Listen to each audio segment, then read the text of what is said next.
You just accidentally brought a mountain home, only to find out that your master has left home. There was only a letter and a storage bag left on the table. However, as you picked up the letter and read the first sentence, you suddenly had a bad feeling. It turned out that the old man had sold you to the Nan family as a son-in-law just because he owed a favor to the Nan family 12 years ago. You couldn't help but twitch at the corner of your mouth. You were only 4 years old 12 years ago. It's a shame that you still trusted this old man so much. After reading the master's letter, you casually opened the storage bag on the table. Inside, there was a red brocade pouch, a marriage contract, and a small black tower. However, as you held the black tower in your hand, a shocking scene occurred. The small black tower suddenly turned into a mysterious light and entered your forehead. When you tried to communicate with it, the black tower completely ignored you. However, you just smiled and didn't care about the small black tower anymore, because you knew that such objects have their own thoughts and need to cultivate feelings slowly. You picked up the marriage contract and prepared to go to the Zhengzhou Nan family. However, at this moment,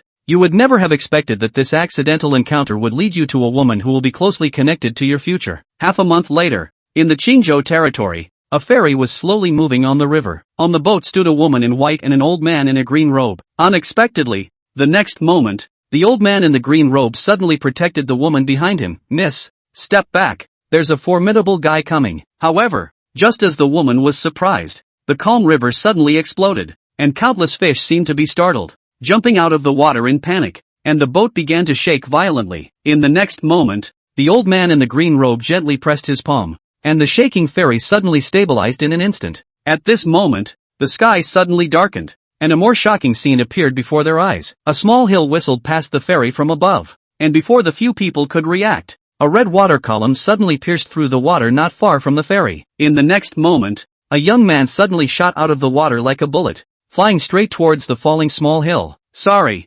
you, who held up the small hill in the air, bowed towards the direction of the ferry, and then quickly fell into the river. The small hill on the river surface moved at high speed and disappeared from the sight of the few people in a moment. That young man just now is not simple. The old man in the green robe's face was serious at this time. From what I know, the major families in Qingzhou have not seen such a person to have such accomplishments at a young age. Could it be that he is heading towards that place? Hearing this, the woman in white frowned slightly. Go and investigate this person. As the words fell, a man quietly left in secret. 3 days later, in Luoyang City, Qingzhou, you finally arrived at the Nan family. But when you placed the marriage contract in front of them, the members of the Nan family all showed worried expressions. Although it was indeed written by the ancestor himself, the person in front of them not only looked poor, but also had no spiritual energy flowing through him, obviously a mundane person without any cultivation. However, what they didn't expect was that at this moment, your cultivation level far exceeded their imagination. The next moment, the daughter of the Nan family, Nan Xiao, suddenly stood up and said, "Father, if you want me to marry such a waste, I would rather give up my cultivation and die." Little did she know that she had just awakened the spirit of the Yin, not only with a bright future ahead, but also the hope of the entire family at present. And Nan Xiao's mother, Yang Hongmei, directly showed her disgust towards you on her face. "You have no family background, no strength. What do you have to marry my daughter? It's like a toad wanting to eat swan meat." At this point, you are both angry and amused. Although suddenly producing a marriage contract is difficult for anyone to accept for a moment,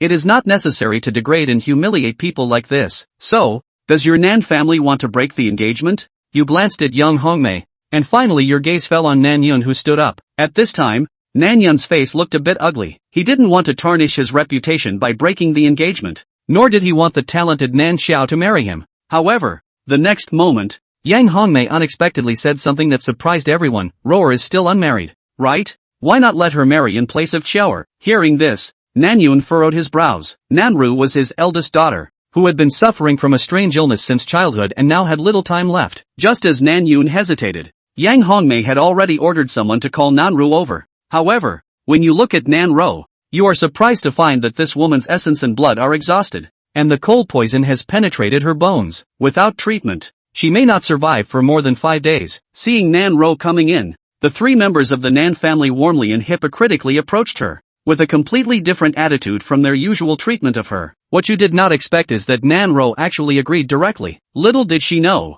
this decision would completely change Nan Ro's life trajectory. Seeing Nan Ro's agreement, Nan Yun smiled brightly. "Truly my daughter, obedient and sensible." With that, he shifted his gaze towards you. "I wonder what the young hero thinks." However, You just smiled calmly. Your master sent you to the Nan family as a son-in-law, simply to compensate the Nan family and help them grow. After all, marrying anyone would make you a son-in-law. And besides, Nan Ro is much more pleasing to the eye than Nan Xiao. Seeing that you also agreed, Yang Hongmei clapped her hands, her eyes smiling so much that they almost turned into crescent moons. Nan Xiao also breathed a sigh of relief. It was really startling for her to suddenly have a useless person with a marriage contract with her. Fortunately, the dying sickly sister came out to help her out. Alright. 3 days later, I will give you a grand ceremony. With this problem solved, Nan Yunqi was also extremely happy. Little did they know that the decision made today would make them regret for a lifetime. Afterwards, Yang Hongmei asked Nan Ro to take you to freshen up. Before long, Nan Ro took you, Qin Guan, to a small courtyard. The yard was remote, surrounded by overgrown weeds and dilapidated masonry, and looked like a deserted yard. You live here? Qin Guan was a bit puzzled. Aha! Nan Ro nodded her head as she looked around and sneaked out. Mr. Qin, you should hurry up and leave while no one is around. What? You can't see me either? Qin Guan raised his eyebrows. Nan Ro let out a bitter smile after hearing this. It's not that I can't look at Gongzi, but I'm not worthy of Gongzi. Nan Ro shook her head, her complexion becoming bleak. Sir Qin, to be honest, my days are numbered. I don't want to harm you by making you marry someone who is about to die. Hearing Nan Ro's words, Qin Guan was slightly stunned. This girl had a kind heart. She was about to die and still thought about others.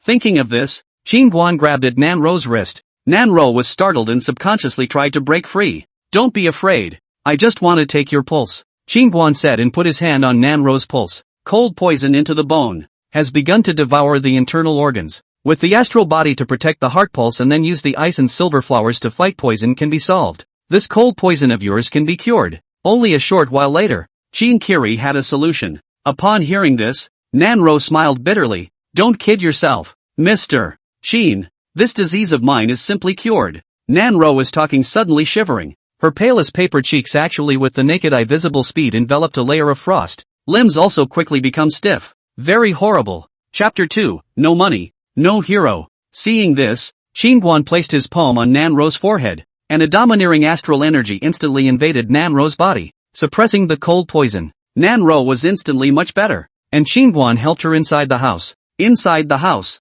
the walls were cracked, the windows were broken and leaking in all directions. Qin Guan couldn't help but be speechless. How could a big lady live in such a place? And there wasn't a single servant or a maid around. Nan Ro cold straight shivering. Looks like it is about to freeze to death. Now the cold poison is temporarily suppressed. It is best not to suffer from the cold. Thought of this, Qin Guan busy asked. Where's the charcoal, Miss Nan? I'll get some to take the chill off you. Nan Ru shook her head. The charcoal has not been distributed this month, and what was given last month has been used up. Who is responsible for distributing charcoal? I'll go get it for you, Qin Guan asked. Nan Ro hurriedly waved her hand. Don't go, Mr. Qin. The man in charge of internal affairs, Hu Lu, is ruthless and not easy to talk to. If you annoy him, he will beat you. Hit me. If he dares to hit me, I'll break his arms into legs. Qin Guan casually laughed. Seeing that Qin Guan didn't take her words to heart at all, Nan Ro was a little anxious. Mr. Qin, the southern family is not as harmonious and talkative as you appear to be. You'd better leave without me. You go and lie down on the bed first. I'll go and come. Qin Guan ignored Nan Ro and finished walking towards the house. Seeing Qin Guan out of the house, Nan Ro hurriedly chased after him to try to stop him, but she just went out and Qin Guan disappeared. Soon, Qin Guan found Hu Lu, who was in charge of internal affairs, under the guidance of a subordinate. Master 6. This is Missy's Aunt Qin Guan. The subordinate came to Hu Lu and said, previously, the matter of Qin Guan's doorstep to marry the second young miss had already spread in the Nan family. Hu Lu shot a glance at Qin Guan while picking up a meat skewer and roasting it on the stove before speaking halfway through the day. Something wrong? I've come to collect some charcoal, Qin Guan said. This month's charcoal has been issued. You can come back next month. Hu Lu turned the meat skewer in his hand over without raising his head. Qin Guan frowned slightly as he looked toward a large pile of charcoal in a corner not far away. Just sent. Why isn't there a single piece of charcoal on Missy's side? Then I'm not sure. Hu Lu blew on the half-red charcoal burning in the grill and casually muttered again. What's the point of wasting resources when a person is about to die? What do you mean? Qin Guan's face suddenly changed. What do you mean? The corner of Hu Lu's mouth skimmed. In your and Missy's condition, you don't deserve charcoal, understand? Asterisk asterisk asterisk asterisk. Ha! Qin Guan suddenly laughed in anger. An underling dared to be so arrogant and domineering. What a living hell. However, What was more angry in his heart was that Nan Yunqi, as the head of the family, his own daughter could be treated like this. This father was a good one. Seeing Qin Guan smile, Hu Lu raised his eyebrows. What? You're not convinced? Well, I'm not convinced. What do you want? Qin Guan asked with a nod and a smile. At those words, Hu Lu's face sank and coldly snorted. Do you think that if you are now the aunt of the Nan family I wouldn't dare to move you? To tell you the truth, not to mention you. Even if Missy herself came over she would have to look at my face. If I don't nod my head, who would dare to move that charcoal? Hu Lu had just finished speaking when Qin Guan suddenly appeared in front of him. Bang! Without saying a word, Qin Guan slapped his palm on top of Hu Lu's head. Click! The strong palm force directly crushed Hu Lu's cervical vertebrae, only to hear a sound of broken bones. Hu Lu's neck was directly gone. The fat round head was tightly attached to the middle of the shoulder. Staring at the big eyes, the 7 orifices of the blood and blood, dead in peace. Seeing this scene, the surrounding subordinates were directly stunned. Qin Guan swept his gaze toward a few subordinates and said in a deep voice, "Move all the charcoal over there to the young lady's courtyard." Upon hearing this, several underlings were frightened and hurriedly began to carry it up. Qin Guan pulled a subordinate. "Go get a fireplace." "There is no fireplace in the young lady's room." The subordinate looked at Qin Guan's hand and his entire body almost went limp as he hurriedly rolled and ran towards the storehouse. Not long after, all the charcoal from the warehouse side was moved to Nan Ro's yard. Seeing the underlings carry so much charcoal and give her a heater, Nan Ro was incredulous. "Mr. Qin, so much charcoal that Hu Lu didn't give you a hard time." "I didn't give him a chance." Qin Guan laughed. "Didn't give it a chance?" Qin Guan's reply made Nan Ro puzzled for a moment. "All of you go down." Seeing that the few subordinates were busy, Qin Guan waved his hand at them. Several underlings left in a hurry upon hearing this. An underling on the road hurriedly said, "Quickly go report to Madam, who was killed by Qin Guan." "Didn't you say that Qin Guan is a waste with no cultivation? How in the world did he kill who before? Who is at least at the 5th heaven of body refining?" When they thought of Qin Guan slapping Hu Lu to death with a palm earlier, several people still had palpitations in their hearts. In the Yuan-Yang continent, there are 10 major realms for cultivators: Body Alchemy Realm, Qi Alchemy Realm, God Alchemy Realm, Xiantong Realm, Ascension Realm, Free and Easy Realm, Star Realm, Circle Breaking Realm, Harmonization Realm, and Returning to Unity Realm. In addition to cultivators, there was also a kind of martial artist who was born without a dantian and could not condense aura to cultivate. The Wufu realm was also divided into 10 realms, and the 10 realms of Wufu were also known as the 10 gates against the heavens, and they would open a battle gate every time they reached a realm. The 10 battle gates are the Force Gate, the Speed Gate, the Frenzy Gate, the Qi Gate, the Life Gate, the Surprise Gate, the Life Gate, the Kill Gate, the Illusion Gate, and the Heaven Gate. "Idiot, can't you see?" An underling at the head glared at the man. "There's no spirit power fluctuation on his body. He's obviously a martial artist. Being able to casually slap Hu to death means he's at least a 2nd realm martial artist. A 2nd realm martial artist, who already possessed the strength of a 2nd realm cultivator in the Qi refining realm, could naturally crush Hu Lu, who only had the 5th heavier day of body refining." On the other hand, Qin Guan boiled a bowl of ginger soup for Nan Ro. Seeing the ginger soup served by Qin Guan, Nan Ro's heart suddenly warmed and she drank it. Drinking. Her eyes suddenly reddened a little. Countless days and nights, when her cold poison attacked, she could only curl up in her bed and suffer in silence, facing the fear of death alone. How she wished to have someone beside her to give her a touch of warmth, to give her a touch of security, and she was especially touched by the bowl of ginger soup Qin Guan had boiled for her. Seeing Nan Ro's eyes reddened, Qin Guan understood her feelings very well. A big lady was about to die, and there was no one to accompany her to take care of her. Thinking of this, Qin Guan gasped, "If it wasn't for your sake, I could hammer your cheap old man's head in with one punch." Hearing Qin Guan's words, Nan Ro was so frightened that she hurriedly said, "Mr. Qin, don't be impulsive. My father is at the God Refining Realm's cultivation. He can kill you with one slap." Seeing Nan Ro's nervous appearance, Qin Guan let out a bitter smile. "Don't worry, I won't mess around." Just then, Nan Ru, who had finished her ginger soup, began to rummage through the bed. A short while later, she pulled a money bag out from under the covers and said,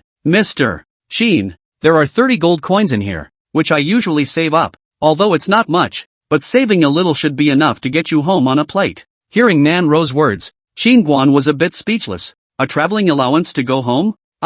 Forget it. Qin Guan wanted to say something but felt that it was useless to say more. This girl was also for his good, so she kept trying to let him go. After thinking about it, Qin Guan received the money bag in his hand. He weighed it and laughed. I don't know if 30 gold coins is enough to buy you medicine. Sorry, that's all I have. Nanro said somewhat helplessly. It's fine. I'll think of a way if it's not enough. You have a good rest. Qingguan turned to leave after saying that. Mr. Qin, thank you for the ginger soup. As Qingguan walked to the door, Nanro suddenly opened her mouth, then gave him a sweet smile. Have a good rest. Qingguan closed the door after saying that. On the bed, Nanro glanced at the closed door and then slowly lay down. He's just looking for an excuse to leave. I'm a dying man who's unlucky to be touched by anyone. I'm content to make me a bowl of ginger soup, and I wish you a safe journey and a disease-free life. Qingguan made inquiries all the way out of the southern family and arrived at the Heavenly Treasure Pavilion. The ice silver flower that was needed was not sold anywhere else, and when Qingguan inquired, only the Heavenly Treasure Pavilion had it. Tianbao Pavilion, opened all over the state city, inside a variety of heavenly treasures, martial arts skills and techniques and so on everything, behind a transcendent power control, no one dares to mess with. The interior of the Heavenly Treasure Pavilion was very large, and Qingguan finally found the spirit material selling area after turning around. Looking around at some of the medicinal herbs on the counter, Qingguan did not find the ice silver flower. Seeing that the boss had gotten free after greeting the customers, Qingguan smiled and asked, Boss, may I ask if there are any ice silver flowers? The boss glanced at Qingguan and said in a nonchalant manner, Yes, 50,000 gold for one tree. What? 50,000? Qingguan was shocked when he heard this. He was not expecting an ordinary ice silver flower to be worth 50,000 gold.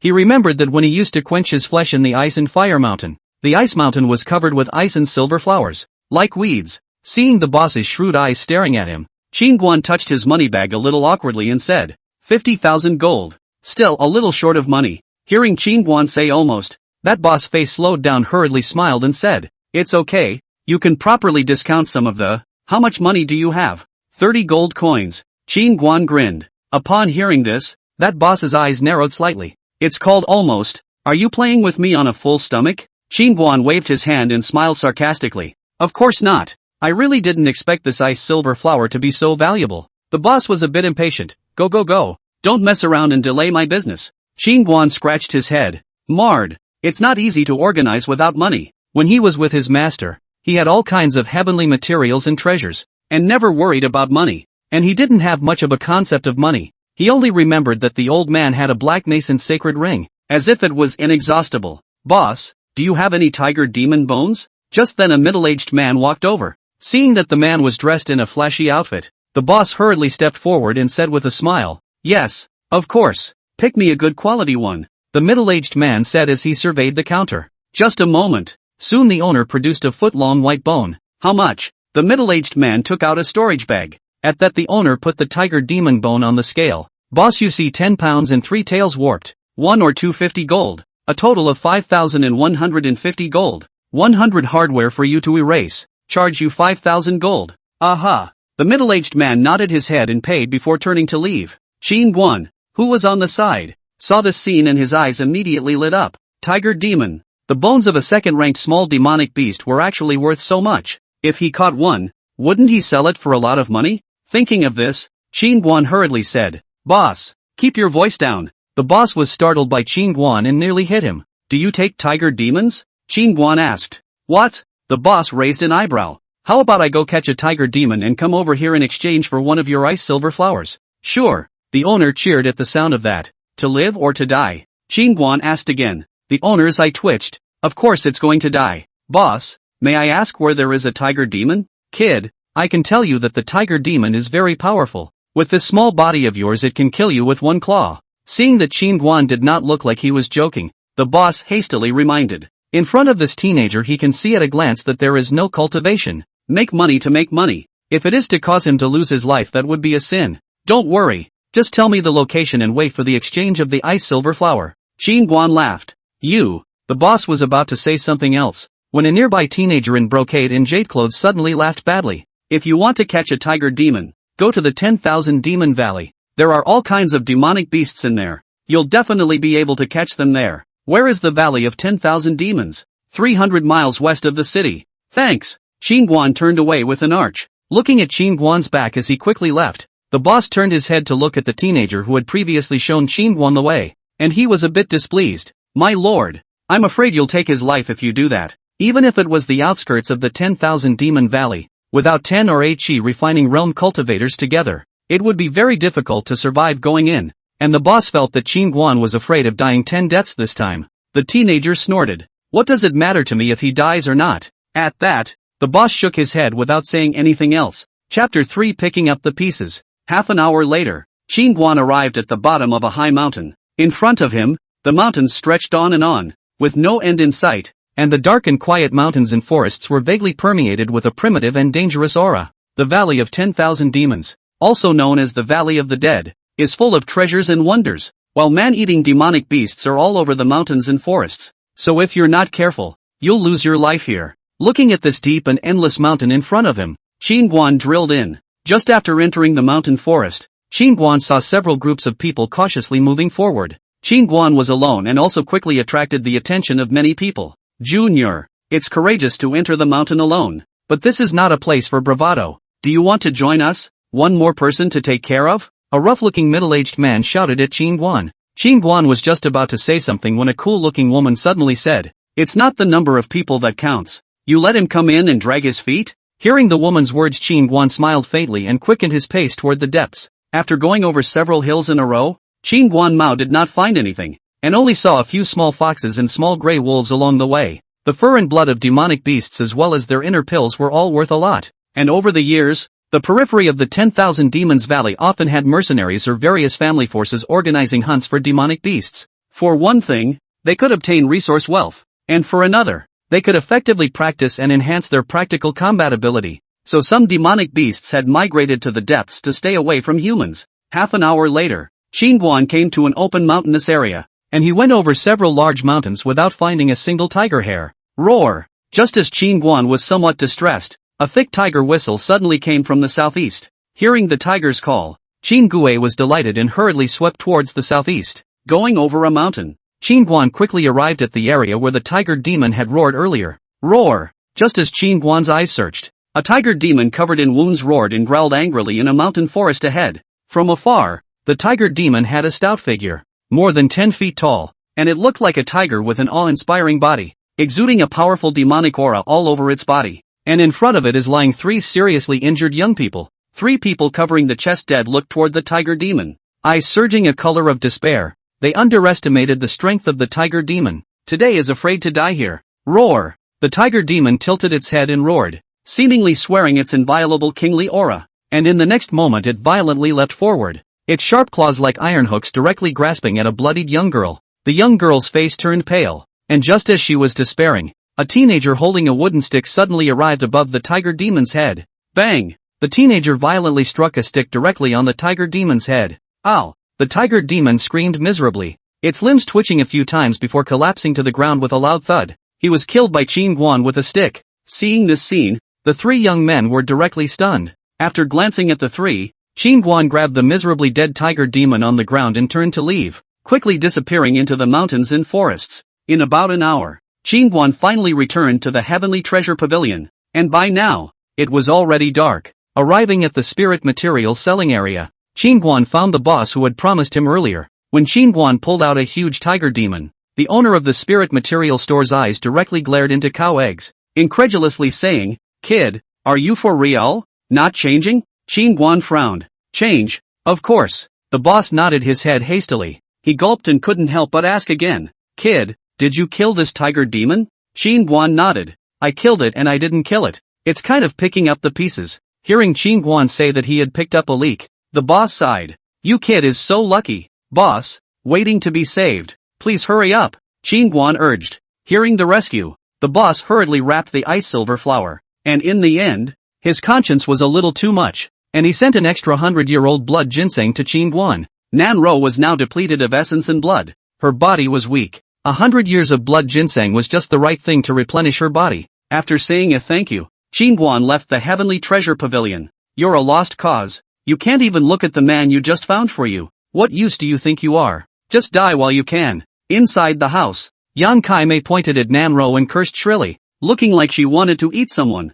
Nanro was so scared that she buried her head in her chest and didn't dare to squeak. Yang Kai-mei, who had just returned from outside, was furious when he learned that Hu Lu had been killed by Qin Guan and came directly to take him with a dozen or so guards, who had thought that he could not find Qin Guan after searching for half a day. although Qingguan previously agreed to marry Nanro, but after all, he had a marriage contract with his own daughter. In case if he went out to talk nonsense to damage Nan Xiao's reputation, that would be troublesome. At the moment she couldn't find Qingguan, she was angry and anxious. I think you're just jealous that you can't see that I'm doing well. And you let that loser go on purpose, aren't you? Nan Xiao was also furious and she looked at Nanro with a huff. Don't you guys worry, Duke Qin's homely heart won't go around talking nonsense. Nanro lowered her head and whispered. Yang Kaimei gritted her teeth. Won't talk nonsense? You little skinflint said it so lightly. It really pisses me off. The family's elbows are still turned outward. How could there be a sister like you? Nan Xiao stomped her foot in anger. Mother, hurry up and send someone to find that loser again.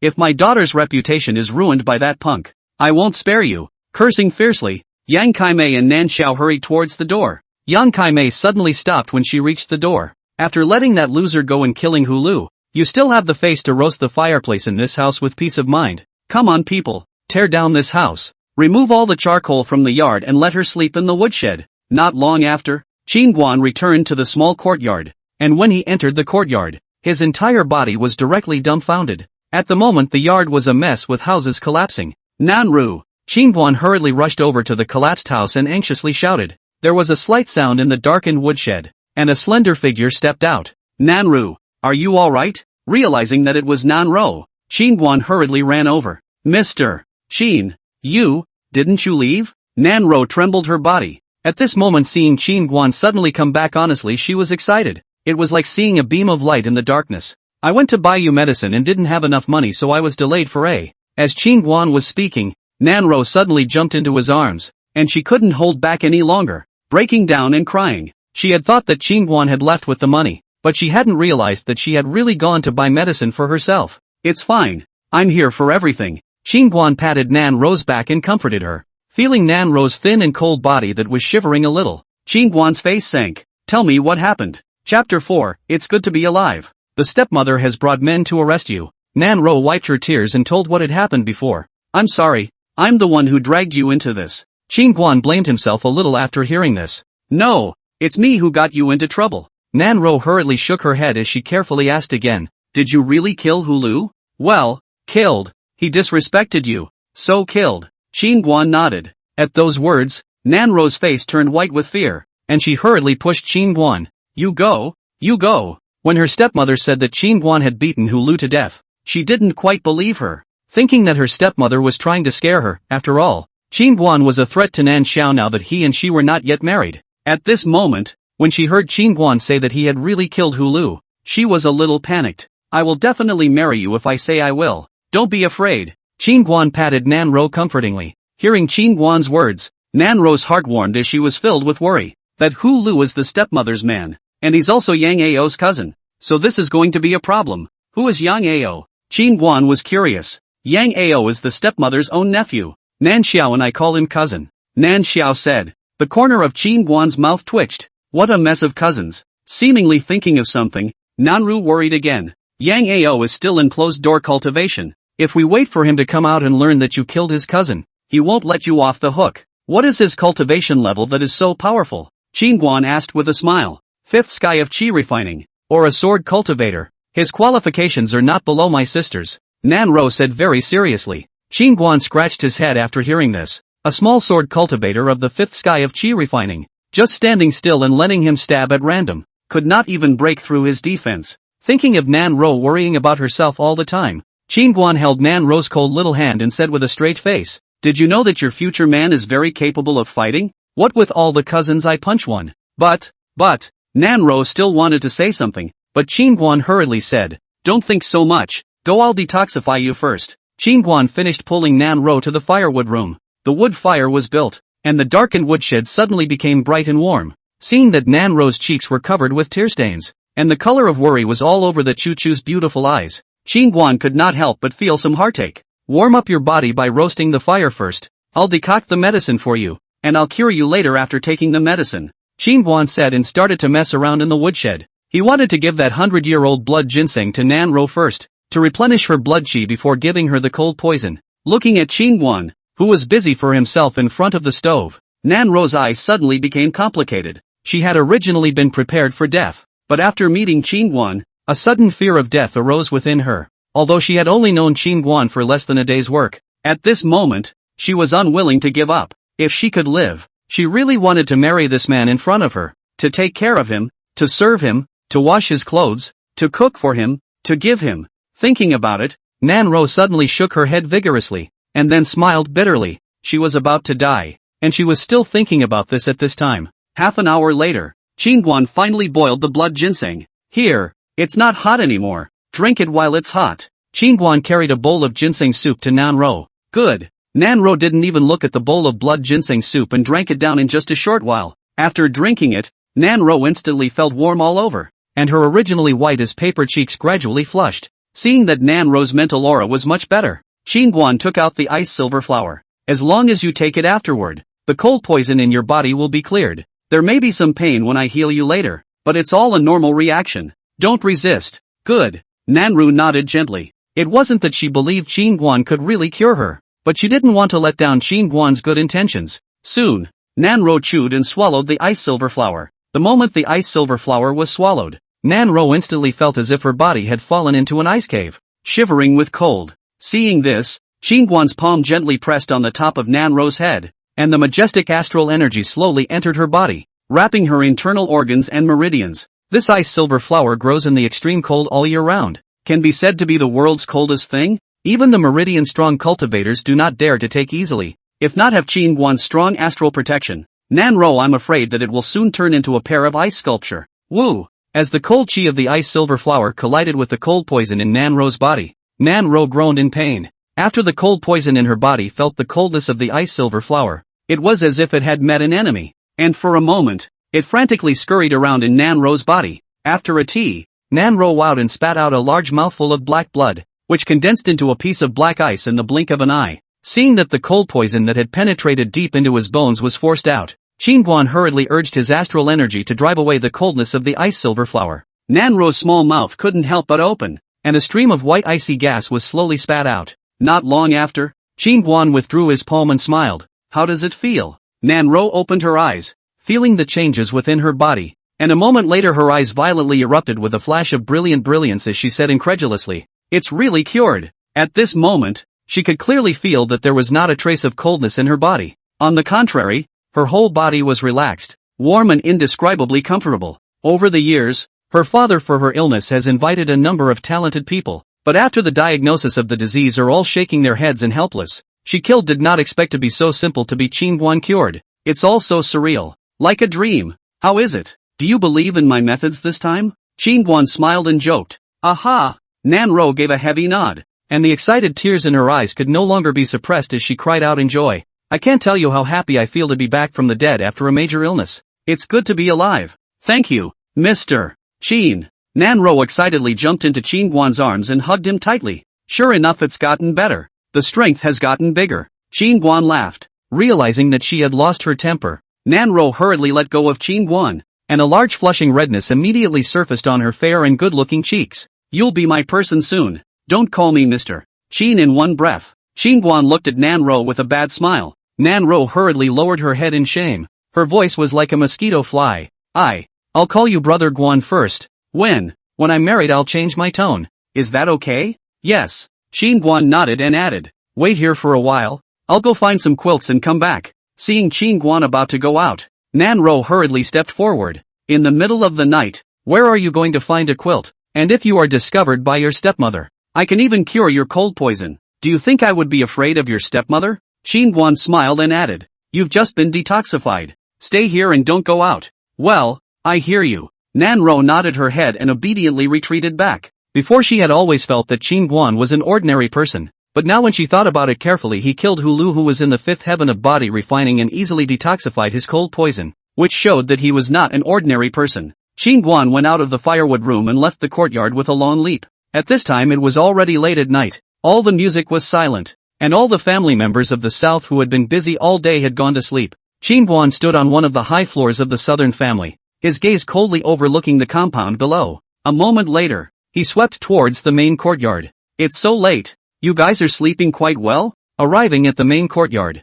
Qingguan suddenly stomped the ground violently and his body shot into the air, like to tear down houses. Ha! Qingguan's right fist clenched, and he violently threw a punch toward the bottom. Boom! In the next moment, dozens of luxurious houses in the main courtyard collapsed down almost instantly from the aftermath of Qin Guan's punch. Enemy attack! Enemy attack! The guards who were napping shouted in panic, and Nan Yunqi, Yang Hongmei, Nan Xiao and the others also escaped from the ruins at the first opportunity. At this time, the many guards of the southern family as well as the two elders also rushed over. The crowd stood in the courtyard looking at each other in disbelief. As for the assailant, they didn't even see a ghost. Father, look! Nan Xiao suddenly pointed at a deep pit and shouted hurriedly. Nan Yunqi's gaze was stunned as he looked at the deep pit that was in the shape of a huge fist. This punch is not simple. An elder gulped down his saliva gaze and said, this kind of power is by no means ordinary. The other elder was also shocked. Hearing the words of the two elders, the crowd at the scene was in a state of shock. Husband, has the Nan family offended some big shot recently, or else how could they attack my Nan family in good time? Yang Hongmei said in fear. Nan Yunqi frowned. Impossible. My Nan family has always acted cautiously and carefully, and has always been safe and sound, never doing anything that transgresses the rules. At this time, an elder suddenly said, it's obvious that the other party doesn't want our lives, they just want to teach a lesson. Hearing the elder's words, Nan Yunqi looked around before bowing. If there are any offenses, I would ask the higher power to remind me of them, and my southern family will definitely change in good faith. The crowd looked up and around cautiously, and there was no half-hearted response. Did not get a response. The hearts of the people are even more panicked, which if they sleep while they are on top of the head to come up with such a punch, not directly be smashed into the mud. Check and see if any of the Nan family members have offended anyone recently, Nan Yunqi said as he rushed a few guards. Nan Yunqi seemed to have thought of something and added, add manpower to strictly protect second miss. Now that Nan Xiao had awakened the Yin spirit body, he suspected that some forces in Deer Cloud City might be up to no good. When she heard her father say that she wanted to protect herself, Nan Xiao was a little panicked. Could it be that someone wanted to strangle her in the cradle? For a while, there was all sorts of speculation and people were on edge. On the other hand, Qin Guan returned to the firewood room with several quilts in his arms. Seeing Qin Guan return, Nan Ro was relieved. Brother Guan, just now I seem to have heard a big commotion. Did something happen? Of cutting? Just now I saw two people cutting each other, Qin Guan said with a random excuse. Oh, Nan Ro nodded. Her eyebrows knitted slightly. Cutting in the middle of the night? Forget it. What's the point of thinking so much? It's good that Qin Guan came back safely. Nan Ro hurriedly took over the quilt and started to make the bed. The bed was made, and the woodshed was suddenly quiet, for there was only one bed, and how was it to be slept in? I'm going to stay outside for the night. Qin Guan broke the awkward atmosphere, then walked towards the door. Nan Ro hurriedly went forward and pulled Qin Guan. It's freezing outside and the house is gone.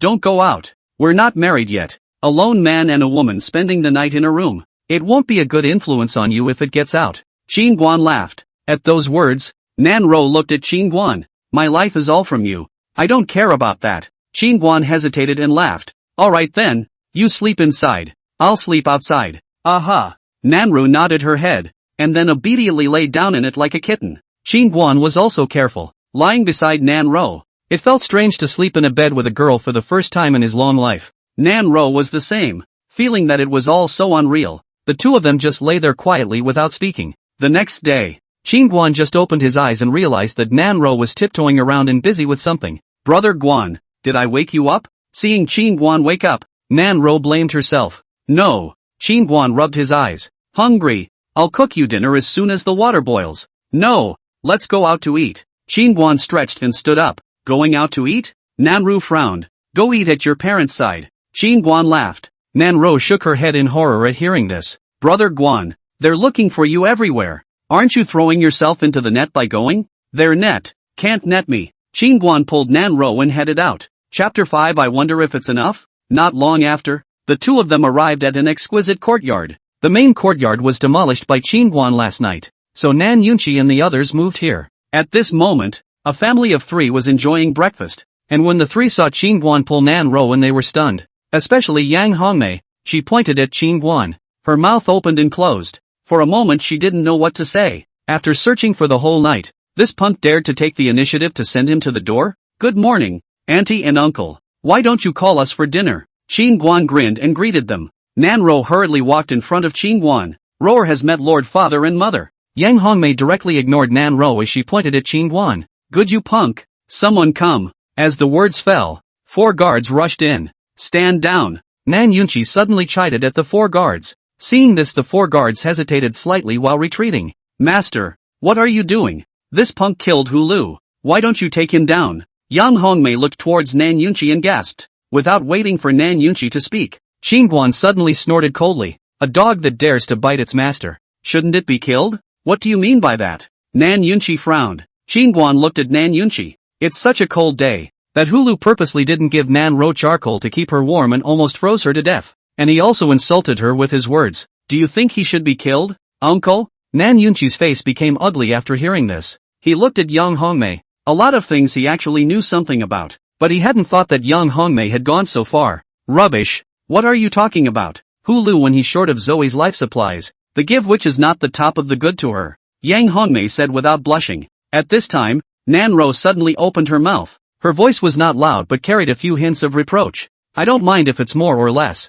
but I'd also like to ask my mother not to address Brother Guan with a mouthful of trash. Against the grain. Master, look at this fine daughter you've raised. Now she dares to talk to me like this. She simply has no respect for her elders. Yang Hongmei first froze. Usually like a quail like Nan Ro, today even dared to be shady with her. The bottom of her eyes flashed a flash of viciousness. The little afraid of living impatiently. Mother, just cut the crap. In a couple of days it will be Sister and Qingguan's big day. We should wish them well. And it's only proper to plan a good wedding for them. Nan Xiao, who hadn't said anything, suddenly spoke up. And now Qingguan just had to promise to stay with Nan Ro and not pester himself. Xiaoer is right. From now on, we're all a family. A family should be peaceful. Nan Yunqi nodded. Now the South family still rely on Yang Hongmei's mother's side of the support. A lot of things, to be honest. He is also very helpless. Can only turn a blind eye. At that time, Yang Hongmei wanted to speak but stopped. Will be angry pressure? She naturally understand Nan Xiao's meaning.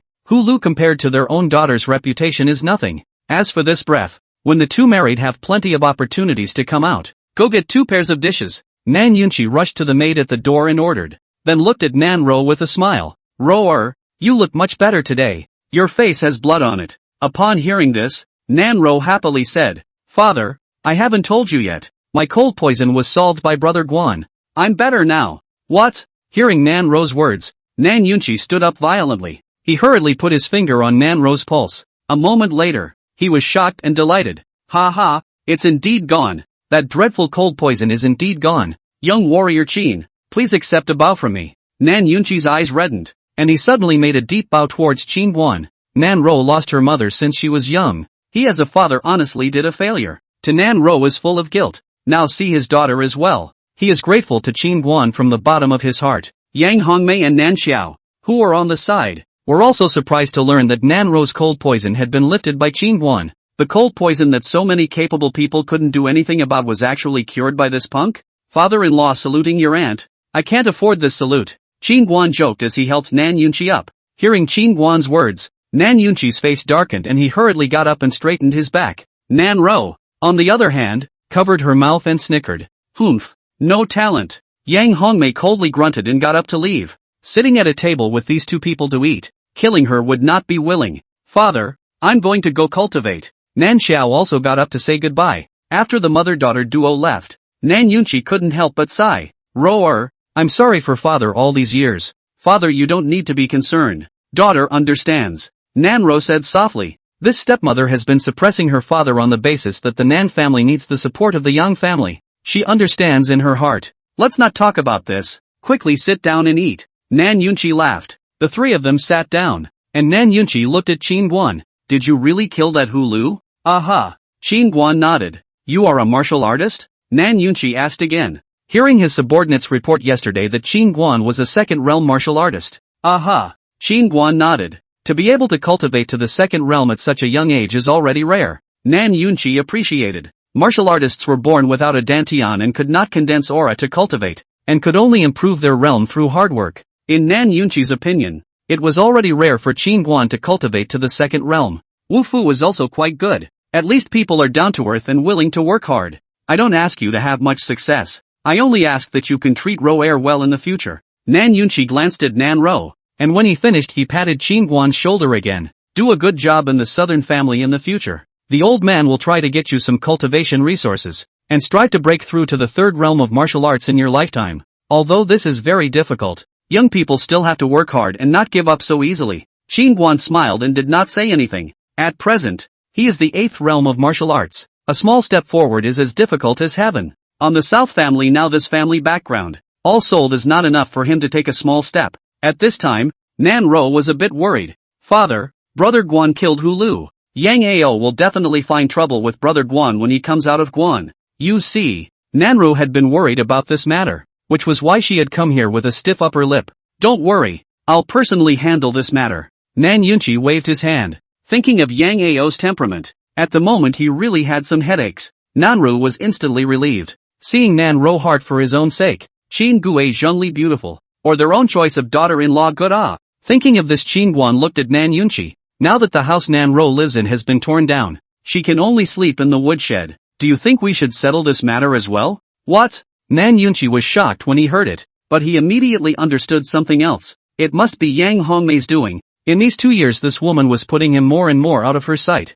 Quan, Nan Yunchi suddenly called in a middle-aged guard. Pack up that other house on the east side for the young lady, and do this matter yourself. Yes.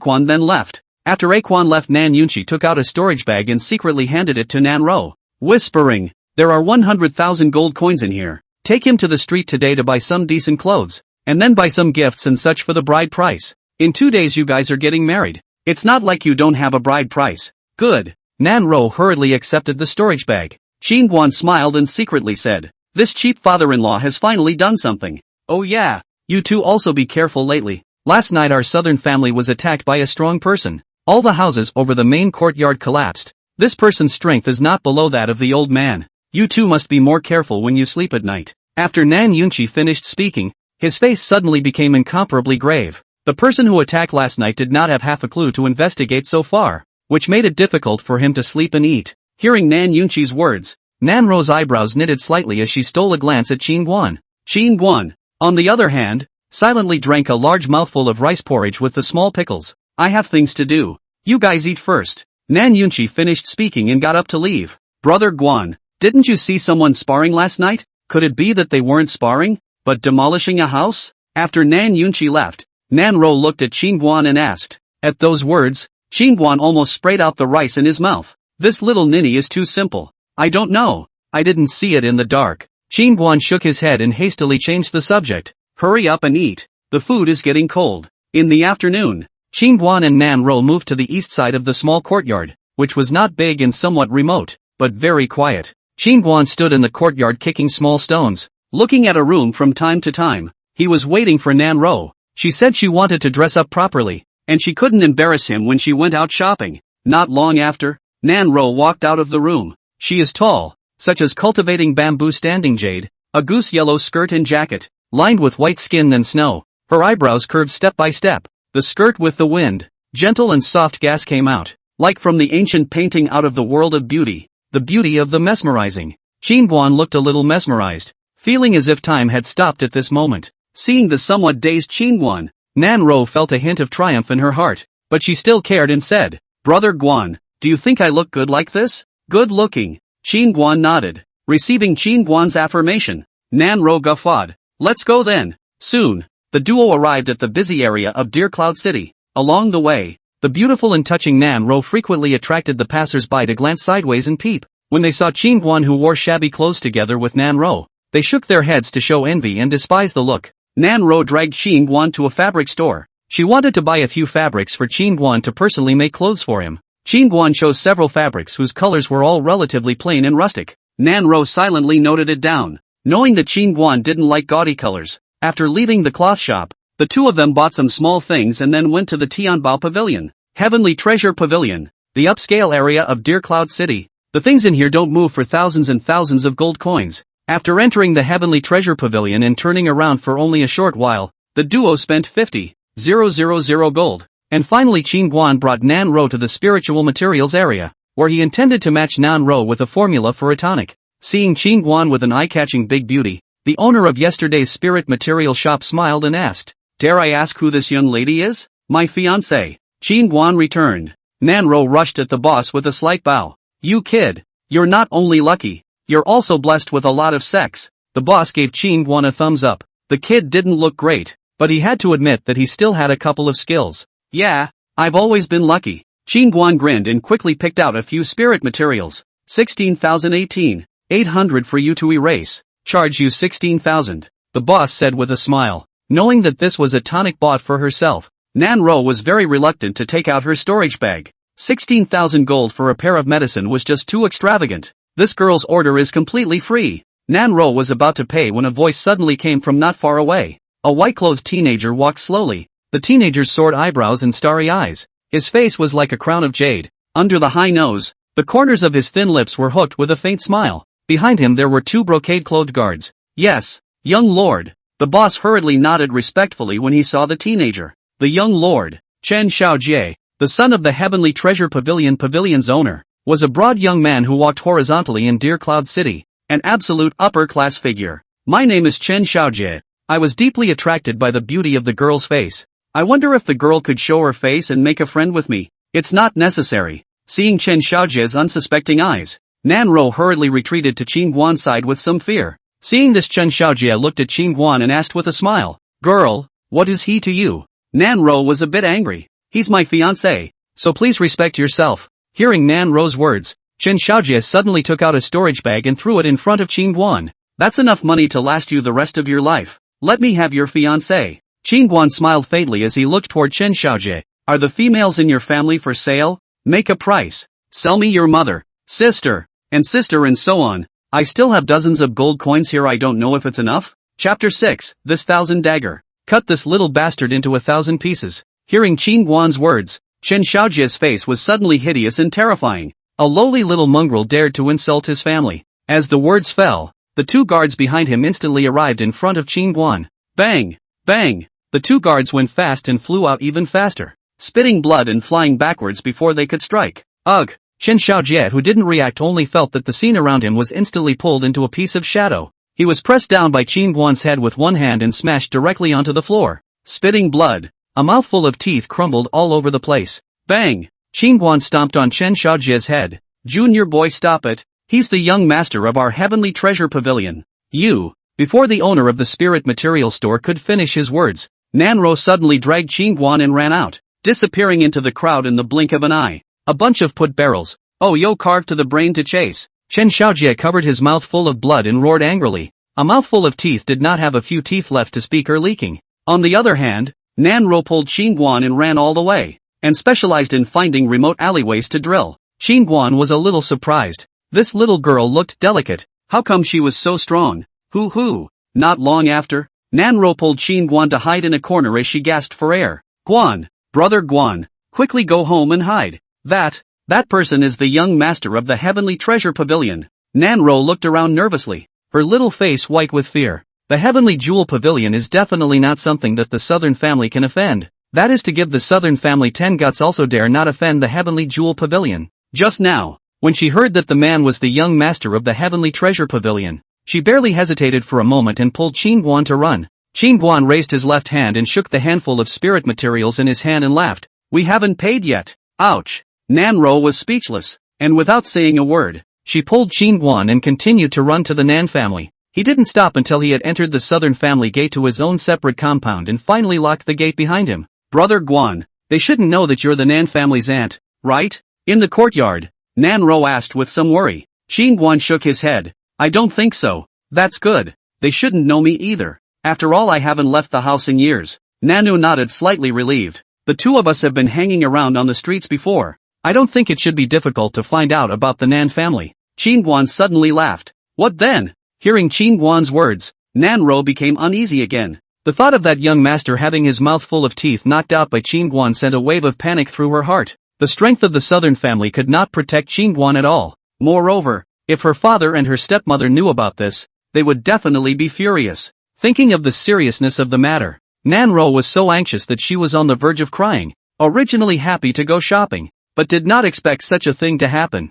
Dang it! Just then, there was a sudden knock on the door from outside the courtyard. Hearing the knock on the door, Nanru's body shivered in fear. "Don't be afraid," Qin Guan said as he walked over and opened the courtyard door. An old mom walked in with a smile. "Auntie Miss, in a couple of days it will be your big day. The master specially asked the old slave to come over to measure you for your wedding clothes." Nanro took a long breath after hearing this. She was almost scared to death just now. "Sister, please follow me." Nanro led the old maids into the house. The old mom took out many embroidered samples for Nanro and Qin Guan to choose from. Previously, Nanro knew that Qingguan didn't like colors that were too fancy, so she picked a wedding dress that was pure red without too many patterns, and Qingguan looked at it and said he liked it. After picking out the samples, the old mom started to measure Qingguan and Nanro. Meanwhile, Chen Xiaojie was sending people around like crazy to search for Qingguan and Nanro, and seeing his son beaten like a pig's head, Pavilion Master Chen Guangling put down the matter at hand on the spot and directly sent out his own personal guards to investigate the matter thoroughly, vowing to crush the person who committed the murder into pieces. In the evening, in a luxurious inn. Miss, the teenager we met on the river a few days ago has been found out. A shadow guard reported to a woman in white standing in front of the window. Say, that teenager is called Qingguan. His background and strength is unknown. We only know that he came to Deer Cloud City this time to go to the southern family as a son-in-law. The shadow guard spoke. South family, door-to-door son-in-law? At that, the white-clothed woman turned her head with a furrowed brow, and she asked again, what strength is the southern family? The southern family is only a third-rate family in Deer Cloud City. It's very weak, the shadow guard said. Got it. The woman in white waved her hand after saying that, and the shadow guard quickly retreated. Interesting. After the shadow guards left, a green-robed old man stroked his beard. Elder Su. It looks like he's not heading for the 10,000 Demon Valley, the woman in white said. He's in Deer Cloud City right now. He'll definitely know when the 10,000 Demon Valley secret realm opens. Elder Su opened his mouth. At those words, the woman in white nodded slightly. Such a strong one running off to a third-rate family in reverse. It's really interesting. Elder Su later on. After we finish going to the Heavenly Treasure Pavilion by the way, let's pay a visit to that teenager. Elder Su nodded. That kid will definitely be interested in that secret realm. The forces that currently know about the secret realm are the Wei Kingdom, Spirit Sword Academy, and the Yunlan sect. If we can pull that kid to our side, it will help us greatly. Master, have you heard? The young master of Tianbao Pavilion, Chen Xiaojie, was beaten up today at Tianbao Pavilion, with not even a few teeth left in his mouth. At the Nan family dinner table, Yang Hongmei's eyes glittered as she somewhat gloated towards Nan Yunqi. Nan Yunqi nodded. I've also heard a little about this matter. I heard that it was a young man who did this. It's really bold. The young master of the Heavenly Treasure Pavilion dares to beat up. Any family that cultivates such a scourge would really be out of luck. Enlighten the family head. No, it's not good. Something big is bad. A reporting subordinate outside the door rolled and ran in. Dying. The subordinate who suddenly rushed in almost scared young Hongmei's soul away. What's all the panic? Nan Yun rose to his feet. Outside the Heavenly Treasure Pavilion master, Chen Guangling is leading dozens of people who say they want to exterminate the southern family. What? When Nan Yunqi heard the debriefing he only felt like his head had been hit hard, his brain buzzing. Yang Hongmei's face also changed drastically. Are you mistaken? What is the good reason for Tianbao Pavilion to exterminate our southern family? They said it was Aunt Qingguan who beat up Chen Xiaojie. What? So it was done by this thousand-dagger bastard. This broomstick. He's trying to drag my Nan family into the water. Yang Hongmei cursed after hearing this and almost fainted from anger. Nan Yunqi was also furious. How could Qingguan dare to hit the young master of Tianbao Pavilion? That was a powerful young man. This time the Nan family was afraid to be in bad luck. Nan Yunqi, don't get out of there yet. At that moment, a furious voice suddenly came from the courtyard outside the door. Chapter 7. Nan Yunqi's face turned pale as he hurriedly and stiffly ran towards the outside of the courtyard. Shower, quickly find a place to hide. Don't get hurt by Tianbao Ge's people later. Yang Hongmei hurriedly said to Nan Xiao. Humph. It's natural for that punk to take the blame for what he did. I'll go find him. Nan Xiao finished speaking and walked towards the back outside. Yes. Hurry to the east courtyard and bring that loser here. Yang Hongmei quickly nodded her head. At this moment, the two elders of the southern family, as well as all the core members of the family all rushed over. When they realized that the person who hit Chen Xiaojie was Qingguan, they were all furious that this punk had caused such a big trouble for the southern family. Pavilion Master Chen, have you misunderstood? This son-in-law of mine is just a weak little martial artist who can't be any weaker. Not only can he not fight, but there is no way that he would have the guts to dare to beat up the young master. Nan Yunqi hurriedly stepped forward to explain. Still dare to sophistry. This matter I have already evidence. Today if you South family does not give me a satisfactory result, Tianbao Pavilion will never spare the South family. Chen Guangling directly pointed at Nan Yunqi's nose and cursed. Chen Guangling had just finished cursing, and Chen Xiaojie, whose face was swollen like a pig's head, immediately cursed again. You old hair brat. Less horse crap. Hurry up and hand over that little to this young, or else your Nan family will not be guaranteed tonight. Nan Yunqi was cursed by someone pointing at his head in a row. and his clenched fingers in his sleeve robe almost snapped into the flesh of his palm. At this time, Yang Hongmei hurriedly went forward with a face full of accompanying smiles. Pavilion Master Chen, young Master Xiaojie, don't worry, if that punk Xinguan really beat you up, our southern family will definitely not favor him, and will let you do whatever you want. Hearing Yang Hongmei's words, Chen Xiaojie nodded. Xinguan, that little must die, but that Nanro girl. Thinking of Nanro's stunningly beautiful face, Chen Xiaojie's saliva almost flowed out of his toothless mouth. I had long heard that this Chen Xiaojie was so horny that he was either playing with women or on his way to playing with women. How could Yang Hongmei not know? So she hurriedly smiled and said, "Don't worry, young lord. Rower is also at your disposal. Get off." Yang Hongmei had just finished speaking when Nan Yunqi suddenly shouted angrily at her. "You're crazy." Yang Hongmei was startled. This Nan Yunqi had never dared to yell at her like this before. "I'm the head of the Nan family. It's not your turn to make decisions here." Nan Yunqi glared fiercely at Yang Hongmei. Yang Hongmei stomped her foot in anger, pointing at Nan Yunqi and cursing. "Good you Nan Yunqi. When you asked for resources from my mother's family you forgot your lowly appearance? You yell at me? If it wasn't for our Yang family supporting you all these years, could you have become the Nan family head?" With his ears hurting from Yang Hongmei's sharp scolding, Chen Xiaojie was impatient with anger. "Enough! I'm not here to see you two old things fight. Hurry up and hand over that little Qingguan and Nan Ro to this young man, or else I'll step on your Nan family." TSK, stepping on the southern family? How dare you talk big when you have no teeth left? Just then, Qingguan walked over slowly. Nan Ro, on the other hand, was tightly pulling Qingguan's corner to follow him. Just now, when she heard her sister say that the other party came to the door with dozens of people, she was so scared that she almost fainted. She wanted Qingguan to run away, but Nan Xiao prevented her from doing so. "Little you." Chen Xiaojie was just about to scold Qingguan when he saw him, but when his eyes noticed Nan Ro and Nan Xiao, his eyes lit up. Chen Xiaojie covered his mouth that was raw from laughing. "Ouch, two big beauties.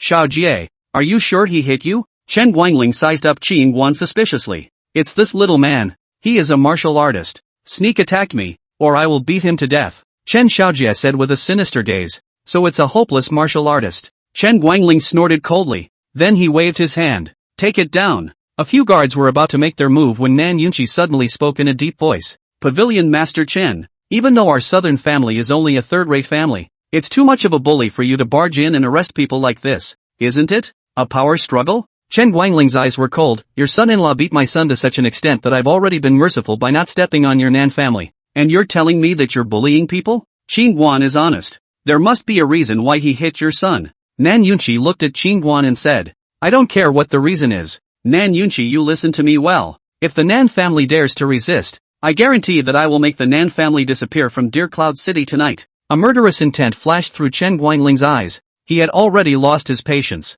Upon hearing Chen Guangling's words, the two elders of the Nan clan hurriedly came to Nan Yunqi's side. "Nan Yunqi, as the head of the Nan family, you have to keep the big picture in mind at all times. You can't drag the entire Nan family down for your son-in-law. Can you? If he caused trouble, why should he make our entire clan suffer? If you do this, you don't deserve to be the Nan family head." The Nan family seems to be in harmony, but in reality they are a scattered bunch. Over the years, the family has been led by two elders, each working on their own, no one serving anyone, all wanting to be the head of the Nan family, and if Nan Yunqi didn't have his wife's mother's family's side to support him, the head of the family position would have long since been taken away. At the moment, it was clear when looking at the standing position of the southern family, invariably divided into three factions. Nan Yunqi's face also became extremely ugly. Right now Nan Ro has managed to find someone she can rely on. He owes Nan Ro too much over the years. He would like to save Qingguan's life. Handing Qingguan over. With Chen Xiaojie's character, Qingguan would have to be crippled if not dead.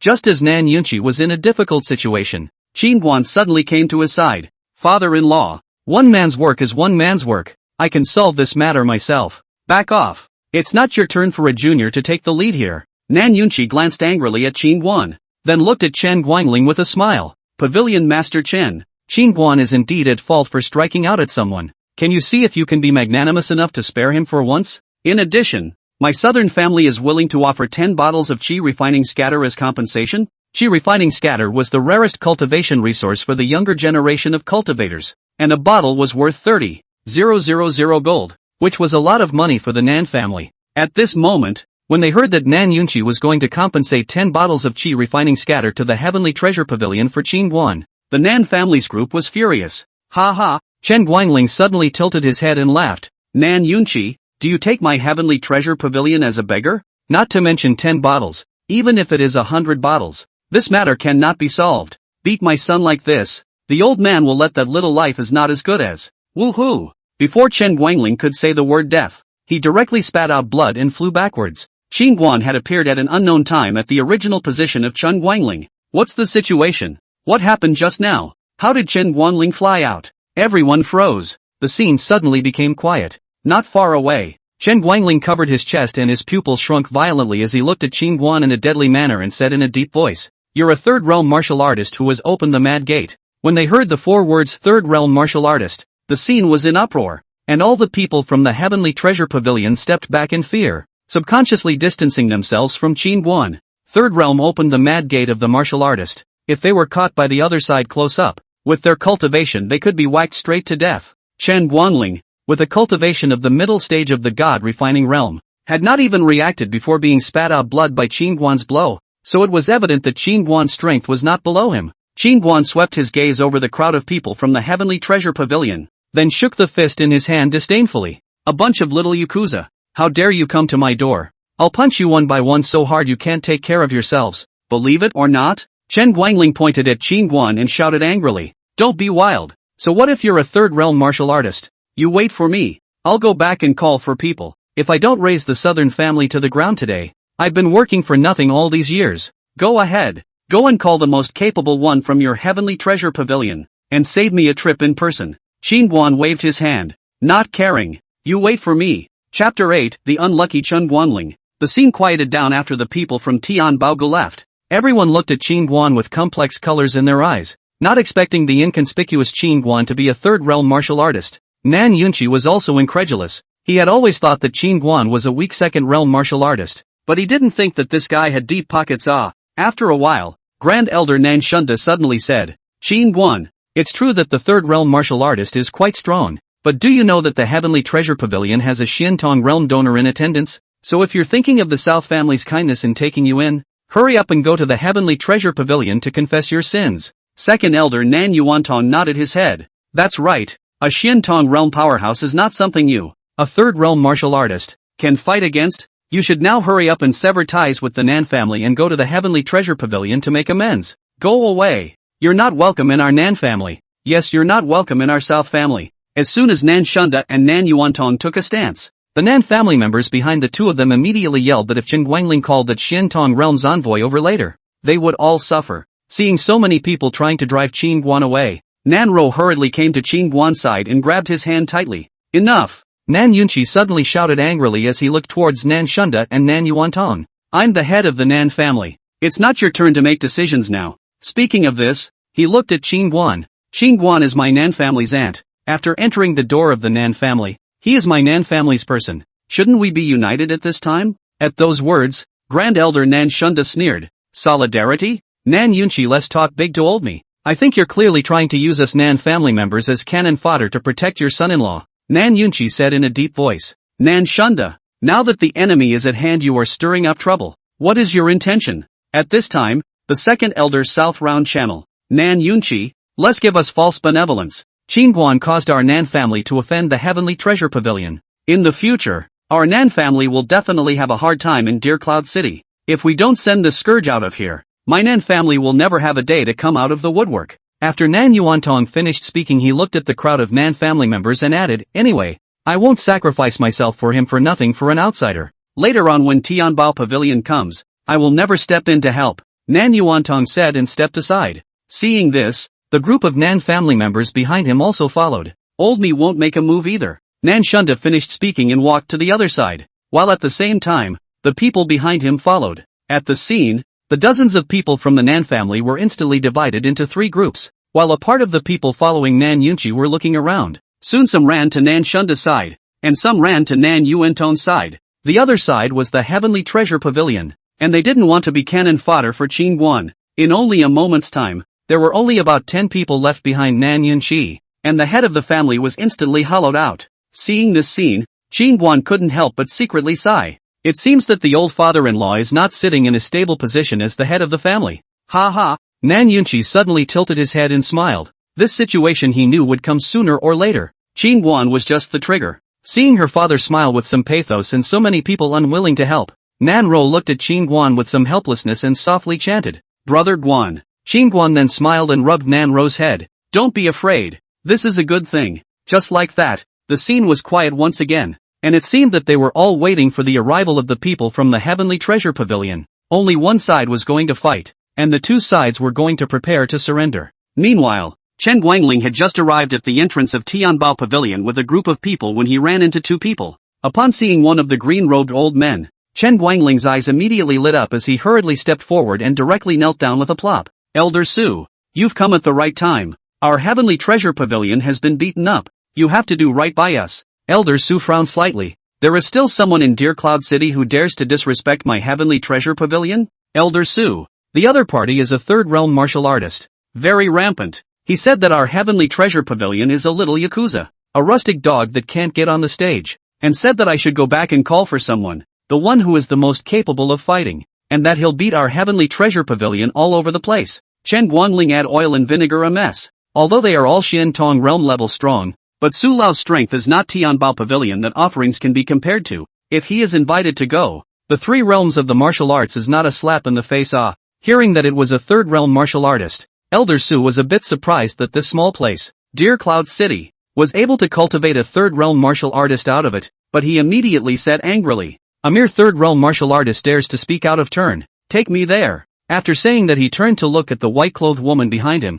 "Miss, old man will go and settle this matter first and come back immediately." Hearing Su Lao respectfully call the white-clothed woman Miss, Chen Guangling's pupils shrunk violently, and he hurriedly turned his head toward the white-clothed woman and kowtowed. "Little man has eyes but doesn't recognize Taishan to see Miss Lord." The woman in white ignored Chen Guangling and said in a faint voice, "It's boring anyway, so I'll go and join in the fun." Chen Guangling was overjoyed in his heart and hurriedly led Su Lao and the woman in white towards the direction of the South family, and it didn't take long for the gang to arrive at the South family compound. Seeing Chen Guangling leading his men to kill again, the two of them, Nan Shunda and Nan Yuan Tong, almost simultaneously ran to him to curry favor and beg for forgiveness. Asterisk asterisk asterisk asterisk off. Chen Guangling pushed the duo away as he didn't bother with them, but instead led the people straight towards Nan Yunqi's side. Chen Guangling stepped aside and then cursed as he pointed at Qin Guan who was standing in front of him. "Elder Su, it's this little guy. He's the one who called all of us in Tianbao Pavilion little yakuza." Looking in the direction of Chen Guangling's finger, when he saw the person he was referring to, Elder Su was instantly startled, and the white-clothed woman's beautiful eyes instantly widened when he saw Elder Su as well as the woman in white. Qin Guan then frowned slightly. It's them. These were the same two men he had met when he crossed the river 2 days ago. "Little, why don't you say anything? Before you weren't very mad, threatening to beat our Tianbao Pavilion life can't." "Oh." Chen Guangling's words had not yet been spoken before the whole person suddenly spat out blood and flew out. The crowd was shocked. What is the situation? How did Pavilion Master Chen spit blood and fly out again? In the distance, Chen Guangling, who was spitting blood and flying backwards, had a million horses racing in his heart as he ran back to look at Elder Su with a stunned face. He just wanted to say that he hit the wrong person, but when he saw Su Lao's ugly expression, his heart suddenly panicked, and his words stopped at the edge of his mouth. Just as the crowd was in disbelief, Elder Su walked up to look at Qin Guan and laughed. "Little friend, I feel that there must be some kind of misunderstanding in this matter." "Misunderstanding?" Hearing Elder Su's words, everyone at the scene was shocked, although he didn't know who this Elder Su was, but from Chen Guangling's attitude towards him it must be an unimaginable big shot. How could such a big shot take the initiative to tell Qin Guan that it was a misunderstanding? Qin Guan looked at Elder Su and did not speak. Seeing that Qin Guan did not speak, Su Lao was a little embarrassed. Originally he and his own young lady were prepared to visit and pull Qin Guan together, but did not expect that the person had not yet been pulled together. But Chen Guangling took the lead in offending him. Really a rice bucket that is not enough to make things happen, but more than enough to make things happen. Yeah, this was supposed to be a misunderstanding. At this time, Nan Yunqi hurriedly came to Elder Su and laughed. "This old man in front of me has unfathomable strength. Although I don't understand why the other party will take the initiative to show goodwill, but since the other party gives the step down, if he doesn't give his face again, it's really ungrateful." Nan Yunqi had just finished speaking when Qin Guan suddenly opened his mouth. "Right now, I have 2 conditions. 1. Chen Guanling and Chen Shaojia's father and son die, and this matter will end tonight. And 2. Tianbao Pavilion compensates my old man for 100 bottles of qi refining scatter in exchange for his father and son's 2 lives, and this matter can be uncovered as well." Hearing the conditions Qin Guan offered, Everyone at the scene sucked in a breath of cold air. He dared to negotiate with the Heavenly Treasure Pavilion? Where in the world did he get the courage to dare to make such an offer to the Heavenly Treasures Pavilion? Elder Su frowned slightly. A flash of displeasure flashed under his eyes. He didn't expect Qin Guan to not give him face, not to mention punching Tianbao Ji's face. Even if Qin Guan was as strong as he was, the majesty of the Heavenly Treasure Pavilion was not something he could violate. Thinking of this, Elder Su looked at Qin Guan and said in a deep voice, "What if I don't agree?" Seeing that Elder Su was clearly angered, Nan Yunqi was so scared that his calf tummy spun around. He hurriedly waved his hand and said, "Elder Su's young man has a big temper. You must not take it seriously. How would we dare?" Nan Yunqi was currying favor when Qin Guan suddenly said in a cold voice,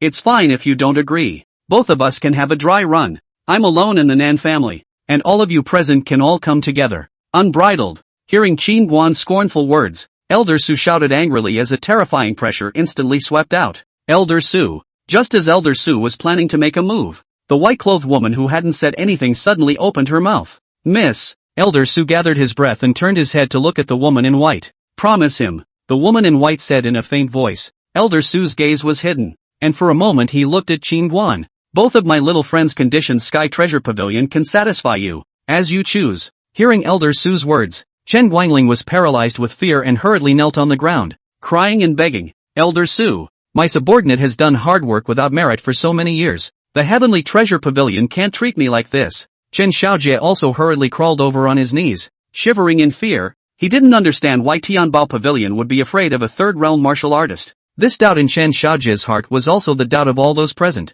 The fact that Tianbao Pavilion had agreed to Qin Guan's conditions was really puzzling to them. "Father-in-law, do you want 100 bottles of qi refining scatter? Or do you want the lives of this father and son?" Qin Guan looked at Nan Yunqi. Nan Yunqi was almost stunned. His tone was a bit stuttered and whispered, 100 bottles of qi refining scatter. Joking. Killing the Heavenly Treasure Pavilion master. Don't even dare to think about it.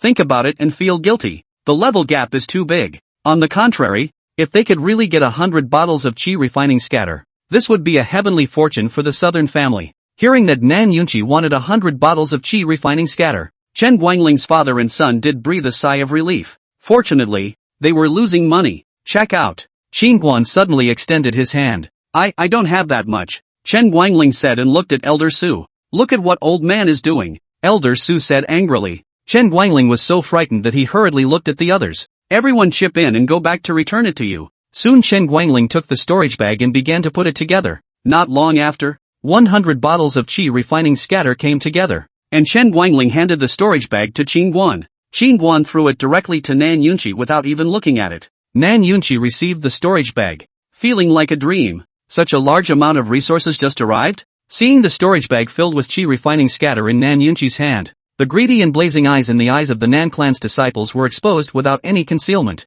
On weekdays, ordinary disciples could only get a bottle of qi refining scatter for 2 months. Those with better qualifications could receive 1 bottle a month, and even Nan Xiao only had 3 bottles per month. 100 bottles of qi refining scatter. Regret. At this moment, many people were really regretting it, especially the part of the disciples who had temporarily defected from Nan Yunqi before. Their intestines were repenting. No one expected that Qin Guan was not only fine, but the other party also compensated 100 bottles of qi refining scatter. Nan Shandet and Nan Yuantong were also gloomy. Originally, the two of them thought that the Heavenly Treasure Pavilion would be able to get rid of Nan Yunqi, but it turned out to be a big surprise. At this time, the white-clothed woman suddenly came to Qin Guan and smiled. "Mr. Qin, may I borrow a step to speak?" Qin Guan hesitated and followed the woman in white toward the distance. Chapter 9 Young Tian Reverse. Seeing that stunningly beautiful white woman take the initiative to invite Qin Guan, the crowd seemed to suddenly understand something. Tonight, anyone with a discerning eye could see that the woman in white was the real big shot, and as she took the initiative to invite Qin Guan, it was obvious that she knew Qin Guan, and the relationship was not ordinary at first glance. The reason why the Heavenly Treasure Pavilion was able to agree to Qin Guan's conditions was entirely because of that woman in white. On the other side, the two of them walked for a while and stopped. The woman in white smiled and looked at Qin Guan. "Introduce yourself." "My name is Zhang Lianyu." Qin Guan nodded. "What's the matter with the girl?" "I want to cooperate with Gongzi." Zhang Lianyu directly opened the door. "Cooperation? For what?" Qin Guan frowned. Zhang Lianyu said, "Has Mr.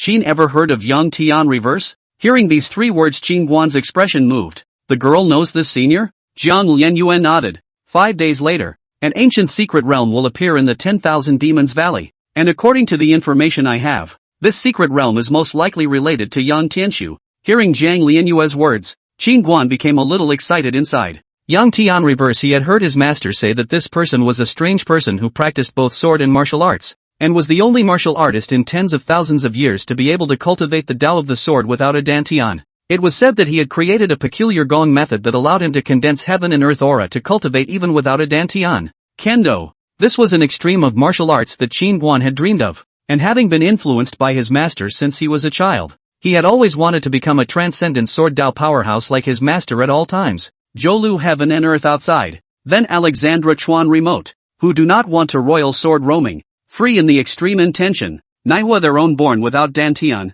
can only do a bitter stick to the ground martial arts. Over the years his master had also been searching for traces of Yang Tianwei for him, wanting himself to obtain Yang Tianwei's martial arts inheritance to cultivate the way of the sword. But due to the long ages, Yang Tianwei had disappeared more than 20,000 years ago, and could not find out half of the information. Just now, when he heard Jiang Lianyue mention the Yang heavenly reversal, Qin Guan's heart was really excited. Seeing Qin Guan's expression move, Jiang Lianyue added, now there are many forces that have been informed of this matter, so I would like to cooperate with Mr. Qin and explore the secret realm together. And as for the treasures, how about each according to their own chance when the time comes? Qin Guan nodded after hearing this. Yes, Prince Qin, keep it quiet beforehand regarding the cooperation between us, and when the time comes to deal with the various forces, we might be able to take them by surprise.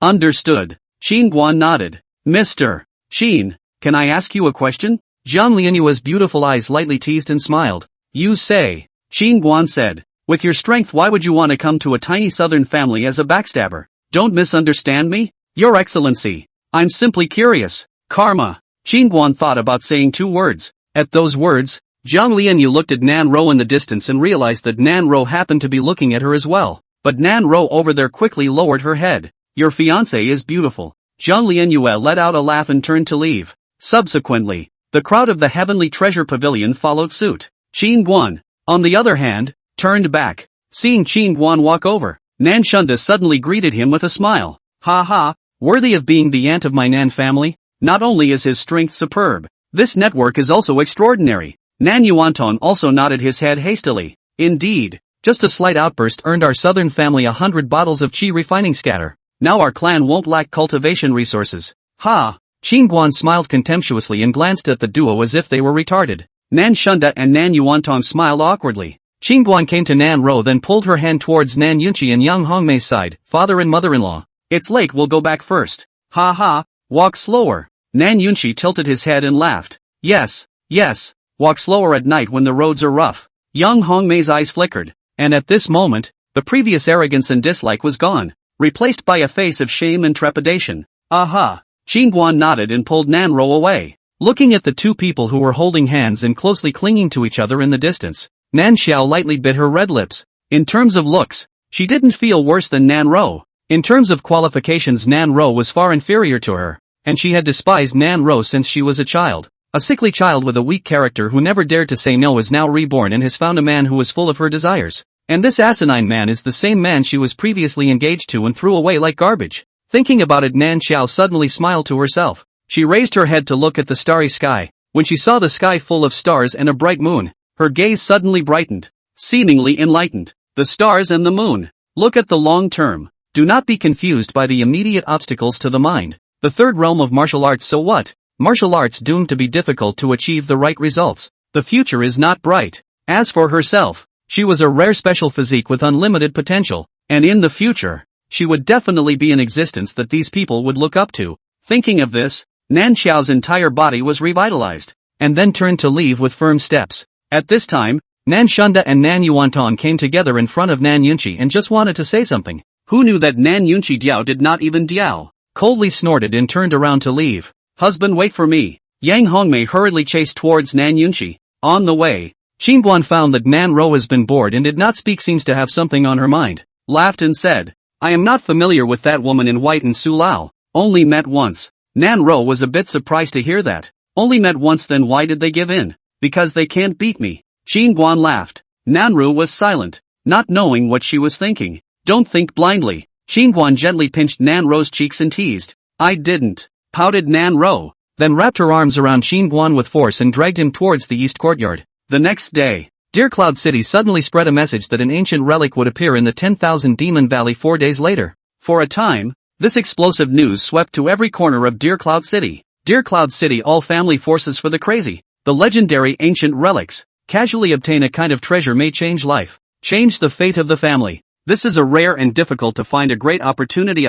As a result, many family forces began to secretly make alliances. They all knew very well that a secret realm such as this would surely be fought over by many great forces, and it would be wise to make alliances and embrace the group at this time. The Nan family naturally didn't stay idle after learning of this news, and Nan Yunqi nearly ran his legs off, seeking allies everywhere. But what he didn't expect was that those clans that usually had a good relationship with the Nan family, or even a good ancestral friendship, were unwilling to ally with the Nan family, which made Nan Yunqi depressed to the core. Family head, yesterday's 100 bottles of qi refining scatter you hurry to take out and distribute to everyone. Strive to make everyone's strength higher in these few days. When the secret realm opens, it can also enhance the competitiveness, is not it? Yes, this is a time when we should be united and have no other thoughts. In the great hall of the Nan family, Nan Shunda and Nan Yuantong said, after last night's incident, the two of them were greatly restrained, and when they heard about the secret realm, they hurriedly came to beg Nan Yunqi to see him. After all, Qingguan's strength was not bad,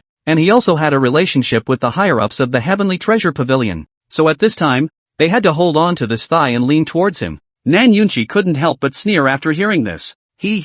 United? At this time you guys want to be united. Why weren't you all united last night when my son-in-law was forced by the Heavenly Treasure Pavilion? Nan Shunda listened and said with a look of consideration for the family. Family master, without knowing, we did that for the sake of the family's future. On the side, Nan Yuantong hurriedly nodded his head. Nan Yunqi glanced at the duo and said in a cliched manner, we're all members of the Nan family. We're all bloodlines divided by a single old ancestor, so we should work together in solidarity no matter what, instead of having our own agenda. Don't you think so? What the family master said is true, and this is also the teachings of our ancestors. We naturally bear this in mind. The two nodded instantly. At that moment, Nan Yunqi sighed and said, this time in the secret realm, many clans have begun to embrace alliances, and now that our southern clan doesn't have a single ally, the situation is unfavorable for our southern clan. When Nan Shunda heard this, he asked, then what did the ant say? I asked in the morning. He said that he is not familiar with the Heavenly Treasure Pavilion,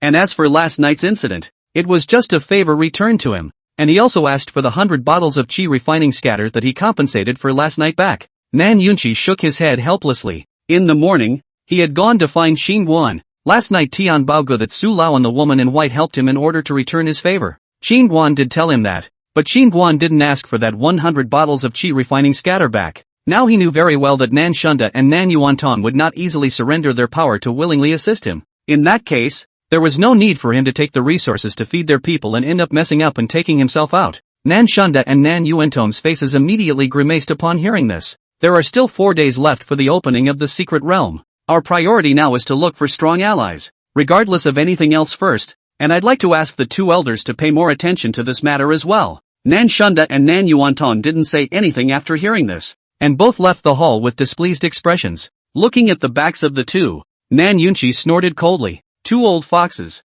more aggressive than anyone else when taking advantage, running faster than anyone else when things go wrong, really brazen. At the same time, the South family, a main courtyard, a group of subordinates busy before and after. They cleaned up everywhere, hanging red lanterns and sticking happy couplets. The courtyard is filled with a festive atmosphere. Qingguan and Nan Ro, on the other hand, were dragged by a few sisters to teach them some etiquette matters to be noted during the marriage tomorrow. Time passes quickly, and a day passes in the blink of an eye. The next day, the street where the Nan family was located was bustling with gongs and drums and firecrackers, and Nan Yunqi even stood in the courtyard early in the morning ready to welcome the invited guests. Unexpectedly, it was almost the auspicious time for the wedding ceremony, but very few people came to congratulate the bride. A total of over 60 invitations had been sent out, while the clans that had come to congratulate him were only a few minuscule little clans. In the end, Nan Yunqi sent someone to inquire, only to learn that last night, Chen Guangling, the pavilion master of the Heavenly Treasure Pavilion,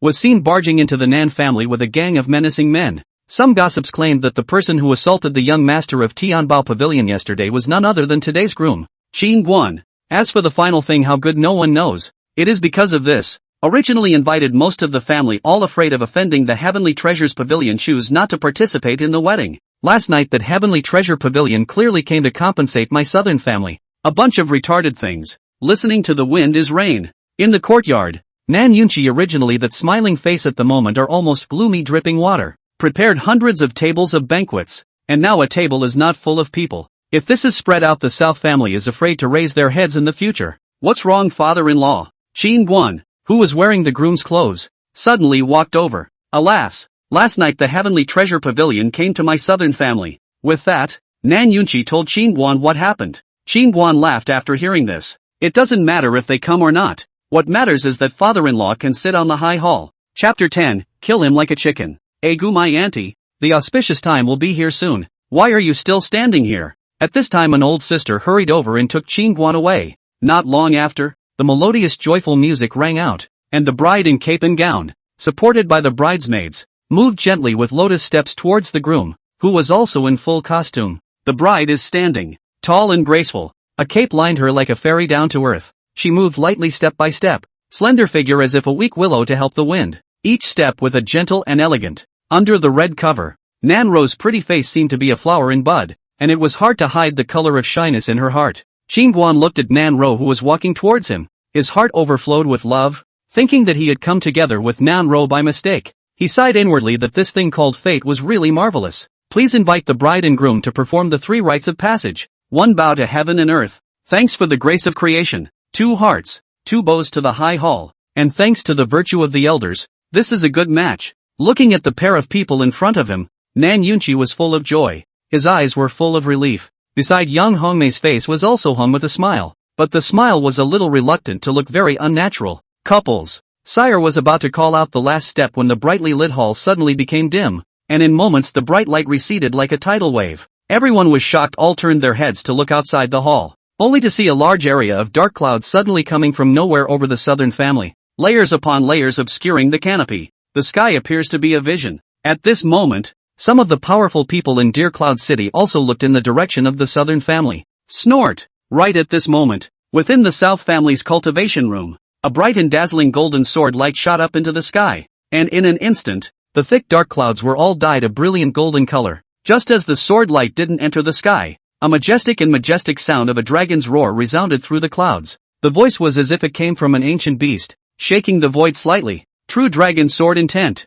Someone from the southern family has awakened the true dragon sword intent. In a moment, all the powerful people in Deer Cloud City all rushed towards the direction of the southern family. Reporting to the family master, young Master Yang Ao has awakened the true dragon sword intent. The vision in the sky was attracted by him. At the Nan family's wedding hall, an underling hurriedly ran to report. What? Nan Yunchi stood up on the spot upon hearing this. Ha ha, worthy of being my own nephew. Learning that Yang Ao had awakened the true dragon sword intent, Yang Hongmei couldn't stop smiling as she glanced at the crowd and busily chided. What are you still standing here for? Why don't you hurry to congratulate and welcome my nephew? In an instant, not many people who had attended the wedding of Qin Guan and Nan Ro all ran out. Looking at Qin Guan and Nan Ro, who were standing there a bit awkwardly, Nan Yunchi hurriedly said, "You two wait for a moment. I'll go over and take a look." After saying that, Nan Yunchi also ran out. Seeing this, Qin Guan's face became a bit ugly. Marred. The hall is not yet finished. Inside the cultivation room, Yang Ao, who had awakened the true dragon sword intent, walked out slowly, his chin slightly raised, and the corner of his mouth hooked into a smug arc. Yang Ao swept towards the crowd. His eyes emitted an overbearing light. At this moment he suddenly felt like the invincible god of war scrutinizing a group of ants. Mr. Yang, congratulations.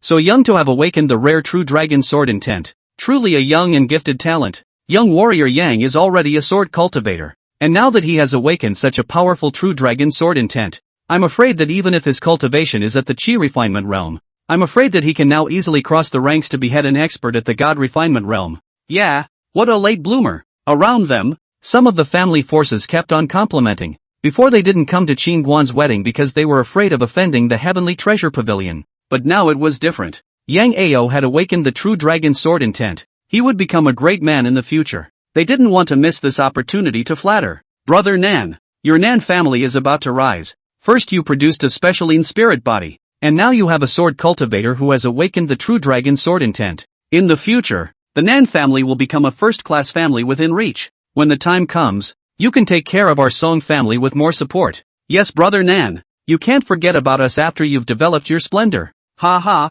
that's right, that's right. Hearing people who were usually about to not even look at the Nan family come forward to pay their compliments, Nan Yunchi revealed a condescending look. Or you have awakened the true dragon sword intent. You are truly a face for our Yang family. Auntie is proud of you from the bottom of her heart. Yang Hongmei proudly walked to Yang Ao's side. She just spoke loudly. She did it on purpose. She was trying to make Nan Yunchi understand in her heart that Yang Ao was a member of her mother's family, not a member of Nan's family, and whether he stayed in Nan's family had to depend on her face. Yang Ao had committed a crime on the Yang family a few years ago and had defected to her from thousands of miles away, and she had taken care of her nephew in every possible way, no less than she had treated Nan Xiao. So Yang Hongmei felt that Yang Ao would definitely listen to her. Hearing Yang Hongmei's words, not far away, Nan Yunchi's face became unnatural. He forced a smile. His own wife did not shy away from hitting her husband's face in public. How fortunate to marry such a woman. Cousin, congratulations. Nan Xiao also walked over and congratulated Yang Ao. Cousin. Seeing Nan Xiao walk over, Yang Ao, who had been acting like he was above the rest, collected a hint of arrogance. At this time, Yang Ao said with some curiosity, Auntie, cousin, is someone from the Nan family getting married today? He noticed that the Nam family was dressed festively and wore some red trim on their clothes. Today is the day that sickly girl Nanro got married and got her a backward son-in-law. Yang Hongmei didn't have the good sense to say. Earlier she was still a little afraid of Qin Guan, but now that her nephew had awakened the true dragon sword intent, a third-realm martial artist was not enough to fear. Ha! Hearing that it was Nanro who married, Yang Ao smiled faintly, his face overflowing with dislike. A woman who is about to die is also wanted, and the person who married her is also a brainless and unproductive. Young master, you're out of the gate. At this time an underling suddenly ran over, then attached himself to Yang Ao's ear and said something. What? Yang Ao was furious after hearing Bo Ran, and a powerful sword chi suddenly appeared around his body. Everyone frowned when they saw this. What news did Yang Ao hear that he was so angry? What happened to Ao Air? Yang Hongmei asked hurriedly. Yang Ao said angrily, that Qin Guan even killed my cousin Hulu. Where is he? Not far away. Nan Yunchi's face changed when he heard this and hurried over. Yang Ao must not be impulsive. This is a misunderstanding. What misunderstanding? Hulu was killed by Qin Guan. Ao Air, this matter Aunt has been silently holding back. Yang Hongmei said in a deep voice. Auntie, where is he? Yang Ao said coldly. Over in the main courtyard. He's today's groomsman. Yang Hongmei said. No matter who he is, even if he is the groomer, I want him to be buried with him today, said Yang Ao angrily, walking towards the side of the main courtyard. Ao, or don't be impulsive. That Qin Guan is a third-realm martial artist. Your aunt isn't even a match for him. Yang Hongmei seemed to have thought of something and hurriedly reminded. Hearing Yang Hongmei's words, some of the surrounding family forces were shocked, not realizing that the Nan family's backward son-in-law was actually a third-realm martial artist. So what if he's a third-realm martial artist? Now that I've awakened the true dragon sword intent, killing him is like killing a chicken. Chapter 11, The Night of the Wedding Candle. Qin Guan, get your ass out here. Soon, Yang Ao came to the main courtyard in a murderous rage. Hearing someone call out to him, Qin Guan walked out. When Nan Ro heard that it was Yang Ao, she lifted the red cover and ran out, hastily reminding, Brother Guan, he is Yang Ao, be careful. After hearing that Yang Ao had awakened the true dragon sword intent before, Nan Ro reminded Qin Guan that he had killed Hulu before, and if Yang Ao knew about it he would most likely come over to seek revenge on him, and as expected he came. I heard that you are a third-realm martial artist. Come, do you dare to fight with me? Yang Ao raised the long sword in his hand and pointed it at Qin Guan. Stop! Right at this moment, Nan Yunchi suddenly came between the two as he hurriedly said, Aoer must not be impulsive. Auntie, are you taking his side? Before Nan Yunchi could finish his sentence, Yang Ao suddenly interrupted him. No, said Nan Yunchi, momentarily at a loss for words. Yang Ao looked at Nan Yunchi and said coldly, Today, the Nan family has me without him, and him without me. The whole place was shocked by these words, and the implication was that if the southern family defends Qin Guan today, then he, Yang Ao, will leave the southern family. 2 for 1. One was a sword cultivator who had just awakened the true dragon sword intent, and the other was a third-realm martial artist. These two put together. I'm afraid little cutie. Both chose the sword cultivator who awakened the true dragon sword intent. For a moment, all eyes fell on Nan Yunchi. Nan Yunchi's face showed difficulty. He couldn't help but turn his head to look at Qin Guan and Nan Ro, who were dressed in red robes. Qin Guan's face was expressionless with a light-hearted look, while Nan Ro's face was in a state of panic. Upon seeing Nan Ro's scared look, a sudden surge of strength came out of Nan Yunqi's heart. If he can't even be a good father, what kind of family head is there to revitalize the family? Thinking of this, he turned his head to look at Yang Ao. Yang Ao, this is the Nan family. Today is my daughter's wedding day with Qin Guan. There's still no room for you to be reckless. Nan Yunqi's words shocked one of the people present. He had chosen the unpromising martial artist Qin Guan, a sword cultivator who gave up awakening the true dragon sword intent? The crowd at the scene all silently shook their heads as they looked at Nan Yunqi. No wonder the Nan family was only a third-rate small family. Such a family head didn't have the slightest bit of an eye pattern. Good. Very good. Yang Ao's eyes were cold, and the sword in his hand trembled violently. Good you Nan Yunqi. Thanks to my Yang family supporting you all this time. This is how you treat my Yang family members. You're really a white-eyed wolf. A white-eyed wolf that can't be fed. Seeing that Nan Yunqi chose to stand on Qin Guan's side, Yang Hongmei was furious and cursed, feeling that the Yang family's goodness towards him had been fed to the dogs. You shut the up. Nan Yunqi suddenly roared. He looked at Yang Hongmei, his body shaking a little with anger. This brainless woman who didn't care about anything, he really regretted marrying her. After a moment of silence, Nan Yunqi seemed to have made up his mind. Going forward, I will pay back what I owe the Yang family all these years one by one. From today onwards, you, Yang Hongmei, are repudiated by the old man. Hurry up and get out. Hurry up and get out. At the end of the Nan Yunqi like crazy roar, seems to be in the hard venting heart suppressed for a long time of stifling humiliation. Everyone at the scene was startled by the suddenly furious Nan Yunqi. Nan Shunda and Nan Yuantong, on the other hand, were indescribably happy in their hearts, without the support of the Yang family. He, Nan Yunqi, was nothing. Yang Hongmei directly froze. She didn't understand why Nan Yunqi was so furious. Was it because she had scolded him in front of everyone? He used to scold and criticize him in front of outsiders and in front of his mother's family, but he didn't react so strongly. Did he? Or did he never love her at all, and stayed with her all these years just to get her Yang family's supportive cultivation? At this moment, Yang Hongmei's heart was in turmoil, and she had an intuition in her heart that Nan Yunqi didn't scare her to joke with her. Oh, really not being able to figure it out, Yang Hongmei suddenly cried in aggravation. Mother, calm down. Nan Xiao hurriedly came to Yang Hongmei's side. What's there to cry about? My Yang family doesn't have anyone who likes to cry when things go wrong like that. Seeing Yang Hongmei crying and wailing there, Yang Ao coldly disliked it. Then he flipped his wrist and pointed his sword diagonally towards the ground, looking towards Nan Yunqi. If you dare to stop me, don't blame me for killing you together. Nan Yunqi's eyes narrowed slightly. Just in time. Old me also wants to try out the power of this true dragon sword intent. Seeing that Yang Ao was going to kill Nan Yunqi, Yang Hongmei suddenly rushed over and pulled him back. Ao or must not. He's your aunt's husband. Asterisk asterisk asterisk asterisk off. As soon as Yang Ao pushed Yang Hongmei away, the next moment dozens of stirring golden sword chi suddenly surged out from his body. The sword chi flew and swirled and coalesced, emitting gusts of horrifying dragon roars. Feeling the powerful sword might emanating from Yang Ao's body, all the people at the scene were staring at the scene. It was worthy of being the true dragon sword intent. It was so strong just after it was awakened. Nan Yunqi also looked extremely grave. At this moment, his body was wrapped in a layer of faint blue spiritual energy, and the spiritual energy within his dantian was madly surging towards his palm. Die! Yang Ao slammed a chop at Nan Yunqi. Anon! A golden sword dragon wrapped in a long sword instantly fell. Facing this powerful sword, Nan Yunqi's face was a bit grim, and his closed palms were just about to go upwards when a red figure suddenly appeared in front of him. It's Qin Guan. Qin Guan's speed was extremely fast. A fist blasted towards the chopping sword. Boom! In the next moment, Yang Ao flew directly backwards with his sword. Pust! Yang Ao's body slammed heavily against the wall and spat out a mouthful of blood. How?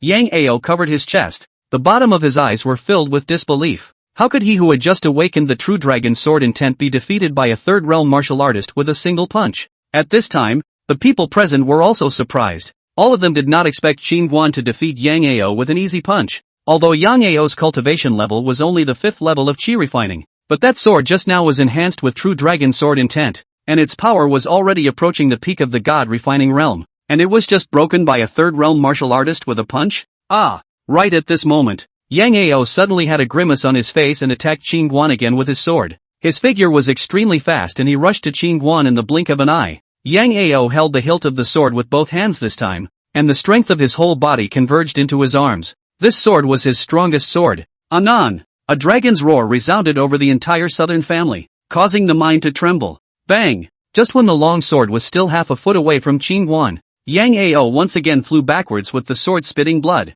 Ah! No way! No way! Yang Ao covered his chest and lay on the ground and kept shaking his head. His own full-force strike had not even touched Qin Guan's body. At this moment, a huge sense of frustration suddenly arose within him. If it weren't for my big wedding today, I would take your dog's life. Qin Guan looked at Yang Ao in the distance and snorted coldly, before turning to look at Nan Yunqi, who looked a little displeased. How can there be an old father-in-law like you, whose daughter runs away halfway through the marriage ceremony? Nan Yunqi drifted back from his shock, and he hurriedly shouted at the bridesmaid as well as the secretary. What are you still standing there for? Why don't you hurry up and pay your respects to the aunt and the young lady? The subordinate sniffed and hurried towards the main hall. The wedding continues. Right at this moment, a Chinese-robed middle-aged man landed in front of Yang Ao. He took out a red elixir. Young warrior Yang, this is the Qi and Blood elixir, hurry up and take it. A first-grade Qi and Blood elixir was worth 50,000 gold for one, which was very expensive. Yang Ao looked up at the Chinese-robed man,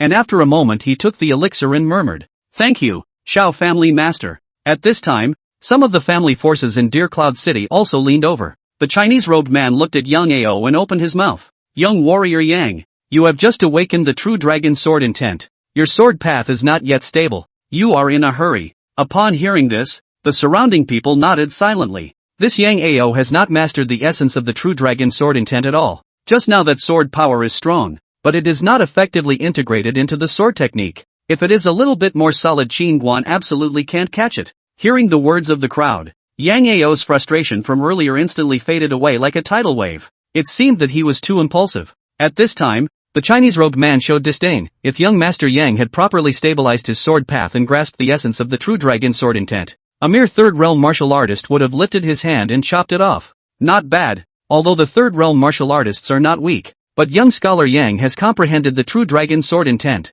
His future growth will not be comparable to that of a martial artist, so do not let Qin Guan mess up your morals. Someone on the side complimented. Upon hearing this, Yang Ao's confidence doubled. Having been defeated by Qin Guan's punch just now had almost destroyed his Dao. At this moment, the Chinese-robed man added, "My Shao family's old ancestor is quite knowledgeable about the sword Dao. If you don't mind, you can go with my old man and let his old man guide you to help you stabilize your sword Dao in the meantime." Yang Ao's eyes lit up when he heard this, and he hurriedly got up and gave a respectful salute. Then many thanks to family master Shao. The Shao family was a sword Dao family, and the Shao family's old ancestor Shao Yun's sword Dao had even reached the strength of a swordmaster. So if he could get his guidance, then his own sword Dao would definitely soar, and it wouldn't be too late to come back to Qin Guan for revenge at that time. In the Yuanyang continent, sword cultivators have a strength level division in the sword path: sword mortals, sword apprentices, sword warriors, sword masters, great sword masters, sword kings, sword honors, sword emperors, sword saints, sword immortals, great sword immortals. Young warrior Yang, let's go, Shaoishan said as he held Yang Ao up. Aor. Seeing that Yang Ao was ready to leave, Yan Hongmei in the distance hurriedly shouted, wanting to retain him. Humph. Since the southern family has chosen Qin Guan, it's fine if this family doesn't stay. Yang Ao finished with a resentful glance at the direction of the main hall. Today's account he will sooner or later with the south family and Qin Guan clear. A heavenly genius like young scholar Yang, my Shao family will definitely treat him as a guest. The Chinese-robed man finished speaking and left the courtyard with Yang Ao. Seeing Shaoishan took away Yang Ao, some people around him cursed at once. At this time, pulling together Yang Ao timing is just right. Really an old fox, a once-in-a-century sword Dao genius giving up just like that. How foolish. A man shook his head inside as he left the southern family. The crowd also left. They all came for the person who awakened the true dragon sword intent. Now that Yang Ao was taken away by Shaoishan, they naturally did not want to stay in the southern family anymore. Now the southern family has not only offended the heavenly treasure pavilion, but now they have offended Yang Ao. The Shao family will definitely take this out for Yang Ao in order to bring him closer. And by offending the two first-class forces in Deer Cloud City at the same time, the southern family is afraid that they will be finished in the future. Soon, there were no other family members in the courtyard except for some of the Nan family members, and even the few small family members who had come to participate in the wedding earlier all left quickly. Nightfall. Although there are not many guests, but some customs and etiquette is quite complicated. Qin Guan has been busy until dark, finally came to the cave. Inside the room, red candles swayed, light and shadow were interlaced. Qingguan carefully lifted the red cover, and at this moment the four eyes were facing each other, and time seemed to freeze. Nanro's cheeks were flushed. It was the color of shyness intertwined with happiness. She hung her head. Her slightly fluttering eyelashes were like the butterfly wings of a falling flower. She didn't dare to look directly at Qingguan's blazing gaze, but in her heart she was like a bunny rabbit banging around. Qingguan looked at the delicate Nanro in front of him. His eyes were filled with joy and affection. In the future she would be the wife he would need to guard with his whole life. He leaned down and couldn't help but give Nanro a kiss on her forehead. Nanro's delicate body trembled, and her cheeks instantly turned red like the evening sun becoming hot. Seeing this, Qingguan's belly was hot. A fire of desire rushed straight to his head, and he wrapped his arms around Nanro's soft waist and lay down smoothly. Nanro was like a meek little sheep, submitting to the big bad wolf. The bed curtains were drawn. Qingguan's mouth was dry and his heart was like a drum, accompanied by thick gasps as one piece of clothing was thrown out. Outside the house the cold wind is howling. Inside the house the sound of spring is chanting. With the gradual improvement, in the two people's bodies silently born two kinds of mysterious power. The whole body into the two people do not know. At the same time, on the endless starry sky, a huge eye of the void looked down at the earth below through the countless stars and rivers, seemingly searching for something. An hour later, with Nanro surrendering her arms, Qingguan gave up. In the soft quilt, Nanro tightly pressed on Qingguan's thick chest, red face overflowing with happiness flushed. This moment she said goodbye to the young girl's youthfulness, and really became this man's wife. Just then, Qingguan suddenly sat up violently. He was too busy to pay attention before. At this moment, he suddenly realized that a small black tower was hovering on top of the bed. The tower trembled slightly, constantly releasing a strange black energy, which formed an energy shield that was enveloping him and Nanro. Husband, what is that? Nanro also noticed the small black tower and said with some fear, don't be afraid. This little tower is my treasure. Qingguan finished frowning at the small black tower suspended in the air. What the hell was this tower doing? Just as Qingguan was curious, the little black tower suddenly withdrew its energy, and the next moment it trembled and slammed into Qingguan. Bang! Qingguan was directly hit by a powerful force and spat out blood and flew out. Chapter 12, Tai-in Holy Body. Ah, husband. Seeing this, Nanro was so frightened that she hurriedly pulled open the bed curtains wrapped in the quilt and ran out of bed to help Qingguan up. Qingguan hurriedly protected Nanro behind him as he stared at the little black tower. What are you doing? Thinking of the previous has been hard for this kid to cover the eyes of the sky. He is in the bed flipping clouds and rain fast, but their own bitter to him spring. A handful of an hour. The small black tower suddenly violent trembling become violent. Big brother, have a word. Noticing a terrifying power suddenly emanating from the little black pagoda, Qingguan hurriedly begged for mercy. He did not expect this grisly tower to be so strong, how strong his fleshly body was, but just now he was directly injured by this tower. Seeing the softened Qingguan, the little black pagoda suddenly stopped trembling, and in the next moment it turned into a mysterious light and drilled into Qingguan's brow. The corners of Qingguan's mouth twitched as he cursed in his heart. What the hell is this damn thing? As the little black tower disappeared, Nanro hurriedly wiped the blood from the corner of Qingguan's mouth and said worriedly, are you alright, husband? It's fine. Qingguan shook his head then carried Nanro back to the bed. Since that tower is your treasure, why did it hit you? Nanro couldn't help but ask. Qingguan's face darkened. I don't know why it got angry.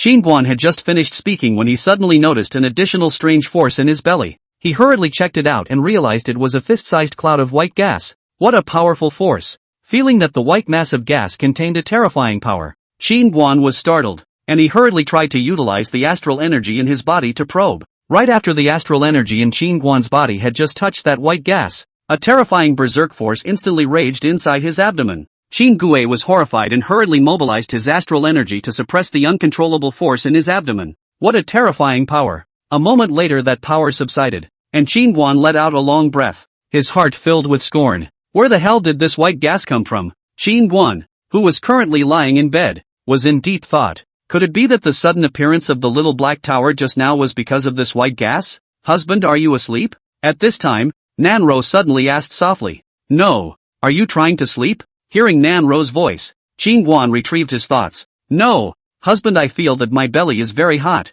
It's a little hard to bear, Nanro said with some pain. What's wrong? At those words, Qingguan hurriedly lifted the quilt to check.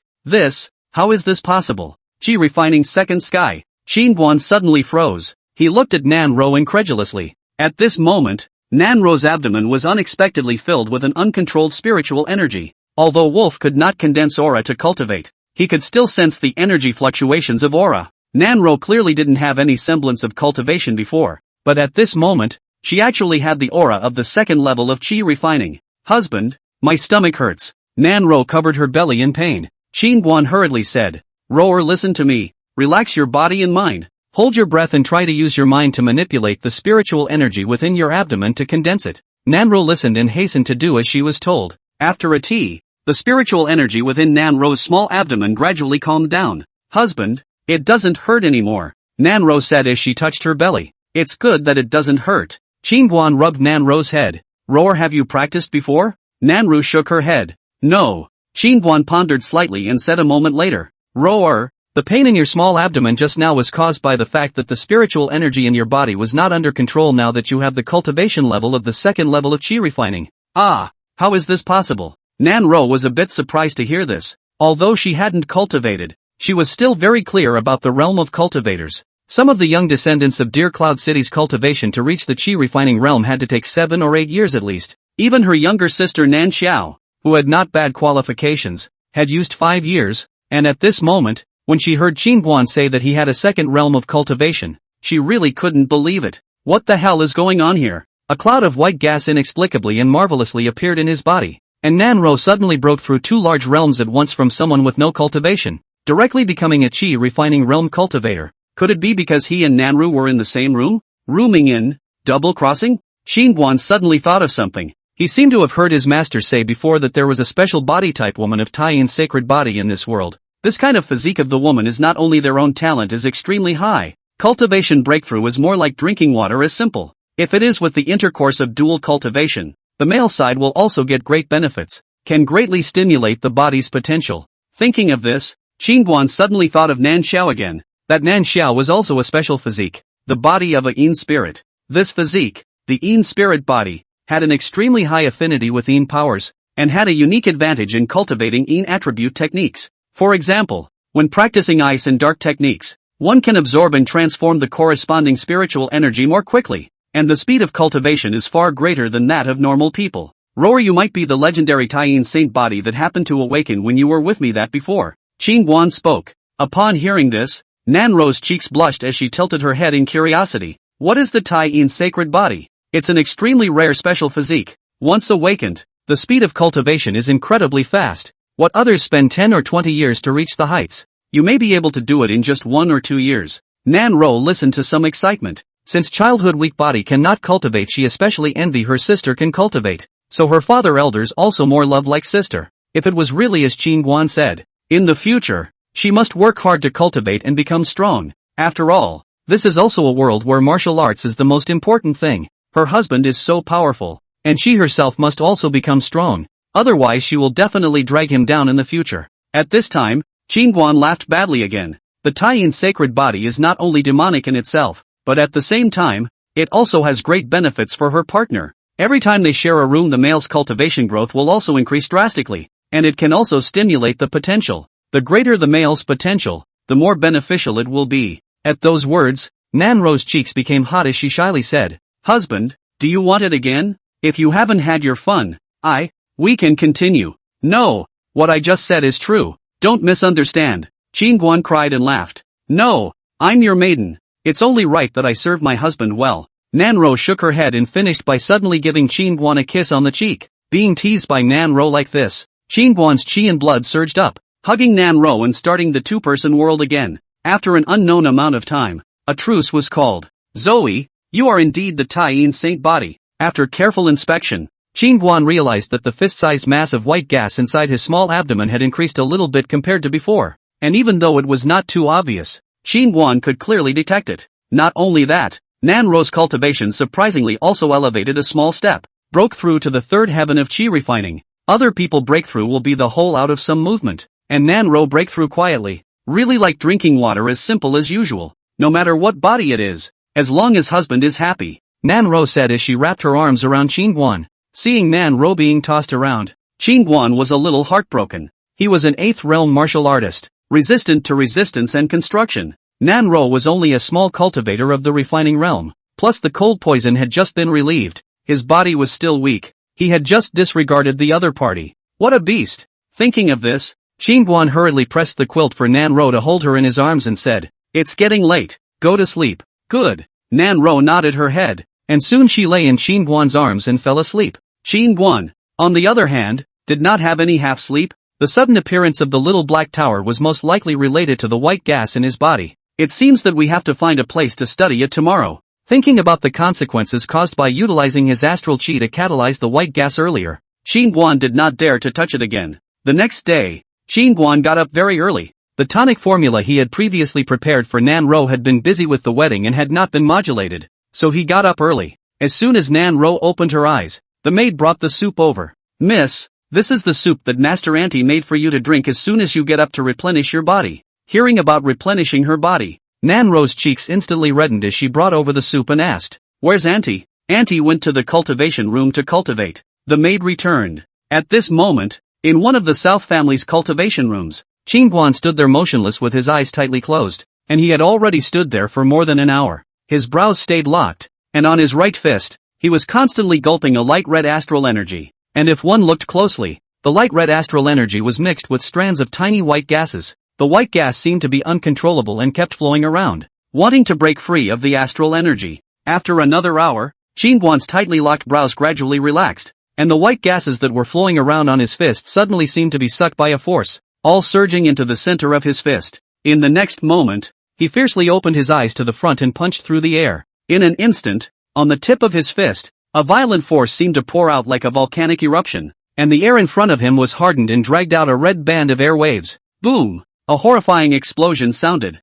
and the next moment the entire cultivation room couldn't withstand it and instantly collapsed, and at the same time, it was as if an earthquake had occurred in the southern family, and all the houses shook violently. Everyone ran from the room at almost the same time, looking at each other wondering what had happened. Nan Yunqi, who rushed over at the first time, stood not far from the cultivation room. When he saw the cultivation room that had been reduced to rubble, his entire being was directly confused. What in the world had happened? Soon, members of the southern family also rushed over. When they saw the cultivation room turned into a piece of rubble, they all froze there. At that moment, a figure jumped out of the ruins. "It's Guan." "Ha! Ha! Ha! Ha!" Guan threw back his head and laughed with great abandon, as if he hadn't seen the crowd. He laughed and passed in front of them. Nan Yunqi's face gradually became gloomy as his features began to gradually distort. The cultivation room that had taken several generations to build had been destroyed by Guan. Without the cultivation room, the Nan family is afraid to be finished.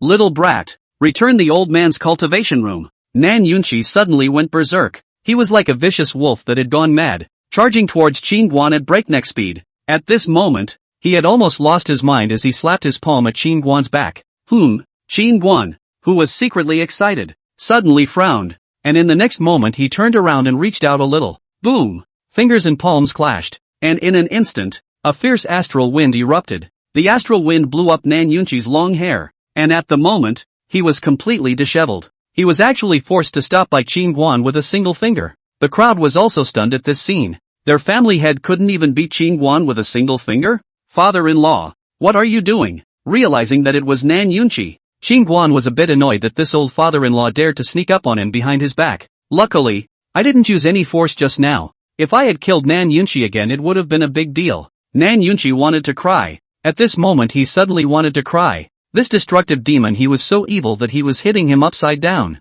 "Father, why did you hit my husband?" Nan Ro, who was carrying a food box not far away, hurriedly ran over. Just now she saw her father sneak attacking Guan behind her back from a long distance away, and she was so scared that she hurriedly ran this way. Chapter 13, Unity is Strength. Seeing Nan Ro turn toward Guan, Nan Yunqi fiercely pointed toward a ruin and said angrily, "Look what your husband has done." Nan Ro looked into the distance, and she couldn't help but be dumbfounded when she saw the cultivation room that had been reduced to rubble. This cultivation room was the core of the Nan family, the key place to cultivate and train the clan members, and it was destroyed by Guan? Nan Ro looked at Guan in panic. This was a big trouble. Guan smiled and said with some embarrassment, "I really didn't mean to destroy it. Just now, after successfully grasping the power of that white gas in his body, he was just too excited, because after incorporating that power in his fist strength, it directly increased his power by as much as 3 times. In his current realm, it was exceptionally difficult to raise his power even a little bit. Unlike cultivators, martial artists could be raised with the help of all kinds of powerful feats and talismans and other means. They could only go purely to raise their realm to enhance their power, boosting his power by 3 times in one go. This really made him a little overexcited. Even if his master saw it, I'm afraid that he would have to drop his jaw. That white gas was just too terrifying. Family master. It's not good. Just then, Aquan ran over. What is it? Nan Yunchi looked at Aquan. Aquan hurriedly said, reporting to the family master. The Grand Elder and the Second Elder have defected to the Shao family with more than 20 people from the family. What? Nan Yunchi couldn't help but stagger a few steps backward after hearing this. He was already devastated by the destruction of the cultivation room by Qingguan, and at this moment, when he heard that the 2 elders had mutinied with more than 20 people, his entire body almost fainted. The Nan family members on the side were also a bit shocked. The Nan family had a total of more than 30 people, and the First Elder and Second Elder even took away more than 20. The Nan family was afraid that it was going to be over. Father! Nan Ro hurried forward to assist Nan Yunchi, wiping the cold sweat from his face with a handkerchief. Family master. Yesterday, Yang Ao also defected to the Shao family. At this time, Aquan spoke again. His meaning was obvious. The First Elder and Second Elder must have defected to the Shao family via Yang Ao. Well, this matter should have a lot to do with Yang Ao, but the First Elder and Second Elder have been displeased with me as the head of the family. So sooner or later they will make a move. Slightly calmer Nan Yunchi nodded his head and said, at this moment he seems to be much older. Is the Nan family really going to fall in his hands? The secret realm is still 2 days away from opening. They're defecting to the Shao family at this time. Good calculations. At this time, a Nan family disciple said in a deep voice. Upon hearing this, the surrounding Nan family members nodded their heads. When the secret realm opens, the benefits inside will naturally go to the strongest. The Shao family is a top power in Deer Cloud City. Aquan, gather all the clansmen here. I have something to say. Nan Yunchi said with a grave expression on his face. Yes. Aquan turned to leave. Father, what happened? At this moment, Nan Xiao hurriedly walked over from the distance, and with her was Yang Hongmei. Yang Hongmei after yesterday, obviously not as staggering as earlier. At the moment silent like a wooden man. The First Elder and Second Elder have defected with more than 20 southern family members. Nan Yunchi said in a deep voice. I had expected them to have problems. Nan Xiao didn't feel too surprised when she heard that. Seeing Nan Yunchi, who was full of sorrow, Yang Hongmei was a little heartbroken and suddenly came to his side and whispered, Master, it was all my fault yesterday. You must take care of your health. Last night, Nan Xiao enlightened her all night. Nan Xiao said that she had always disrespected her father, never cared about his face, never treated him as the head of the family, and that's why her father couldn't stand the outburst. Nanzhou told her to take the initiative and bow her head with her father, and there was room for a reprieve in the matter. After a night of thinking, Yang Hongmei also came to her senses. Seeing Yang Hongmei take the initiative to bow her head, Nan Yunchi was quite surprised in his heart, but he didn't pay any attention to her, nor did he have the heart to do so. Not long after, the remaining dozen or so clansmen of the Nan family were all called over by Aquan. Nan Yunchi looked at the crowd and spoke in a deep voice. Everyone, I'm sure you've all heard about the defection of the First Elder and Second Elder with their men. First of all, I'd like to tell you that it's true. Upon hearing this, the crowd all looked at each other and muttered in whispers. Everyone, be quiet, please listen to the old man. Nan Yunchi waved his hand and continued. Ever since the death of our old ancestor, our southern family has been in a state of collapse. Our strength has retreated again and again, and we have been reduced from a second-rate family to a third-rate family. Over the years, I know that many of my clansmen are not convinced of me as the head of the family, and to speak from the bottom of my heart, I do have many shortcomings in my abilities, and I have not considered many things well enough. However, please believe that I have absolutely no selfishness, and that I am thinking of restoring and revitalizing the southern family all the time. I feel that the strength of a family does not depend on the number of people, but lies in the unity. Even if there are more people who do not think in one place and do not exert their strength in one place, it is still a scattered sand. The enemy can easily crush us. Now, those who stay, I believe that all of them love this family and are bent on revitalizing the family. So don't be alarmed by the defection of the First and Second Elders. In the future we will be united and twisted together, and as usual, we will have a place in Deer Cloud City. Family Master, you're right. Our Nan family has been a scattered mess all these years. In the future, we'll work together to revitalize the Nan family. Nan Yunchi's words immediately resonated with the disciple. Yes, united we stand. Unity is strength. For a moment everyone was encouraged and swung their fists. Jia Quan, for the rest of these brothers, each of them will be issued 4 bottles of qi refining scatter. Seeing that he had stabilized the army, Nan Yunchi immediately took out a storage bag and threw it to Aquan. Hearing that 4 bottles of chi refining scatter were given out to each person, the remaining 10 or so disciples immediately smiled with excitement, and even forgave Qin Guan for destroying the cultivation room. After all, this chi refining scatter was earned by Qin Guan. Nan Yunqi waved his hand in encouragement. There are still 2 days before the secret realm opens. Everyone sees the time to go and cultivate. You are all important members of the family. In the future, when the southern family grows, you will be the family's creditors, the family's patriarchs. Yes, house master. The crowd left excitedly with their hands on the refined chi scatter. Dad, where's the cultivation room? After the crowd left, Nan Xiao looked at the ruins and suddenly gasped. Nan Yunqi sighed. Your brother-in-law was practicing inside and accidentally broke it. Brother-in-law? Nan Xiao frowned, and a moment later she suddenly realized. Qin Guan, destroying the cultivation room. Nan Xiao was about to scold Qin Guan, but she realized that Qin Guan and Nan Ro had left at some point. Father, the cultivation room is the important core place of the family. Now that it's gone, where will we cultivate in the future? Nan Xiao stomped his foot in anger. There were various machines for testing power sparring in the cultivation room, and there was also an important function. The cultivation room was well sealed, so that aura could be accumulated before the breakthrough to prepare for the breakthrough. And if there was no cultivation room, it would cost a lot of resources. The importance of this cultivation room was very important to the children of the family, and now that it had been destroyed by Qin Guan, it made Nan Xiao almost die of anger. Yan Hongmei on the side also snorted coldly, but this time she didn't open her mouth to scold and yell. He is also unintentional. Now the family's hearts are unstable. Xiaoer can tolerate it. Don't make a scene. And no matter how he is your brother-in-law, he is also a part of my Nan family. Nan Yunqi said bitterly. Humph. Nan Xiao huffed and left. Nan Xiao left, leaving Yang Hongmei and Nan Yunqi alone. Yang Hongmei hurriedly came to Nan Yunqi's side and smiled. Master, I boiled your favorite silver ear bird's nest porridge for you. It's still hot in the pot. Go and drink it.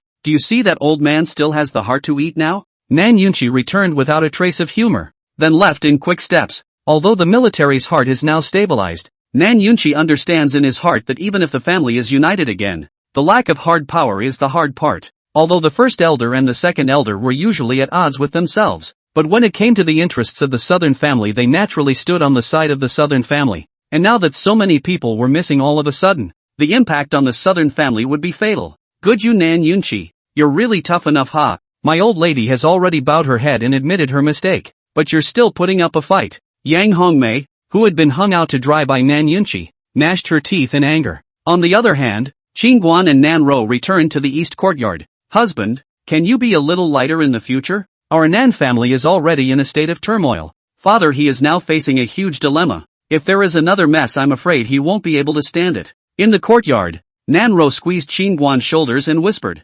Well, I'll keep an eye out for that in the future. Qin Guan nodded his head. He was also a bit helpless. With power at his level, many times a slip of the tongue would cause great destruction. For this reason he held back control from time to time. The master had also warned him from time to time, even with the power to destroy the sky and the earth, but also to be compassionate. The weak and innocent people can be sheltered, then shelter. Never harm. Thinking of this, Qin Guan couldn't help but think of Master's statement that he had slapped the old ancestor of the southern clan to death by mistake back then. And with Master's height, the old ancestor of the southern clan would most likely have been killed by the waves as well. The Master owes the Nan family, and his daughter-in-law is also a Nan family member, so it seems that he has to support his old husband. At the same time, Dear Cloud City's #1 family, the Shao family. In just 1 day's time, young Master Yang's sword Dao has broken through one realm to reach Sword Apprentice. What a fearful young man! Sword Fan, Sword Apprentice, Sword Scholar, Sword Master, Great Sword Master,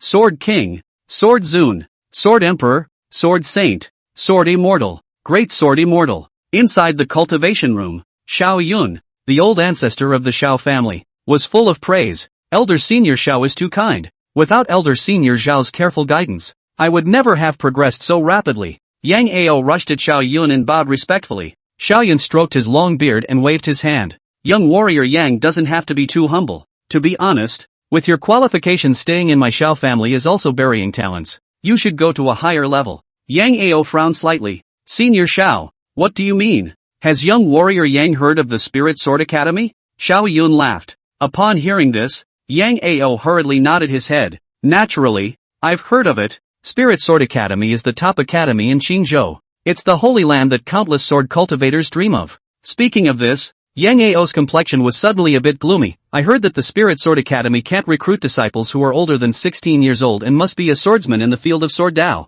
And neither of these two conditions can be done with a little less. Yang Ao naturally heard that Xiaoyun wanted him to join the Spirit Sword Academy. But his current conditions were all the same not in line with the Spirit Sword Academy's recruitment standards. His age was not only 1 year over, but his sword path was also 1 level short. There is no harm. My senior brother Song Yuan is an elder of the Spirit Sword Academy. Tomorrow it is estimated that he will come to Deer Cloud City for this secret realm. At that time, I can recommend to him that you have awakened the true dragon sword intent. There is not much of a problem in breaking the rules and admitting you to the academy. Elder Xiao, I'll remember your kindness in my heart. Yang Ao's heart was overjoyed after hearing this. He didn't expect Xiaoyun to actually have a relationship with the famous Spirit Sword Academy. It was worthy of being the #1 family in Deer Cloud City. The foundation was not bad. Xiaoyun patted Yang Ao's shoulder. I did this because I don't want to see such a good talent like you buried. And secondly, I also have a selfish motive. In the future, I still hope that young scholar Yang won't forget the Xiao family,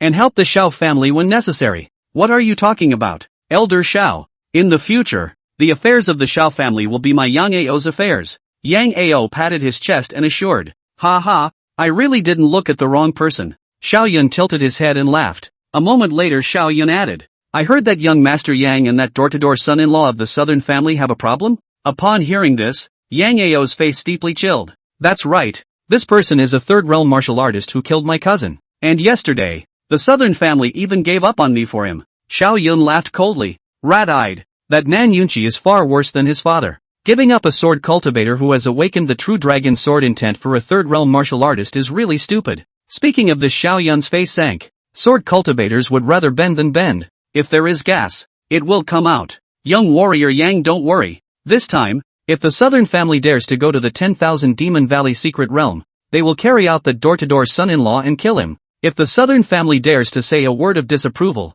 I, the Xiao family, don't mind wiping it out. Chapter 14, Entering the Mountain. The next day, there was still 1 day before the opening of the secret realm. Many family forces had already acted long ago. They had come to the 10,000 Demon Valley to check it out a few days ago, wanting to get a head start. Nan Yunqi had also arrived at the 10,000 Demon Valley with more than a dozen clan disciples. Father, which way do we enter? Nan Xiao asked as she looked at several entry points into the mountains. Go to the one on the far right. There are more people entering that entrance, and the demonic beasts infesting that side are relatively weak and safer. Nan Yunqi thought about it and spoke. Wait. The group was about to go to the entrance on the far right when Qingguan suddenly called out to the crowd. The crowd stopped and turned back to look at Qingguan, while Qingguan looked at Nanro. Roar, which direction has more powerful aura fluctuations? That way, Nanru said, pointing in the direction of the leftmost entrance, pointing in the opposite direction from the right. Nanro is the Tai-in holy body, for the aura sensing is naturally sharper than normal people,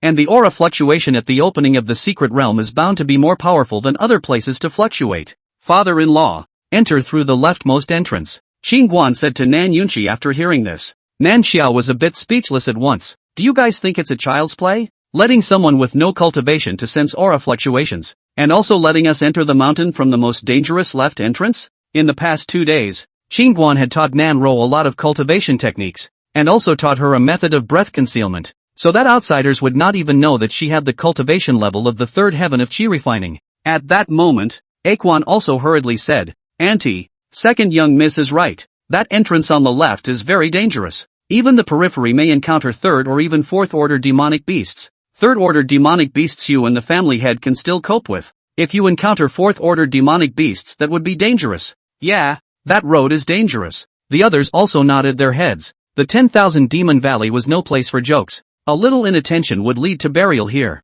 Yang Hongmei first glanced at Nan Yunqi, then she couldn't help but open her mouth as well. What's the point of bringing her here today? No cultivation at all, and blindly directing. Isn't it an intention to add to the chaos? Roar, can you really sense the aura fluctuations over there? Nan Yunqi looked at Nan Ro in doubt. The secret realm is located at the aura is bound to fluctuate. If you can really sense the location of the location that the South family can definitely seize the first opportunity. Well, the aura fluctuation in that direction is very strong. Nan Ro nodded her head and whispered. Nan Yunqi frowned as he looked at Qingguan, who said, listen to my daughter-in-law if you want to be one step ahead of the others and seize the opportunity. Nan Yunqi frowned slightly. Since Qingguan said so, there must be his reasoning. To go to a crowded place with the strength of his Nan family is indeed half the advantage. Another way is a good way. Alright, we'll take the left side with the least amount of people. After considering for a while, Nan Yunchi made up his mind. Father, how can you also listen to them talking nonsense? Hurry up and go in.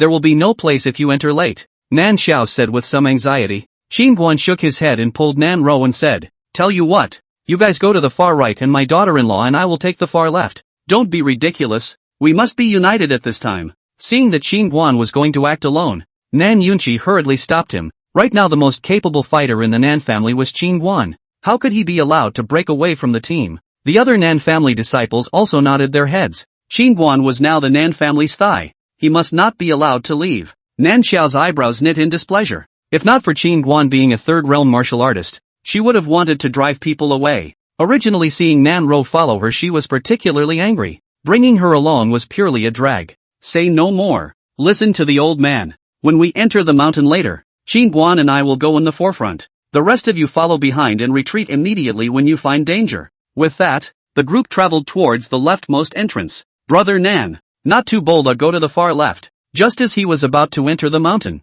a Chinese-robed middle-aged man laughed, and behind him followed 4 dozen or so family disciples in a very large formation. Brother Song, why don't we cooperate? Seeing the Chinese-robed man, Nan Yunchi laughed. Father, why don't we join Uncle Nan, so we can take care of each other? Not waiting for the Chinese-robed man to open his mouth, a teenager behind him hurriedly said. As he spoke, his eyes couldn't help but measure Nan Xiao and Nan Ro. I have to say, these 2 chicks are really the best on earth. Later on, if they go into the mountain and fall alone, he. While the teenager sized up Nan Xiao and Nan Ro, the clan members behind him also had their eyes greedily roaming over them. Asshole, what day is it today? Your little flowery thoughts better be put away for the old man, or else I'll break your legs. The Chinese-robed man glared fiercely at the teenager, then looked at Nan Yunchi and laughed. Brother Nan, there are more than 40 people on our side. None of them are below the qi refining realm. You'd better find allies with similar strength as yours. The Chinese-robed man smiled contemptuously as he led the Song family toward the right.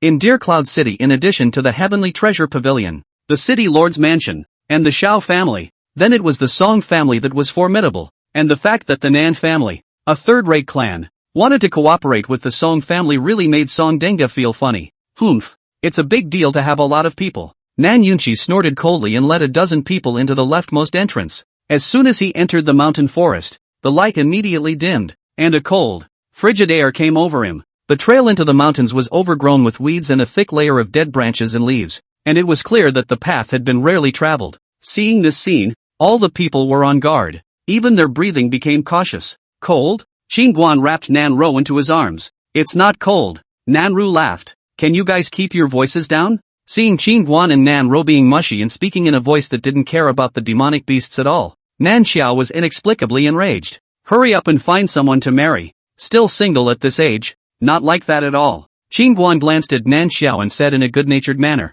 You, said Nan Xiao, speechless. Alright, stop it. 10,000 Demon Valley is no place for jokes. Nan Yunchi hurriedly chided in a small voice. Nan Ro also hastily made a silent gesture toward Xingguan. A line of a dozen or so people walked forward for about half an hour and then stopped. The noises outside the mountain could no longer be heard. The mountain forest gradually became quiet and secretive. But the good thing is that they didn't see a single demonic beast along the way, which made the crowd relax a lot. Roar, sense again. Along the way, Xingguan would stop every now and then to let Nan Ro point in the direction. For Xingguan inquired about Nan Ro's practice. The crowd is very puzzled. Missy Half Cultivation did not how to let her lead the way. Especially Yang Hongmei from time to time will be shady a few sentences. It's still ahead. The fluctuations have gotten a bit more powerful, Nan Ro said as she pointed ahead. Nan Yunchi looked in front of him and whispered, everyone stand in formation. Just as Nan Yunchi finished speaking, a pack of demonic wolves suddenly and silently appeared in a shrubbery ahead.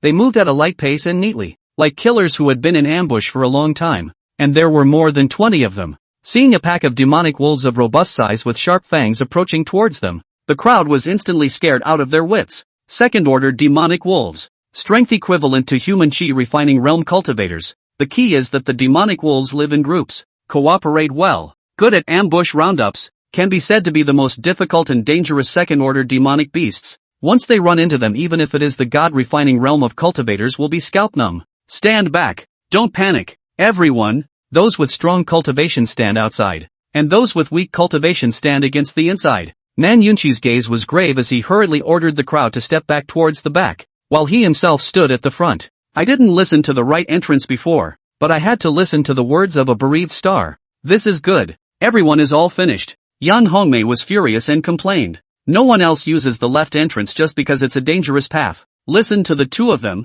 Father, you are really confused. Nan Xiao also couldn't help but complain. More than a dozen family disciples also nodded their heads, feeling that Nan Yunqi shouldn't have listened to Qin Guan and Nan Ro, and that as a family head, there was a big price to pay for a mistake in decision-making. Oftentimes people are calm when nothing happens, but as soon as something happens, they immediately complain about the conflict. All shut up to the old man. Searching for a chance, isn't it normal to encounter danger? Wanting to get benefits without a single thing. Dream on. Nan Yunqi sank his voice, silencing the complaints of the crowd. It's my fault. I shouldn't have. What you're not good at. These guys are just lousy and don't deserve you to lead them. Nan Ro, who was full of self-condemnation, was just about to speak when Qin Guan suddenly interrupted her, and he looked a bit displeased. Whoever has any more opinions later on, get out of the team. At this moment, Qin Guan suddenly seems to have changed. His body invisibly exudes a sense of oppression, and what he says actually makes people unable to raise the courage to refute. After saying that, he suddenly walked straight towards the wolves on the opposite side of the road, and his mouth sank again. A few coyotes make you guys panic like this. Even if a heavenly chance is placed in front of you, you won't be able to obtain it. Hearing Qin Guan's words, all the people's faces were incomparably ugly without speaking. Qin Guan, come back quickly. Seeing Qin Guan walking towards the 20-odd demonic wolves alone, Nan Yunqi hurriedly spoke. Just as Nan Yunqi had finished speaking, Qin Guan suddenly stomped his foot, and his figure swept into the shrubbery in front of him with a tiger whistling, dragon-like air-breaking sound, straight past the wolves. Ow! Just when the crowd did not understand what Qin Guan was up to, a mournful wail suddenly came from the shrubbery. In the next moment, a huge demonic wolf with blood-red fur suddenly smashed down from the air between Nan Yunqi and the group of demonic wolves. Chapter 15. Who are you? The crowd all looked in shock at the blood-red demon wolf on the ground that was still slightly twitching. It was actually a third-order blood wolf king. What the hell was going on here? Everyone didn't understand what had just happened, and they didn't expect that there was a third-ranked blood wolf king lurking in the shrubbery. Ow! At this time, the 20 or so demonic wolves from earlier twisted their heads and wailed as they fled after seeing their king die. Qin Guan walked out from the distant bushes. The crowd looked at Qin Guan with complicated and shocked eyes. It was obvious that this third-order blood wolf king was killed by Qin Guan. Third-order blood wolf king, strength infinitely close to the Xiantong realm cultivator, but was killed by Qin Guan in a split second with a single blow. This is a bit too strong, His strength should be infinitely close to a fourth realm martial artist, right? Qin Guan did not have any Wufu astral chi on his body, as only Wufu who had opened the chi gate at the fourth realm would have astral chi. The crowd all guessed in their minds. Qin Guan walked over to the blood wolf king and lifted it up, then came to Nan Ro's side and laughed. This wolf's fur is good. Put it away. It will look good when we go back to make a red cloak. Aha! Nan Ro, who had come back to her senses, hurriedly nodded her head before storing the blood wolf king in her storage bag. A blood wolf king can be sold in the market for more than 100,000 gold. Just the meat alone is not eaten by the general public, and the crowd was envious after seeing Nan Ro put the blood wolf king into her storage bag. Ha ha, worthy of being a good son-in-law of the old man. A third-ranked blood wolf king can be easily killed. Nan Yunqi's face was full of laughter. He turned his head to look at the crowd and said in a deep voice, "I'll listen to Qin Guan and roar later. Whoever has any more objections, go home." His words were obviously said to Yang Hongmei and Nan Xiao. At this moment, the two could only silently hold their tongue. After all, Qin Guan's strength was there. Close to the fourth realm of the martial artist in the entire Deer Cloud City did not have a few opponents. Let's go. The wolves have a wide range of territories. There shouldn't be much danger ahead. Qin Guan finished speaking and led Nan Ro toward the front. Seeing how easily Qin Guan killed the blood wolf king, the crowd all followed him, no longer tiptoeing around as they walked, feeling especially secure. At this moment, they suddenly felt that martial artists weren't as bad as the legends, especially with the comparison between Chen Guangling and Nan Yunqi. They felt that martial artists were significantly stronger than cultivators. An hour later, the group stopped at a very empty and vast area, surrounded by mountains on all sides, like a huge basin. Upon stepping into this area, everyone's eyes lit up with some excitement, because at this moment, they could clearly feel that the aura of this place was fluctuating greatly and was very dense. Missy, you are truly divine. You can feel the aura fluctuations over here even from such a distance. Quan looked at Nan Ro and said with incomparable admiration, "Yes, Missy, this is too good for you. Many disciples also nodded their heads. At first they were half believing and felt that it was some child's play. At this moment, after they could feel the fluctuation of the aura, they all admired Nanro. This place was surrounded by mountains on all sides, was extremely hidden. If it wasn't for Nanro's sharp perception, it would have been really hard to find it. This sickly child couldn't be some special physique. Could she have found her way here even from such a distance? Yang Hongmei glanced at Nanro, couldn't help but mutter in her mind. Nan Xiao was also in some disbelief. Thinking of how she had constantly mocked Nanro before, she couldn't help but feel as if her cheeks had been slapped hard twice. A fiery pain. After being praised by the crowd so much and never imagining that she could one day become a useful person in the family, Nanro was happy in her heart. She hurriedly pointed to a big tree in the distance and said, "The aura around that big tree is particularly dense, and the fluctuations are generated from there. Go!" Hearing Nanro's words, the crowd hurriedly marched towards the large tree. What a rich aura! The closer the crowd got to the big tree, the stronger they could feel the aura's concentration. "House Master, 100-year blood ginseng." Just then, Aquan hurriedly pointed to a short distance away and excitedly said. Upon hearing this, the crowd hurriedly looked in the direction of Aquan's finger, only to see a blood ginseng with a tantalizing reddish aura growing in the turquoise grass under the large tree. "Over there, there's another Lingji," a disciple exclaimed again. "Spirit drawing grass," Nan Xiao also exclaimed. "Ha ha, make a fortune." Nan Yunqi rushed over with the crowd. Everyone split up to see if there are any other treasures. After putting the 100-year blood ginseng, the spirit drawing grass, and the Ganoderma lucidum into his storage bag, Nan Yunqi hurriedly ordered the crowd to search. After some searching, the crowd found quite a few more spirit materials of great value, and all of them were growing around that huge tree. Under the tree, feeling the extremely rich and pure aura, Nan Yunqi's eyes glowed. His heart could not restrain the ecstasy. He first looked around, then hurriedly said, "While no one has discovered this side yet, everyone seized the time to cultivate." More than 10 people hurriedly surrounded the tree to sit down. Like this opportunity, they have never encountered 8 lifetimes. This is much stronger than eating what chi refining pills to cultivate. One by one, all began to crazy greedy absorption of spiritual chi. "Fool, what are you looking at me for? Don't cultivate yet." Seeing Nan Ro looking at herself and not cultivating, Qin Guan said without any good humor. "Aha." Nan Ro nodded her head and sat on her knees. She knew that Qin Guan was a martial artist who could not condense aura to cultivate. Such a good opportunity did not have his share. Naturally, her heart was not too comfortable. Seeing the crowd all sitting there cultivating like old monks in meditation, Qin Guan was a little envious. How wonderful it would be if he too could condense the aura of heaven and earth to cultivate the way of the sword. Thinking of this, Qin Guan couldn't help but look forward to the secret realm. If there was really an inheritance from the young Tian Reverse Senior inside, he had to seize this opportunity no matter what. Thinking of this, Qin Guan tilted his head to look at the large tree that was thrust into the clouds. The aura was emanating from this large tree, and it seemed that this tree was the connecting point of the secret realm. An hour passed, and Nan Xiao's body suddenly surged with a strong spiritual energy, breaking through. Her cultivation had originally stayed at the 6th level of chi refining for a long time, and this time she was able to get the pure spiritual chi and immediately broke through the barrier. Her cultivation jumped up a small ladder to the 7th level of chi refining.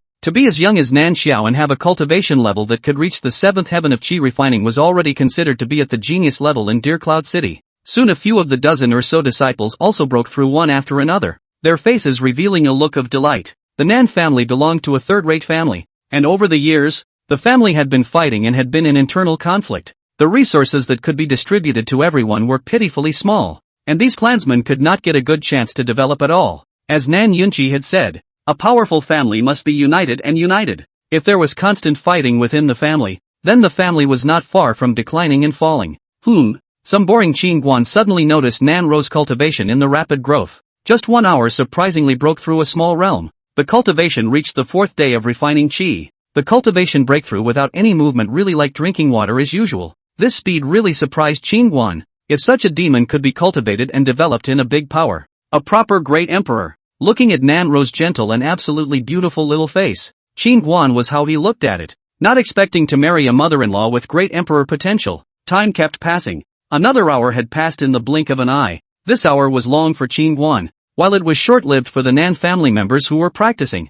They were completely immersed in an overwhelming state, and could not feel the concept of time at all. Boom! Suddenly a powerful spiritual force erupted from Nan Yunqi's body. A breakthrough had been made. The metaphysical barrier that had been stuck for several years had been broken through by him, and his cultivation had reached the 4th sky of refining spirit. Ha ha! Unable to suppress his inner joy, Nan Yunqi laughed out loud as he glanced around as if he were a thief, immediately settling back down and starting to absorb the aura frantically. This guy, who was so cruel to Zoe earlier, I really want to throw him back to the southern family from here. Seeing the beard at the corners of Nan Yunqi's mouth curled up, Qingguan's hand was suddenly a little itchy. Soon, another hour had passed, and the more than 10 people from the southern family were all very rewarding. The realms that they had been stuck in for a long time were broken through one after another, and cultivating in this kind of environment made them feel for a time that they were not inferior to those geniuses at all. Discovering that Nan Ro had broken through another small realm, Qingguan walked over and called her up. He couldn't let this niece cultivate anymore.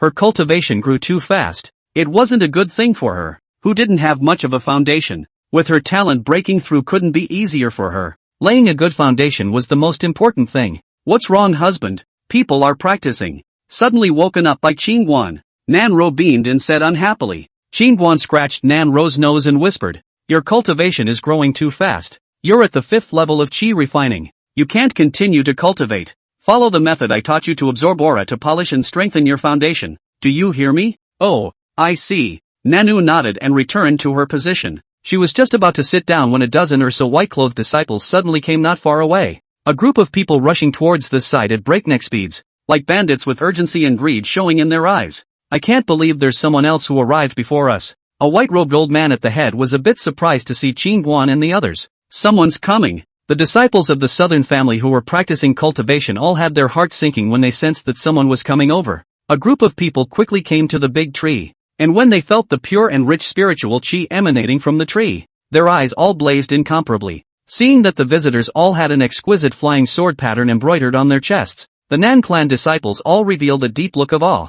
Spirit Sword Academy, the topmost power in Qingzhou, was an existence that they had looked up to all their lives. Which power are you from? A white-robed old man at the head spoke. Nan Yunqi rushed at the white-robed elder and hurriedly said respectfully, I, Dear Cloud City's southern family head Nan Yunqi, have met the Spirit Sword Academy seniors. Upon hearing this, the white-robed old man said indifferently, It looks like you guys have been here for a while. Give up your position. A small family should be content to be able to take some of the creation one step ahead of the others. Hearing that the old man wanted them to give up their position, all the people of the Nan family were reluctant and unwilling. Nan Yunqi's gaze was hidden. The fist in his sleeve robe clenched and clenched again. Such a holy place of cultivation is hard to find in 10,000 years. Giving it up with their hands is really unwilling. What? Are you going to force the old man's hand? The white-robed old man scanned the crowd and said in a deep voice, Elder, calm your anger. We'll give up our position here. Nan Yunqi took a deep breath. Although his heart was unwilling, but in the face of the Spirit Sword Academy,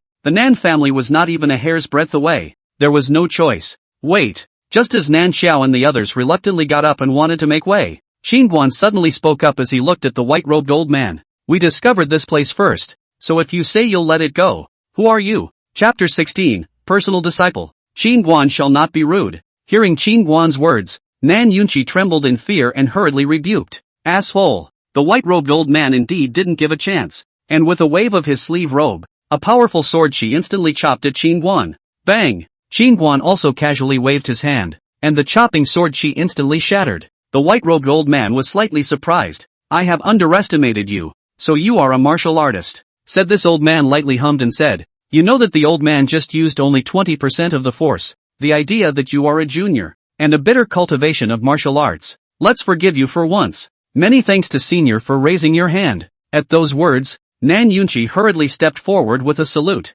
pulling Qingguan back to the side. Kid, they're from the Spirit Sword Academy. Dear Cloud City is all scum pills in their eyes. Don't be impulsive. After pulling down Qingguan without pulling, Nan Yunqi hurriedly got down on his ear to persuade him. Qingguan was about to say something when a laugh suddenly came from not far away. Spirit Sword Academy's nose really belongs to a dog. Actually coming so fast. The crowd sniffed and looked over. A gray-robed old man with a dozen or so disciples dressed in blue was hurrying over. Chen Guanxiang. It's someone from the Cloudland sect. At this moment, next to the white-robed elder, a disciple said in a deep voice. In Qingzhou, the relationship between the Spirit Sword Academy and the Yunlan sect had always been inharmonious, with disciples from both sides often clashing. What a hoot! Before the people from the Yunlan sect could come over, a dozen more people walked in the distance, led by a fiery red brocade-clothed woman and a white-haired old man. The woman has a handsome appearance, with a high single ponytail, looking fresh and competent, like a heroic female general. Behind the two, followed by a dozen black armored soldiers, vaguely transmitting a murderous aura. The visitor was the ninth princess of Wei, Wei Hongyan. Wei was a small country to the west of the Longyun Empire, neighboring the Longyun Empire and right near the Deer Cloud City's 10,000 Demon Valley. Too late, too late. Soon, another group of people rushed over to the Heavenly Treasure Pavilion, led by none other than Jiang Lianyue and Elder Su. Seeing one big power rushing over one after another, Nan Yunqi said to Qin Guan in a nice voice, "Son-in-law, father-in-law knows that you're very capable of fighting, but even if you're capable of fighting, it's impossible for one person to beat these four major forces, right? Our southern family is now shaky and in a state of disarray. We can't afford to offend any of the forces." Qin Guan looked at the nearly pleading Nan Yunqi indifferently. "Father-in-law, don't worry. Just now I've already gone through it once. There is not a single one that can fight. And today this piece of land around the big tree can be wrapped up by our Nan family." Ha! Hearing Qin Guan's words, Nan Yunqi's scalp tingled. In front of the four top powers of Qinzhou, Qin Guan still wanted to dominate the big tree. He pulled Nan Ro over and said urgently, "Roer, quickly persuade your man." The conversation between Qin Guan and Nan Yunqi just now was heard clearly by the Nan family. At this moment when they saw so many big shots, the bottom and ambition they had saved up earlier was instantly shattered. And they realized that they didn't have half the bottom to face these powerful forces, and in front of them they were like ants on the ground. Nan Ro pulled Qin Guan's hand and whispered, "Husband, just stop scaring father." When Nan Yunqi heard Nan Ro's words, his face instantly couldn't hang on. Auntie scaring her father-in-law. What a joke. The old man is doing it for the sake of the Nan family. Hearing this, Qin Guan nodded slightly. Bao Shu was a bit overbearing. He couldn't defend everyone and block the Nan family's path in the future. After thinking about it, Qin Guan looked at the group of the southern family. "Are you sure you're ready to give up this vantage point?" Nan Xiao suddenly said with some reluctance. "What can we do if we don't give up? It's still up to them, and they might not even let us stay in the periphery later." Having tasted the sweetness of the essence of purity aura before, she was 100 times reluctant to give up her position in her heart. At that moment, Quan rushed at Qin Guan and respectfully said, "Auntie, I know that you are doing this for our own good. In fact, we have already cultivated for 2 more hours than others. Be contented." At that, the crowd nodded. Qin Guan was a martial artist. He couldn't condense aura to cultivate and still wanted to fight for them, which made them grateful. But now that the 4 major forces of Qinzhou were here, not to allow it would be asking for death. "Alright, you guys decide for yourselves." Qin Guan nodded. Soon, the area around the big tree was occupied by the 4 major forces, and the personnel of each force all began to greedily draw on the aura to cultivate. Nan Yunqi, on the other hand, was sitting on the periphery with more than a dozen people to cultivate. The aura in the periphery was not as rich and pure as the area around the big tree, but it wasn't something that could be compared to other places. Time passed little by little. Many family forces got the news and also rushed over.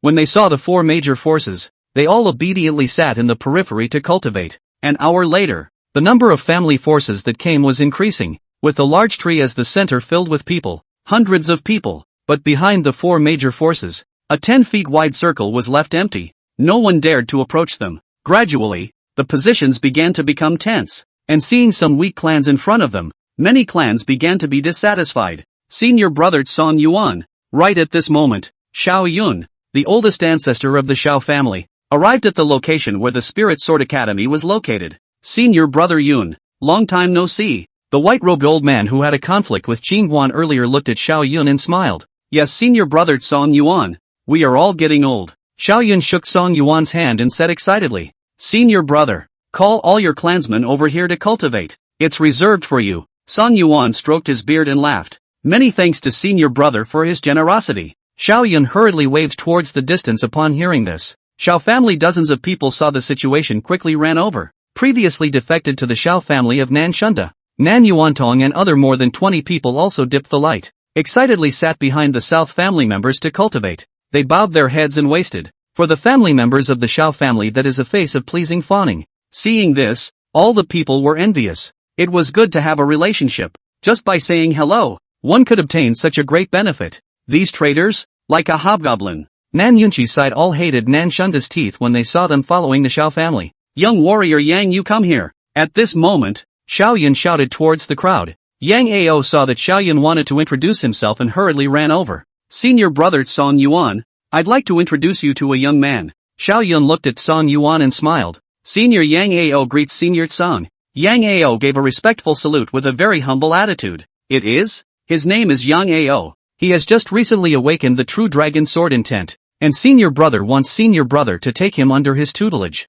Xiao Yun spoke. What? True dragon sword intent? Song Yuan was shocked upon hearing this. Hearing the true dragon sword intent, everyone looked up to Yang Ao's side, and the elders from the three major powers side couldn't help but measure Yang Ao. Becoming the center of attention in the arena for a while, Yang Ao couldn't help but straighten his waist, a smug look appearing on his face. Senior brother. He is a year older and has just broken through to Sword Apprentice and Sword Dao, but he is very perceptive and has awakened the true dragon sword intent. What do you think? Xiao Yun asked with a smile. Of course there's no problem. I wonder if I can let old me see the true dragon sword intent. Song Yuan hurriedly nodded his head. Yes. Yang Ao sniffed and bent his 5 fingers slightly. In his palm, a golden yellow sword chi with a slight sound of dragon's roar rapidly flew around, emitting a cutting sound of airflow. TSK. It's worthy of being the true dragon sword intent. It's so powerful just after awakening its power. Song Yuan let out an exclamation, then looked at Yang Ao. Are you willing to worship under me and become my personal disciple?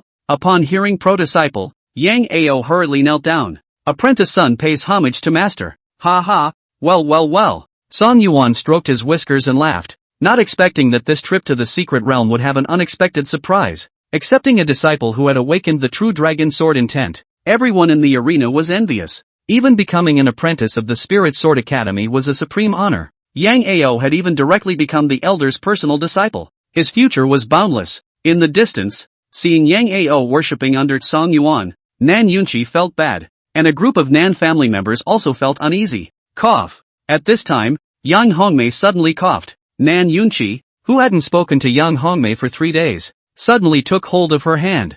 Hongmei, if Yang Ao comes after us later, you have to put in a good word with him. Nan Yunqi, weren't you tough? What? Now, mother. Yang Hongmei was about to say something when Nan Xiao suddenly gave her a wink. Seeing this, Yang Hongmei collected a few points of arrogance and said in a salty manner, I can vouch for the people of the southern family, but I'm not sure about the ones with foreign surnames. As she spoke, Yang Hongmei's gaze inadvertently swept Qingguan. What outsider Nan family members? All of them here are Nan family members. Nan Yunqi didn't have the good sense to say, Mother, please treat Qingguan with more respect. He is also your son-in-law. Nan Ro looked at Yang Hongmei and pleaded. Yang Hongmei shook her head and said helplessly, It's not that I don't want to help. The key is that he killed Aor's cousin. How do you expect me to plead for this? Husband, let's go. Let's not explore the secret realm, okay? Nan Ro suddenly pulled Qingguan's hand and wanted to leave. Although Qingguan's strength was strong, but now that Yang Ao had worshipped the elder of the Spirit Sword Academy as his teacher, the Spirit Sword Academy was unimaginably powerful. Don't worry. Qingguan touched Nan Ro's small hand then looked at Yang Hongmei. I spared his life on the day of the wedding. If he dares to look for trouble later, I will kill him even if you beg for mercy. Hearing that Qingguan wanted to kill Yang Ao, Yang Hongmei immediately laughed coldly. He, not a small mouth. Now Aor is the personal disciple of the Spirit Sword Academy's elder. If you dare to kill him, his master will not spare you. Then it's better to kill even his master. Qingguan smiled faintly, with the calmness of the wind passing by. Where is the southern family? Where is Qingguan? Qingguan had just finished speaking when Yang Ao's wild and domineering and vengeful voice suddenly resounded in the arena. The voice stirred and spread throughout the entire venue. Chapter 17, Isn't it good to be alive? At the sound of the voice, all the people of the southern family all had their hearts trembling in fear. At this time the people in the arena are frequently turning their heads to look around. A few days ago the South family for a 3-realm martial arts son-in-law gave up just awakened the true dragon sword intent of Yang Ao. This matter in the Deer Cloud City is known to everyone. Now that Yang Ao has become the personal disciple of the Spirit Sword Academy's elder, his status has jumped through the Dragon Gate, and this is obviously going to be a snowball's chance in hell. What? Now you know you're afraid and are a shrunken head turtle? Yang Ao's voice sounded again. Qingguan suddenly stood up as he looked at Yang Ao. What is the matter with your grandfather? Hearing the response, everyone in the arena looked over to Qingguan's side in unison. Little you are his grandfather. I am your what? Yang Hongmei suddenly cursed. Ha ha. Those who knew the relationship seniority all laughed their heads off. Little bastard. That day my sword path was unstable, allowing you to win by fluke. This time I'm going to kill you with my own hands. Come and fight. Yang Ao Jian's sword tip pointed at Qingguan arrogantly. Since you are bent on death, if I don't fulfill you, the king of hell will be furious. Qingguan finished walking towards Yang Ao's side. Seeing this, Nan Ro hurriedly followed. Nan Yunqi also hurriedly got up and followed closely behind with more than a dozen people from the Nan clan. Very good. All have arrived. seeing Nan Yunqi and the others. Yang Ao smiled. Aoer, for the sake of Auntie's face spare the Nan family. Yang Hongmei looked at Yang Ao and pleaded for mercy. Yang Ao suddenly grimaced and cursed under his breath. Shut up. That day Nan Yunqi said he'd repudiated you and told you to get out of the Nan family. And you're still dead set on sticking around in the Nan family. It's a disgrace. At those words, Yang Hongmei froze, and immediately became annoyed. I'm your aunt. I treated you like my own son for so many years. How can you humiliate me like this? The sword in Yang Ao's hand pointed towards Nan Yunqi in a cold voice. Well then, it's fine to spare the Nan family for your sake. Let Nan Yunqi kneel down and kowtow to me and apologize. And I'll let the Nan family go today. Hearing that Yang Ao wanted to make his father kneel, Nan Xiao gasped. Back then you were desperate as my father took you in. These years my father treated you like his own. Never treated you half a point. Now get the power to start turning the other cheek. Really a white-eyed wolf. Shut up.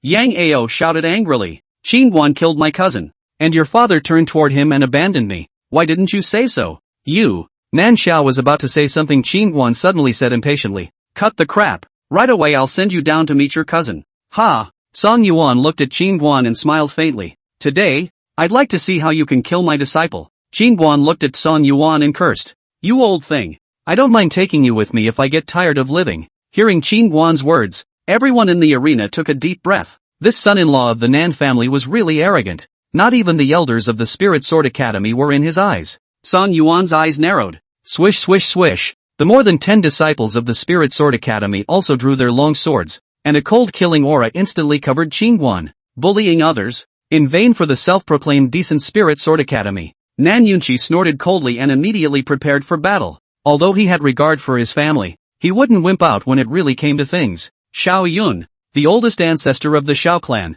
snorted coldly as he looked towards Nan Yunqi. Nan Yunqi, give you face? A third-rate small family dares to offend the Spirit Sword Academy. I advise you that you'd better not be impulsive, or else my Xiao family won't mind making your Nan family disappear in Deer Cloud City. As the words fell, dozens of Xiao family disciples all stood up in a mischievous manner. Seeing this, some of the surrounding family descendants all stepped back when they saw the fight coming, making way for a large open space. Nan Yunqi's face was gloomy. It looked like it was going to be over this time. Miss, are you going to make a move? Not far away, Elder Su whispered. Be ready at all times. As long as the Xiao family dares to make a move against the southern family, we will strike. As for Qingguan, don't worry about him. Jiang Lianyue laughed softly. Well, it's just as well to see what this kid's strength really is. Elder Su nodded slightly. Just then, Qingguan turned his head to look at Nan Yunqi. Father-in-law, take them back. Nan Yunqi wanted to say something, but Qingguan added, listen to me.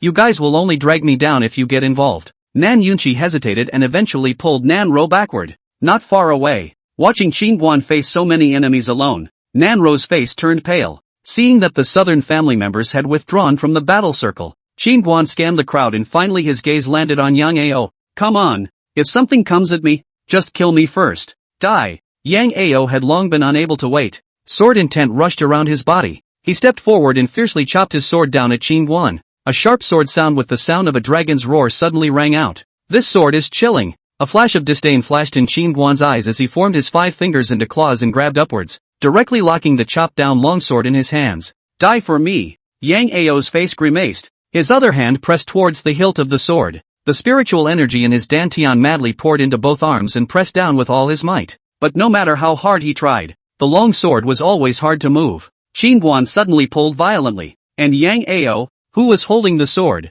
was directly jerked to Qingguan's heels by an irresistible force. In the next moment, Qingguan directly choked Yang Ao's neck and lifted him up as he looked at the unbeatable Yang Ao just now. Is that all you've got? Ah! Yang Ao's eyes were wide with anger as he suddenly roared, and a golden sword dragon suddenly sprang out from within him. Anon! The golden sword dragon opened its mouth and bit down on Qingguan's head. Ow! Who knew that the golden sword dragon was like an eel, and was choked by Qingguan as he flicked his tail and let out a mournful cry. Submit, or die. Qingguan looked at the golden sword dragon and coldly said, Anon! The golden stegosaurus tilted its head and screamed. Qingguan let go of his hand, and the next moment the golden sword dragon suddenly turned into a golden swordlight and disappeared into Qingguan's brow. Seeing this scene, the crowd was shocked that Qingguan had taken Yang Ao's true dragon sword intent. The general sword intent is not easy to change the master, and if you forcefully seize it is easy to be sword intent backlash. Very dangerous. Did not expect Qingguan actually said a word. Yang Ao's the true dragon sword intent mutiny. Let him go. At that moment, Song Yuan's face on the side was gloomy, his voice piercing like crushed ice. Qingguan turned his head to look at Song Yuan, who said in a deep voice, "Hand over the true dragon sword intent and release Yang Ao, or else I will make you regret coming." Click. Before Song Yuan could finish, Qingguan directly pinched Yang Ao's neck. Hearing the sound of bones breaking, the crowd's hearts were all tightened. The sword Dao genius who had awakened the true dragon sword intent had been strangled in the cradle just like that, not given a chance at all. In the distance, Yang Hongmei directly sat paralyzed on the ground. Qingguan really didn't joke about killing her nephew. How dare you, harlot! Song Yuan's sword chi rushed around his body, and a powerful and appalling sword momentum instantly erupted from his body. At this moment, within dozens of feet around, everyone looked like they were being pressed against their eyebrows by countless sword blades, and their bodies were shrouded by Song Yuan's sword momentum that made it difficult for them to move an inch. Is this the strength of a great swordsman? Some people in the arena murmured, their eyes filled with shock and trepidation. This powerful sword momentum made them feel like falling into an ice cave. This should force the kid's hand, right? In the distance, Elder Su's eyes narrowed slightly. In fact, he also wanted to fight with Qingguan. If it wasn't for his own young lady stopping him that night, he would have made a move on Qingguan long ago. Die for me! Song Yuan's sword finger-guided, and countless sword chi covered Qingguan like a tidal wave, engulfing him in an instant. Husband, Nan Ro hissed, seeing the countless sword chi submerging Qingguan. 2 crystalline teardrops came out of her eyes, and at this moment she felt that the sky above her head had collapsed. Just when everyone thought that Qingguan was going to be pierced by 10,000 swords, his eyes suddenly opened. A majestic astral aura erupted with a bang, and his entire body was enveloped by a faint red aura, and the surrounding sword chi was instantly crushed into pieces. At this moment, Qingguan looked like a ferocious beast that had broken the seal, his figure wrapped in hunting astral energy, permeated with an explosive power. Oh my god, Wufu's astral energy. He's actually a 4th realm martial artist. The crowd at the scene were all stunned after seeing this scene. They didn't expect Qingguan to be a 4th realm martial artist. I'm afraid there aren't many 4th realm martial artists in the entire Qingzhou. 4th realm martial artists are indeed rare, but the chances of winning against Song Yuan, who is also at the 4th realm and whose sword Dao has reached the level of a great sword master, are not very good. In the distance, the gray-robed old man from the Cloudland sect shook his head slightly. At the words, the disciples behind the gray-robed old man nodded their heads. It was indeed rare to be able to cultivate the physical body to the 4th realm to open up the astral body, but the martial artist fighting skills single. On the contrary, cultivators can use spiritual power to catalyze a variety of feats. Xian technique fighting. The margin for error is much higher than the martial artist. Not to mention that Qingguan is still facing a great sword master powerhouse. There were no more than 50 people in the entire Qingzhou whose sword Dao exceeded that of a great sword master. Song Yuan's eyes narrowed slightly. So you're a 4th realm martial artist. I have underestimated you. As the words fell, Song Yuan's hands closed in a lightning-like manner, and in an instant, the spiritual energy around his body surged crazily, surging and converging, and a chi sword imitated a silver mane that broke the dawn, and blasted towards Qingguan. Just as the chi sword was about to chop at the top of Qingguan's head, his entire body suddenly disappeared in place. Where are the people? The crowd was shocked. Song Yuan's eyes fiercely shrunk as he hurriedly looked up to the top of his head. Only he had just tilted his face up before his vision was solidified. A fist carrying berserk power instantly filled his entire pupil. It was as powerful as a tiger and as fast as thunder. Boom! With a loud bang, Song Yuan's head was smashed by Qingguan's punch and plunged directly into the ground. A huge deep pit was sunk with his head as the center. This punch directly whacked Song Yuan's entire body to the point where he couldn't even stand up, feeling like his entire body had fallen apart. Just as the crowd was stunned, a red aura flashed in the air and Qingguan disappeared once again, and the next moment he suddenly appeared in front of Xiao Yun, the old ancestor of the Xiao family. Xiao Yun was horrified, and before he could react, he was smashed to the ground by Qingguan's punch, followed by Xiaoishan, the head of the Xiao family, who could not escape his fate, and had his dantian shattered by Qingguan's punch. Xiaoishan covered his stomach and wailed in pain. Countless spiritual energy overflowed from his dantian, and his dantian shattered and fell into ruin. Little bastard! Xiao Yun's eyes were wide with anger. Just as he had just stood up, his head was dizzy and his body collapsed once again. Just like his senior brother Song Yuan, his head was smashed into the ground by Qingguan's fist. Seeing such a strong Qingguan, there was a deathly silence in the arena. Didn't see at all how Qingguan defeated Song Yuan, Xiao Yun and Xiaoishan in such a short period of time. So strong. At this moment, Qingguan was like a god of war, signaling an absolute dominance that could not be violated. That kid's physical skill is so exquisite. It's practically flawless. In the distance, Su Lao saw Qin Guan's face as colorful as earth after defeating Song Yuan's 3 people with absolute crushing power. At this moment, he was secretly glad that he didn't make a move that night, or else that Song Yuan would be his own downfall. Elder Chen Guanxiang of the Yunlan sect, who was not optimistic about Qin Guan earlier, was also embarrassed to the extreme, and his old face became stiff. There is a huge gap between people. Not far away, Wei Hongyan, who was dressed in red, was flashing a strange color in her beautiful eyes, not knowing what she was thinking. Just then Qin Guan suddenly grabbed Xiao Yun and threw him in front of the dying Song Yuan. One wants to kill me. One wants to destroy the South family. 2 old things at a big age living well is not good. Have to mess with me? Chapter 18, The Realm Within the Realm. Song Yuan trembled as he struggled to support his body with his arms and turned his head to look at Qin Guan. Don't think that just because you won against the old man you think you're good. Let me tell you, my Spirit Sword Academy is far more powerful than you can imagine. And then? Qin Guan smiled faintly. Cut your own throat in front of the old man now to apologize for your sins. It's not too late for everything. Otherwise you,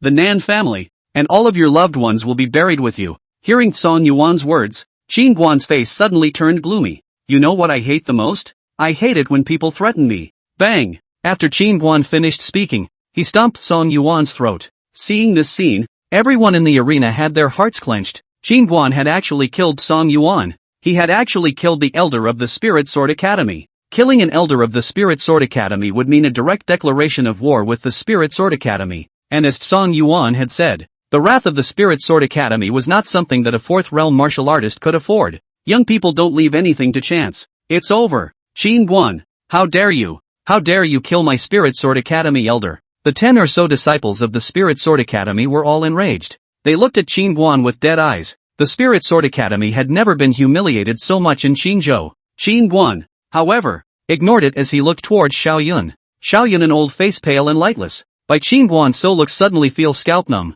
To know Qin Guan so strong without considering the consequences he killed will not take the initiative to provoke. Originally, he also thought of pulling together to curry favor with Yang Ao to make good karma for the Xiao family, but did not expect to bring bad luck to the Xiao family. And now the most promising son has been abolished, and I am afraid that I cannot escape death. The Xiao family is at stake. Thinking of this, Xiao Yun looked at Qin Guan and pleaded, Young warrior Qin, I have eyes but not. Bang! Before Xiao Yun could finish his words, Qin Guan suddenly kicked and shattered his dantian. Begging for mercy was not even given a chance. Ugh! Xiao Yun curled up his body and moaned in pain. As the spiritual energy in his body dissipated, his already aged face directly became dried up and wrinkled into a ball, and after struggling for a few moments, he lost his breath. Father, elder ancestor. Seeing their old ancestor killed by Qin Guan, the Xiao family members lost their voices and cried out in pain, each of them with eyes wide open. Qin Guan, take your life. A Xiao family elder rushed towards Qin Guan like a madman.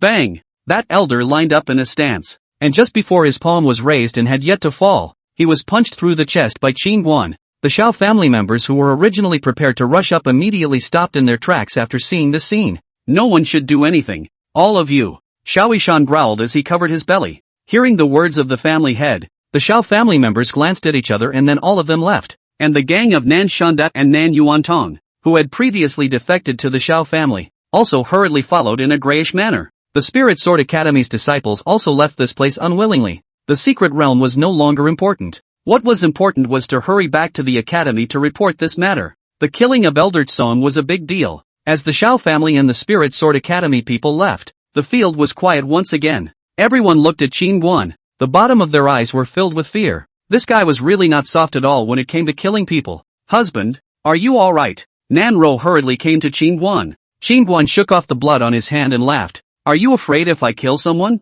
Nan Ru shook her head. If you don't kill them they will kill you. That's good. Qin Guan smiled faintly as he turned his head toward Nan Yunqi and the others. Father-in-law, take them over to the big tree to cultivate. Oh, good. Nan Yunqi froze and hurriedly led the crowd to the location of the Spirit Sword Academy. To be honest, they were also frightened by Qin Guan, especially Nan Xiao and Yang Hongmei. When they thought about how they usually sneered at Qin Guan and had been playing dead on the brink of death, the two of them had chills in their hearts. After a while Nan Yunqi calmed down. He was worried. He didn't know how to deal with the Spirit Sword Academy's anger next. After thinking for a while he took a deep breath. It was useless to worry. Anyway, the person had already been killed by Qin Guan, so he could only take one step at a time. After this fight, the scene became unusually quiet. and no family force fought for position anymore, all honestly sitting there and cultivating. As night fell, darkness slowly dipped into the mountains and forests, and the entire 10,000 Demons Valley was permeated with a sense of silence and strangeness. At the moment everyone was frantically absorbing the pure aura emanating from the large tree.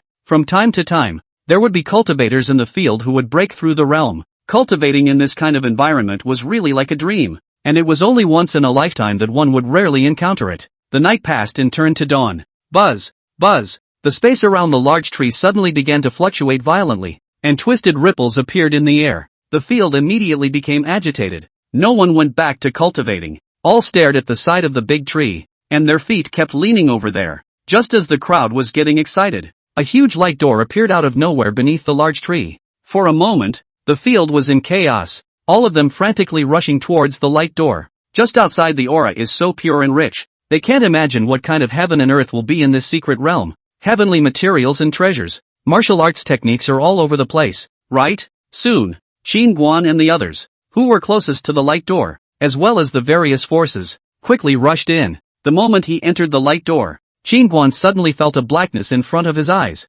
followed by the feeling that his body was drawn into the void as if by a powerful force. The entire person became distorted, and the people of the Nan clan who were originally with him were rigidly separated and flew in different directions. Just as Qin Guan was secretly saying that it was not good, there was a flash of light in front of him, and the next moment he suddenly appeared in a small world. Qin Guan hurriedly looked around, and surprisingly, he was the only one who was empty. Where are the people? Where did they all go? Qin Guan frowned. It's a realm within a realm divided according to strength. Just as Qin Guan was puzzled, the little black tower in his mind suddenly floated out. Seeing the little black pagoda, Qin Guan hurriedly said, "Little black, do you mean that this space is divided into teleportation according to individual strength?" Bang! As soon as Qin Guan's words left his mouth, the little black tower suddenly launched an attack on him, and his entire body was knocked backward and flew out. Asterisk asterisk asterisk asterisk. I've been putting up with you for a long time. Inexplicably attacked by this little black tower again,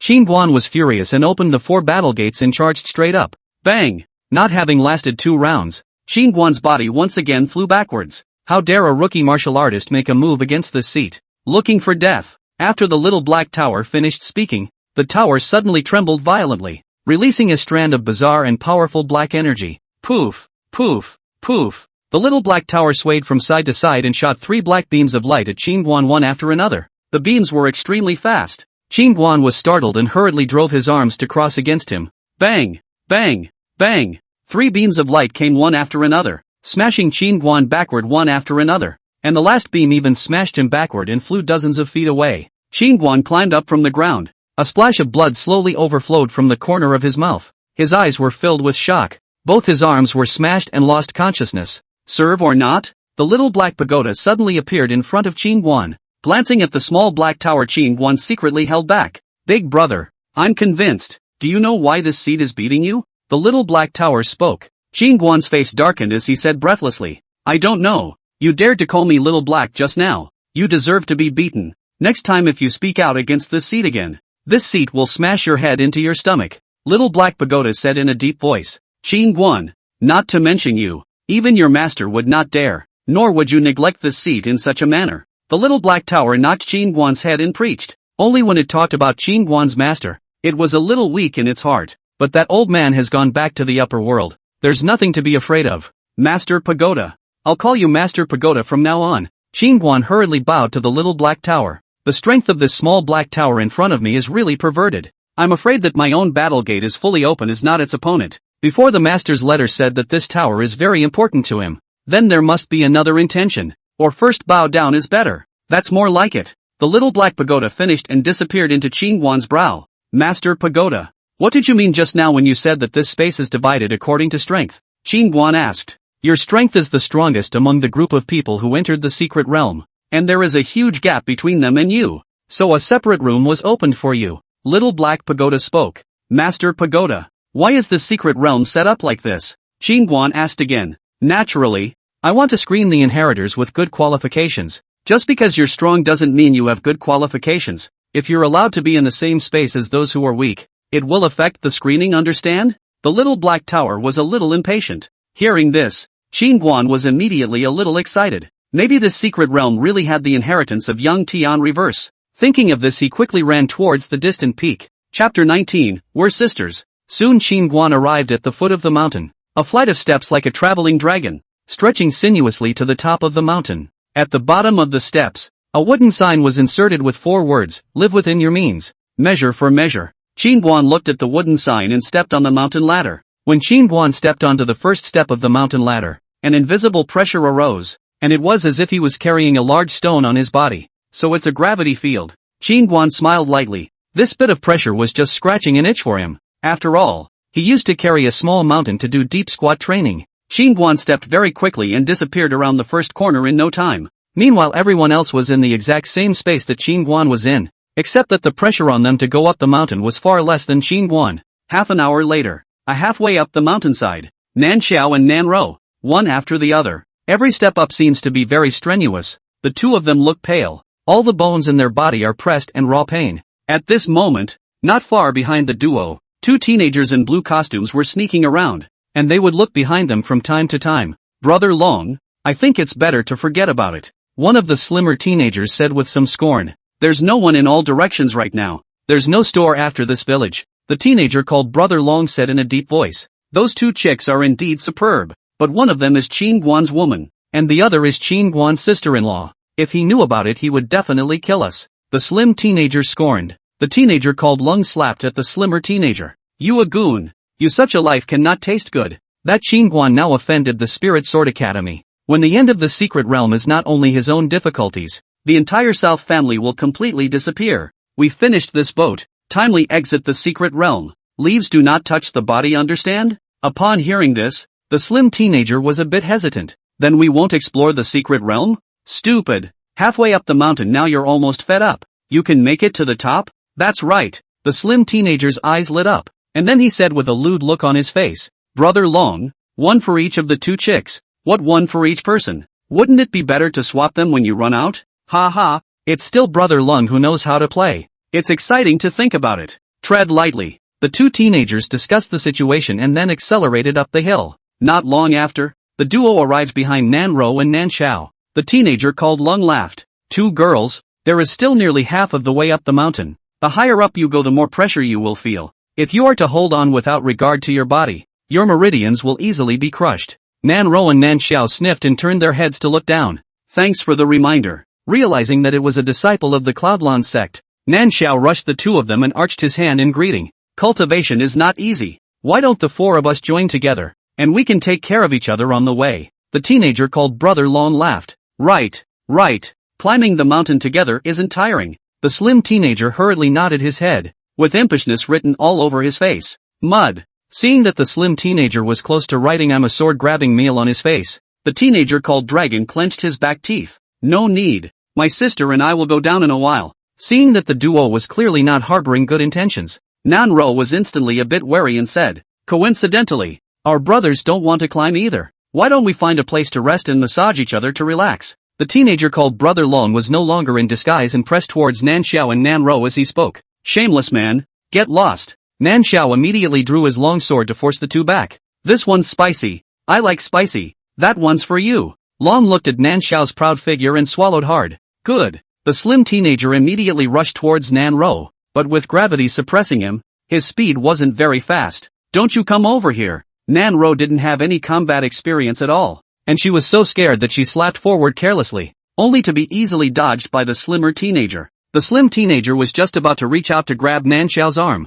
when diagonally Nan Xiao suddenly chopped down with a sword. If not for the slim teenager's quick reaction, he was afraid that his arm would be chopped off by Nan Xiao's sword. Lung, keep an eye on your hot girl. Being spoiled by Nan Xiao, the slim teenager was furious. This chick is a bit fierce. Together, deal with her first. Long pointed at Nan Xiao and said in a deep voice. She didn't expect Nan Xiao to be not weaker than him under this kind of pressure. As an outstanding disciple of Yunlan sect, not being able to clean up a young lady of a third-rate small family was really disgraceful. Soon, the duo rushed towards Nanzhou. Let you bully my sister. Bang! Nanro took advantage of the chaos to pick up a rock and slam it on the back of the slim man's head. Ugh! The slim man screamed in pain and turned around, kicking Nanro and smashing her into a tree. Get out! Stay out! Nan Xiao waved his long sword and kept retreating. Soon Lung and the faded teenager had her cornered. Slim teenager saw a palm slap to Nan Xiao chest. Nan Xiao waved sword a chop, Who knew that the slim teenager false move? Quickly back. Nanxiao's sword fell empty. At this time Long took advantage of the situation to grab to Nanxiao's chest. Nanjia was so frightened that she hurriedly dodged sideways. With a snort, Nanxiao's clothes were torn to shreds by Long, revealing her charming and tender shoulders. Ah! Help! Nanxiao shouted in fear and desperately swung her long sword, while Long and the slim teenager were like hounds in the grassland, striking when they caught the opportunity. Thumbs up! Thumbs up! The clothes on Nanxiao's body were torn to shreds, and she tightly covered her chest, her eyes filled with fear. That smells good. Lung sniffed his nose hard at Nanxiao and let out an evil laugh. I smell it too, the slim teenager said and stuck out his neck as well, only just closing his eyes and preparing to inhale a mouthful of body odor. Who knew that Nanro rushed over and slapped him on the back. Pust! The slim teenager's eyes almost showed, and he was directly shocked by Nanro's palm, spraying out a mouthful of blood arrows. Joel, are you okay? Nanro hurriedly came to Nanxiao to protect her. Marred Small, I will kill you after seeing you first. The slim teenager was furious and drew his longsword, at which point Long also took out a sharp blade. The two were like two vicious wolves with fangs bared, slowly approaching towards Nanro and Nanxiao. You guys hurry up and get out of the way. If my husband finds out he'll kill you. Nanro shielded Nanxiao behind her and rushed the duo in warning. Ha ha, I'm not scared. Long tilted his head and laughed, not being scared at all. Stop! Just as the two of them were about to make a move, an angry cry suddenly came from behind them. It's two black armored soldiers from Wei. Two black armored soldiers walked over quickly. What are you doing? A burly black armored soldier said in a deep voice. Two big brothers, quickly save us. Nanro saw the two black armored soldiers hastily begging for help. Both of you, I advise you that you'd better stay out of this, or else my Cloudlon sect will definitely ask for an explanation from your Wei kingdom. Long's eyes narrowed slightly in threat. What a big mouth. Do you think I'm scared? The burly black armored soldier sneered. Very well, Yunlan sect, will keep this debt. Ah Liang, let's go. Long turned around and left with a cold snort. Thank you. Nanro hurriedly came to the two black armored soldiers to thank them. There's no need to be polite. Girl, it's better to be careful with the crowd in chaos. The two black armored soldiers turned around and left after saying that. Xiao, are you alright? After the two black armored soldiers left, Nanro hurried to Nanxiao's side and gave her a coat. I'm fine. Nanxiao shook her head. A pang of fear ran through her heart when she thought of how she was almost insulted by two men just now. Hurry up. Let's follow those two army big brothers. It's safer that way. Nanro finished speaking and hurriedly pulled Nanxiao to go after the two black armored soldiers just now.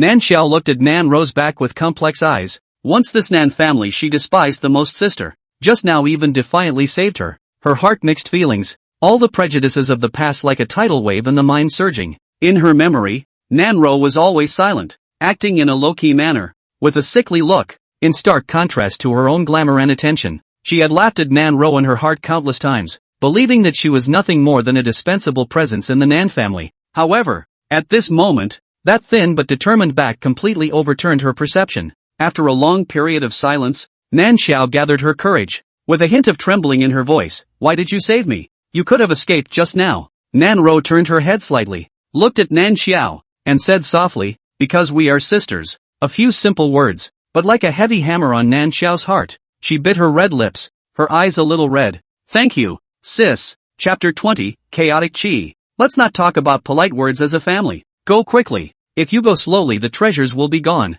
Nanro laughed. Aha! Nanzhou nodded. On the other side, after a few dozen steps from the top of the mountain, Qingguan's movements began to become sluggish. I didn't expect the gravity suppression up here to be so strong. At the moment, it was as if a huge mountain was pressed on him, and every step he took was exceptionally difficult. This difficulty without tough willpower and endurance, I'm afraid it's hard to get to the top of the mountain. On this first pass I don't know how many people to eliminate. Little by little, time passed, and when the gravity suppression disappeared after stepping onto the last step of the ladder, Qingguan exhaled a long breath, as if relieved. The first trial is finally over. He hurriedly observed the top of the mountain, and soon a wooden man not far away caught his attention, and behind the wooden man there was a thick stone door, which was wrapped in a strange energy. LOL, LOL. The wooden man noticed Qingguan and walked straight towards him, and as he walked, the wooden man suddenly disappeared. Bang! Qingguan reacted quickly and violently threw a punch towards his left side, just in time to instantly collide with the fist of the suddenly appearing wooden man.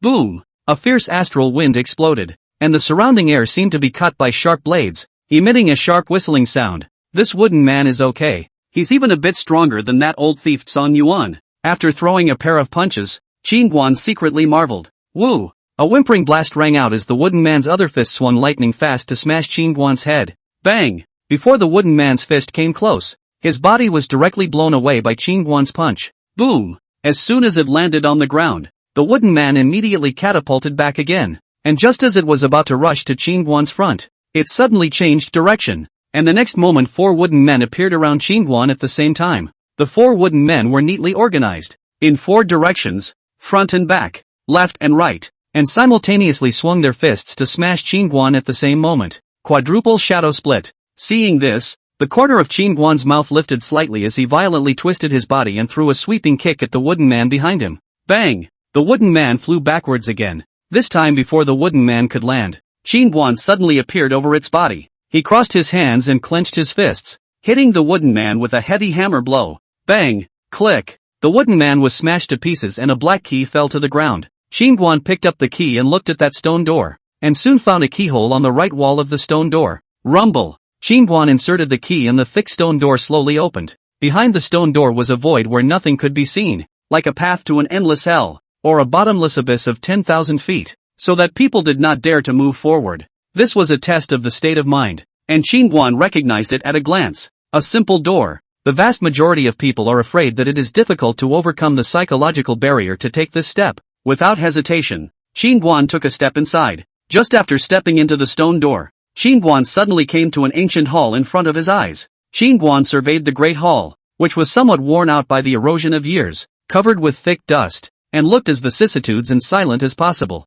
Could this be the floating palace we saw earlier at the bottom of the mountain? Zingari guessed. What's that? Just then, a curtain of light suddenly lit up on the wall in the center of the hall. Qingguan walked over quickly, and an arcane rune on the light screen flickered faintly, transmitting an energy aura if nothing else. Qingguan was staring at the light screen to check it out when a line suddenly appeared on it. Break the formation in order to obtain the inheritance of heaven. Inheritance against the heavens. Against the heavens? Heaven's reversal. Could it really be the inheritance of Elder Yang Heaven's reversal? Qingguan's eyes were glowing, and his heart was pounding furiously at the moment. Phew! Qingguan exhaled a breath, hurriedly suppressing his inner excitement to calm himself down. He looked at the formation light screen in front of him, frowning slightly. Breaking the formation? There are usually multiple ways to break a formation. Find the regular mechanism of the formation's operation to break the formation. Utilize treasures to break the formation. Or use the most direct method, one force to break all laws. The formations were all catalyzed by utilizing spiritual energy to operate.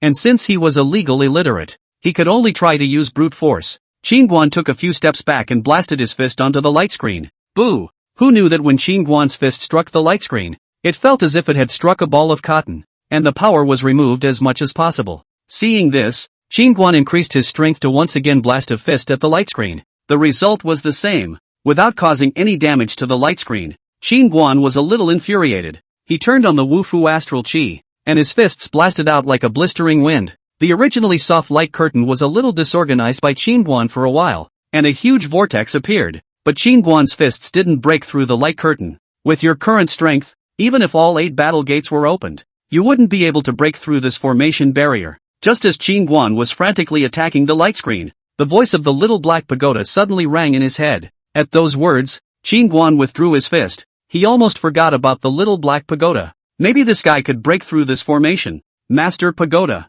can you break through this barrier? Qingguan asked busily. Can. The little black tower nodded. Then quickly help me break it.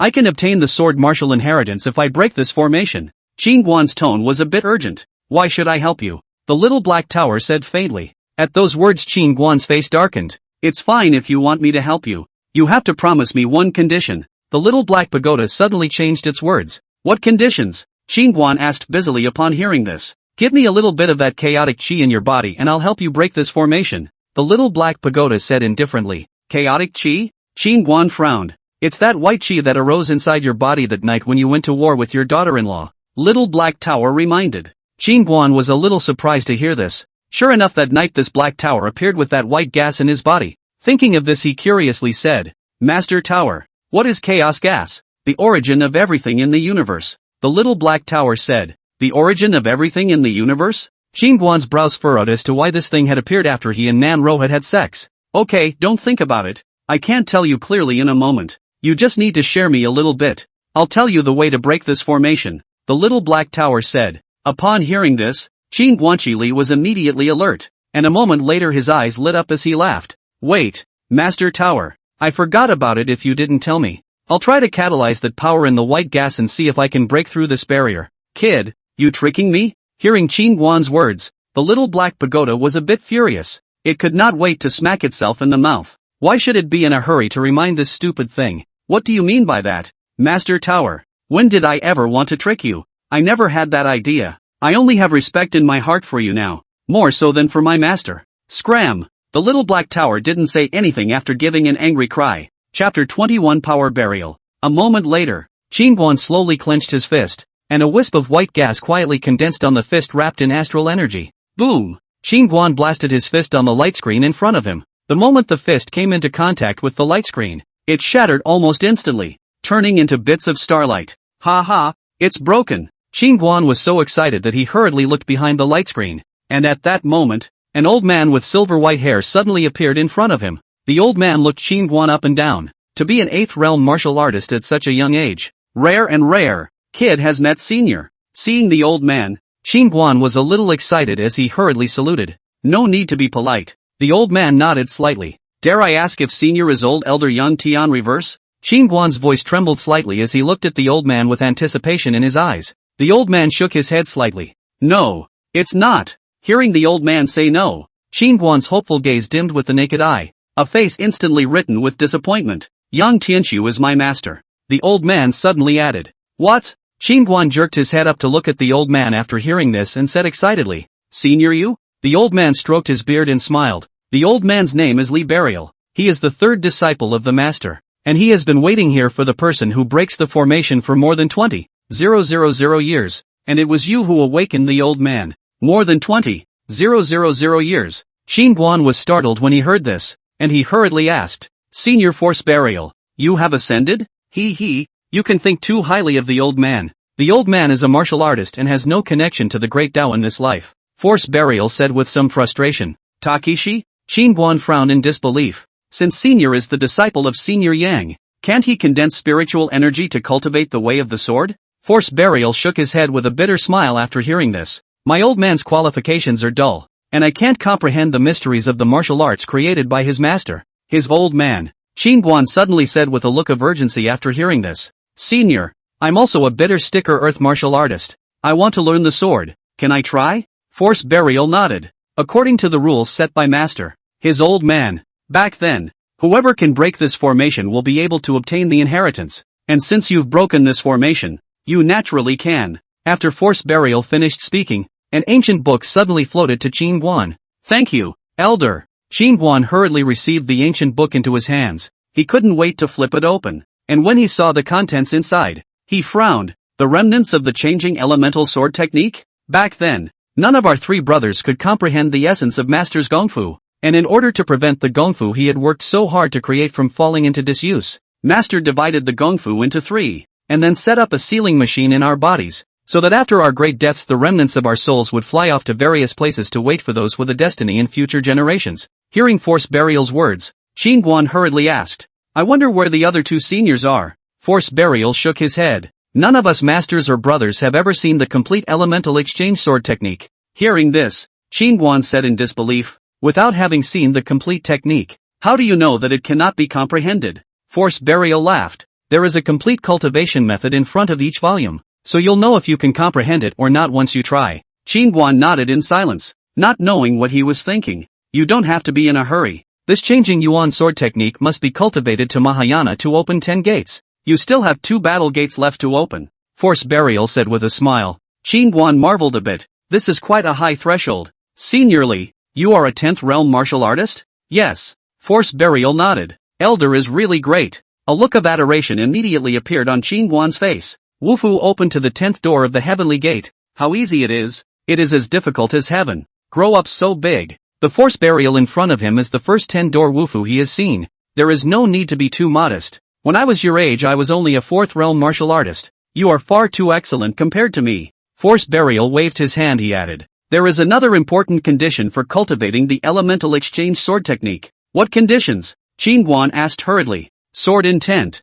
You need a sword intent or you won't be able to cultivate. Force Burial spoke. At those words, Qingguan spread out his palm, and the next moment a golden true dragon sword intent appeared in his palm. This sword intent is not bad. You kid seems to be really destined with this yuan-changing sword technique. Li Burial staggered. Martial artists cannot condense aura to cultivate the sword way. They simply cannot realize the sword intent. The only way is to subdue the sword intent. But it would be too difficult to make the sword intent submit to Wufu, when he had spent 10 years of effort to barely subdue a sword intent. Luck! Qingguan grinned, not realizing that the true dragon sword intent he had subdued earlier would come in handy right away. At that moment, a storage bag suddenly appeared in Force Burial's hand, and then he poured the contents of the bag onto the ground. Feats, pills, martial arts, spiritual materials, and all sorts of miscellaneous things in a big pile. What are you doing, senior? Qingguan looked toward Force Burial. Force Burial laughed. There isn't much good stuff. All the good stuff from back then was distributed to the clan,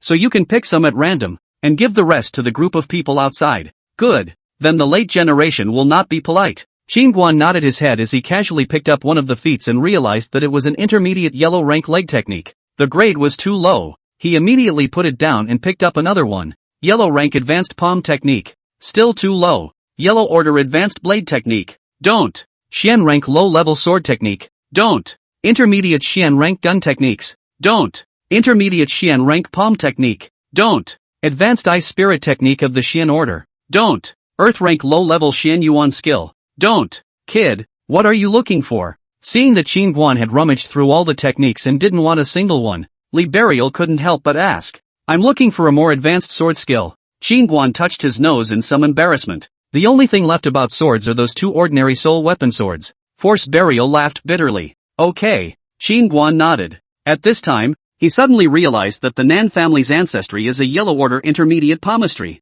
On that yellow order intermediate palmistry herd, Nan Ro said that the old man every day is a treasure for hiding. Since they were going to develop and grow the Nan family, all of these things should be good for them and suitable for them to use. Thinking of this, Qingguan put all the higher quality feats and martial arts techniques and pills, the 3 soul weapons, as well as some spirit herbs that he thought could be worth a little bit of money, into his storage bag. That black iron, take it. Qingguan was about to say that he had picked it out when the voice of the little black pagoda suddenly rang out. Sniffing, looking toward a palm-sized piece of a black iron block, he reached out for it, not realizing that a palm-sized piece of iron block weighed 1,000 pounds. The heart was shocked. So little, big, even so heavy. Tower Master, what is this? Little Black Tower said, Black Sky Meteorite Iron. Build weapons mixed a little into it can make weapons sharper and tougher. Such a big piece. Your kid got rich. Hearing the little black pagoda's words, Qingguan hurriedly put the Black Sky Meteorite Iron into his storage bag. Elder Force, I've picked it out. You brat. Seeing that Qingguan had basically pocketed all the better things, Force Burial laughed without any good reason. Hey, too poor now. Qingguan smiled nervously. There was no way the master was away and the Nan family was penniless. Now they had to find a way to get money. If it wasn't for the fact that Force Burial had told him to pick some and bestow the rest to the group outside, he would have definitely taken all of these things on the ground. Force Burial didn't say anything, and with a wave of his sleeve robe, those things left on the ground suddenly disappeared, spilling out into the various trial spaces. Little friend, the remnants of my old soul can still hold out for a while. Why don't we spar? Force Burial looked towards Qingguan. He was eager to try out the strength of the young man in front of him who had broken his master's ban. Sure. Hearing that Li Burial wanted to spar with him, Qingguan immediately became interested. Sparring with a martial artist of this level must be very rewarding. Force Burial looked around and laughed. Let's just open 4 battle gates, or else this great hall is afraid it won't be able to withstand it. Good. Qingguan nodded immediately. Boom, boom. The two of them looked at each other and simultaneously exploded the astral energy in their bodies. Qingguan was a light red color, while Li Burial's astral energy was obviously quite a bit darker in color than his. Senior, I'm offended. Qingguan's figure instantly disappeared in place with a tremor, and almost at the same instant, Force Burial disappeared into thin air. The scene shifts. Pop. A yellow rank advanced blade technique suddenly fell from the air and smashed into Nan Yunqi's face. Hi, woo. Nan Yunqi's eyes widened as he hurriedly covered his mouth with force while his gaze looked around. Some of the surrounding god-refining realm cultivators had long since locked their eyes on Nan Yunqi. Without saying a word, Nan Yunqi pulled his leg and ran down the mountain. At this moment, Nan Yunqi mobilized almost all of the spiritual energy within his dantian. He was desperately trying to escape, and he was still playing AF** King Wooden Nan. The South family's gongfu that had been passed down for several generations was only at the middle level of the Yellow Order, and now he had actually obtained a high-level Yellow Order gongfu, not to mention that it was only one level higher, which was a difference of thousands of kilometers. In Deer Cloud City, even the Shao family did not have more than one Yellow Order advanced technique, and now that there was a Yellow Order advanced technique smashed into his face, he was completely mad. He even wanted to lay down his life to preserve this heavenly creation, leaving behind a legacy for the Nan family for the benefit of future generations. Nan Yunqi, stop right there. Just now, hearing Nan Yunqi stutter out too, hi, and his shocked expression. At this moment, everyone felt that Nan Yunqi had obtained a heaven-defying high-level technique. Earlier, on the face of Qingguan, they were all polite to Nan Yunqi, a third-rate small family head. Now where did they care so much? If they could get the merit law in his hands, they would surely rise in the Yuanyang continent. Chapter 22. We're in for a treat. Meanwhile, in another space of time, Old Man Su of the Heavenly Treasure Pavilion, Old Man Shen of the Yunlan sect, and Old Man Hong of the Wei Kingdom, the three of them were fighting over a Xian rank low-grade blade technique, a Xian rank technique martial skill. Any one of them was worth a fortune, let alone a relatively rare Xian rank blade technique. In another space, Jiang Lian Yue, Wei Hong Yen, were fighting endlessly over a jade bone immortal orchid grass. In the space where Nan Ro and Nan Xiao were, Nan Xiao was furious and anxious when she got a rare yellow rank dark system intermediate technique snatched away. She was a Yin spirit body, with an extremely high affinity for Yin powers, and with feats like the ice system, dark system, and the like, she had a unique advantage. This kind of gongfu is generally very rare, rarely appearing on the market. Even if a book is released, it is a sky-high price, and it is not her turn at all. The treasure in hand was snatched away, and could not beat the other party. Nan Xiao was so angry that she almost cried out. Images of such fights and struggles and robberies are intensely played out in almost every small world. On the other hand, in the inheritance hall, Qingguan was in the middle of sparring with force burial when a great-robed old man suddenly appeared in the hall. This person was none other than Chen Guanxiang, an elder of the Yunlan sect, who had accidentally entered the doorway that tested the state of mind just now when he was fighting with Elder Su as well as Elder Wei Guohong for the gongfu.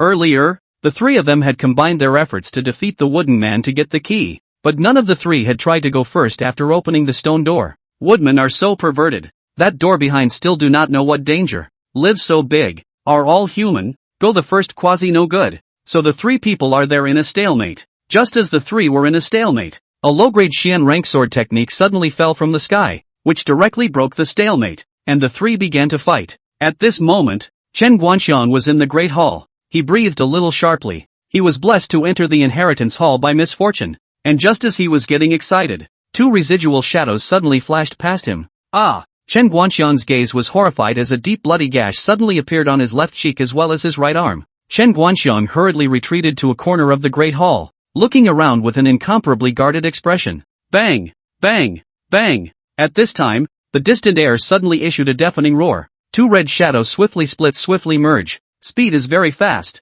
The naked eye almost cannot catch. Where they passed, the ground inch by inch explosion, by the wind blade cut out a shocking deep ravine. Seeing this scene, Chen Guanxiang immediately felt his scalp tingle. His heart clenched violently, and his body involuntarily trembled slightly, filled with shock and awe at this powerful force. Ha ha ha, what a pain in the ass. Just as Chen Guanxiang was deeply in shock, two figures suddenly appeared in his line of sight. I benefited a lot from the battle with Senior. If it wasn't for Senior collecting his strength, I'm afraid I wouldn't be able to hold out for 3 rounds. Qingguan arched his hand in respect to force burial, worthy of being a 10-realm martial artist. Suppressing the realm, not to mention that it is still a wisp of residual soul state himself, is a bit incapable of resisting. Of course he didn't fight with the power of chaos chi. There is no need to be too modest. Originally I still wanted to instruct you a bit, but now it seems that there is no need for that. Your battle technique is self-contained with both offense and defense. It is not inferior to me at all. Li Burial looked at Qingguan,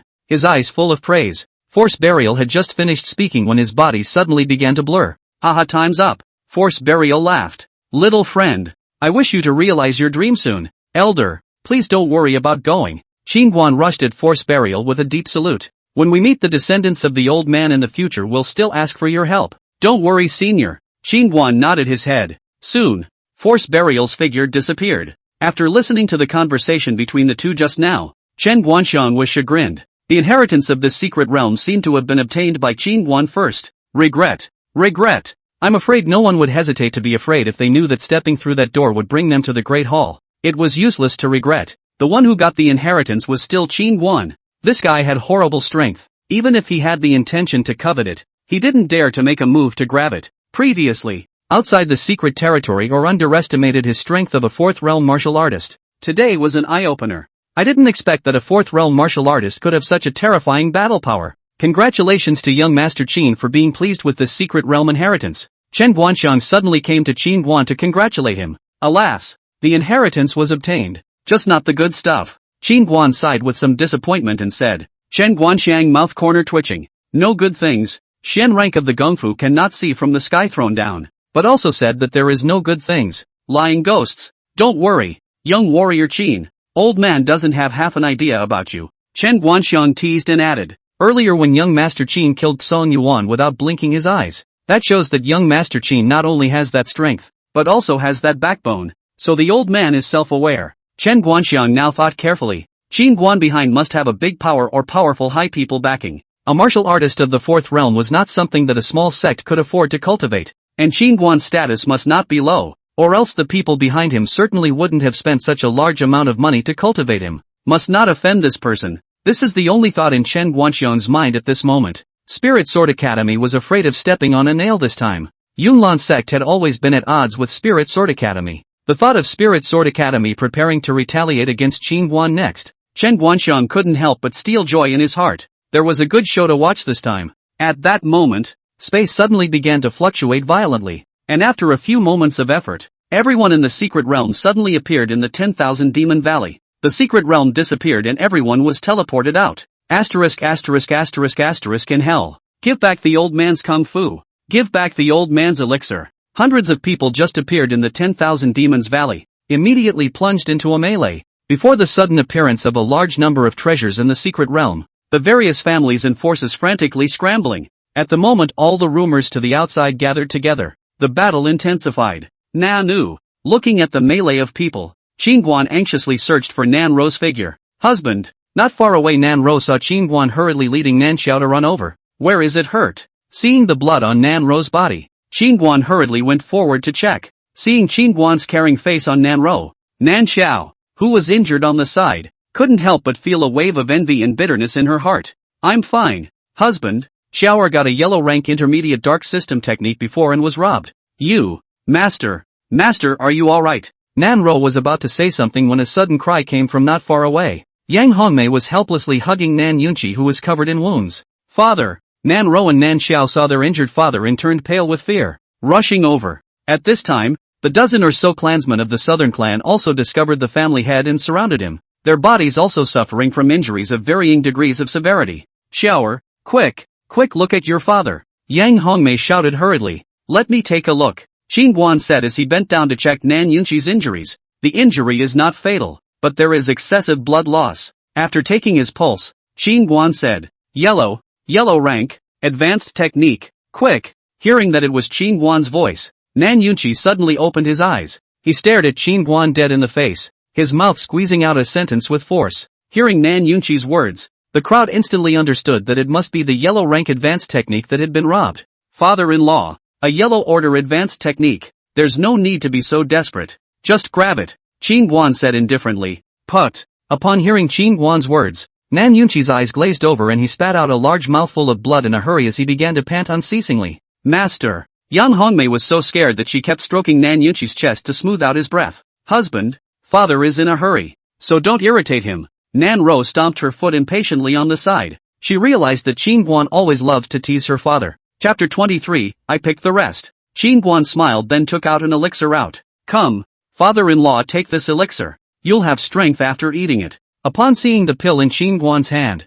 the southern family members' eyes widened. The healing pill, second grade returning pill. Second grade pills. Dear Cloud City Heavenly Treasure Pavilion was only limited to 5 pills on sale every month, and one of them cost hundreds of thousands of gold. Qin Guan was getting rich, casually taking out a second grade pill out. Nan Yunqi directly clenched his teeth and closed his mouth after seeing the second grade returning Yuan Dan at the edge of his mouth, desperately shaking his head, letting him eat hundreds of thousands of gold pills in one mouthful to cure his injuries. He himself felt that it was a waste. He didn't deserve to eat such expensive pills, so he might as well put up with it and exchange the pills for money to develop the southern family. Father, why don't you eat? Eat. Nanro said anxiously. Eldest miss. The family head, he's not willing to eat it. A return to origin pill sells for 300,000 gold coins at the very least. The family head must think it's too extravagant. At this time, Aquan, who was on the side, spoke up. Hearing Aquan's words, everyone looked at Nan Yunchi with heartache,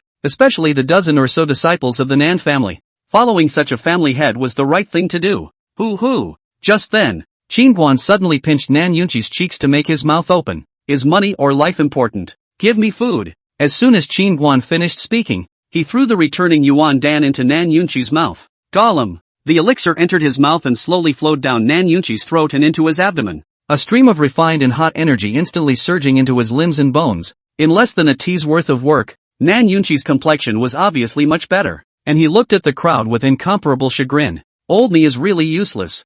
I didn't keep a copy of the yellow rank advanced blade technique that came into my hands. Father, one of my yellow rank dark system intermediate techniques was robbed by the Song family. At this moment, Nan Xiao, who was on the side, couldn't help but say in exasperation. What? A dark system intermediate level technique? Ahem. Nan Yunchi almost lost his breath after hearing that a dark system technique had been robbed. Family master's subordinate is incompetent, and I didn't grab any of the many treasures in the secret realm before. Aquan lowered his head and blamed himself. Upon hearing this, the other 10 or so people also hung their heads. It was obvious that they too had not gotten a single hair and had been beaten up. The key was that the southern family did not have a single ally. Auntie. Nan Yunchi hurriedly looked at Qingguan as he took his hand. Quickly grabbed those things back. Upon hearing this, all of them looked at Qingguan, especially Nan Xiao. At this moment, she really hoped that Qingguan would snatch back her dark system technique. Qingguan touched his nose and laughed lightly. Forget it, I don't want those things. What?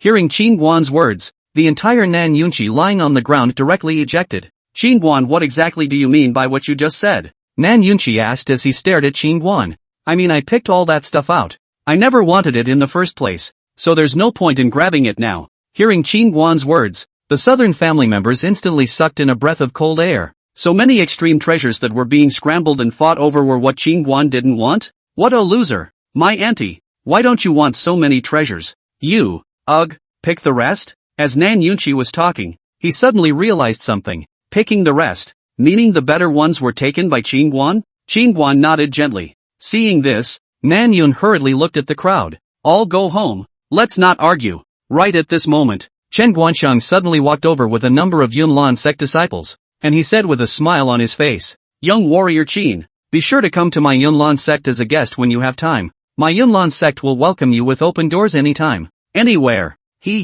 Elder is polite. I will definitely pay a visit to your sect when I have time in the future. Qingguan nodded and smiled. Chen Guanxiang was stunned, not expecting Qingguan to give him so much face, and immediately laughed and said, Then I will wait for young scholar Qin at the Cloudlan sect. Come out. At this time, Nan Xiao suddenly stood out. She angrily swept towards the group of Yunlan sect disciples. Earlier she and her sister were almost defiled by the Yunlan sect disciples. She was furious just thinking about it. Now that Qingguan was there, she had the backbone to make Qingguan take out an evil breath for them. Seeing Nan Xiao's pretty face staring at her side with a face of anger, Chen Guanxiang frowned slightly in uncertainty. Joel shall not do anything. Nan Yunchi saw his daughter offending the Yunlan sect and was so scared that he hastened to stop her. Now that the Nan family had already offended a powerful spirit sword academy, if they offended another powerful Yunlan sect, then the whole family would really be left with no dregs left. Miss Chower, are you having some kind of misunderstanding? If my clan's disciples have robbed you, I'll immediately have them return it to you,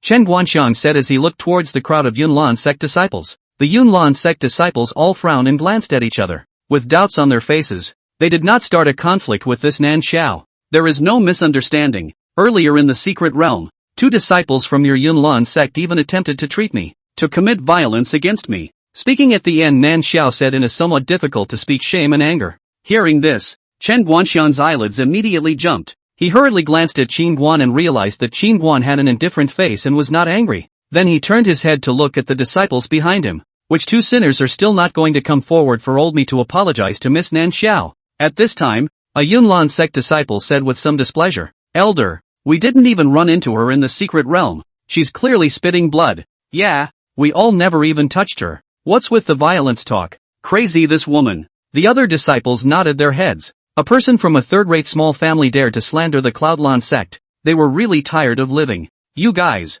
Nan Xiao was furious. At this moment in the crowd, she didn't see the two Yunlan sect disciples from earlier. Must be hiding. Thinking of how she and her sister were almost insulted, Nan Xiao suddenly looked at Qin Guan in anger. Why don't you say something too? Qin Guan glanced at Nan Xiao and said in a nonchalant manner, you have nothing to lose anyway, so what's all the yelling about? He had no good impression of Nan Xiao and Yang Hongmei's mother and daughter, but if they were usually a little more polite, he would definitely give her this breath. Humph, if you don't care about me, you should care about my sister too. Nan Xiao stomped her foot in anger. At those words, Qin Guan frowned. What do you mean by that? What do you mean? Before in the secret realm my sister and I were almost sullied by two people from the Cloudland sect, and my sister's injuries were also caused by them. Are you satisfied? What? Qin Guan exploded when he heard this. An appalling murderous aura violently erupted as he looked at Nan Ro and said in a deep voice, what's going on with Roer? Thinking of what happened before, Nan Ro was a bit aggrieved and scared. What my sister said is true. Then fortunately, two big brothers of the Black Armor Army came and saved us. Otherwise. Qin Guan turned his head to Chen Guanxiang and the others when he heard this and said angrily, get the hell out of here. If you don't come out I'll kill all of you from Yunlan sect. Seeing Qin Guan suddenly become like a mad dog scared the Yunlan sect's crowd. Just now the sister-in-law said that she was almost raped like it was nothing. This will hear that her daughter-in-law was almost insulted. Directly 180 degrees big change. Chen Guanxiang's eyelids were wildly jumping. At this moment he was angry and furious. Earlier he was secretly stealing joy, ready to watch the good show of Qin Guan and Spirit Sword Academy's firefight. But he never thought that the good show hadn't even started yet. Yunlan sect even jumped out to perform first. Those two bastards. Damn it. Who's wrong to move Qin Guan's woman? Are you crazy? Chapter 24 Acknowledgements. Young warrior Qin, calm your anger. I will definitely give you a satisfactory explanation. Chen Guanxiang hurriedly stepped forward to pacify. Said and then whirled to look at a group of disciples angrily said, who did this? But not quickly to the old man roll out. Seeing that their own elders were also angry, the disciples of the Yunlan sect looked at me and I looked at you with innocent faces. Dare I ask Miss Roer if she knows what those two people's names are? Chen Guanxiang looked at Nan Ro and asked hurriedly. One is called Lung, and another is called, I think, Liang. Nan Ru said. At those words, Chen Guanxiang's heart sank, and he immediately felt that something bad was happening. The dragon brother that Nan Ro said must be Jiang Long. This son is lustful, relying on his uncle as the inner door law enforcement elders, usually not less on the clan female disciples to do nasty things. This time, when he came out to explore the secret realm, it was also for the sake of his uncle that he was brought out. But he didn't expect to stir up such a big mess as soon as he came out. Elder Chen. Those two aren't there. When they exited the secret realm, disciples saw those two leave directly, saying that they had urgent matters to return to the sect. At this time, a disciple hurriedly said. Hearing the report, Chen Guanxiang's face was so gloomy that he was about to wring out water. He really wanted to slap Jiang Long and that Liang. These two assholes even let him wipe their asses after taking a. Send those two to the southern family within 3 days. If not, I'll definitely pay a visit to the Yunlan sect in person. Qin Guan looked at Chen Guanxiang and coldly said. When they heard Qin Guan say that he would personally make a trip to the Yunlan sect, disdain immediately appeared on the faces of the Yunlan sect disciples. Yes, it is true that a fourth realm martial artist is very strong, but if you put a fourth realm martial artist in the entire Yunlan sect, his strength can only be considered as a medium level, and he even went to Yunlan sect in person. That's really a big mouth. At this moment, Chen Guanxiang, however, his face became grave. Qin Guan said that he would personally go to the Yunlan sect, must have brought the forces behind him forward. Although he didn't know what kind of power was behind Qin Guan, but judging from all of his current behavior, he didn't even put the Spirit Sword Academy in his eyes, let alone the Yunlan sect, which was a bit weaker than the Spirit Sword Academy. Thinking of this, Chen Guanxiang hurriedly said,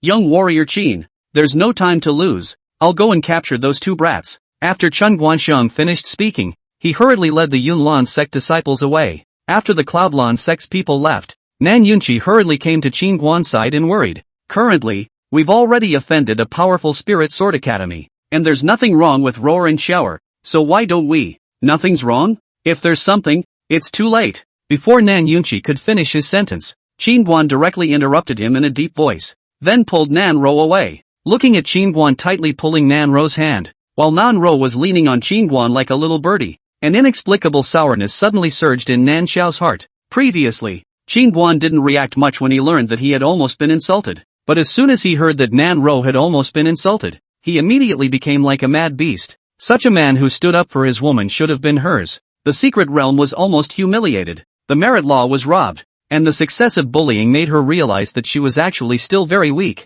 and even if her qualifications were outstanding, it would be very difficult for her to excel without good resources and without protection, and she would even be stifled. Yang Ao is a good example. At this moment, when she saw Qin Guan, who favored Nan Ro so much, she actually understood in her heart that she was beginning to have some regrets and even jealousy, just that she didn't want to admit it. The forces of the 10,000 Demon Valley were still fighting fiercely, with countless deaths and injuries on the ground, and rivers of blood flowing, all of them killing red-eyed. Qin Guan led Nan Ro to the front, while Nan Yunqi and the others followed closely behind him. In an open area, the Heavenly Treasure Pavilion and Wei were facing off, with personnel from both sides suffering considerable injuries. You really have a lot of guts. You even dare to rob my Heavenly Treasure Pavilion. Elder Su looked across to Wei Hongyan as well as Elder Hong and said in a deep voice, "What a joke. The things in the secret realm are meant to be won by those who can. What's the point of snatching them?" Hong Lao sneered. At this time, Zhang Lianyue looked at Wei Hongyan.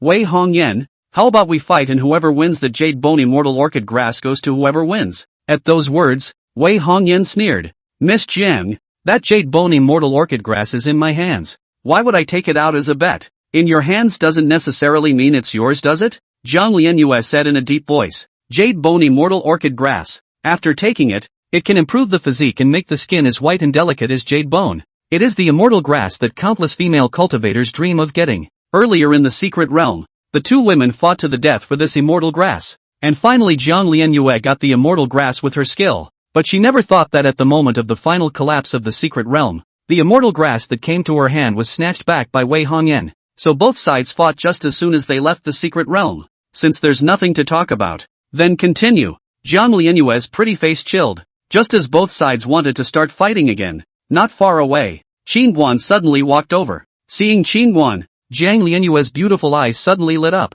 Earlier thinking of cooperating with Qin Guan, just didn't expect that the mechanism of this secret realm didn't give them a chance to cooperate at all. But he himself and Qin Guan were also considered to have a little friendship. If he stepped forward, then Wei Hongyan would definitely compromise to hand over the Jade Bone Immortal Orchid Grass. "Miss Jiang, what are you guys?" Qin Guan came to Zhang Lianyue to greet her. Seeing that Qin Guan and Zhang Lianyue knew each other, Wei Hongyan's and their faces immediately turned ugly. "Qin Guan, Wei Hongyan snatched my Jade Bone Immortal Orchid Grass. Can you help me get it back?" Zhang Lianyue looked at Qin Guan and spoke. Hearing the Jade Bone Immortal Orchid Grass, Qin Guan was a bit speechless. Was it necessary to make such a big fuss over a piece of crabgrass for the sake of beauty and skin care? Qin Guan looked at Wei Hongyan. He was a little embarrassed. Before he heard Nan Ro say that it was Wei Hongyan's black armor soldiers that saved her in Nanxiao, this was a great favor to him. How could he possibly take action against Wei Hongyan and the girls? But this Zhang Lianyue in front of him also had not a small amount of help. It was she who had informed him of the news of the secret realm,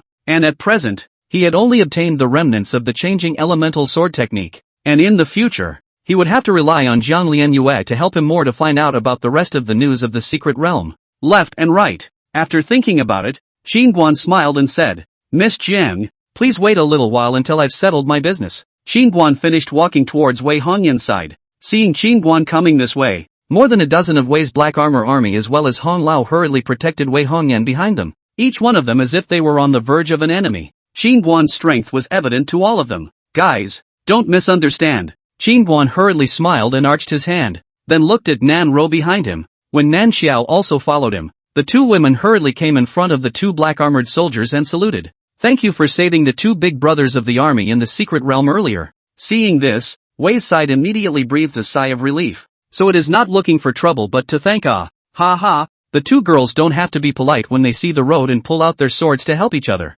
One of the stout black-armored soldiers laughed cheerfully. "Not bad. The road is uneven and people step on it. You two girls don't have to be polite." The other black-armored soldier also nodded with a smile. At this time, Qin Guan came to the two black-armored soldiers. "I dare to ask you both your names." "Zhang Mang, Li Qing." The two held their fists. "My name is Qin Guan. If you have any difficulties in the future you can come to the southern family to find me. I will do my best." Qin Guan finished speaking then took out two pills out. "You two a little bit of intention don't mind." Seeing the two second-grade chi gathering pills in Qin Guan's hand, the eyes of everyone present snapped open, staring dead center at the pills in Qin Guan's hand. It's the second-grade chi gathering pill. The second-grade chi gathering pill was the key pill for chi refining realm cultivators when they broke through to the god refining realm. Chi refining realm cultivators could easily fail when breaking through to the god refining realm. and once they failed their cultivation was likely to regress. In order to minimize this risk, many qi refining realm cultivators who were in a position to do so would try to prepare a qi gathering pill to increase the probability of a breakthrough. And in Deer Cloud City, there was no family that had this condition to prepare qi gathering pills for their family disciples. Not that they didn't have the money, but they couldn't buy them even if they had the money. Second-grade alchemists. The entire Qingzhou could be counted on one hand, so pills like the qi gathering pill, which were in high demand, would not even appear on the market. No, brother Qin, this is just too valuable. We can't take it. Zhang Mang and Li Qing hurriedly waved their hands. Right now, the two of them had already reached the 8th level of qi refining, and they were still one small realm away from breaking through to the god refining realm. And for the qi gathering pill in Qin Guan's hand, they honestly wanted it as well, since it's a token of appreciation from Mr. Qin. The two of you should take it. At this time, Wei Hongyan suddenly walked over. Originally, he thought that Qin Guan was asking for the jade bone immortal orchid grass for Zhang Lianyu, but he didn't expect that his own men would come to the rescue of his wife and sister-in-law. And this favor came too good to be true. Take it, Qin Guan said, and suddenly threw 2 pills at Zhang Mang and Li Qing. The duo was so frightened that they hurriedly caught the qi gathering dan and carefully held it in their hands. Thank you, Mr. Qin. Zhang Mang and Li Qing hurriedly bowed to Qin Guan. See Zhang Mang and Li Qing, a person to get a gas gathering dan. Around the crowd is jealous and envious. Cannot help but want to be their own. In the secret realm encountered Qin Guan wife and sister-in-law was molested. Their own hand to save that, how good such an opportunity if there is a next time to grasp the absolute. While the Nan family members were heartbroken. Especially Nan Yunqi. His heart was dripping blood. 2 qi gathering pills were casually given away. Chapter 25, Women are not easy. With this matter resolved, Qin Guan turned to Zhang Lianyue. Miss Zhang, let's take a step to talk. Zhang Lianyue nodded her head. Then the two of them walked towards the distance. Roar, why don't you follow them? Looking at the two who were drilling into the grove in the distance, Nan Yunqi hurriedly came to Nan Ro. That Zhang Lianyue's posture is not at all inferior to Nan Ro, and her status is noble. For such a woman, man, is very difficult to resist the temptation. Husband, that's something to talk to her about. I'll get in the way by following her up. Nan Ro did not care and said, last time when she was in the Nan family she was afraid of losing Qin Guan. Now that she had become a real couple with Qin Guan, naturally she had nothing to worry about. Moreover, the man cannot be chained, and she has to do is to do a good job as a wife. Serve her husband well. As for other things, that is not her to worry about. You stupid girl. Seeing that Nan Ro didn't care, Nan Yunqi was furious. On the other side, Qin Guan and Zhang Lianyu stopped under a big tree. Qin Guan looked at Zhang Lianyue and smiled. Miss Jiang, the Black Armor Army of Wei saved my daughter-in-law. Why don't we let them have that jade bone immortal orchid grass? Upon hearing this, Zhang Lianyue's eyebrows immediately furrowed, and she said unhappily, Qin Guan, you don't help me even if it's not enough, but also let me give up of my own accord. Thanks for thinking of it. This chick has quite a temper. Qin Guan didn't expect Zhang Lianyu to react so strongly. He glanced at Zhang Lianyu and suddenly noticed the knife in her hand. A spirit weapon? With Zhang Lianyue's status position, how is still using a spiritual weapon? It seems that this Qingzhou is really, as the master said, it is a poor place. Yuan Yang continent, the quality of weapons is also divided into high and low, respectively. Mortal weapon, spiritual weapon, soul weapon, life weapon, Xian weapon, holy weapon, divine weapon, Dao weapon, immortal weapon, emperor weapon.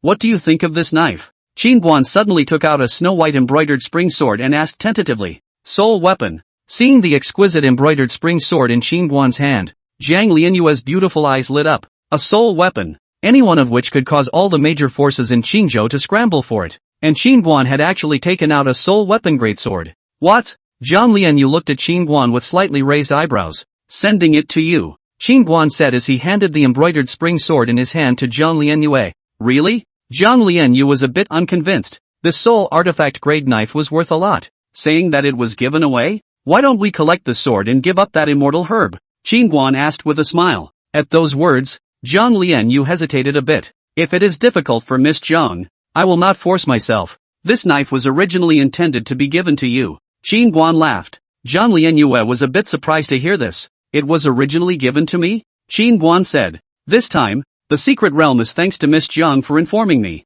and I will have to rely on Miss Zhang to help me more in the future to find out more about Elder Yang's traces. It seems that Mr. Qin got what he wanted this time in the secret realm? Hearing Qin Guan's words, Zhang Lianyue's beautiful eyes looked toward Qin Guan. Just got a little something I wanted. Qin Guan laughed. Speaking of this, Qin Guan hurriedly said again, Of course, a favor is not in vain. In the future, if Miss Jiang has any needs, I will certainly do my best. Upon hearing this, Zhang Lianyu took the embroidered spring blade in Qin Guan's hand. I want that jade bone immortal orchid grass. Go and snatch it. Hearing Zhang Lianyu's request, Qin Guan was speechless. This was really calculating. Right at this moment, a silhouette suddenly appeared in the distance, with an upright and proud posture, and an eye-catching red dress. Wei Hongyan, who exuded an aura of arrogance, suddenly walked over. She came to Qin Guan's side and bowed. Wei Hongyan has met Mr. Qin. Qin Guan nodded. Miss Wei has something to do? If Mr. Qin can do me a favor, I can let Miss Jiang have the jade bone immortal orchid grass. Wei Hongyan opened her mouth. What favor? Qin Guan looked at Wei Hongyan. If Mr. Qin can help my kingdom of Wei train the Black Armor Army for a month, I will not only let Miss Jiang have the jade bone immortal orchid grass, but I am also willing to pay 10 million gold coins as a reward. Wei Hongyan said in a sincere tone. Earlier she had already seen Qin Guan's strength. Right now Wei was in trouble both internally and externally. The Black Armor Army was lacking an instructor like Qin Guan with excellent physical skills. If she could get his training instructions, the overall strength of the Black Armor Army would surely be greatly improved. Qin Guan frowned slightly, and a moment later he smiled. Miss Wei, forgive me for not being able to agree. 10 million gold coins, plus 5 inferior spirit stones. Seeing Qin Guan's refusal, Wei Hongyan hesitated slightly and spoke again. Spirit stones were very rare and precious. 1 lower grade spirit stone was worth 3 million gold, and 5 lower grade spirit stones was 15 million gold. This price was high enough. Princess Wei is really generous. Hearing the conditions offered by Wei Hongyan, Zhang Lianyue couldn't help but stagger. Wei Hongyan ignored Zhang Lianyue and looked at Qin Guan with her sharp and bright eyes. Miss Wei, it's not a matter of money. I don't have the time. If I had the time, this is money I still want to earn. Qin Guan waved his hand and laughed. Is Mr. Qin afraid that the Spirit Sword Academy will be unfavorable to the southern family? Wei Hongyan asked. Qin Guan nodded. There is that reason. Wei Hongyan was silent. Now that Qin Guan had killed the elder of the Spirit Sword Academy, if Wei stepped in, that would be a blatant challenge to the Spirit Sword Academy. The consequences of offending the Spirit Sword Academy at the moment was not something that Wei could afford. After thinking about it, Wei Hongyan glanced at Zhang Lianyue on the side, then said to Qin Guan, Mr. Qin, let's take a step to talk. Good. Qin Guan nodded and followed Wei Hongyan toward the distance. When Zhang Lianyu saw Wei Hongyan taking Qin Guan away, she intentionally avoided her and directly turned her face away. Over there, Wei Hongyan and Qin Guan stopped by a huge rock, and Wei Hongyan whispered, Sir Qin, I wonder how you're going to deal with Spirit Sword Academy next. Qin Guan listened and said carelessly, haven't thought about that yet. Hearing Qin Guan's words, Wei Hongyan frowned slightly. Do you understand the strength of Spirit Sword Academy? Mr. Qin? Qin Guan shook his head. I don't understand. Upon hearing this, Wei Hongyan was slightly stunned. Whether this guy has a strong backing or doesn't know how to be afraid. You came up and killed one of the other party's elders without knowing his strength? Miss Wei has something to say. I'm still waiting for me over there. Qin Guan laughed. Wei Hongyan nodded her head. Prince Qin, the Spirit Sword Academy will definitely not rest easy next. Although my country of Wei doesn't dare to deal with the Spirit Sword Academy head-on, we can secretly send a few experts at your disposal. Qin Guan listened to the dark thought. At present the strength of the South family are weak. They cannot sleep every day to guard. Wei, if you can send some helpers, also save a lot of trouble. Thinking of this, Qin Guan looked at Wei Hongyan. What are your conditions, Miss Wei? Wei Hongyan spoke. 1. I want to make friends with a talent like Lord Qin. And 2. I want to ask Lord Qin to help train the Black Armor Army. Alright, I promise you. But I have to finish dealing with the Spirit Sword Academy. Qin Guan nodded his head. No problem. Seeing Qin Guan agree, Wei Hongyan was happy in her heart. That's it then. We'll see you later. Qin Guan nodded and turned to leave. Miss Jiang, please also be more attentive. I may not be good at anything else. If it's a dry fight, feel free to call me. After greeting Zhang Lianyue, Qin Guan quickly left. After Qin Guan left, Zhang Lianyu looked at Wei Hongyan. Is that jade bone immortal orchid grass really not allowed? I can exchange something else with you. Miss Jiang, it's really important to me, and I didn't mean to compete with you. Wei Hongyan said as a flash of pain flashed under her eyes. Her slender jade fingers couldn't help but stroke the shrug on her chest. You have problems in that place too? Noticing Wei Hongyan's small movements, Zhang Lianyu curiously said. What? Wei Hongyan looked towards Zhang Lianyue's towering mountains after hearing this. Forget it, I'll let you. Zhang Lianyu shook her head. After she finished, she turned to leave. Not going far, she suddenly stopped. Miss Wei kindly reminds me that jade bony mortal orchid grass is indeed able to get rid of scars on your body, but only if you are clear about what kind of situation caused the injuries sustained. What do you mean? Wei Hongyan frowned. For example, if it is an injury from sword chi, then jade bony mortal orchid grass must be taken with the help of a powerful sword chi healing aid. If it is a knife injury, then a powerful knife chi healing aid is needed. In short, don't take it indiscriminately, or else it will be counterproductive, and the scars will get bigger and bigger. Jiang Lianyu said. Wei Hongyan frowned slightly after hearing this. To be honest, she only heard that jade bony mortal orchid grass can beautify and nourish the face to get rid of scars. She really didn't know about how to take it. Why is Miss Jiang saying this to me? Wei Hongyan said with some confusion. She didn't understand why Jiang Lianyu would kindly remind her. After all, in order to compete for the spirit grass before, the two sides had fought and fought. It's not easy being all women. Jiang Lianyu finished and left.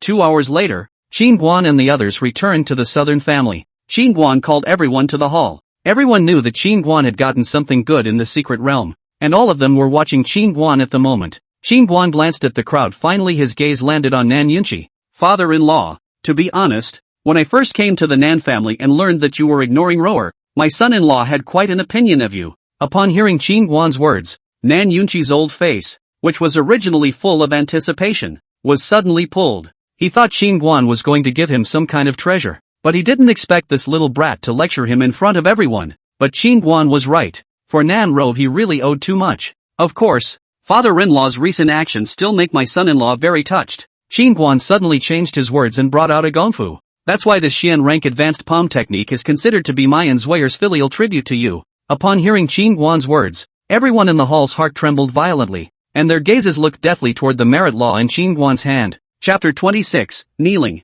Xian rank gongfu. Xian ranked techniques. Even for a great power like the Spirit Sword Academy Yunlan sect, only inner sect elders were qualified to cultivate them. Now that Qin Guan had taken out a Xian rank advanced technique out, this was really shocking. Ha ha, good. Good. Nan Yunqi smiled from ear to ear. His hands were shaking slightly when he took the merit law. With his current strength of the fourth heaven of the refined spirit realm, if he cultivated this Xian rank advanced merit law, he would definitely be able to battle Shentong realm experts in Deer Cloud City across the ranks. At that moment, Qin Guan looked at Quan again, and Quan was suddenly shaken.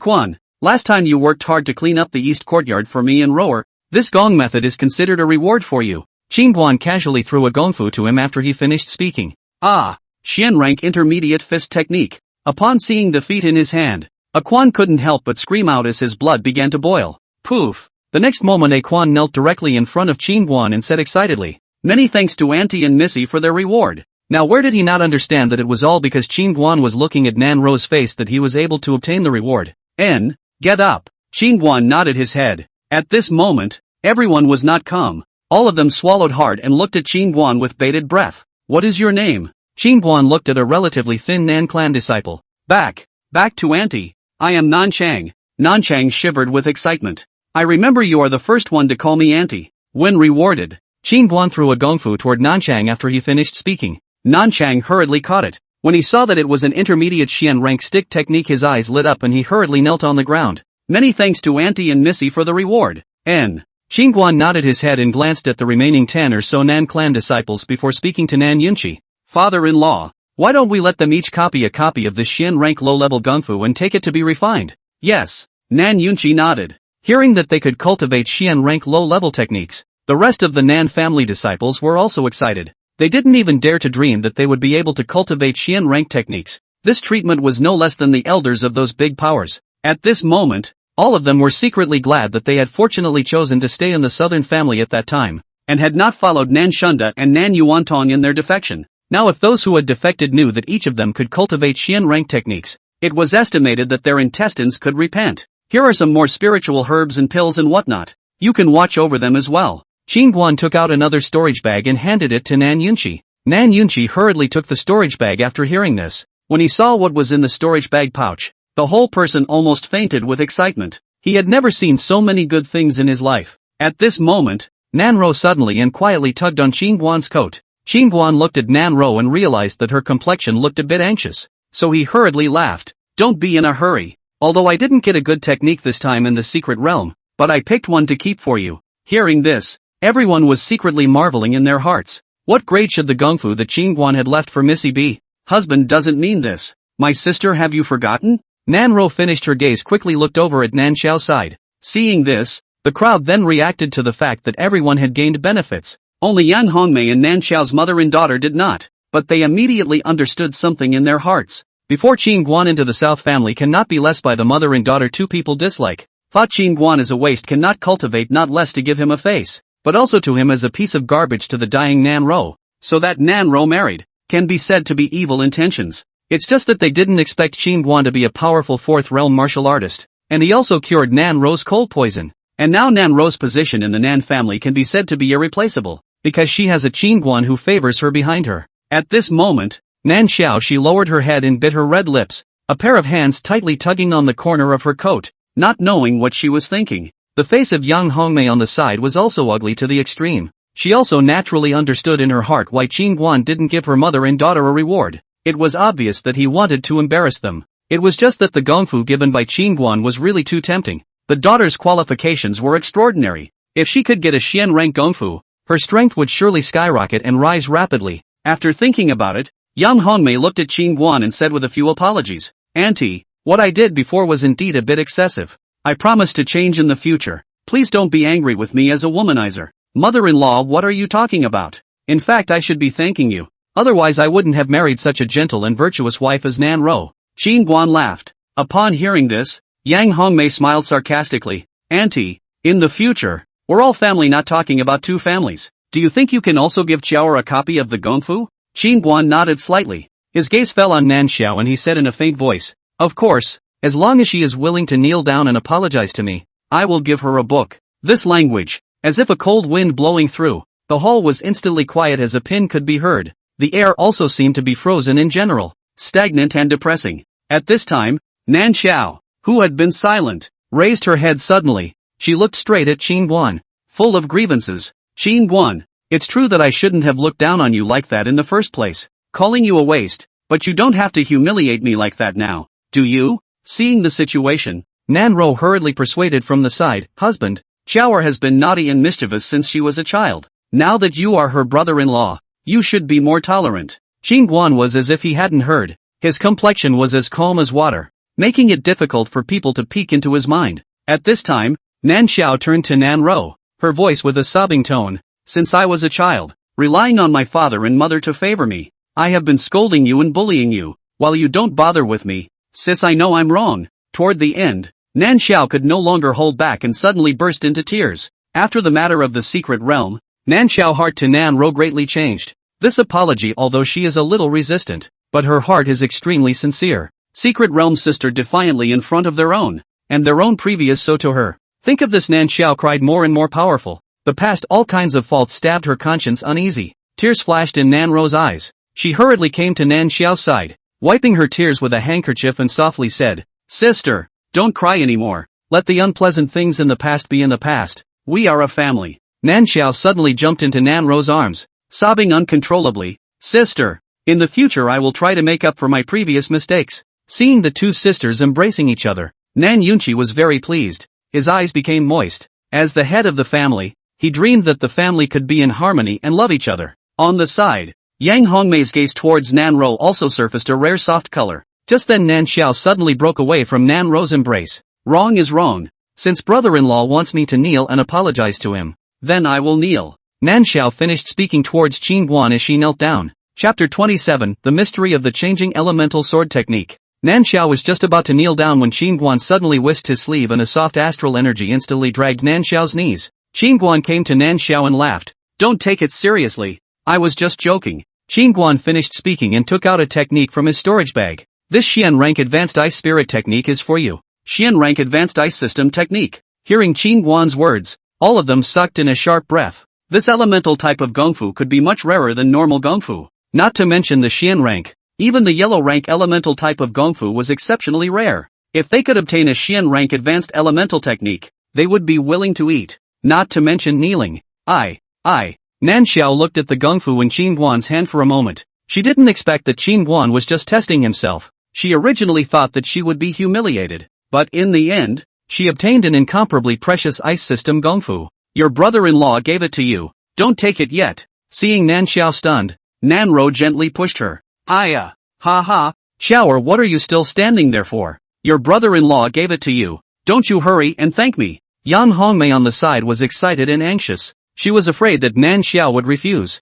Thank you, brother-in-law. Nan Xiao received the gongfu in her hands. She beamed and wiped her tears, but her face couldn't suppress the excitement. Qin Guan nodded. In the future, if you don't understand anything, you can always come and ask me. Brother-in-law, aren't you a martial artist? Do you know about gongfu cultivation as well? Nan Xiao couldn't help but ask. It's not bad. Such a low-level gongfu can't defeat me. Qin Guan smiled casually, having grown up following his master's ears. Although he could not condense spiritual energy to cultivate, he was still very clear about some of the cultivator's ways of cultivation. Hearing Qin Guan's words, the crowd's hearts were filled with sighs of relief. The Xian rank techniques were even low-level in his eyes? If it was placed before, I'm afraid that anyone would think that Qin Guan was talking big, but now no one would doubt it. After all, so many Xian rank techniques were given away casually, so it was evident that he really didn't see the Xian rank techniques. Qin Guan, what are you going to do about the Spirit Sword Academy side? At this moment, Nan Yunqi said with some concern.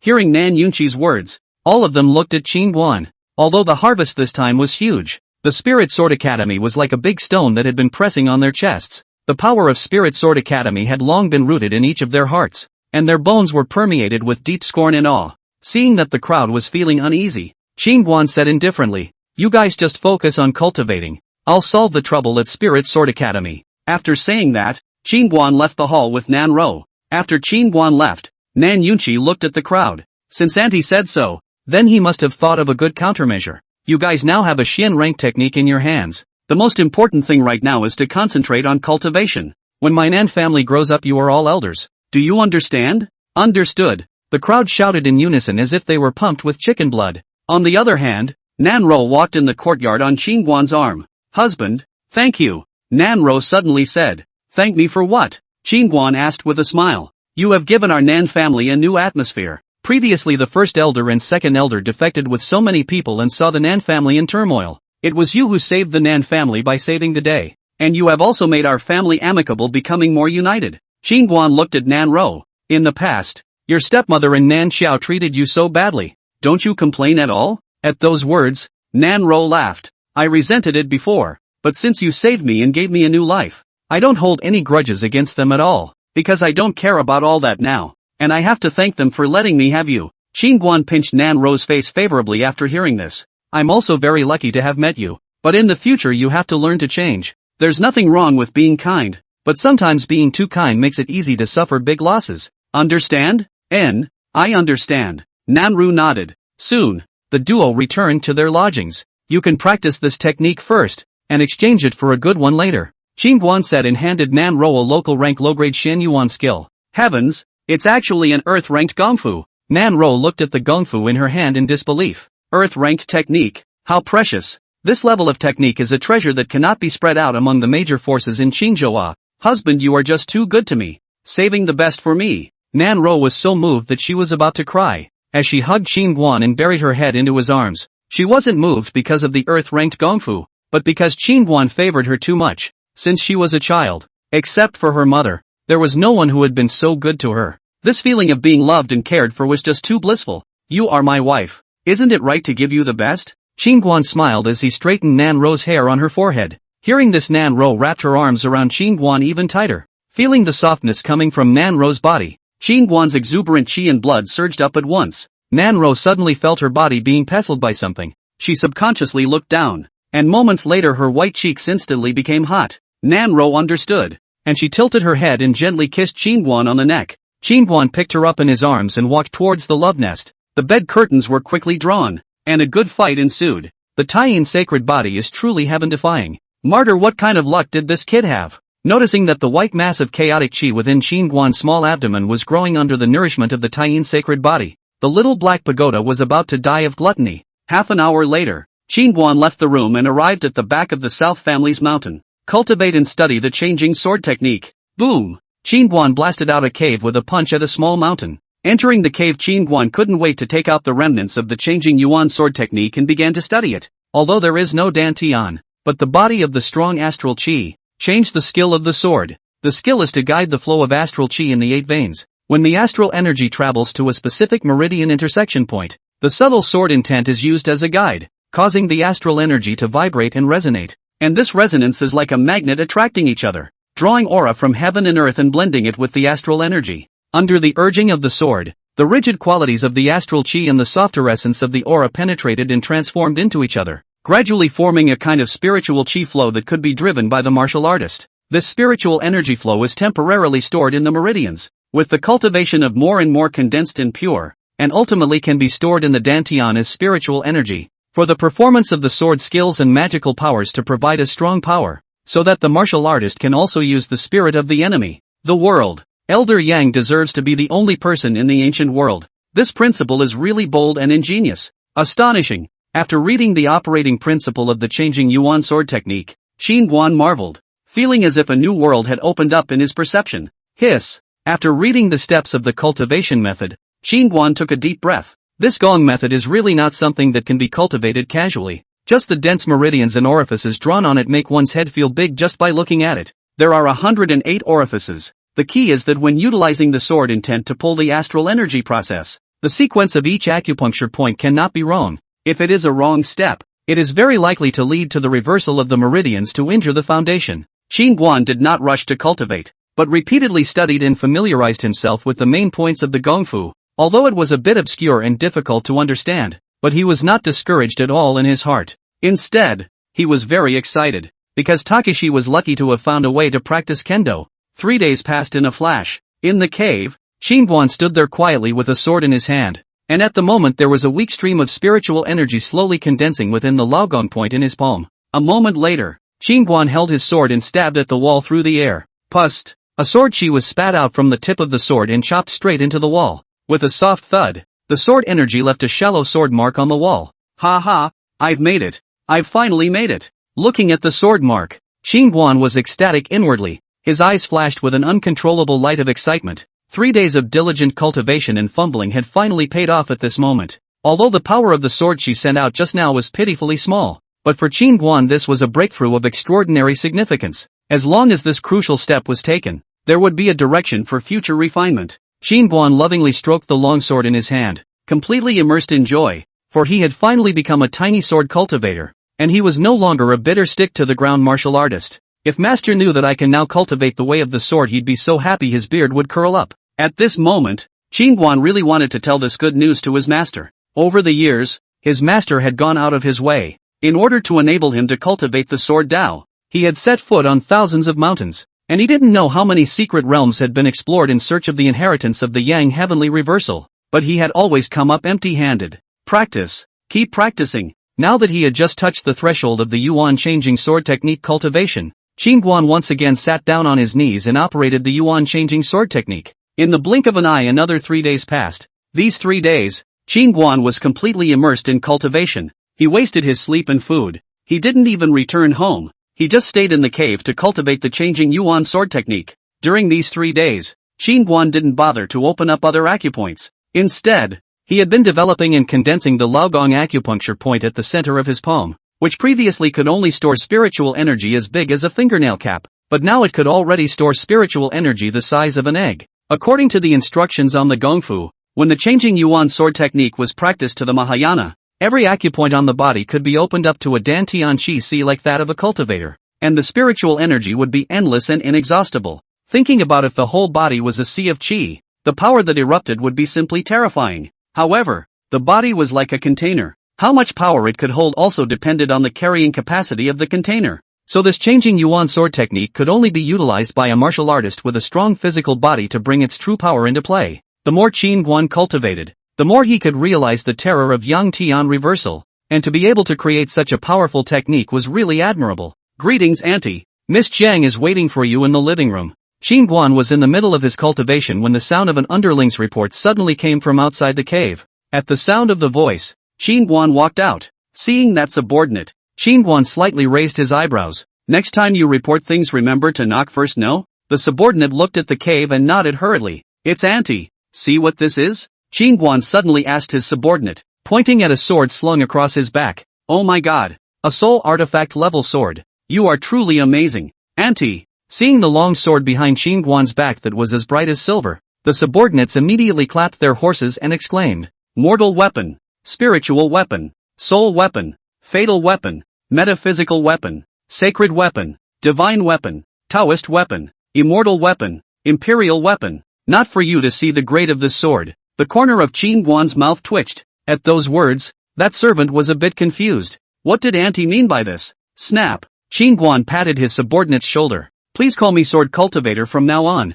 After saying that, Qin Guan turned around and left. "Look at this brain of mine. It's spinning too slowly." In place, the subordinate slapped himself hard, feeling that he had missed a great opportunity. Chapter 28, Sword Cultivator Please Respect. Soon, Qin Guan arrived at the living room and saw Nan Ro talking and laughing with Jiang Lianyu. Qin Guan hurriedly went forward and smiled. "Miss Jiang has waited for a long time. You people have something to ask for help and you make them wait for you at the door. Thanks for doing it." Jiang Lianyu was instantly displeased when she saw Qin Guan's expression. Nan Ro also glanced at Qin Guan in a sly manner. These days refining Gong had gone crazy, and she didn't even go back to the house when she slept. "Ha ha," Qin Guan grinned. "Say, what is it that you want from me?" Jiang Lianyu looked at Qin Guan. "I've heard that the Heavenly Treasure Pavilion's array masters are first-rate in their craftsmanship, and some time ago I accidentally collapsed my cultivation room. So I wonder if the Heavenly Treasure Pavilion can help the Southern family build a cultivation room? Recently, I heard Nan Ro say that now that the family disciples did not have a cultivation room they could only stay in the house to cultivate, and their efficiency was greatly reduced, for which Nan Yunqi was fretting. "You're fierce." Hearing Qin Guan say that he had collapsed the cultivation room, Jiang Lianyue couldn't help but give him a thumbs up. That cultivation room has been in disrepair for years and is a bit worn out. Qin Guan smiled sarcastically and added, "I wonder how much money is needed to build a cultivation room." "That depends on what grade you want. A few tens of millions of gold for the poor ones, and a few 100 million for the good ones." Jiang Lianyu laughed. "So expensive." Hearing the price, Qin Guan was shocked. So he had made such a big trouble. No wonder Nan Yunqi wanted to play with him at that time. "What do you think? A good cultivation room allows cultivators to do twice as much with half the effort. It's vital to the development of family power. Building a cultivation room is a considerable expense just to hire a powerful formation master." Speaking of this, Jiang Lianyu suddenly looked at Nan Ro and smiled. "Of course, for the sake of Sister Ro's face, the 10 million fee for the array master can be waived for you, but the materials will have to come out of your own pockets." Hearing this, Qin Guan looked at Nan Ro suspiciously. When did this niece become Jiang Lianyu's sister? Seemingly seeing what Qin Guan was thinking, Nan Ro laughed. "Husband, my sister Yuer and I are like old friends at first sight, and we recognized our sisters just now." Recognizing a sister. This sister-in-law is good. A proper rich woman. That's a good feeling. Qin Guan smiled, then turned his head to a maid and said, "Quickly call the family head here." Even if the array master's fee was waived, the remaining materials would certainly not be cheap, but Qin Guan didn't have a single cent on him. Upon learning about Jiang Lianyu, Nan Yunqi rushed over. "Miss Zhang's visit. Please forgive me for not welcoming you from afar. Uncle Nan is polite." Jiang Lianyu laughed. At this time, Qin Guan looked at Nan Yunqi. "Father-in-law, how much money does the Nan family still have in their hands right now?" Nan Yunqi thought for a moment and spoke. "There's still over $2 million. So little." The corner of Qin Guan's mouth twitched. The Nan family was really an empty shell. Seeing Qin Guan's odd expression, Nan Yunqi frowned. "Do you need to use money?" "No. I originally thought of asking Miss Jiang to help build a cultivation room, but I didn't realize that I only have $2 million at home." Qin Guan waved his hand. Upon hearing this, Nan Yunqi he sighed. Many of the family's asset stores have been rolled away by the Grand Elder and Second Elder, and many of the Nan family stores are still in a state of loss right now. Qin Guan frowned. "Why don't you chase them back after they rolled away?" Nan Yunqi said helplessly. "Now that the Nan family doesn't have enough hands, and since the Spirit Sword Academy might come to retaliate, I don't dare to let my disciples go out so easily." Qin Guan was silent after hearing this, and a moment later he suddenly shouted at the door, "Old M.O." As the words fell, a burly middle-aged man suddenly and bizarrely appeared at the entrance of the hall. Seeing the middle-aged man, Nan Yunqi was instantly shocked. Where did he appear from? Jiang Lianyu also frowned slightly. This person's breath was calm and introverted, not angry, giving off an invisible sense of oppression. "What are your orders, Your Excellency?" The middle-aged man came to Qin Guan and respectfully said, "You'll take 2 people to accompany my father-in-law to the Shao family this afternoon to recover all the assets taken by the 2 elders of the South family who defected." Qin Guan said, now that Shao Yun, the old ancestor of the Shao family, was dead and Shaoishan had been abolished by him, there was no threat to speak of. "Yes." Old Mo nodded his head then retreated. Qin Guan looked at Nan Yunqi. Father-in-law, don't be soft on traitors. The territory of Deer Cloud City should be collected and fought over. As for the Spirit Sword Academy, you don't have to worry. Nan Yunqi nodded his head hurriedly. It seemed that Qin Guan had already found helpers. The strength of the one called Old Mo just now was clearly not below him. Nan Yunqi thought for a moment, and after a few moments he looked at Jiang Lianyue. Miss Jiang, I still have some spiritual materials and such here. Do you think you can help me put them in the Heavenly Treasure Pavilion to sell for a good price? I wonder what Uncle Nan has to offer. Jiang Lianyue laughed. Nan Yunqi took out a storage bag and handed it to Jiang Lianyue. Jiang Lianyue opened her storage bag, and when she saw a pile of precious spirit herbs and spirit materials inside, her beautiful eyes lit up. Uncle Nan, you're making a fortune. Nan Yunqi rubbed his hands together and laughed. They were all gotten by Qin Guan. I wonder how much they can be worth. The market price of the 3 spirit Hua immortal grasses is more than 5 million per plant, and the other 100-year-old blood ginseng, Ganoderma lucidum, and capling grass all add up to more than 10 million. So Uncle Nan will have no problem selling these things for $30 million. Hearing $30 million, Nan Yunqi was thrilled. The South family's heyday on the books at most 5 or 6 million. 30 million gold, has never been so rich. Father-in-law, why don't we just give these things to Miss Jiang? And by the way, let her help the Nan family build a cultivation room. Qin Guan suddenly laughed. Jiang Lianyue blankly eyed Qin Guan. You know how to do business. Qin Guan then laughed. Of course, we can't let Miss Jiang lose money. If it's not enough, we'll first keep an account to pay you back later. At this moment, Jiang Lianyue looked wistfully at Qin Guan, rather at the sword on his back. Why don't you send me that sword, and I'll ask them to build it for the southern family at the same price of $60 million? Hearing Jiang Lianyue's words, Nan Yunqi's pupils shrunk violently, and it was only then that he realized that Qin Guan was actually carrying a soul artifact grade sword on his body. Oh my god. Soul weapon, that's a treasure that's worth a lot of money. The Nan family doesn't even have a spirit weapon. Qin Guan, a martial artist, even got a soul sword to carry on his back. The corner of Qin Guan's mouth twitched. Miss Jiang, please respect the sword cultivator. Upon hearing this, Jiang Lianyue's beautiful eyes flashed with a flash of surprise. It's done? Just starting out. Qin Guan nodded and smiled. On the side, Nan Yunqi and Nan Ro's brows furrowed. What were these two talking about? Jiang Lianyue nodded slightly without saying anything else. It seemed that Qin Guan had found a way to cultivate the way of the sword. At this moment, Nan Yunqi suddenly said, Qin Guan, this soul sword of yours might as well be father-in-law. The sword cultivator still asks for respect. Nan Yunqi had a black line on his face. A martial artist carrying a soul weapon sword became a sword cultivator. Auntie, there's an old barker outside the door who says he wants to see you. Just then, an underling hurriedly came to report. Barker? Qin Guan frowned slightly. He said he came to make amends to you and had to see you. The underling said, bring him in. Qin Guan spoke. Yes. Soon the underlings brought the old barker to the parlor. The old caller's hair was disheveled. His body was tattered and torn, and his left sleeve was empty, and there was a lot of blood on it that stood out. The crowd was curious at the sight. At this moment, the old barker suddenly looked up at Qin Guan. Young scholar Qin, I failed to bring that Zhang Long and also Liang, and have come here to apologize to you. Chen Guanxiang. Hearing the words of the old barker, the crowd only then recognized the old barker. Was this person not Chen Guanxiang, the elder of Yunlan sect? How could he become so miserable and wretched? Qin Guan was also a bit surprised. Elder Chen, that arm of yours? Upon hearing this, Chen Guanxiang's eyes seemed to have two flames gradually rising, and his voice trembled as he gritted his teeth and said, being chopped by that old thing Zhang Wanshou. Hearing Chen Guanxiang's words,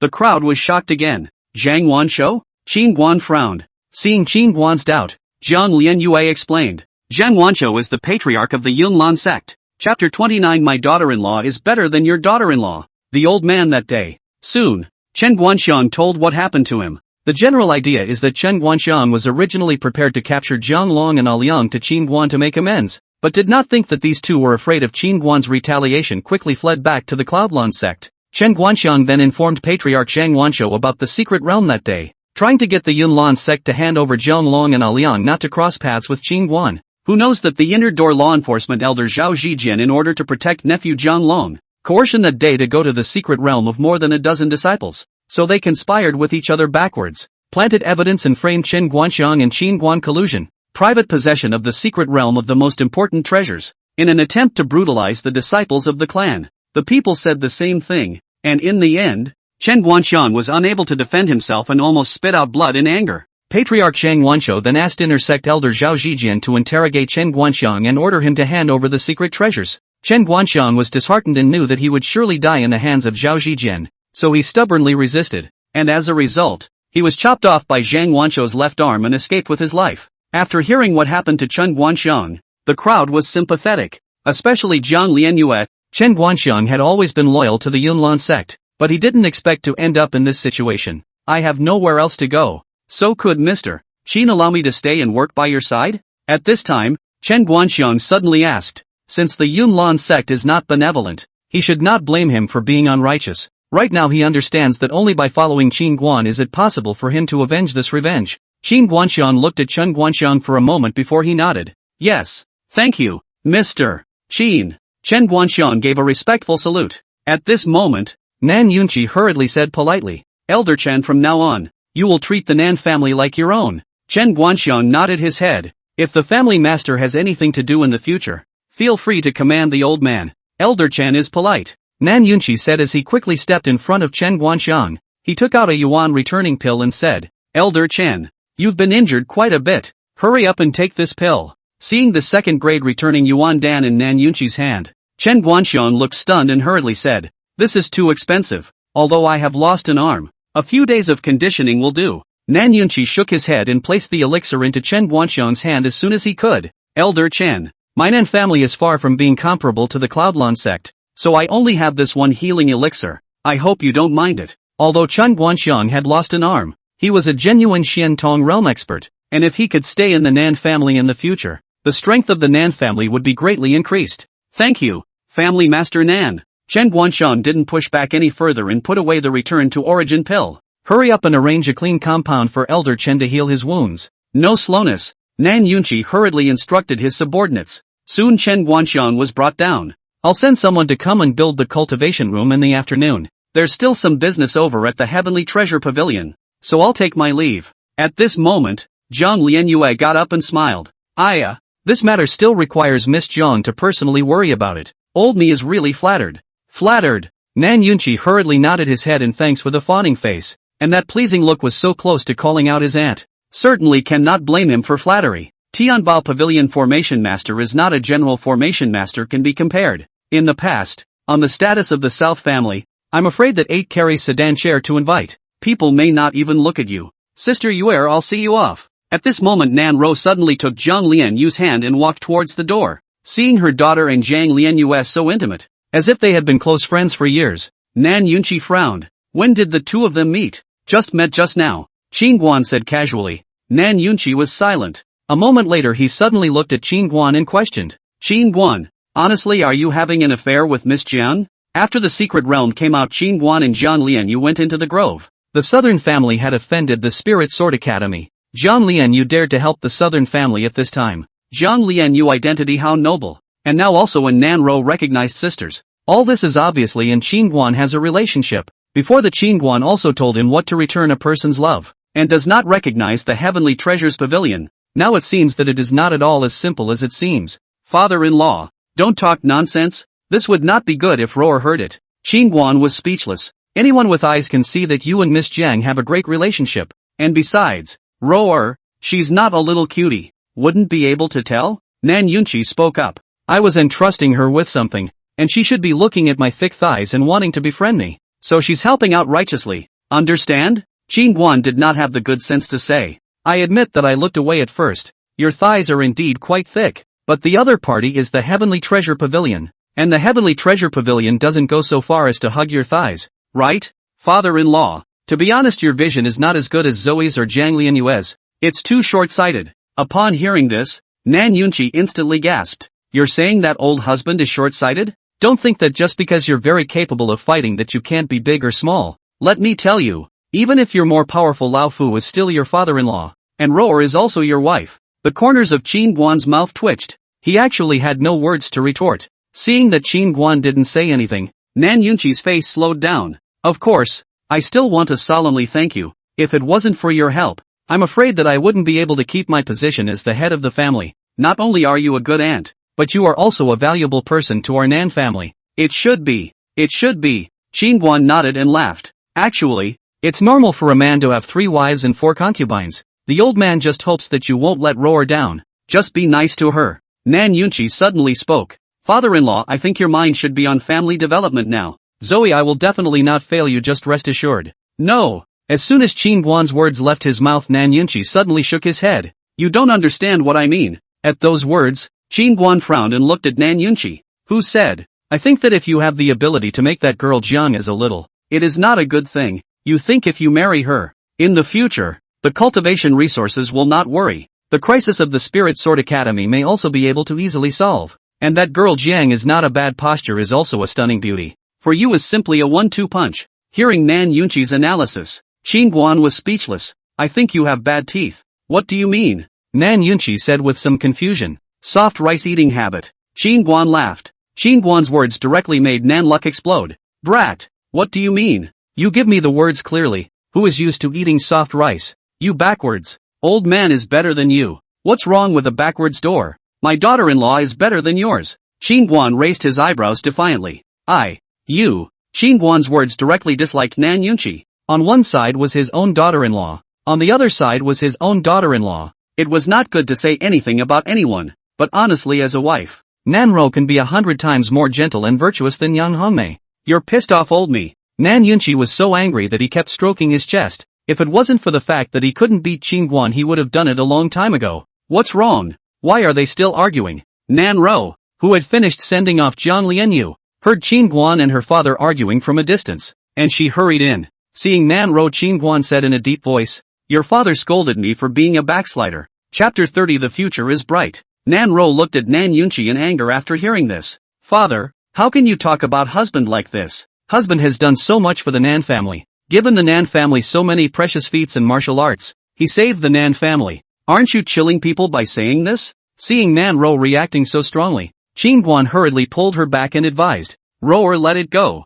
No matter what. He is my father-in-law. He scolded me, I'll tolerate it. Nan Ro suddenly broke away from Qin Guan after hearing this and gasped. I can't bear it. No matter how much aggression I suffered in the past, I can bear it, but I will never allow the southern family members to hurt my husband. On weekdays Nan Ro had been well behaved like a little sheep, but I didn't expect that this would directly turn into a little wildcat. Qin Guan stood back without moving, and after avoiding Nan Ro's gaze, he suddenly gave Nan Yunchi a smug look. Nan Yunchi's face was gloomy to the extreme. He didn't expect Nan Ro to come up to himself without asking questions, just chopping his head off and accusing him. At this moment, he suddenly realized that in front of him, this daughter who was raised from childhood is no longer the closest to him, and in her heart Qin Guan has become the most important person. Qin Guan, count yourself cruel. Nan Yunchi flung his sleeve robe and left the hall in a rage. Husband, I'm sorry for making you suffer. After Nan Yunchi left, Nan Ro was heartbroken and blamed herself. Being scolded for backstabbing the family, that would be so sad.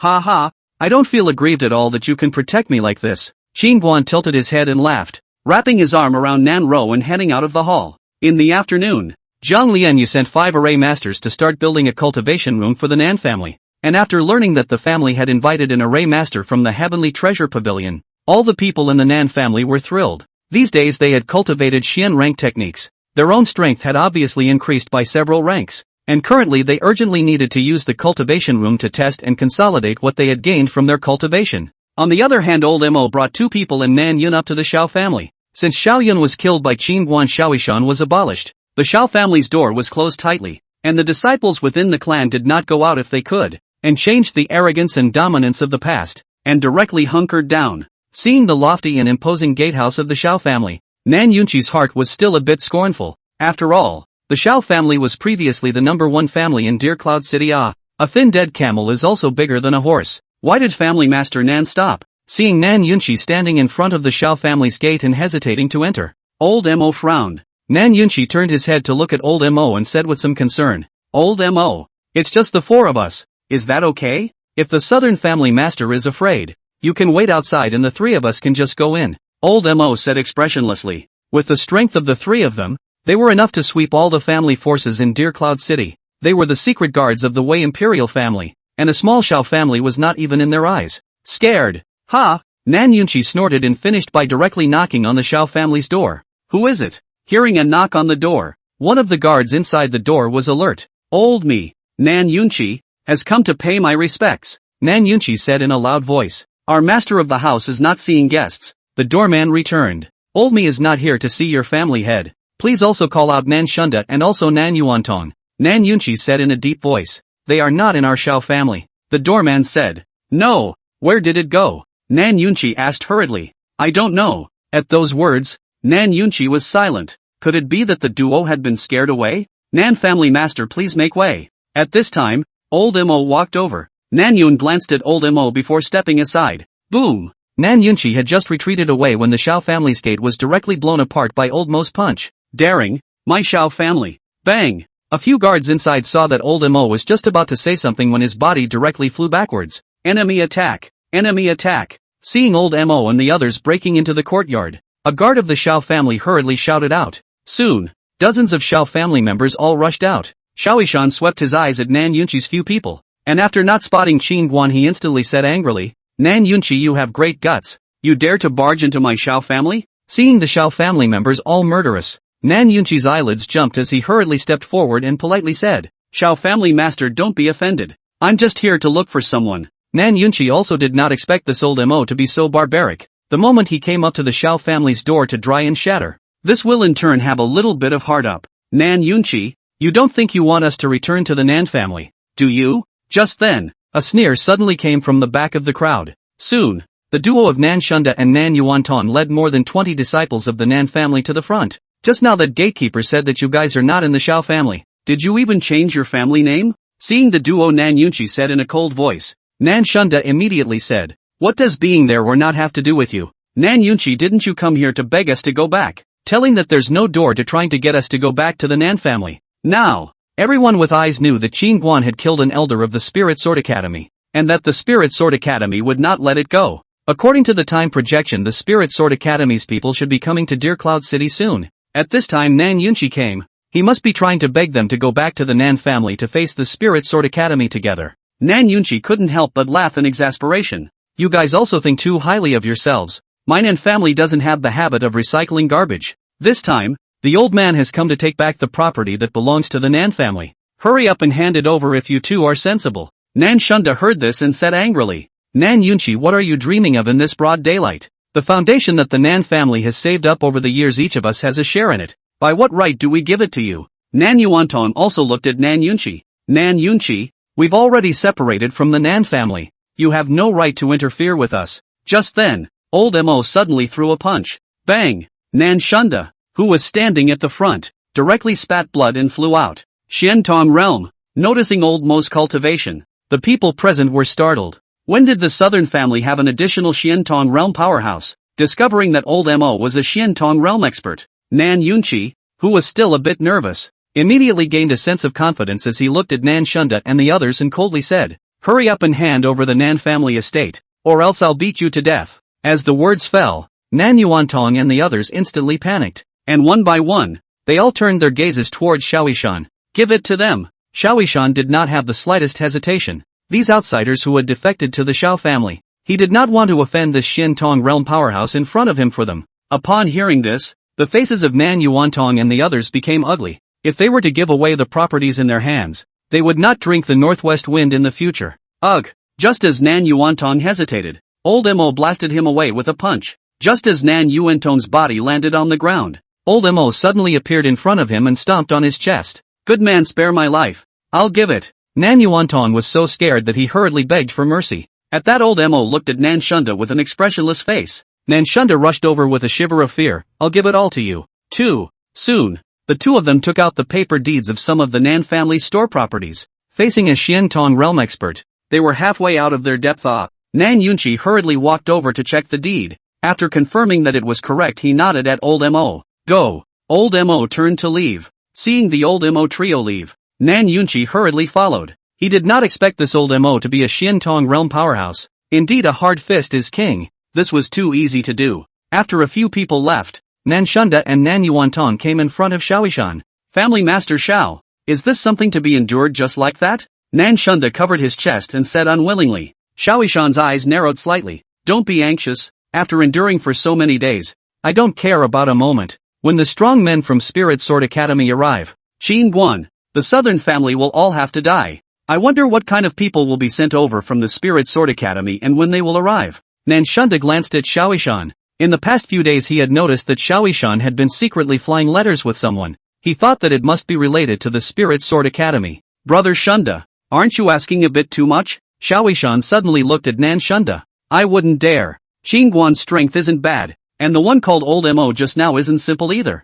I'm just a little worried. Before Nan Shunda could finish his words, Xiaoishan suddenly sneered. Brother Shunda, don't you think your worries are ridiculous? Nan Shunda's expression stiffened, then immediately threw back his head and laughed. Ha ha, the old man's pattern is small. It was indeed ridiculous that he would doubt the strength of Spirit Sword Academy. Ha ha. Immediately after Nan Yuantong as well as more than 20 disciples of the Nan family all followed and laughed. As long as the Nan family is destroyed, in the future follow the Xiao family to mix. The future can be expected. Chapter 31, Sword King. 2 days later, the South family cultivation room to build close to the end. These 2 days the 5 array division almost did not close their eyes. They came before Jiang Lianyue said, if the performance is good 5 people can get the opportunity to go to the imperial capital to study this year. The 5 people were directly like chicken blood after hearing this, so excited that they couldn't sleep. If they could go to the imperial capital to study, their attainments in formation would be greatly improved. This was a once-in-a-lifetime good opportunity. And Nan Yunqi early in the morning with the South family waiting outside the cultivation room. Tianbao Pavilion's most outstanding 5 array masters out of the construction of the cultivation room must be particularly perfect and powerful. At the moment all the people are full of anticipation and eagerly waiting. Xiaoer, why does your face look so bad? Nan Yunqi noticed that Nan Xiao's face had no semblance of blood care. Nan Xiao rubbed her brow. It's probably because she's been cultivating lately and hasn't rested well. To combine labor and rest, cultivation can't be rushed. It has to be steady and steady, understand?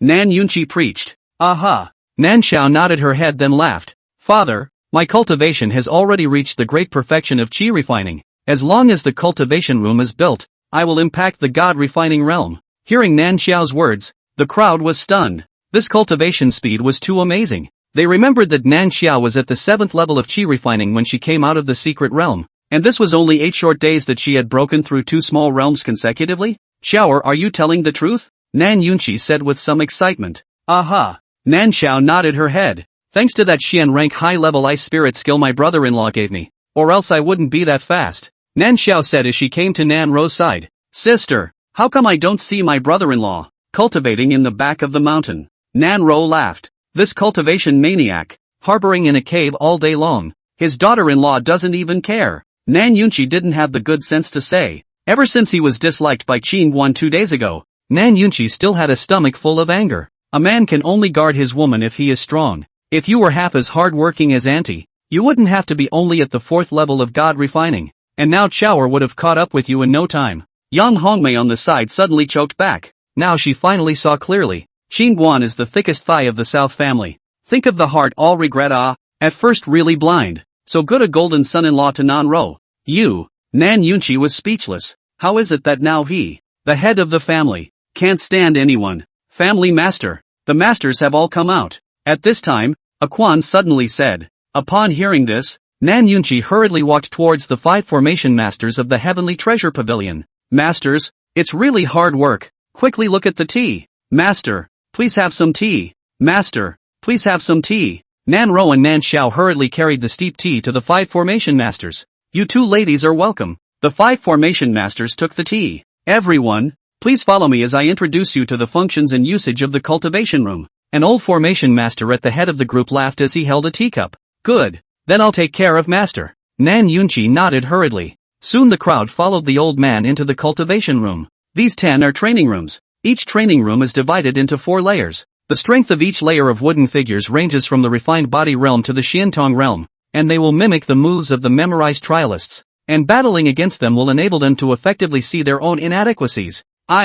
Master's hand is truly extraordinary. Hearing the old man's introduction, Nan Yunqi hurriedly complimented him. What about this area is the cultivation room, which can be used for 30 people to cultivate at the same time, and is surrounded by cloudy mudstone, which is very well sealed, and the aura will not be dispersed for a long time after it is released, so it can be used effectively for cultivators to break through. Good, and here it is. The old man introduced himself as he walked. Seeing the powerful function of this cultivation room, all the people of the South family were all excited. Compared with the previous broken cultivation room is simply a heaven and a earth. When Qingguan had accidentally destroyed that old cultivation room, they hated to skin Qingguan. and now they couldn't wait to thank Qin Guan's 8 generations of ancestors. They all understood in their hearts that if it wasn't for Qin Guan's intervention, the Heavenly Treasure Pavilion wouldn't have built a cultivation room for the southern family at all. Not long after, a group of people walked out from the cultivation room. When they came out, they suddenly realized that Qin Guan was standing in front of the cultivation room,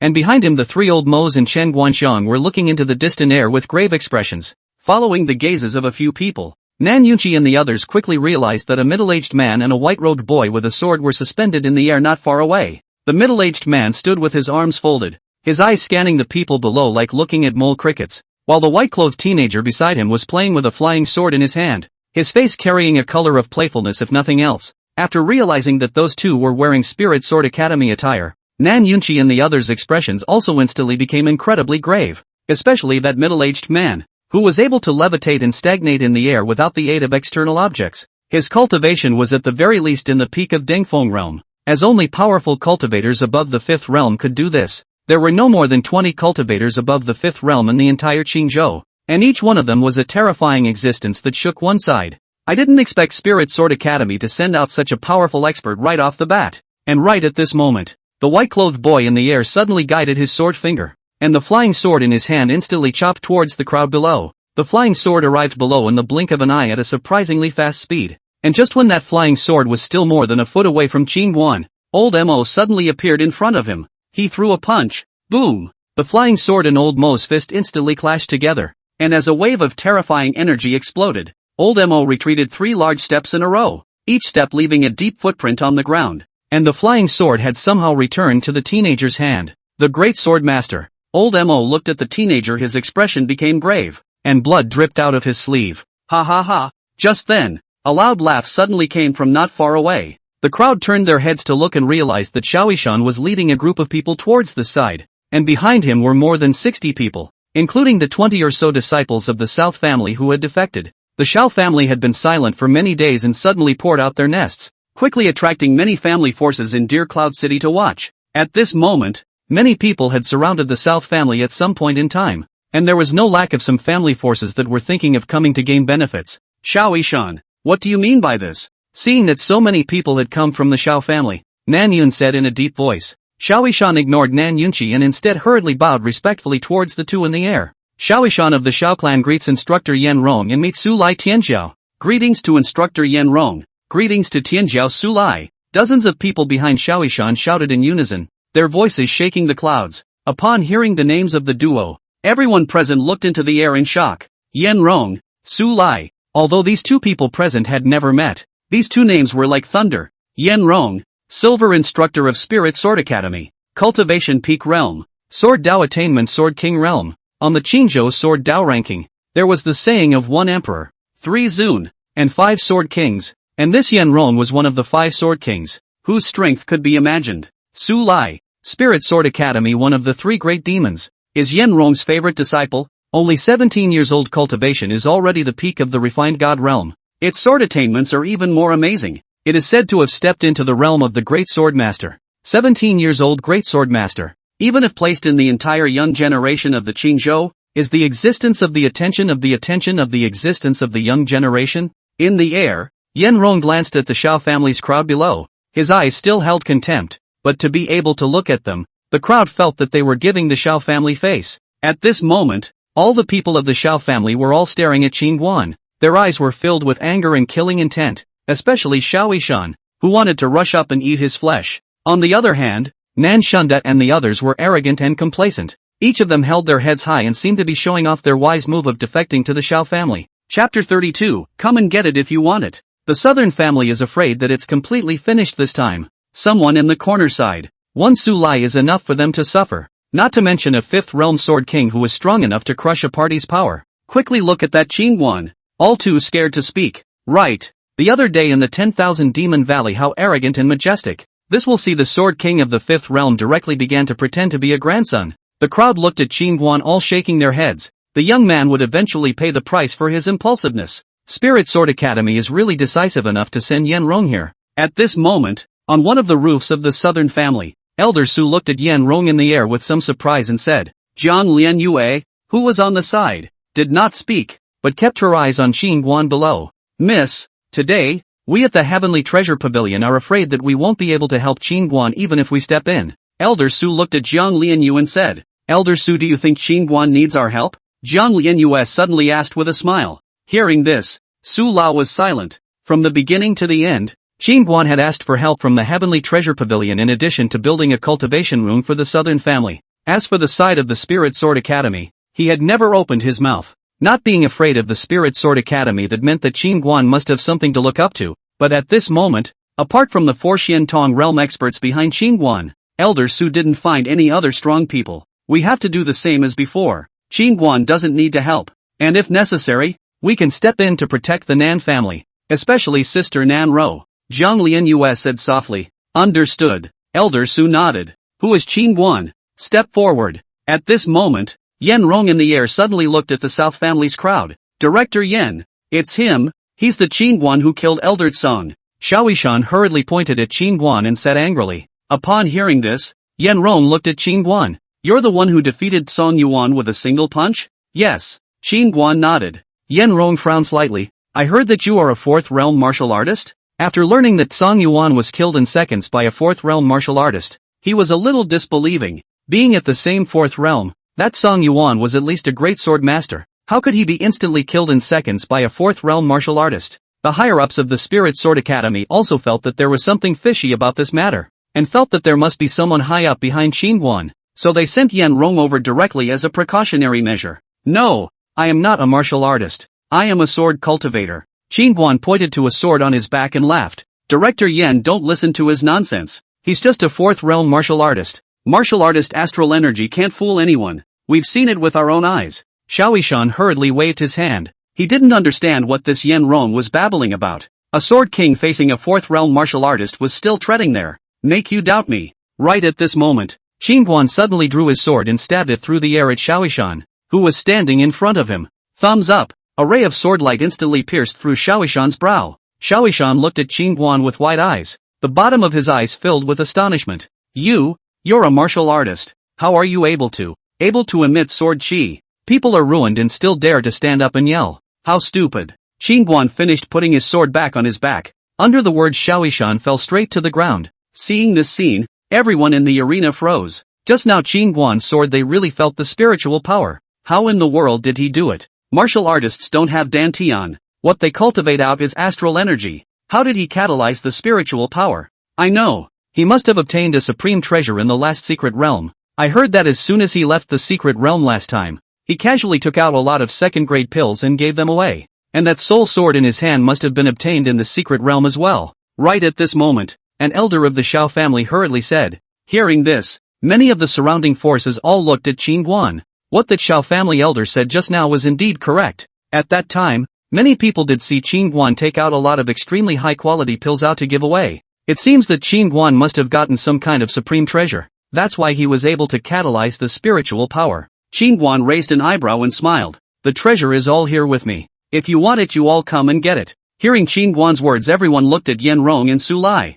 It was not true that Qingguan had a treasure in his body, but at this moment I'm afraid that the only one who could beat him was Spirit Sword Academy. Yen Rong's eyes narrowed slightly. You're very arrogant, but your little strength isn't enough to look at. Come, let the person behind you come out to meet the old man. Upon hearing this, Qingguan pointed to the 4 people behind him. Old Mo Chen Guanxian, aren't the people behind me here? Are you blind? Old Mo Chen Guanxian's eyelids jumped when the 4 of them heard this. Seek death. Yen Rong angrily shouted in the air. Only just as he was about to strike, Su Lai suddenly laughed. Master, I'll do it. Yen Rong glanced at Su Lai and nodded slightly. Be careful. That kid is a bit eccentric. This time, he had brought Su Lai here because he also wanted to let him practice a bit. Even if Qingguan really had the strength to kill Song Yuan in seconds, nothing should happen with him by his side, and Su Lai still had the means to save his life in his possession. Su Lai came down with his sword. He walked up to Qingguan. That soul sword of yours is not bad. I'll take it. Speaking of this, Su Lai again dropped his gaze to the Nan Ro and Nan Xiao sisters and said with a bad smile,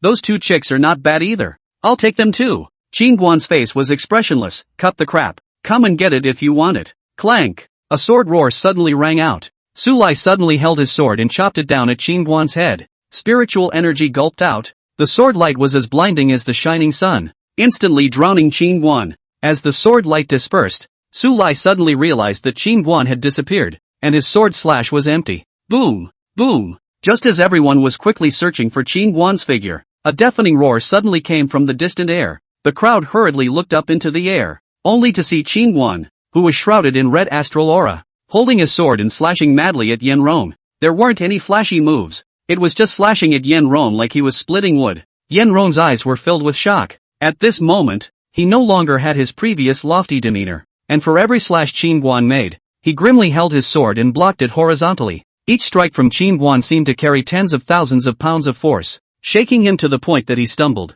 and his entire body was churning with blood. Suppressing. Yen Rong was surprisingly suppressed to death by Qin Guan's brute force. In fact, if Qin Guan hadn't been worried that the sword in his hand had splintered, he felt that he could cut Yen Rong in half with one sword. Seeing this scene, everyone in the arena was frozen in disbelief. A sword king of the 5th realm being pressured by a martial artist of the 4th realm with a sword? This is a water king, isn't it? However, soon after, Yen Rong broke free from the suppression and fled away in imperial air. Qin Guan, who had lost his point of gravity, fell. Yen Rong's face in the air was extremely grave, and he looked dead at Qin Guan below.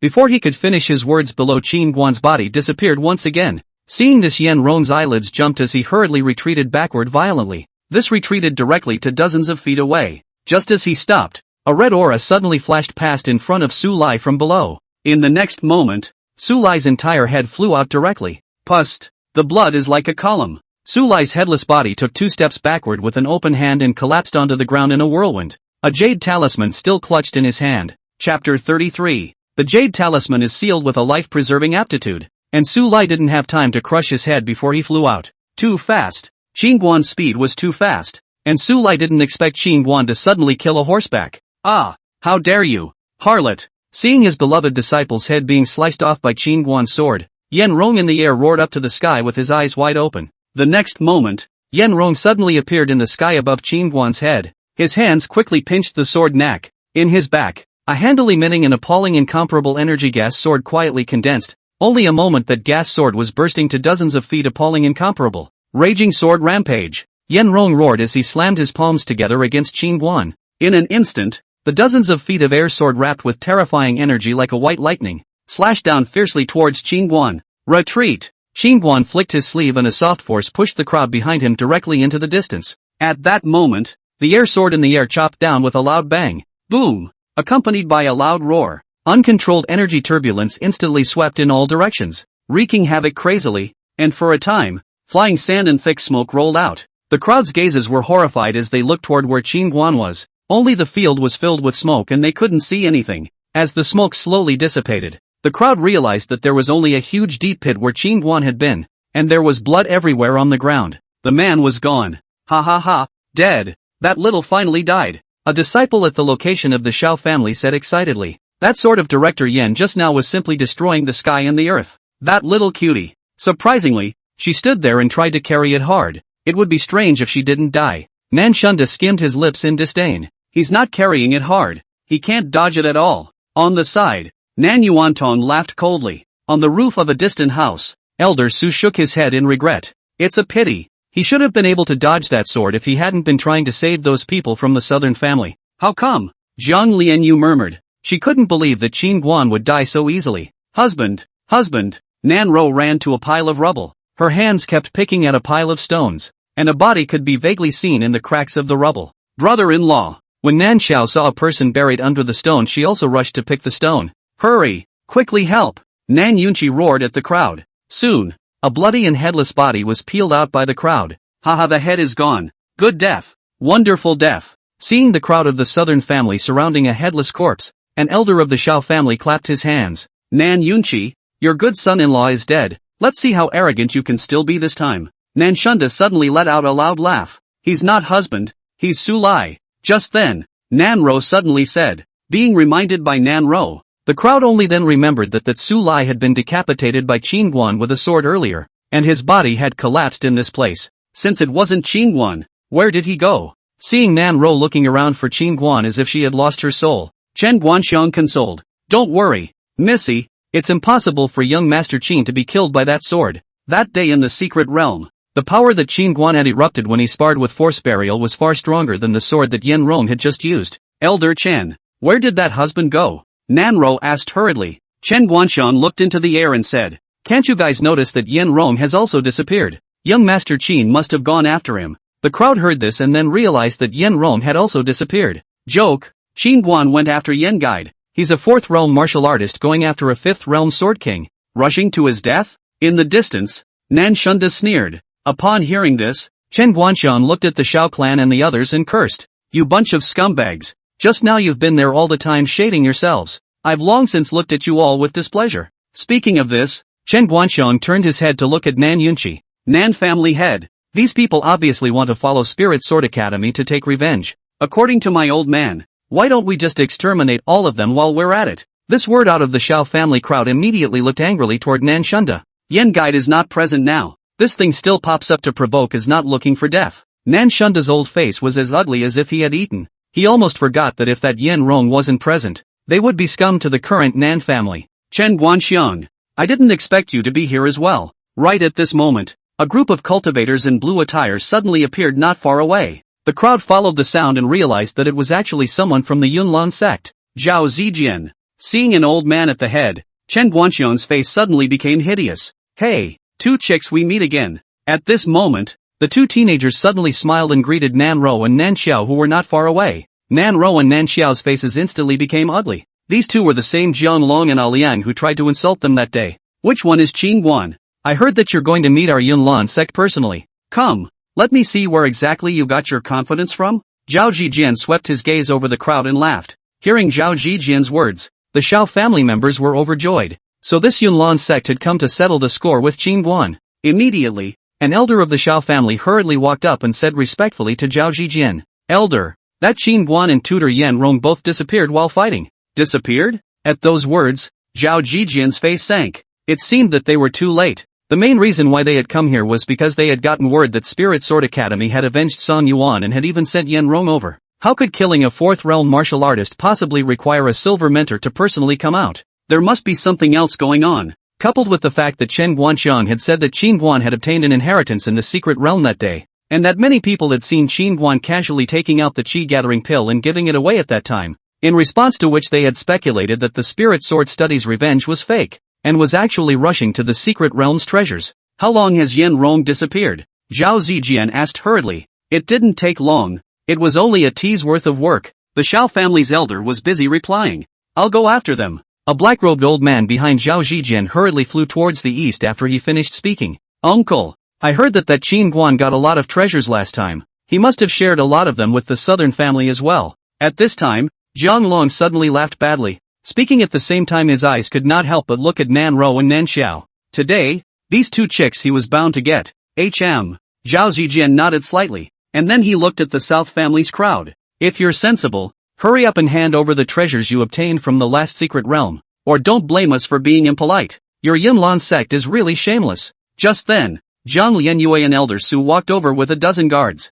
Seeing Zhang Lianyu, Zhao Zijian's eyes narrowed slightly. "What? Does the Heavenly Treasure Pavilion want a piece of the pie too? We're not as shameless as you guys." Zhang Lianyue bristled as she finished speaking and she came to Nan Ro's side. Seeing that the Heavenly Treasure Pavilion had sided with the southern family, Zhao Zijian said in a deep voice, "What do you mean by that, Miss Jian? It doesn't mean anything. I just don't like to see you guys bullying others." Zhang Lianyu laughed. Zhao Zijian's face sank. "Zhang Lianyue, if it wasn't for your grandfather's face, do you think that old man would put you in his sights?" Hearing Zhao Zijian's words, Zhang Lianyue said in disgust, "I'm naturally beautiful and look like a flower. Why do I need to put you, a bad old man, in my sights? What were you thinking of, you old cow?" Zhao Zijian grunted coldly. "Oh, Miss John's mouth is quite good. If you get beaten and cry later, don't go back to cry and look for grandpa." As the words fell, four Xiantong realm powerhouses stood out from behind Zhao Zijian. Seeing this, Elder Su and that Xiantong realm provider from the Heavenly Treasure Pavilion hurriedly blocked in front of Zhang Lianyu. "With just the two of you?" Seeing Elder Su and that Xiantong realm donor, Zhao Zijian snorted. At that moment old Mo suddenly glared at the two men behind him. The next moment, the two appeared in front of Zhang Lianyue. Seeing two more Xiantong realm powerhouses step forward, Zhao Zijian said disdainfully, "For Xiantong realms aren't enough." The auras of these four people in front of him were all obviously quite a bit weaker than his own, and he had the confidence to fight 2 in 1. So much bull ********. If you want to fight, fight. Zhang Lianyu was a little impatient. Then fight, Zhao Zijian shouted. As the words fell, several Xiantong realm powerhouses directly dried up. At this moment, Zhao Zijian looked towards Chen Guanxiang who had been staring at him. Elder Chen, I let you escape that day, but I'm afraid I won't be so lucky today. Old bastard, even if I die, I will eat a piece of your flesh. Chen Guanxiang roared as he charged directly at Zhao Zijian. Just at the first glance, Chen Guanxiang was shocked by Zhao Zijian's poem, causing him to retreat back and forth. Although Zhao Zijian was also at the Xiantong realm, he was several small realms higher than Chen Guanxiang. Coupled with the fact that Chen Guanxiang had lost one of his left arms, his battle power was greatly reduced, and he was soon overwhelmed by Zhao Zijian. Old Mo, you're the only one who can fight Zhao Zijian at the scene. Seeing Chen Guanxiang fall into the wind, Zhang Lianyue said to Old Mo who was beside Nan Ro, I want to protect MS. Nan Ro, Old Mo said expressionlessly. Qin Guan had explained to him that he was responsible for Nan Ro's safety, and if anything happened to Nan Ro, he couldn't afford that man's anger. Don't worry Uncle Mo, I have the ability to defend myself. Go and help Elder Chen. If Elder Chen is killed by him, our side will be in a passive position. Nan Ro said hurriedly. Right now if she let that Zhao Zijian get away, then the others would be in trouble. She could tell that the Zhao Zijian was obviously quite a bit stronger than the other Xiantong realm. Old Mo naturally understood, and after a moment's hesitation he said, Miss Jiang, Miss Nan Ro is in your hands. After saying that, Old Mo rushed out. You five hurry up and go to the back to set up defense formations. I'll give you a raise if you perform well. Zhang Lianyu turned to the 5 array masters of Tianbao Gu and said, Yes. Upon hearing this, the 5 formation masters hurriedly ran to a large open space behind them and began to set up their formations. In the distance, the remaining disciples of the Yunlan sect had been standing still without making a move, and there were still more than 20 people from the Nan family and the Heavenly Treasure Pavilion excluding the Xiantong realm experts. There were twice as many people than on their side. Those people from the southern family they didn't put in their eyes, but the dozen or so guards from the Heavenly Treasure Pavilion were obviously not weak. Right now they just had to wait for the other side's experts to be taken care of. Not far away, a Shao family elder at the head of the Shao family hurriedly brought more than 40 people to the Yunlan sect's disciples after seeing a few of the Nan family's strongest members being held back. What are you doing? Seeing dozens of people from the Shao family suddenly running over, Zhang Long was startled. The Shao family's leading elder hurriedly waved his hand. Don't misunderstand. Qin Guan killed our Shao family's old ancestor and family head. We have an undying grudge against them. Right now the strongest people on their side can't get out of the way. Right now, if we unite, the rest of those people are not enough to be feared. Hearing this, the corner of Zhang Long's mouth couldn't help but hook up. If they had these dozens of people from the Shao family, then their side could completely crush the opposite side. Thinking of this, Zhang Long looked wistfully at Nan Ro and Nan Xiao and said, The 2 chicks from the Nan family will have to be saved for me later. Don't worry, young warrior Jiang, we won't move a single woman from the southern family. We'll leave them all to you. The Shao family's elder said with a bad smile. Chapter 34 lets you fly. All of you will listen to the Southern Family Master's command later. Seeing the dozens of people from the Shao family across the street who seemed to be discussing something with the Yunlan sect's disciples, Zhang Lianyu said to the dozen or so people behind him. Yes, a dozen people nodded in unison. Brothers, it's time to show those scum our strength. All of them will give me a death blow later. Especially those traitors. Nan Yunqi looked towards the 13 disciples of the family and said in a deep voice. Don't worry, family master. We will never be soft on those traitorous people who eat their words. Quan clenched his fist angrily. My old man's iron rod doesn't show mercy. The somewhat scrawny Nanchang flung the iron rod in his hand and said sinisterly. Since practicing the Xian rank intermediate stick technique given by his aunt, Nanchang couldn't wait to show it off. At this moment, the rest of the disciples of the Nan family were also eager to test the power of their Xian rank techniques. You guys be careful. At that moment, Nan Ro looked at the crowd then spoke to Nan Yunqi. Father, there are still a lot of family forces around the southern family observing in secret. I feel that they are definitely not simply watching the show. Later on, if they were to exchange blows and see that all of you are armed with Xian-ranked feats and martial arts, it's possible that they may have crooked thoughts. Hearing Nan Ro's words, Zhang Lianyu's big eyes blinked. A third-rate small family everyone cultivated the Xian class technique martial arts. This is what the antithetical configuration Qin Guan that guy in the secret realm in the end got how much benefit. Wait for this matter to end. Must let him properly compensate the Heavenly Treasures Pavilion. Father, I think sister has a point. Those people don't have good intentions at first glance. Nan Xiao, who was at the side, nodded her head. Nan Yunqi looked around and nodded silently. Hug the group and play defense. Nan Xiao's younger sister, the 3 of us will cover the formation master to buy time for them. Jiang Lianyu said. Good. Nan and Nanjiao nodded their heads. Just do what Miss Jiang said. Don't run around when we engage later, and try to lean together. Nan Yunqi had just finished speaking when Zhang Long led over 50 people towards them. Kill. At Zhang Long's command, a group of people behind him rushed towards Nan Yunqi and the others in a grand manner. Kill for the old man. Nan Yunqi whirled around to meet the battle with more than 20 men. 30-odd versus 50-odd. I think the southern family will lose miserably in less than an incense stick. In the far corner, someone shook their head. Just as that person had just finished speaking, the opponent over there who had met with the southern family members suddenly screamed bitterly and let out miserable cries. Upon seeing a burst of arcane light erupt from all of the dozen or so Nan family disciples, everyone present was instantly startled. Especially Nan Yunqi, one person even directly against the strong attack of the trio of Nan Shunda and Nan Yuantong as well as an elder of the Shao family. A hand of rigid palm techniques brave and fierce. The power was no less than that of a Xian Tong realm cultivator. They actually all cultivated Xian rank techniques and martial arts. Someone in the corner was shocked. My god. They actually have several Xian rank techniques martial skills. It seems like that Qin Guan got a lot of treasures from the last secret realm. No wonder the Yunlan sect came to rob them. Seeing that the disciples of the southern family were all equipped with Xian rank techniques and martial skills, and their combat strength was explosive, some of the surrounding family forces were all shocked. Family head, let's hurry up too. If we can grab a Xian ranked technique martial skill, our Song family will have risen completely.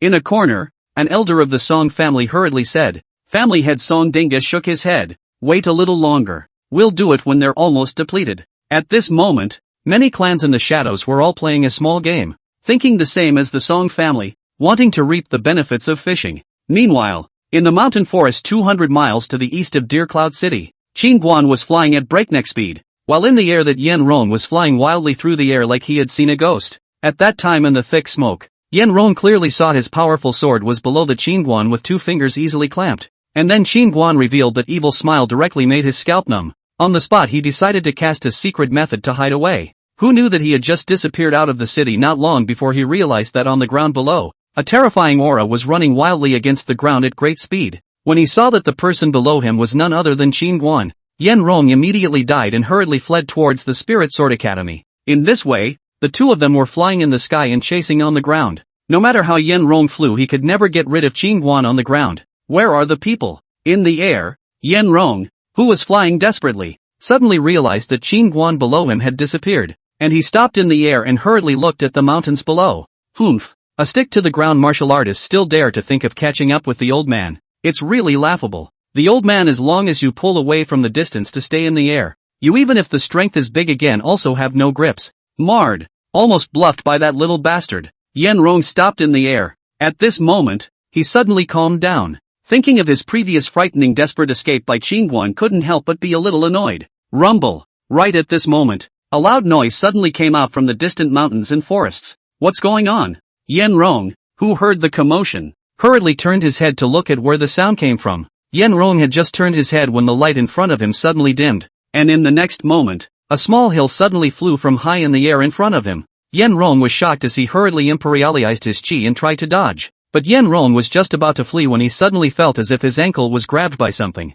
Upon seeing that Qin Guan, who had appeared out of nowhere, was grabbing his ankle, Yen Rong screamed in terror on the spot and his entire body went numb. Get your ass down here! Qin Guan lashed out, directly yanking Yen Rong out of the air and into the mountain forest below. Boom! Boom! Immediately afterward, the mountains and forests below looked like a strong earthquake had occurred, and the entire mountain kept trembling. Bang! Let you fly for me! Bang! Let you fly for me! In the mountain forest, Qin Guan gave a violent pounding. This damnable guy even caused him to chase so far. Not long after Qin Guan lifted the half-beaten Yen Rong out of the rocky pit. Fly! You fly for me again? Yen Rong looked at Qin Guan in death. You? Just how many realms of martial artists are you? The strength of this teenager in front of him was definitely not a 4th realm martial artist. Before in the South family, he had almost no reservations with that sword but was easily received by him, and just now was pressed by him to fight at all without the power to fight back. A 4th realm martial artist would never be able to have this kind of horrifying combat power.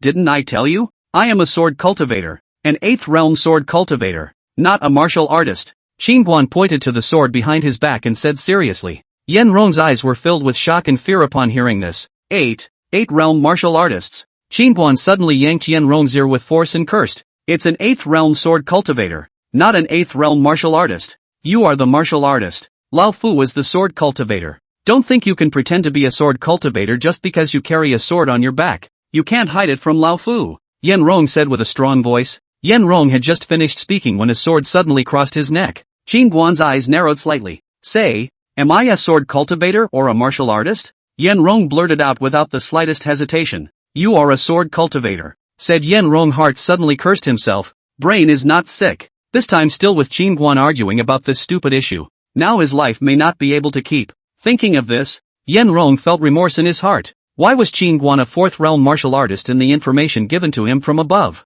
And why would a third-rate small family recruit such a horrible door-to-door son-in-law? Chapter 35, Black Dragon Protector. Please let me go. I have an old man and a young man. My family is relying on me. I have no choice but to follow orders. Please give me a high hand and spare me. Yen Rong looked at Qin Guan and begged bitterly. Qin Guan's face was expressionless. What do you have to do with me when you have an old man and a young man? Besides, if I didn't want to kill you, I wouldn't have traveled so far to chase you. Thumbs up. Qin Guan finished speaking and directly wiped Yen Rong's neck with his sword. At least you are an academy tutor. Why are you so poor? Ripping off Yen Rong's storage bag, Qin Guan realized that there were only 2 soul swords, 3 second-grade pills, a Xian rank intermediate sword art, and 10 lower-grade spirit stones inside. But unexpectedly there was a jade bone immortal orchid grass inside. Collecting the storage bag, Qin Guan rushed towards Deer Cloud City. After a tea, Qin Guan, who was rushing along, suddenly stopped, and a black-robed old man suddenly appeared in front of him. The black-robed old man looked at Qin Guan.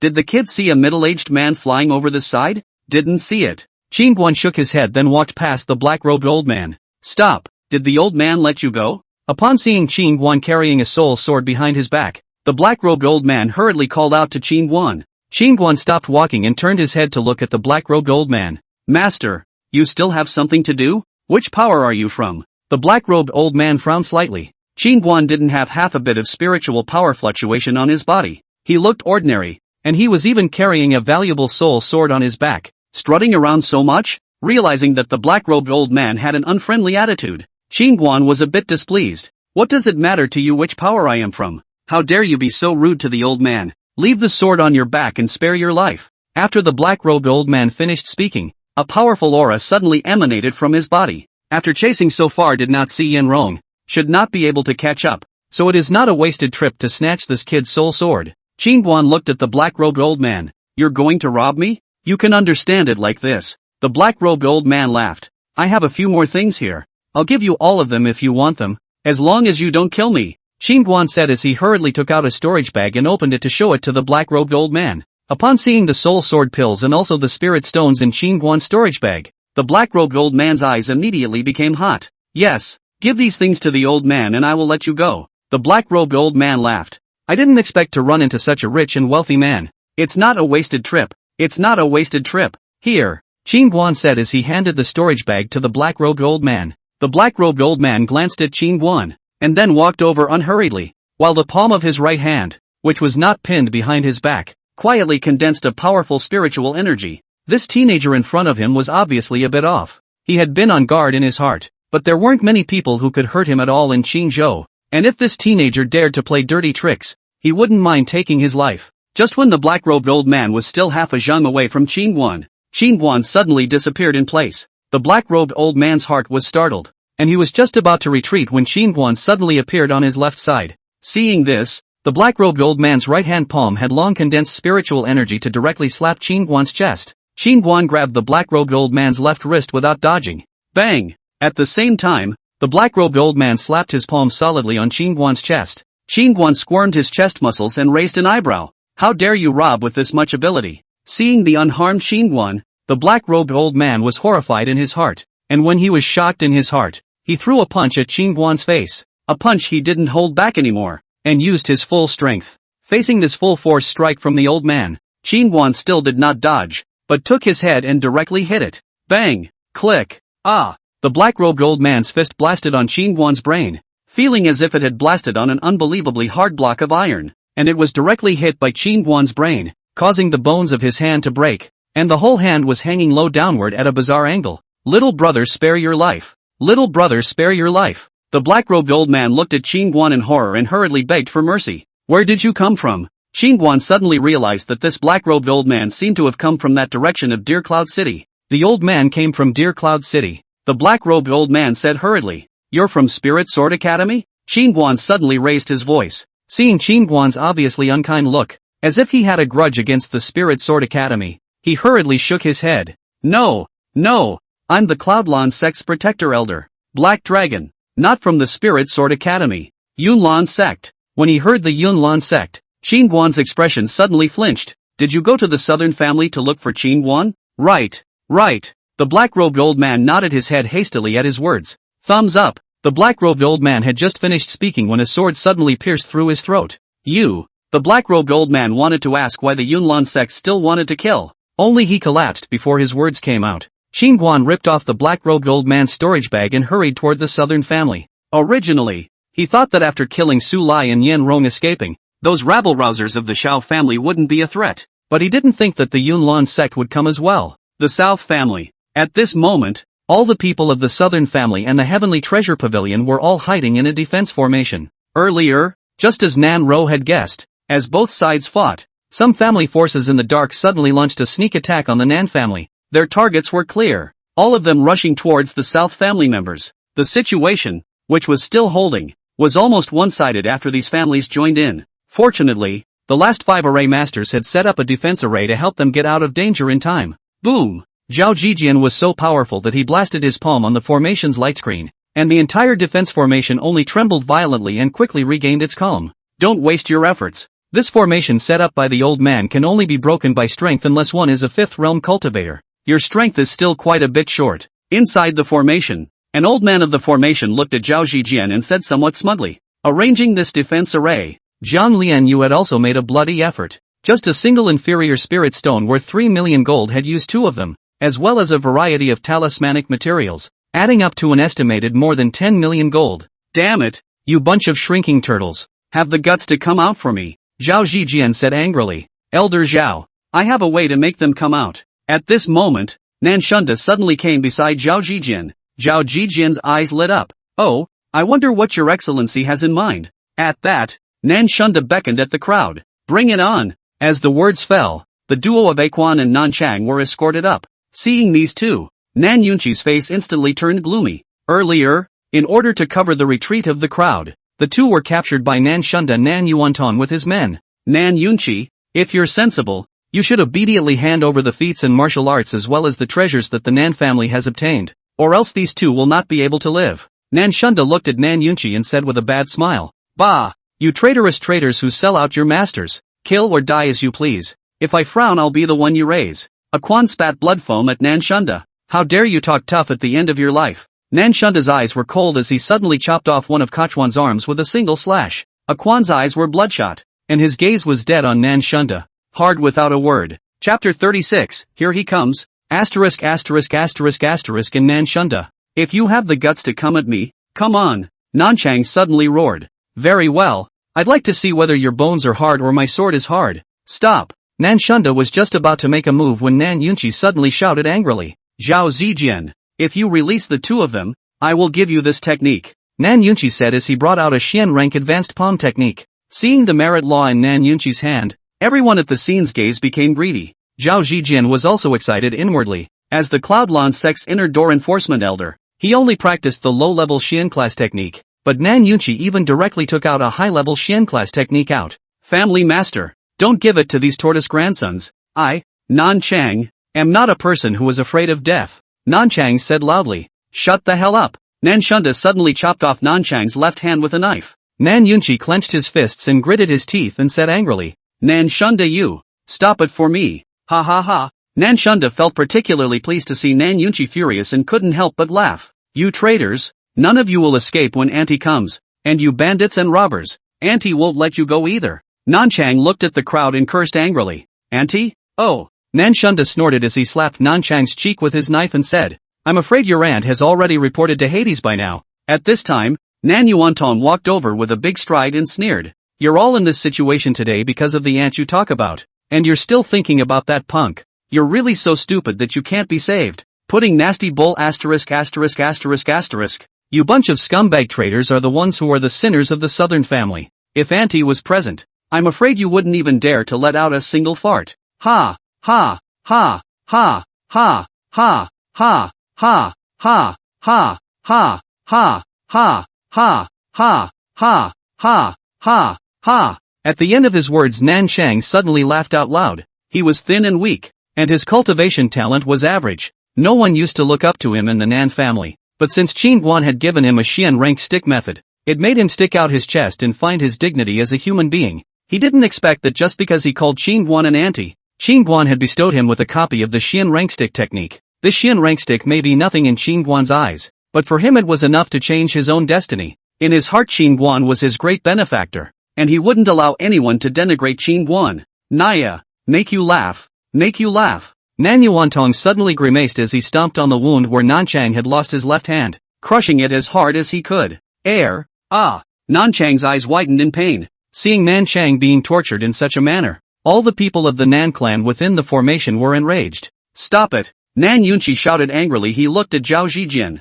Zhao Zijian, get everyone here to leave the southern family, leaving you alone, and I'll give you the technique. Nan Yunqi, you think the old man is a little cutie? Zhao Zijian coldly laughed. All the people left only left him alone. That old Mo Su Lao and their strength is not weak. If they get him together, or he still have life to ask for the gongfa. If you don't agree, then I can only choose to die together, destroying all of my techniques and martial arts before I die. Nan Yunqi threatened. Zhao Zijian looked towards Nan Yunqi. I tell you, I won't eat your set. If you have the guts, you can destroy it. When the time comes, I won't spare a single one of your Nan family. You have to understand that Lao Fu was giving you guys a chance to live. To be honest, you guys aren't even qualified to negotiate with Lao Fu. It's only a matter of time before this formation is broken. Nan Yunqi's face was as gloomy as water. He turned his head to look at the crowd behind him. Their bodies were covered in wounds. Old Mo Su Lao and the others weren't much better. The Nan family had already lost 4 clansmen in that battle just now, and there were several more who had fallen to the ground with serious injuries. Now that there were nearly 100 people outside the formation, they simply didn't have the ability to fight anymore. It was over. There was no way back. Right at this moment, a disciple of the Yunlan sect hurriedly said, Elder Zhao, Protector Black Dragon is here. In his hand he held a shimmering stone. This was the Yunlan sect's special sensing stone. After dropping essence blood into the 2 sensing stones, the 2 stones would sense each other. The closer the distance, the brighter the light. Ha ha! Seeing the glow of the sensing stone getting brighter and brighter, Zhao Zijian laughed out loud. Then he looked at Nan Yunqi with a sunken gaze. It seems that there's no longer a need to talk about it. Hearing that the Black Dragon Protector was coming over immediately, Nan Yunqi, Zhang Lianyuez and their faces immediately turned ugly. Yunlan sect's Black Dragon Protector's strength was not below Yan Rong's. If he came over, then this defensive formation could be broken in an instant. Just wait for your deaths. After killing so many of us, once the Black Dragon Protector arrives, he'll kill all of you. Liang pointed at Nan Yunqi and the others and arrogantly said, 2 little darlings, don't worry. I'll plead for you. Don't be afraid. Zhang Long looked at Nan Ro and Nan Xiao and winked idly at the 2 of them. It's here. Protector Black Dragon, he's here. Seeing the sensing stone in his hand flashing brighter and brighter, that disciple excitedly looked into the air. The crowd all followed suit and looked around, searching for the figure of the Black Dragon Protector. Just as Zhao Zijian and the others were waiting with bated breath, a green-clothed young man carrying a sword suddenly appeared in front of them. With the appearance of the green-clothed young man, the sensing stone in the hand of that disciple from the Cloudlon sect stopped flickering and instead lit up directly, which indicated that the Black Dragon Protector was already physically present at the scene. What's the situation? Seeing this, the Yunlan sect disciples were all confused. The Black Dragon Protector hadn't waited, but ended up waiting for a young man in green? Black Dragon Protector? At this time, a disciple of the Cloudlon sect tentatively asked the green-clothed young man. The Black Dragon Protector was so powerful that he might have used some means to change his appearance. Husband,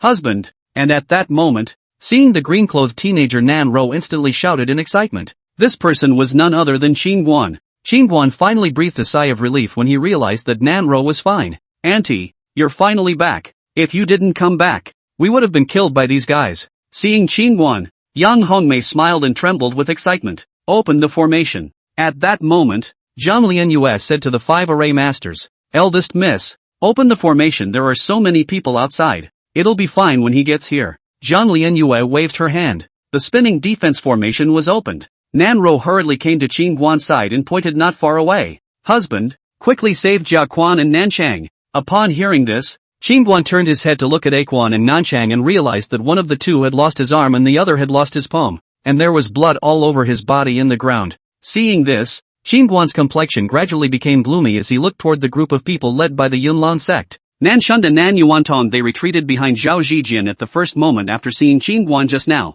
Who are you? And why do you have our sect's Black Dragon Protector's induction stones? Zhao Zijian looked at Qingguan and said in a deep voice. Right now, the Black Dragon Protector didn't appear, and the sense stone directly lit up. That meant that Qingguan had the Black Dragon Protector's sense stone on him. Elder Zhao, he is Qingguan, the son-in-law of the Nan family. Nan Shunda hurriedly whispered. What? Hearing the word Qingguan, Zhao Zijian frowned. Quickly tell me, why do you have the Black Dragon Protector's sense stones on you? Qingguan was taken away by Yen Rong, and the Black Dragon Protector went after Yen Rong, but as a result, when the Black Dragon Protector didn't come back, the one who came back was Qingguan, and he still had the Black Dragon Protector's sensor stone on his body, which caused Zhao Zijian to momentarily be unable to straighten out what exactly had happened. The Black Dragon Protector you're talking about is that old black-robed man, right? Qingguan said in a faint voice. Good. Where is he now? Zhao Zijian asked hurriedly. Qingguan, dead. Killed alive by me. Chapter 37, The Fifth Gate of Life.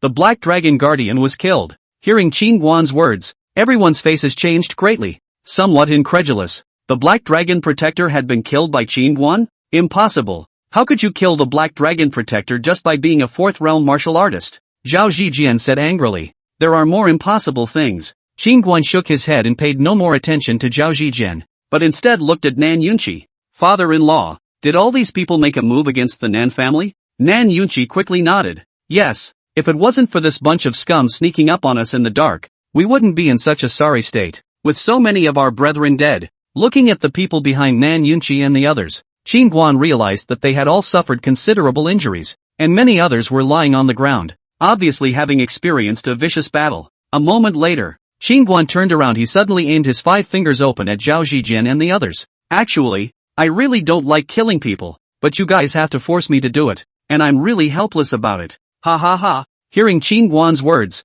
Zhao Zijian suddenly let out a loud laugh. With just you, a fourth realm martial artist, killing nearly 100 people on our side? This is the most. Boom. As Zhao Zijian was speaking, a terrifying green energy suddenly exploded from Qingguan's body, and in the center of his palm was a green vortex spinning at breakneck speed. What kind of demonic technique is this? An elder of the Yunlan sect exclaimed. Zhao Zijian, on the other hand, had his pupils shrink violently. Shangman, you're a fifth realm martial artist. Qingguan's face was expressionless, and that green vortex in his palm suddenly gave birth to a terrifying suction force, which seemed to devour everything. Appalling and incomparable. Zhao Zijian and the others who were closest to Qingguan were directly pulled over by this powerful force of suction, their eyes wide with terror, their hands waving futilely in the air trying to grab something to stop their bodies from moving forward. The group behind Zhao Zijian could not escape their fate, and one by one, they quickly pounced towards Qingguan's side. The suction force is getting stronger and stronger. The surrounding air seems to be extracted at great speed, emitting a sharp whistling sound. Qingguan palm direction even in dozens of feet away from the people were not able to escape. All were sucked over a brain. Their cultivation was too weak to resist this powerful suction force. Looking at the mountain of people piled up in front of Qingguan, the hearts of the family forces hiding in the distant parts of the southern family to watch the show were all secretly glad that they were fortunate not to be impulsive before.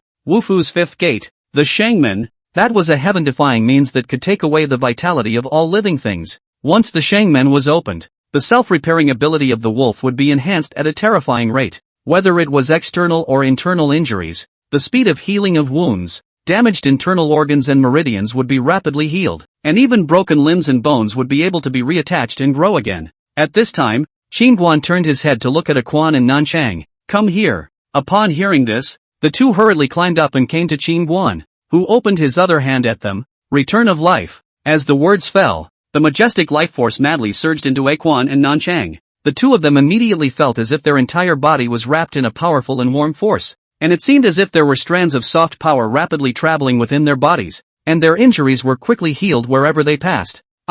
Grow. Seeing the part of his severed limb, as if a seed of life had taken root and grown there, with muscles, bones, and meridians extending and intertwining in layers at a speed visible to the naked eye, the duo of Aquan and Nanchang stared in disbelief. On the other hand, Zhao Zijian and the others' vitality was rapidly dissipating. their skin began to become loose, their hair gradually turning white, and the entire person was aging at a speed visible to the naked eye. Qin Guan, let us go. Ah, Qin Guan, you shall not die. Qin Guan, you will be punished by heaven for forcibly taking someone's life like this. Zhao Zijian and the others realized that their vitality was rapidly draining away, and they were so frightened that they kept cursing Qin Guan. What heavenly punishment! I'm clearly punishing the wicked. This is doing good. If this is how the heavens are going to punish me, then it means the heavens are blind. Qin Guan didn't think so. After he finished, he looked at Nan Yunqi and the others. Come over here, all of you. Those who are missing arms and legs, and those who are injured. Grab them and come over here. It's very tiring for me to open the shangmen once. Auntie, I hurt my leg. Auntie, I've been stabbed in the stomach. In an instant, all of the people from the southern family and the heavenly treasure pavilion quickly ran over. Quickly, carry them over. Nan Yunqi hurriedly carried the several disciples of the Nan clan who were seriously injured over with Nan Ro Nan Xiao. Don't squeeze. Don't squeeze. It's pressing on my wound. The crowd all desperately pushed their way towards Qin Guan. Someone help the old man. Someone help the old man. Chen Guanxiang lying on the ground anxious to death. At the moment he even need to use up a lot of energy. The injury is really too heavy to move. Elder Chen, let me help you. Just then, a gentle voice came, and Nan Ro folded back. Missy, you are truly a living god. Thank you. Hearing Nan Ro's voice, Chen Guanxiang was so grateful that he almost cried out. At this moment he realized that when people are old and can't move, they really need someone to take care of them for a bit. Soon, Chen Guanxiang was dragged to Qin Guan's side by Nan Ro, who was badly injured, and Nan Ro dragged him directly to Qin Guan. About 2 incense sticks later, Qin Guan closed the life gate. The whole person's face turned pale and became a little weak, opening the life gate to forcibly seize the vitality. Although it can obtain the healing ability, but it will also be subjected to a not small amount of backlash. The longer the time of the opening, the more backlash it will be subjected to. At this moment, the South family as well as the Heavenly Treasure Pavilion disciples had all become alive, as if they had been resurrected, and the injuries they had suffered before had all healed. And there were also some people whose dark wounds left behind by years of cultivation were also healed and repaired, and their cultivation level unexpectedly broke through. The crowd all marveled in awe after feeling the changes in their bodies. The fifth realm martial artist, this raw door is just too crazy. Are you alright, husband? Nan Ro hurriedly wiped the sweat on Qin Guan's forehead heartily. It's fine. I'm just a bit tired. I'll be fine after resting for a while. Qin Guan waved his hand and smiled. Many thanks to young warrior Qin for his renewed kindness. At this moment, Chen Guanxiang walked over and gave a deep salute. Thank you, auntie. Young warrior Qin, thank you for curing my years of dark wounds. For a while, the crowd all came over to thank them. At this moment, Zhao Zijian and the others were all weakly lying on the ground, looking as if they had aged by more than 10 years, like eggplants beaten by frost. Chen Guanxiang's eyes were cold as he came to Zhao Zijian in large strides. Zhao Zijian, you dog. You didn't think there would be such a day, did you? Zhao Zijian looked at Chen Guanxiang and begged for mercy. Let me go. I know I'm wrong. I shouldn't have falsely accused you in the first place. Hearing Zhao Zijian's words, several elders of Yunlan sect looked surprised. So this Chen Guanxiang was really defamed by Zhao Zijian. Wrong? You don't know that it's wrong. You're just afraid that Lao Fu will kill you. Chen Guanxiang finished his speech and looked at Qin Guan. Young warrior Qin, can you leave this Zhao Zijian to me? As you wish, Qin Guan said in a faint voice. At those words, Chen Guanxiang suddenly raised his right palm, his sleeve robe hunting. Wait! Zhao Zijian hastily raised his hand as he looked toward Qin Guan.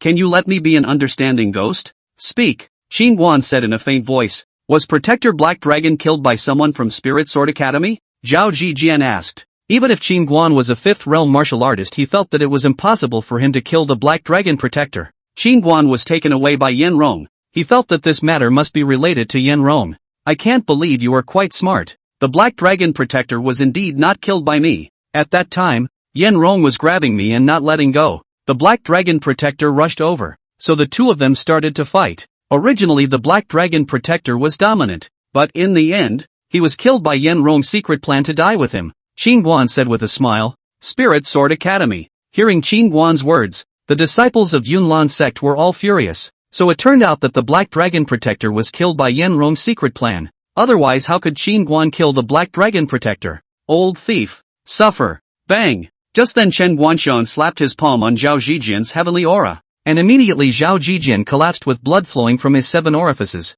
Wah! After killing Zhao Zijian, Chen Guanxiang let out a long breath, feeling an incomparable relief in his entire being. And a moment later he looked at Jiang Long and Alian, who had buried their heads into their pants and were shivering. Young warrior Qin. These two little are the two little scumbags who disrespected the first miss and second miss in the secret realm that day. Brother-in-law. These two people have been disrespectful to my sister and I earlier. It's really disgusting. Nan Xiao walked over and exasperatedly said. Upon hearing this, Qin Guan immediately said angrily, torture, torture well before killing. Yes. Chen Guanxiang quickly carried the two out after hearing this. Ah, I don't dare anymore. I won't dare anymore. Please Grandpa Qin, spare my life. Jiang Long and Liang shivered in fear and kept begging for mercy. Click. Ah. Chen Guanxiang directly stepped on the leg bones of the two people without saying anything, and the two people cried out in pain. Immediately after, Chen Guanxiang suddenly took out a dagger to cut down the lower body of the two people alive. See this scene? The surrounding crowd all cannot bear to look at. So tragic. Enough. At this time, an elder of the Cloudland sect suddenly said angrily. Chen Guanxiang looked at that elder, who said in a deep voice, Zhao Zijian is already dead. He has already received the punishment he deserves. And these two youngsters were also young and impetuous. Speaking of this, that elder looked at Qin Guan and continued. Besides, the two of them did not do any substantial harm to your wife and sister-in-law. So why would you do this? Do you mean for me to spare them? Qin Guan asked with a smile as he looked toward the elder. That elder said in a deep voice, Qin young warrior, now we might as well each take a step back. If we make things too absolute, both of us have no benefit. In addition, this matter I will go back and report truthfully. Yunlan sect and Qin young warrior's grudges are written off. How? Qin Guan was expressionless after hearing this as he looked at the elder. What are you? And what is the Yunlan sect? Qin Guan. Don't bully people too much. To be honest, even if you are a fifth realm martial artist, my Yunlan sect won't put it in my eyes. I just don't want to put things. Thumbs up. As that elder was speaking, his entire head flew straight out. Chapter 38. Auntie, spare our lives for the sake of us being members of the Nan family. We too were confused for a moment and smothered in lard. Just then, Nan Shunda, Nan Yuantong and the others hurriedly cowed out hard to Qin Guan, hoping that Qin Guan would spare their lives. Nan Yunqi, who was on the side, could not help but curse angrily, you traitors and renegades. You still have the face to beg for forgiveness. All of you deserve to be killed. When he thought of these people uniting with outsiders to kill his own clan, Nan Yunqi couldn't wait to break them into pieces. Nan Shunda suddenly looked at Nan Yunqi angrily. The blood flowing in our bodies is also the blood of the Nan family. Nan Yunqi, if you kill all of us, the Nan family won't have a few clansmen left. So how will you have the face to face my Nan family's ancestors in the future? On the side, Nan Yuantong also hurriedly said, if you kill us, in the future, if the descendants of the Nan family ask, they will all know that you, Nan Yunqi, are a hand-to-hand executioner, and what you did will leave a sinful mark on the Nan family's genealogy. Nan Yunqi snorted. Right or wrong, there will be posterity to judge. But don't worry, when you die I'll order someone to write your names on the genealogy. And of course a note will be added at the back with the 4 words family traitor for posterity to be alerted. You, Nan Yunqi, you shall not die. Nan Shunda and the others were enraged and near frenzy after hearing this. If Nan Yunqi did this, they would be cursed by successive generations of descendants pointing at their spine every day, becoming the family's eternal sinner. Nan Yunqi, the Nan family will soon be destroyed in your hands as well. Don't think that having a fifth realm martial artist son-in-law makes you feel great. Let me tell you, now that he has not only offended the Spirit Sword Academy, but also the Cloudland sect, the 2 top forces in the Qingzhou, can he be blocked just by him being a fifth realm martial artist? Nan Shunda said hideously. Just then, the 7 or 8 Nan family disciples behind Nan Shunda and Nan Yuantong suddenly climbed out. Family master. At first we all defected to the Shao family because we were under the compulsion of the first elder and second elder. Ever since we arrived at the Shao family we have regretted it. The Shao family doesn't treat us as human beings at all. Family master, we know it's wrong. Please spare us. Now that they found out that Qin Guan was a powerful fifth realm martial artist, and that under his leadership the Nan family had a Xian-ranked Gongfu on hand, and that the Nan family also had a great relationship with the Heavenly Treasure Pavilion, they were now especially regretting leaving the Nan family, and hoped that Nan Yunqi would be able to readmit them. Seeing a number of bitterly pleading southern clan members, Nan Yunqi's heart suddenly loosened a bit. He looked at Qin Guan and was just about to say something when Qin Guan suddenly said in a deep voice, they didn't consider that they were southern clan members when they wielded their swords. Yes, Auntie is right. They didn't take into account that we're from the same family when they made a move on us just now. Jia Quan said hurriedly. He knew that Nan Yunqi, the head of this family, had a fatal flaw. That is, always looking ahead and thinking too much about things. And his heart wasn't ruthless enough. Family master, these traitors must not be retained. The remaining few members of the southern clan nodded their heads as well. Nan Yunchi took a deep breath. You guys are right. Traitors should never be tolerated. Nan Yunchi also understood in his heart that he shouldn't sympathize with these traitors. It was just that there was still something in his heart that he couldn't lay his hands on. Not a single one. At that moment, Qin Guan suddenly spoke. Upon hearing this, Chen Guanxiong took the lead, followed by old Mo and several others, and Quan Nanchang and the others also rushed up. Thumbs up, thumbs up, thumbs up. Soon the Yunlan sect, the Shao family, the Song family, and many of the participating family forces were all killed, leaving not a single survivor. Many family forces originally just thought to take advantage of the opportunity to seize the South family's skills and martial arts, but the result was that they did not expect a moment of greed to bring about the family's demise. At this moment, blood was flowing in the courtyard of the South family, and bodies were lying all over the place, emitting a pungent smell of blood. Many of the people present were afraid that they had not killed as many people in their lives as they had today, especially the Southern family,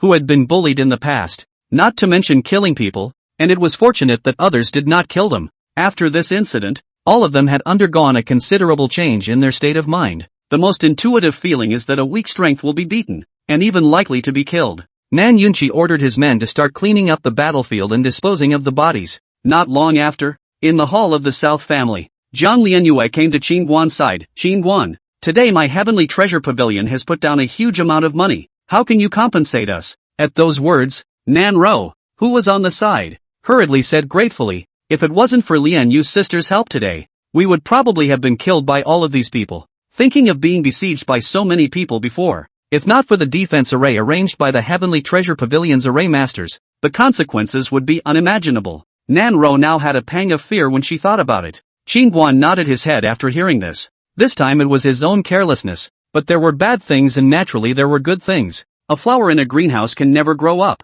For the disciples of the Southern family this was a good exercise. Don't just nod your head. Hurry up and show your sincerity. Zhang Lianyue pushed Qin Guan without any good humor. The corner of Qin Guan's mouth twitched twice. Then he took out a jade bone immortal orchid grass out of his storage bag. Where did you get this? Seeing the jade bone immortal orchid grass in Qin Guan's hand, Zhang Lianyue's beautiful eyes instantly widened. Don't ask. Do you want it? Qin Guan opened his mouth. Yes, of course. Zhang Lianyu hurriedly nodded her head as she grabbed the jade bone immortal orchid grass. Seeing how excited Zhang Lianyu was, Nan Ro curiously said, what's the use of this grass? Qin Guan laughed. It's just a spiritual herb for beautifying and nourishing your face. It's not much use to you. It doesn't work for me? Nanru was a bit puzzled. It's useless because you're already beautiful enough. Qin Guan pinched Nan Ro's pretty face and laughed. At those words, Nan Ro's pretty face blushed and hurriedly lowered her head. Her heart was happy. You two treat me like I don't exist, right? Seeing the two of them being mushy there, Zhang Lianyu was instantly disgusted. Nan Ro hurriedly laughed. Sister Lianyu, you're so beautiful. You don't need this spirit grass in my opinion either. Hearing this, a flash of worry flashed under Zhang Lianyu's eyes. Her face naturally didn't need this spirit herb. It was mainly the sword wound on her chest. The ugly scar on her chest caused her a vague pain whenever she bathed, and the fact that it was still on her chest was something no woman would be able to tolerate. I'm afraid. Seemingly realizing that Zhang Lianyu had something on her mind, Nan Ro hurriedly said, Lianyu sister, if you have any difficulties you might as well say it. My husband is so powerful. Maybe he can help you. LOL. Zhang Lianyu suddenly covered her mouth with her jade hand and laughed. Her cheeks were slightly flushed as if she was hiding some little secret. Her laughter was like a silver bell with a few shyness and playfulness. There's something wrong with this woman, isn't there? Seeing Zhang Lianyu's reaction, Qin Guan shook his head then sat on a side chair. What are you laughing at? Sister Lianyu? Nan Ro was a bit puzzled and was also amused by Zhang Lianyu. No, it's nothing. Zhang Lianyu waved her hand. Seeing that Zhang Lianyu didn't say anything, Nan Ro didn't ask any more questions. Miss Jiang, old man is looking for you. Just then Nan Yun got up and went to the living room. Miss Jiang this time, thanks to the Heavenly Treasure Pavilion,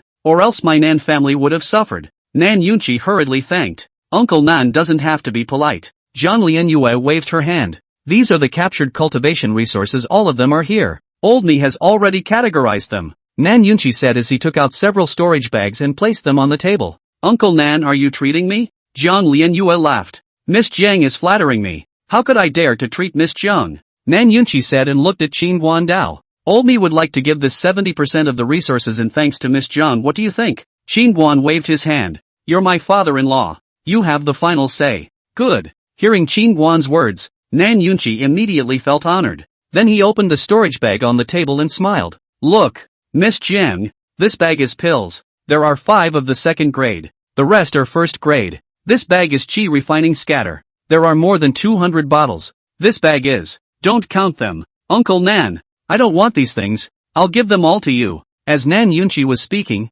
Jiang Lianyue suddenly laughed. Don't. How can this work? Nan Yunchi said hurriedly. Nowadays, your Nan family is in need of money, so consider these things as my sponsorship. Jiang Lianyue spoke. Sister Lianyu, if you do this, our family owes you another big favor. Nan Ro, who was on the side, said with some embarrassment. Jiang Lianyu waved her hand. It's just a little favor. I'm going back to the imperial capital later. If you guys are free, you can go to the imperial capital to find me to play. Why are you leaving so soon? Nan Ro came to Jiang Lianyu. I've already stayed long enough this time. Sister Rower, why don't you come with me to the imperial capital for a bit of fun? The imperial capital can be much more lively and fun than here. Jiang Lianyu pulled Nan Ro's hand and laughed. At those words, Nan Ro immediately revealed a look of yearning. Since she was a child, she hadn't been out of the city, not even Deer Cloud City, and she was naturally curious about the outside world, especially the imperial capital of the Longyun Empire. Although he had never been there but had heard it mentioned from time to time,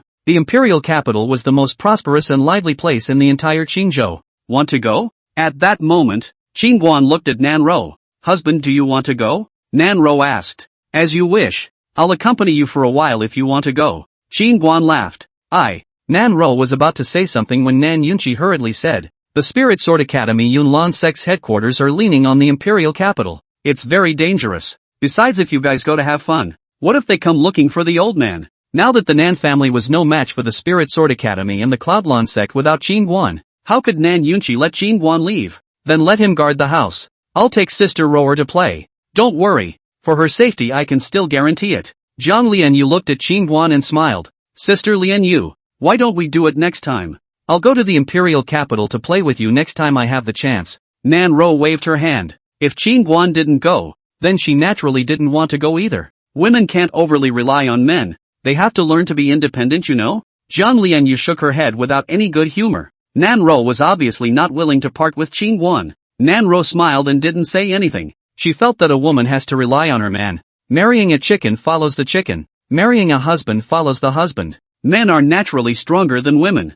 High vision. In the family, husband is always the first. The heavens and the earth, husband is the biggest. Since childhood, her mother taught her this way. Uncle Nan, if there's anything you need help with, just go to the Heavenly Treasure Pavilion and look for Chen Guangling. I've greeted him. Thank you for taking care of Miss Jiang. Hearing Jiang Lianyue's words, Nan Yunchi hurriedly thanked him. See you guys. Jiang Lianyu smiled, then left the hall. Elder Su, what did Grandpa's side say that was so urgent? On the carriage outside the city, Jiang Lianyue's eyebrows were slightly furrowed. Elder Su hesitated and said, the old pavilion master said that he's given you a marriage, and asked you to go back and join forces with the second son of the Shin family. Chapter 39, Tenfold Enhancement. Hearing Elder Su's words, Jiang Lianyu was instantly shocked. What? A marriage with the Shun family? Elder Su nodded. Shin family's second son Shin Huan's sword Dao broke through to the Sword King realm. 16-year-old Sword King, several times more demonic than his senior brother Su Lai. This talent qualification guarantees a Sword Emperor,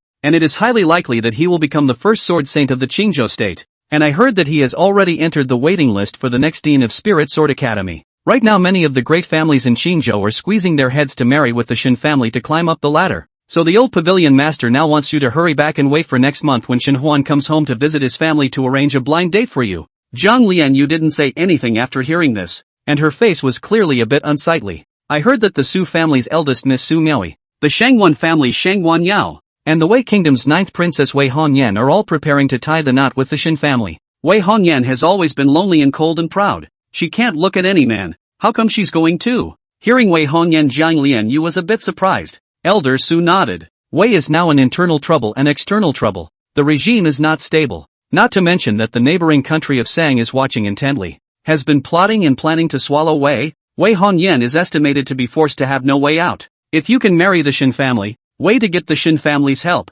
not only can consolidate her father's royal power, but also to make Sang have something to be afraid of. Alas, it's all a matter of not being able to do anything about it. Jiang Lianyu shook her head after hearing this. Many times, no matter if it was a woman from an imperial family or a great family, She wasn't able to control her own life. Are you sure about this, miss? Elder Su asked. What's certain? Zhang Lianyue looked at Elder Su. Elder Su laughed. Since the marriage with the Shin family. Who said I agreed to this marriage? Zhang Lianyue was instantly displeased. That Shin Huan not only has a demonic qualification, but he also looks like a talented man. How many women dream of marrying him? Could it be that Miss is still not satisfied with him? Let's not talk about how that Shin Huan person is. At least I don't like being used as a bargaining chip.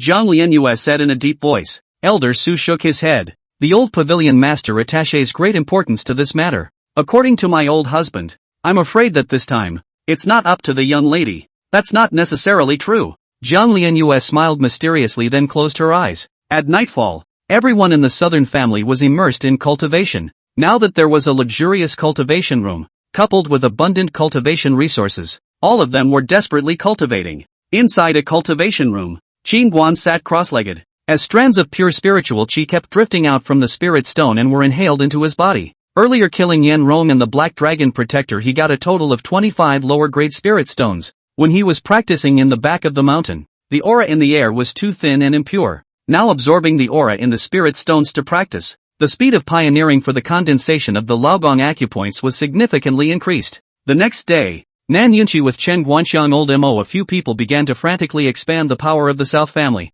The Shao family, Song family and other family power industry was soon taken over by the South family annexed. The South family from a third-rate family directly became the strongest first-class family in Deer Cloud City. Now the South family, Deer Cloud City, no power dare to mess with, all avoided. However, on the surface, although the Southern family is now in the ascendancy, the many forces in Deer Cloud City know that the Spirit Sword Academy and the Cloudlon sect will not let up. The higher the Southern family climbs, the worse they will fall. They are still paper tigers even if they develop faster. Early in the morning 2 days later, within the cultivation room, Qin Guan's eyes slowly opened. Sure enough, it's still cool to cultivate with spirit stones. Looking at the 5 spirit stones that had lost their luster in front of him, Qin Guan smacked his lips. During these 3 days, he had consecutively opened the Shinmen, Neguan, and Shaohai, 3 orifices, while the first acupoint, Laogong acupoint, was now capable of storing fist-sized amounts of spiritual energy. However, as the spiritual energy stored in the orifices became more and more condensed and pure,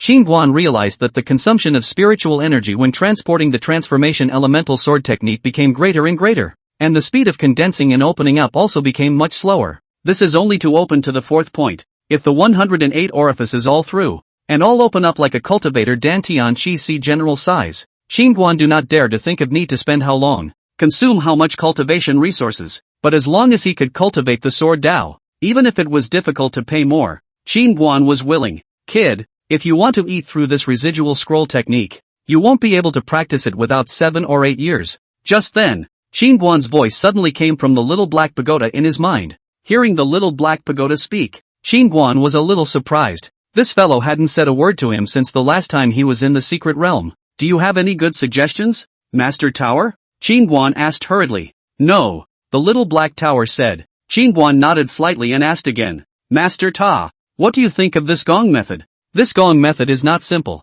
If we can develop all 108 acupoints into a Dantian Chi Si, the power would be unimaginable. Little Black Pagoda spoke. Master Pagoda, do you think it's better for me to open up all the acupoints first, or after opening up a few, slowly condense and open up, and then go on to open up the next acupoint when it's almost opened up? To open up all the acupoints and then to condense and polish them, although this method is fast, it is difficult and extremely resource-consuming. Polishing one acupoint at a time is slow, but the difficulty is low and it is not easy to make mistakes. Hearing the little black pagoda's words, Qin Guan nodded his head silently, just as he had thought. Kid, how old are you? Little Black Pagoda suddenly asked. Qin Guan said. 16. Why? 16 isn't too young to be hairy. Little Black Towers said languidly. Qin Guan, you are now 16 years old, not to mention whether you can find all of this gongfu, even if you find all of it, and then go to cultivate it. A conservative estimate of practicing it until it becomes a great success may take until you are 50 or 60 years old.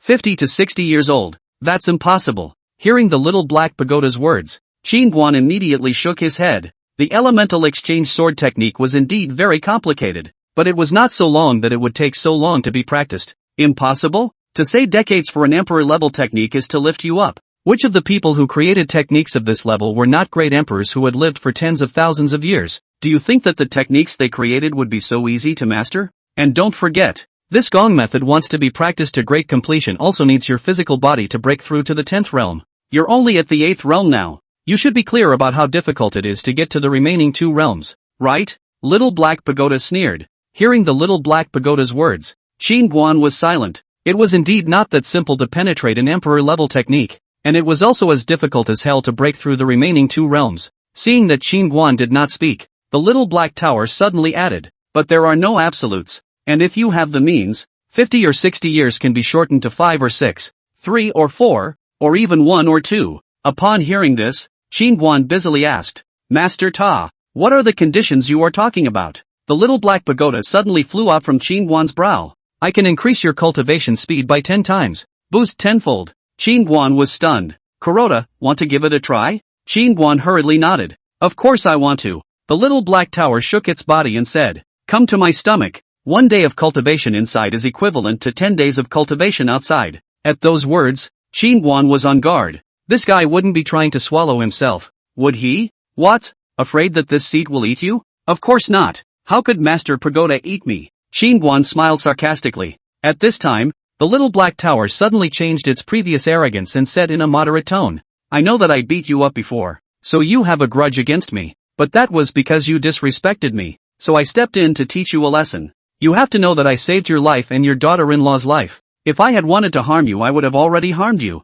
What do you mean? Saved me and Zoe? Qin Guan was a bit puzzled. The last time you kid and your daughter-in-law caved, do you know that the 2 of you awakened a heaven-defying physique at the same time? And if I hadn't expended my energy to cover this side of the heavenly Tao for you, the 2 of you would have long since been locked in by the heavenly punishment. When he thought of the last time he gave this brat a spring handle for an hour, the Little Black Tower was inexplicably on fire. So it is. Hearing the words of the Little Black Pagoda, Qin Guan was suddenly enlightened, and he hurriedly asked, Master Pagoda, what kind of physique have I awakened? And is my daughter-in-law a Tai-Yin sacred body? The one you awakened is the chaotic body, and your daughter-in-law is indeed the Tai-Yin saint body, Little Black Pagoda said. Qin Guan nodded his head. It was true that Nanro was the legendary Tai-Yin sacred body. Master Pagoda, what kind of physique is this chaotic body? Qin Guan asked again. Regarding this physique, he had never heard his master say anything about it. Chaotic body is simply the body of the origin of all things in the universe.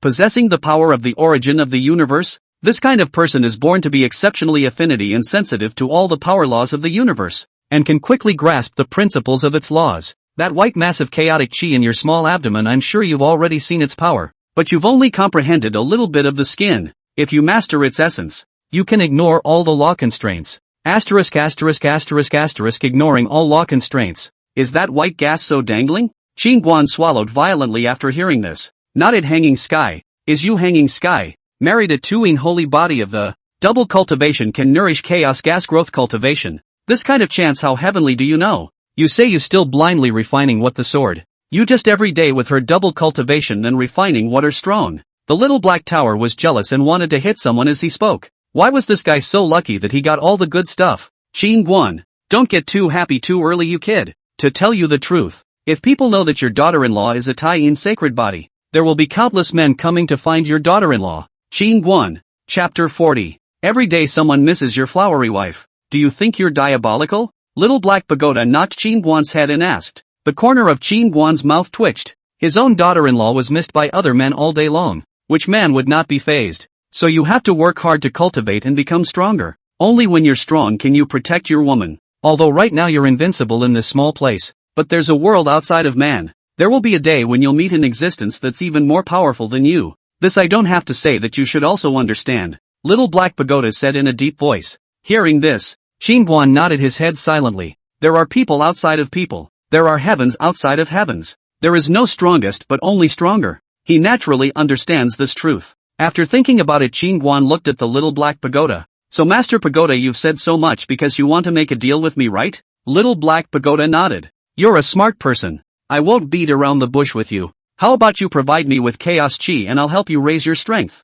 Providing chaos chi? I don't have much chaos chi in that small mass in my stomach, Qin Guan said as he looked toward the Little Black Tower. I need and not much. A strand is enough for me to use for several days. And you are a chaos body. Chaos Chi can still be regenerated. Really can't find your daughter-in-law to double cultivation. Once can be filled up. Little Black Pagoda said. Upon hearing this, Qingguan couldn't help but twitch the corners of his mouth, and then curiously said, Master Pagoda, what do you need Chaos Chi for? Heal, the Little Black Tower said. Healing? Master Pagoda, you are so strong. Who can injure you? Qingguan was a little surprised. Upon hearing this, the Little Black Tower seemed to recall something. Its body suddenly glowed with wisps of ghostly light, looking furious, and a moment later it said in a deep voice, it was a sword. Sword? What sword? To be able to injure this Little Black Tower. That sword was definitely not ordinary. It's just a damn sword. Don't ask. It's useless for you to know. Just now I said can you be willing? If you are willing we will cooperate. If not, just pull back, the Little Black Tower said. Qingguan thought about it seriously. Of course you can. Master Pagoda, you should have told me earlier if you wanted Chaos Chi to heal your wounds. We are all on our own. Even if you don't let me go in to cultivate, I will still help you, the Little Black Tower said in a deep voice. Come on Les. You humans bend so much. You never put profit first. Master Ta. It seems you still don't believe me. After Qingguan finished speaking, he guided his fingertips and a white wisp of chaotic chi floated out. Here you go. Really? Seeing the wisp of chaotic chi at Qingguan's fingertips, the Little Black Pagoda was instantly a little excited. Qingguan didn't say anything, but directly sent the chaotic chi to the Little Black Pagoda's heel. Phew! Seeing this, the Little Black Pagoda hurriedly inhaled the wisp of chaos chi into its body. It did not expect Qingguan to directly give it the precious and incomparable chaos chi. Little Black Pagoda suddenly said, you are much more reliable than your master. Upon hearing this,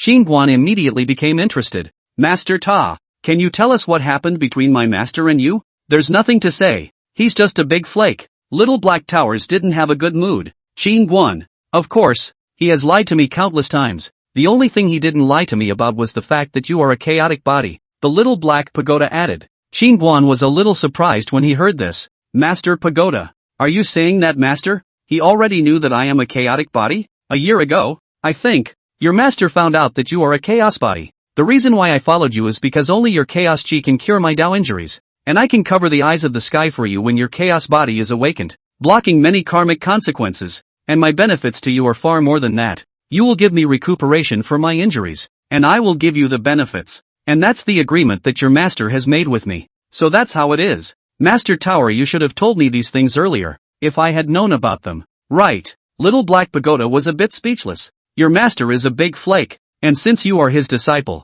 I naturally have to think a bit more. Qingguan smiled sarcastically after hearing this. It seems that master has tricked this Little Black Tower to a great extent, and before it struck out to beat me, it was more or less suspected of retaliation. Come in and feel it. At this moment, wisps of ethereal light suddenly emanated from the body of the Little Black Tower. Good. Qingguan nodded. As soon as he entered the tower, Qingguan immediately felt a very strong sense of oppression. He looked around as if he had entered an unknown world. A mysterious and ancient aura came over him, and he looked around curiously. The surroundings were hazy and illusory, and it felt like the space was exceptionally large, with no boundaries in sight. Underneath his feet was a huge black stone slab with many strange runes carved on it, emitting a cold ghostly light, and there were also mysterious black streams of light weaving in and out of the gaps in the stone slabs, which looked very bizarre. The space in here is self-contained. It's really somewhat mysterious. Feeling a strange energy circulating and surging within the tower, Qingguan inwardly marveled. Just then, Qingguan suddenly sensed a powerful demonic aura coming from the front. If anything, Qingguan hurriedly looked ahead and realized that there was a black light door not far away, and the demonic aura that he felt just now was emanating from that light door. Master Tower, what is that? Looking at the bizarre black light door, Qingguan said somewhat warily, that's the entrance to the second floor. The Little Black Tower returned. Are there any demonic beasts on the second floor? Qingguan asked hurriedly. The Little Black Tower said faintly, there's a black dog on the second floor. Qingguan was a bit surprised. What breed of dog has such a powerful demonic aura? It's a spectral dog with some Dao. The dog's leg was broken by your master, and it was badly injured. The Little Black Tower sighed. Dog's leg broken by master? Hearing the Little Black Pagoda's words, Qingguan was surprised. Back then, your master was in Flying Immortal Island to meditate on the Tao, and it peed on your master's back. Qingguan, that guy really has the guts of a dog. Ha ha. Thinking of that miserable black dog, Xiao Haida couldn't help but laugh. That guy no longer dared to cross his legs to pee now,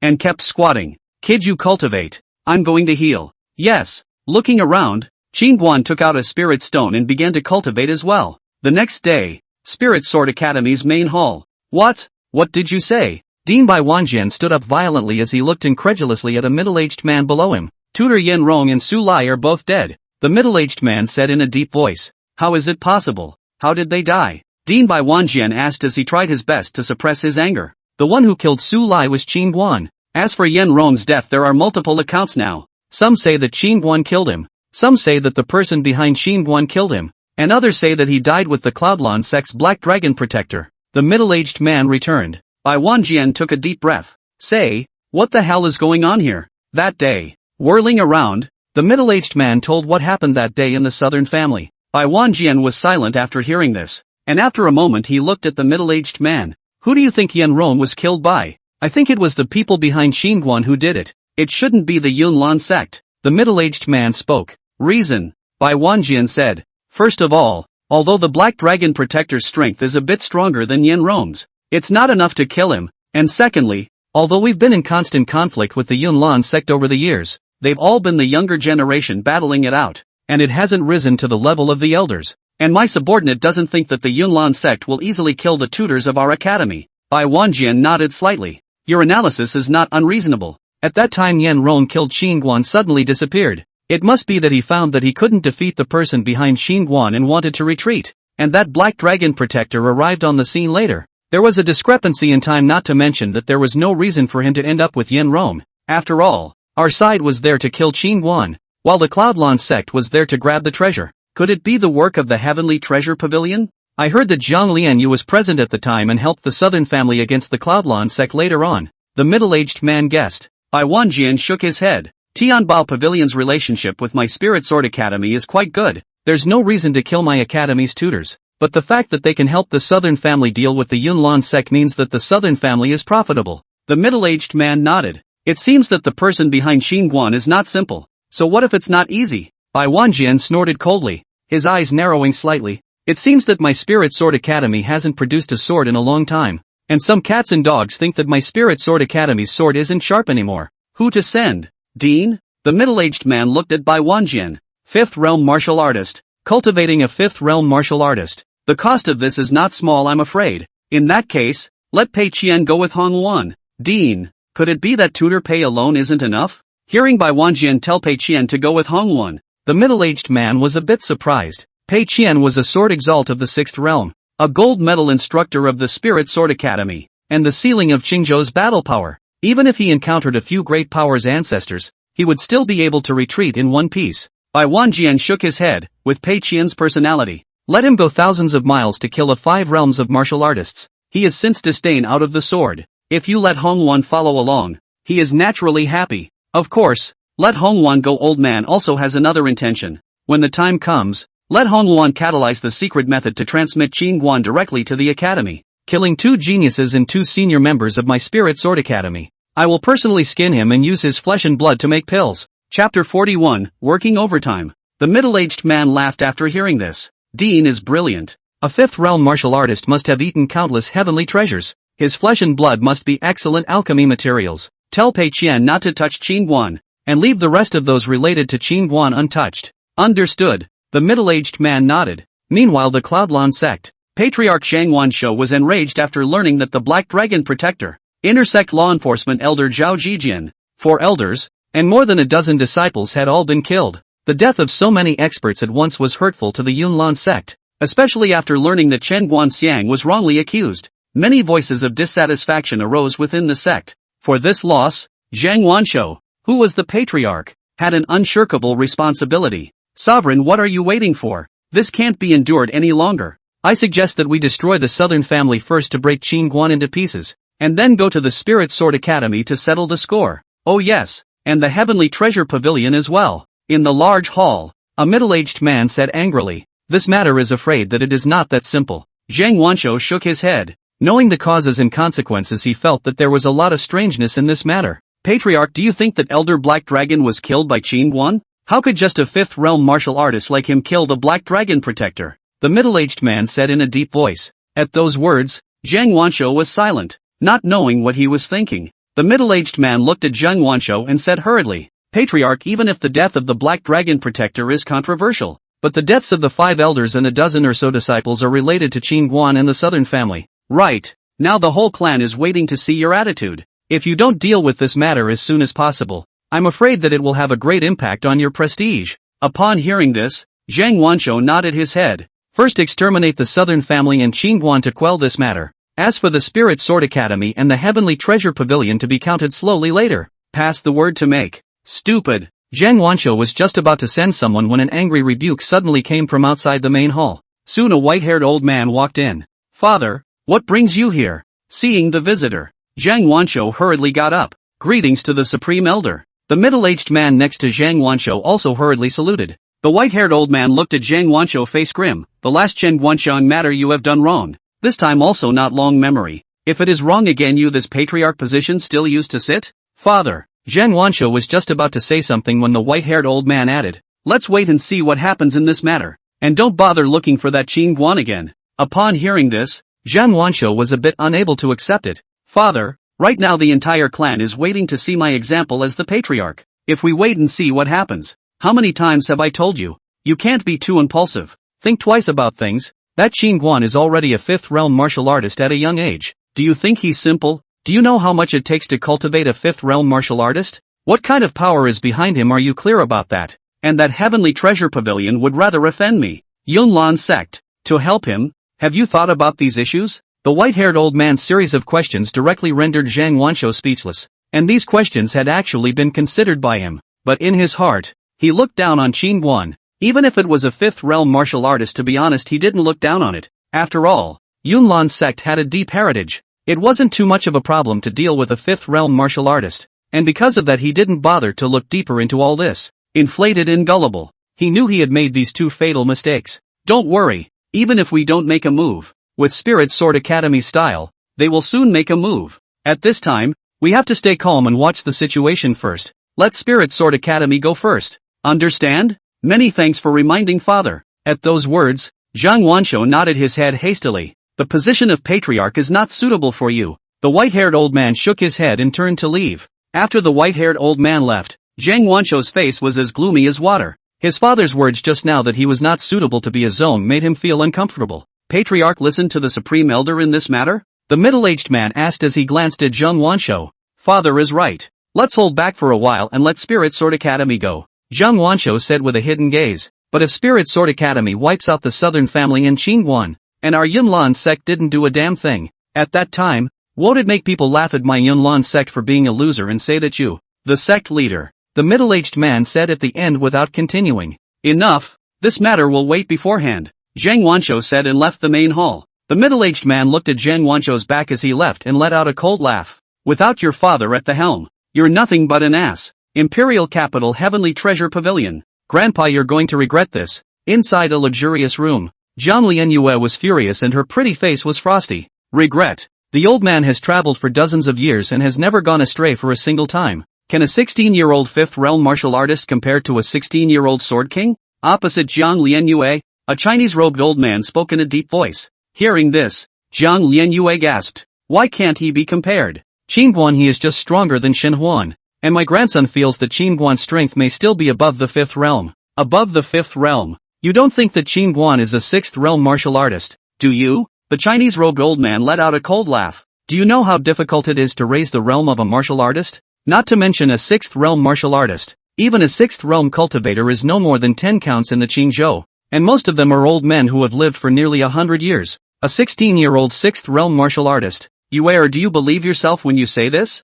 Zhang Lianyue nodded. Good. Even if he's not a 6th realm martial artist, then Grandpa, let me ask you, do you think it's simple for a power that can cultivate a 16-year-old 5th realm martial artist? The Chinese-robed old man looked at Jiang Lianyue. Naturally it's not simple. What are you trying to express? Jiang Lianyue said. Grandpa, have you thought about it? That Shen Huan is now a candidate for the next dean of the Spirit Sword Academy. Now that Qin Guan has offended the Spirit Sword Academy, the Shen family will naturally target Qin Guan. And if I marry Shen Huan, that would mean that the Heavenly Treasure Pavilion would also be an enemy of Qin Guan. So what? Now that Qin Guan has offended the Spirit Sword Academy and the Yunlan sect, do you know what this means? It means that he has offended almost the entire great power of Qingzhou. Even if the power behind him is powerful, Can he fight against the entire Chengzhou? I'm just afraid that we don't even need to use our heavenly treasure pavilion to do anything at that time. The Chinese-robed old man finished with a long sigh and added, You error. I know that you don't want to marry Shen Huan. That's why I'm thinking of using that Qin Guan as a shield. I admit that at the age of 16, to be able to cultivate his physical body to the fifth realm is indeed extraordinary. If he hadn't offended the Spirit Sword Academy and the Cloudlon sect, I'd definitely try my best to pull him in. But now that you're asking me to go and bail him out, that is equivalent to making enemies with the Spirit Sword Academy, the Cloudlon sect, the Shin family, and countless other forces as enemies. You are pushing the Heavenly Treasure Pavilion into the fire pit, know that? Zhang Lianyu took a deep breath after hearing this. Grandpa, I've considered all these issues. Our Heavenly Treasure Pavilion to help him. It's perfectly fine to help him secretly without showing up. Besides, wanting to rope in and befriend a person is never about sending charcoal in the snow rather than adding flowers to the brocade, isn't it? There's no need to say anything. This matter has already been decided by old husband. 7 days later, Shen Huan will return to the imperial capital to visit his family. So you prepare well for old husband. Grandpa, you're going to regret this. Exasperated, Zhang Lianyu quickly left the room with a stomp of her foot. This girl, spoiled. After Zhang Lianyu left, the Chinese-robed old man shook his head. Master, actually, Mrs. Words have some truth to them. Elder Su, who hadn't said anything, suddenly spoke up. What? Do you also think that old man is at fault? The Chinese-robed old man looked at Elder Su. Elder Su hurriedly said, You are naturally right. But the old slave feels that Qin Guan is indeed extraordinary. Since the beginning the old slave has never seen his true strength. It always feels like that kid is mysterious. He should come from some big power in the outer states. A strong dragon can't suppress a snake on the ground. Even if the forces behind him are no longer ordinary, it's impossible for him to rival the forces of the entire Qingzhou, the Chinese-robed old man said in a deep voice. Upon hearing this, Elder Su nodded his head without saying anything else. Master Tower, this is too heaven-defying for you. Inside the cultivation room, Qin Guan realized that he had cultivated inside the tower for a day, which was really like cultivating outside for 10 days.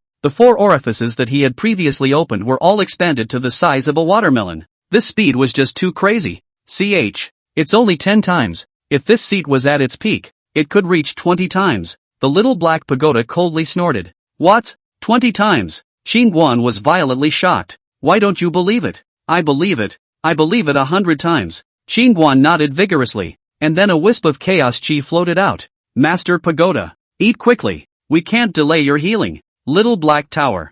I'm still very weak right now. 1 strand of chaos chi is enough for me to digest for 3 or 4 days. Of course I'll need more in the future. You have to be prepared. The little black pagoda took Qin Guan's strand of chaotic chi and said in a deep voice. Qin Guan listened to this and patted his chest. Don't worry, Master Ta. If it's not enough at that time, even if I work overtime with my daughter-in-law, I'll have to supply it for you. Little Black Tower. Chapter 42 Scars. Now that he had this perverted function of the little black pagoda, Qin Guan knew that he would have to need a large amount of cultivation resources next. And currently, what he needed most was spirit stones. A large amount of spirit stones. Leaving the cultivation room, Qin Guan arrived at the South Family Hall. In the hall, Nan Yunqi was talking business with a group of Tianbao Pavilion stewards. These days, with the help of Tianbao Pavilion, the business of the Nan family was booming, and it was busy day after day. Greetings, young warrior Qin. Seeing Qin Guan walk in, several stewards of the Heavenly Treasure Pavilion hurriedly came forward to salute.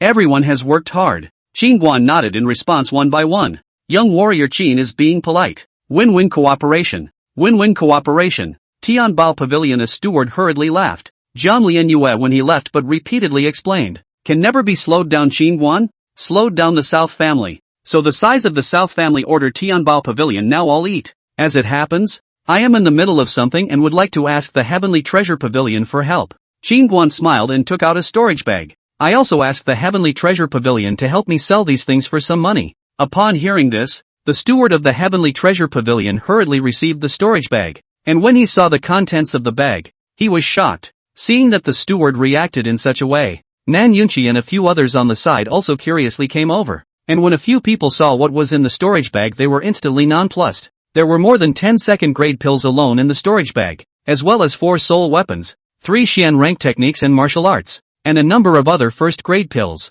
These are all valuable treasures. Qin Guan, you want to sell them all? Nan Yunqi was very reluctant to look at Qin Guan. He didn't expect that this guy actually had so many extreme treasures. Qin Guan nodded his head and said, Right now I'm short of spirit stones. There's no use in keeping these things. Sell them all for spirit stones. Hearing that Qin Guan wanted spirit stones, Nan Yunqi asked, how many spirit stones do you want? Now that the family business is about to get on track, I'll prepare some more for you when the time comes. Now Qin Guan was the South family's pin of the sea. The South family could have today all rely on this good son-in-law. Even if a lower grade spirit stone was worth 3 million gold, he, Nan Yunqi, would not be stingy. Qin Guan waved his hand and laughed. No need. Now that the family is in the development stage, the amount of money needed must be quite a lot. You can operate at ease. When another 5 or 6 days passes, the Spirit Sword Academy, the Yunlan sect side should come to deliver the money. When they heard Qin Guan's words, the crowd was first stunned, but they immediately reacted.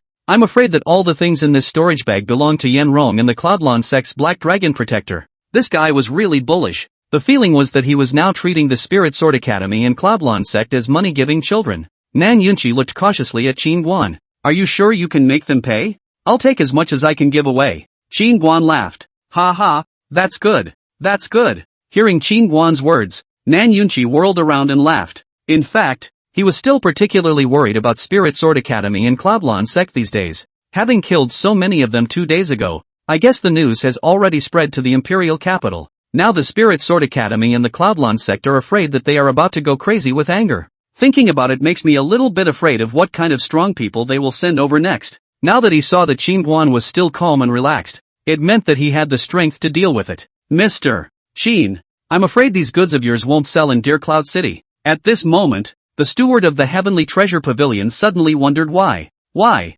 Qin Guan frowned. That soul weapon costs 40 to 50 million for a handful. I'm afraid no one in Deer Cloud City would be willing to buy it now, nor can they afford it. As for the Xian rank techniques and martial arts, their value is even more needless to say. At the very least, hundreds of millions of dollars to start the auction. Qin Guan nodded slightly after hearing this. He didn't expect this Xian rank technique to be so valuable. Old me thinks that if Mr. Qin Gong has the chance to go to the imperial capital, he can put these things up for auction at our imperial capital Heavenly Treasure Pavilion, and maybe their value will even double. The steward of the Heavenly Treasure Pavilion said and handed the storage bag to Qin Guan. Alright, thanks for the reminder, old man. Qin Guan put the storage bag away. Then he smiled at Nan Yunqi. Father-in-law, then the matter of spirit stones you worry more. First get 100 or so for me to use, then I have money to pay you back. 100 or so. Are you kidding me? The corners of Nan Yunqi's mouth twitched extremely fast. Mr. Qin,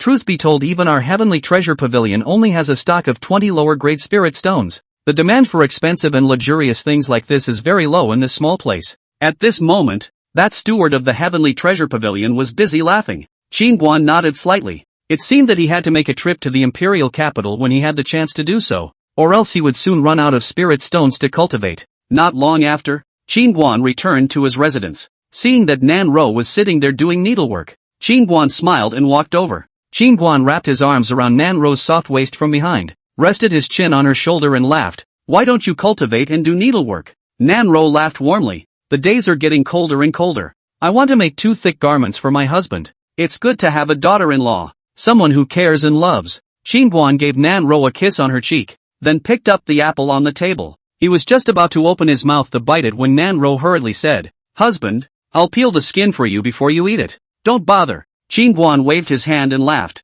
He, a big old man, has been used to being wild in the deep mountains since he was a child, and he doesn't even wash the wild fruits he eats, let alone peeling them, so he doesn't care about this at all. It's no trouble. A peeled apple will be sweeter if it's not astringent. Nan Ro got up and snatched the apple from Qin Guan's hand. No wonder Master said to go to Master's wife. I don't think I've ever peeled an apple for his old man. Looking at Nan Ro, who was earnestly peeling an apple for herself, Qin Gui felt sweet, while at the same time he inadvertently remembered his master. Husband, I want to ask you something. At this time, Nan Ro suddenly opened her mouth. What is it? You ask. Qin Guan laughed. The movement of Nan Ro's hand paused slightly as she looked at Qin Guan and said softly, 2 days ago my father asked me about some things about you. About where you came from. About your parents. About how your master signed a marriage contract with the old ancestor of the southern family back then. And whether he could know how the old ancestor fell. And when I knew nothing about these things, my father scolded me for not caring at all about my own man.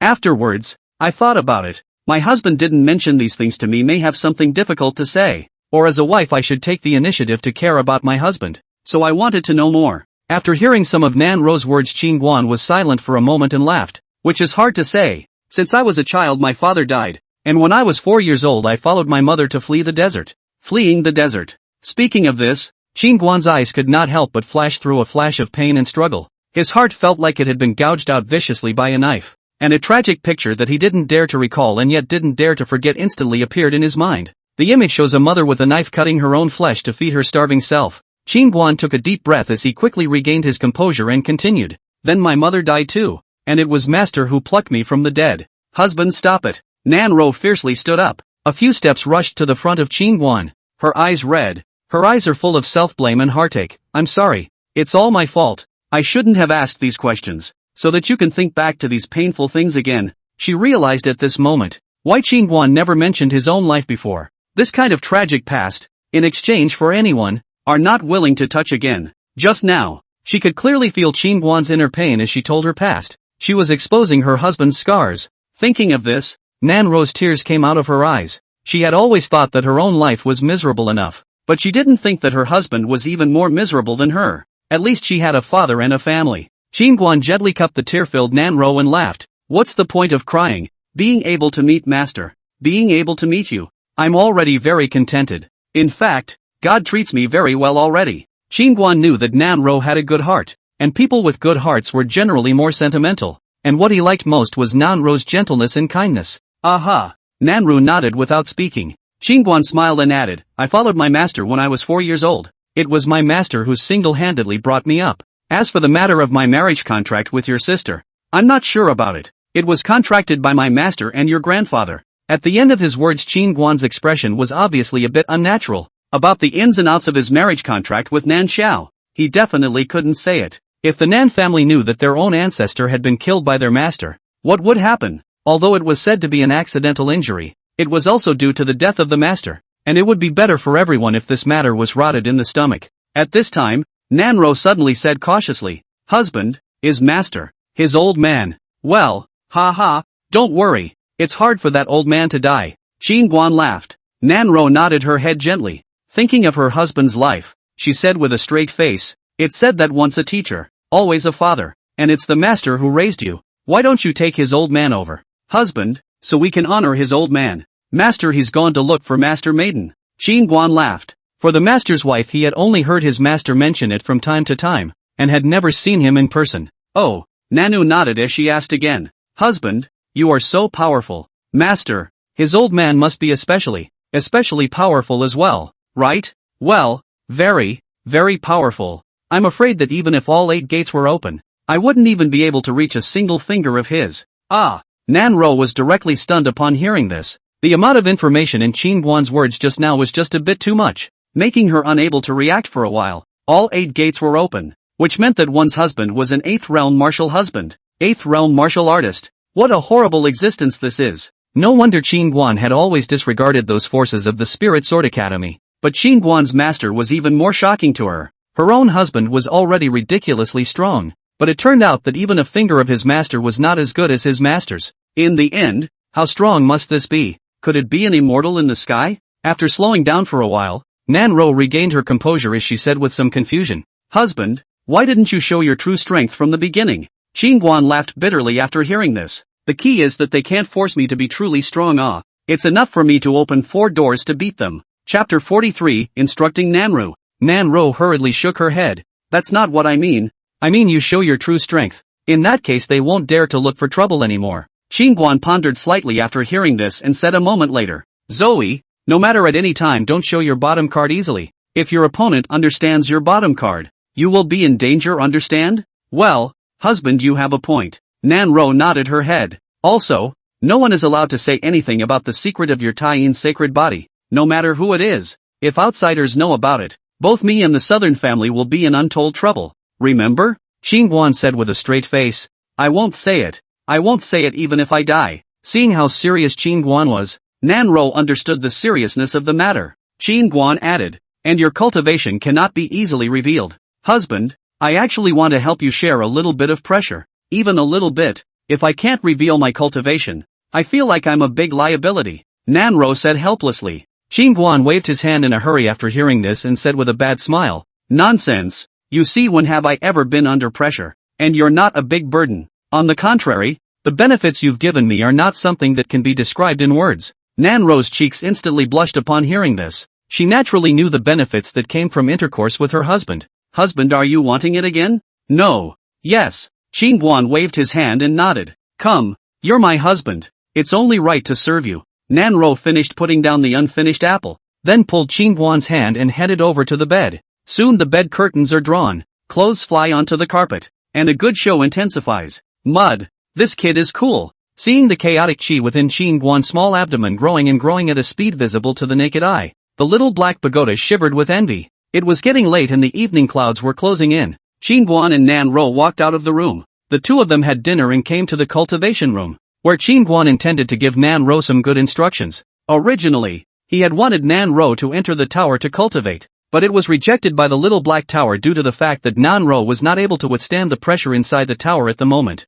What is your current cultivation level? Roar? Inside the cultivation room, Qingguan asked. First sky of God refining realm, Nanro said. Reaching the third realm so quickly? Qingguan was stunned upon hearing this. Nanro's face blushed upon hearing this. She shyly said, Husband, I feel like I can't even suppress that cultivation when I'm double cultivating with you. Before that, I've been following the method you gave me to suppress my cultivation and polish my foundation. It's just that after we double cultivated for an afternoon, I just couldn't suppress it and I made a breakthrough. So that's how it is. Qingguan grinned after hearing this. Come on, I'll check it out. Qingguan said and put his finger on Nanro's pulse to check her roots. Well, no problem. The roots have been well polished during this time. A moment later Qingguan nodded and smiled. That's good. Hearing Qingguan say that there was no problem, Nanro was a little more relieved. Roar, is there anything you don't understand about that Xian Yuan technique you practiced last time? Qingguan asked. Nanru laughed. There's nothing I don't understand.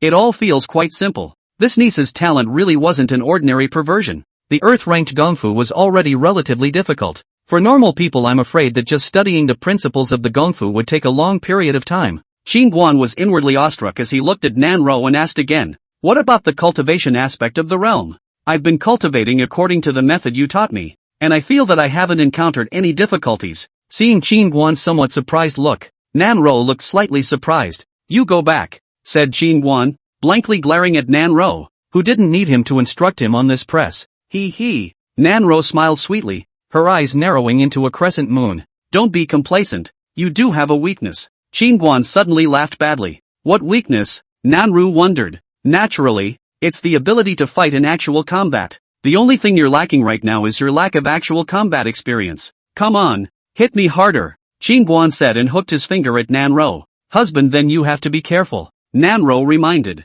You can't hurt me. It's not like you don't know how sturdy I am. A bad smile appeared at the corner of Qingguan's mouth. Nanro whitened her eyes at Qingguan and then chanted, look at the palm. As the words fell, a palm wrapped in spiritual energy slapped at Qingguan's shoulder. Qingguan did not panic. His feet slightly swirled, easily dodging Nanro's slapping palm. Nanro slapped an empty palm and drove her arm across the room in a smooth manner. Qingguan leaned back, and his left hand suddenly intercepted diagonally, directly grabbing Nanro's wrist. Seeing this, Nanro's other hand just wanted to make a move to defuse the situation, but it was directly pinned by Qingguan with his arm and could not move. Losing her hands, Nanro wanted to use her legs, but she didn't realize that Qingguan seemed to have read her mind, and as soon as Nanro's right leg was raised, it was intercepted by Qingguan with his leg. Seeing that Nanro was at her wit's end, Qingguan let go of her and laughed. Zoe, if you encounter a martial artist, you must never let the opponent get close. The best thing a martial artist can do is to fight in close quarters. Once you are suppressed by a martial artist in close quarters, you will be at a passive disadvantage. A martial artist can't control his chi, and if he catches his opponent, he basically won't let him escape easily. Whereas what cultivators are best at is catalyzing their spiritual energy to fight using various feats and talismans and other means. In short, against martial artists one should put the long strike away and use the cultivator's strengths to attack the weaknesses of the martial artist. Understood. Again, Nanro seemed unconvinced and full of battle spirit. This time, Nanro and Qingguan took the initiative to distance themselves. As she whisked her hand and a forceful chi instantly swept towards Qingguan. Qingguan raised his hand and blocked it, and that forceful energy of Nanro's dissipated into nothingness, while his whole body pounced on Nanro like a big gray wolf. Nanro was so frightened that she hurriedly dodged away to once again keep her distance from Qingguan. Dodge while also looking for opportunities to strike back at your opponent. Qin Guan reminded. In this way, the two of them practiced against each other in the cultivation room for 2 whole hours before stopping. Nanro was panting and sweating with exhaustion, and Qin Guan returned to the cultivation room after sending her back to her residence. Just after arriving at the door of the cultivation room, Qin Guan found Yang Hongmei walking over in a hurry, as if she had something urgent to do. Seeing Qin Guan, Yang Hongmei hurriedly said, Auntie, Shower said a few days ago that she was going to impact the god-refining realm. It's been 4 days and she hasn't come out yet. Do you think something will happen to her? Upon hearing this, Qin Guan frowned slightly. 4 days? Which cultivation room is she in? It's in the 3rd room on the east side. I'll take you there. Yang Hongmei finished hurriedly leading the way in front. Soon the duo arrived in front of the door of a cultivation room. Shower hasn't come out in the past few days. She's making a breakthrough and I don't dare to go in rashly for fear of affecting her. Yang Hongmei worriedly said. Why didn't you say so earlier? If you go off the deep end people can die inside. Qin Guan said in a deep voice. Chapter 44, Don't pretend to be pure for me. Ah, well, hurry up and get in there and check it out. Hearing Qin Guan say that there was a possibility of dying inside, Yang Hongmei was so scared that her legs went weak. Qin Guan didn't say anything and pressed his palm against the thick stone door with a slight force. Rumble. The thick stone door slowly opened, and the moment it opened, a cold, bone-piercing chill instantly surged out. Yang Hongmei shivered and nearly froze. You wait outside. Qin Guan finished and entered the cultivation room, which was chilly, with a thick layer of frost on the floor and walls. Soon, Qin Guan found Nan Xiao who was not far away, and the moment he saw Nan Xiao, his heart snapped. At this moment, Nan Xiao was like an ice sculpture. Her whole body was shrouded in a thick layer of ice crystals. Her face was hideous. Her face would be snow white for a while and a fiery red for a while, and the breath on her body was abnormally disorganized, flowing around in her tendons and veins. It's really gone off the rails. Seeing this, Qin Guan hurriedly stepped forward and pressed his palm on the top of her head, with a surge of majestic astral chi entering her body. Nan Xiao's disordered breath was quickly suppressed, while the ice crystals on her body were rapidly melting. At this time, Yang Hongmei outside the door ran in against the piercing cold air. When she saw Nan Xiao's miserable condition, her whole body was terrified and almost cried out in fear. Knowing that Qin Guan was saving his daughter, Yang Hongmei just screamed and then immediately covered her mouth with force. After about an incense stick, all the ice crystals on Nan Xiao's body melted, and the ice water soaked through her clothes, clinging to her white and moist skin. Some of the more sensitive parts are clearly visible, especially in front of the 2 groups of fullness call out. Above, a few drops of crystal water slowly slides into the gully. Very attractive. Yang Hongmei also noticed that her daughter's hot body was visible at the moment, but she didn't cover it for her daughter. Instead, she secretly looked at Qin Guan. Qin Guan hastily withdrew his gaze after glancing at Nan Xiao's hot body. He turned his head to Yang Hongmei and was just about to say something when he suddenly realized that Yang Hongmei was secretly looking at himself. Qin Guan coughed a little awkwardly. It's too cold in here, so take her back to her place and I'll check her body again.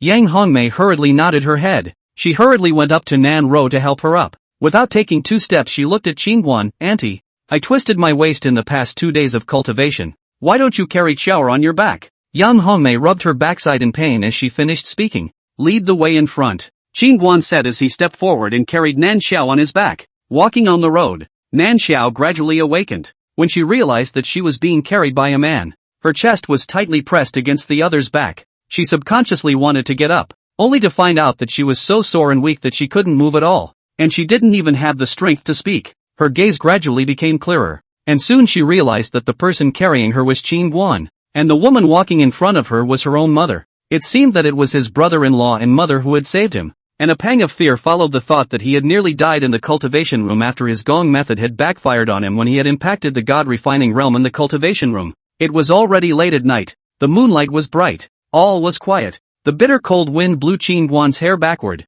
and every now and then it brushed Nan Xiao's cheeks. Nan Xiao smelled a sweat mixed with a man's unique scent, and the warmth coming from Qin Guan's solid and broad back gave Nan Xiao and the cold wind a strong sense of security in her heart. But this sense of security, but like a sharp knife, poked straight into her heart, so that her heart mixed feelings, remorse like a raging tide. She completely submerged. At first, in the hall of the South family, she disliked this man and gave him to her sister single-handedly, and now he has become her brother-in-law. If at first soon, Qin Guan carried Nan Xiao to her place, and Nan Xiao closed her eyes and pretended to be asleep. Mother-in-law, change her clothes. Qin Guan put Nan Xiao on the bed and said to Yang Hongmei. Qin Guan finished walking toward the house. Shower, you're awake. You scared my mother to death. Seeing Nan Xiao open her eyes, Young Hongmei said excitedly. Mother, I'm fine. Don't worry. Nanxiao murmured softly. Don't talk, your body is very weak. Young Hongmei said as she hurriedly took out a few clothes in the closet for Nanxiao to change into.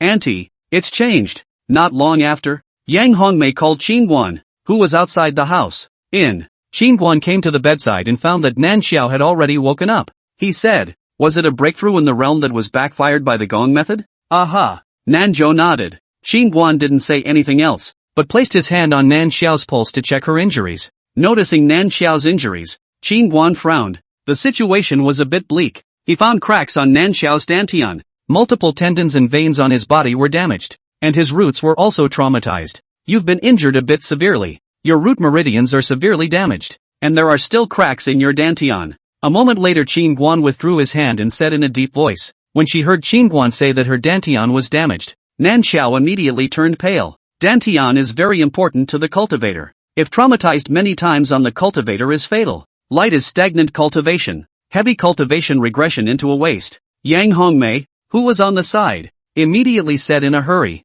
Auntie, you're very powerful. Please help heal Chower. There's some trouble, and I'm not too sure. Qingguan spoke. Auntie, aren't you a fifth realm martial artist? Earlier you opened the life gate and even broken bones and limbs can be renewed and reborn. Shower her injuries you will definitely be able to cure if you open the life gate. Yang Hongmei said hurriedly. The damaged meridians are good to cure. The tricky part is that there is a crack in her dantian. Even opening the life gate is not absolutely certain. Qingguan spoke. Auntie, you must think of a way. Shower, she can't become an invalid. Her dream since she was a child was to become a powerful cultivator. Yang Hongmei grabbed Qingguan's arm and begged. Nanxiao grew up with a high heart. If she couldn't practice this would be too big a blow to her. Nanxiao's eyes also showed a color of pain that was hard to hide. Kid, have you forgotten that you're a chaotic body? And the chaotic qi in your body specializes in curing Dao injuries. Just then, Qingguan's voice suddenly came from the little black pagoda in his mind. Hearing the little black pagoda's reminder, Qingguan hurriedly said, Master Pagoda, how can I use chaotic qi to heal my sister-in-law? Little black pagoda said, it's very simple. Put your hand on her belly and use your spiritual energy to guide the chaos qi to invade her dantian to give her a massage. Press it for 2 or 3 days and you'll be fine. Upon hearing this, Qingguan looked a little embarrassed. Placing his hand on his sister-in-law's belly to give her a massage. I'm afraid this would be considered taking advantage of a hooligan. Xiao Haida, what? Your sister-in-law's body is so hot. You give her a massage, you're afraid that you are not in the heart of the coolet. You stepping horse less to lousy pretend pure. Qingguan, I don't know how. The little black tower inexplicably gave birth to a wave of anger in its heart. According to reason it is only a tower. Chapter 45 Young Hongmei's Little Heart. On the side, Yang Hongmei saw Qingguan looking odd and standing there without speaking, and frowned. Auntie, have you thought of a cure? Qingguan coughed dryly and said with a straight face. Thought of one. Upon hearing this, Yang Hongmei immediately smiled with her eyebrows. That would be great. Auntie, hurry up and heal Chower. Qingguan nodded his head and didn't hesitate any longer. He gently raised his palm and the spiritual energy from his orifices surged into his palm. Immediately after that, he tapped his fingertips and a trace of chaos qi was quietly integrated into the spiritual energy. And in an instant, the spiritual energy in his palm seemed to be endowed with an even more powerful and marvelous strength, and the light flickered vaguely. Looking at Nanxiao, Qingguan pressed his palm on her arm. There was damage to the tendons and veins in her arm. Qingguan wanted to try how effective this method was before he went to heal her dantian. Soon, Nanxiao clearly felt a soft and warm power slowly didn't enter the arm. Originally some hidden pain in the arm pain unexpectedly instantly disappeared. Feeling particularly comfortable, Qingguan placed his right hand on Nanxiao's arm and pressed back and forth. His left hand took her pulse, and when he noticed that the damaged meridians on Nanxiao's arm were recovering at a speed visible to the naked eye, he inwardly marveled. This speed is not at all inferior to the healing ability of one's own open life gate. Chaos Qi is really so powerful. No wonder Little Black Pagoda has been wanting to get Chaos Qi to heal his wounds. Not long after, under Qingguan's medical treatment, Nanxiao was able to move her arm. Qingguan looked at Nanxiao. How does it feel? I don't feel any pain in my arm. Nanzhou said hastily. Auntie's methods are really powerful. Hearing Nanxiao's words, Yang Hongmei on the side was overjoyed. Noticing that this method was effective, Qingguan looked at Nanxiao's belly and said in a serious manner. Next I'm going to use the method just now to heal your dantian. Do you understand? Hearing Qingguan's words, Nanxiao suddenly realized that the dantian was at the belly. Using the method of healing just now that was Qingguan was going to use his hand to rub and press on his belly. Thinking of this, Nan Xiao's cheeks turned red. What's the point of thinking so much at this time? Auntie, hurry up and heal shower. If the dantian is wasted, the person will be wasted, Yang Hongmei urged. At this time, Nan Xiao looked at Qin Guan and said with a bit of shyness, brother-in-law, you don't have a psychological burden. Come on, what are you babbling about? Where am I psychologically burdened? I'm healing you. Qin Guan looked at Nan Xiao without any good humor, then placed his palm on Nan Xiao's belly. The moment Qin Guan's broad palm was placed on her belly, Nan Xiao felt as if she had been struck by electricity suddenly, and her delicate body could not help but tremble. Seeing Qin Guan's palm not moving, the little black tower reminded, kid, do you know anything about massage? Knead back and forth, or else all the chaotic chi will surge into one place. Not only will it be ineffective, but her dantian won't be able to stand it either. Being reminded of this, Qin Guan's palm began to rub on Nan Xiao's soft belly. Soon, a soft and warm force drilled into Nan Xiao's dantian within her abdomen, and wherever that force went, the dantian, which was originally vaguely painful, as if it was torn apart, was actually like a dry land ushering in sweet rains, and transmitted a silky sense of comfort. Aha! Feeling a gush of warmth and comfort coming from her belly, Nan Xiao couldn't help but moan. Realizing that she had lost her temper, Nan Xiao's fair cheeks instantly surfaced a large flushed red, her eyes closed tightly, biting her lips in an effort to hold back from making a sound. On the side, Yang Hongmei saw one of Qin Guan's big hands placed on her daughter's belly and rubbed it back and forth, and a touch of shyness and stealing joy couldn't help but appear on her charming face, and her eyes flowed between her daughter and Qin Guan. Not knowing what she was thinking, after a tea, Little Black Pagoda suddenly said, don't press it anymore, she won't be able to take it anymore. That hint of chaos chi is enough for her to digest for a night, giving more is counterproductive. Hearing the words of the Little Black Pagoda, Qin Guan hurriedly withdrew his palm. If he had crippled his sister-in-law medically, he would be a great sinner. Thinking that Nan Xiao still had multiple damaged tendons and veins on her body, Qin Guan simply treated them all together. About half an hour later, Qin Guan withdrew his hand. Although he was only urging a little bit of spiritual energy to heal Nan Xiao, he could not stand the long time, and all the spiritual energy stored in the 4 orifices was drained. The injuries on your body are no longer a big problem, but that place in the dantian will have to be healed for another 2 or 3 days, so lie in bed and recuperate for the next few days, Qin Guan said as he looked at Nan Xiao. Nan Xiao nodded her head, her eyes hiding, not daring to look directly at Qin Guan. Thank you, brother-in-law. Qin Guan nodded slightly, then turned to leave, and as he left, he realized that Yang Hongmei had left the room at some point as well, recalling that Qin Guan's hand had probed almost all over her body just now. Nan Xiao lay on the bed and only felt a heat spreading rapidly from the root of her ear to her whole body. She was ashamed and bashful, and she busily pulled up the quilt and buried her head deeply inside. The next day, when they learned that Nan Xiao was injured, Nan Yunqi, Nan Rou and the others rushed over to visit.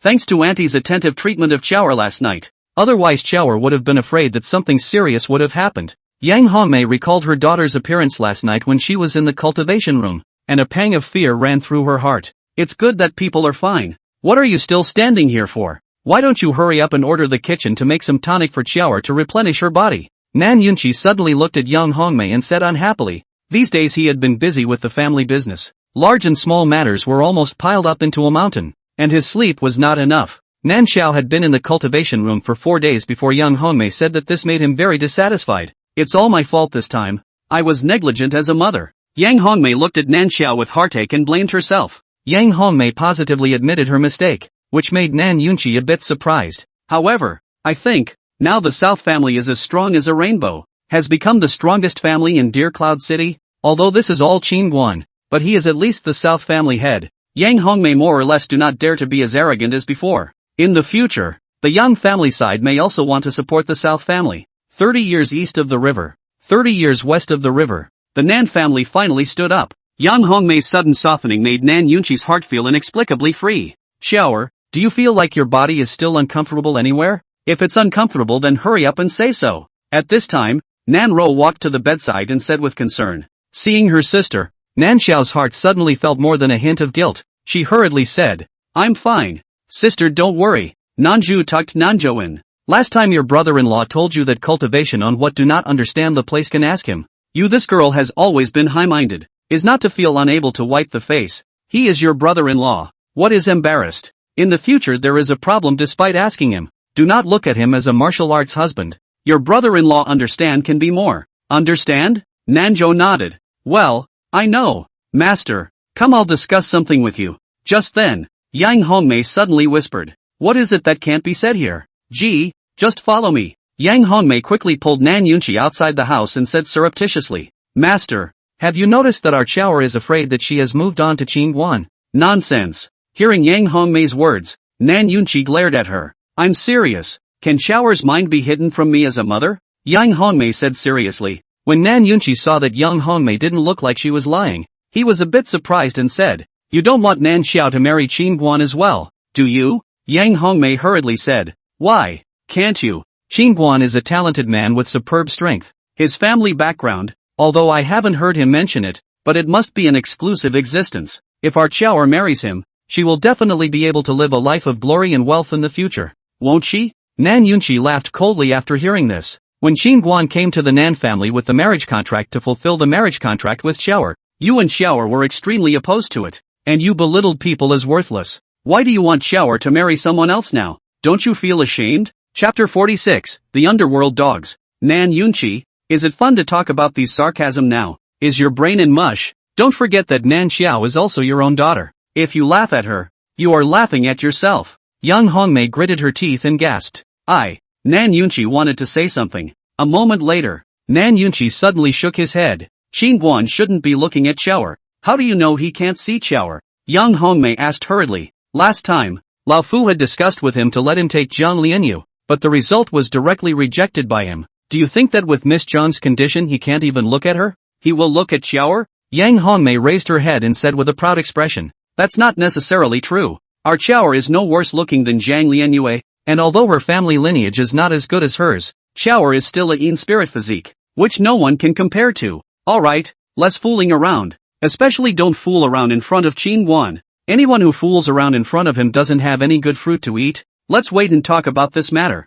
Nan Yunqi was a bit impatient. Nan Yunqi, you have to think clearly. At present Zoe is married to Qingguan. He is indeed your good son-in-law now. What benefits are given to the Nan family? But people like him. In the future, there will be no shortage of 3 wives and 4 concubines. And besides, couples will get tired of staying with each other for a long period of time. And someday if he has a new love, and Zoe falls out of favor, then the Nan family is bound to be disfavored as well. So let Chower marry him now as well, and both of them tethered to one. How can there be one more safeguard? Hearing Yang Hongmei's words, Nan Yunqi was silent. Her words do make sense. Now everything in the South family is bestowed by Qingguan. Tianbao Pavilion can cooperate with the South family also for the sake of Qingguan's face. One day Qingguan, if he has a new love, be hooked by any woman, then the South family's position will be shaken. He knew that the best way to keep a man on a firm leash was to give him children, and it had been almost a month since Qingguan and Nan Ro had gotten married, and it wasn't a good thing to have no movement at all in the stomach. If Nan Xiao were to marry Qingguan as well,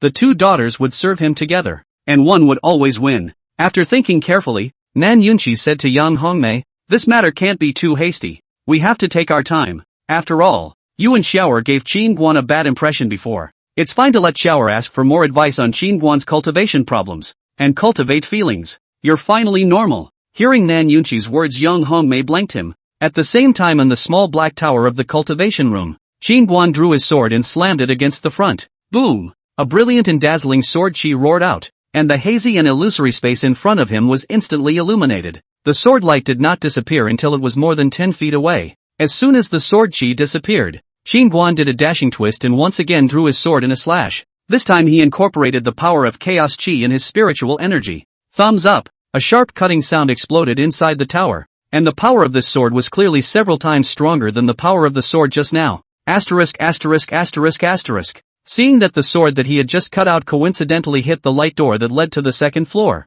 the prohibition on that light door was broken by his sword. Kid, you are very good at playing. Do you know that that prohibition was placed by your master back then? I have injuries now. If that dog comes out, it can't be subdued at all. And in the future you won't be able to cultivate on this floor. Little Black Pagoda's voice rang out. Master Tower, I'm really not so. Qingguan was speechless, and he was just about to explain when a black dog's head suddenly poked out from the light door not far away. The dog's head was as broad as black ink, with 2 large triangular ears standing up high, and a pair of eyes that looked like 2 clusters of ghostly green flames, emitting a cold, chilling light. Upon seeing Qingguan, that black dog instantly became alert, and the terrifying demonic aura on its body suddenly surged towards Qingguan like a tidal wave. Feeling the appalling demonic aura emanating from the spectral dog, Qin Guan's expression became grave. Soon the spectral dog came out from the light door. Its body is not big, only more than half a man high, but all the muscles bulge full of power. But the front of a dog leg hunched over suspended in mid-air is very eye-catching.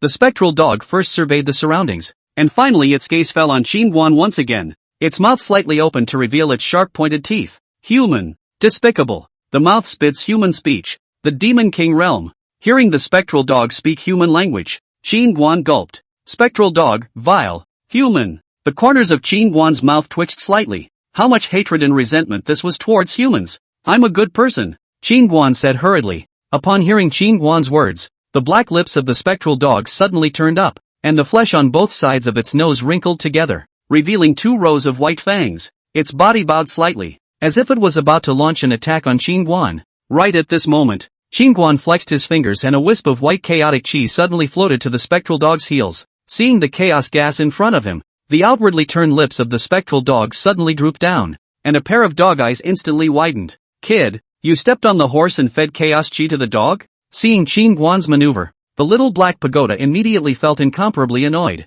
If this fellow takes over a lair, how can I cultivate in the future? Bribe it first, Qin Guan hurriedly said. You'll be struck by lightning if you waste it. The little black tower's voice was low. Qin Guan. Sucking slippery. Over there. After determining that what was in front of him was a wisp of chaos chi, the spectral dog's tongue flicked out and directly sucked the chaos chi into its belly. Human. Who exactly are you? The spectral dog looked at Qin Guan in surprise. This young man in front of him actually possessed the chi of the origin of all things, so it seemed that he was by no means an ordinary person. He is the disciple of the old man who broke your dog's leg. The little black pagoda suddenly spoke up. It was upset that Qin Guan had fed the stupid dog with chaos chi. Master Tower, you betrayed me. Qin Guan was speechless. This grizzled tower really deserves to die. Hearing the tower spirit's words, the spectral dog's expression suddenly looked around warily, and its originally cocked tail directly covered its balls. Seeing that the spectral dog was scared to death, little black pagoda said in a bad mood, that old man has already returned to the upper realm. Hearing that the old man wasn't there, it looked at Qin Guan with deadly fury. You damned human. This dog master is going to have you. As the spectral dog was speaking, a wisp of chaotic air floated in front of it once again. Sucking slippery. The spectral dog couldn't be bothered to speak, his tongue lolling out as he hurriedly inhaled the chaos chi into his body. Brother dog, the one who injured you is that old man. If you have a grudge, go find him. I have no ill will towards you. Qin Guan looked at the spectral dog and waved his hand. The spectral dog rolled his eyes. You seem to have a point. Stupid dog, can you beat that old man? Can't beat the old one, can clean up the small one. Do you think you just took a piss unknowingly back then? As a result, your dog's leg was broken, deeply and seriously injured, and you were also imprisoned here for more than 500 years. Can you swallow this breath? The little black tower scolded. Qin Guan. The words of the small black tower immediately aroused the hatred in the heart of the underworld dog. That old man put himself in such a bad way. If not for that old man, now I'm afraid that I have long been cultivated into a demon zune. Just because of the urine. Need to be so cruel? Thinking about how much he had suffered, the spectral dog said angrily, I can't beat your master, but you are his disciple, so you should repay this revenge. Truth be told, although I am that old man's disciple, I also have a grudge against that old man, Qin Guan said in a deep voice. The spectral dog froze. How could you have a grudge against your master? Qin Guan gasped. He went to my master's wife, did not want me, left me alone, and asked me to be a door-to-door son-in-law. I was not willing. He had to beat me. You say as a man backward. This humiliation, who can stand it? The spectral dog looked at Qin Guan.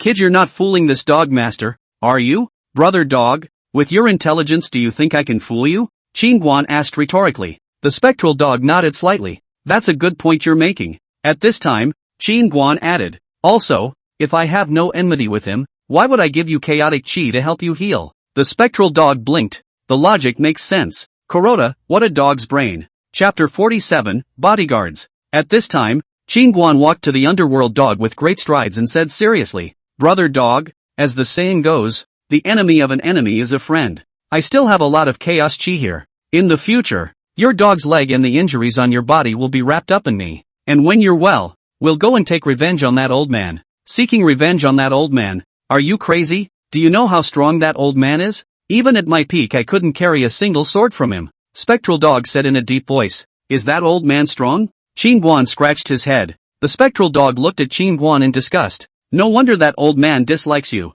How stupid. Little Black Tower. Seeing that the spectral dog was being fooled, Qingguan hurriedly transmitted his voice to the Little Black Pagoda. Master Tower, stop tearing me down. You're doing yourself half a favor by making this dog hostile to me. Little Black Pagoda grunted coldly. Who told you to feed the dogs with chaos chi? What if it bites me if I don't feed it? You kid is even more of a fool than your master. Little Black Pagoda didn't have the good sense to say, that's not a snub. It's called turning an enemy into a friend. Qingguan laughed. In the future, if he let this underworld dog follow him around, he would definitely be a powerful fighter. The Little Black Pagoda no longer paid attention to Qingguan. Qingguan looked at the underworld dog. Brother dog, it's not too late for a gentleman to take revenge. There will be plenty of opportunities in the future. Just because we can't beat that old man now doesn't mean we can't beat him in the future. Keep your voice down. That old man's hands and eyes are all over the world. If he knows that we want to take revenge, he will have to beat us to death. Remember that in the future. The matter of revenge can only be kept in the stomach and not vocalized. Spectral Dog lowered his voice and said, what are you afraid of? Anyway, that old man went back to the upper realm. Here we are big brothers. Qingguan arrogantly said. Damn fool. With a certain level of cultivation you can probably sense even a fart. The spectral dog suddenly growled. Qingguan hurriedly covered his mouth. You guy. The spectral dog glanced at Qingguan, then shook his head and walked towards a corner and crouched down. Pee in the second floor pit. Or else I don't mind if you break another leg. The spectral dog was just about to pee when the Little Black Tower suddenly warned. At those words, the spectral dog stood up hastily. I'm not going to the second floor. The second floor is no place for a human being. You're a dog. Not a human, the Little Black Tower said faintly, a little exasperated. The spectral dog scratched his paw hard on the floor a few times. I'm not going to the second floor. The second floor is no place for a dog. Then get the hell out of this seat and don't stay here, Little Black Pagoda said angrily. Upon hearing this, the spectral dog hurriedly said, is this true? You're not imprisoning me anymore? Anyway, I didn't break the prohibition, so go wherever you like. It's none of this seat's business, Little Black Pagoda said. The Little Black Pagoda had just finished speaking when the spectral dog suddenly disappeared inside the tower, and the next moment it appeared in the cultivation room. Seeing this, Qingguan hurriedly followed him out. What the hell is this place? Looking around, the spectral dog murmured. This is the cultivation room of my old husband's house. Qingguan said, kid, on account of you sending me chaotic chi, do you want this dog master to help you destroy your old husband's house? The spectral dog looked at Qingguan and said. Hearing this, Qingguan hurriedly said, brother dog mustn't. My old father-in-law's family is related to that old man, and there is a strand of that old man's soul thought guarding their house. Kid, why didn't you say so earlier? Hearing Qingguan's words, the spectral dog's body shivered and hurriedly looked around. Qingguan, if I didn't have that wisp of soul I would have run away long ago, but don't worry, that wisp of soul is sealed in my daughter-in-law's hand. Upon hearing this, the spectral dog let out a sigh of relief. It seems that this place should not be stayed for long. Seeing that the spectral dog was about to leave, Qingguan hurriedly said, brother dog, we are grasshoppers on a rope. Won't you stay and help me? Who's a grasshopper with you? The spectral dog whitened his eyes as Qingguan turned toward the door. The corner of Qingguan's mouth suddenly hooked up with a bad smile. Brother dog, you're hurt so badly. If you don't have my chaotic chi for a while, I'm afraid it's hard to heal, right? The spectral dog that walked to the door suddenly stopped when it heard Qingguan's words. It almost forgot about it. Now that its own foundation was damaged and that old man's sword chi still remained in its body, if it didn't have chaos chi healing aid, it was afraid that it would be difficult to heal in this life. Thinking of this, the spectral dog turned to look at Qingguan. Seeing that you are quite pitiful, this master dog will stay and help you for the time being. What a heavy heart, my dog brother. Qingguan grinned. Kid, where did you get so much chaos chi? At this time, the spectral dog suddenly asked. In a secret realm, Qingguan said. Secret realm? How many more do you have? The spectral dog looked at Qingguan. Don't worry, there's plenty more. Enough for you to heal. Qingguan laughed. Looks like this kid isn't an ordinary person either. To get chaos chi, he must have great luck added to his body. The spectral dog looked at Qingguan and said darkly, let's go, I'll take you out for some fresh air. But you have to restrain your demonic aura so as not to cause a panic. Qingguan said as he opened the stone door of the cultivation room. The spectral dog nodded its head. Having been imprisoned for over 500 years, it couldn't wait to get out and see the wonderful world. Stepping out of the training room, the spectral dog saw the long-lost light and smelled the sweet-smelling air. 500 years. It's been 500 years. And this dog master has finally come out. The spectral dog excitedly took a deep breath, and 2 lines of clear tears suddenly slid down from the corners of its eyes. Qingguan patted the spectral dog's back. Brother dog, these years have been hard on you. Afterwards, Qingguan brought the spectral dog to skate around the courtyard, and when the subordinates saw Qingguan followed by a limp black dog, they all looked at it curiously, feeling that the black dog looked very strange. After circling around twice, Qingguan brought the spectral dog to the residence. Nanro just came back from Nan Xiao's side, is busy in the kitchen. Qingguan last time in the 10,000 Demon Valley hunted and killed that third-order demon Wolf King in the storage bag has not been touched. She wanted to give Nan Xiao stew to make up for the body. That one is my daughter-in-law. A wisp of that old man's soul is in her hands. Qingguan pointed at Nanro who was busy in the distance and whispered to the underworld dog. Upon hearing this, the spectral dog hurriedly said, "Kid, what are you doing bringing me to see your daughter-in-law? Brother dog, you don't know. Lately I've offended a few big powers, and in the last few days they might come to seek revenge. I'm afraid that when my daughter-in-law gets angry and invokes that old man's soul, that old man will surely blame me. So I'd like to ask Brother Dog to be my daughter-in-law's bodyguard. Are you trying to push me into the fire pit, following her around? What if she invokes that old man's soul thoughts one day?" The spectral dog said in a deep voice. Qingguan waved his hand. "Brother Dog, you just need to keep her safe. She definitely won't use her bottom card for no reason." Spectral dog frowned. "Boy, why do I get the feeling you're setting me up? Brother Dog, you've been locked up in a tower for more than 500 years, and you haven't seen the light of day for 500 years. So I've asked you to be a bodyguard actually because I want you to take a break. So what's the point of lassoing you? Besides, and don't need to follow all the time. If there is danger you come out to solve it. If nothing happens you sneak around. Sleep and heal your injuries with chaos chi. Oh yes, I almost forgot you are injured and still weak. You may not be the opponent of those people." Qingguan was talking when he suddenly slapped his head. "What? Those people you offended are strong?" The spectral dog murmured. "Not too strong. It doesn't seem to be as strong as me." Qingguan laughed. "What do you mean? None of them are as strong as you, and you're still saying that this dog master is not their opponent? Let me tell you, even if this dog master is injured, it's still more than enough to beat you. A rookie martial artist of the 8th realm." The spectral dog was very upset. It a demon king even if it was no better. It was not the turn of an 8th realm martial artist to look down on it. Qingguan hurriedly waved his hand and said, "No, I mean there are so many of them. So what if there are a lot of people? In front of the absolute strength more people are just early and late death. Understand?" Speaking of this, the spectral dog shook his head and sighed. "No wonder your master didn't want you as a backstabber. You're not just stupid, you're shallow-eyed too. Little Black Pagoda, this seat finally understands why this stupid dog pissed on that old man without a second thought back then." Qingguan touched his nose. "Brother Dog, so you're not afraid of those people? Keep your mouth shut if you can't talk," the spectral dog said in a deep voice. Qingguan. At this time, Nanro, who was busy in the distance, suddenly saw that Qingguan was standing in the yard with a big black dog with a limp. Fu. She was just about to speak when Qingguan hurriedly squeezed his eyes at her. "Brother Dog, I'm going over there." Qingguan spoke to the spectral dog and then ran his ass off to Nanro's side. The spectral dog, on the other hand, walked over to the corner and crouched down. "Over there?" Qingguan hurriedly told Nanro about the matter of lassoing the spectral dog. "Quickly and loudly berate make me." Qingguan finished giving Nanro a wink. Oh.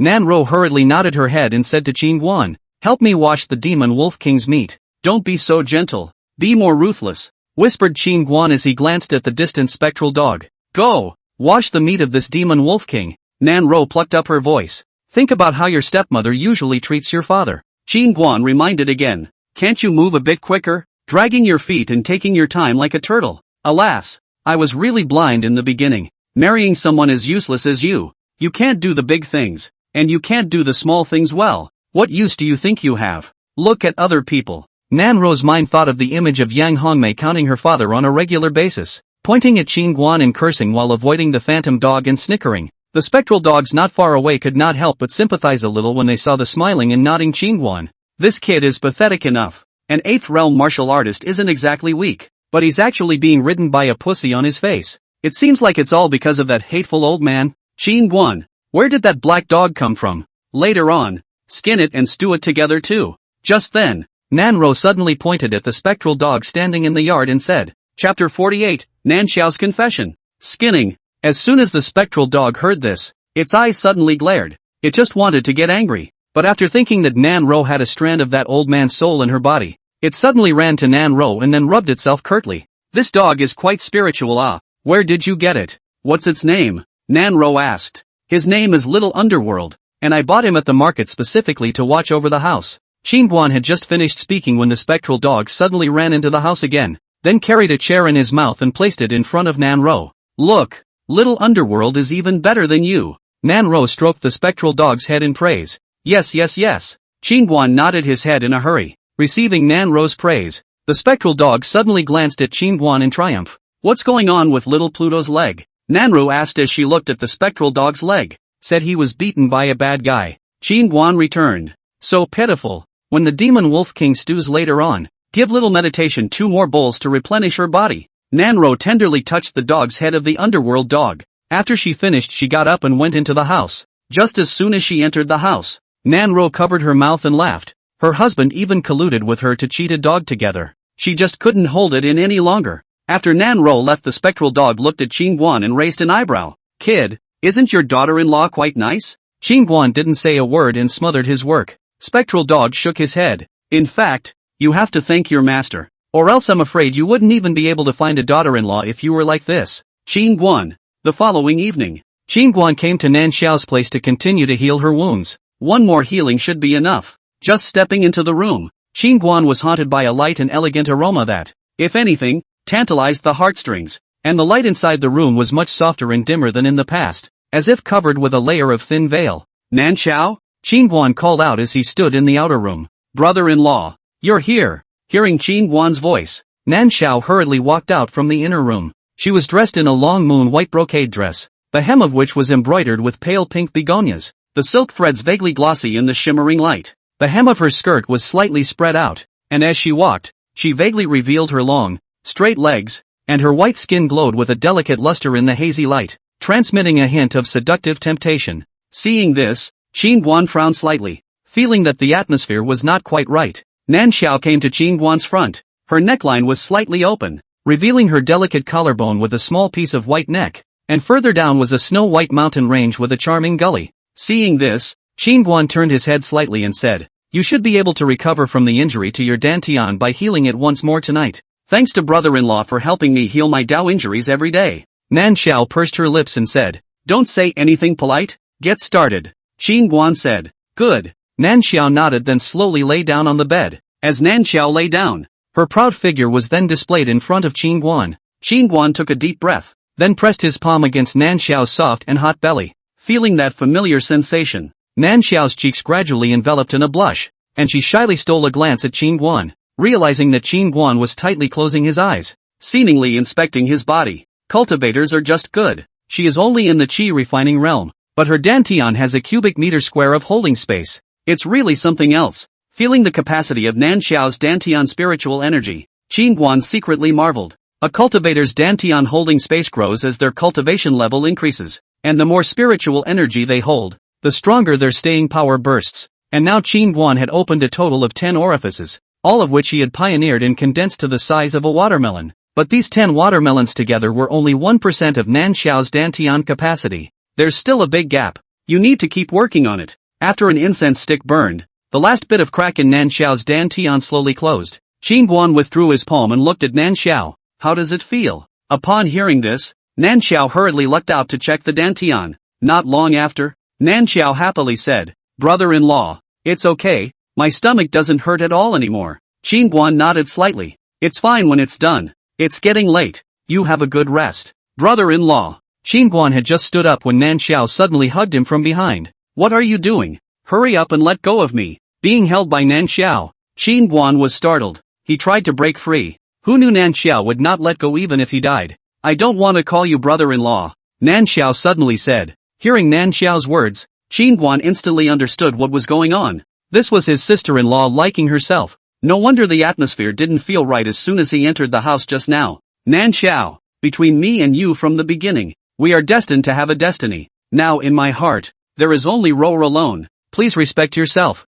Hearing Guan's words, Nan Xiao violently shook her head and cried, "No, you should have belonged to me. It's the fact that there is a marriage contract between us. I'm now filled with regret when I think of the decision I made that day. Can you give me another chance? Some people, missing out is a lifetime." Guan finished speaking and suddenly wrenched Nan Xiao away with a force. He turned to look at Nan Xiao seriously. "In fact, I'm just a martial artist. There are many people who are better than me. You're a special physique. Your future achievements won't be bad. You'll be able to find any kind of man you want. I don't want it. I want you. Nan Xiao bit her red lips, tears wetting her cheeks. Why don't you come in and persuade your daughters? At this moment, Qin Guan suddenly shouted at the door. With that, Nan Yunqi and Yang Hongmei walked in awkwardly from outside the door. Qin Guan glanced at the two without saying anything else, then left the room with quick steps. How about this? The old man said long ago that the only person in his heart right now is Rower. Nan Yunqi shook his head. What do you mean, Nan Yunqi? Do you think that Shower can't compare to Rower? Yang Hongmei sneered. It's not about who's not better than who. In the beginning, it was you guys who couldn't look up to Qin Guan and left him for Rower. Qin Guan doesn't care on the surface, but as a man, this humiliation he'll always remember in his heart. Do you understand? Nan Yunqi said in a deep voice. Hearing her father's words, Nan Xiao cried more and more, and the more she thought about it, the more she regretted it and felt bad. Shower, don't cry. This matter is all Mother's fault. Mother shouldn't have come up with this bad idea in the first place. At this moment, Yang Hongmei is also remorseful. How did he think of such a bad idea? This is the happiness of their own daughter to Nanru, the dead girl. Really angry. Father and mother, you guys go out. I want to be quiet for a while. At this time, Nan Xiao wiped her tears and said, Shower, you mustn't think of doing something stupid. Yang Hongmei said with some concern, doing a stupid-ass job. Nan Yunqi suddenly glared at Yang Hongmei, did not have the good sense to say, Shower loves sinus like Qin Guan, so handsome and able to fight the man is very normal,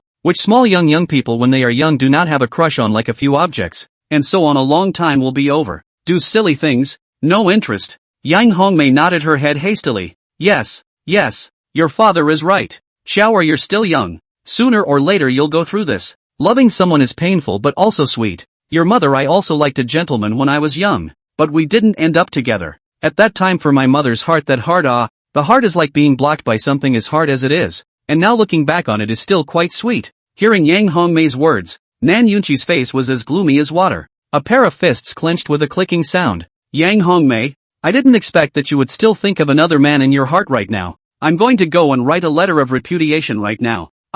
Master, I've made it all up. Don't take it seriously. Yang Hongmei panicked when she realized that she had let her words slip, and she hurriedly ran after Nan Yunqi. Humph. Seeing this, Nan Xiao was furious as he closed the door. He was now filled with the figure of Qin Guan saving her and carrying her that night. Early the next morning, several of the newly recruited shopkeepers of the Nan family suddenly arrived in a hurry. Master, it's not good. In the morning, Tianbao Pavilion suddenly returned all the orders, saying that they won't have any cooperation with the southern family in the future. And he also secretly let slip that in the future, whoever does business with the southern family in Deer Cloud City is crossing the line with his heavenly treasure pavilion. What the hell is going on here? Why would the heavenly treasure pavilion do this? Nan Yunqi's godly face changed drastically after hearing this. We're not sure. We were working well together before, and then suddenly changed our faces this morning. Master, a letter was delivered at the door, saying it was for your aunt. At that moment, a guard outside the door ran in. Chapter 49, Sword Honors. Nan Yunqi felt that things were not good and hurriedly said, quickly, go inform the aunt. It wasn't long before Qin Guan came to the living room, and he opened the letter, which read, Qin Guan, do not take into account my face, Tianbao Gu, if you dare to make things difficult for the South family, directly to the death. In addition to the Spirit Sword Academy sent a 6-realm sword zone and a formation master to find you. This letter is Tianbao Gu expedited means. When you see it should be too late to make preparations, Zhang Lian Yue. Qin Guan put the letter away after reading it, and he looked at Nan Yunqi. Father-in-law, is there a problem with the family business? Nan Yunqi hurriedly nodded. In the morning, Tianbao Pavilion terminated all cooperation with us. The orders were all refunded, and they also put out the word that they won't allow anyone to cooperate with the Nan family. What's going on here? Qin Guan waved his hand slightly as he looked visibly displeased. The Heavenly Treasure Pavilion is trying to extinguish the southern family's path. Hearing Qin Guan's words, Nan Yunqi's heart sank. Right now, the Nan family still has a lot of goods pressed in their hands, and without a sales channel I'm afraid they won't be able to hold out for much longer. So what can we do? Naturally, an eye for an eye. Qin Guan laughed badly, then said to Nan Yunqi, immediately announced to the public that anyone who cooperates with Tianbao Pavilion is an enemy of the southern family. Give them 3 days, and don't blame the southern family for being impolite if they cooperate with Tianbao Pavilion again after 3 days. As well as, anyone who enters Tianbao Pavilion to buy something will be beaten up once when they see it, and the implementation will begin after 3 days. Is there something wrong on Miss Zhang's side? Nan Yunqi couldn't help but gulp after hearing this. Clearly 2 days ago he was a good partner, but in the blink of an eye, he turned into an enemy. Qin Guan smiled lightly and said, "There's no problem on Miss John's mother's side. Since Tianbao Pavilion won't cooperate with us and wants to cut off our finances, we'll just lift the table and don't even do a good job." Nan Yunqi hesitated slightly after hearing this, then spoke in a deep voice to one of his subordinates. "Go, spread what Auntie just said. Within an hour I'll let all of Dear Cloud City know that my Nan family is not one to be bullied." Soon, the news that Qin Guan was not allowed to cooperate with Tianbao Pavilion and not allowed to go to Tianbao Pavilion to buy things spread in Dear Cloud City. When they heard this news, everyone was furious. This Qin Guan was also too overbearing and arrogant, having offended the Spirit Sword Academy, the Yunlan sect, and now he was planning to start a war with the Heavenly Treasure Pavilion, really looking for death. Even if Qin Guan was a 5th realm martial artist and the Nan family had 4 Xian Tong realm powerhouses, but with this amount of strength, fighting against the 3 major powers was simply like hitting a stone with an egg. Tramp! This dog scum Qin Guan is really bold. He's preparing to make an enemy of my Heavenly Treasure Pavilion. Heavenly Treasure Pavilion. Upon learning of the news of Qin Guan's dispersal, Pavilion Master Chen Guangling violently slammed the table. Damn it! This Qin Guan and the Southern family are really not things. Yes, thanks to our Heavenly Treasure Pavilion helping them so much a while ago. Pavilion Master, I'm afraid this matter isn't going to be handled well. If Qin Guan really restricts my Heavenly Treasure Pavilion that much, we're afraid we'll have to close down. The corner of Chen Guangling's mouth hooked up into a bad smile as he waved his hand and said, "Don't worry, tomorrow the people from the Spirit Sword Academy will come to Dear Cloud City. And this time Qin Guan and the Southern family don't have half a chance of winning." Hearing Chen Guangling's words, Chen Xiaojie's eyes on the side suddenly lit up. "Father, who did Spirit Sword Academy send this time?" Chen Guangling shook his head. "I don't know. The message came from above last night for us to suppress the Southern family's show of goodwill to the Spirit Sword Academy. So let Qin Guan and the Southern family's side bounce around first." Speaking of this, Chen Guangling looked at the several stewards in front of him. "Command that everyone not to act rashly. They will completely disappear from Dear Cloud City once tomorrow is over." Yes. Several stewards quickly retired. "Father, last time in the Nan family we, father and son, suffered a big loss and lost face. This is a good opportunity to take revenge." On the side, Chen Xiaojie exasperatedly said. Chen Guangling laughed coldly. "Things are unpredictable. I have long felt that Missy has a problem with her vision. That Qin Guan has offended Spirit Sword Academy and Cloudlan sect, and to go and befriend Qin Guan is really stupid. Luckily the people above are wise. Since Jiang Lianyue had befriended Qin Guan, Chen Guangling swallowed his hatred for Qin Guan into his stomach. He did not expect to suddenly receive a message from the headquarters last night requesting the termination of the cooperation with the Southern family and suppressing the Southern family, which made Chen Guangling very happy. "Father, when Spirit Sword Academy and Cloudlan sect come to take revenge, you must go and beg to keep Nan Ro and Nan Xiao, those 2 chicks, for me." At this moment, Chen Xiaojie hurriedly said, "Pop." Chen Xiaojie had just finished speaking when Chen Guangling suddenly slapped him in the face. "Rebellious son. How many times has the old man told you not to focus your mind on women all day long? You just don't listen. The red face is a curse, understand? Father, people are just at the time of blood and vigor. Can you say you don't want to not want to? Besides, you don't allow me to touch a woman.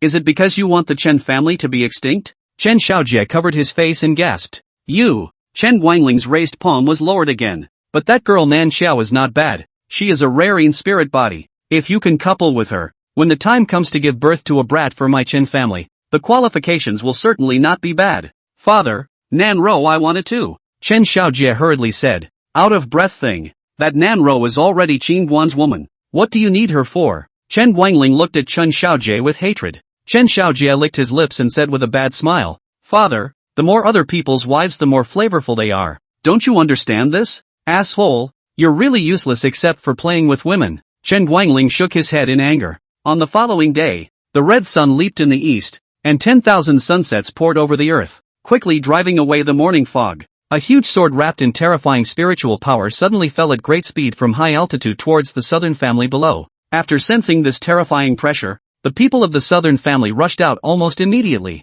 and when they saw the huge sword descending high in the sky, everyone's faces changed drastically. "Sword father, the person coming should be gold medal instructor Pei Qian." Feeling the terrifying sword might emanating from the huge sword high in the air, Chen Guanxiang said with an incomparably grave expression. There were only 3 sword exalted powerhouses in Qingzhou, and Pei Qian from Spirit Sword Academy was one of them. "Sword father, Pei Qian." Hearing Chen Guanxiang's words, everyone instantly sucked in a breath, as if they were on the verge of an attack. At this moment, after seeing the giant sword falling over the South family, Many forces in Deer Cloud City all climbed up to the roof to watch. And it seemed that the Spirit Sword Academy had sent someone here. What a terrifying power. From such a distance away, I can feel the terrifying power contained in that sword. If this sword falls, I'm afraid that the entire southern family will be directly reduced to ashes. The might of a sword exalted. My ass. Spirit Sword Academy actually sent a sword exalted powerhouse. Someone on the roof of a house couldn't help but exclaim in shock.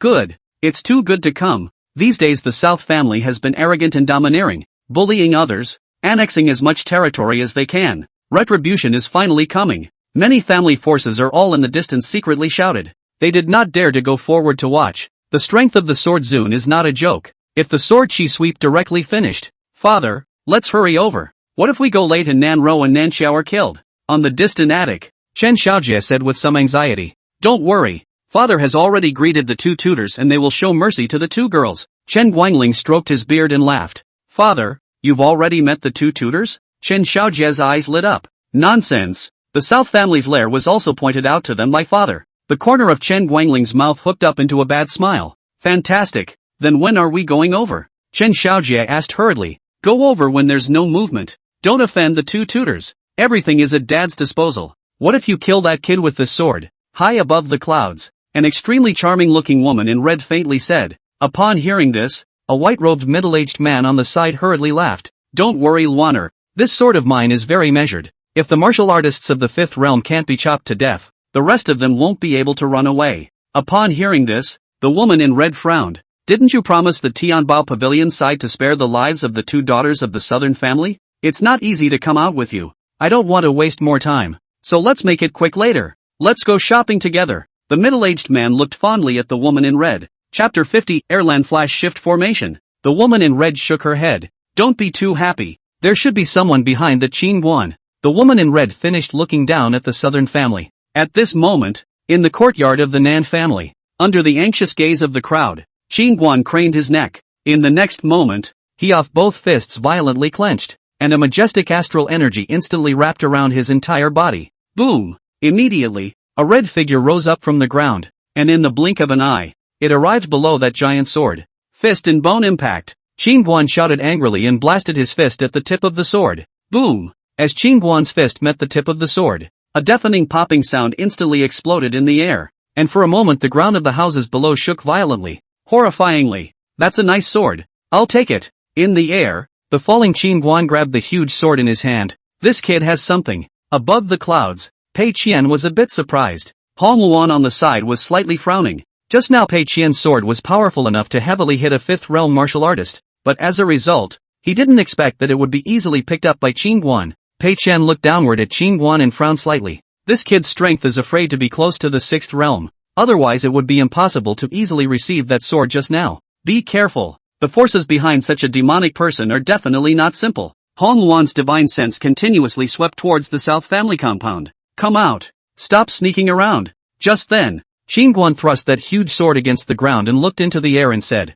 Immediately, a white-robed middle-aged man and a red-robed woman with a charming appearance landed in midair from among the clouds. Seeing the two men who appeared in the air, everyone revealed a look of scorn and awe, especially the middle-aged man, whose body emitted a sword aura that was so regal that it didn't dare to let people look directly at him. Qin Guan waved at the two in the air. Come down and talk. What are you doing standing so high? After experiencing the last time Yan Rong escaped, he was considered to have learned the ability of the cultivator to escape. These two in the air were sixth realm cultivators, flying high and fast. If he wanted to catch it, I'm afraid it would take a lot of effort. Therefore, Qin Guan felt that if he were to strike later, it would be best to kill him in one blow to prevent the other party from escaping. You are Qin Guan? Pei Chen in the air looked down at Qin Guan. My tender father, have the guts to come down and hit me. Qin Guan pointed at Pei Chen and laughed and cursed. When these words came out, the hearts and livers of all the people in the Nan family were all trembling with fear. Have something to say, auntie. Luaner, I can't control it.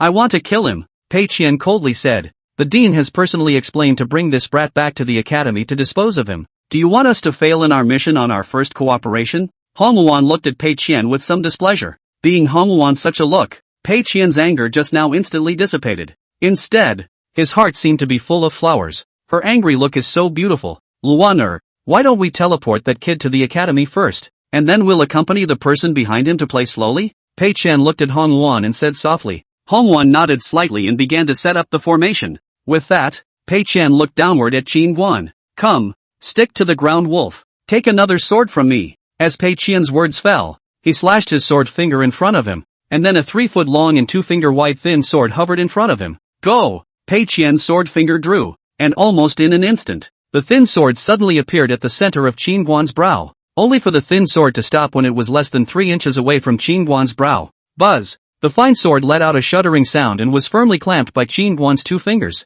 This sword isn't bad either. Qin Guan staggered as he surveyed the thin sword. Above, Pei Qian's eyes flashed with a flash of surprise. You are really a bright spot for me. To be able to catch the flying sword sent by me just now with 2 fingers is no more than 7 people in the entire Qingzhou. I didn't expect you to have such attainments at such a young age. It's remarkable. He did not intend to take Qin Guan's life with that sword just now, and he deliberately reduced it by 30% in terms of strength and speed. But Qin Guan's ability to easily receive it without injury surprised him. Was that sword strong just now? It seems to me that you owe a lot of fire both in terms of speed and power. Qin Guan looked at Pei Qian in the air and laughed.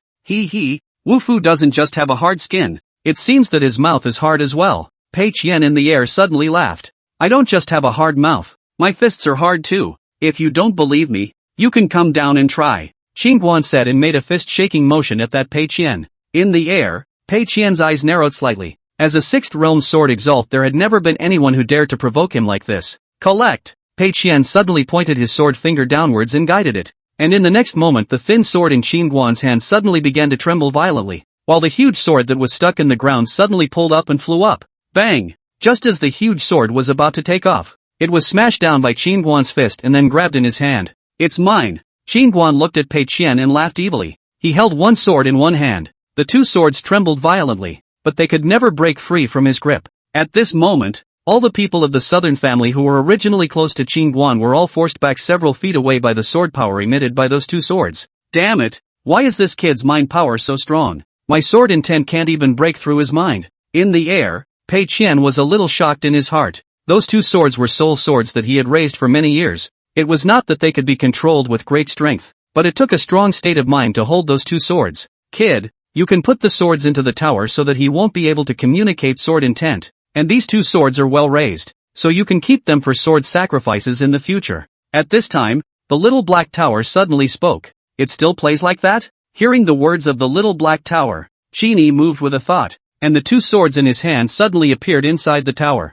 Master Pagoda, this space of yours is so convenient to use to put things in. It's even better than that nascent ring of my master's. Noticing that the 2 swords had been collected into the tower, Qin Guan was a little excited. What the hell did you do? In the air, Pei Qian saw his 2 swords disappeared out of thin air. His face suddenly sank, to know that even if the sword was put into the storage bag could not possibly escape his senses. At this moment even a trace of the soul of the sword cannot be sensed. Qin Guan ignored Pei Qian. Instead his gaze went to the woman in red in the air. Auntie, that woman in red is called Hongwon. Her cultivation is not only at the 6th realm, but her attainments in formations are also extremely deep. Old man looks as if she's carving some kind of powerful formation. Be careful. At this time, Chen Guanxiang hurriedly came to Qin Guan's side and reminded him. Qin Guan nodded his head slightly. That woman had been pinching and pounding things there since just now. It was obvious that this one was about to get ready to do something bad. After thinking about it, Qin Guan said to the crowd behind him, all of you spread out a little farther away from here.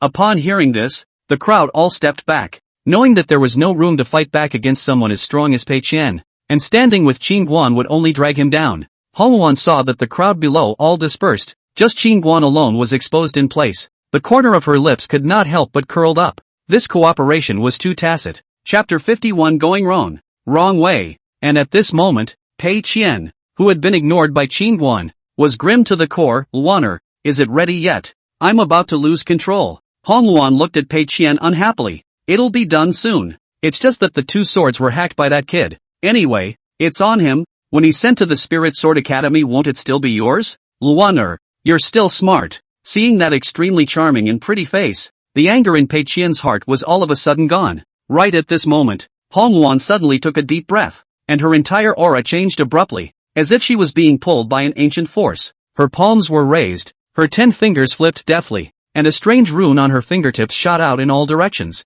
and as she mouthed the words, in an instant, the runes lit up, and the light spread out in all directions like ripples. Immediately afterward, Hongwon fiercely stepped forward. Her right palm quickly pressed down, a faint light emanating from her palm, landing precisely on top of the core rune of the formation. Almost the instant the formation was activated, the Qingguan below was suddenly enveloped by a huge pillar of light, on which a runic chain continuously circled around, emitting a powerful spatial force. Be careful. This is the Spirit Sword Academy's empty realm flash shift formation. If trapped, it can instantly teleport the enemy to their Spirit Sword Academy. In the distance, Chen Guanxiang hurriedly reminded. Teleported to Spirit Sword Academy? Hearing Chen Guanxiang's words, the faces of all the people in the Nan family changed greatly. If this was teleported to the Spirit Sword Academy, then Qin Guan wouldn't be swallowed alive. Ha ha ha, it's too late. Trapped by the air realm flash shift formation, even a 7th realm cultivator can't break free of the spatial bindings, and he, a 5th realm martial artist, will never be able to escape even if he burns his essence blood. Pei Qian stroked his beard and tilted his head, laughing. Ah, Pei Qian beard just stroked to half. The air suddenly came out a miserable scream. Hongwan's entire right arm was suddenly cut off by a sword light roots. Blood splattered. Before the terrified Hongwan could react, she was suddenly slammed to the ground by Qingguan, who grabbed her ankle and slammed it directly. Bang! Qingguan stomped on Hongwan's chest. Little bastard! You seek death. Seeing his beloved woman being stepped on by Qingguan, Pei Qian, who had reacted with fury, suddenly turned into a swordlight and rushed towards Qingguan. Shun! Qingguan's eyes suddenly condensed. Before the crowd could react, Pei Qian, who had transformed into sword light, suddenly stood stiffly in front of Qingguan, his gaze empty and godless, as if he had been instantly crushed by some force. Thumbs up! A cold sword light suddenly flashed past Pei Qian's neck, and in the next moment his entire body directly collapsed. What's going on? What's going on here? Everyone at the scene was stunned after seeing this scene. 2 6th realm powerhouses were defeated by Qingguan just like that? This instant turnaround was so surprising. As for Hongwan, who was lying on the ground at the moment, her eyes were filled with deep fear and disbelief as she looked at Qingguan as if she was looking at a monster. In that scene just now, others might not have seen it clearly, but she had seen it clearly, and the moment Pei Qian landed on the ground, his mind was shattered by a powerful spiritual impact. As far as she understood, this kind of power that could instantly break someone's mind could only be achieved by a martial artist who had opened the 6th gate of shock. Takeshi can unleash a powerful mental shock through the shock gate, a shock that can act directly on the enemy's brain. Launching a mental shock by surprise during a battle can instantly put an opponent into a brief moment of dizziness and confusion and fear. And if the willpower isn't strong enough, it's very likely that they will die on the spot, or cause permanent mental trauma. But to be able to instantly break the mind of a 6th realm sword exalt, Hongwan could hardly imagine how powerful Qingguan's mental power had become. If it was purely the 6th realm, it would never be able to do this. Moreover, he had easily broken free from the array spatial power bindings before, so it was obvious that his cultivation was above the 7th realm. But how could the cultivation of this young teenager in front of him be above the 7th realm? This was never possible. He must have acquired some kind of powerful technique to do this. At this moment, Qingguan suddenly withdrew his foot that was stepping on Hongwan's chest. Send me to Spirit Sword Academy and I can spare your life. Hearing Qingguan's words, Hongwan froze. Are you sure? Never. Nan Yunqi was frightened and rushed over when he heard that Qingguan wanted to go to Spirit Sword Academy alone. The South family crowd hurriedly gathered around. Qingguan, a strong dragon can't suppress a snake. Even if you're capable of fighting, one person is no match for the entire Spirit Sword Academy. Yes, brother-in-law, you mustn't be impulsive. Nan Xiao also hurriedly nodded her head. A strong dragon can't suppress a snake on the ground, that's because it's not strong enough yet. Spirit Sword Academy, if it was closer to Deer Cloud City I would have gone to their lair a long time ago.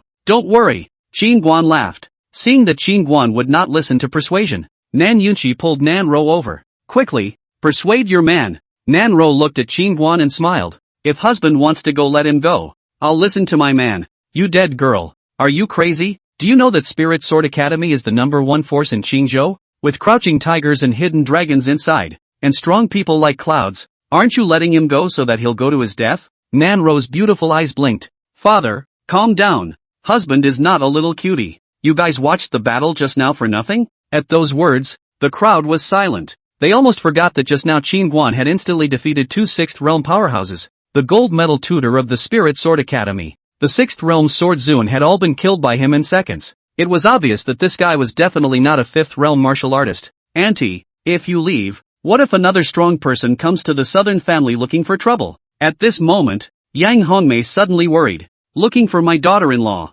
Qingguan smiled faintly, then looked at old Mo Chen Guanxiang and the others. The suppression of the heavenly treasure pavilion that I said earlier is proceeding as planned. Yes. Several people nodded their heads hastily. Qin Guan grabbed Pei Qian on the ground then looked at Hongwon. Let's go. Take me to meet your dean. Hongwon nodded her head as she pointed towards the formation in the air with her left hand. Seeing the formation in the air being activated, Nan Yunqi and the others hurriedly backed away. Husband, come back early. Nan Ro looked at Qin Guan with some reluctance. Aha. Qin Guan nodded. Immediately, Qin Guan and Hongwon were sucked into the air and disappeared. After Qin Guan left, Nan Yin got up and went to Nan Ro's side and couldn't help but say, Ro, you tell Dad honestly, what exactly is Qin Guan's cultivation? Hearing Nan Yunqi's words, the crowd also all perked up their ears, for Qin Guan's true strength was just too intriguing. From the beginning of the second realm of martial arts all the way to the fifth realm, every time led a person unexpected shock. They all thought that the fifth realm is already the limit. After all, such an age of the fifth realm of martial arts has been rare can be called a demon. But now it seems that they still underestimated Qin Guan. Nan Ro's beautiful eyes blinked. I don't know. Her husband had instructed her not to reveal her bottom card so easily. Nan Yunqi's face darkened. It was true that a married daughter splashed out water. Then what did Qin Guan mean just now when he said that if any more powerful people come looking for trouble, they'll find you? Don't say you're not clear about this. Nan Yunqi couldn't help but ask again. This I know. Recently my husband found me a very capable bodyguard. Nan Ro laughed. Bodyguard? Where? Nan Yunqi looked around and frowned. Thinking of the fact that the spectral dog had eaten all the meat of the demon wolf king that was left over from the previous 2 days in a large pot last night, and had also drunk a large jar of soju, Nan Ro scratched her head and laughed. It seems like she's sleeping. Sleep. Nan Yunqi was instantly confused. And the crowd was also confused. As a bodyguard the enemy has hit the old house and is actually sleeping. Ha ha ha. Just then, a loud laugh suddenly came from not far away.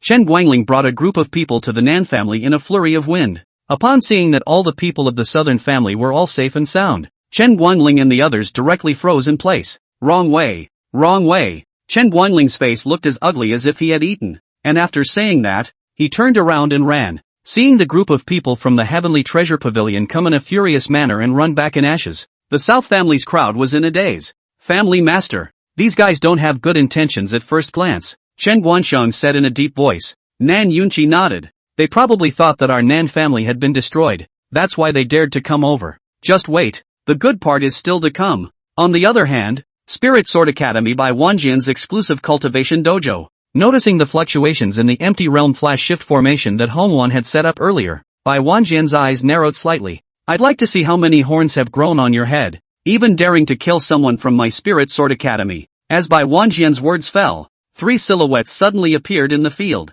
Upon seeing a teenager carrying Pei Qian's corpse in his hands, Bai Wanjian's pupils instantly shrunk into pinpoints. Chapter 52, Happy New Year. Bang! Qin Guan casually threw Pei Qian's body onto the ground before looking at Bai Wanjian in front of him. Dare I ask if old man is the dean of Spirit Sword Academy? Bai Wanjian's eyes slowly narrowed. You really are bold. The situation in front of him he could tell at a glance that Pei Qian and Hongwon had failed in their mission. And he didn't think that the other party would dare to come over on their own initiative. Seeing Bai Wanjian's old face as gloomy as water, Qin Guan waved his hand and laughed. I didn't come here to fight. I only came to tell Spirit Sword Academy to stop sending some trash to harass me in the future. I'm sick of it. Thumbs up, thumbs up, thumbs up. Qin Guan had just finished speaking when several sword lights suddenly flashed around him. The sword light was as fast as lightning. And just as the sword light was about to chop into Qin Guan's body, Qin Guan suddenly appeared in front of Bai Wanjian like a ghost. Dark cow! Qin Guan shouted angrily as he blasted his fist at Bai Wanjian's chest.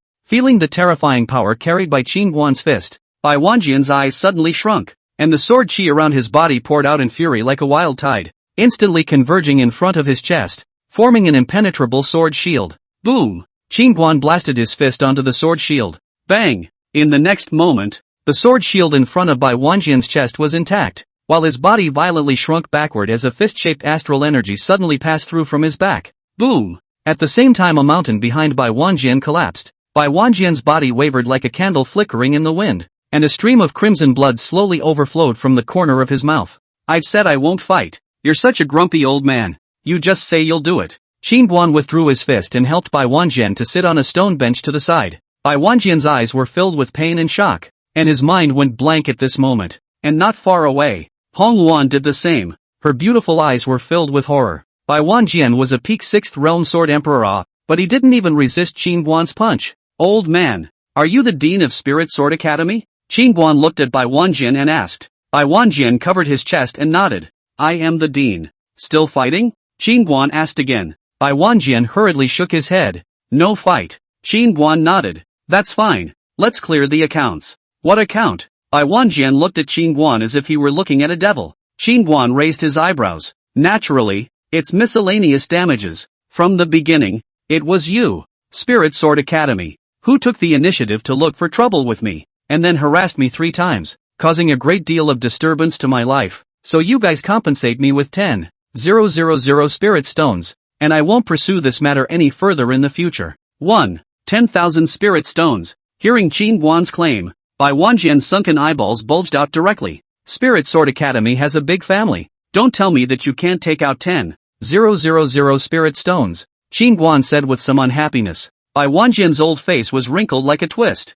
Young warrior, our Spirit Sword Academy only has 3 veins that produce a maximum of 20 spirit stones per day. If you want 10,000, even if I go to my death, I won't be able to pay out that much. Seeing Bai Wanjian almost cry out, Qin Guan stroked his chin. Then how much do you say you'll pay? Upon hearing this, Bai Wanjian swallowed a mouthful of blood froth, then carefully looked at Qin Guan. 500 lower grade spirit stones. Qin Guan's face sank upon hearing this. 500. Earlier you said you have 3 veins, producing 20 a day. 600 in a month. You take 500 to send me off. Are you senile? Put. Hearing Qin Guan's words, Hongwan, who was not far away, suddenly failed to hold back her laughter. Seeing this, Qin Guan and Bai Wanjian all frowned at Hongwan. Hongwan hurriedly waved her hand and said, I'm sorry, I just thought of a joke. I really couldn't hold it back. You guys continue. Bai Wanjian's face was as black as the bottom of a pot. This damned Qin Guan was robbing the Spirit Sword Academy, and this crazy woman with a broken arm was still able to laugh.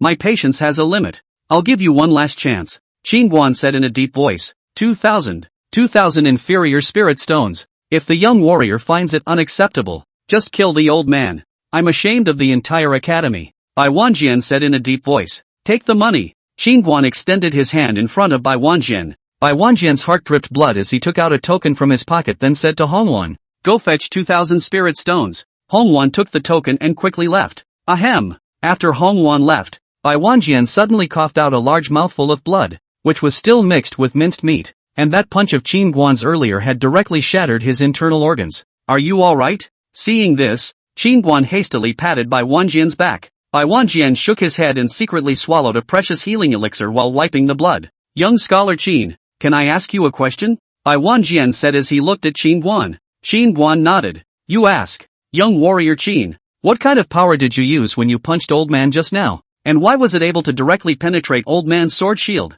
Dark strength, specially used against opponents with high defense like the turtle. Qin Guan laughed. Upon hearing this, the corners of Bai Wanjian's mouth twitched, and after a moment, he let out a long sigh. It's really a shame for me to be defeated by young Master Qin's punch after a lifetime of cultivation. Qin Guan didn't say anything as he suddenly got up and walked towards Pei Qian's corpse before removing his storage bag. Glancing at Pei Qian's corpse, Bai Wanjian spoke. Young warrior Qin, can you promise me one thing? What is it? Qin Guan frowned. Can young warrior Qin keep the fact that he defeated me today a secret and pretend that he never came to Spirit Sword Academy? What? Afraid of losing face? Qin Guan looked at Bai Wanjian and laughed. Bai Wanjian nodded his head. If today's incident spreads out, my prestige in Spirit Sword Academy will surely be in tatters, and since I will retire after this year, I don't want to become the joke dean of Spirit Sword Academy. How about you give me 1,000 spirit stones to keep quiet and I promise not to tell? Qin Guan looked at Bai Wanjian and said with a bad smile. Bai Wanjian was speechless. Young warrior Qin,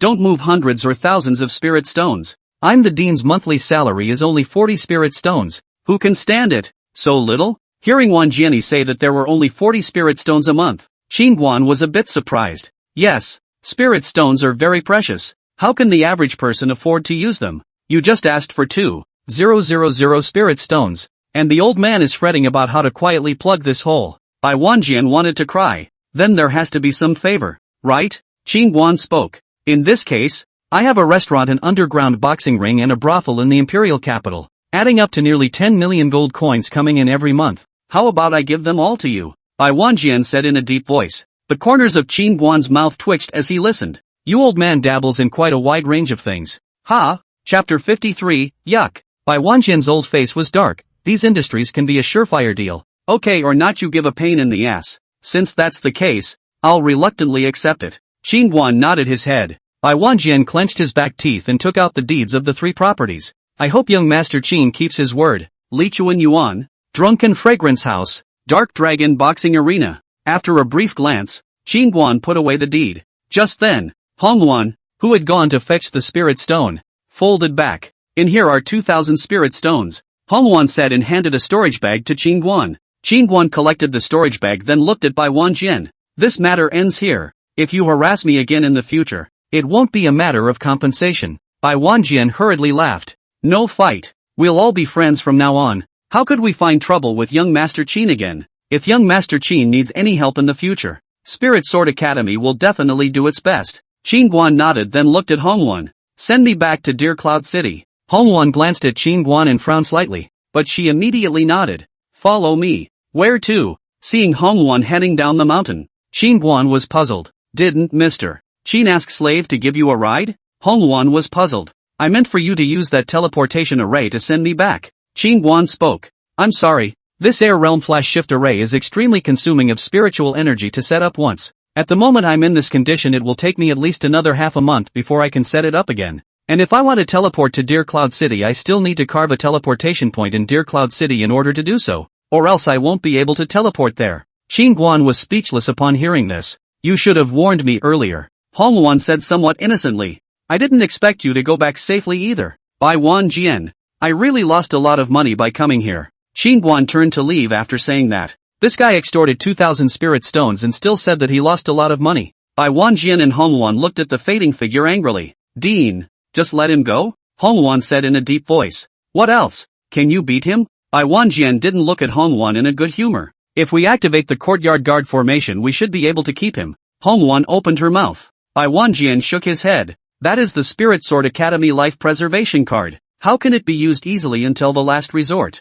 And like this kind of shocking demon, behind it must exist a transcendent power. Spirit Sword Academy and his grudge can be ended like this. Has been considered fortunate. There's someone behind him and someone above us. Hongwan spoke up. You're still too young. If you cause the 2 superpowers to go to war, no matter what the outcome is, we won't have a good ending. Bai Wanjian said in a deep voice. Hongwan was silent as she listened. This matter ends here, and not a single bit of news shall be leaked out. Bai Wanjian turned around and left after saying that. On the other hand, Qingguan left the Spirit Sword Academy and traveled all the way west, arriving at the most prosperous imperial city of the Dragon Cloud Great Empire in Qingzhou in the evening. The streets are intertwined with traffic and lights, and all kinds of vendors' shouts are very lively. Smelling the scent of dishes wafting through the air, Qingguan stopped in front of a very grand and imposing restaurant. Drunken Fragrance House. Isn't this the restaurant that old man gave me? Looking at the 3 big golden characters hanging high above, Qingguan stepped inside. This gentleman,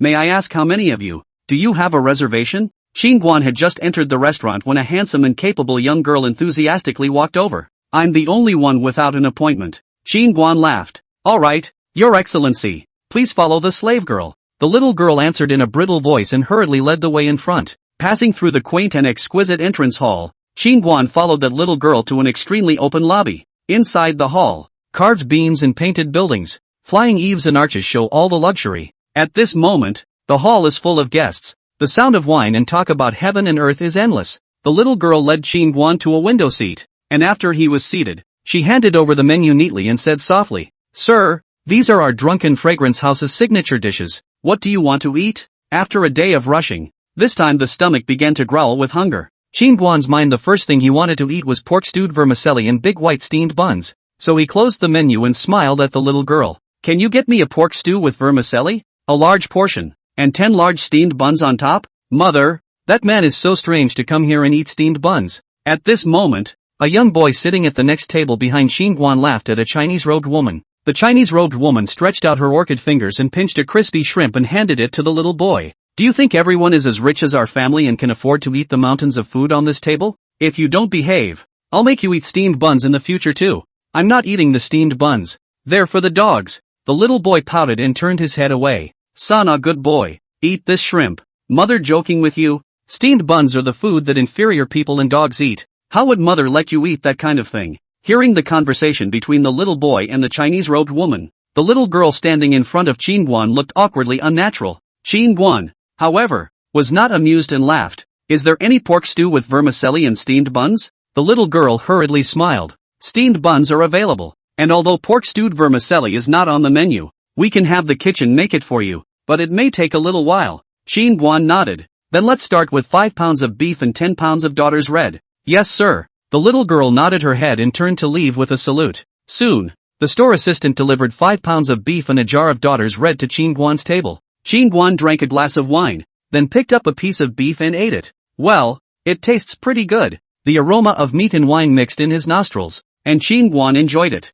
Hey, how can you eat so much by yourself? You're even more edible than our family's Wang Kai. Qin Guan was enjoying the delicious flavor when the little boy at the next table suddenly turned his head and scoffed at him. Qin Guan frowned slightly, but he ignored the little boy, still drinking his wine over the flavorful beef. Hey inferior, this young master is talking to you. Are you deaf? Seeing that Qin Guan didn't care, the little boy's cheeks puffed up in anger. Son, hurry up and eat. Hearing the little boy shout, the Chinese-robed woman pulled the little boy, while glancing at Qin Guan in disgust. Not long after, the store assistant brought a big pot of pork-stewed vermicelli and 10 white steamed buns to Qin Guan's table. Master, your dishes are ready. Okay, put it here. Qin Guan moved the beef in front of him to one side. This serving speed is quite fast, and the craftsmanship is good too. Smelling the tantalizing aroma, Qin Guan picked up a steamed bun and couldn't wait to move his chopsticks. Bah! Just as Qin Guan's chopsticks had reached into the bowl, the little boy behind him suddenly spat into the bowl. Qin Guan's face instantly sank as he turned his head to look at the little boy, who whirled around and made a face at him with a beaten face. Qin Guan gripped the little boy's hair and threw him out directly. Chapter 54, Rice can be eaten indiscriminately, but words cannot be spoken indiscriminately. Bang! The little boy slammed heavily on a table. Ah! What are you doing? The Chinese-robed woman who reacted saw her son being thrown out by Qin Guan and hurriedly ran to the table to pick up the little boy. Ah! Ouch! That hurts! Ouch! The little boy cried out in terror. The Chinese-robed woman hurriedly took out an elixir and gave it to the little boy, making such a big commotion. Many of the surrounding diners all gathered around curiously at the moment. You lunatic! How dare you lay such a poisonous hand on a small child? Tonight, my old lady will disassemble you and throw you to the mass grave to feed the wild dogs. The Chinese-robed woman pointed at Qin Guan and cursed furiously. Mrs. Zhao, what's going on? Just then, a middle-aged Chinese-robed man hurriedly came to the woman and asked. The Chinese-robed woman pointed at Qin Guan and cursed. This just now even hit my son. Really damned. That little spit in my dish. I just taught him a lesson. What are you yelling about? Qin Guan looked at the woman and sneered. When the Chinese-robed woman heard this, she immediately gasped. You're an adult who's arguing with a 5-year-old child. You still think you're justified? Yes. Children are naughty and don't know any better. It's just a dish. Do you have to be so cruel? That's right. A 5-year-old child where he knows right and wrong. Words to teach a lesson on the line. Hands to hit the child is too much. Children are naughty and mischievous by nature. Even if there is a mistake, you should look for his parents to discipline him. No matter what. It's not your turn to do it. At that moment, the crowd of onlookers were talking, and their words were full of accusations and abuse against Qin Guan. Mother, beat that bad man to death for me. My son, don't be anxious. Your father will come over soon. Later when your father comes, he will definitely take it out on you. The Chinese-robed woman said as she painfully touched the little boy's forehead. Kid, hurry up and kneel and kowtow to Mrs. Zhao to admit your mistake. Zhao Longkuan is a peak cultivator of the god-refining realm. When he comes over, he'll have to skin you. Someone in the crowd kindly warned Qin Guan. Kneel down and apologize? He injured my son like this. The lives of his entire family are not enough to pay for it. The Chinese-robed woman stared deathly at Qin Guan and said in a cold voice. Ma'am, what's going on? Just as the Chinese-robed woman finished speaking, a middle-aged man quickly squeezed in from the crowd. Master, you can come. That little he even went out to hit younger. Seeing the middle-aged man, the Chinese-robed woman hurriedly pointed at Qin Guan and said angrily. Woo woo, father, beat him to death. Beat him to death. Seeing his father coming, the little boy cried out with a scowl on his face. Outrageous. My Zhao Longkuan's son dares to be touched. He really has eaten the bear's heart and leopard's gall. The middle-aged man was furious upon hearing this, and strong spiritual energy overflowed from his fingers as he slapped his palm at Qin Guan's heavenly aperture. Thumbs up. Just when Zhao Longkuan's palm was still half an inch away from Qin Guan's head, a sword light suddenly flashed by. You, ugh! Seeing the front of his wrist suddenly bloody and bare, Zhao Longkuan screamed in terror. Only he had just screamed when a palm suddenly flew into his mouth to block it. Ah! Seeing Zhao Longkuan with his severed hand in his mouth, All the surrounding diners who had gathered around were scared and took a step back before looking at Qin Guan in shock. This teenager is so strong. Zhao Longquan was a cultivator close to the fourth realm, but he hadn't even touched the other party's hair, and as a result, one of his palms was chopped off by the other party. Don't move, and if you take that hand out of your mouth, I'll cut your legs off. Zhao Longquan was just about to pull out the palm stuffed in his mouth when Qin Guan suddenly spoke. At those words, Zhao Longquan was so frightened that he hurriedly put down his hand that was about to reach his mouth. Behind Zhao Longquan, the Chinese-robed woman also hurriedly covered the little boy's mouth, so scared that her face was white and she didn't dare to breathe. Her previous arrogance was all gone. She didn't think that this inconspicuous teenager would be so ferocious. You scumbags, disturbing my son's pleasure. Want to seek death? Right at this moment, a cold shout suddenly came from the second floor. When Zhao Longquan heard the voice, he hurriedly looked up to the second floor, and when he saw the person who spoke, he hurriedly pulled out the broken palm that was stuffed in his hand and shouted, Master Ba, you have to make a decision for me. This kid, ugh. Zhao Longquan hadn't even finished speaking, his right leg suddenly flew out. Seeing this, that master bully on the second floor appeared beside Qin Guan with a swipe of his body, and his eyes narrowed slightly. Kid, did you just deliberately provoke me? Get out of here, Qin Guan said in a deep voice. Upon hearing Qin Guan's words, a flash of ferocity flashed under Master Ba's eyes as he suddenly blasted his fist at Qin Guan's temple. Bang! Qin Guan, who was already on the verge of going berserk, dodged sideways, and then smashed the table in front of him to smithereens as he pressed down on Master Bully's head. Bang! Bang! Bang! Not relieved, Qin Guan slammed several more punches into Master Bully's head and finally threw the unconscious Master Bully out the window like a piece of trash. Snap! Pop! Pop! Gutsy! Gutsy! Right at this moment, a white-clothed teenager on the second floor clapped his hands and walked down from the second floor, with a gray-robed old man following behind him. Seeing the white-clothed teenager and the gray-robed old man, the crowd of onlookers all changed their faces and hurriedly retreated to the sides to actively make a path. The white-clothed boy came to Qin Guan and laughed. Do you know who you just threw out? Qin Guan shook his head. I don't know. The white-clothed young man laughed. He's a dog that I, Qi Nuo, raised, and now you've beaten up my dog. What do you say? What to do? Your dog almost bit me, you say what to do? Qin Guan asked rhetorically, unbridled. At this time, the gray-robed old man behind Qi Nuo suddenly shouted angrily, and he was just about to make a move when Qi Nuo hurriedly raised his hand and said, Elderly, don't scare people, he'll have time to cry later.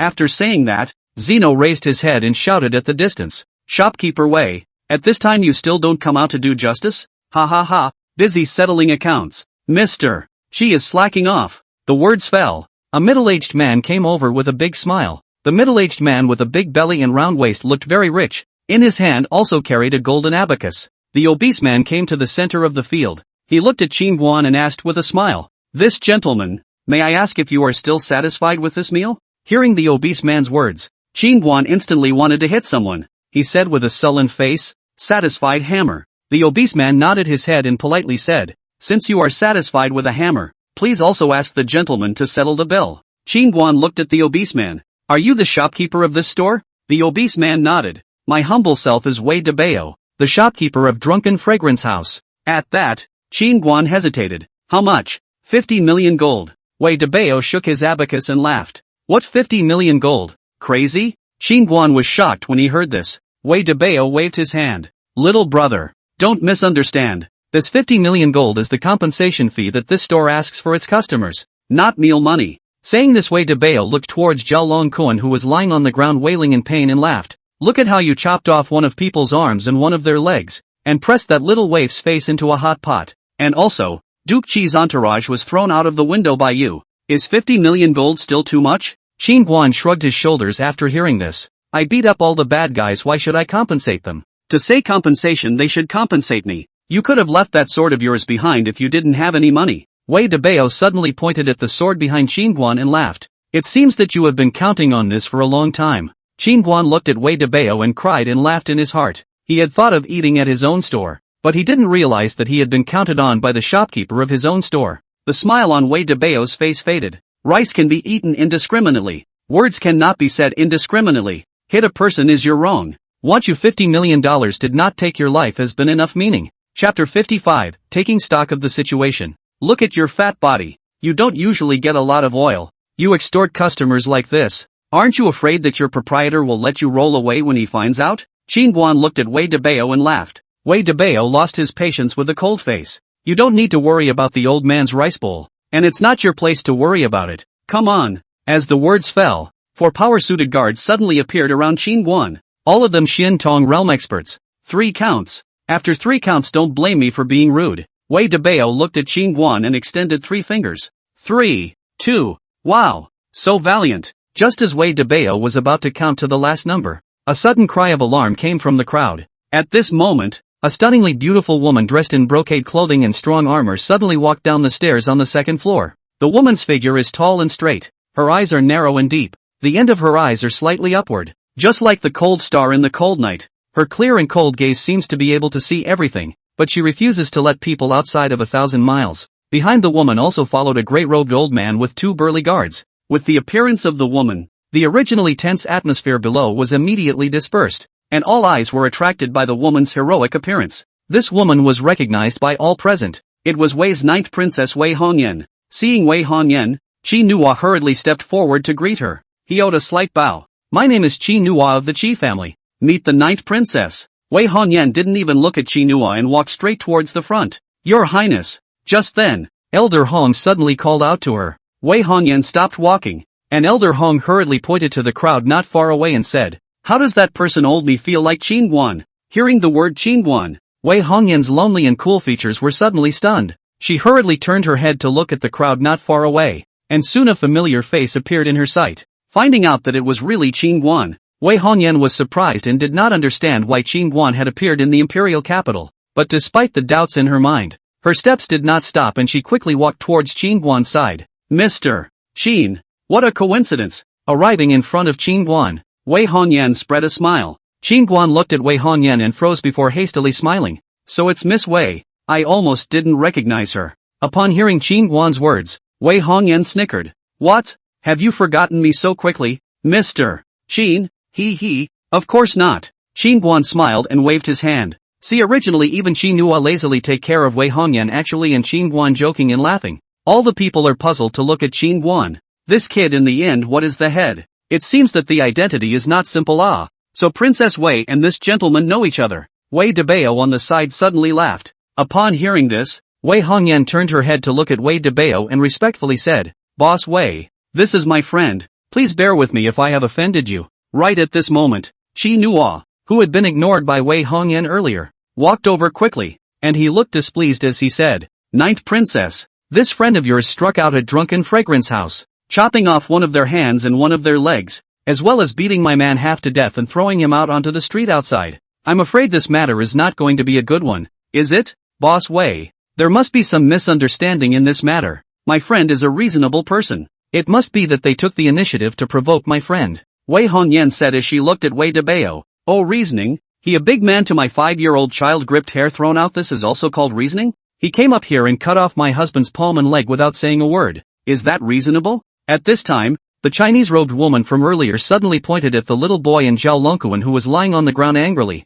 Now that Wei Debao and Qi Nuo were present, she suddenly became arrogant. Boom! Just as the Chinese-robed woman had just finished speaking, a strong astral wind directly smashed her and sent her flying backwards with blood. Qin Guan looked at the woman and said coldly, You poisonous woman. Your ability to reverse right and wrong is really first-rate. Seeing this, Wei Debao spread his hands and looked at Wei Hongyan helplessly. Princess Wei. See, it's not that I don't give you face. This friend of yours is really arrogant enough. He still dares to make a move even though I'm standing here. Wei Hongyan's face became ugly as she hurriedly pulled Qin Guan aside and opened her mouth. Qin Guan. The forces behind this Wei Debao are not simple. Look at those 4 guards beside him, they are all 4th realm cultivators. No one in the imperial capital dares to not give him face. Seeing Wei Hongyan's worried face, Qin Guan smiled faintly. What's there to be afraid of with this kind of trash? Hearing Qin Guan's words, Wei Hongyan shook her head and laughed bitterly. She almost forgot that Qin Guan didn't even put the Spirit Sword Academy Yunlan sect in his eyes,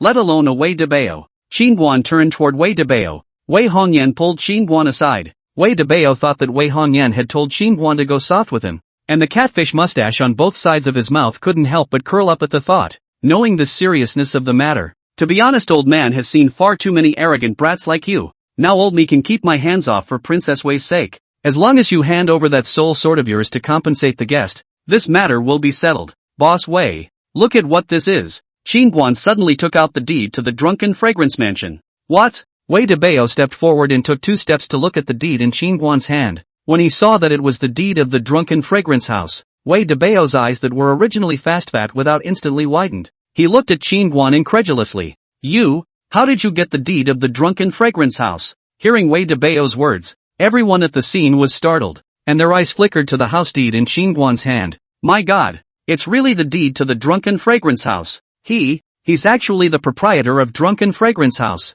I've long realized that this gentleman has an extraordinary appearance, and it's not what I expected. For a while the crowd at the scene was talking, especially Wei Hongyan and Hong Lao. The bottom of their eyes were filled with surprise and incomprehension. They did not expect Qingguan to be the mysterious proprietor of this drunken fragrance mansion that no one dared to mess with. No way. This is never possible. Wei Debao shook his head. He looked at Qingguan deadpan and said in a deep voice, do you know who the person behind Drunken Fragrance House is? Who is it? Tell me. Qingguan smiled faintly. Wei Debao wanted to say something. He didn't know who the real proprietor of Drunken Fragrance Mansion was. He only knew that the other party was a superb person, and no matter who made trouble in Drunken Fragrance Mansion, there would be no good end in the end. Ouch! Right at this moment, Qingguan suddenly grabbed Wei Debao's ear. From today onwards, get the hell out of Drunken Fragrance House. I don't need garbage like you in my store. What are you all waiting for? Don't do it too quickly. He's an imposter. Wei Debao looked at the 4 guards and said angrily.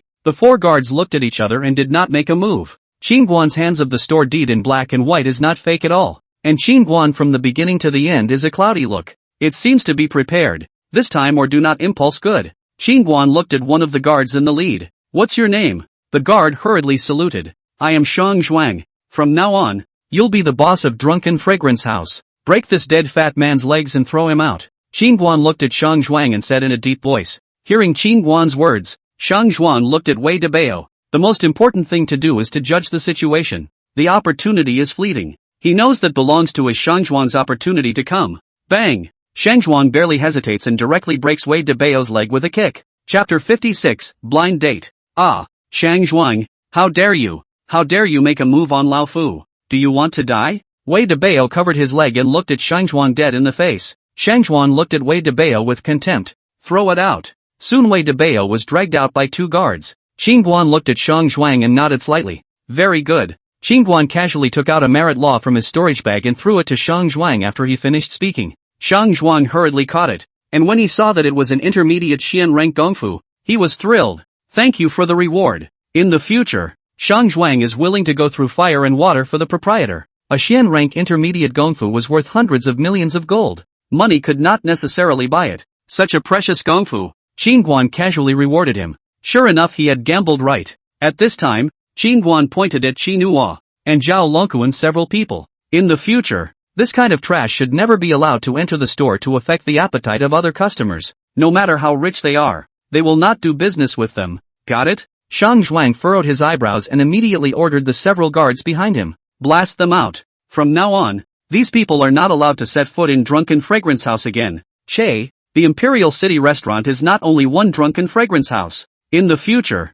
even if the Drunken Fragrance House invites this young man to come, this young man will not be rare. What's so great about a broken restaurant? Qinhua coldly looked at Qingguan and turned to leave. Today this revenge he remembered. Qingguan didn't pay attention to Qinhua. He knew that it was wrong to open a store to do business and pick the guests, but he just couldn't stand to see this kind of people who thought they were so great when they had a little bit of money, and he didn't expect this Drunken Fragrance House to make a lot of money. After a few people were blown away, Shang Zhuang hesitated a little, then whispered to Qingguan, Master Dong, that Qinhua is Xinhuan's cousin. This person is small-minded and vindictive. You have to be careful. Hearing the word Xinhuan, the surrounding several people's complexion immediately flinched, especially Wei Hongyan, whose beautiful eyes could not help but flash a touch of dissimilarity. Who is Xinhuan? Qingguan frowned. Proprietor, are you not familiar with Xinhuan? Hearing Qingguan's words, Shang Zhuang was somewhat surprised. Although he had never met the proprietor of the Drunken Fragrance House, the one who had hired them to come to the Drunken Fragrance House as escorts in the first place was one of the higher-ups of the Spirit Sword Academy.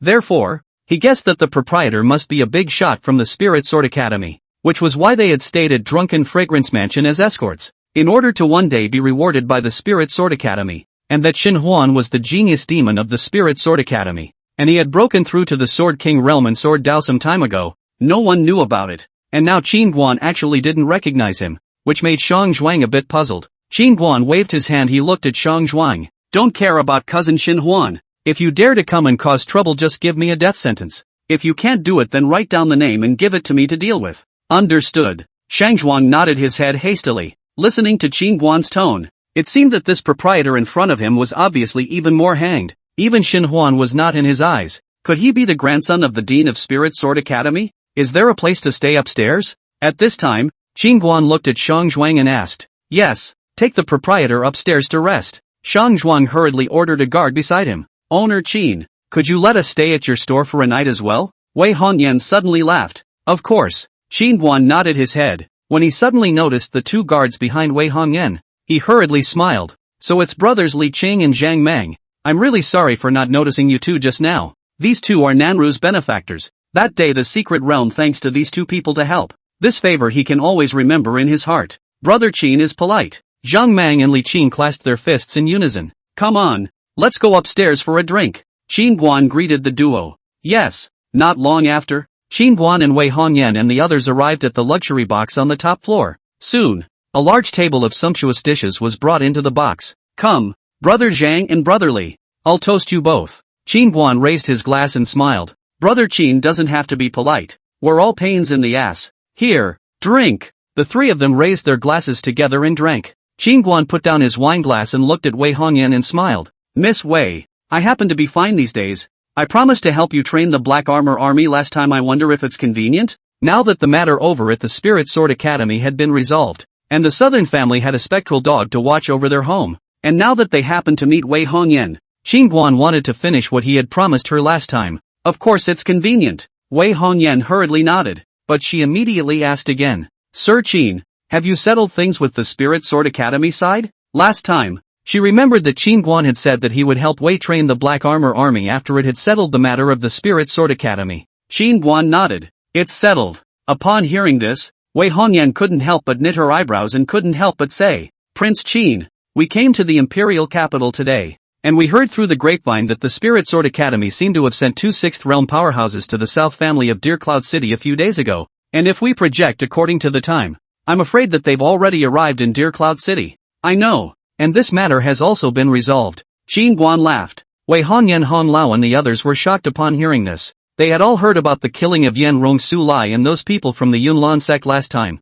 and at that time, they all thought that this time, the Spirit Sword Academy and the Yunlan sect would definitely kill Qin Guan at all costs. As soon as they arrived at the imperial capital today, they had spied that the Spirit Sword Academy had sent two Sixth Realm powerhouses to Deer Cloud City, and they had all thought that this time, Qin Guan and the Southern family were afraid that they would be in deep trouble, but what they didn't expect was that they ran into Qin Guan tonight at the imperial capital Drunken Fragrance Mansion, and he was still the proprietor of the Drunken Fragrance Mansion, and the key Spirit Sword Academy's trouble had been solved. This series of things is really mind-boggling. Nowadays look at God. Qin Guan is really unpredictable. Feel very mysterious, make people puzzled. Miss Wei, when are we going to move? Qin Guan looked at Wei Hongyan and asked. Wei Hongyan said, I'm going to a banquet tomorrow night. How about leaving early in the morning the day after tomorrow? Good. Qin Guan nodded. After some pleasantries, several people went back to their rooms to rest. Wei Hongyan lay in bed tossing and turning, having trouble falling asleep. After a while she suddenly got up and came to the place where Qin Guan was staying.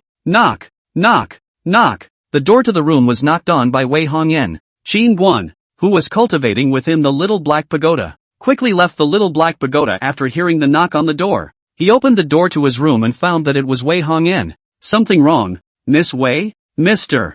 Qin, I want to discuss something with you. Can I come inside and talk? Wei Hongyan said softly. Please come in. Qin Guan nodded. After coming to the house, Wei Hongyan straightened her hair in front of her forehead. She looked at Qin Guan and said with some difficulty, Mr. Qin, tomorrow I'm going to go on a blind date. Can you accompany me? Qin Guan froze upon hearing this. Miss Wei, it's not quite appropriate for you to let me follow you on your blind date, is it? Qin Gongzi, you listen to me. Right now I weigh internal trouble and external trouble. The dynasty within the father's regime is unstable. The east of the Sang country has been eyeing, in recent years, more and more wanton. A number of offenses to the border of Wei want to start a war. In order to solve these troubles, my father forced me to marry the second son of the Shin family, wanting me to marry into the Shin family so as to use the power of the Shin family to solve the current crisis in Wei. But I don't want to marry that Shin Huan, So I want you to pretend to be my fiancé to stir up this blind date tomorrow. Qin Guan scratched his head without saying anything after hearing this. Seeing this, Wei Hongyan hurriedly took out a storage bag and stuffed it into Qin Guan's hand.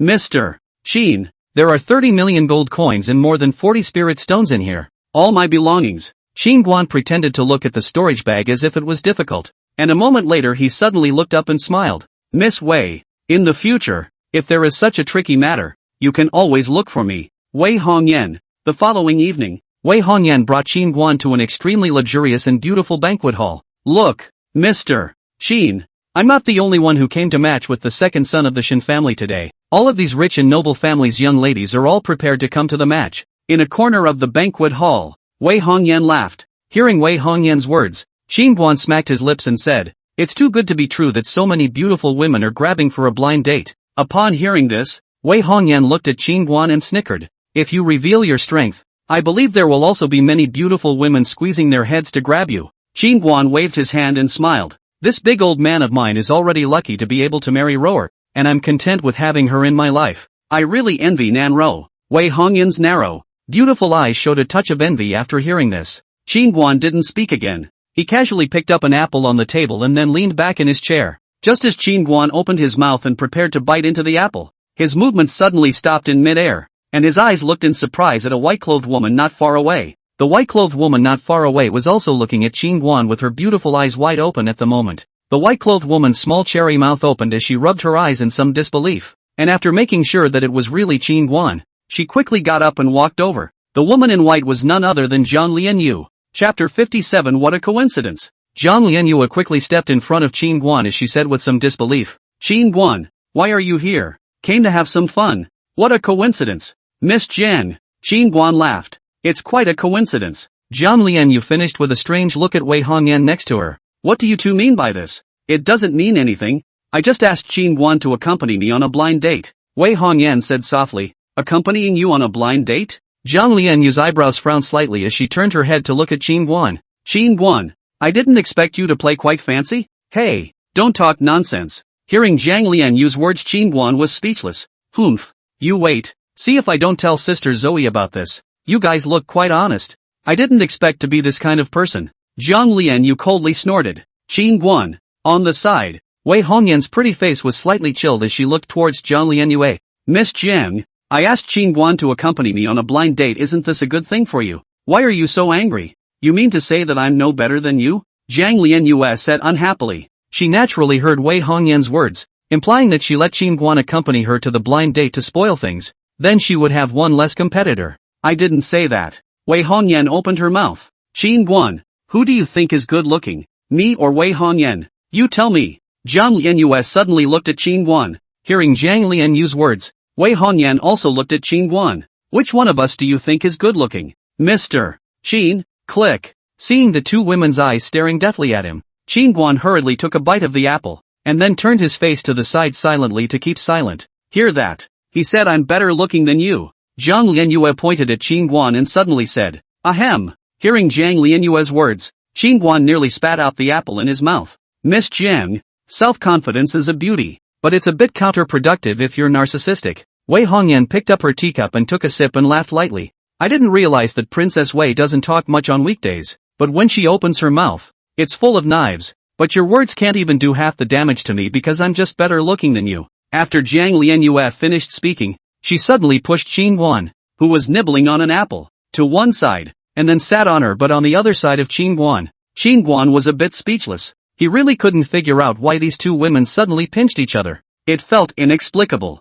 "Mr. Shen has arrived." Just then, a sudden yell came from outside the hall. The originally noisy banquet hall instantly quieted down, and everyone turned their heads to look in the direction outside the hall. Soon a poised teenager walked into the ballroom. The young man was dressed in white. His posture was upright. His pace was light and steady. A few strands of broken hair on either side of his forehead fell beside his fair cheeks and moved with the wind. "Wow! So handsome." Seeing the extraordinary Shen Huan, many young girls in the banquet hall immediately turned into nymphomaniacs, their eyes filled with admiration. Handsome, distinguished family, natural talent is also demonic outstanding. 16 years old reached the Sword King realm. The future of the future is unlimited. Such a man is difficult for women to refuse. Shen Huan walked quickly to a high platform in the banquet hall, and he had a sunny, confident smile on his face. Sorry to keep you girls waiting. After Shen Huan finished speaking, a middle-aged beautiful woman dressed in an aristocratic manner came to the stage smilingly. She looked at the crowd below and laughed. Ladies, my young master is also busy this time when he goes home to visit his family. In order to save time, so I let you all come together for a blind date. Below, from left to right, please introduce yourselves in turn and get to know each other. Hearing the words of the middle-aged beautiful woman, the women on the stage immediately became a little nervous, and later on, they must perform themselves well to win Shen Huan's favor. Immediately, on the left position, a wonderful woman wearing a blue dress stood up. She first made a slight bow to Shen Huan on the stage, then warmly said, "Nu Jia is the Qian family's second young Miss Qian Meng, 16 years old this year. Meet Mr. Shen." On the stage, Shen Huan nodded and smiled. "Meet Ms. Qian." Shen Huan finished surveying Qian Meng, but his gaze didn't linger on her much and quickly looked to the next woman. Seeing this, Qian Meng sat down with her eyes full of loss. It looked like she didn't get Shen Huan's favor. The Zhou family's eldest Miss Zhou Yanqing greets Mr. Shen. At this time, a young girl adjacent to Qian Meng stood up, and when she greeted Shen Huan she didn't move and pushed up her breasts, maximizing her advantages in front of Shen Huan. Seeing Zhou Yanqing's convex front and curvaceous back, with a delicate and hot body, Shen Huan could not help but look at it twice more and laughed. "Miss Zhou, the weather is cold. Pay more attention to keep warm, don't freeze your body." "Thank you for your concern, Mr. Shen." Zhou Yanqing gently saluted. Her demeanor and movements were just right without arrogance or impatience. Shen Huan nodded slightly and looked at the next woman. "Miss Jiang, are you nervous?" In the corner, Qin Guan suddenly asked with a smile. The corner of Zhang Lianyu's lips curled up into a smug arc. "Originally, I was a bit nervous, but now that you're sitting next to me, I'm not nervous anymore." Seeing that Zhang Lianyue looked like she was fighting something, Qin Guan silently moved his chair towards Wei Hongyan's side. "I think it's better for you to stay away from me. Later on, if that Mr. Shen sees you sitting with me, it might cause a misunderstanding. Come over here." Qin Guan had just moved his butt, when Zhang Lianyue suddenly wrapped her arm around him and yanked Qin Guan toward herself. Seeing this, Wei Hongyan suddenly gasped. "Zhang Lianyue, please show some respect. Qin Guan, he was invited by me." Zhang Lianyue glanced at Wei Hongyan with a haughty look and said, "Qin Guan is my brother-in-law. Where is the disrespect?" Upon hearing this, Wei Hongyan's eyebrows furrowed slightly. "Your brother-in-law?" Zhang Lianyu nodded her head and smiled. "Nan Ro is my sister, and Qin Guan is naturally my brother-in-law. But right now he's not my brother-in-law. He's my fiancé." Qin Guan's eyes glared upon hearing this. "What are you babbling about, Miss Jiang?" Zhang Lianyu looked at Shen Huan, who was talking to the woman on the stage, and said unhappily, "I'm not talking nonsense. I can come today is completely forced. You see, he looks like a high and mighty. So many women gathered together for him to pick. Who does he think he is? Make it look like this lady is going to rush to throw herself into the arms of the same. Later on, when it's my turn, I'll say that you're my fiancé, so that he will know that this lady can't look at him at all." Hearing Zhang Lianyue's words, Wei Hongyan was silent. So this Zhang Lianyue was also forced to not want to marry Shen Huan. At this time, Qin Guan suddenly said, "Miss Jiang, it's not impossible for you to ask me to help. The other Miss Wei gave me a favor. Shouldn't you show it as well?" "What favor did she give you?" Zhang Lianyue was curious. 30 million gold coins and 40 spirit stones. Qin Guan laughed. Hearing this, Zhang Lianyu sighed. "Miss Wei is really generous. 40 spirit stones is really enough to spare." Wei Hongyan wrapped her hands around her chest. Her peaks gathered high, and didn't pay any attention to Zhang Lianyue. "Seeing as you're Zwei's sister, just give me 40 spirit stones, and I'll make sure that this matter is done for you in a favorable manner." Qin Guan reached his hand out in front of Zhang Lianyue as he finished speaking. Snap! Zhang Lianyue suddenly slapped Qin Guan's palm and gasped. 40 spirit stones, worth more than 100 million gold coins. You're asking me to sell my body? Qin Guan. Chapter 58. Su Miaoi of the Su family greets Mr. Shen. Right at this moment, a stunningly beautiful young girl wearing a pink dress and jacket stood up. The young girl's ebony hair reached her waist. Her peach eyes and apricot cheeks looked especially bright and charming. Seeing the turn of Su Miaoi, many women under the stage cannot help but look towards her. This matchmaking ceremony, whether it is the qualification, appearance, or family history, this Su Miaoi, every one of these are not inferior, can be said to be one of the most powerful competitors. Seeing Su Miaoi, the eyes of Shen Huan on the stage immediately lit up. He seemed to have thought of something and hurriedly smiled. "Sister Miaoi, I remember you came to my house to play when you were little." Upon hearing this, Su Miaoi glared at Shen Huan and said in a sly manner, "Brother Huan, when you were a child, you even tugged on someone's hair. Ha ha ha." It seems that Sister Miaoi is a vindictive one. That time I was taught a hard lesson by my father. Shin Huan tilted his head and laughed. Where is it that people love to hold grudges? Who let it be Brother Shin that you dragged? If it were anyone else I would have forgotten about it long ago. Su Miaoi blanked Shin Huan. Yeah, that's really needy. In the corner, seeing Su Miaoi charmingly currying favor with Shin Huan, Zhang Lianyue was disgusted as she turned her head to Qin Guan who was on the side. Don't all you men like pampered women? Upon hearing Zhang Lianyue's words, Wei Hongyan, who was seated on Qin Guan's right side, had her attention instantly attracted and could not help but perk up her ears. Qin Guan looked at Su Miaoi and shook his head. I don't know. So do you like pampered women? Kang Lianyu asked again. I don't know. Qin Guan shook his head. I won't tell Sister Zoe. You tell the truth. Zhang Lianyu said with a bad smile. You. Qin Guan glanced at Zhang Lianyue without another word. LOL. Seeing Qin Guan's lack of humor, Zhang Lianyue covered her mouth and snickered. Brother Huan, can you hurry up? People have been waiting for you for half a day. Right at this moment, a young girl sitting at the next table to Su Miaoi suddenly let out a pout. Shin Huan, who was originally talking happily with Su Miaoi, couldn't help but look at the young girl who spoke. And when he saw the young girl's exquisite face, his eyes lit up again. Dare to ask the girl's name? That young girl's jade hand gently combed the green silk at her temples behind her ears and smiled. Shangguan Yao of the Shangguan family has met Mr.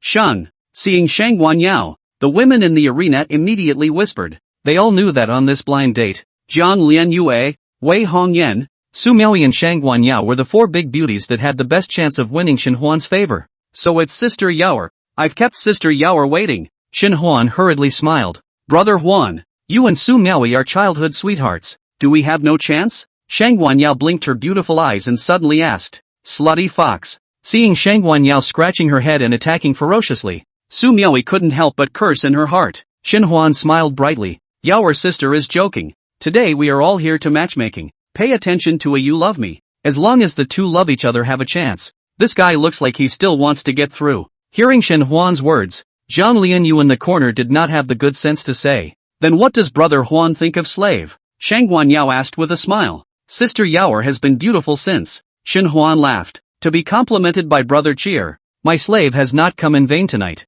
So I won't delay the sisters behind me. Shangguan Yao finished with a slight salute and sat down. Next, behind a series of 6 young girls rose one after another to introduce themselves. But Shin Huan all politely returned a sentence. Since met Su Miaoi and Shangguan Yao 2 people, Shin Huan suddenly feel that those people behind the tasteless. Soon the turn of Wei Hongyan in the corner. When Wei Hongyan stood up at the moment, Shin Huan's eyes immediately burst out of a different kind of glamour. Wei Hongyan's tall posture and cold and beautiful face cannot help but make his heart move. Wei Hongyan has met Mr. Shin. Wei Hongyan clasped her fists toward Shin Huan, then sat down directly. Seeing this, everyone was stunned. This Wei Hongyan was too lonely and cold. Could it be that she wanted to use this to gain Shin Huan's attention? Shin Huan also did not expect. This Wei Hongyan is not at all like the front of those women as he flattered him 100 times to please him, but on the contrary, they are indifferent to their own love. The more high and cold he was, the more Shin Huan wanted to conquer. Although I have been practicing in the Spirit Sword Academy since I was a child and seldom go out of the yard,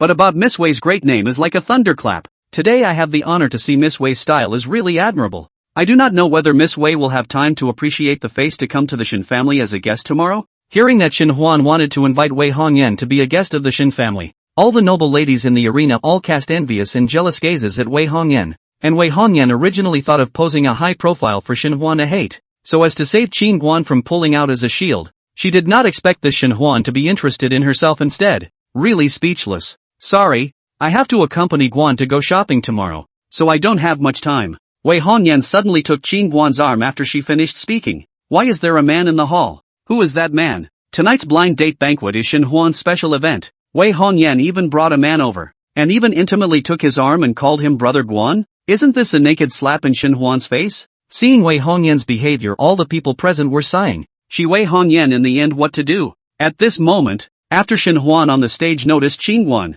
who was lying on the chair, his face instantly became incomparably ugly, and a flash of sharpness flashed under his eyes. Miss Wei, tonight is my someone Shin's blind date. What do you mean by bringing a man here? Wei Hongyan waved her hand. Don't misunderstand, Mr. Shin. I came tonight just to go through the motions to cope with the clan. Hearing Wei Hongyan's words, Shin Huan glanced at Qin Guan and frowned. Then what kind of person is he to you? This Shin Huan was really stupid enough to ask for trouble. Wei Hongyan took a deep breath and smiled. Brother Guan is my fiancé. Hearing the 3 words fiancé, Shen Huan's face went cold at a speed visible to the naked eye, and he was just about to say something. Jiang Lianyu suddenly stood up. She looked at Wei Hongyan with a displeased expression. Since when is Brother Guan your fiancé? Wei Hongyan rubbed her head and stood up as well. He's my fiancé. Seeing this, the crowd in the arena was dumbfounded, while Qin Guan sat there quietly watching the 2 women's performance. Seeing the stunningly beautiful Jiang Lianyue, Shen Huan on the stage frowned slightly. I wonder who this girl is. Ahem. Jiang Lianyue cleared her throat and looked at Shen Huan and smiled. Listen carefully ha. My name is Jiang Lianyu. Tianbao Pavilion Master Zhang Fengtian is my grandfather, so it's Pavilion Master Zhang's granddaughter. Disrespectful.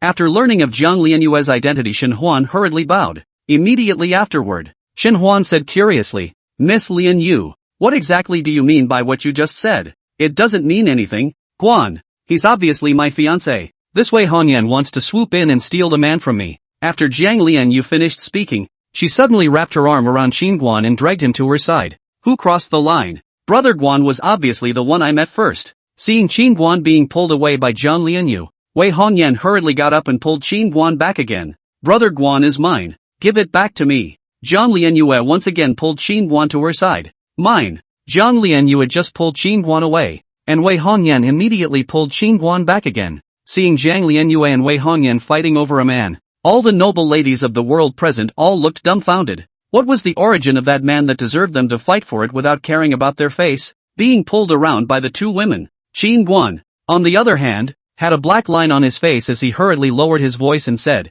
You 2 are overacting. Ah, you'll have to pay more if you keep this up. Chapter 59 8 feet of agar light appears. Wei Hongyan, Jiang Lianyu, you 2 really know how to play. Knowing that tonight is Brother Huan's main blind date, you still brought your fiancé to attend. This is too disrespectful, isn't it? Not far away, Shang Guanyao suddenly laughed coldly. Originally she was worried about Wei Hongyan and Jiang Lianyu, the 2 strong contenders, but now after seeing their tawdry maneuvers, don't mention how happy she was inside. Su Miaoyi was also secretly happy to see Shen Huan, whose face was as gloomy as water, but on the surface, she pretended to be very angry. You guys really don't know how to be shameless. What's the decency of robbing a man in public? Over there, Jiang Lianyu suddenly let go of Qin Guan's arm as she looked at Su Miaoyi. Didn't you come here today to steal a man from so many people? Just now I watched you chatting with Shen Huan. Your eyes were almost drawn. You were itching to throw yourself into the arms of a man and give him your body. May I ask, where is your propriety,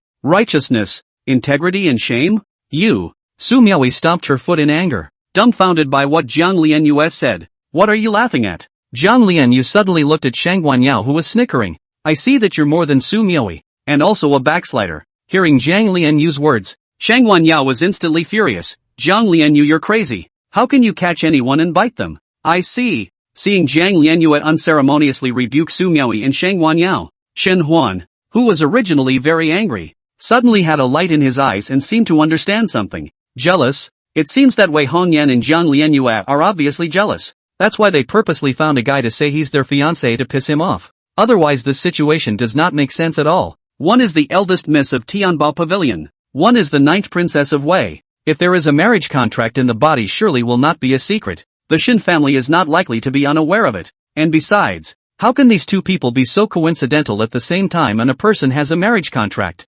Moreover, looking at that Qin Guan again, there wasn't even a trace of spiritual power fluctuation on his body. It was obvious that he was an ordinary person with no cultivation. And even if he wasn't an ordinary person, he couldn't be compared to himself. He was a 16-year-old sword king, a candidate for the next dean of the Spirit Sword Academy, and more than likely to become the first sword saint-level trailblazer in Qingzhou. There was no reason for them not to look up to him. They were just simply jealous. Thinking of the reason for this, Shen Huan could not help but straighten his chest and smiled. Sisters and sisters, have a good conversation. If you guys keep making noise like this, I'm going to be unhappy. Hearing Shen Huan's words, Su Miaoyi and Shang Guanyao hurriedly closed their mouths. The banquet hall suddenly quieted down, and Shen Huan looked at Jiang Lianyu and Wei Hongyan and smiled. Miss Wei, Miss Jiang, I know it's a bit rude to call you all together tonight, but you also have to understand me. I'm going home to visit my family this time and won't be able to stay for more than a few days before I have to go back to Spirit Sword Academy. The time is really limited, and at the end of this month the above will come down to assess the people. I'm a candidate to be the next dean of the Spirit Sword Academy. Trivial things are unavoidable. Hearing Shen Huan's words, many women in the hall all looked moved. And it was true that the news rumored by the outside world that Shen Huan was a candidate for the Spirit Sword Academy was not false. Spirit Sword Academy Qingzhou's strongest forces. If you can become the dean's wife, whether for personal or behind the family, there will be countless benefits. The status of the fish leap dragon gate among the upper class. Just then, Shang Guanyao suddenly apologized. Brother Huan, I can understand your difficulties. I'm sorry, I shouldn't have argued with Miss Jiang. Brother Huan, mainly because what Jiang Lianyue and Wei Hongyan did to you is just a bit too much. I couldn't hold back just now. I'm sorry. Su Miaoyi finished speaking and returned to her seat. It's okay. Shen Huan waved his hand, then suddenly looked at Qin Guan and smiled softly. You go out. This is not the place for you to come. Good. Qin Guan nodded and smiled before getting up to leave.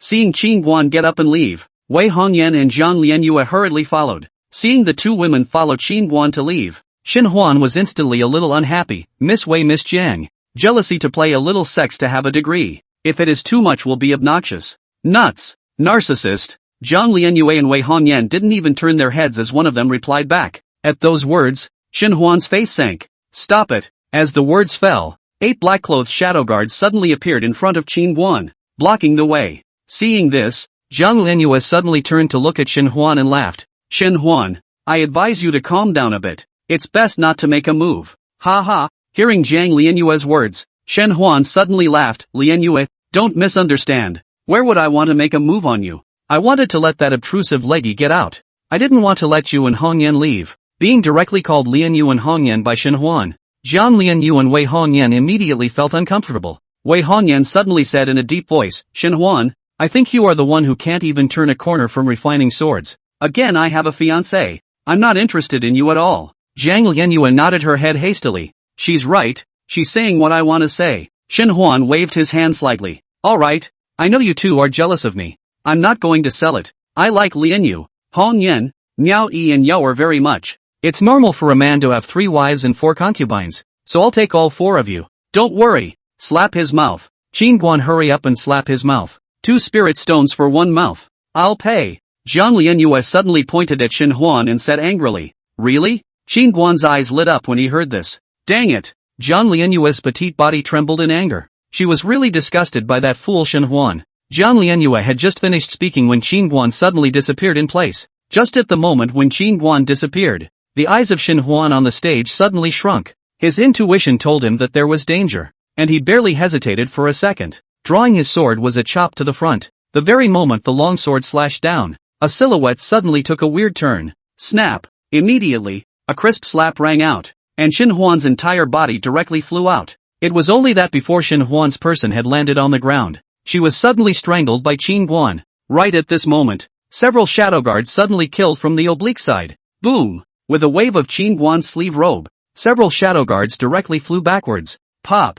Pop! Pop! Pop! Immediately afterward, a series of several crisp slaps exploded in the banquet hall, snapping like firecrackers on New Year's Eve. Ah! Seeing the unresisting Shen Huan on the stage being slapped by Qin Guan one after another, everyone under the stage were all jaw-dropped, not expecting that the muffled and silent man to be so courageous. Su Miaoyi and Shang Guanyao even screamed in direct horror. Does he know what he's doing? He's trying to break the sky of the imperial capital. Shen Huan dared to fight. Enough! Enough! Under the stage, seeing Qin Guan fanning faster and faster, the responsive Jiang Lianyue hurriedly called for a stop. Who could stand this kind of fight? Jiang Lianyue had just finished speaking when Qin Guan suddenly appeared in front of her. 18 mouths to pay. 10. 18. Hearing 18, Jiang Lianyue's heart immediately dripped blood. 18 was 36 spirit stones. 36 spirit stones is just too much. Can we get a little discount? Jiang Lianyu said with incomparable regret. She did not expect Qin Guan to move so quickly. Seeing Jiang Lianyue trying to play tricks,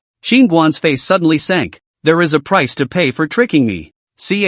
Just give it to you. Seeing that Qin Guan was obviously a bit unhappy, Jiang Lianyue threw a storage bag into his hand. Playing around is playful, but you must do what you promise others, Qin Guan said in a deep voice. I was wrong. Jiang Lianyu glanced at Qin Guan with a grudge, not daring to be naughty with him again. This guy is no joke if he really starts a fire. Die, die, die for me. At this time, Shen Huan on the stage suddenly roared in anger. His face was hideous and very scary, as if he wanted to choose someone to devour. 8 feet of a glow now. A copper mirror suddenly appeared in Shin Huan's hand. A strange power gently rippled on the copper mirror. And soon a white-haired old man appeared in the mirror. Upon seeing the white-haired old man's face, the faces of everyone in the arena suddenly changed drastically. Bai Wanjian, the head of the Spirit Sword Academy, a peak 6th realm sword emperor, the topmost terrifying existence in Qingzhou. Chapter 60, Sins. Be careful. That copper mirror is one of the Spirit Sword Academy's 3 greatest treasures. The Xuanhe mirror.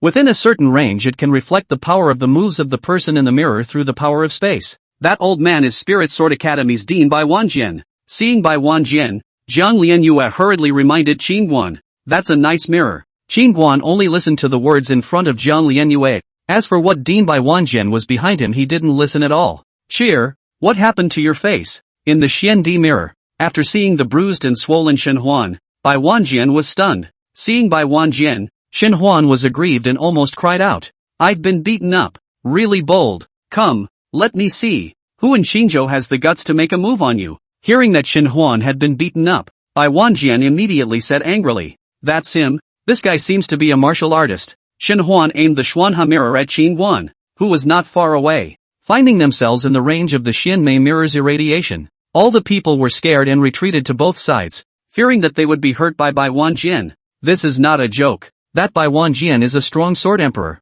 A finger of his hand will take a small life. Jiang Lianyue and Wei Hongyan retreated behind Qingguan with some fear. This time they were afraid that they would be in big trouble. On the other side, the images of Qingguan, Jiang Lianyue, and Wei Hongyan quickly appeared in the mirror. Upon seeing Qingguan in the mirror, Bai Wanjian's old eyes glazed over. He hastily rubbed his eyes, and after making sure that it was really Qingguan, he almost spat out a mouthful of old blood. Having almost been punched to death by that man yesterday, I can't believe I've invited that plague again today. Looking at the entire Qingzhou, he, Bai Wanjian, is now afraid of only one person, but it so happened that Shen Huan, the sinner, messed with that person. What a sin! At this time, Qingguan also noticed Bai Wanjian in the mirror. He slightly frowned just as he wanted to greet him, when Bai Wanjian in the mirror suddenly disappeared. The Xianxian mirror lost its luster at the same time. What's going on? It's broken? Seeing this, the crowd was stunned. 8 feet of a glow now. Shen Huan's right hand pinched his finger and once again punched an imprint into the Xiandi mirror. Damn it, don't you ever contact the old man again. On the other side of the cultivation cave, a somewhat uneasy Bai Wanjian suddenly noticed that the space in front of him was fluctuating again. He cursed and hurriedly pinched his knuckles to erase the spatial sensation. Seeing that the Xianmei mirror did not react for half a day, Shen Huan frowned deeply. It should not be. How could this Xianmei mirror be broken? Bring it on you. Just as Shen Huan was puzzled in his mind, a hand suddenly appeared in front of him and snatched the Xiandi mirror over. Shen Huan was frightened by the sudden appearance of Qingguan. Daring, this Xuanhe mirror is the most precious treasure of my Spirit Sword Academy. If you dare to snatch it, my Spirit Sword Academy will surely hunt you to the ends of the earth without end. Qingguan ignored Shen Huan as he suddenly bit his finger and wiped it against the Xuanhe mirror, and then put it away in the little black pagoda. It's over. It's over. Noticing that his own imprint in the Xianmei mirror was erased, Bai Wanjian's face was ashen, and the 3 greatest treasures of the Spirit Sword Academy, the Xianmei mirror, were just gone. That's add up. Yesterday's blood loss of 2,000 spirit stones, today lost a supreme treasure. Martyr, the Shen Huan is really damned. This is how to be good. Hurry up and hand over the Xuanhe mirror, or else you'll be responsible for all the consequences. Shen Huan looked at Qingguan and said angrily. Noisy. Qingguan suddenly kicked Shen Huan off. Well, not bad. This matchmaking convention was well run. Qin was pleased with himself and turned toward the outside of the banquet hall with a pleasant stride. Jiang Lianyue and Wei Hongyan, 2 women with a confused face, hurriedly followed.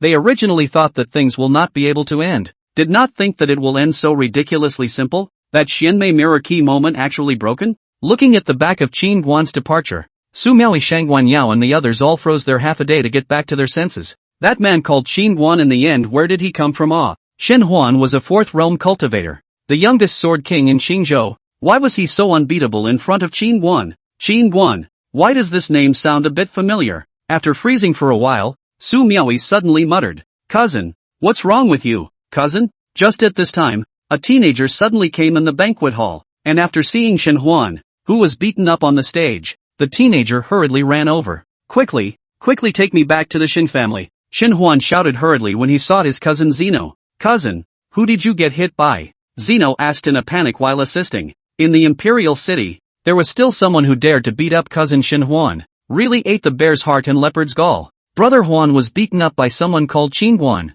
who just left here. Just then, Shang Huan Yao and the others hurriedly leaned over. It's him, so it's him. Hearing Qin Huan, Qin Hua seemed to associate it with something. Just now he happened to meet Qin Huan at the door, who had a grudge yesterday at the drunken fragrance house. But he only knew Qin Huan's surname is Qin. He didn't know that he was called Qin Huan. This would hear Qin Huan, and he instantly understood what was going on. You know him? Shin Huan frowned. Cousin, that guy is the proprietor of the drunken fragrance house, and the people under me were beaten by him yesterday. Qin Hua said hurriedly. Brother Huan, wasn't the fifth realm martial artist who killed many powerful people from the Spirit Sword Academy and the Yunlan sect, which was rumored in the imperial capital city a while ago, also named Qin Huan? Su Miaoi seemed to have thought of something and suddenly opened her mouth. I said, why does that name sound a bit familiar? So it's him. Hearing Su Miaoi's words, Qin Hua suddenly tapped his head, and the crowd also drifted off, seemingly associating it with something. Damn it, that scumbag's life is really hard enough to have come to the imperial capital early to escape a disaster. Shin Huan suddenly gritted his teeth and said in a deep voice, what do you mean by that, cousin? Zeno frowned as he listened. A few days ago, when I was discharged back to the imperial capital city, I heard from the academy's senior management that the Spirit Sword Academy had sent Pei Qian as well as instructor Hong Wan to Deer Cloud City. I didn't expect that scumbag to actually come to the imperial capital, and it looks like it just so happened to be dodging through. About Qin Huan's deeds, Shin Huan had heard the disciples of the academy mention some of them after he got out of the gate, and when he moved back to the imperial capital city a few days ago, he also learned that the academy had sent Pei Qian and tutor Hong Wan to Deer Cloud City. But at present, Pei Qian was killed and Hong Wan broke her right arm. Shin Huan did not know at all. Mud, this bastard has a lot of life in him. Qin Hua couldn't help but curse after hearing this. Pei Qian and Hong Wan were 6 realm super powerhouses. If they were caught by the two of them, they would surely crush Qin Huan into crumbs. Go back to the Shin family. I don't care who he is or what power he has behind him. I will break him into pieces. The bottom of Shin Huan's eyes spewed fire. From childhood to adulthood, it had never been him bullying others. He had never been bullied like this. He had to hurry back to the Shin family and tell his father about Qin Huan's arrival in the imperial capital city to let the old ancestor personally come out. Missing Qin Huan over at the academy was not a bad thing now that he thought about it carefully. If the Shin family for the academy to get rid of Qin Huan, that would be a great achievement. Shin Huan and the Spirit Sword Academy prestige will certainly be able to rise to a higher level, and so on the future selection of the dean of the time will be stable. Brother Huan, I'll go back and ask father to send family experts to assist you, Su Miaoi hurriedly said. Brother Huan, your enemy is my Shang Huan Yao's enemy, a 5th realm martial artist. You really think you're invincible? The imperial capital city is our territory. Don't be in a hurry to do anything. Let me know immediately if you find any trace of him. I'll take this revenge myself. Shin Huan looked at the two women and said in a deep voice, he had to grasp this credit. He had to let Qin Huan die in the hands of the Shin family or himself. Chapter 61, inviting the old ancestor to come out. On the other hand, not long after Qin Huan's trio left the banquet hall, Elder Hong, Zhang Meng, and Li Qing hurriedly looked for them. Princess, it's not good. What's wrong? Wei Hongyan looked at the 3 Han Lao people. Elder Hong glanced at Qin Huan and Jiang Lian seemingly with some scruples. Say, 3 days ago the Great Prince and the Great Master Gongsun Yu colluded with Sang in an attempt to conspire against the state. In times of danger, the Emperor led the Black Armor Army and the personal guards to fight and escape from the palace. The second prince and the third prince have already died in battle. The situation is now very critical. The Emperor has sent a message for you to marry the Shin family no matter what. At the moment, only with the help of the Shin family can we solve this crisis. Wei Hongyan's face instantly turned white after hearing this. She hurriedly panicked. Where is Mother Consort and the 4th prince and 5th prince? The 4th prince, the 5th prince and the queen have been captured. And I heard that all of the captured royal family members have been hung by the Grand Prince at the Taiwu Gate awaiting execution. Mother Consort, brother. Wei Hongyan looked extremely uneasy after hearing this, and her jade fingers sank deeply into her flesh. Not as good as. At first, father shouldn't have been merciful and soft. Princess, how is the progress on your side with Dukshan? Hong Lao said in a deep voice. Poof. Hong Lao had just finished speaking when Wei Hongyan suddenly knelt in front of Qin Huan. Qin Huan, can you help me, please? Wei Hongyan's eyes were glistening with tears. Now this situation was completely beyond what she could salvage. She knew that now Qin Huan was the only one who could help her. When Hong Lao, Zhang Mang, Li Qing saw their own princess kneeling, their hearts burst with heartache and sadness. Get up and talk. Qin Huan went forward and helped Wei Hongyan up. I don't know anything about the art of war and fighting, but you can tell me who you want to kill. Good. Wei Hongyan hurriedly nodded her head. Qin Guan's words sounded very plain,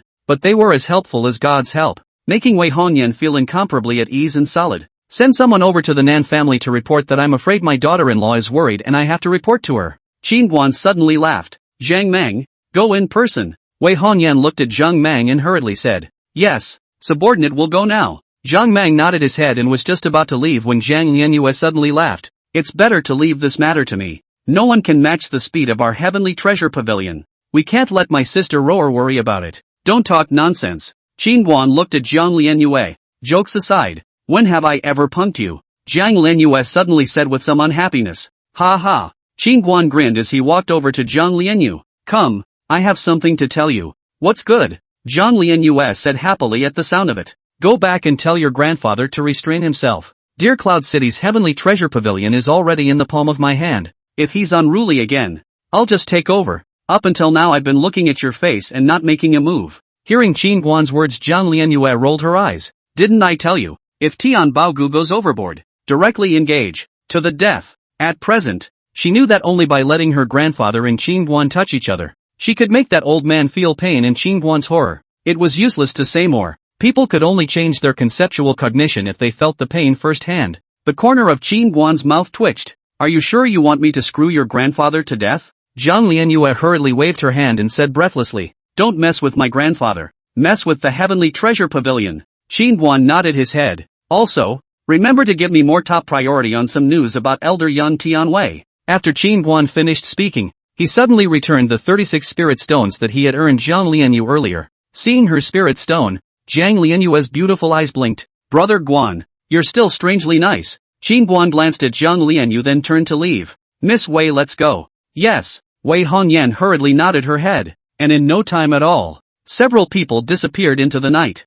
After a few people disappeared, Elder Su suddenly appeared beside Zhang Lianyue. Missy, old man can find you. The old pavilion master doesn't know what news he heard. Is going crazy. Let you immediately roll back. What the hell did you do? Su Lao said with a worried face. It's nothing, just stirring up a blind date tonight. Zhang Lianyue said indifferently. Missy you, Elder Su, guess who I met tonight? Elder Su was just about to say something when Zhang Lianyue suddenly laughed. Who did you meet? Elder Su frowned. Beat you to death and you won't be able to guess who it is. I met Qin Guan. Zhang Lianyue said. Qin Guan, why is he in the imperial capital? Elder Su was filled with shock upon hearing this. This fellow is far stronger than I thought. Remember the 2 tutors that Spirit Sword Academy sent to the southern family a few days ago? Zhang Lianyue looked toward Elder Su. Elder Su nodded. I heard the old pavilion master say it was Pei Qian and Han Luan. Then why do you think he appeared in the imperial capital? Zhang Lianyue asked with a smile. Elder Su frowned slightly,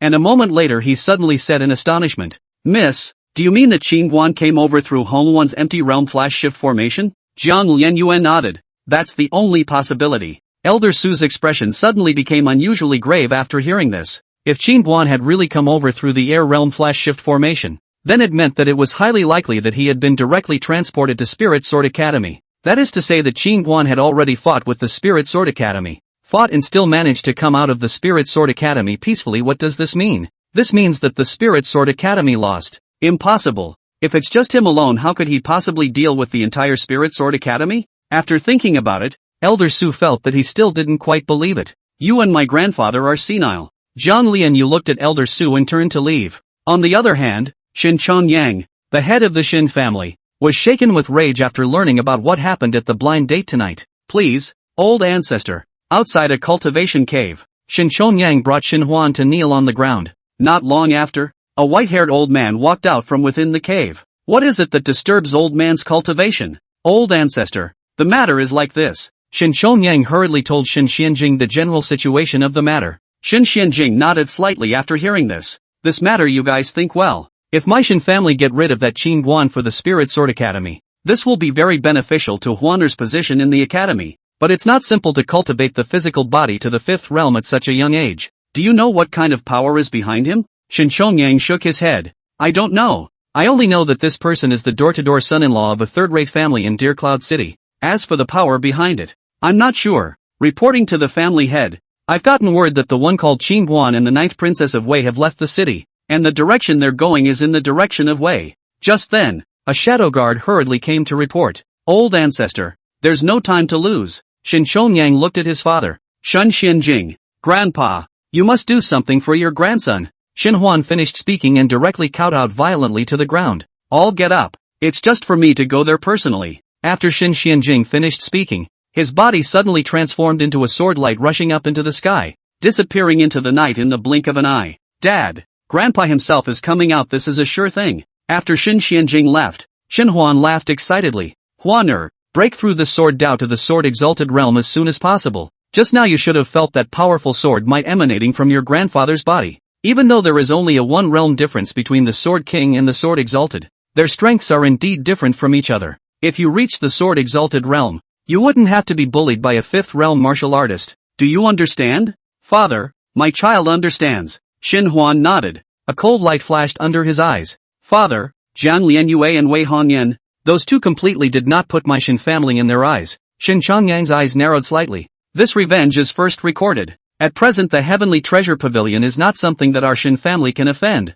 As for Wei, also forget about them for now. As long as waiting for you to become the Dean of the Spirit Sword Academy, won't they be kneeling in front of you at your mercy at that time? Dad. Ah ha ha ha. When he thought of the image of Jiang Lianyue and Wei Hongyan kneeling in front of him, Shin Huan's eyes gradually became wickedly excited. Chapter 62, Having a Conversation. Outside the imperial capital, in a small forest, seeing a white-haired old man in front of them with his back turned to them, Elder Hong and the others immediately changed their faces as if they were facing an enemy. This old man's breath is strong and introverted and unfathomable. Dare I ask if your honor is up to something? Hong Lao hurriedly stepped forward and respectfully said. Shin Xianjing stood with his hands negative and motionless as he asked in a deep voice. Which one is Qing Wan? Boom! As soon as Shin Xuanjing's words fell, a strong astral wind suddenly blew across the cheeks of Wei Hongyan, Hong Lao and the others. Ah! Before a few people could react, a terrified cry suddenly came from dozens of feet ahead. What are you running for? I am Qin Guan, what are you looking for me for?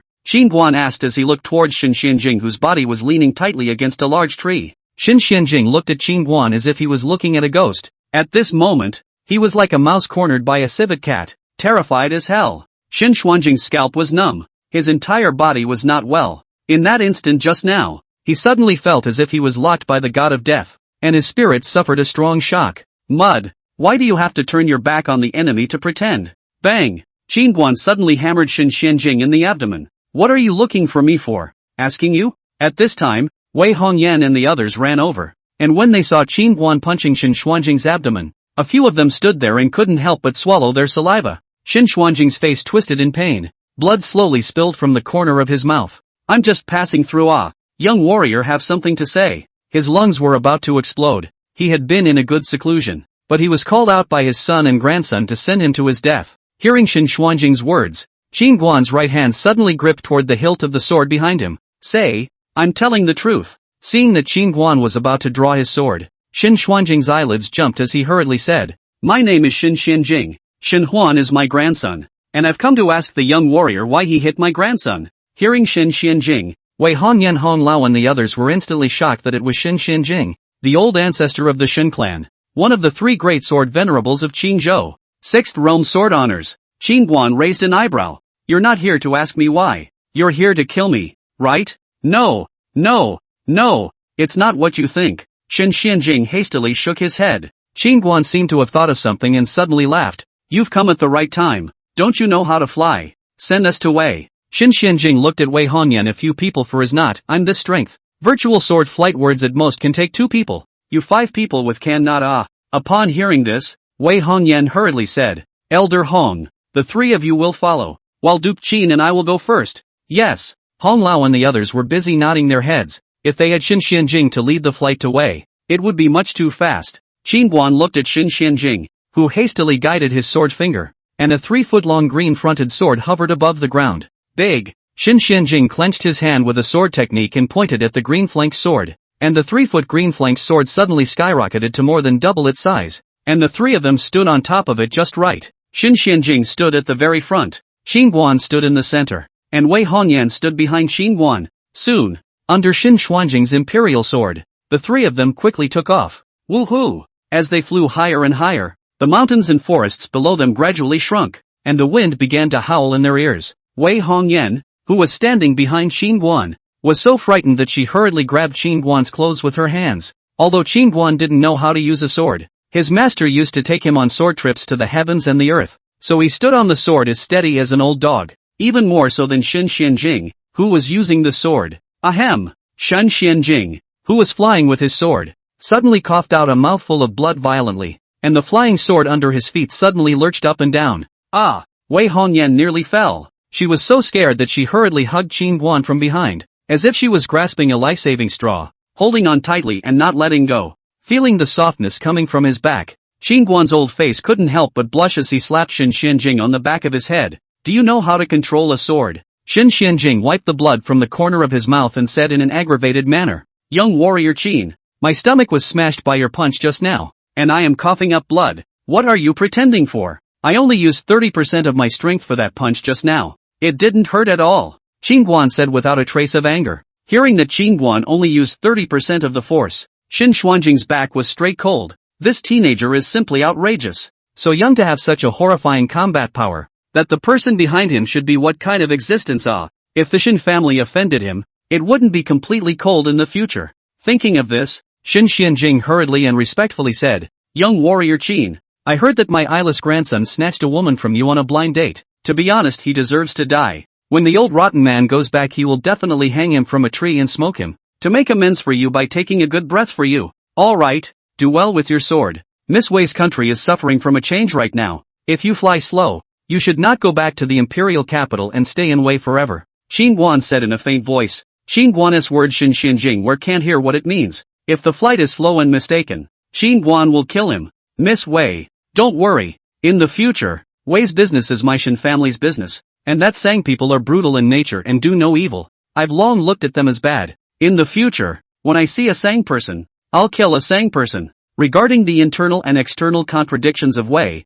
Shen Xianjing more or less understands some of them, and at the moment, anyone with a clear eye can see that Qin Guan and Wei Hongyan's relationship is not ordinary. Shen Xianjing took the initiative to show kindness to Wei Hongyan, which could be described as a strong desire to survive. Wei Hongyan was very touched when she heard Shen Xuanjing's words. She hurriedly stood firm and thanked. If I can get help from Senior Shen, it's really a blessing for my country of Wei. Originally, her father wanted her to marry into the Shen family to get help from the Shen family, but as a result, after she met Qin Guan last night at the Drunken Fragrance House, and Qin Guan said that he wanted to help Wei train the Black Armor Army, she decided to go against her father's will at that time and try to sabotage the matchmaking matter, but actually deep down inside her heart, she still felt that it was because of the bottom line given to her by Qin Guan. And now, the matchmaking matter was not only spoiled, but also got the support of the Shen family's ancestor, so the result was really not expected by Wei Hongyan. Of course, in the final analysis, Wei Hongyan knew that this situation was because of Qin Guan.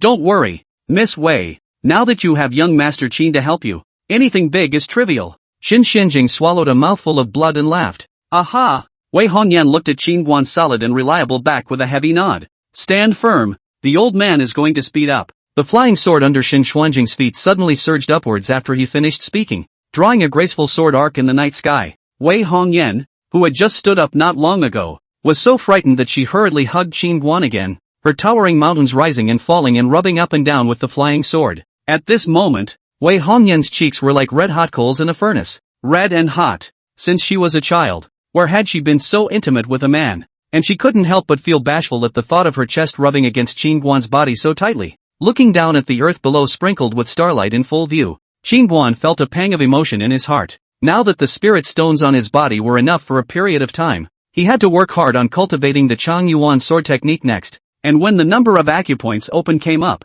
and he was able to condense and store enough spiritual energy, then he would be able to learn the royal sword technique, and soar freely in the air overlooking the mountains and rivers. Early the next morning, Qin Guan's few people arrived at the Taishan gate of the Wei Imperial Palace. At this moment, a dozen or so dying people were hanging from the tall and lofty gatehouse. Their clothes were in shreds, their arms and legs dangling helplessly in the cold wind, and pools of shockingly dark red blood converged on the lapis lazuli below them. Seeing this cruel and miserable scene, Wei Hongyan's face gradually became hideous. Ha ha ha, my good sister, you're finally here. Right at this moment, a young man wearing a dragon robe and an old man with a feather fan walked over from not far away. Wei Hongyan, you this? They can all be your relatives. Wei Hongyan looked at the young man with deadly fury. Wei Hongyan sneered. Family? One by one, have any of you ever taken me as a relative? Just because I made a little mistake. That old thing abolished my crown prince position. That old thing is now surrounded by tens of thousands of troops. Must be very regretful. Now take me as a relative? You really not as good as defilement of the imperial consort. This is treason against human morality. When the father abolished your crown prince position to spare your life, you still do not know repentance. Enough. Stop talking to me. The winner is the king and the loser is the bandit. I am now the king of Wei. I have the final say on what's right and wrong. As Wei Hongyan was speaking, Wei Hongye suddenly roared in anger as he looked at Wei Hongyan and sneered. Ninth sister. You should know that I didn't kill them just to lure you here. Everyone said you were prim and clever, but now I see it's nothing more than that. Wei Hongye said as his gaze swept over Qin Guan and Xin Xianjing behind Wei Hongyan, an old man who's about to die, and a little mongrel who looks like a simpleton. You don't think that just the two of them can resist my thousands of troops, do you? Hearing Wei Hongye's words, Xin Xuanjing's eyes narrowed slightly. Marred. The Hall of the Six Realms Sword Exalted was actually ridiculed. 1,000 armies are nothing. Xin Xuanjing's killing intent grew stronger, but seeing that Qin Guan had no intention of making a move, he could only hold back for now. Do not be careless, that old man is not ordinary. Right at this moment, the old man with a feather fan behind Wei Hongye hurriedly said in a deep voice. Chapter 63, Sword Emperor's Power. Hearing Gongsun Yu's words, Wei Hongye couldn't help but look at Xin Xianjing. Are you saying that that old man's strength is still above yours? Hearing this, Gongsun Yu said softly, that old man's cultivation should also be at the sixth realm, but I detected that his breath was unstable, like he was injured, so it's not a big problem. That's good. Wei Hongye nodded after hearing this, then waved his hand. Surround them. As the words fell, thousands of lanceguards suddenly appeared around Qin Guan and the others. Is that man your own brother? Just then, Qin Guan suddenly asked. Wei Hongyan shook her head. Same father and different mother. He is the eldest prince. He was previously abolished as the crown prince by his father because he had an affair with one of the imperial concubines. But this plot to rebel should be secretly manipulated by Gongsun Yu behind him. He is not that capable. Qin Guan nodded his head after hearing this. That means killing the one called Gongsun Yu will solve the problem, right? Gongsun Yu is on par with old General Song. Their cultivation levels are both at the sixth realm. They are two of the strongest combatants in Wei. Be careful, Wei Hongyan reminded. Can you beat that old man? Qin Guan looked at Xin Xianjing and laughed. Young warrior Qin, you've underestimated me too much. Xin Xianjing stroked his beard and said proudly. He was a sixth realm sword exalt. Even if he had been injured by Qin Guan earlier, he would not be afraid of any sixth realm cultivator. This was the arrogance and backbone of a sword cultivator. Come, let me meet your excellency. Right at this moment, Gongsun Yu, who was not far away, suddenly looked at Xin Xianjing. For your face. Xin Xuanjing's right hand grasped, and a 3-foot green blade sword suddenly appeared in his hand. Boom! At the next moment, Xin Xuanjing's figure swept out, and the Qingfeng sword in his hand instantly erupted into a stream of brilliant swordlight, which shot out like a rainbow striking the sun. Six Realm Sword Father. Gongsun Yu's eyes shrunk as he took a step forward. The feather fan in his hand made a lightning-like circle, and a bizarre black air shield suddenly came out in front of him. Buzz! Xin Xianjing stabbed his sword into the black air shield, and the biting sword chi instantly faded into nothingness and was absorbed by that black air shield. Even that Qingfeng sword was swallowed by the black air shield bit by bit. Sculpture. Break! Xin Xianjing snorted coldly. The hand holding the hilt of the sword did not retreat, but advanced, stabbing violently towards the front. A terrifying sword momentum exploded from the sword. Boom! In the next moment, that black air shield shattered with a bang, while Gongsun Yu's body was instantly forced back dozens of feet by the powerful sword force. 100 steps flying sword. Out! Xin Xuanjing's sword finger slid in front of his body in vain, and a flying sword suddenly shot towards Gongsun Yu in the distance like a meteor. Seeing the flying sword stabbing towards him, Gongsun Yu's figure flickered and his body suddenly appeared in the air like a ghost. Who knew that as soon as he stopped, the several flying swords below him looked like they had grown eyes and directly rose up into the sky to stab at him again. Seeing this, the feather fan in Gongsun Yu's hand was swung rapidly at the bottom, and a black skeleton suddenly flew out to smash at the stabbing flying swords. Boom! Boom! Boom! In the air, the skeleton collided with the flying sword exploding into a cloud of black mist. Hop! Right at this moment, Gongsun Yu let out a furious cry, and the black mist that filled the air suddenly and strangely drew together, converging into a huge black skull in the blink of an eye. The skull was filled with black gas, emitting a ghastly roar. Gongsun Yu pressed his palm downward, and the huge black skull suddenly opened its mouth to swallow Xin Xianjing below. Sensing the powerful evil aura emanating from the skeleton, Xin Xuanjing's spiritual energy rushed around his body and fiercely chopped at the skeleton with his sword. Boom! Where the sword chi reached, a horrifying energy exploded in the air. The huge skeleton was chopped to pieces by Shen Xuanjing's sword. Only a moment later the skeleton coalesced together again. Shen Xianjing frowned. What kind of evil technique did this old thing cultivate? Just as Shen Xianjing was puzzled, Qin Guan suddenly appeared beside him, and he whisked his sleeve and spoke in Shen Xuanjing's ear. Hearing Qin Guan's words, Shen Xuanjing's eyes lit up as he threw the Qingfeng sword in his hand, which suddenly split into 9 and hovered around his body. In the next moment, Shen Xuanjing's hands quickly parted back and forth, and a sword skill flew out from his palm to continuously sink into the 9 flying swords. Just as Shen Xianjing was condensing his sword momentum, Qin Guan's fingers hidden in his sleeve robes on the side were suddenly guided, and a fine wisp of chaos chi was quietly integrated into the flying sword. Right at this moment, Shen Xuanjing's palm suddenly closed in front of his chest, and in an instant, the 9 flying swords merged into one, and a powerful and horrifying sword momentum shook heaven and earth. Jihyo Divine Slash. Shen Xuanjing's clasped palms violently charged into the air. Boom! In the next moment, the Qingfeng sword wrapped with powerful sword chi rushed up to the sky, rushing straight to the huge black skeleton in the air. Where the sword chi went, the air in front of it was hard torn apart, emitting sharp chirping whistles.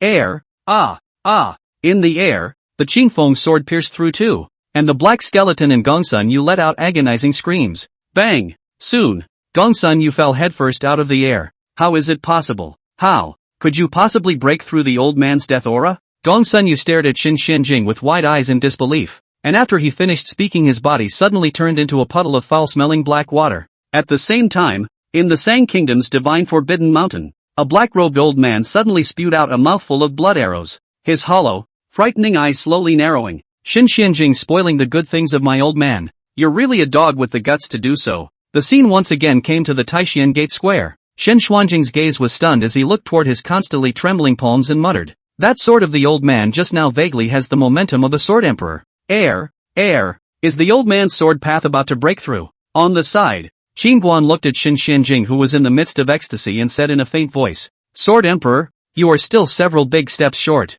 Hearing Qin Guan's words, Shen Xianjing was violently startled. He seemed to understand something, and suddenly hugged Qin Guan's arm and sincerely said, Young warrior Qin, in the future, I'm willing to saddle up and go through fire and water. I only ask that you guide me a bit and help me break through to the Sword Emperor realm. Die away. Qin Guan shook off Shen Xianjing, who was pouncing on him, as he looked at Gongsun Yu, who had turned into a puddle of black water on the ground, and frowned slightly. It's actually a wisp of a doppelganger. A bit interesting. Split? Hearing Qin Guan's words, Shen Xianjing and Wei Hongyan were immediately startled. As far as they knew, only 7th realm cultivators whose cultivation had reached the star realm could cultivate a bilocation, and in the entire Qingzhou, they had not heard of any great power breaking through to the 7th realm. What are you still waiting for? Your family is still hanging on the wall. Qin Guan suddenly looked at Wei Hongyan. Little scumbag, don't let go yet. Just after Qin Guan finished speaking, Shen Xianjing suddenly pointed his sword at Wei Hongye, who was in shock, and said angrily. Wei Hongye looked flustered. He suddenly had a fierce face, suddenly pointing at Qin Guan and the others. He said angrily, kill them? So what if they are 6th realm sword exalted? There are many of us. Kill them for me, and I will heavily reward them. At this moment, the thousands of guards in the square are you look at me. I look at you. None of them dared to make a move. Who are you kidding? The other party is a 6th realm sword exalted. Clunk. At this time, one of the guards suddenly dropped the weapon in his hand and hurriedly knelt down towards Wei Hongyan. The guilty minister should be damned. I shouldn't have listened to the order of the Grand Prince to plot against the Emperor. Please spare the life of Princess Nine and give the guilty minister a chance to make up for his mistakes. Clunk. Clunk. As that leading guard knelt down and begged for mercy, in an instant all the guards in the square all put down their weapons and knelt down, begging for mercy. Seeing this scene, Wei Hongye suddenly staggered a few steps and sat on the ground his face was ashen. At this time, Wei Hongyan hurriedly ran down to the city tower as she looked at a commander kneeling on the ground. Don't hurry up and put the people down. Yes, Your Highness. That commander hurriedly got up and lowered the crowd hanging from the citadel. Seeing the tortured crowd, Wei Hongyan turned to look at Wei Hongye in the distance and said in a deep voice, chop off the head of the Grand Prince. Chapter 64 Octagonal Heavy Crossbow. Wei Hongye was scared out of his wits upon hearing this and hurriedly knelt down to Wei Hongyan. Ninth sister. I'm your big brother. We're half-brother and half-sister. Big brother, I'm also a moment of confusion, compelled by Gongsun Yu before embarking on this path. For the sake of us being brother and sister, spare me this time. Wei Hongyan's eyes were determined. She looked at a guard commander behind Wei Hongye and said in a deep voice, "Cut off the head of the Grand Prince. Those who disobey the order will be beheaded." Thumbs up. That guard commander didn't hesitate any longer. His hand raised his sword and Wei Hongye's head rolled straight out. Wei Hongyan swept her gaze over the thousands of guards in the square and said in a cold voice, "Those of you who have risen up against the great prince should have been capital offenses. But now I'm giving you a way out. All of you are organized into death squads to take the blame for your sins. Thank you, Princess 9, for your enlightenment. Thank you, Princess 9, for your enlightenment." The crowd hurriedly kowtowed and thanked them. The law is not responsible for the masses. At present, the Sang state has annexed 12 cities of Wei. Their goal must be the entire Wei state. It is the time to use people. Let these people to pay for their sins is the best choice. Miss Wei, quickly give these pills to your family. At this time, Xin Xianjing suddenly took out a dozen second-grade returning yuan dan and handed them to Wei Hongyan. Wei Hongyan saw the elixir in Xin Xuanjing's hand and hurriedly said, "Senior Xin, this is really too expensive. Don't want it for nothing. Silly?" Qin Guan suddenly gave Wei Hongyan a wink. Xin Xianjing laughed. "If Miss Wei is young warrior Qin's person, then she is my friend. So please give me some face." Hearing Xin Xianjing say that he was Qin Guan's person, Wei Hongyan's pretty face blushed as she hurriedly said respectfully, "Many thanks, Senior Xin." Receiving the elixir, Wei Hongyan hurriedly gave it to all of them. "Quickly, take them to the palace to recuperate." Yes, soon, a dozen people were carried off. Father and the others are now trapped in Feiyun City. There are as many as 40,000 to 50,000 people over there. Should I gather my men and go again? At this time, Wei Hongyan looked at Qin Guan and asked. Qin Guan shook his head. "No need." "Yes," Wei Hongyan nodded. At this time,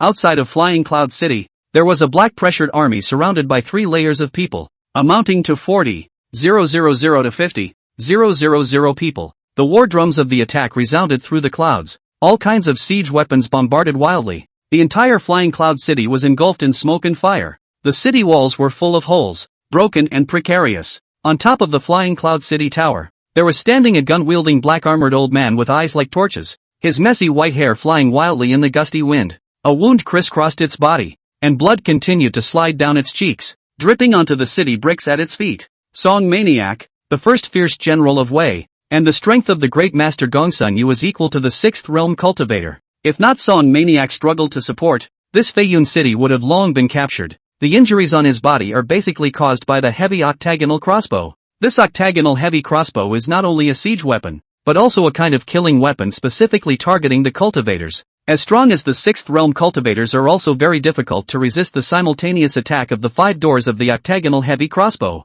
However, this octagonal heavy crossbow was costly to catalyze once, requiring the consumption of a spirit stone. Reporting to General Song, all the Black Armor Army and personal guards have assembled at the East Gate. At this time, a middle-aged man with a tiger's back said in a deep voice. At those words, Song Maniac turned around and walked down the city stairs to a middle-aged man. "Your Majesty, Flying Cloud City will be captured soon. I'm afraid I won't be able to support the reinforcements. I'll cover you later to kill your way out through the East Gate." The middle-aged man took a deep breath. I am sorry for all the love ministers. Things have come to this day I have no face to live. You are all my good generals and good guards. That wants the imperial power. Wants my life. Later I will personally go to death. You do not resist the sacrifice for nothing. Your Majesty must not. After hearing Emperor Wei Yuntian's words, Song Maniac hurriedly dissuaded him. He knelt down directly with his long spear standing. "If you go to your death, the old minister will come afterward. We are willing to follow your Majesty to the death." Nearly 100 black-armored soldiers and personal guards knelt down in unison. Wei Yuntian looked towards the crowd. His voice trembled slightly. "I am ashamed of your sincerity." Song Crazy looked up violently. "Your Majesty, don't hesitate any longer. The East Gate is relatively weak. Later on, the old man will kill a bloody road with the rate of people. If you die, this way will definitely be annexed by the Sang Kingdom. Stay green and not afraid of having no firewood to burn." Wei Yuntian shook his head as he said with determination in his eyes. "If that's the case, then I will die in battle with you. Your Majesty, my will has been decided. So get up." Song Maniac wanted to say something else, but Wei Yuntian interrupted him in a deep voice. "Good, then let's fight together." Song Maniac got up and swung the lance in his hand violently towards the sky. Just as the crowd wanted to fight to the death, the war drums of the attack outside the city suddenly stopped. "Report! Report!" At that moment a guard rushed over. "Your Majesty, the 9th princess is outside the city." "What? How many soldiers did she bring with her?" Wei Yuntian's eyes lit up as he hurriedly asked. "Back to your Majesty. The ninth princess only brought an old man and a teenager. Upon hearing this, Wei Yuntian's brows furrowed as he hurriedly walked towards the side of the watchtower. Why don't you put down your weapons and surrender? On an open field outside of Flying Cloud City, Wei Hongyan directly threw a bloody head into the crowd after finishing her speech. Ah, it's the head of the Grand Prince. One of the guards cried out in alarm as he took in the appearance of the head. What? The Grand Prince is dead. The Grand Prince is dead. Soon the news exploded through the crowd, and the scene was in a state of chaos and agitation. Don't panic, everyone, don't panic. Just then, a commander in the crowd suddenly shouted. The originally agitated scene quickly quieted down, and the crowd all looked at the commander, who said in a deep voice, "Don't panic. If we surrender our arms, the above will definitely not let us go. We are guilty of treasonous murder. There is no turning back. Now we are only one step away from success. A great future is right in front of us. If the great prince is dead, we'll just set up a new king. General Wu is right. There is no turning back for us. If we surrender we will surely die. Surrendering is death. Not surrendering there is wine and meat and beautiful women. Why should we surrender? Yes. No surrender. No surrender. Wu Qilong, don't talk nonsense to confuse the public. Surrender there is a way to live. Do not surrender you only have a way to die. Now the great prince is dead. All the armies are heading to the imperial city to support the imminent arrival. If you put down your weapons this princess can spare your life. Wei Hongyan looked at the leading commander and coldly shouted. Wu Qilong strangled his warhorse and laughed. Your Ninth Highness, all the armies are now fighting against the Sang Kingdom and are being beaten back, so don't try to compel us here. A cold light flashed under Wu Qilong's eyes as he finished speaking. Men, take down the ninth princess. As the words fell, several soldiers behind Wu Qilong directly rushed towards Wei Hongyan.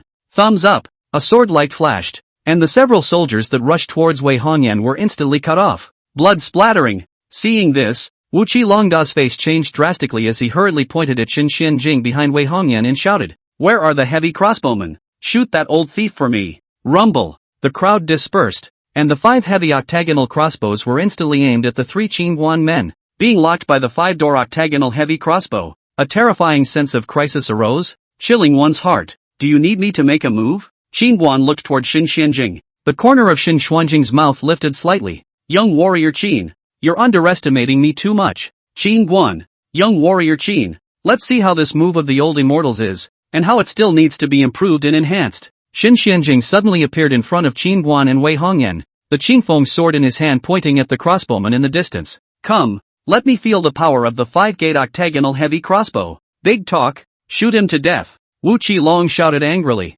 Whoosh, whoosh, whoosh. The heavy octagonal crossbow emitted a dull hiss, and the crossbow arrow was like a dragon coming out of the sea, instantly shooting at Xin Xianjing with the force of 1,000 pounds. Flying chop in the sky. In a blink of an eye, the air suddenly split into several Xin Xuanjing's shadow body. Some drew his sword and chopped horizontally, some jumped down and chopped, some turned back and wiped his sword, with different demeanor as fast as lightning. Boom, boom, boom. Not a single one of the crossbow arrows that were shot, all of them were precisely chopped up by Xin Xianjing. Seeing this scene, everyone was shocked. The 6th realm sword Exalt, simply hanging, facing 5 octagonal heavy crossbows at the same time was so easy. Xin Xianjing, the old ancestor of the Shen clan, he actually came in person. In the distance on the walls of Flying Cloud City, a flash of intense shock flashed across the bottom of Song Maniac's eyes. Ha ha, it looks like Yenner has succeeded in her marriage with the Shen family, and the old ancestor has even invited her here, so her face is really not small. Wei Yuntian threw back his head and laughed, his gaze quickly falling to Qingguan beside Wei Hongyan. That teenager should be Shen Huan. Sure enough, a hero among men. Chapter 65, I'm a little sick of you. Song Maniac, however, frowned slightly. Your Majesty, on Shen Huan's body, why can't I detect a single fluctuation of spiritual energy? There might be some hidden means. I didn't feel it either. Wei Yuntian laughed. Song Maniac sighed as he looked toward Xin Xianjing who was standing in the wind. Worthy of being one of the 3 great sword venerables of Qingzhou, even though old me and that Xin Xianjing are at the same 6th realm, there is still a considerable gap. There's no need to be presumptuous. Ai Chung, you're the #1 fierce general in my way. Wei Yuntian waved his hand. Ha ha, thank you your majesty for your fallacious praise. Song Mania was energized by what he heard. Below, seeing that the attack of the 5 octagonal crossbows was easily diffused by Xin Xianjing alone, everyone was fearful and showed scorn. If the octagonal crossbow was useless, then they were just dirt and dogs in front of a 6th realm sword Exalt. Unbeatable. Sensing that the heart of the army was shaken, Wu Qilong suddenly said. Don't panic, everyone. We kill that man. Seeing Wu Qilong in the distance compelling people there again, Qingguan suddenly said to Xin Xianjing, thumbs up. Qingguan had just finished speaking when a ray of swordlight suddenly pierced through Wu Qilong's throat, spraying blood. Ah! Seeing Wu Qilong being cut down by Xin Xianjing with a sword, all the soldiers were scared and retreated towards the back. Don't put down your weapons yet. I'll give you one last chance to live. Wei Hongyan looked at the many soldiers and drank. Clunk! Clang! The group of dragons without a leader. The defeat of the soldiers like a mountain. In an instant, a large number of large pieces of rebels all threw away the weapons in their hands and knelt on the ground. Open the gates. Seeing the rebels below surrender, Wei Yuntian hurriedly ordered. Soon, Wei Yuntian, Song Maniac and the others came out of the city to meet them. See you, father. When Wei Hongyan saw Wei Yuntian, she hurriedly went forward to salute. Yener, hard work. Wei Yuntian just hurriedly glanced at Wei Hongyan before quickly walking to Xin Xianjing. He bowed. Many thanks to Elder Shun and Mr. Shun for saving me. I, Wei Yuntian, will remember this great favor. Hearing Wei Yuntian's words, the corners of Qin Guan's mouth twitched. Marred. Is this treating himself as Xin Xuanjing's grandson? Father, you are mistaken. Let me introduce you. At this moment, Wei Hongyan hurriedly came to Qin Guan's side. Father, this is the Qin Guan, Prince Qin, that I told you about earlier. Qin Guan, not Qin Huan? Wei Yuntian was a bit embarrassed after hearing this. So it's young warrior Qin. I'm really sorry. I made a mistake. Qin Guan waved his hand and said in a faint voice, no harm done. Your Excellency is the fifth realm martial artist Qin Guan? Song Maniac looked at Qin Guan some surprise. At this moment behind Song Maniac a lot of black armor army and personal guards also cannot help but measure up Qin Guan. This man's name now in the Qingzhou is like thunder and lightning. It could be said that he was the most wanted criminal of the two major forces of the Spirit Sword Academy and the Yunlan sect. Qin Guan nodded with a faint smile and said, sort of. Wei Yuntian glanced at Qin Guan. A flash of complexity flashed under his eyes, but he quickly converged to look at Wei Hongyan and asked, Yener, how are your foremother and the others? Father, don't worry. They have been saved and are now in the palace recuperating. Wei Hongyan returned. That's good. Wei Yuntian nodded. In the evening, the imperial palace of Wei Yuntian hosted a large banquet to specially entertain and thank Xin Xianjing and Qin Guan. Elder Shun, this time if it wasn't for your timely intervention Wei, was afraid that it would be fatal. Come on, I'll toast to you. In the great hall, Wei Yuntian cupped his cup with both hands and drank it all in one go. A show of hands. From now on your Wei's affairs are my Shin family's affairs. No need to be polite. Xin Xianjing laughed. At these words, Wei Yuntian laughed heartily. How could he not hear what Xin Xuanjing's words meant? So he hurriedly laughed. Well, in the future, the Shin family in Wei is the same breath. Yener, if there is something wrong, despite the lesson, do not be polite. Xin Xianjing frowned slightly after listening. What the hell is this Wei Yuntian up to? How come what he said was a bit out of tune and unintelligible? Brother Shen, your swordsmanship can be improved by several times compared to back then. Today's sword breaks through the attack of 5 octagonal heavy crossbows. I really admire it. At this moment, Song Maniac raised his wine cup. Come on, I'll toast you. Brother Song Maniac is too modest. Your thunder gun technique is out of this world. It's a resounding presence in Qingzhou. Xin Xianjing raised his cup and laughed. Here, drink. The two blow each other a wave and finish their drinks. At this time, Wei Yuntian raised his wineglass and looked at Qin Guan and laughed. Young warrior Qin, at such an age to be able to cultivate your physical body and physique to the fifth realm is really rare in the world and admirable. Come on, I'll toast you. I'm flattered. Qin Guan raised his glass and laughed. On the side, Xin Xuanjing's heart was a dark grunt. Oh, 5 realms. This guy. At this moment, a middle-aged man with a stout figure suddenly stood up. He looked at Qin Guan.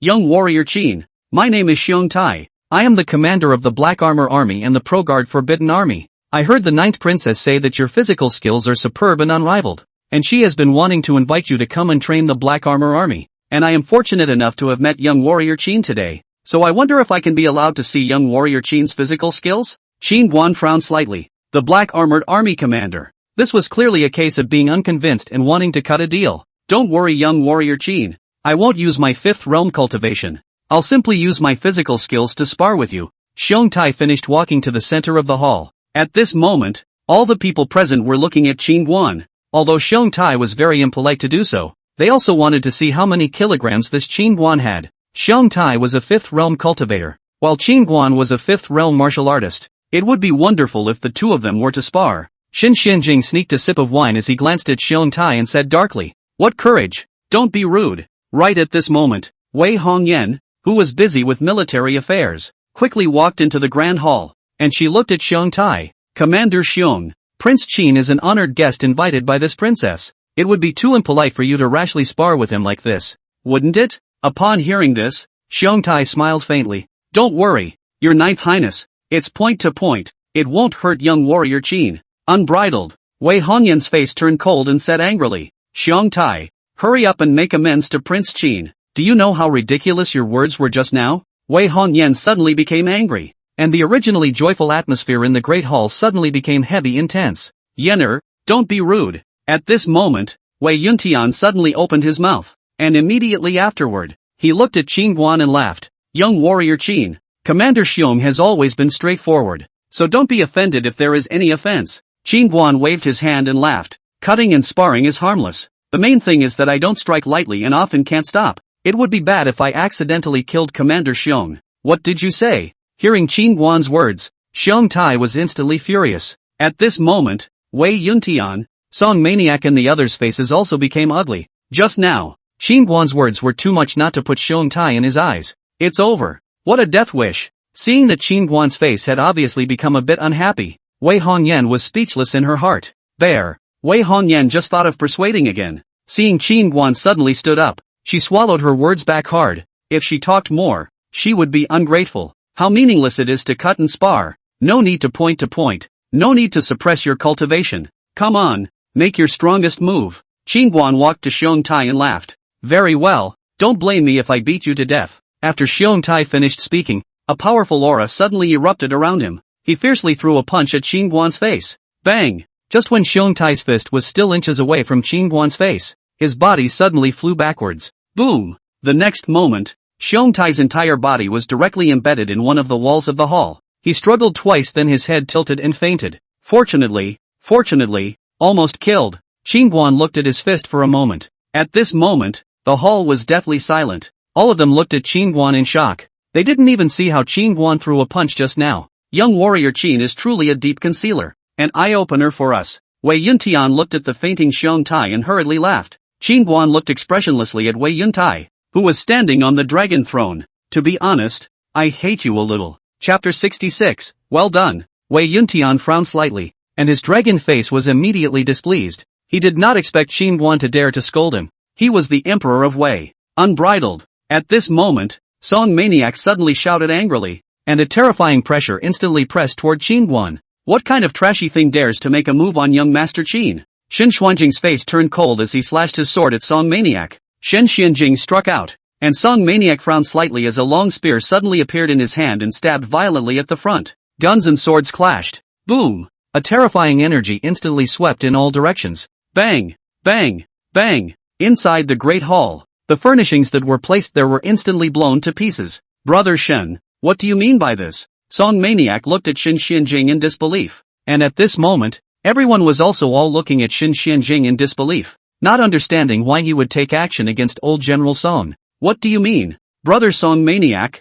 I was saving you just now. Shen Xianjing smiled faintly. Song Maniac snorted coldly. I'm not so afraid of a martial artist. Shen Xianjing shook his head without saying anything else and silently returned to Qin Guan. Is this your Wei's hospitality? At this moment, Qin Guan looked toward Wei Yuntian on the high seat and laughed. Wei Yuntian's face was ugly to the extreme. Just now when Xiong Tai deliberately provoked Qin Guan, he should have come out at the first time to stop it, but he didn't do so, because he only wanted to flatter Shen Xianjing and thus belittle Qin Guan. But now he didn't expect that Shen Xianjing even directly flipped over and stood on Qin Guan's side. He didn't understand why, when it was clear that his daughter Wei Hongyan was already considered half a daughter-in-law of the Shen family. Why Shen Xianjing would still help Qin Guan? Prince Qin, I've gone too far with Wei in this matter. I'll make amends to you. Wei Hongyan hurriedly came in front of Qin Guan and bowed. She didn't expect things to become so fast. At the moment she was incomparably annoyed with her father in her heart. Qin Guan ignored Wei Hongyan and quietly looked at Wei Yuntian. Seeing that Qin Guan had no intention of stopping,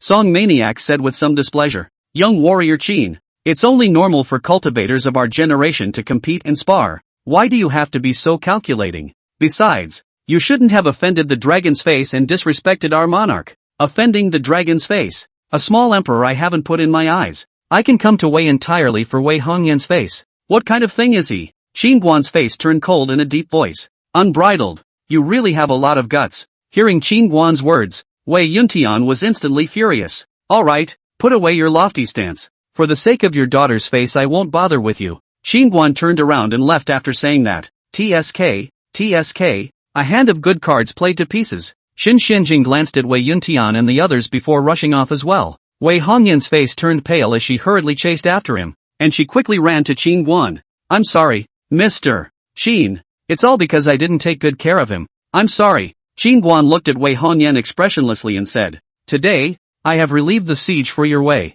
and the previous promise to train the Black Armor Army ends here. Qin Guan finished looking at Xin Xianjing. Send me back to Deer Cloud City. Yes. Xin Xianjing hurriedly nodded his head. Looking at Qin Guan who disappeared in the air, Wei Hongyan had an inexplicable pain in her heart, and the whole person froze directly there. How could a good end become like this?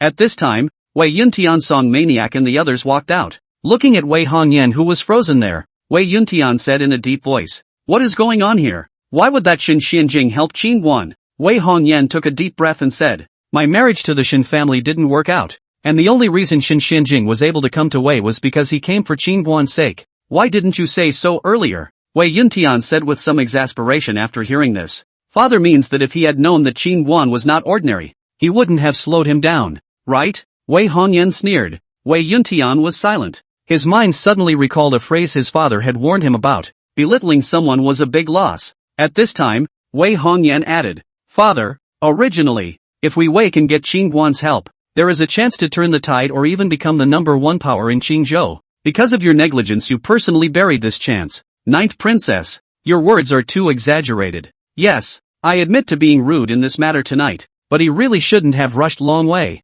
Song Maniac suddenly said in a deep voice. Wei Hongyan looked at Song Maniac. Elder General Song, we were the ones who were at fault first, and since they don't even care about the Spirit Sword Academy or the Cloudland sect, who are we, Wei, to play a big game in front of them? Song Maniac coldly laughed. Whether or not he puts it in his eyes is one thing. He has now offended the Spirit Sword Academy Yunlan sect. Leaving Wei may not necessarily be a bad thing for us. Besides, he is young and arrogant. There is no one else in his sight. Sooner or later, this person will suffer a great loss. Elder General Song, do you know why that Xin Xianjing is following behind Qin Guan? Wei Hongyan suddenly asked. Why? Song Maniac frowned, about which he was also a bit confused. Because Xin Xianjing couldn't even catch a single punch from Qin Guan. What? How is this possible? Hearing Wei Hongyan's words, Song Maniac was violently shocked, and Wei Yuntian on the side was also incredibly shocked. That Xin Xianjing was a 6th realm sword venerable. There would never be more than 5 people in Qingzhou who could defeat him,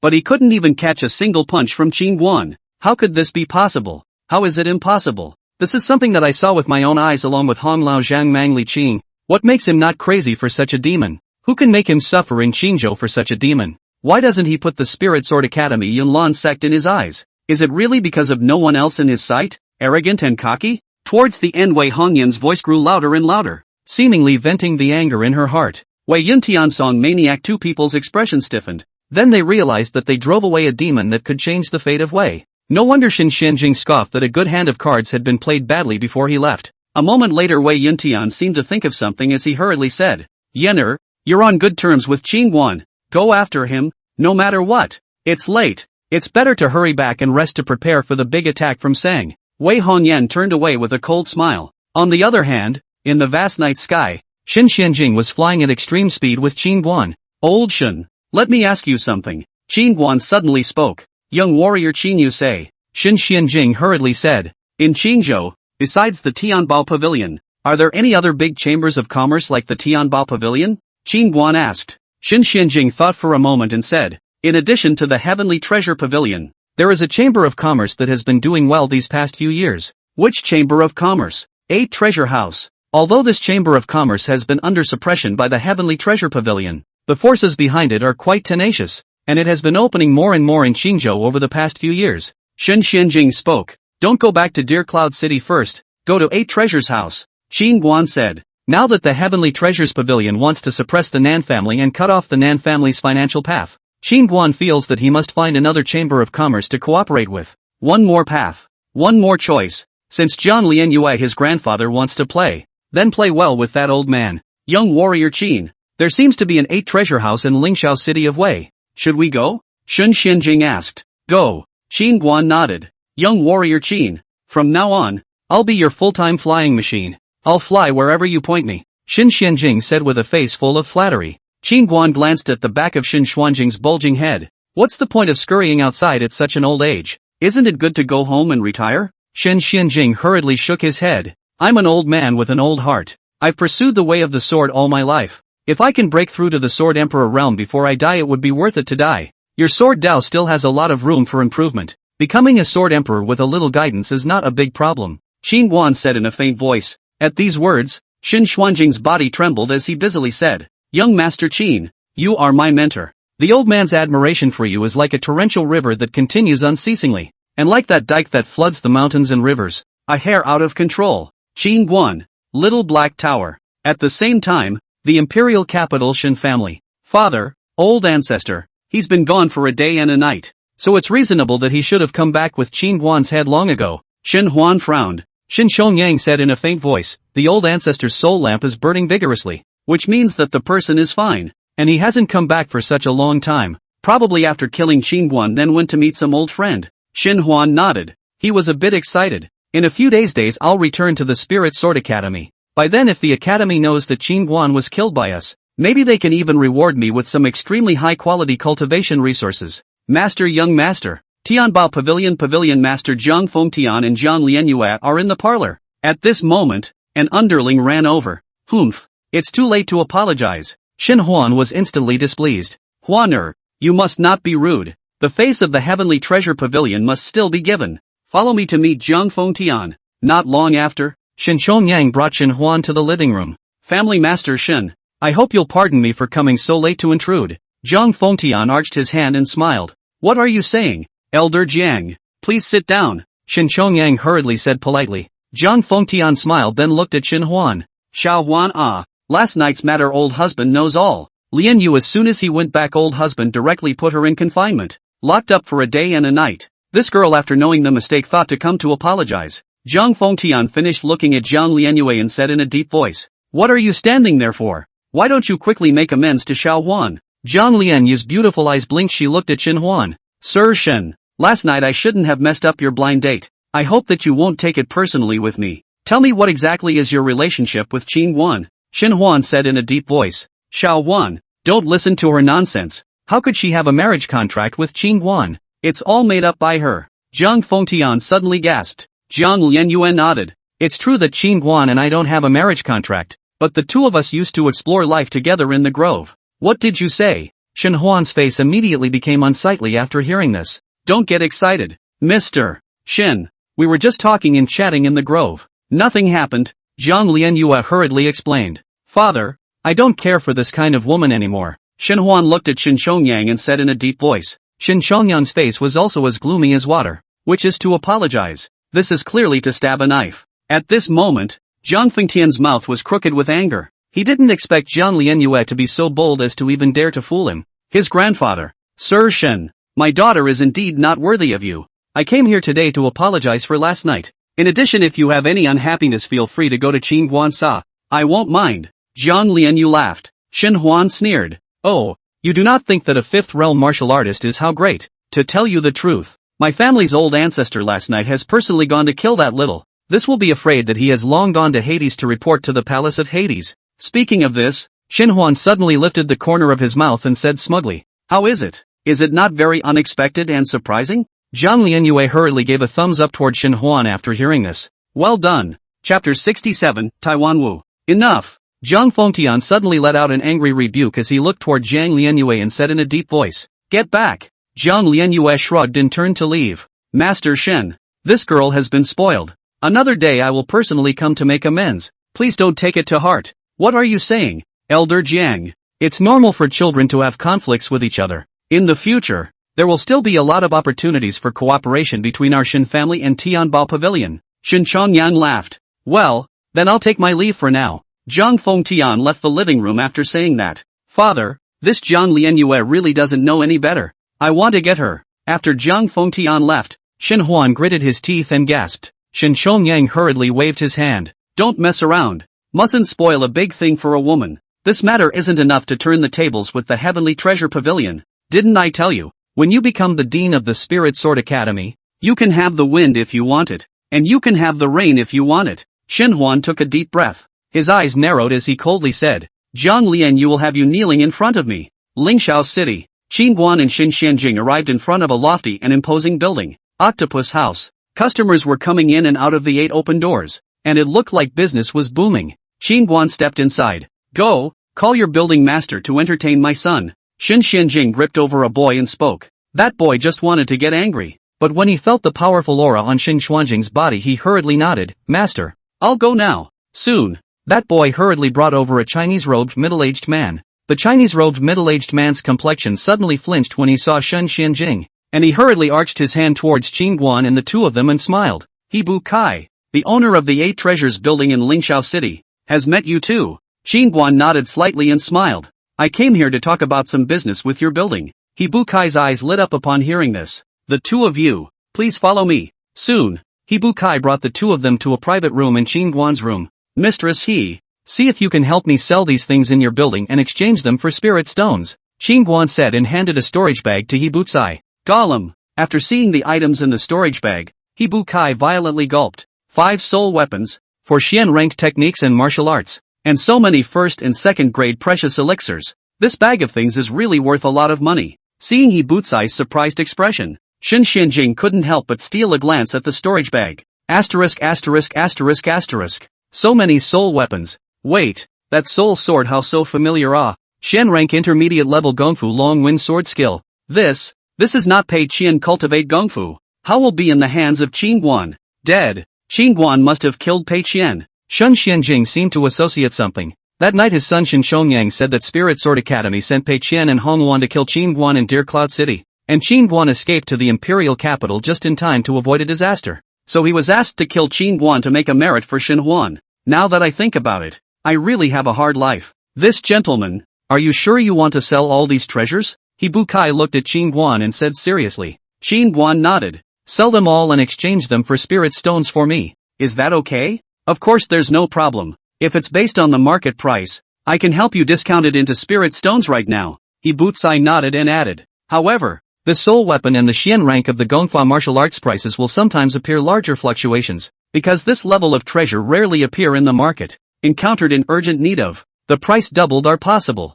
If the discount according to the market price will be a little bit of a loss. If you are not in a hurry, our 8 Treasures building will hold an auction 7 days later. At that time you can take these treasures of yours to the auction and auction them directly with spirit stones, in which case the price can be raised by at least 30%. Yes, then I will wait for 7 days. Qinguan finished and smiled again. Mistress He, I don't know if your building is interested in cooperating with me in some business? Of course you can. I wonder what kind of business the gentleman would like to cooperate on. Hebu Kai asked hurriedly. It's like this. My old father-in-law's family is in a developmental stage right now, doing some small business in Deer Cloud City like cloth and medicinal herbs, and I want to help him find some way out. Qinguan laughed. So it is. Hebu Kai nodded his head after hearing this. Then he suddenly took out a map, and soon he found Deer Cloud City on the map. Hebu Kai pointed his finger at Deer Cloud City and laughed. This place is a bit remote, and if not for the fact that a man named Qinguan has recently made quite a commotion there, I wouldn't even know that there is this city.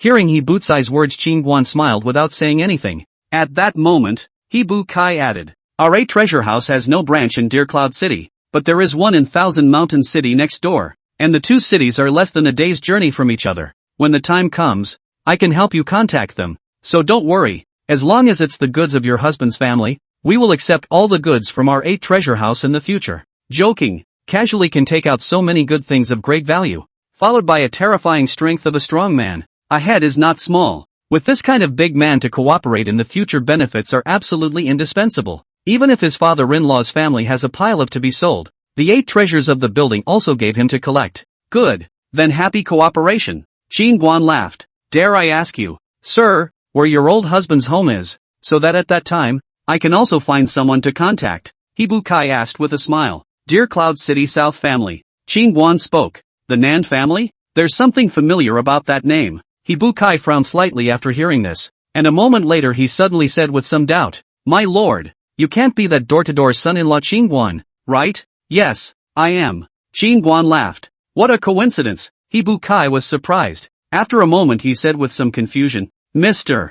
Qin, I heard earlier that you have a good relationship with the Heavenly Treasure Pavilion. Why are you thinking of cooperating with us now? Qin Guan spread his hands. Not very clear. Perhaps they feel that the disadvantages of cooperating with me outweigh the advantages. Now do you 8 Treasures House still dare to cooperate with me? He Bootsai didn't half hesitate. Of course I dare. I think it's a huge loss for them to feel that the Heavenly Treasure Pavilion has no vision in abandoning Duke Qin. Qin Guan got up. Mistress he. Then I'll come and pick up the spirit stones after 7 days. Why don't you stay at my 8 Treasures House for the time being? It's quiet upstairs and no one will disturb you. He Bukai hurriedly said. Then thank you very much. Qin Guan laughed. In a short while, Qin Guan was placed in a luxurious and quiet room. Old Shun. I'm going to be in seclusion for 7 days. Don't let anyone disturb me. Don't worry, young warrior Qin. I will personally protect you. Shen Xianjing nodded his head. Not long after, Qin Guan entered the little black pagoda and began to cultivate the elemental exchange sword technique after taking out a bunch of spirit stones.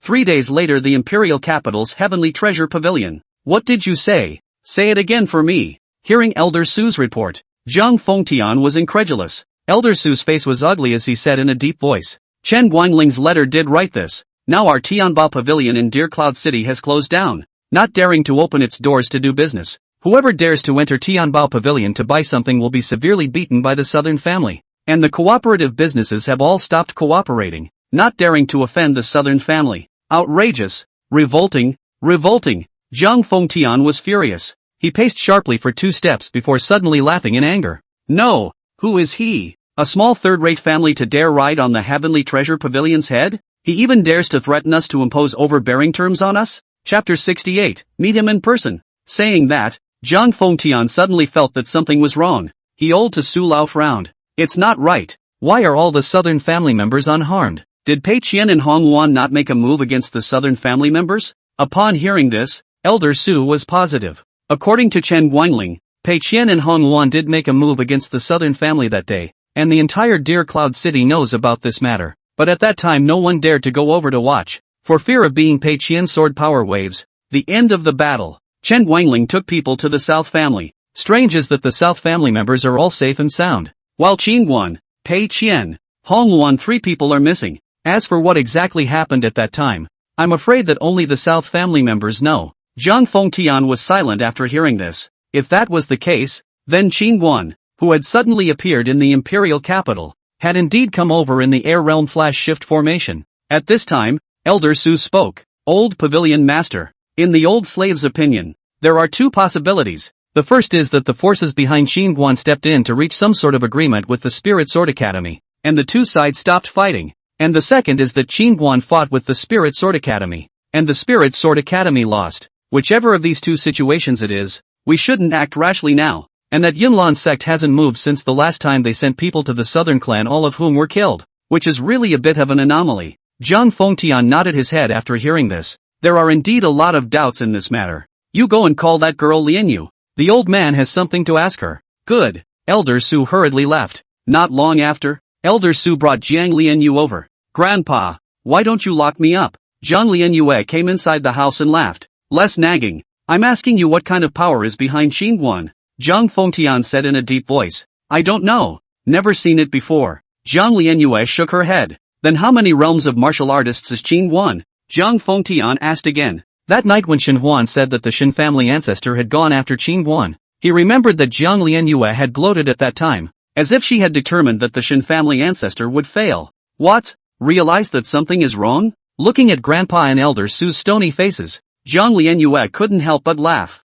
Cut the crap. Tell me honestly how many realms of martial artists that Qin Guan is. Zhang Fengtian rebuked. Grandpa, I really don't know exactly how many realms of martial artists Qin Guan is. Jiang Lianyue bristled. Then on what basis did you decide from the beginning that Qin Guan would be fine? Zhang Fengtian looked at Jiang Lianyue and said with a straight face. Jiang Lianyu tilted her head slightly, her eyes filled with certainty, because he was calm from the start. That kind of confidence and composure can't be faked without strength. When she finished speaking, her mind could not help but conjure up Qin Guan's bland face. From start to finish that guy was always calm and relaxed, as if everything was under control. Zhang Fengtian was silent after hearing this. He paced slowly with his hands behind his back. A moment later he looked at Su Lao. Secretly release a message to the Shen family, Shangguan family, Su family. Just say that the Southern family is safe and sound. What do you want to do? Grandpa?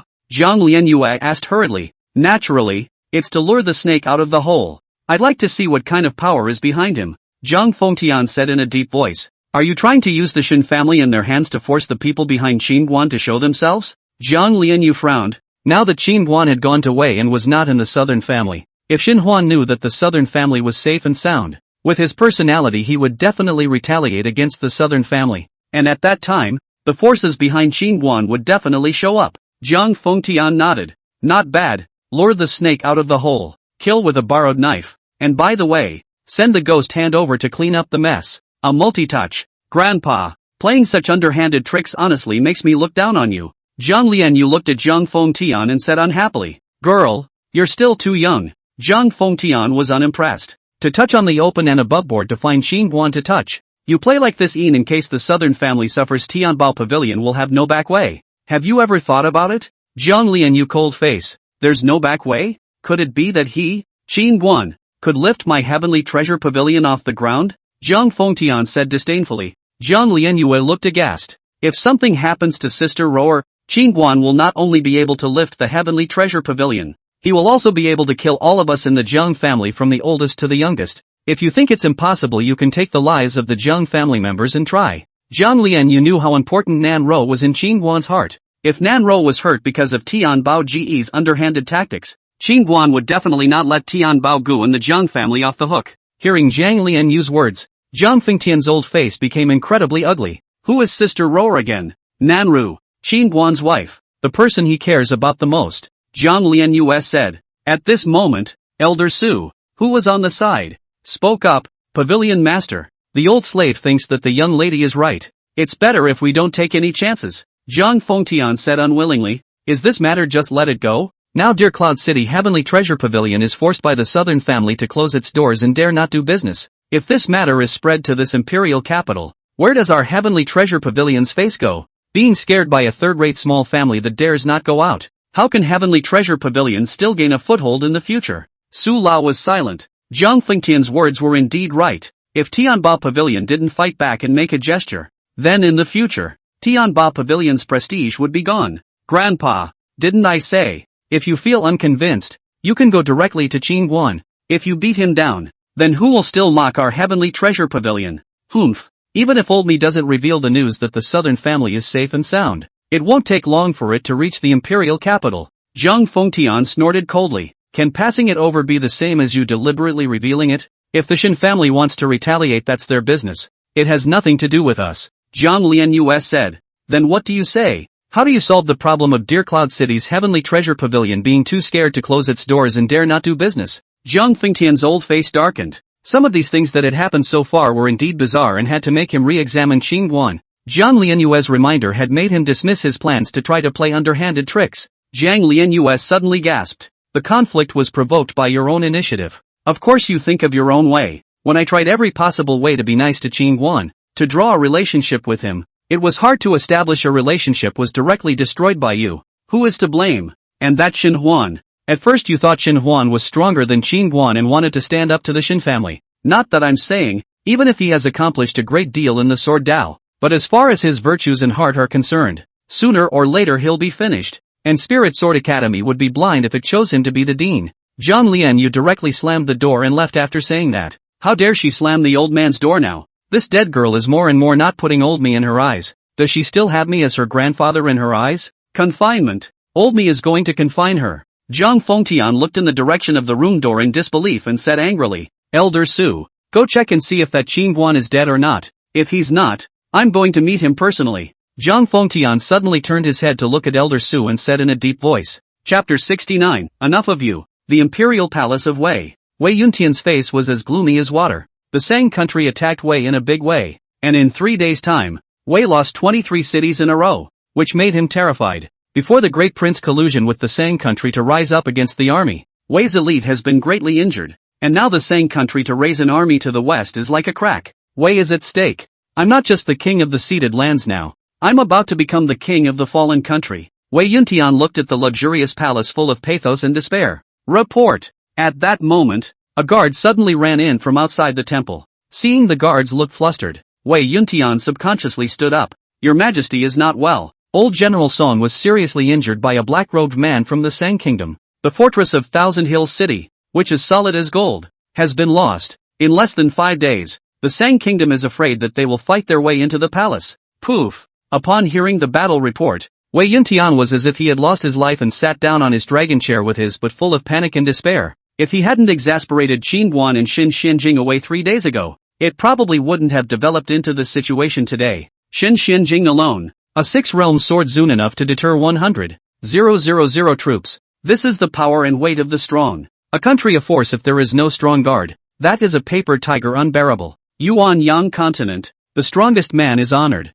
That day in the Great Hall, Qin Guan scolded him what a thing he was. Scolded him not at all. Chagrin, remorse, this is the mood of Wei Yuntian at this moment. Simply too late to repent. A street that has experienced the ravages of war. Wei Hongyan looked at the corpses strewn about in grief and heartbreak. There were aged old men, young children, and countless soldiers who had died in battle. They lay cold on the ground. Their lives ended forever in the flames of war. The pungent smell of blood wrapped in a strong smell of scorching, like an impenetrable net, enveloping the entire street tightly. War, as always, is cruel and unforgiving. Looking at this tragic scene, Wei Hongyan's tears came out uncontrollably, rustling and rolling down. She thought of Qin Guan and Xin Xianjing who had been exasperated away. If they were still around, the tragic situation of this human inferno in front of her might not have happened. Princess! Just then, Elder Hong quickly rushed over as he hurriedly said, Princess, just now Zhang Mang and Li Qing both said that they saw Xin Xianjing in the morning when they were purchasing weapons at the 8 Treasures building in Lingxiao City. Wei Hongyan's expression snapped after hearing this. Where is Qin Guan? Have you seen him? Elder Hong shook his head. Didn't see Qin Guan. The two of them only glanced at Xin Xianjing and Xin Xianjing went upstairs. The VIP floor they couldn't go up so they didn't follow. Hiya! Wei Hongyan hurriedly mounted her horse and quickly rushed towards Lingxiao City. Xin Xianjing had been currying favor with Qin Guan before, crying and begging to follow him, and since Xin Xianjing was at the 8 Treasures building, then Qin Guan must be there as well. She was going to beg Qin Guan. Now only Qin Guan could save this shattered country, no matter what she had to ask him to help. 2 hours later, Wei Hongyan arrived at Lingxiao City's 8 Treasures building. Senior Xin, please let me see Mr. Xin. I have urgent business. Wei Hongyan looked at Xin Xianjing and anxiously said. Xin Xianjing said in a deep voice. Young warrior Qin is in seclusion. No one is allowed to disturb him. Elder Xin, tens of millions of innocent people and generals of my kingdom of Wei are at stake. Please let me see them. Please. Wei Hongyan pleaded once again. Xin Xianjing said with a cold expression. Miss Wei, in my eyes, the survival of your kingdom of Wei is not as important as whether or not young Master Qin can quietly retreat. And it doesn't have much to do with young Master Qin, does it? Upon hearing this, Wei Hongyan's face instantly turned pale as she glanced upstairs then said, Fine, since Prince Qin is in seclusion, then I will kneel in front of the 8 Treasures building's door and wait for him to come out of seclusion. After Wei Hongyan finished speaking, she directly knelt in front of the door of the 8 Treasures building. Look, isn't that Wei's 9th princess Wei Hongyan? Why is she kneeling here now that Sang and Wei are in a fierce battle? Many people stopped to look at the sight of a heroic woman in armor kneeling in front of the gate of the 8 Treasures building. This Lingxiao city has not yet been subjected to war, but the civilian population has long fled with their families, and now most of the people who can appear in Lingxiao city are merchants and peddlers from all over the world who want to make a fortune from the national tragedy. However, even if the Sang country hit Lingxiao city, the 8 Treasures building was still absolutely safe. A big chamber of commerce power like the Heavenly Treasure Pavilion 8 Treasures building would not be affected by any wars,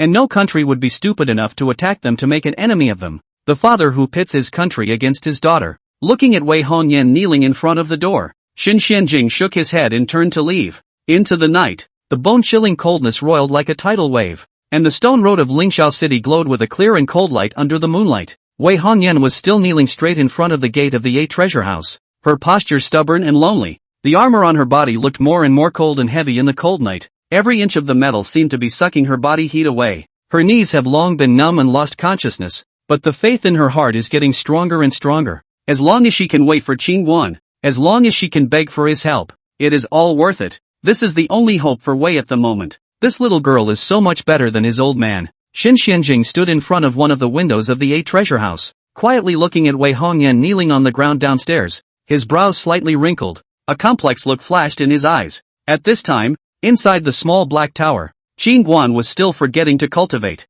3 days in the tower was equivalent to a month of cultivation in the outside world. In 3 days' time, Guan had opened 12 new orifices, and now he had opened 25 orifices. As the number of orifices increased and the condensation became more and more pure, Guan realized that the rate of consumption of spirit stones was becoming more and more frightening, and in 3 days' time he had consumed more than 50 spirit stones. This rate of consumption could only be described as horrifying. Knowing that Spirit Sword Academy Dean Bai Wanjian's monthly routine for a month was only 40 spirit stones. 40 spirit stones could be consumed by Guan in 2 or 3 days, but there is a reward for giving. Now 25 orifices of spiritual energy storage space. All were developed by Guan, condensed to the size of a millstone. Neatly 25 large millstones. Go to the second floor. At that moment, the little black tower suddenly said, Master Tower, what's the point of going to the second floor? Guan was curious. Your master left a sword skill for you, Little Black Pagoda said. Upon hearing this,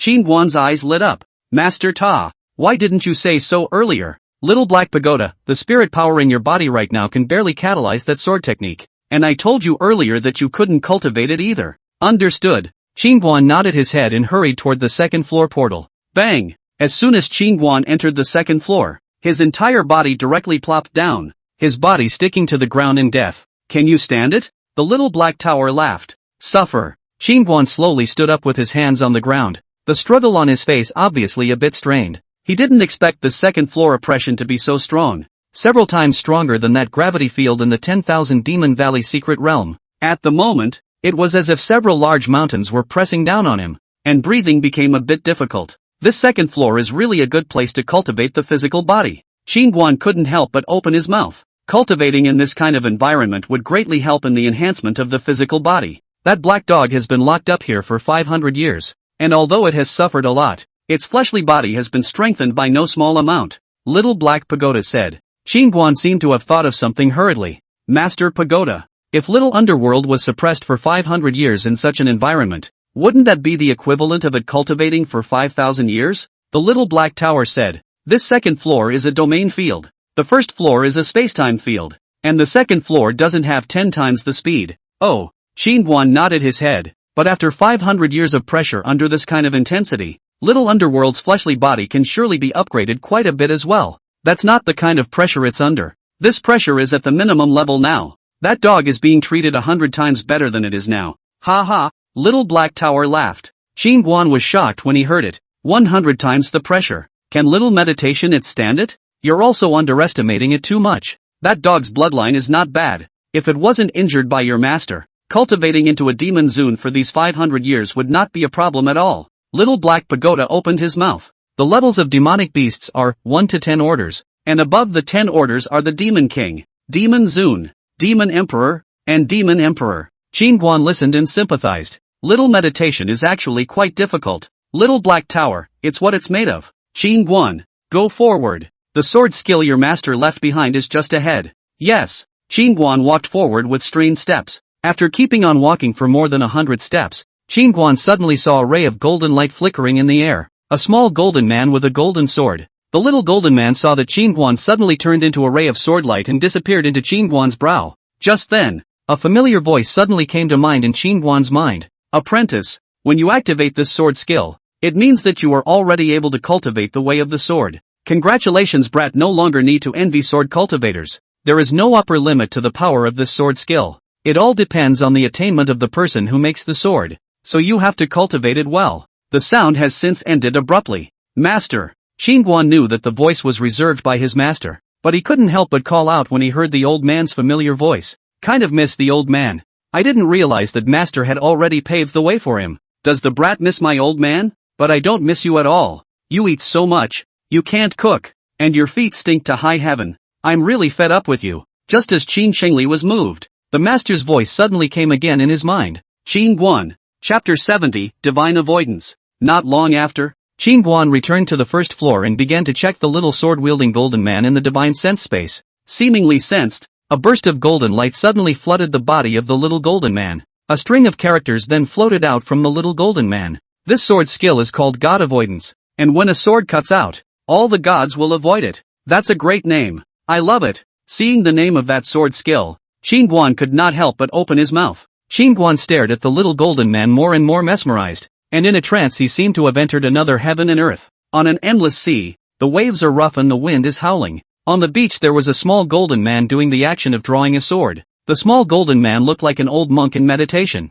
not moving at all, letting the fierce winds and waves sweep in. It exuded a faint golden halo around its body, appearing lonely in this raging heaven and earth, yet revealing an unspeakable perseverance. The wind and waves grew bigger and fiercer, converging in an instant into a 10,000-foot-high giant wave that engulfed towards the golden villain on the shore. At this moment, the golden villain in front of the 10,000 feet high waves is so small, like an ant on the ground, but it stood in a stance without the slightest wavering, as if time and space are at this moment for it to stand still. Just at the moment when the waves were about to completely submerge it, the golden villain's body was suddenly surrounded by golden light, and the originally calm sword power suddenly erupted. Immediately, a radiant golden sword chi rose up into the sky, chopping straight at the huge wave that covered the sky. When he saw that the giant wave that covered the sky was chopped into two by a ray of sword light, and that the wave in the air was still in a state of divided stasis after the little golden man below had withdrawn his sword, Qin Guan's gaze was stunned and shocked. The seemingly ordinary drawing of the sword by the little golden man just now contained endless mysteries.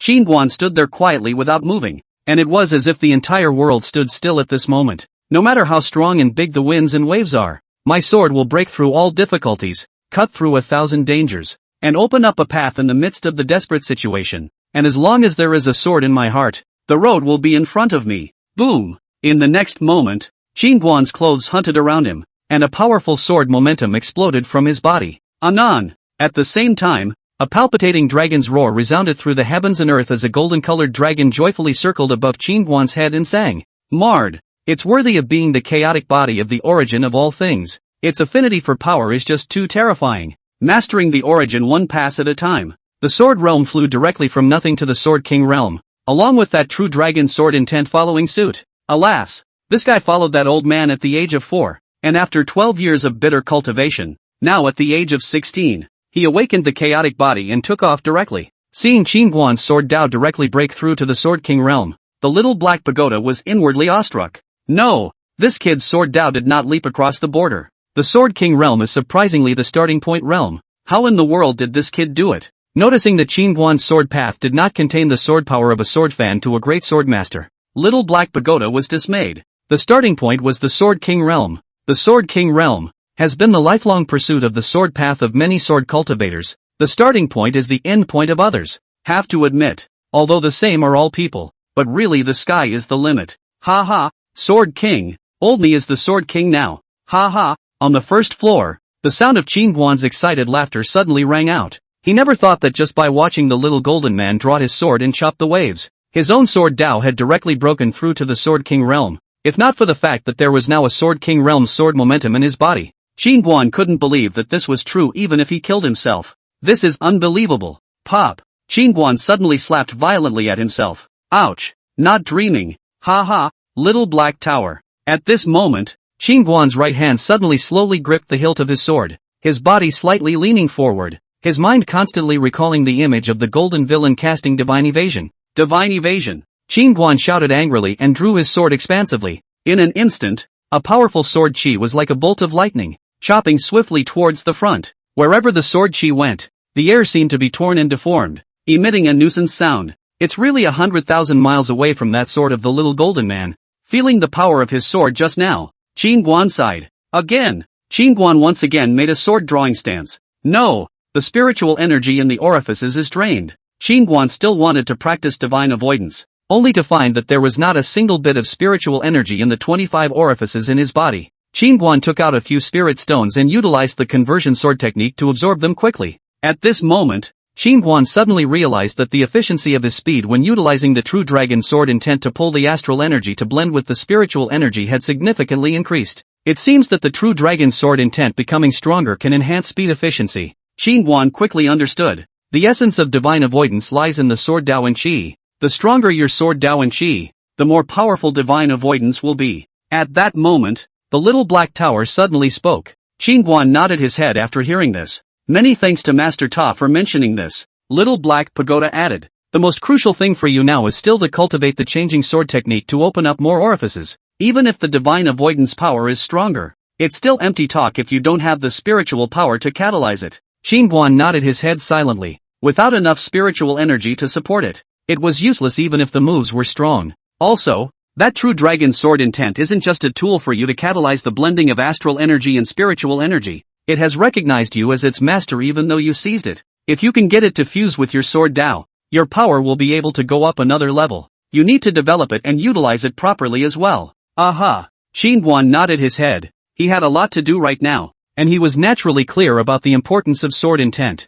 However, the changing sword technique was the top priority, because without spiritual power it was all useless. And the most important thing now was to open more acupoints and have more spiritual power. Xingguan sat on his knees and continued to absorb spiritual energy to cultivate the elemental exchange sword technique. Time passed quickly, and 4 days went by. However, these 4 days for Wei Hongyan, who knelt in front of the gate of the 8 treasure house, were as long as years. Her body was suffering from unbearable pain. Every slight movement tugged at the nerves throughout her body, and the drilling pain made her nearly faint. But the pain of the body is far less than the torment of the heart. If Xingguan does not show up again, Wei will soon fall. And now the Sang army will be at the capital of Wei in 1 more day. Your Highness, if you don't eat, you can drink some water. You'll die if you keep this up. Looking at the shaking Wei Hongyan, Hong Lao on the side was filled with worry and heartache. For 4 whole days, Wei Hongyan did not enter a drop of water, and her entire face was emaciated and as white as paper, dry cracked lips without blood color.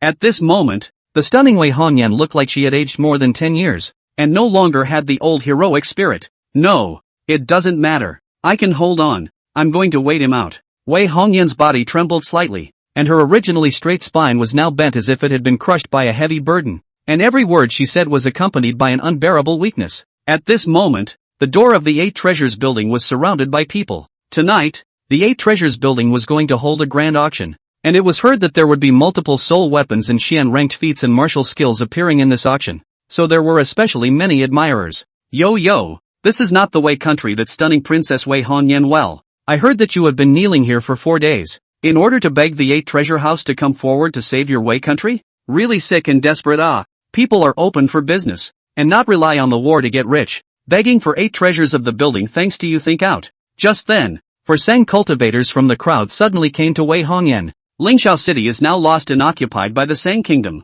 Sang country scum, hurry up and get out of the way. Hong Lao said angrily as he looked toward the 4 Sang cultivators. You old thing. If this is not the realm of 8 treasure house, I will chop you to death, believe it or not. A Sang cultivator pointed at Hong Lao and cursed. This is the boundary of the 8 treasures building. No one dares to make a casual move. Wei Hongyan, 1 more day hundreds of thousands of iron cavalry of my Sang kingdom will step into the capital of Wei. At that time, my Sang people will be the new master of this land. Let's put it this way. You don't beg for the 8 treasures house. Why don't you follow me, and be my woman in the future, and I will ensure that you are safe and sound from each other. A lewd-looking Sang cultivator looked at Wei Hongyan and laughed. Look, what a beauty has now become so haggard. It's heartbreaking. Hurry up and follow me, brother Biendu, to get a room to heal your wounds. Ha ha, a few Sang cultivators burst into laughter. Wei Hongyan, however, knelt there motionless. Her body seemed to have reached its limit, unable to lift a single ounce of strength. Brother Biendu,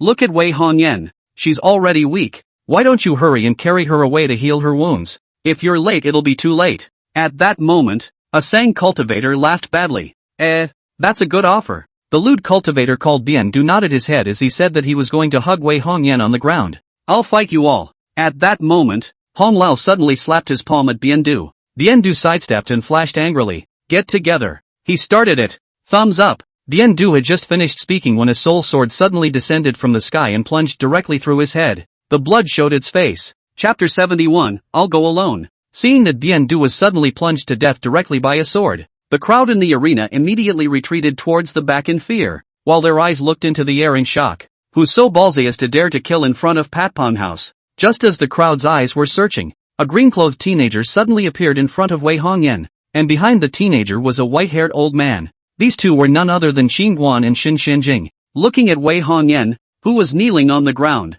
Xingguan let out a light sigh, then took out a pill and gave it to her. Just before, as soon as he got out of the gate, Xin Xianjing told him the news that Wei Hongyan had been kneeling in front of the gate of the 8 treasures building for 4 days. After taking the elixir, Wei Hongyan slightly regained some of her vitality, and a trace of reluctant blood color surfaced on her pale face. She slightly tilted her head, her gaze filled with pleading as she looked towards Xingguan. Lord Qin, please save Wei. Xingguan didn't say anything, but instead picked Wei Hongyan up from the ground with one hand and turned toward the 8 treasures building, being held in Qin Guan's arms. The helplessness, despair and exhaustion that had been forcibly suppressed in Wei Hongyan's heart over the past few days instantly surged in like the tidal wave that broke the dike. The man in front of her like a god, so that she has been tense emotions suddenly relaxed, full of grievances and grief finally found an outlet for venting. Her eyes instantly filled with tears, and bean-sized teardrops rolled down uncontrollably. Qin Guan was able to hold her, and she knew Wei was saved. Damn it, dare to kill my Sang people. You seek death. Right at this moment, those 3 Sang cultivators behind Qin Guan suddenly roared and growled in anger. Thumbs up, thumbs up, thumbs up. A ray of sword light suddenly flashed past the 3 Sang cultivators, and in the next moment 3 furious heads flew straight out. Xin Xianjing coldly glanced at the crowd, then turned around and followed Qin Guan into the 8 treasures building. Master of the building, they killed the Sang people. I'm afraid that letting them stay in the 8 treasures building will cause big trouble. At that moment, an old man on the 8 treasures building hurriedly said to He Bucai, now that the Sang army will soon attack the capital of Wei, the owner of this land will soon become a Sang. And I am afraid that taking in Qin Guan and the others at this time will invite trouble. He Bucai glanced at the old man and said in a deep voice, that Xin Xianjing is a 6th realm sword venerable. Do you have the strength to keep them out? And that Qin Guan, if you piss him off, he can tear down our 8 treasures building. Upon hearing this, the old man's face turned ugly as he hurriedly said, why don't we hurry up and notify the top about this, so they can send someone? He Bucai shook his head. From the current intelligence, that Qin Guan is really extraordinary. Who is Xin Xianjing? Why would a 6th realm sword exalt follow him as a junior brother? What do you mean? Building master? The old man frowned. He Bucai looked at the old man. I 8 treasures house to resist the pressure to stand on Qin Guan's side. This is not only my 8 treasures house's opportunity, but also your and my opportunity. To do great things is not a great achievement, is a great failure. Can you understand? Master of the building, old me has always followed you. That old man nodded his head hurriedly. He knew that He Bucai was a man with a unique vision and extraordinary shrewdness. Since he chose to stand on Qin Guan's side, he must have his reasons. Since the brain is not good, then contribute. As for how to do it, naturally listen to He Bucai. On the other side, Qin Guan carried Wei Hongyan to the bed. Don't worry, Wei can't die. Rest well. Qin Guan left the room after covering Wei Hongyan. After Qin Guan left, Wei Hongyan slowly closed her eyes. The pain in her body seemed to be swept away at this moment, and the whole person suddenly felt incomparably relaxed and at ease. Where is the Sang army? Inside a house. Qin Guan looked at Elder Hong. Hong Lao hurriedly said, the emperor of the Sang kingdom is personally in command, and is attacking my Wei kingdom in 3 large armies at the same time. They are currently gathering at Tianxiang city, and according to the intelligence, they will be able to gather tonight, and it's estimated that they will attack the capital of Wei kingdom around noon tomorrow. Where is Celestial Elephant City? Is there a map? Qin Guan asked again. Elder Hong hurriedly took out a map and said, this is Tianxiang city, this Lingshao city, which is where we are now, and this is our Wei kingdom's capital city. Qin Guan took the map and looked at it carefully, saying, isn't our current position right behind the ass of Sang's army? Yes, Lingshao city has been occupied by the Sang kingdom. Elder Hong spoke. The timing is just right. This seems just right to surround them from behind. Qin Guan put down the map and said, surrounded from behind? Hong Lao frowned and asked busily, young Master Qin, do you still have helpers over here? Qin Guan shook his head. No help. Hong Lao was puzzled. The Sang kingdom has an army of 700.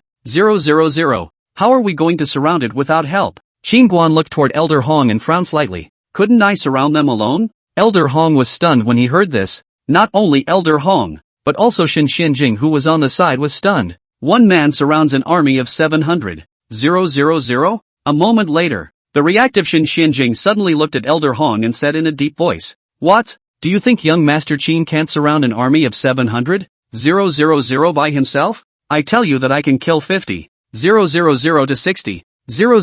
People in one breath easily. If not for the octagonal crossbow, I can kill from nightfall to dawn. Do you believe me? Elder Hong laughed dryly without saying anything. Crap. What do you mean? You think Lao Fu was bragging? When Elder Hong didn't speak, Xin Xianjing was instantly displeased. No. I believe it. Elder Hong hurriedly waved his hand. Forget it. There's nothing to say to an unseen one like you. Xin Xianjing waved his hand in a bored manner. Elder Xin, with your strength I naturally believe in you. The key is that there is still the octagonal heavy crossbow to hold back the threat. So I am worried in my heart. Elder Hong immediately added after a pause. According to my understanding, each of the 3 armies of the Sang kingdom has 10 octagonal heavy crossbows, and if they are assembled, That would be 30 octagonal heavy crossbows. And if 30 octagonal heavy crossbows were to lock onto a single person at the same time, how terrifying the power would have to be. Also, there's another powerful black-robed old man in this Sang kingdom. Our old General Song was seriously injured after only 3 rounds of fighting with him,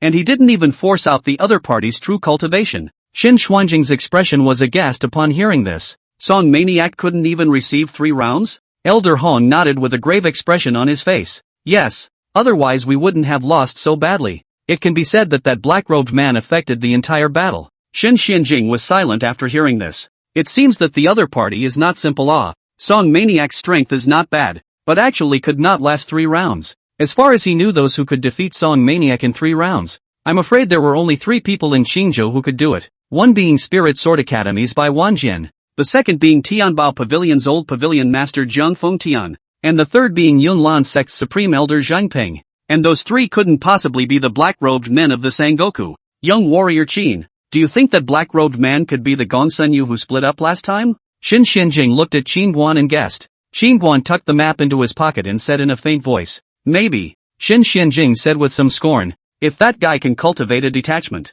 then his cultivation is at least at the 7th realm of the Star Realm. Not yet. Qin Guan spoke. Why? Shen Xianjing was somewhat puzzled. If the other party is really the 7th realm, can that old man from Wei hold out for 3 rounds? Even if the other party is in a bloodied state for 1 round, he won't be able to hold out. Thinking of that somewhat arrogant Song Maniac, Qin Guan said with some disdain. Shin Xianjing nodded silently after hearing this. It made sense. At this time, Qin Guan added, that guy can split because of the technique he cultivates, but his main body strength should be close to the 7th realm. I didn't expect that guy to be hidden quite deeply. In Qingzhou, I have never heard of this person. Shen Xianjing was surprised. Alright, I'll go alone tonight. You stay and guard Miss Wei. Qin Guan said. Understood. Shen Xianjing nodded his head. He naturally understood the reason why Qin Guan had asked him to stay. Tonight the 8 Treasures building was going to hold an auction. Not to mention that there were a lot of people. And after killing a few Sang cultivators before, the other side might look for trouble.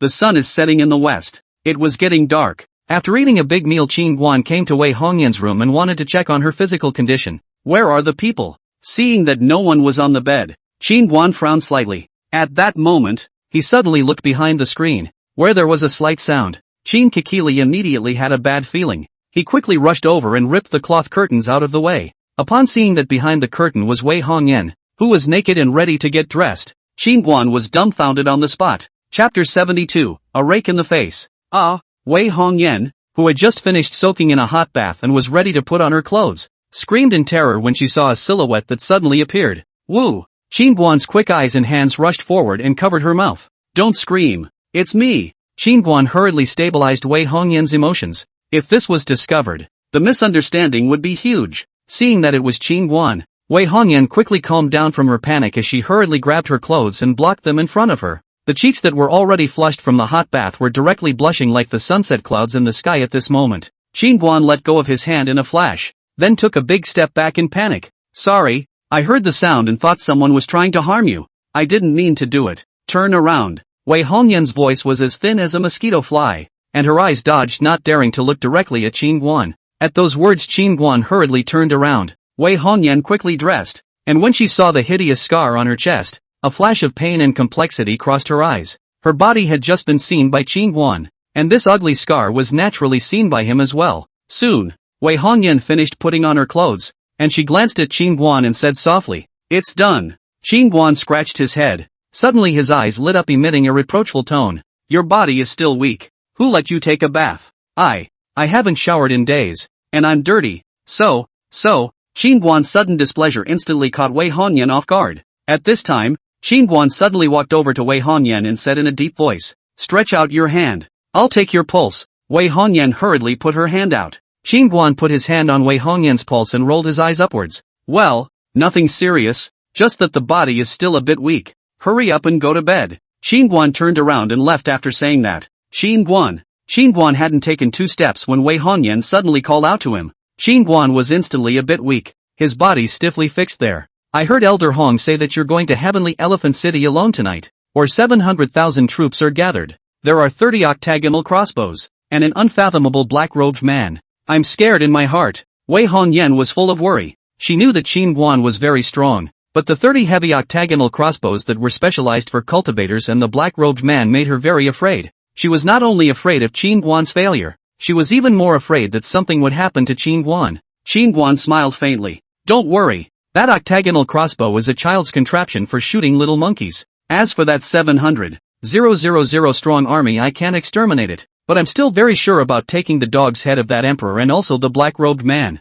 Hearing Qin Guan's words, Wei Hongyan's heart instantly became open. She clenched her pink fist and looked at Qin Guan. I'll wait for you to come back. Qin Guan nodded his head as he suddenly said in a bad mood, remember to lock the door next time you take a shower. There's no sense of proportion at all. After saying that, Qin Guan quickly left. Pust. Seeing Qin Guan's back that left in a panic, Wei Hongyan suddenly did not hold back a laugh, took advantage of others and also hit a rake. What kind of person ah? Just as Wei Hongyan smiled and laughed, her smile gradually disappeared. Her jade hand couldn't help but stroke down her chest, and a touch of pain and disgust couldn't help but show in the bottom of her eyes. The ugly side of himself was seen by him. On the other hand, Qin Guan had just gone out not long ago and suddenly saw Shen Xianjing at the corner. Shen Xianjing held his sword with both hands in front of his chest. He tilted his head as if he did not see Qin Guan and looked into the night sky. I'll whack you on the head if you say anything about what just happened. Qin Guan quickly disappeared at the end of the corridor after he finished speaking. Noticing that Qin Guan walked away, the corners of Shen Xianjing's mouth on both sides were directly pulled up to his chin. Looking at the body of another girl is still so righteous and strong. Hard fists are terrific ah? After leaving the 8 Treasures building, Qin Guan traveled all the way west, his body shuttling through the streets like a speeding wind. 1 hour later, in the main hall of the Celestial Elephant City. This time, the Emperor's Imperial Chariot and the Grand Master's civil and military skills go hand in hand. Tomorrow when my 700,000 strong army steps on the capital of Wei, my great Sang Kingdom will definitely shake the 4 directions, and your Majesty and the Grand Master should take the first credit. A black-armored general knelt down on one knee, his voice impassioned, his eyes full of ambition. The moment these words came out, the great hall instantly became lively. At that moment, a middle-aged man clad in white robes said with an agitated face, once Wei is extinguished, the neighboring small states will be terrified and take the initiative to submit to us. At that time, the territory of my great Sang Kingdom will be greatly expanded, and 10,000 states will come to the court, and this scene of prosperity will be due to the wise decision of your Majesty and the Great Master of the State, and your Majesty and the Great Master of the State are the guardian gods of my great Sang Kingdom. Your Majesty, Grand Master. The crowd was talking, one horse's ass after another. The Emperor of the Sang Kingdom had a smug smile hanging at the corner of his mouth, smiling from ear to ear as he gently waved his hand. All of you have done something. When we level the capital of Wei tomorrow, I will definitely reward you with money, fiefdoms, and women. You'll all be rewarded. Thank you, Your Majesty. The crowd chanted in unison. The black-robed Grand Master was sitting quietly on the sidelines, his face hanging with a plausible smile, accepting the crowd's boasting. At that moment, one of the captains suddenly rose and said, Your Majesty, Grand Master, I heard that the 9th Princess of Wei has been kneeling in front of the 8 Treasures building in Lingxiao City for 4 days, as if she wanted to beg the 8 Treasures building to step in and save Wei. Ha ha, 8 Treasures House is a chamber of commerce to do business. It never participates in power struggles. That Princess of Wei is afraid that she is not scared silly by our Sang army. She just kneels until she dies,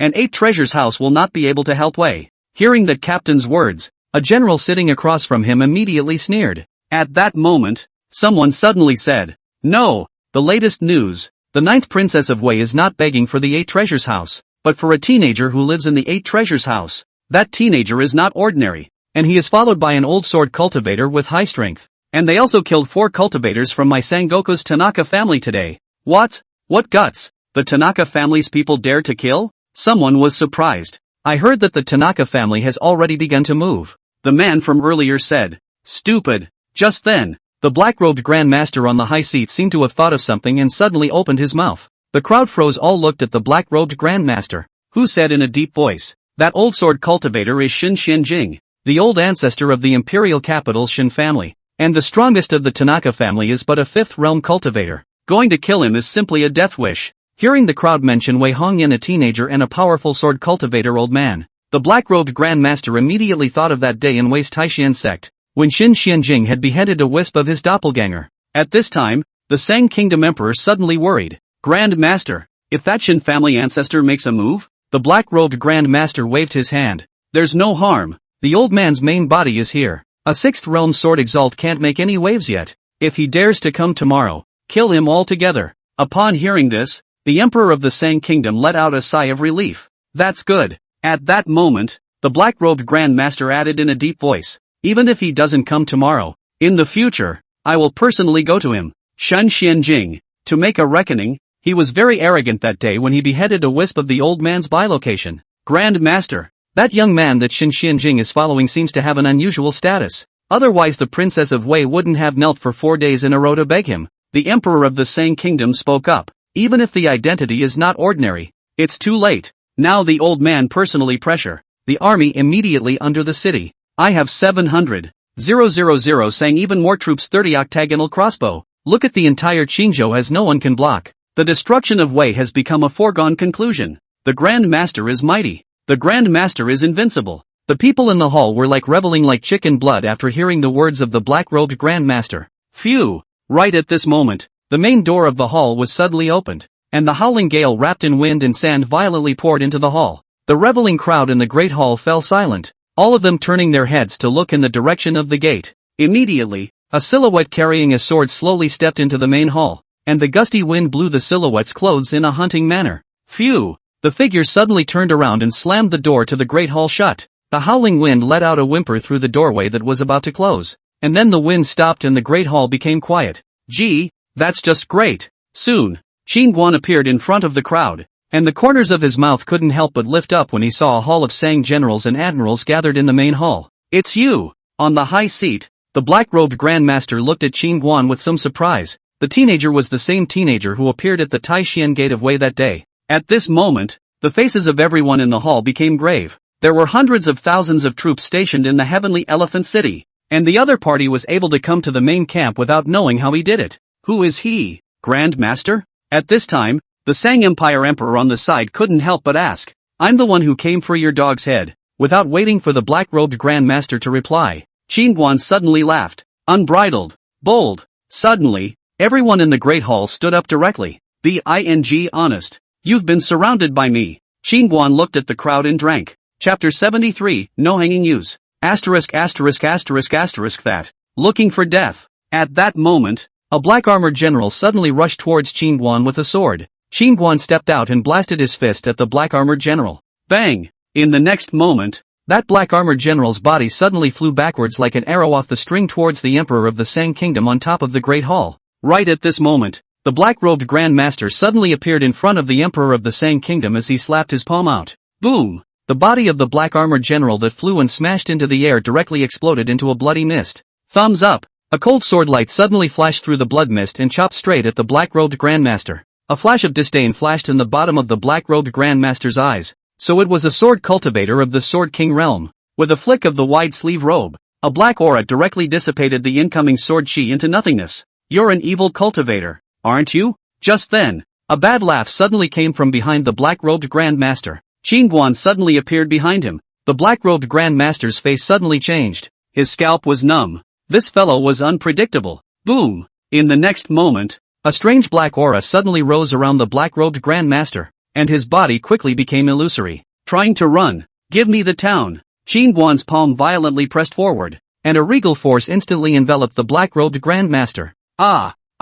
In the black gas, the originally illusory black-robed Grand Master's body gradually solidified, and he held his head in both hands and let out a mournful scream. An old and hideous face was very scary. His eyes were filled with shock and fear as he turned his head to look at Qin Guan. You're a 6th realm martial artist. No, you were clearly able to catalyze spirit power just now. Who the hell are you? You guess. Qin Guan suddenly pointed a finger at the center of the black-robed Grand Master's brow. Buzz. After an instant of silence, the black-robed Grand Master only felt that his divine soul was forcefully shattered by a powerful force. His ears instantly went deaf, and the pupils of his cloudy eyes were covered with cobweb-like blood. Bang! In the next moment, the entire black-robed Grand Master collapsed directly. At the same time, a soul suppressor tower situated in the Sang Kingdom's divine Forbidden Mountain collapsed. Tower suppression of Wei 238 pieces of national luck stone. These stones are collected from all over the famous rivers and scenery of Wei stone. Black-robed Great Master of the country using evil magic to suppress these chi stone,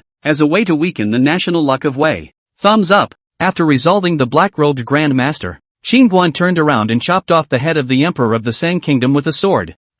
Seeing that the Grand Master and the Emperor had been killed, the many generals in the hall fled in fear and panic, rushing towards the outside of the hall. Seeing this, Xinguan's figure suddenly disappeared in place. Thumbs up, thumbs up, thumbs up. The next moment the hall was filled with swordlight, blood splattered, and a head rolled down one after another in a gurgling manner, with no survivors. In a short period of time, the core of the Sang kingdom was wiped out as much as possible. Enemy attack! Enemy attack! At that moment, there was a sudden agitation outside the hall, and countless Sang soldiers rushed towards the hall, surrounding it. Boom! Xinguan suddenly broke through the roof from within the hall. He stood on the roof and casually threw the two heads down. Ah! It's the Emperor and the Grand Master. The Emperor and the Grand Master are dead. Upon seeing the owner of the two heads, the group of Sang soldiers below immediately went into a panic and shouted in disarray. Damn it! Where is the octagonal crossbowman? Kill him! At that moment, a commander pointed at Xinguan and said angrily. As the words fell, a row of heavy octagonal crossbows instantly locked onto Xinguan on the roof. Shoot! Immediately, a piercing light accompanied by a dull hissing sound burst out, and dozens of crossbow arrows wrapped in powerful spiritual energy pierced through the night sky, shooting straight at Xinguan. Xinguan stood on the roof with his hands behind his back, and just as the arrows were about to come, his figure suddenly became imaginary and swayed back and forth, and countless residual shadows appeared around him instantly. Dozens of crossbow arrows surprisingly failed to hit a single arrow. The crowd below all rubbed their eyes hard in disbelief. Blurry-eyed, it must have been an eye-opener. Shoot me again, that commander shouted hurriedly. Just as he finished speaking, Xinguan on the roof suddenly disappeared. Boom, boom, boom. At the next moment, countless fist-shaped astral energy suddenly shot out recklessly from the crowd below, and countless bodies rose and fell in the air along with miserable screams. Seeing this scene, the Sang soldiers who had originally wanted to rush up, suddenly kept retreating like the ebbing tide. Xinguan's sharp eyes swept around the tongue-bloom thunder. In the future, no one from Sang will ever be allowed to set foot in Wei again, or else the country will be destroyed. Xinguan's voice suddenly exploded over the entire heavenly elephant city, and the entire space felt as if it had been shaken by a majestic wave of sound, causing hearts and minds to tremble violently. At this moment, all of the Sang soldiers' eyes were filled with shock and horror. This shocking young man was like a killing god, completely crushing their hearts. Get out! Withdraw! Withdraw! Countless armies fled in all directions, dropping their armor and abandoning their weapons as if they were birds of prey. The Emperor of Sang, the Grand Master, and dozens of generals were all killed by Xinguan, and the 700,000 strong army was without a leader, and the army center of gravity collapsed, and it was no longer in a state of power. Xinguan looked around and finally his eyes fell on the 30 octagonal crossbows. Although this octagonal crossbow was not a threat to him, it was good for dealing with cultivators of the 4th or 5th realm, and could be brought back to the southern family. Xinguan thought for a moment and put all the octagonal crossbows into the little black pagoda. Immediately afterward, Xinguan carefully cleaned the battlefield once more, after which he left the heavenly elephant city. Meanwhile, in a wooded area, a group of cultivators were sitting around the bonfire one after another,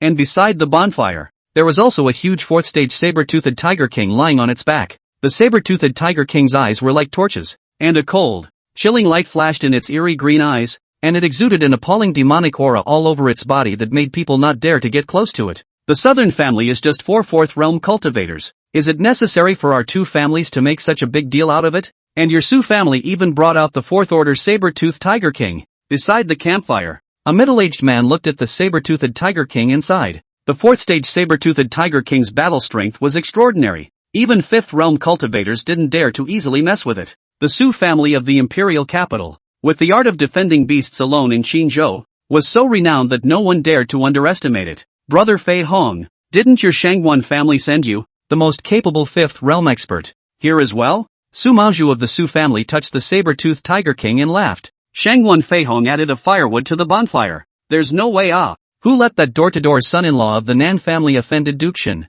And now the people are dead and also dragged into the Nan family. This Nan family is also unlucky enough to have recruited such a scourge. Tomorrow we will arrive at Deer Cloud City, but the above has explained that not a single living soul will be left behind. Tomorrow we will fight quickly to try to return to the imperial capital earlier, Su Maozhu said in a deep voice. Shangguan Fei Hong nodded. That day on the blind date Shen Huan was slapped into a pig's head by Qingguan in public, and also stole his woman. Shen Huan's heart has never been pained. Although he thought that Qingguan had been killed by his own old ancestor, he still wasn't relieved. So he went around checking Qingguan's details. Family members wanted to take revenge on him ruthlessly. A few days ago, as soon as the news that the southern family members were safe and sound reached the imperial capital, Shang Guanyao and Su Miaoyi immediately sent people to Deer Cloud City to lay hands on the southern family members in order to curry favor with Shin Huan. On the other hand, Qin Guan returned to Lingxiao City. It was already late at night. He was just about to enter the Eight Treasures building, when 5 black-robed men with swords suddenly appeared behind him. Young Master Qin, leave this place to us. The 5 black-robed men were just about to make their move when an old man suddenly came down from the air above the Eight Treasures building, and behind the old man there were 4 strong-suited guards. Qin Guan slightly nodded his head and entered the Eight Treasures building, and as soon as he returned to the upper floors, a silhouette suddenly rushed over. Qin Guan frowned slightly and was about to make a move when he realized it was Wei Hongyan. Wei Hongyan was very excited. She suddenly hugged Qin Guan. You're back. Qin Guan somewhat embarrassed, a hand open in midair at a loss for words. At this moment he can feel Wei Hongyan's whole petite body is slightly trembling, 2 groups of fullness tightly affixed to his chest. Don't be like this, Miss Wei. I've taken care of everything. Don't worry. Qin Guan gently pushed Wei Hongyan and said, will you just let me hold you for a while? Seeing Qin Guan trying to push her away, Wei Hongyan suddenly wrapped her arms around Qin Guan's waist even harder without letting go. Feeling the softness and a charming body odor coming from Wei Hongyan's body, Qin Guan's body immediately reacted. A wave of evil fire rushed into his belly,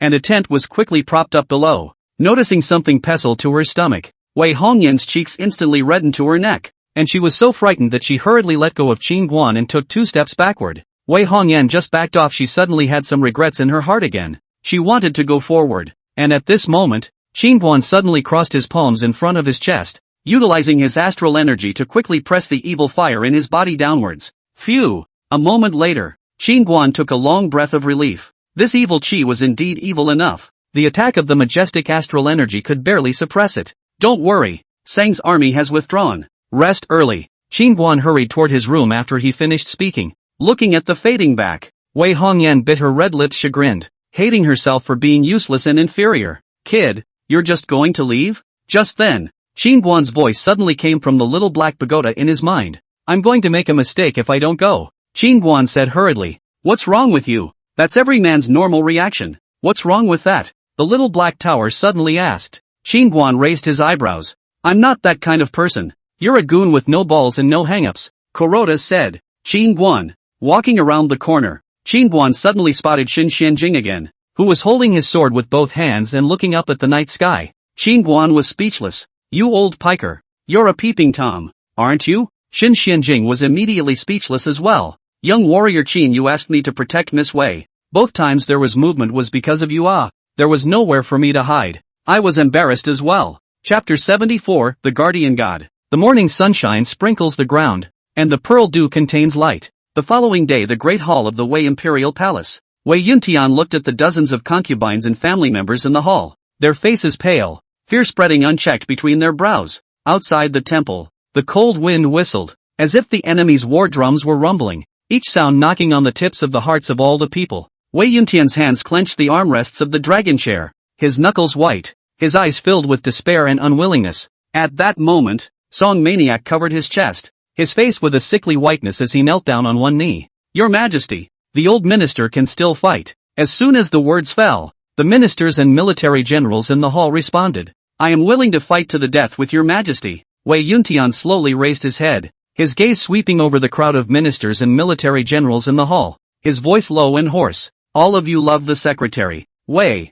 has been unable to return to heaven. I am ashamed of the ancestors and ancestors, ashamed of the people of the world. There was a sudden silence in the hall, only the low sobs of the concubines. At that moment, Wei Yuntian's gaze fell on his queen. The empress slowly said with determination in her eyes, I am willing to follow your Majesty to the Yellow Springs and will never be humiliated by thieves. Said, she took out from her sleeve already prepared white silk. Other concubines see this, also have followed suit. For a time, the temple crying, Wei Yuntian heart a twisting pain. He knows, this is their last dignity, to be the Sang army attack the palace. These concubines and women will immediately be thieves, abuse and torture. Wei Yuntian suddenly got up and drew the sword at his waist. Gentlemen, today is my Wei's last battle. I'd rather be broken for the jade than for the tile. With his order, the ministers and military generals turned toward the outside of the hall, preparing for the final battle of life and death. And the queens and concubines slowly put the white damask around their necks. A tragedy of the destruction of the country, slowly staged in the cold morning light. Your Majesty! Your Majesty! Right at this moment, Elder Hong suddenly ran in from outside the temple in a dusty manner, his expression so agitated that he nearly cried out. Your Majesty! Your Majesty! The entire Sang army has retreated. What do you mean? Seriously? At those words, Wei Yuntian was instantly shocked. The group of ministers and military generals in the hall were also shocked after hearing Hong Lao's words. The Sang army had retreated? The group of concubines who were ready to hang themselves also hastily pulled their heads out of the white silk and looked at Hong Lao. Elder Hong hurriedly nodded his head. It's true. The Sang Kingdom's 700,000 troops have now all withdrawn eastward towards the Sang Kingdom. Why did they suddenly retreat? Song Maniac said with some confusion. It's because last night the Emperor of the Sang Kingdom, the black-robed Grand Master and dozens of generals were all massacred by Qin Guan in Tianxiang City, Elder Hong said in a deep voice. Hearing this, the crowd were all stunned, their eyes filled with disbelief. After seeing the surprised expressions of the crowd, Elder Hong added, the Ninth Highness kneeled outside the Eight Treasures building for 4 days and 4 nights, and finally begged Qin Guan to take action, and last night he entered the Heavenly Elephant City alone, and killed the Sang Emperor, the black-robed Grand Master, and many Sang generals in the 700,000 strong army, and now the Sang army is leaderless and all of them are fleeing to Sang. The crowd stayed on the spot. The mind seems to be sketching the picture of Qin Guan last night, who broke into the 700,000 troops to take the head of the thieves alone. Song Maniac's fists unconsciously clenched, his heart filled with admiration and shock for Qin Guan as he muttered, one man breaking into an army of 700,000 alone. How many people can achieve such a feat throughout the ages? That day-old me even spoke out to disparage and ridicule him. Now that I think about it, I'm really ashamed. Song Maniac couldn't help but laugh to himself after finishing. He really was just a piece of trash in people's eyes. Behind Song Maniac, Xiong Tai's face was as ugly as if he had eaten. That day, he also said loudly that he would not hurt Qin Guan, and took the initiative to provoke the other party, and as a result, he was almost killed by someone else's punch. And now he looks at it, at that time Qin Guan had left him with a dog's life, and he himself was really a clown. Ugh! Alas! At this time, Wei Yuntian suddenly slapped 2 slaps on himself violently. Your Majesty! The crowd looked at Wei Yuntian in dismay. Wei Yuntian said with a face of self-blame and remorse, I was really blind that night. I really have no eyes to recognize the real dragon. This time, if not for Yen or for my way to ask for a life-saving talisman, I really die 10,000 times cannot be blamed. Poof! Your Highness, it's all my fault. I deserve to die. And just then, Xiong Tai suddenly plopped down and knelt in front of Wei Yuntian. Get up. The real fault doesn't lie with you. It's me who has slowed down young warrior Qin, Wei Yuntian said in a deep voice. In his mind, he now remembered the scene where Qin Guan had said that he hated himself that night, and as the king of a country, his negligence and contempt was the reason why Qin Guan was angry. At this time, a civil official of Wei suddenly said, Your Highness, such a godly man, make sure that your Ninth Highness retains him at all costs. If he can be used by my Wei will surely rise up to proudly look over the entire Qinzhou. Hong Lao shook his head and laughed coldly. Minister Li, how can a heavenly demon like Qin Guan be used for my Wei? To put it bluntly, in his eyes we really aren't worth mentioning. If it wasn't for the face of his Ninth Highness he wouldn't even bother to look at us. That day, as soon as he returned to Wei, he heard about Qin Guan being pissed off at the banquet, and at that time, he was almost so angry that he spit out blood, and in his heart, he cursed this group of people, which is really a group of stupid people with no eyes. Li Shangshu stroked his beard. Old wisdom said, even if it can't be used for my Wei must take the initiative to befriend it. Your Highness 9 is beautiful, and since she was able to invite Qin Guan again, it means that Qin Guan has our Highness 9 in mind, and according to my opinion, our Wei should erect a statue to Qin Guan now to show our goodwill. He saved my Wei from danger twice. He is the guardian god of my Wei. Whoever wants to hit my Wei again in the future will first have to consider the existence of my Wei's guardian god. Mallory, the reading of the play of the mind is insidious and shameless. Hong Lao couldn't help but curse Shangshu Li in his heart after hearing this. Wei Yuntian nodded his head. Shangshu Li has a point. The matter of erecting an idol for young warrior Qin must be implemented as soon as possible, and in the future Qin Guan will be the guardian god of my Wei. After speaking, he looked at Elder Hong. Is your Ninth Highness with young Master Qin now? Elder Hong nodded his head. It's at the Eight Treasures building in Lingxiao City. Upon hearing this, Wei Yuntian hurriedly said, prepare the horses in a hurry. I should apologize to and thank young warrior Qin, even if it means kneeling down. Old man go too. My lord will go too. Song Maniac and Xiong Tai also hurriedly said, Your Majesty, that Qin Guan might be returning to Deer Cloud City, and by the time you guys get there he's afraid that he's already gone. At this time, Elder Hong suddenly said. Young warrior Qin made me realize that attitude is important. Wei Yuntian hurriedly left after saying that. At the same time, in a compartment in the 8 Treasures building of Lingxiao City. Are you leaving so soon? Hearing that Qin Guan was going back to Deer Cloud City, Wei Hongyan said with some reluctance.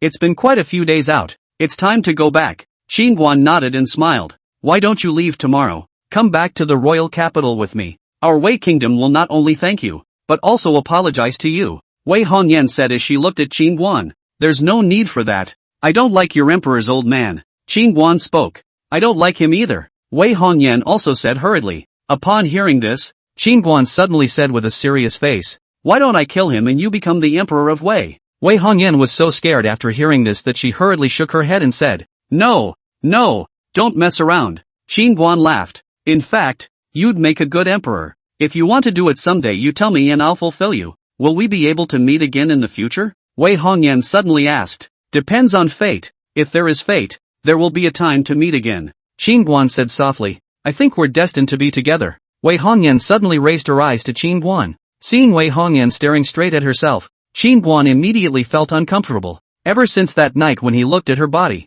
the relationship between them was suddenly a bit awkward and delicate. Get her. At that moment, the little black tower suddenly egged on. Qin Guan immediately said speechlessly in his heart as the corners of his mouth twitched. Does this little black tower have a strange fetish? Otherwise why is he always encouraging him to do bad things? Last time in the Nan family this guy also encouraged him to climb Nan Xiao. Chapter 75, Tummy Eaten? Do you dislike me? Seeing that Qin Guan did not speak, Wei Hongyan suddenly asked. Qin Guan shook his head after hearing this. No. Wei Hongyan gathered her courage.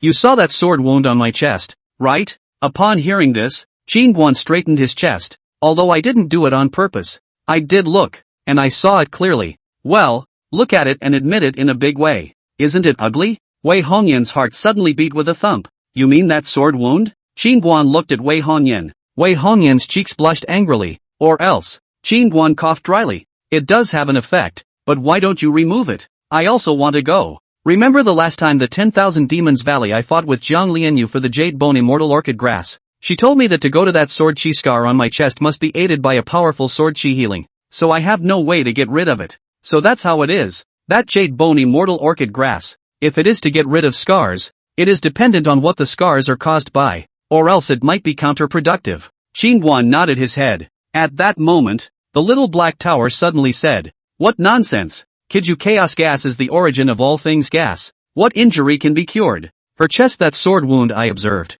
The scar is black. Is the sword gas and the poison caused by the sword gas? You let her eat the Jade Bone Fairy Orchid Grass, and then use your chaos gas in her their massage will be good. Press there and the nature changes. Qin Guan hurriedly said. Xiao Haida, don't you humans have a saying that those who practice medicine should have the heart of a cutthroat, and that the defense of men and women is not a hindrance to the practice of medicine? Quickly heal her. That scar is so hateful. Where is it not good? It has to be in that place. She is so watery looking. How hard it should be for her to have that scar on her chest. Qin Guan. It pains me to see that ugly scar every time I bathe. At this time, Wei Hongyan lowered her head in a difficult manner. If you don't mind I can help you get rid of it. Qin Guan opened his mouth after thinking about it. Is what you said true? Wei Hongyan's beautiful eyes lit up. Qin Guan nodded. Really? I don't mind. Wei Hongyan lowered her head somewhat shyly and said. If the scar on her chest could be healed by Qin Guan, it couldn't be better. He'd already seen it anyway, and she wasn't repulsed by it at all on the inside. Did you bring the Jade Bone Immortal Orchid Grass? Qin Guan asked. Brought it. Wei Hongyan hurriedly took out the Jade Bone Immortal Orchid Grass. Go lie down on the bed. At those words, Wei Hongyan's cheeks blushed. She understood what Qin Guan meant, but she didn't hesitate to turn around and walk towards the inner room. Soon the two came to the inner room, and Wei Hongyan laid down on the bed. Take the Jade Bone Immortal Orchid herb and then remove your clothes. Don't be nervous for a while. Qin Guan said with a straight face. Upon hearing this, Wei Hongyan placed the Jade Bone Immortal Orchid Grass into her mouth. Then she slowly removed her upper body clothing as she pulled the quilt over her head. About an incense stick later, Wei Hongyan's cheeks blushed as she propped up her clothes and looked down, white and flawless. Seeing this, her beautiful eyes were full of disbelief and excitement. She really got rid of it. The heart disease that had tormented her for many years was finally gone, and at this moment she was indescribably happy and relaxed inside. Last time, when you treated your sister-in-law, you massaged on people's belly. This time, when you treated this little princess, You were on people's chests. You really spoil so many yellow flower girls. At this time, the little black tower suddenly scolded. Qingguan said with a straight face, healers, there is no harm between men and women. Master Ta, you must not spoil my state of mind. Little black tower. Qingguan, you've helped me so much, I really don't know how to repay you. Wei Hongyan said as she walked up to Qingguan. There's no need to repay, it's a show of hands, I should go. Qingguan turned to leave after saying that. I'll see you off. Seeing Qingguan leave, Wei Hongyan hurriedly chased after him. Coming downstairs, Qingguan and Hibutsai talked for a while longer, mostly about the cooperation with the southern family, and the proceeds from last night's auction, where Qingguan's auction items were auctioned off for a total of 350 lower-grade spirit stones. Previously, if the market price, those things could be sold for about 200 spirit stones. Qingguan did not expect that last night's auction 8 Treasure House had sold those things for 350 spirit stones, almost doubling the price. And in order to show its sincerity in cooperating with Qingguan, 8 Treasures House had waived the 6-point handling fee as well. Hibutsai was very considerate in his work, and Qingguan was satisfied with him. Young warrior Qin, don't worry, your father-in-law's side I've already sent someone ahead. The cooperation between 8 Treasures House and you will definitely be pleasant. Have fun working together. Qingguan and Hibutsai exchanged pleasantries before leaving the 8 Treasures building with Xin Shenjing. Looking at Qingguan, who was flying further and further away in the air, Wei Hongyan looked lost in thought, and her whole heart suddenly became empty, and her heart was very unwilling to let go. Her mind couldn't help but begin to recall the entire process of meeting and getting to know Qingguan. 10,000 Demon Valley, Drunken Fragrance House, Blind Date, Wei Palace, 8 Treasures House. Thinking of all the things in the 8 Treasures building, Wei Hongyan's cheeks immediately surfaced a shy blush. This place was very special and made her suffer a lot, but at the same time, it was also a place that made her unable to speak but could only be secretly happy and shy. Unconsciously, the love is not known. Meanwhile, Deer Cloud City's southern family, there was a loud boom. The gate of the Nan family suddenly exploded. Immediately afterward, a group of splendidly dressed cultivators entered the southern family. How dare you! Snort! The 2 janitors were just about to speak when they were suddenly wiped out by a knife to the neck. Boom! A rigid energy fist print suddenly smashed from within the courtyard. A flash of disdain crossed the bottom of Shangguan Feihong's eyes as he whisked his sleeve. Boom! That nose fist print exploded. 5 realms. Detecting the other party's aura, the hearts of old Mo's few people were suddenly in a state of awe. At this moment, the Nan family members who heard the commotion all came to the courtyard. Upon seeing a group of cultivators with powerful auras emanating from their bodies, the hearts of all the people of the southern family sank, especially after seeing that large-sized, 4th Order saber-toothed Tiger King with a powerful demonic aura emanating from its body. The crowd even sucked in a breath. Surprisingly, it was a 4th Order saber-toothed Tiger King. How did the other party tame it?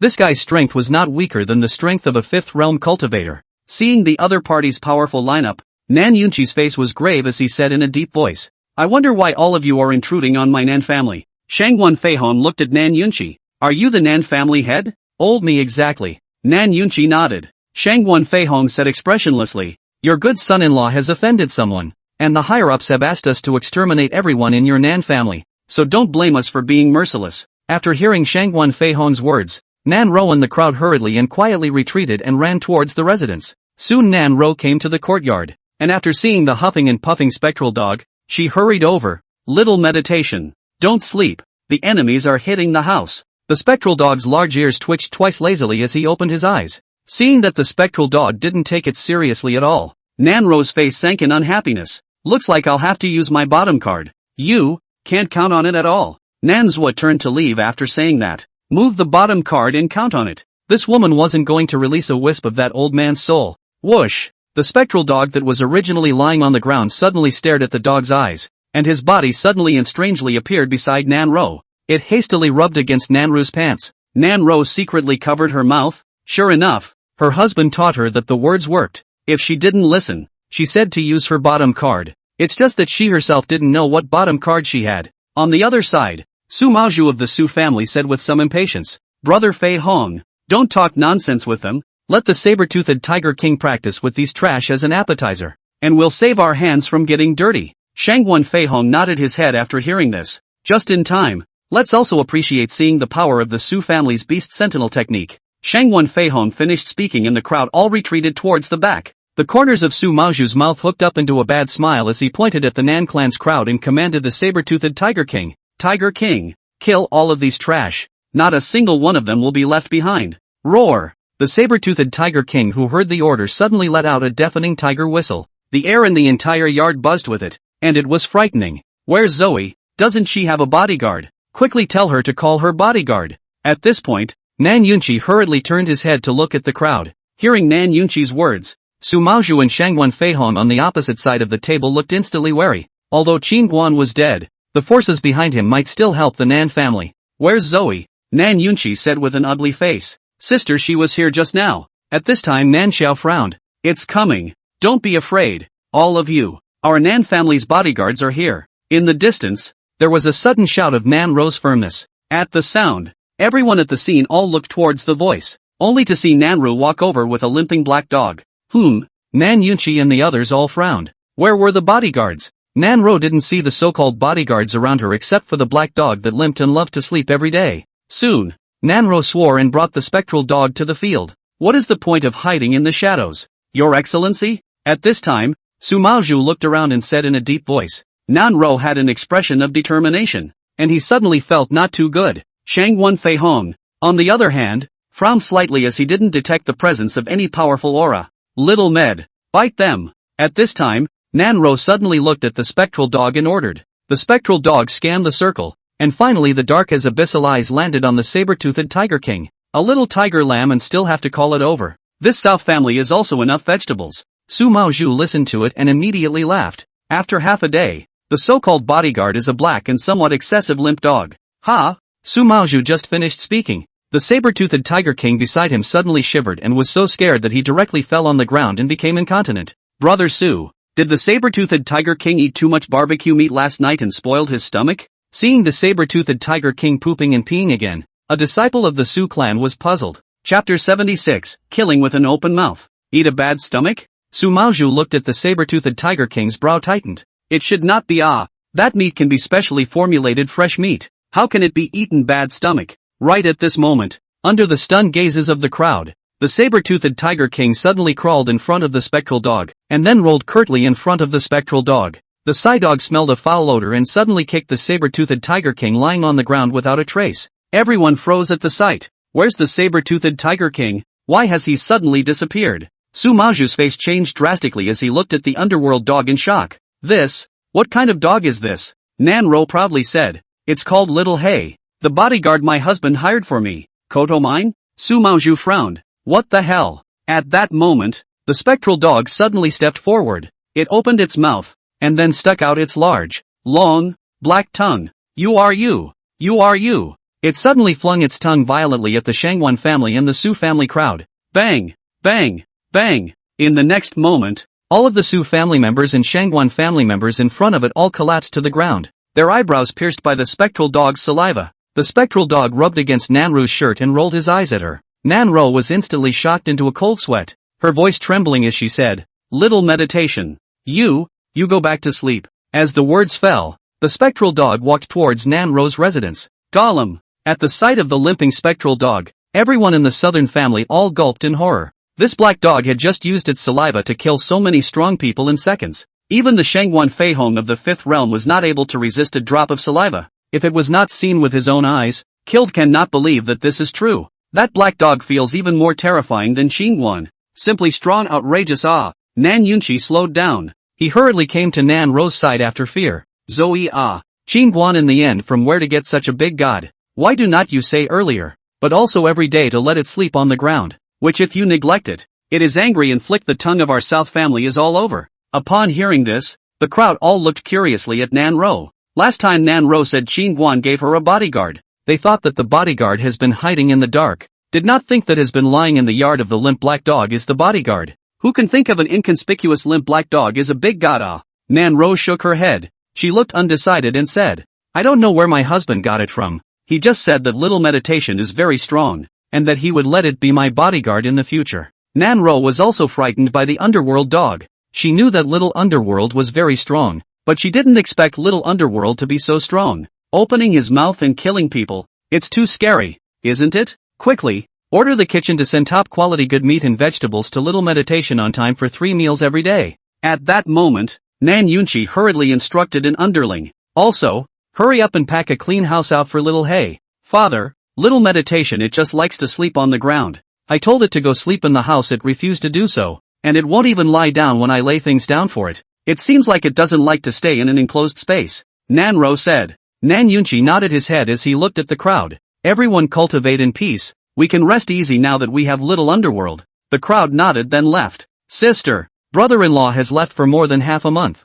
Why isn't he back yet? I still want to ask him for guidance on my cultivation. On the road, Nan Xiao suddenly asked. Nan Ro shook her head. I'm not sure. It said that she went away to help with something. After being separated from Qin Guan for so many days, Nan Ro also particularly missed Qin Guan, and prayed every day that God would bless Qin Guan to be safe and sound and come back earlier. The backyard of Tianbao Pavilion. Pavilion Master. There's no movement at all. Our people have been guarding outside for half a day, and none of the people who went in have come out. A steward of the Heavenly Treasure Pavilion hurriedly said to Chen Guangling. Chen Guangling frowned. Is this southern family a Hades? All of them have gone without return. Qin Guan is not there. Besides the 4 experts of the 4th realm, what other cards do they have in the end? The steward shook his head. I don't know, just heard a tiger whistling. Then there was no movement. The imperial capital Su family and Shangguan family have sent a 5th realm powerhouse, and there is also a 4th order saber-toothed tiger king.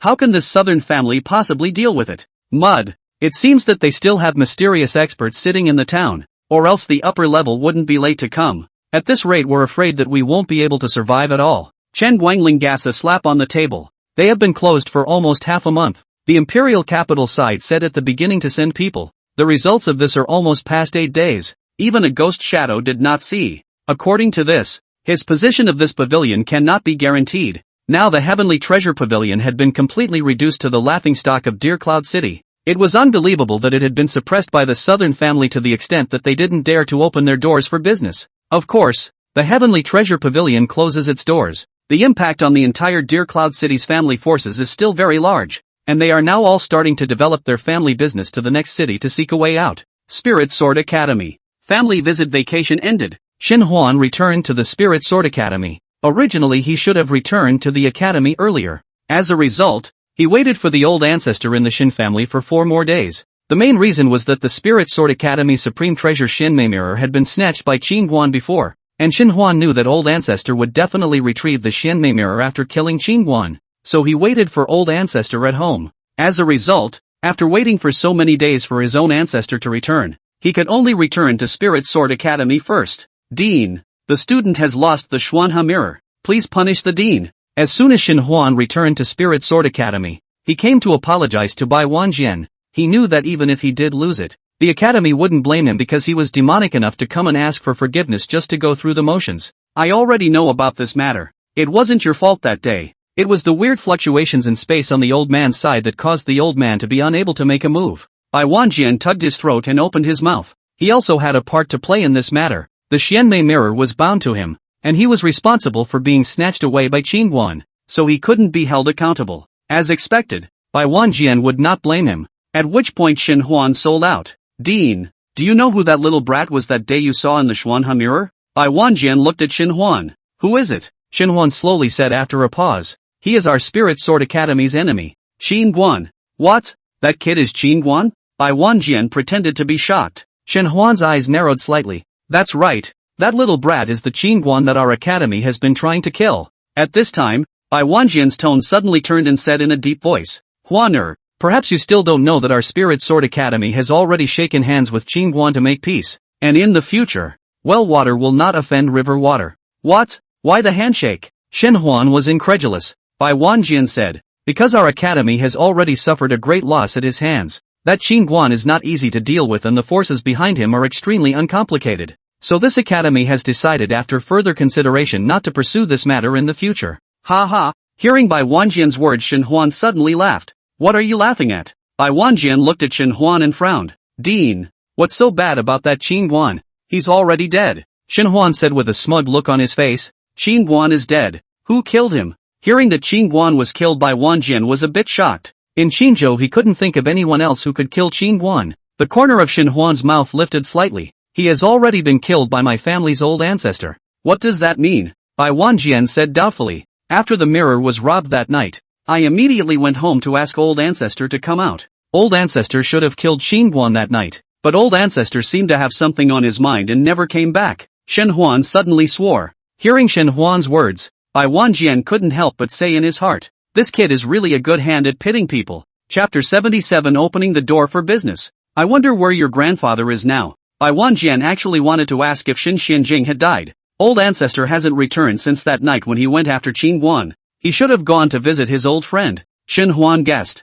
The corners of Bai Wanjian's mouth twitched as he silently prayed to Shen Xianjing. A moment later Bai Wanjian said, Huan do you know that a while ago our academy sent 2 6th realm tutors to Deer Cloud City to kill Qin Guan? Shen Huan nodded. I heard from the academy disciples when I left the gate, and the ones who were sent were tutors Pei Qian and Han Luan. Then do you know that Pei Qian is dead? Bai Wanjian said in a deep voice. What? How can that be? Shen Huan was shocked when he heard this. 2 people went to Deer Cloud City South family against Qin Guan. The result of Han Luan broke an arm. Pei Qian was killed. Afraid of affecting my academician gas. This matter old man has not dared to disclose only part of the senior know. Han Luan only broke to an arm. Or a fluke to sit in the air realm flash shift array escaped back. Now you know that Qin Guan behind the person is not simple, right? Bai Wanjian's words were so strong that he had no choice but to dump the pot on the person behind Qin Guan in order to save his face. If it was known that he, the titular Spirit Sword Academy director, had been defeated by a 16-year-old with a single punch,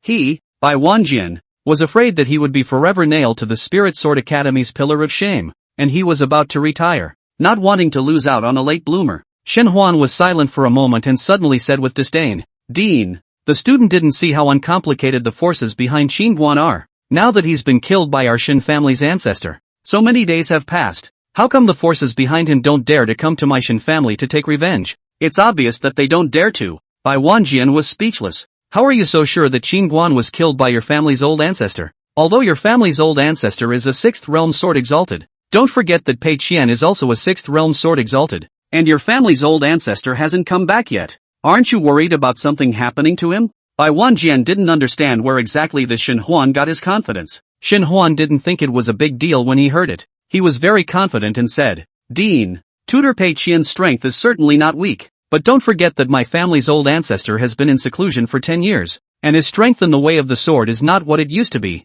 and even if Qin Guan isn't dead, then my family's old ancestor must be hunting him down, because my family's old ancestor's soul lamp has been burning brightly. What does that mean? It means that he is vital and not under any threat. Bai Wanjian was speechless for a moment after hearing this. He was a bit impatient. Alright, no matter if that Qin Guan is alive or dead, this matter ends here. You've been home for so many days. Grab your cultivation and go. The student excuses himself. Shen Huan turned to leave, his eyes full of contempt. Looking at Shen Huan's back as he left, Bai Wanjian slowly shook his head. This kid has good talent, but he's not suitable to be a dean. It's a pity that Zhao Li isn't interested in the position of dean. It's hard to get it right. Meanwhile the Imperial Capital's Heavenly Treasure Pavilion. Miss is not well. Elder Su ran to Zhang Lianyue with a flustered face. Elder Su hurriedly said, just now, the Intelligence Pavilion sent the latest news, saying that Qin Guan didn't leave Wei 7 days ago to return to Deer Cloud City, but instead went to 8 Treasures building in Lingxiao City.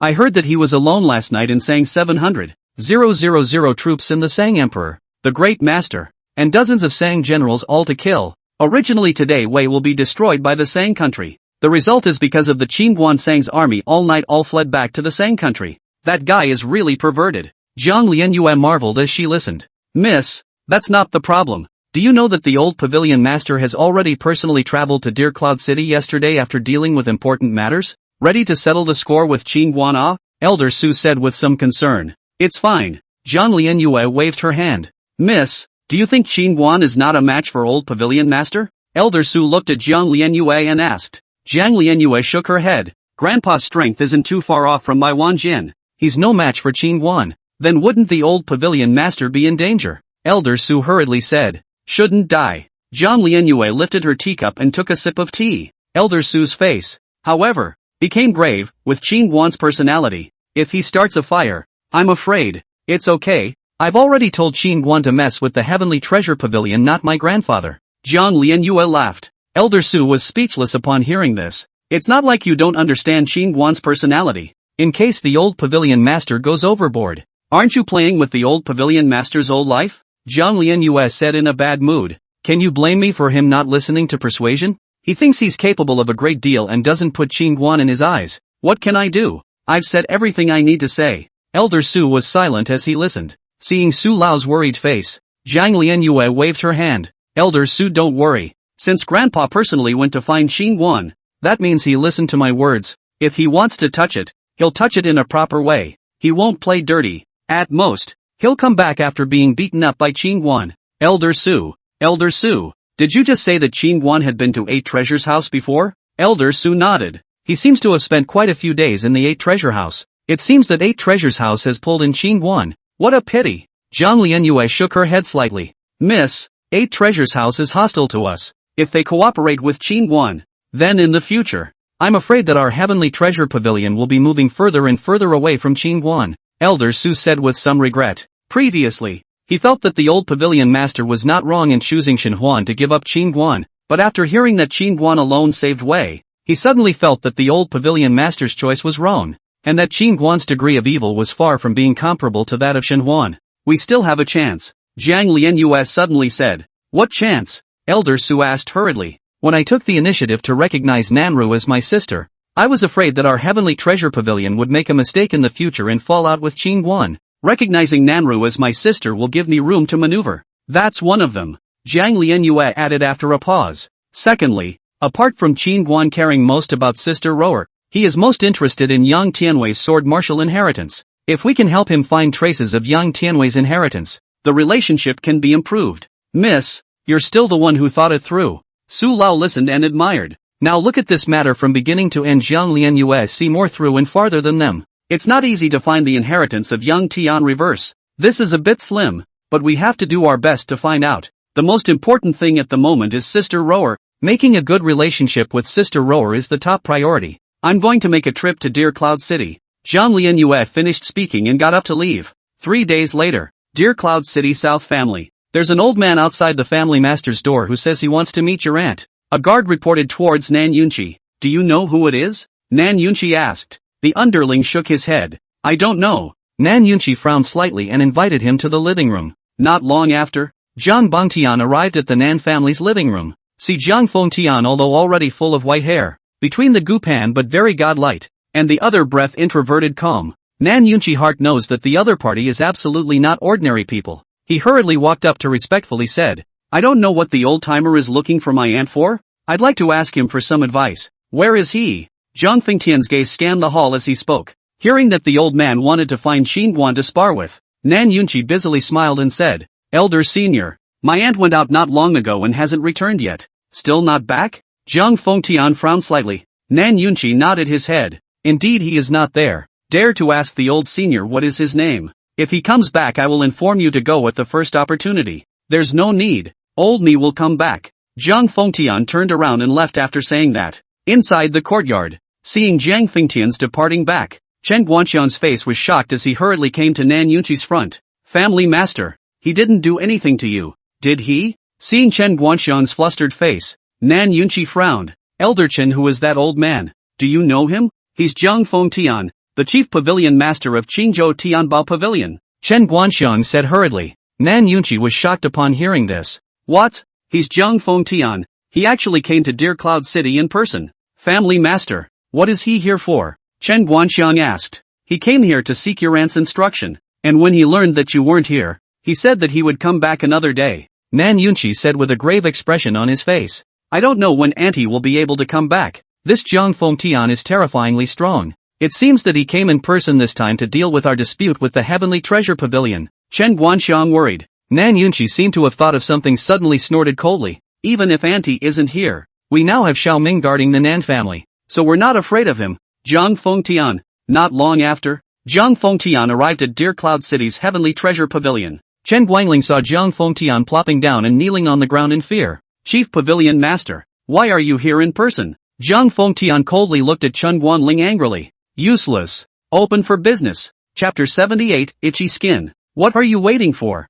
Open for business. Chen Guangling hurriedly climbed up and said to the steward behind him. Now that the chief pavilion master had come in person, if the southern family dared to beat up anyone else, it would be a case of the old man hanging himself to seek death. Put out the word. Let the whole city know that my Heavenly Treasure Pavilion has reopened within an incense burner. Chen Guangling hurriedly instructed another steward. He now hated to personally go to the gate of the Nan family and beat the gong and drums, letting the Nan family know that he opened the door of the Tianbao Pavilion. If you have the guts, come and beat me. Headquarters finally came to people, and came or the chief cabinet master adults. At this moment Chen Guangling suddenly aggrieved want to cry. Hall of Heavenly Treasures Pavilion was forced by a local small family to half a month do not dare to open the door. It is really a strange shame. Soon the news of the reopening of the Heavenly Treasure Pavilion spread in Dear Cloud City, and the Heavenly Treasure Pavilion also made preferential discount activities. However, until the evening almost dark, the open door of the Heavenly Treasures Pavilion also did not have a customer to go in. The door is lively, back and forth to pass by the passers-by in an endless stream. But there just wasn't a single person who dared to enter the Heavenly Treasure Pavilion, all of them surreptitiously surveying the surroundings. The more no one dares to enter, the more no one enters. It's not that they don't want to enter, it's that they really don't dare to enter. Previously, some people do not believe in evil. The result into the Heavenly Treasures Pavilion to buy things out, directly by a group of people held down on the ground brutally beaten, and finally things were snatched away. That is a miserable. Once the business of the Heavenly Treasures Pavilion is how hot, where will worry about no customers? Now they all look at the pedestrians on the street with bated breath. Inwardly how longing they can come in, even if it is not to buy things to come in to stroll around also line. How come no one went in to buy anything? I heard that the Heavenly Treasure Pavilion put out the word that the chief pavilion master had personally come down to make sure no one dared to hit anyone. A man muttered at the entrance of the Heavenly Treasure Pavilion. Then you get in. Set an example for everyone. A man next to him laughed. The man who spoke earlier had his mouth agape. I don't have any money. If I have money, I'll get in. Tianbao Pavilion Chief Pavilion Master personally come. That kind of bull ******* who will believe? If he came how not to show up? This is clearly Tianbao Pavilion intentionally spread false news. Want to trick people to go in to buy things. Next to him, someone grunted coldly. At this moment, on the pavilion of Tianbao Pavilion, looking at the scene below, Zhang Fengtian's face was as gloomy as water. After a lifetime of being a pavilion master, this was the first time he had encountered this kind of strange thing. Chief Pavilion Master, none of them believe the news that you've personally come over, so no one dares to buy anything. Behind Zhang Fengtian, Chen Guangling trembled. Zhang Fengtian turned his head to look at Chen Guangling. You mean you want me to personally go down and solicit customers? No, I don't mean that. I was thinking that why don't you personally make a trip to the southern family, and this matter will be resolved soon. Chen Guangling hurriedly shook his head.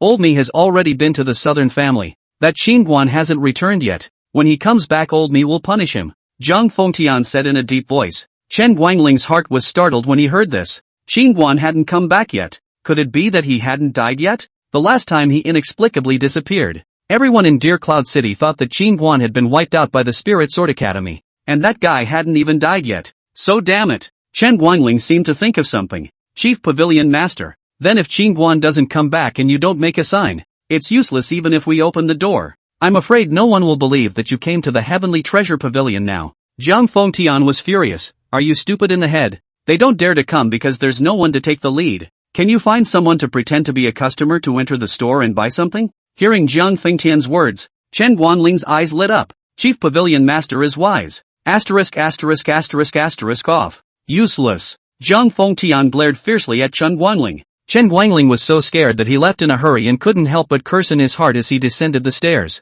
You old thing. You're the one who's useless. Stepping on a horse and coming only now. Eating bastard. It wasn't long before a succession of people suddenly entered the Heavenly Treasure Pavilion. Seeing this scene, passers-by stopped in their tracks. Someone had gone into the Tianbao Pavilion to buy something. Soon, more and more people gathered at the entrance of Tianbao Pavilion, all waiting to see if the people who went in would be beaten by the Nan family when they came out. And right at that moment, a white-haired old man slowly fell down from the Heavenly Treasure Pavilion building. Everyone, old me Zhang Fengtian. I heard that someone has been maliciously targeting my Heavenly Treasure Pavilion's guests lately. Today I will personally watch over you. I would like to see who has such big guts. When these words came out, the crowd at the scene was shocked. Oh my god. The Chief Pavilion Master of Qingzhou really came over personally. No wonder someone dared to enter the Heavenly Treasure Pavilion to buy something. Zhang Fengtian Qingzhou 3 top experts. This time the South family is afraid that they are afraid to go out. Chief Pavilion Master. We've always wanted to go into the Heavenly Treasure Pavilion to buy things,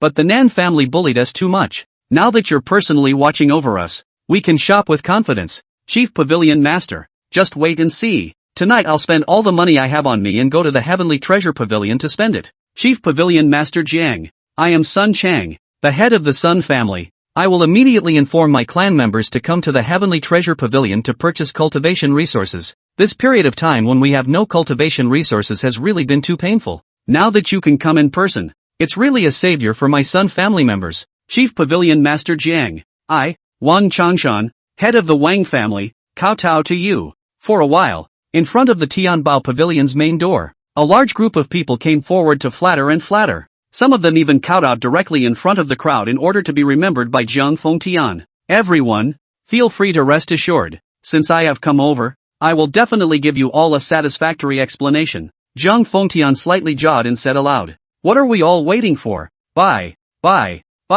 Someone in the crowd chanted excitedly. Bye. All of them scrambled towards the Heavenly Treasure Pavilion, South Family Hall. At this moment, all of the top management of the South family were all gathered in the hall. Family Master, now that a large number of people have entered the Heavenly Treasure Pavilion to buy things, are we still going to fight them?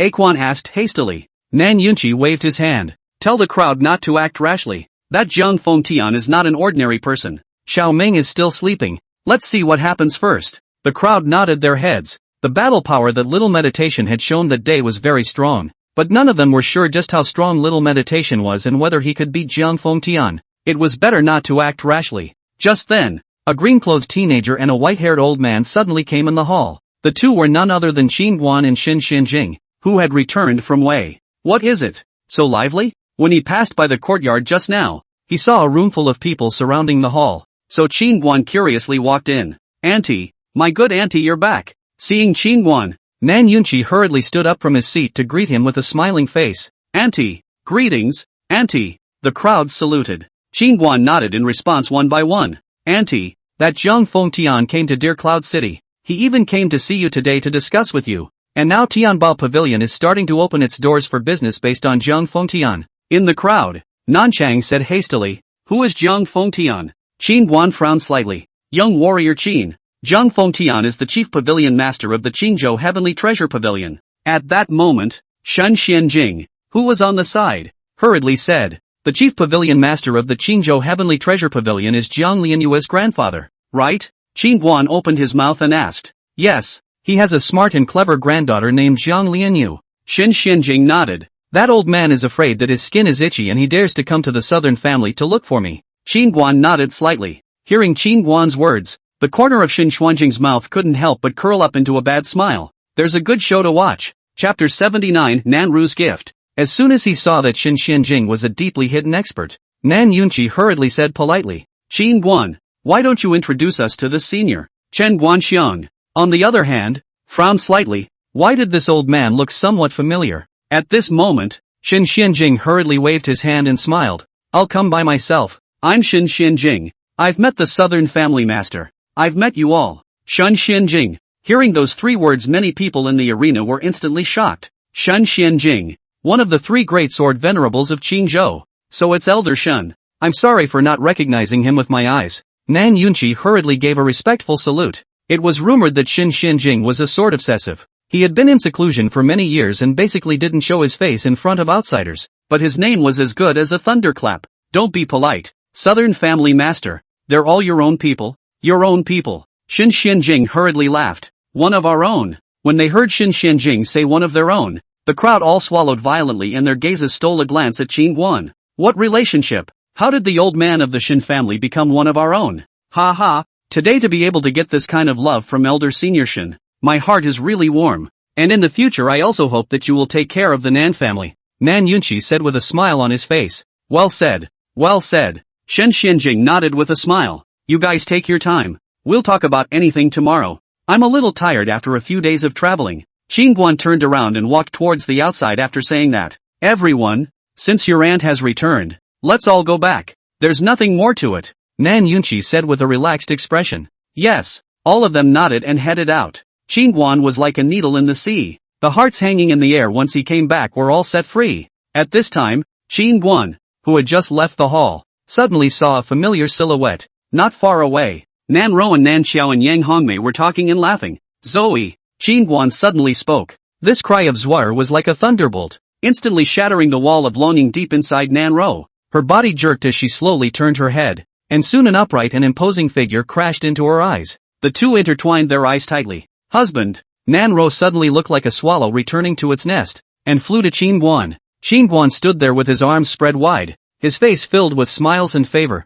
Husband, you're back! Nanro flung herself into Qingguan's arms like a happy child, her hands hugging him hard, her cheeks pressed tightly against Qingguan's broad chest. These days, she is almost all the time thinking about her man, although only half a month, but she feels like after years. At the moment embracing Qingguan, her heart is particularly solid happiness. Qingguan gently smoothed Nanro's hair in front of her forehead and laughed. Go back to the house and hug again. Look at how many people are watching over there. Hearing Qingguan's words, Nanro hurriedly let go of her hand, too ashamed to look up. She didn't even notice the group of people not far away. This girl, only a few days apart. Ah, just as if we hadn't seen each other for a few years. Outside the living room, the corners of Nan Yunqi's mouth unconsciously rose, smiling from ear to ear. Brother-in-law, you're back. At this time, Nan Xiao walked to Qingguan's side and asked softly. Seeing her sister and Qingguan so in love, she was envious and happy for her sister, but her heart was also flooded with the slightest bit of sourness and bitterness.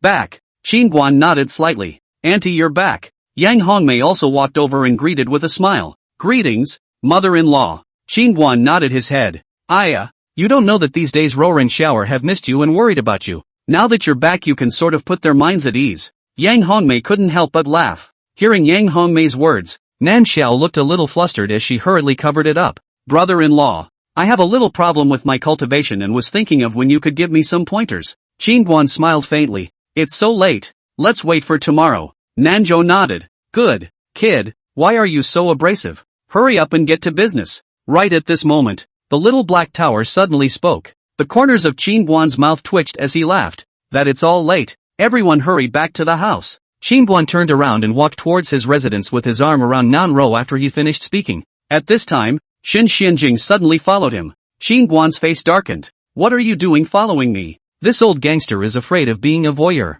I'm an old man. I don't have a place to stay. Xin Xianjing was instantly somewhat embarrassed by Qingguan's entirety, and hurriedly found an excuse. Xin old man. You are not discounting the old man. Come on people. Hurry to prepare a good housing for Xin old man. Not far away. Nan Yunqi said hurriedly. Not long after, Qingguan and Nanro returned to their residence. Brother dog, it's been many days. Seeing that the spectral dog was sleeping on the ground, Qingguan hurriedly went forward to greet him. You kids go out in style and let this dog master watch your house. You. The spectral dog was about to lash out when suddenly 2 wisps of chaos chi floated to its mouth. Phew. The spectral dog reacted quickly and hurriedly inhaled the chaos chi into his body. Next time something comes up, say hello to me in advance. The spectral dog's attitude slowed and he barred his mouth twice. Okay, brother dog. Qingguan nodded and smiled. Don't disturb my sleep. Spectral dog said and closed his eyes. Qingguan smiled and led Nanro toward the house. Nanro said with a shocked face. Husband,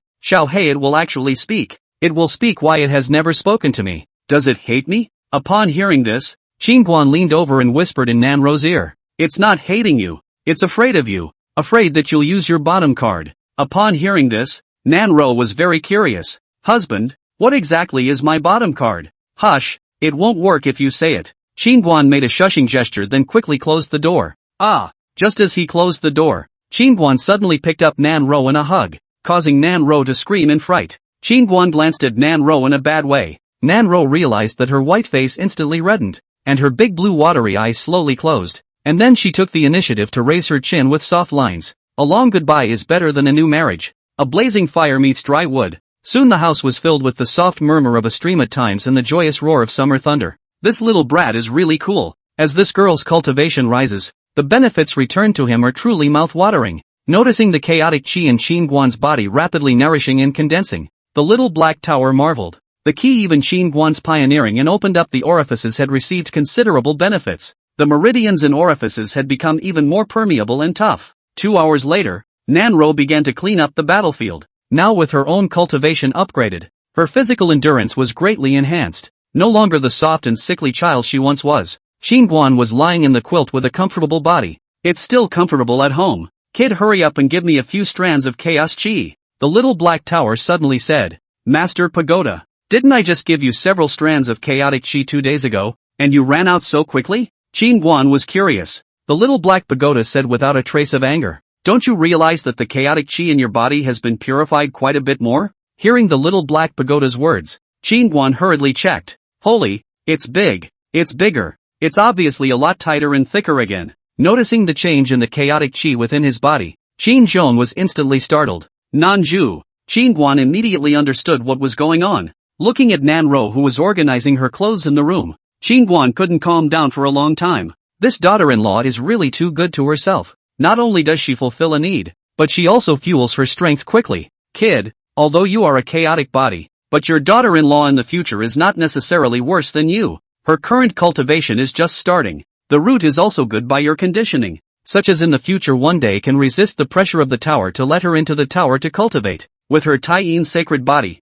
cultivation will certainly be a day by leaps and bounds, and the stronger she is, the more benefits you will get from dual cultivation with her. Hearing the words of the little black pagoda, Qingguan secretly marveled. The original cultivation speed was amazingly fast. If Nanro was given the opportunity to turn on 10 times the cultivation speed, it was simply unimaginable. Not long after, Nanro finished packing her clothes and came to the bed. She lay intimately in Qingguan's arms, and the two of them chatted until the middle of the night before they embraced each other and fell asleep. On the following day, the cold wind was like a knife. Despite the cold weather, the business of Tianbao Pavilion was unusually hot. Ha ha, yeah. Seeing the overcrowded Heavenly Treasure Pavilion, Chen Guangling smiled from ear to ear as the long-lost scene finally reappeared. Father, the South family side has all turned into shrunken turtles now, so scared by the chief pavilion master that they don't even dare to fart. Ha ha, Chen Xiaojie laughed triumphantly. Keep an eye on me. If they dare to make a move on the customers, report immediately,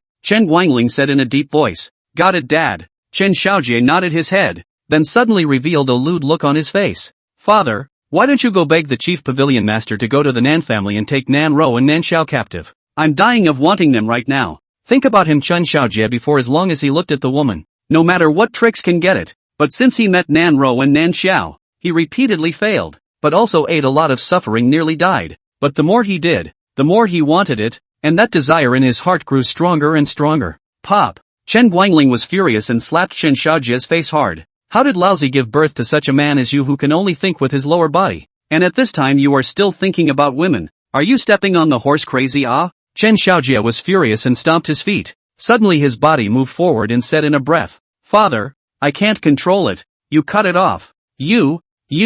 Chen Guangling was immediately angry and couldn't come up for air. Cutting the Chen family will break the incense and extinction. Father, go beg the chief pavilion master, or I'll cut it off. Chen Xiaojie suddenly took out a dagger as he finished speaking. Xiaojie, calm down. I'm on my way. Seeing this, Chen Guangling hurriedly persuaded and then walked towards the upstairs. Perhaps if he could get those two daughters of the Nan family, his son would be honest. Not long after, Chen Guangling arrived at the top floor of the Heavenly Treasure Pavilion. Zhang Fengtian stood with his arms folded, standing in front of the window looking out in the direction of the southern family, not knowing what he was thinking. Chen Guangling's eyes rolled as he hurriedly ran behind Zhang Fengtian and said urgently, Chief Pavilion Master is not well. Just a moment ago, the southern family members struck the customers again, and by the time I brought my men there, they had already fled back to the southern family. As soon as Chen Guangling's words fell, a piercing sword light that seemed like lightning suddenly chopped towards the Heavenly Treasure Pavilion. Zhang Fengtian's eyes narrowed slightly as his body suddenly disappeared in place. Boom! Immediately, a deafening roar exploded in the air outside the window. Sword Father? Zhang Fengtian frowned as his body suddenly appeared above the southern family. His eyes scanned below and finally landed in a courtyard. Zhang Fengtian slowly fell into the courtyard. He was a bit surprised. Shen Xianjing, why are you here? Cut the nagging. My son invited you to tea. Chapter 80, coming all the way to the door to beg for abuse. Upon hearing this, Zhang Fengtian shifted his gaze to Qingguan, who was not far away. At this moment, Qingguan was lazily lying on a recliner basking in the sun, and beside him, Nanro was pinching his shoulders while holding a grape and sending it to his mouth. Old man, you're Jiang Lianyu's grandfather, right? Qingguan narrowed his eyes and opened his mouth to ask. That's right, you are Qingguan? Zhang Fengtian frowned slightly. Qingguan stood up from his chair. He walked up to Zhang Fengtian and smiled. I am. I heard that old uncle wants to find me? Zhang Fengtian's eyes narrowed slightly. It's true that it's just like the rumors. Very arrogant and cocky, making people very upset. Qingguan raised his eyebrows. Is your skin itching too? At those words, the anger under Zhang Fengtian's eyes gradually rose, as if he had sentenced Qingguan to death. He suddenly slapped his palm at Qingguan's chest. and his powerful palm force poured out like a torrent that broke the dike. Bang! In the next moment, Zhang Fengtian solidly blasted at Qin Guan's chest. How? Seeing Qin Guan unharmed, just standing there quietly looking at himself like an adult looking at an urchin, Zhang Fengtian's cloudy eyes were instantly filled with shock. With that palm just now, it was as if he had slapped on a 10,000 feet tall mountain that was untouchable. Just how strong was the physique of this teenager in front of him? He hadn't even broken through the opponent's physical defense. Buzz. Thinking of this, Zhang Fengtian's mind suddenly went blank like Bai Wanjian's that day. At this moment, he suddenly felt that the world in his heart was insanely getting bigger, while he was rapidly shrinking, and he was getting more and more distant from the world in his heart. Just then, Qin Guan suddenly removed Zhang Fengtian's palm from his chest and laughed. I'm a person who never likes to take a loss, but considering that you're Zhang Lianyu's grandfather, I'll return your punch and we'll be even. Bang! Qin Guan suddenly threw a punch at Zhang Fengtian's chest after he finished speaking. Whoosh! Zhang Fengtian was like an old shrimp, curled up and flew directly backwards, his body pulling out a stump in the air due to his speed. Just as Zhang Fengtian's body was about to smash into the houses in the courtyard, Qin Guan suddenly appeared in front of him and grabbed him. Don't wreck my house. Qin Guan laughed, then threw Zhang Fengtian into the courtyard with one hand. Pust! Zhang Fengtian covered his chest, and a mouthful of old blood sprayed out directly without suppressing it. To what extent is this guy strong? What the hell was that speed power just now? Nima. Not far away, Shen Xianjing stood there shivering, the bottom of his eyes full of shock, and in his heart, he boldly guessed that Qin Guan should be a 7th realm martial artist, 16 years old at the 7th realm, or a bitter martial artist. This completely overturned his perception. Husband, this old man is Lian Yu's grandfather, isn't it? Would you not be a bit hard on him if you beat him up like this? Seeing Zhang Fengtian, who was lying on the ground gasping for air, Nan Ro said with a worried expression. Qin Guan skimmed his lips. 6th realm minor cultivator is still too brittle. I thought he could resist for a bit, but I didn't expect. Forget it, Roar, hurry up and help him rest for a while. Hearing Qin Guan's words, Nan Ro hurriedly ran to Zhang Fengtian and helped him up. Grandpa Jiang, husband, he has not been light or heavy. My house has been demolished by him in several places. Don't take it personally, Nan Ro said as she helped Zhang Fengtian onto the recliner. Zhang Fengtian wanted to cry. This is really not far from the door to beg for abuse. After stabilizing himself for a little while, Zhang Fengtian took out a healing elixir and took it. Haha, brother Jiang, you also have your moments of defeat? At this time, Shen Xianjing suddenly walked over to gloat. 10 years ago, he had sparred with Zhang Fengtian. Both of them were at the 6th realm, and as a result, he lost to the other party. And at that time, he still remembered how arrogant Zhang Fengtian was. But I can't blame Zhang Fengtian for being arrogant. He was also arrogant before he was beaten by Qin Guan. Roll. Zhang Banweather's mouth mayfly chrysalis almost spit out another mouthful of old blood. At this moment, his heart was incomparably remorseful. Before, his granddaughter Zhang Lianyu had been advising him not to find trouble with Qin Guan and to let the Heavenly Treasure Pavilion pull him in. But he just didn't listen. Now it's good. Not only did he offend someone, but his body was also seriously injured. To get around, arrogant short-sightedness is actually their own. Zhang Fengtian really planted a big head this time. Thinking of this, Zhang Fengtian endured the excruciating pain and hurriedly rose with a salute. Young warrior Qin, before it was old me who had no eyes. Please don't take it personally for the sake of Lianyu. Don't worry. In the future, all the business of the Nan family Heavenly Treasure Pavilion, will definitely support them fully, and I hope that young warrior Qin will give old me a chance to make amends. Qin Guan looked at Zhang Fengtian and said in a deep voice, the business of the southern family is not for the Heavenly Treasure Pavilion to worry about. In the future we will each do our own business. But if you guys dare to play dirty again in the future, then don't blame me for being unkind. Hearing Qin Guan's words, Zhang Fengtian's face became a little ugly as he hurriedly nodded his head. Don't worry, young Master Qin. In the future, my Heavenly Treasure Pavilion will definitely keep the rules. Young warrior Qin, why don't you? Olshan sends off the guests. Zhang Fengtian wanted to say something else, but Qin Guan suddenly spoke up and interrupted him. Yes. Shen Xianjing nodded his head, then looked at Zhang Fengtian and laughed. Brother Jiang. Let's go. I'll see you off. On the way, Shen Xianjing couldn't help but laugh. Brother Jiang, don't feel too bad. I was also beaten by young Master Qin that night and spat out blood. Zhang Fengtian grunted coldly. A hallowed ancestor of the Shen clan. Actually acting like a lackey. Ha! What a disgrace. Ha ha. Shen Xianjing tilted his head and smiled. What? Jealous of old man? Jealous of you being a slave?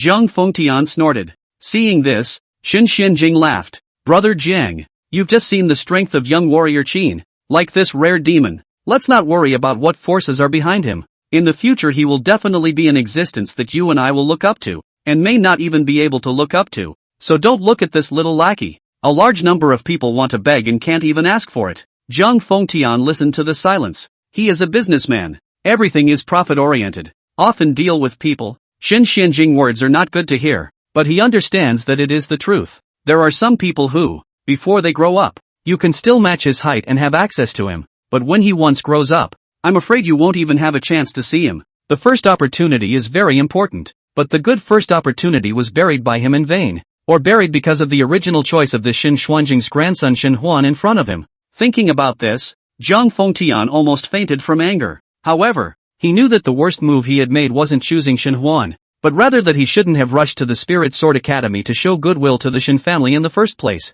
and then let Dear Cloud City's Heavenly Treasure Pavilion suppress the Southern family. Blame it on that Xin Huan, 16-year-old Sword King realm. Honestly, looking at the entire Qingzhou, I'm afraid that anyone would not hesitate to choose him and give up a martial artist who thought he was only in the 5th realm. But today, when he met Qin Guan head-on, Zhang Fengtian realized that Xin Huan was a piece of trash in front of Qin Guan. Pop. As he walked, Zhang Fengtian suddenly slapped at himself. He hated it. Brother Jiang, are you furious? Shen Xianjing hurriedly pulled Zhang Fengtian's arm. Roll. Don't think that I can't beat you just because I'm injured. If you're shady again, I'll you to death. Chapter 81 Long Yun Empire. Wow. Zhang Fengtian cursed and suddenly his anger attacked his heart. Wow, and spit out a large mouthful of blood again. The previous injury by Qin Guan's punch was really too heavy. A big old man with a big temper. Shen Xianjing shook his head. Get lost. Who asked you to deliver? Zhang Fengtian pushed Shen Xianjing away. He was just about to fly away in the air when a luxurious cloud ship suddenly descended over the South family's main courtyard.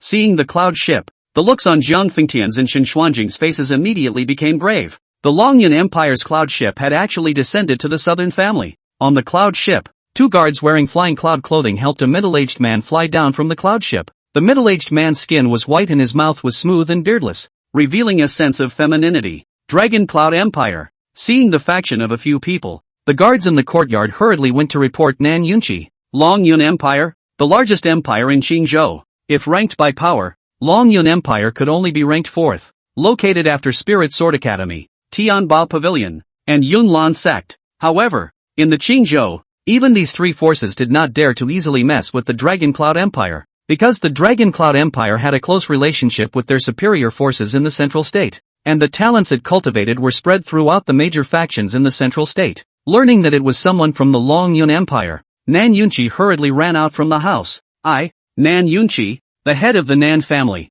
have met a few of the lords. The feminine middle-aged man at the head nodded slightly. We are Dragon Cloud Empire's Heavenly Son's messenger, Sun Dajian, and we have come here to read out His Majesty's holy decree. So hurry up and let your son-in-law Qin Guan come out to receive the decree. Nan Yunqi smelled a shocked expression. He quickly walked to the side of Sun's great companion, and then quietly stuffed the other party a storage bag respectfully. May I ask Eunuch Sun what His Majesty seeks my aunt for? Grand Companion Sun smiled as he tucked the storage bag into his sleeve without a trace. Southern Family Master need not worry. It's a happy event. A heavenly happy event. His Majesty has recently heard of Qin Guan's extraordinary valor and wants to recruit him into the palace. Recently, Qin Guan's rescue of Wei was learned by Emperor Su Qing, so he tried to recruit Qin Guan to work for the Dragon Cloud Empire. The Dragon Cloud Empire has always had a keen sense of smell for talent, and those who can be seen by the Dragon Cloud Empire are very demonic-level geniuses, like Xin Huan's kind. If not for Bai Wanjian's refusal to let go,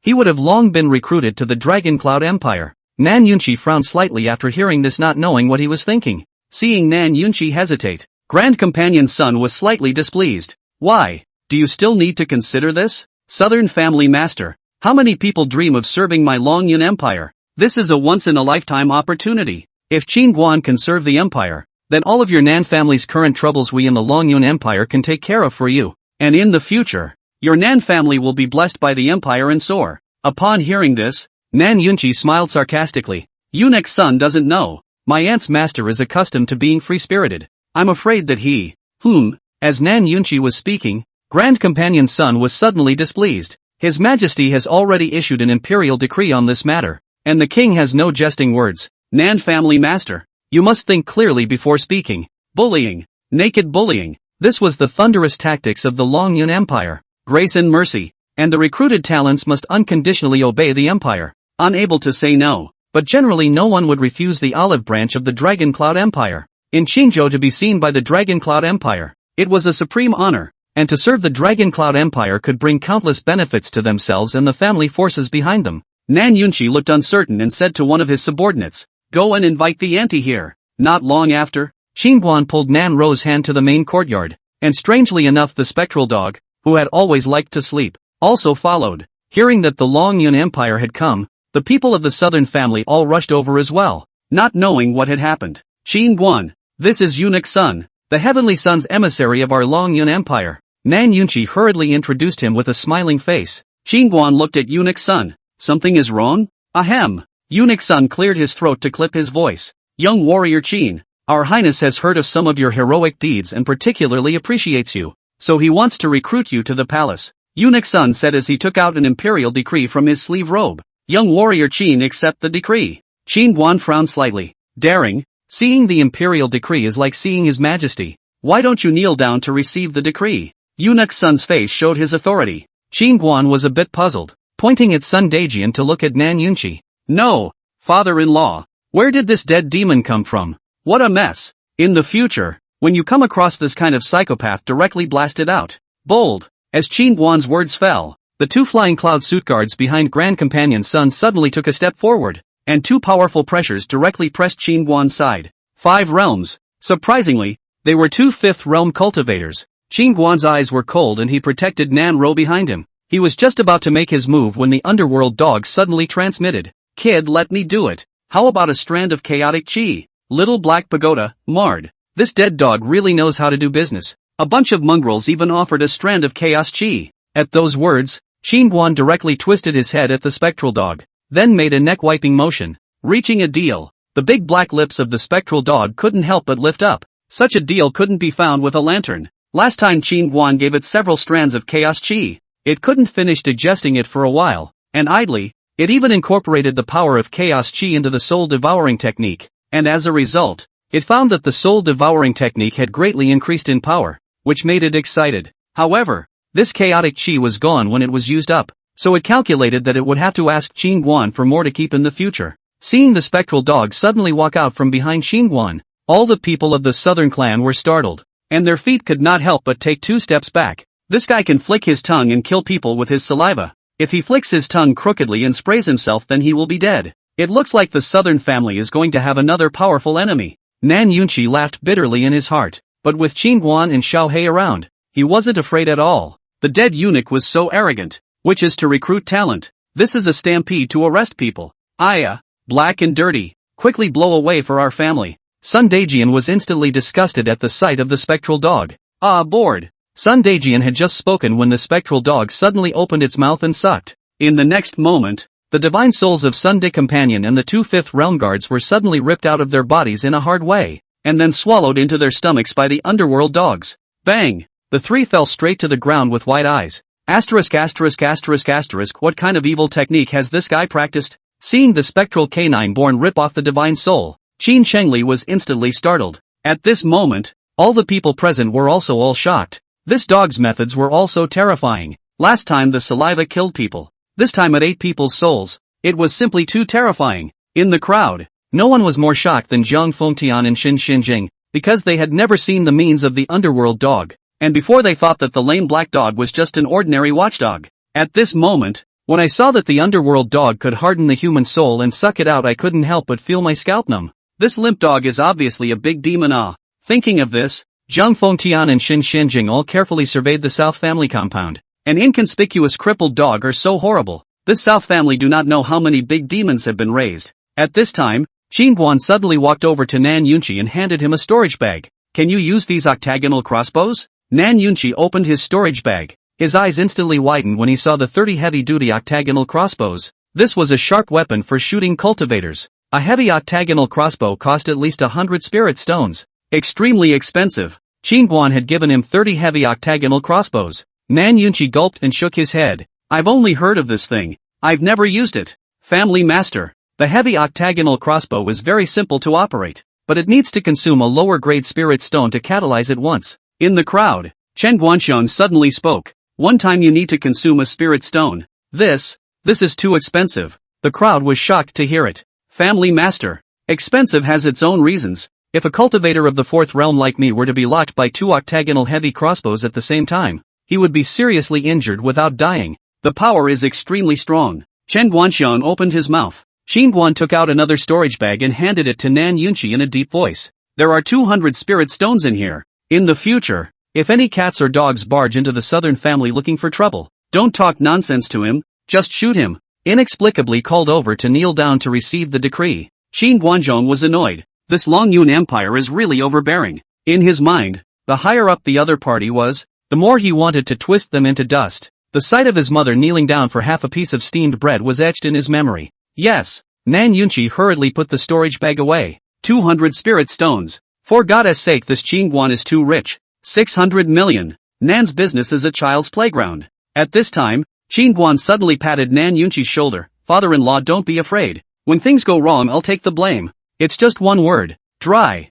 If you don't like it, let's do it. Nan Yunqi was listening to his heart pounding. He suddenly had some aggravation and wanted to cry. The Nan family that used to be ostracized at every turn now no longer had to look at other people's faces. He knew that everything in the Nan family was given by Qin Guan, and the Nan family's old ancestor was wise enough to recruit such a golden son-in-law for the Nan family. The crowd was also hot after hearing Qin Guan's words. Indeed, there is nothing to be afraid of. Now the South family has Qin Guan has a small meditation. There are 6 realms of the sword Zun, an octagonal heavy crossbow. This lineup is fearless in the Qingzhou any forces. Follow Qin Guan dry as cool daughter-in-law. Let's go back and continue exploring. At that moment, Qin Guan suddenly wrapped his arm around Nan Ro and walked towards the residence. Joel, come on. Without taking 2 steps, Nan Ro suddenly turned her head and waved at Nan Xiao. Chapter 82, Marry Another One. Seeing her sister call out to her, Nan Xiao hurriedly followed. He's the first person who dared to kill the Longyun Empire, and the one he killed was also a Heavenly Sun emissary.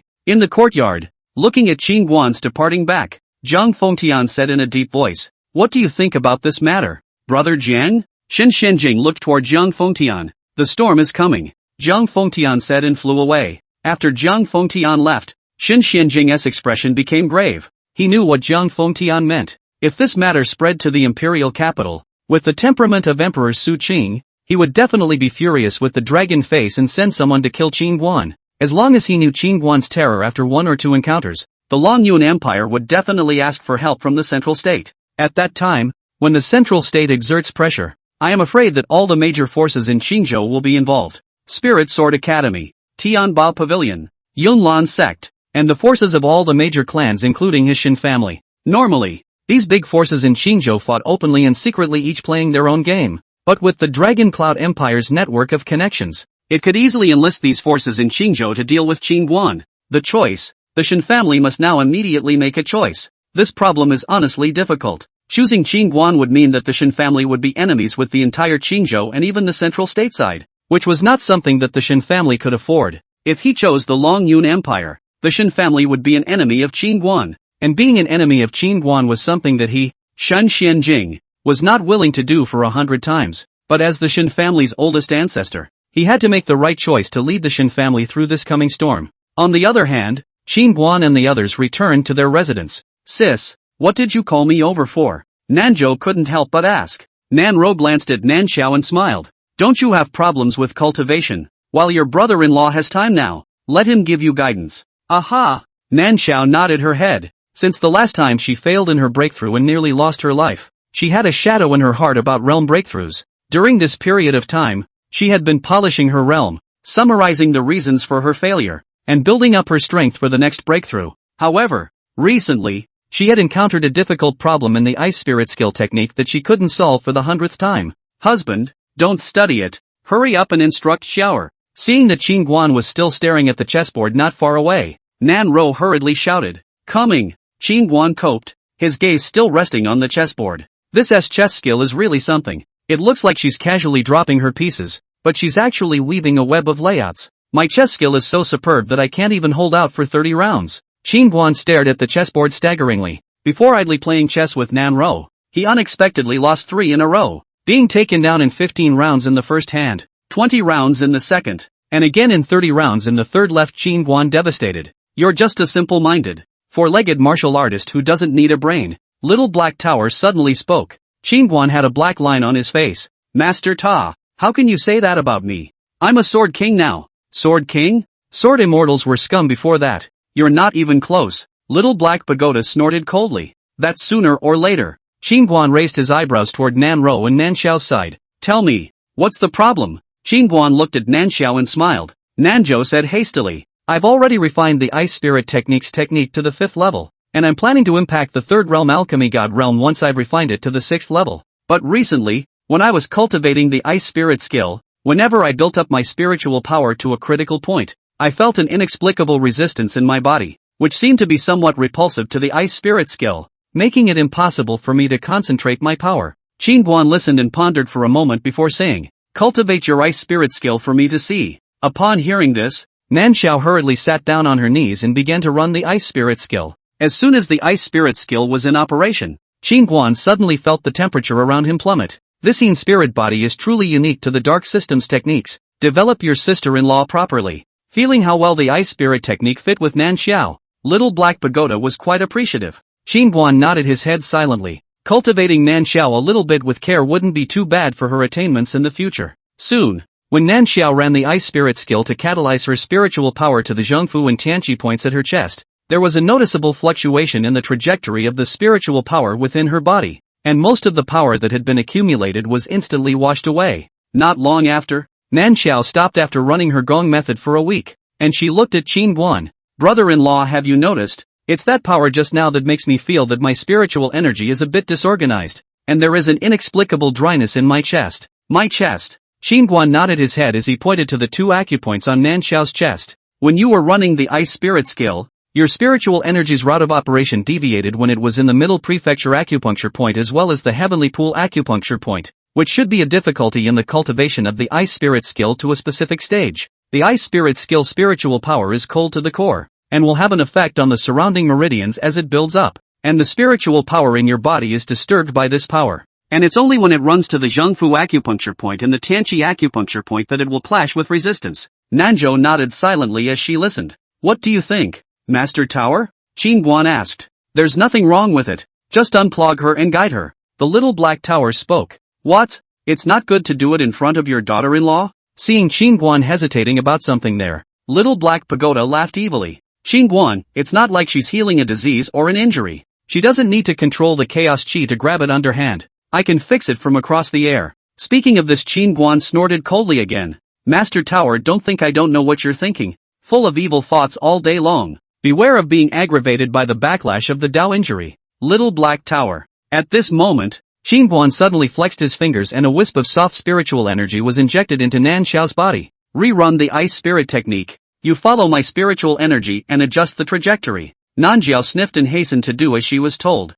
Don't force your way through that resistance later. Follow its direction and guide it in a roundabout way. Qingguan maneuvered the spiritual energy while patiently explaining. Now, try to use your divine sense to wrap around the disordered spiritual energy and incorporate them into the middle mansion and Tianqi points. Nanxiao closed her eyes tightly and fully cooperated with Qingguan's guidance. Gradually, the disordered force in the body began to be tamed, and the operation of the spiritual energy gradually smoothed out. Boom! Upon overcoming this cultivation difficulty, an icy cold aura suddenly emanated from Nanxiao's body, which quickly spread out. With her as the center, the surrounding air instantly condensed into fine ice crystals, which shimmered with a multicolored light under the sun's illumination. Nanxiao's body slowly levitated, her sleeves hunting, her body was wrapped in a layer of ice blue halo, just like an ice elf that descended into the world. The Ice Spirit skill broke through to the 6th level. A breakthrough. Finally, the Ice Spirit skill had successfully broken through to the 6th level, and Nanxiao was thrilled. Unexpectedly troubled her nearly half a month of difficult problems by Qingguan casually pointing out easily solved. At this moment Nanxiao look at Qingguan's eyes are full of teenage girl-like worship feelings. This man really does get more and more attractive the more you look at him. In the distance, Nanro's expression was a little complicated after she saw the way Nanxiao looked at Qingguan. Any other questions? Qingguan asked. Nanzhou shook her head. No more. Not for a while. Joel, congratulations. At this time, Nanro walked over happily. Nanxiao turned her head to Nanro. Thank you, sister. Silly girl, what are you thanking me for? Thank your brother-in-law. Nanro laughed and joked. Thank you, brother-in-law. Nan Xiao hurriedly turned her head to look at Qin Guan again. Qin Guan nodded slightly, then took out a storage bag. There are 100 spirit stones in here, take them out for cultivation. Don't use the qi refining scatter in the future. Prolonged use of qi refining scatter will accumulate impurities in the body. Hearing 100 spirit stones, Nan Xiao hurriedly waved her hand. No. Brother-in-law, this is just too expensive. I can't take it. She didn't even dare to dream of one day being able to use spirit stones to cultivate. In the past, it was a luxury to have enough qi refining scatter to cultivate. As for spirit stones, she didn't even dare to think about it, and Qin Guan gave her 100 of them in one shot, which was really too expensive. Seeing this, Nan Ro shoved the storage bag in Qin Guan's hand into Nan Xiao's hand. What are you talking about? Your brother-in-law is not an outsider. Give it to you and don't hurry to take it. Thank you, brother-in-law, thank you, sister. Nan Xiao didn't push back any further, putting away the 100 spirit stones. Brother-in-law. Sister. Now that the ice spirit skill has successfully broken through, I'm going to strike while the iron is hot and go to the cultivation room to prepare to break through the third realm, alchemy god realm. Do you want your brother-in-law to protect you? Nan Ro asked with a smile. Nan Xiao looked at Qin Guan and hastily shook her head. No need. I'll definitely succeed this time. With that, Nanzhou turned to leave. Looking at Nan Xiao's back as she left, Nan Ro suddenly whispered, Husband, have you considered marrying another one? Chapter 83, if you're going to play big. Marry another one. Hearing Nan Ro's words, Qin Guan was a bit surprised. What are you babbling about? Roar? Nan Ro then laughed. Husband, I can tell that Xiao she's interested in you. So you want me to marry Nan Xiao? Qin Guan looked at Nan Xiao. Nanru nodded, a flash of complexity in her eyes. I'm doing this for your own good. Qin Guan was suddenly a bit upset. Did your father and your mother say something to you? No. It's normal for men to have 3 wives and 4 concubines. And Xiao. As Nan Ro was speaking, Qin Guan suddenly asked, so you want to share your man with someone else, do you? I, said Nanru, suddenly lowering her head. Answer me, I want to hear the truth. Qin Guan said with a straight face. Nan Ro lowered her head. She clutched the corner of her coat with both hands. After a moment of silence, she opened her mouth and said, my father found a bone setter to give me a look, saying that I can't have children. We've been in the same room so many times and there's no movement. Speaking of this, Nan Ro suddenly looked up at Qin Guan, with tears flashing in her eyes. Husband, I can't let you be without a queen. Qin Guan was stunned when he heard this, and he hurriedly took Nan Ro into his arms and said heartily, if you can't have a baby, don't have a baby. What's the big deal? Nan Ro shook her head hastily. No, husband is unfilial and has no posterity. You don't have to think about me. Besides, Nan Xiao is my sister. She is beautiful. As the saying goes, fertilizer doesn't flow to outsiders' fields. So you marry her. Qin Guan was speechless as he suddenly slapped Nan Ro's, but without any good reason. What fertilizer flows in the outsider's field? Some people miss is miss. Are you a matchmaker? Messing around. But if I can't give you a child, I'll feel guilty for the rest of my life. So marry Joel. Nan Ro, who was usually as gentle as water, suddenly became a bit stubborn at this moment, as if she had made up her mind. Just listen to the bone setter's nonsense there. Giving birth to a child also depends on fate. Maybe our timing is not right. Qin Guan rubbed Nan Ro's buttocks and said, Kid, the Taiyin sacred body physique is rather special. There is a double cultivation barrier, and the second awakening will be able to pass on the family to you. The little black tower suddenly spoke. Upon hearing this, Qin Guan hurriedly asked, Second awakening? How can I have a second awakening? Little black pagoda, step on the heavenly ladder and fly to witness the way. Become a great emperor, right? Qin Guan said. Little black pagoda, yes. After flying to witness the dower physique will metamorphose again and become a Taiyin immortal body. At that time you and her dual cultivation, that's what's called cool. It's just that a pig can also go up a tree. Qin Guan, husband, you don't need to comfort me. The day of the wedding, and the day we had intercourse half a month ago are the best times. I know my body better than you. Nan Ro suddenly added. What the hell do you know? Do you understand the Taiyin sacred body? Qin Guan pinched Nan Ro's cheek and said. Hearing Qin Guan's words, Nan Ro hurriedly raised her head to look at Qin Guan. Husband, do you mean that the lack of movement in my stomach has something to do with my physique? Qin Guan nodded. Yes, the Taiyin sacred body has to become a great emperor before it can give birth to a child.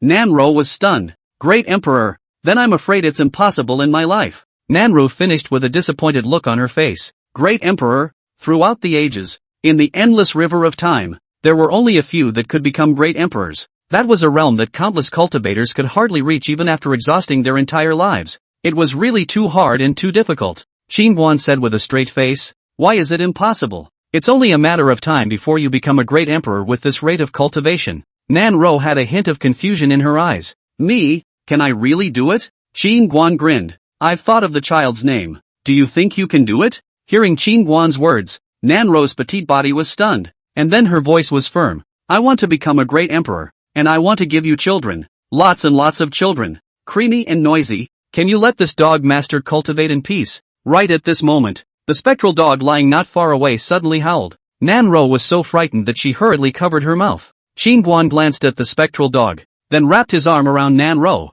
Let's go. Let's go to the cultivation room. Out of the yard, Qin Guan grunted coldly. When one day I can beat that dead dog, I'll knock its head off. Dare to yell at my daughter-in-law. Dog's guts. Hearing Qin Guan's words, Nan Ro was shocked. Husband, you're so strong, but you still can't defeat Little Meditation? Although Little Meditation was strong, in Nan Ro's eyes husband was the invincible one. Qin Guan nodded. Can't beat it yet. That dog has some Taoist skills. Not long after, Qin Guan and Nan Ro arrived at a cultivation room. Matchmaking. What Nan Ro lacked the most was the ability to fight in real life. Come, let me see if you've made any progress in this half month. Qin Guan hooked his finger towards Nan Ro. Nan Ro's pink fist was clenched, and immediately a strong spiritual energy emanated from around her body. Look at the fist. As the words fell, Nan Ro was extremely fast as she blasted her fist at Qin Guan's shoulder. Qin Guan slightly sidestepped. Who knew that Nan Ro's moves had not yet been used, and suddenly transformed her fist into a palm, and the palm wind wrapped in spiritual energy was like a sharp blade, pushing Qin Guan directly at his chest. The corner of Qin Guan's mouth lifted slightly as he crossed his arms in an interlocking lock, easily neutralizing Nan Ro's change of stance. Nan Ro tapped her feet and hurriedly pulled away from Qin Guan. She almost forgot that she had to put in a long strike against a martial artist. She revolved the Xian Yuan skill, and with a gentle spin of her jade hand, a powerful wind blade quickly flew out from her palm and chopped at Qin Guan's chest. Don't be afraid of hurting me. Treat me as a tenfold evil and attack me with all your might. Qin Guan realized that Nan Ro was afraid that she might hurt him and always refrained from attacking his vitals when she made her moves. Yes, Nan Ro nodded her head, and her moves became even more severe and tricky. This ninny is really perverted. It looks like the Xian Yuan technique has been cultivated to completion, and her power is already at the level of a fourth realm cultivator. Feeling Nan Ro's power, Qin Guan secretly marveled. Nan Ro's speed of progress made him feel the pressure. It was so fast that it was shocking. After practicing with Nan Ro for half an hour, Nan Ro didn't see any fatigue. Instead, the more she practiced, the more energetic she became. Want to take a break? Qin Guan asked with a smile. Nan Ro shook her head. I'm not tired. Are you tired, husband? I can't be tired at this level. Qin Guan laughed. Then again, Nan Ro said and attacked Qin Guan once again. Under Qin Guan's guidance, Nan Ro's practical combat ability improved significantly. It was really a case of a little goes a long way. Half an hour later the duo stopped. Husband, I can't even hit you. Nan Ro was a little frustrated. After practicing for a whole hour, she froze and did not touch Qin Guan for a second. You're only in the third realm of the seventh heaven of refined spirit now. If I, an eighth realm martial artist, were to be touched by you, that would be a problem. Qin Guan did not have the good sense to say, husband, look what's there. At this moment, Nan Ro suddenly pointed in the direction behind Qin Guan in surprise. What? Qin Guan frowned and looked behind him. The moment Qin Guan turned his head, Nan Ro's figure flashed and suddenly appeared on Qin Guan's right side. Pop! In the next moment, Nan Ro slapped Qin Guan on his butt. Husband, I finally hit you. Nan Ro said with a smug look on her face. Yeah, lie to me, huh? Ji. Qin Guan suddenly pounced on Nan Ro like a big gray wolf. Ah! Nan Ro screamed in terror and fled in a panic. Where to run? Nan Ro didn't run 2 steps and was directly hugged by Qin Guan from behind. And then the two of them began to toss and turn in the cultivation room. Little Black Tower was speechless. This is a cultivation room. Qin Guan, aren't we precisely practicing? Little Black Tower. At night, Dear Cloud City's Heavenly Treasure Pavilion. Zhang Lianyu and Elder Su had rushed over from the imperial capital. Fought with Qin Guan? Seeing that Zhang Fengtian's face was pale with no blood at all, Zhang Lianyu couldn't help but ask. Zhang Fengtian's face was a bit unsettled. Handed it over. Then what do you think of Qin Guan, Grandpa? Zhang Lianyu raised her eyebrows slightly. Zhang Fengtian's face then became grave. Old me has never seen such a demonic person. Very strong. So strong that one can despair. Zhang Lianyu was a bit curious. Then does Grandpa know what exactly Qin Guan's cultivation level is? Zhang Fengtian shook his head. I don't know, but I venture to guess that he should be a 7th realm martial artist. Hearing the 7th realm martial artist, the sight of Su Lao was full of shock. 16-year-old 7th realm martial artist. Even if he was given 100 more guts to make a bold guess, he wouldn't dare to guess above the 7th realm. Then what is Qin Guan's current attitude towards our heavenly treasure pavilion? Zhang Lianyue asked. Do your own business, Zhang Fengtian said in a deep voice. Upon hearing this, Zhang Lianyue said, Grandpa, not long ago in Wei, Qin Guan met with 8 Treasures House. He should be planning to cooperate with 8 Treasures House to abandon us. The 8 Treasure House? Hearing Zhang Lianyue's words, Zhang Fengtian frowned. Zhang Lianyue nodded. So now we must do everything we can to pull Qin Guan back. There is still room for maneuver in this matter. Zhang Fengtian looked a little complicated. Lian Yu, even if we can pull Qin Guan in now, I'm afraid things won't be that simple anymore. Just today, Qin Guan killed the Dragon Cloud Empire's Heavenly Sun's emissary. What? Zhang Lianyue was shocked upon hearing this. How could someone from the Dragon Cloud Empire be in Deer Cloud City? They wanted Qin Guan to serve the Empire, and as a result, they made Qin Guan kneel down to receive the holy decree. But they didn't expect to have his divine soul eaten by Qin Guan. No, by a great black dog demon Qin Guan raised. Thinking about that black dog, Zhang Fengtian's heart palpitated. Upon hearing this, Zhang Lianyue was shocked again. Black dog great demon, a great demon of several realms? At the very least, a demonic beast above the 7th realm would be called a great demon. Zhang Fengtian shook his head and said, I don't know, opened his mouth and swallowed the divine souls of 3 people. Among them, there were also 2 5th realm cultivators, so that means that this is a bit troublesome now.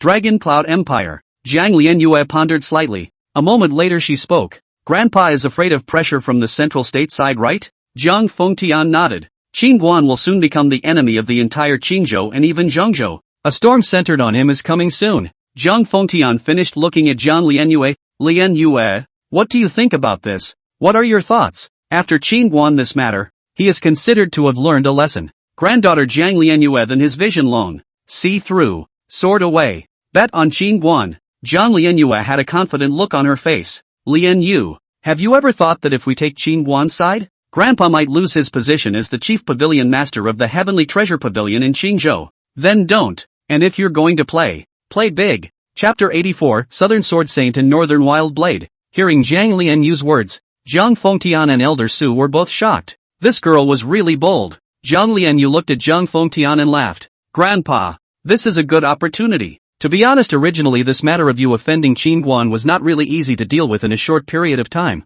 but now the opportunity is right in front of our eyes, and it is only when you send charcoal in the snow that you win the hearts of the people. Lian Yu, you have to think clearly. Is this really worth it? Zhang Fengtian hesitated. This is not a small matter. A little careless, his position as the head of the pavilion not to mention, behind the entire Jiang family may suffer. Zhang Lianyue nodded her head. It's worth it. Qin Guan is a person who values love and justice. This guy has a clear distinction between grudges. So far, you see which one who offended him had a good ending, and the ones who followed him have all gained immense benefits. And if we, Heavenly Treasure Pavilion, were to be hostile to him once again, he's afraid that he won't leave any more half-heartedness. Hearing Zhang Lianyue's words, Zhang Fengtian was silent. Qin Guan had already warned him during the day, and he still remembered when Qin Guan said that he would only give him a punch for Zhang Lianyue's sake. A single punch had nearly killed him, and this time, if it wasn't for his granddaughter, he was afraid that he would really be accounted for in the Nan family. Grandpa,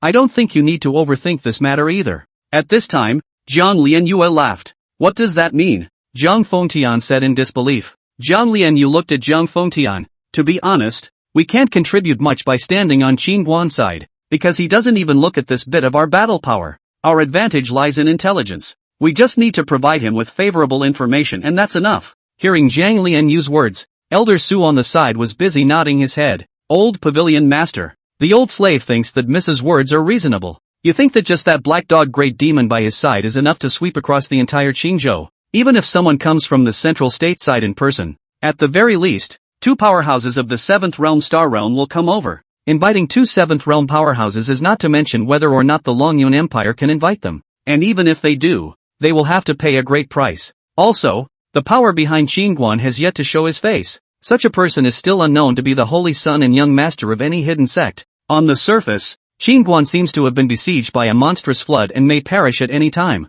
But in reality, he may have more cards than he can imagine. That black dog great demon is an example. Hearing Elder Su's analysis, Zhang Fengtian nodded his head silently, his mind clearing up quite a bit after taking a punch from Qin Guan. Good. In that case, Elder Su, You quickly return to the imperial capital, closely monitor the movements of the Longyun Empire, and as soon as there is any movement, immediately pass it over at the fastest speed, as well as have the young and old of the Jiang family secretly withdraw from the imperial capital, so as not to be discovered. Yes, Elder Su sniffed and turned to leave. At this time, Zhang Fengtian looked towards Zhang Lianyue and hurriedly said, Lian Yu, hurry up and go to the Nan family. Isn't that Nan Ro a sister you recognize? Go downstairs and bag a few tens of millions of spirit materials, supplements, cultivation resources and such. Go find her to sit down and have some fun. Zhang Lianyu glanced at Zhang Fengtian without any good humor. You caused trouble, but still have to let me wipe your ass. At first said something about the old man never looked away in his life.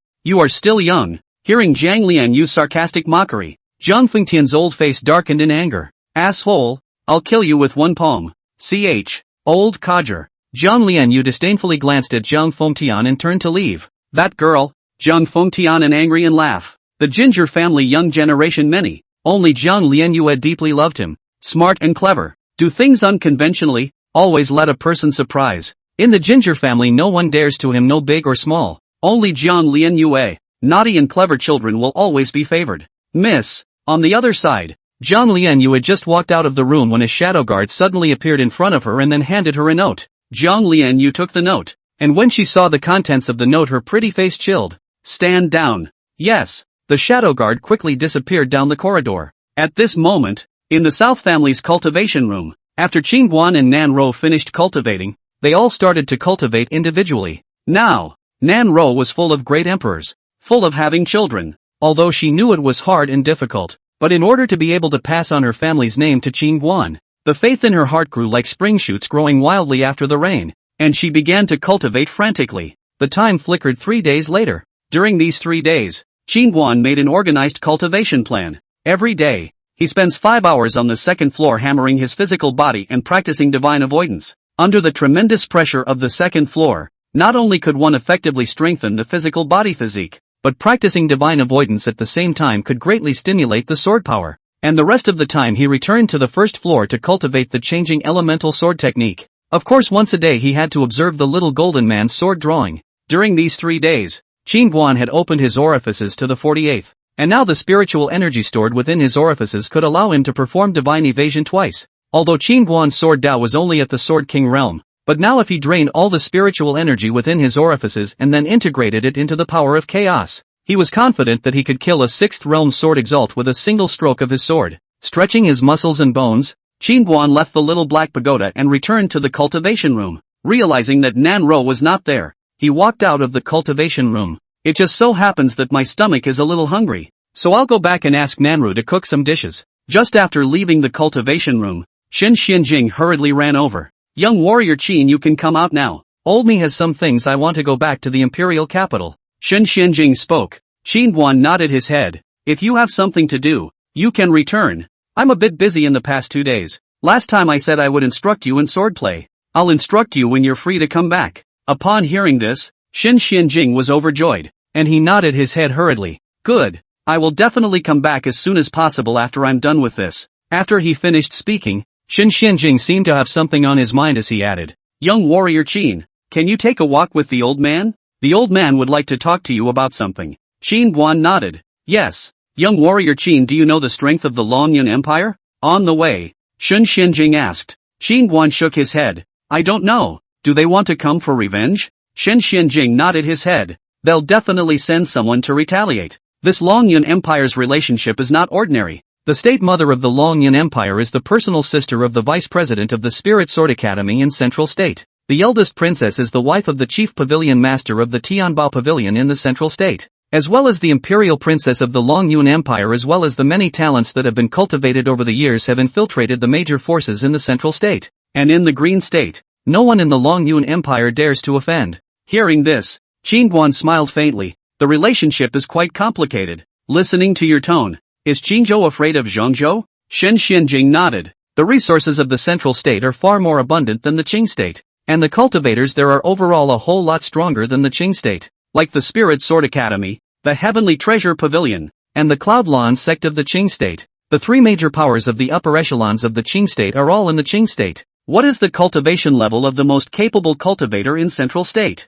Qingguan asked as he listened. Upon hearing this, Xin Xianjing looked at Qin Guan and said with a grave expression, 7th Realm, there are 4 7th Realm Star Realm powerhouses in the Central State, and 2 of them are the most terrifying, known as the Southern Sword Saint and Northern Crazy Blade. One of them is Spirit Sword Academy's Dean, Tang Yi, and the other one is Yunlan Sect Patriarch, Xia Baoqing. Understood. Qin Guan nodded slightly. Kid, see, your opponent is getting stronger and stronger. Your daughter-in-law is so good-looking. Are you afraid? At this time, Little Black Pagoda suddenly laughed badly. I have Master Pagoda. I'm afraid of a hammer. Qin Guan laughed. Kid, don't expect me to make a move. If I make a move, all of the strongest people in this continent will surely come looking for you. Little Black Pagoda said. Why? Qin Guan wondered. I said you are simple-minded and four-limbed and you are still not convinced. If this seat is in the present world, it is not at all more sought after than your daughter-in-law. Understand? Little Black Pagoda didn't have the good sense to say,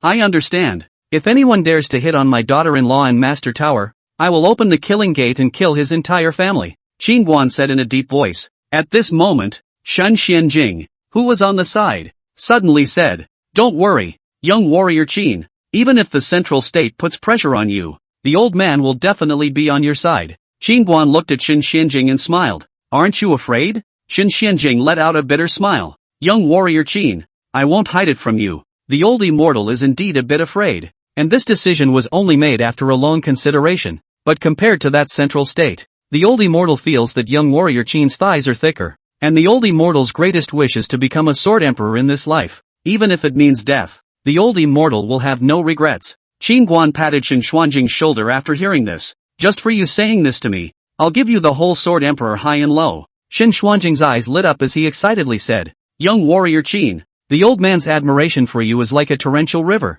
unceasing and unending, and like that dike-breaking mountain river that is out of control. The old man. Stop. I'm hungry and I don't have time for your bull asterisk. Qin Guan turned around and left after saying that. I'll be right back after I'm done with the old man. With that, Shen Xianjing rose up with his sword and flew rapidly in the direction of the imperial capital. Not long after, Qin Guan arrived at the residence, and as soon as he entered the courtyard, he saw Zhang Lianyue and Nan Ro hugging each other. Seeing this scene, Qin Guan's brain was instantly confused. That's more than enough. Chapter 85, 1 dead, 1 injured. Qin Guan quickly walked up to the 2 women and chided. What are you 2 doing? The sudden appearance of Qin Guan startled Nan Ro and Zhang Lianyu instantly. Husband, keep your voice down. Sister Lianyu, she's in a bad mood. You're scaring her. Nan Ro hurriedly stroked Zhang Lianyu's forehead and whispered. Upon hearing this, Qin Guan's expression loosened up as he hurriedly laughed. So that's how it is. I thought that the 2 of you were in. Ha ha, Zhang Lianyu suddenly said in a bad mood. Qin Guan, you're eating this vinegar all tasteless, aren't you? Qin Guan snorted coldly. That's hard to say. Some people might have special fetishes. Little Black Pagoda, you don't say. This seat really wants to see it. Qin Guan. Sister Zoe, I'm in an even worse mood. Hearing Qin Guan's words, Zhang Lianyue suddenly began to pout at Nan Ro. Ugh, get your hands off me. Seeing Zhang Lianyue put her hand on Nan Ro's chest, Qin Guan hurriedly stepped forward and pulled her aside. Sister Zoe, look. Zhang Lianyu stomped her foot in anger and looked at Nan Ro. Nan Ro cried and laughed. Husband, stop it. Ro, I'm hungry. Go get me some food. Qin Guan looked at Nan Ro and said, Okay Lu. Hearing that Qin Guan was hungry, Nan Ro hurriedly nodded her head toward the kitchen. Don't know how to feel sorry for people at all. There are subordinates who don't need to be used but still let your daughter-in-law go and cook vegetables. Zhang Lianyu skimmed her mouth. What do you know? Cooking can cultivate your body and mind. It's great for cultivation. Qin Guan said and lay down on the recliner. Really? Zhang Lianyu said suspiciously after hearing this. Of course it's true. Qin Guan nodded his head. It's only Sister Zoyer who is willing to be coaxed by you. Zhang Lianyu snorted lightly, her face full of disdain. A young lady like you, who is clothed and fed, can't experience the mysteries and the fireworks. Qin Guan said in a faint voice. Zhang Lianyu shook her head. Without getting into this with you, I heard from Grandpa that you killed the Dragon Cloud Empire's Heavenly Sun emissary? Yes. Qin Guan nodded. The Son of Heaven Messenger represents the Son of Heaven. If you kill the Son of Heaven Messenger, it's equivalent to slapping Emperor Su Qing's face. This man's thunderous means are iron-blooded. He won't let it go. Zhang Lianyu said with a straight face. Back in the 10,000 Demon Valley, I said all the same things when I killed Spirit Sword Academy's Tsong Yuan. Qin Guan laughed. The Dragon Cloud Empire is very hard connected. Zhang Lianyue said. They are not having a hard relationship. They are bullying the soft and fearing the hard. What is the holy decree of the Son of Heaven? But it is just a means to rule bluffing. Let me kneel down to receive the holy decree. That dog emperor is worthy of it? Qin Guan sneered. Zhang Lianyu suddenly had a disdainful look on her face. He really doesn't deserve it. He doesn't even have the qualifications to lift my mother's shoes. Upon hearing this, Qin Guan looked at Zhang Lianyue with some curiosity. I heard that the Longyan Empire's eldest princess is the wife of the Central State's Heavenly Treasure Pavilion's pavilion master. Aren't you afraid? Hearing Qin Guan's words, Zhang Lianyue said indifferently. What am I afraid of with you around? There's food to be had if I hang out with you. Qin Guan smiled without saying anything. It wasn't long before Nanro came out of the kitchen with the dishes. Husband, the meal is ready. Come over and eat. Coming. Qin Guan quickly stood up from his chair after hearing this and headed towards the house. Sister Zoe, your cooking smells so good. It just so happens that I'm hungry too. Zhang Lianyu also hurried towards the house. Entering the house, Zhang Lianyu was not polite at all and sat directly at the table as if she was a member of her own family. Well, Sister Zoe, no wonder Qin Guan asked you to cook. You're better than the cooks at the Imperial restaurant. Zhang Lianyue took a bite of the dish and ate it with praise. Hearing Zhang Lianyu's compliment, Nanro's eyes smiled into a crescent moon. Sister Lianyu, you're afraid that you're starving as well. Zhang Lianyue hurriedly waved her hands. I'm not lying. It really smells good and tastes good. I've never eaten such delicious food. Then you're free to come often in the future. I'll make it for you to eat. Nanro laughed. Why don't I stay here from now on? It's more convenient. Zhang Lianyue's beautiful eyes blinked. Qin Guan was a bit speechless. You really treats this place as her home. Zhang Lianyu was a bit upset, her chest heaving up and down in anger. What business is it of yours if I talk to my sister? You eat your food. I eat my food. What's wrong with me? Why are you always targeting me today? Qin Guan. Husband, just don't bully her. Her grandfather is bedridden by you, and I heard that you're going to force her to marry a horny loser. She's already in a bad mood. Nanro hurriedly persuaded from the side. Really? That's pretty miserable, huh? Qin Guan looked meaningfully at Zhang Lianyu without saying anything else. Not long after, the dishes on the table were eaten cleanly, and Qin Guan touched his stomach and came into the courtyard. At this time, Old Mo's three men suddenly walked over from outside the courtyard. The three of them came to Qin Guan and directly knelt down without saying a word. Your Excellency saved my state of Wei from extinction. Please accept our obeisance. Last night, the three of them received news from the Wei side. Learning that the Sang army had retreated and Wei had been spared, and that it was Qin Guan alone who had saved the whole of Wei. They had heard about Sang's attack on Wei before. In this regard, the three have been difficult to sleep and eat. As the people of Wei, they would like to go to the battlefield to kill the enemy, but at that time, Wei Hongyan had ordered them not to return to the country without authorization, to stay on the side of Qin Guan. All rise and speak. Yes, Your Excellency. Several of Old Mo's men nodded their heads. Qin Guan looked at the three Old Mo. Old Mo, you guys have put in a lot of effort in the southern family during this period of time. I've seen it all.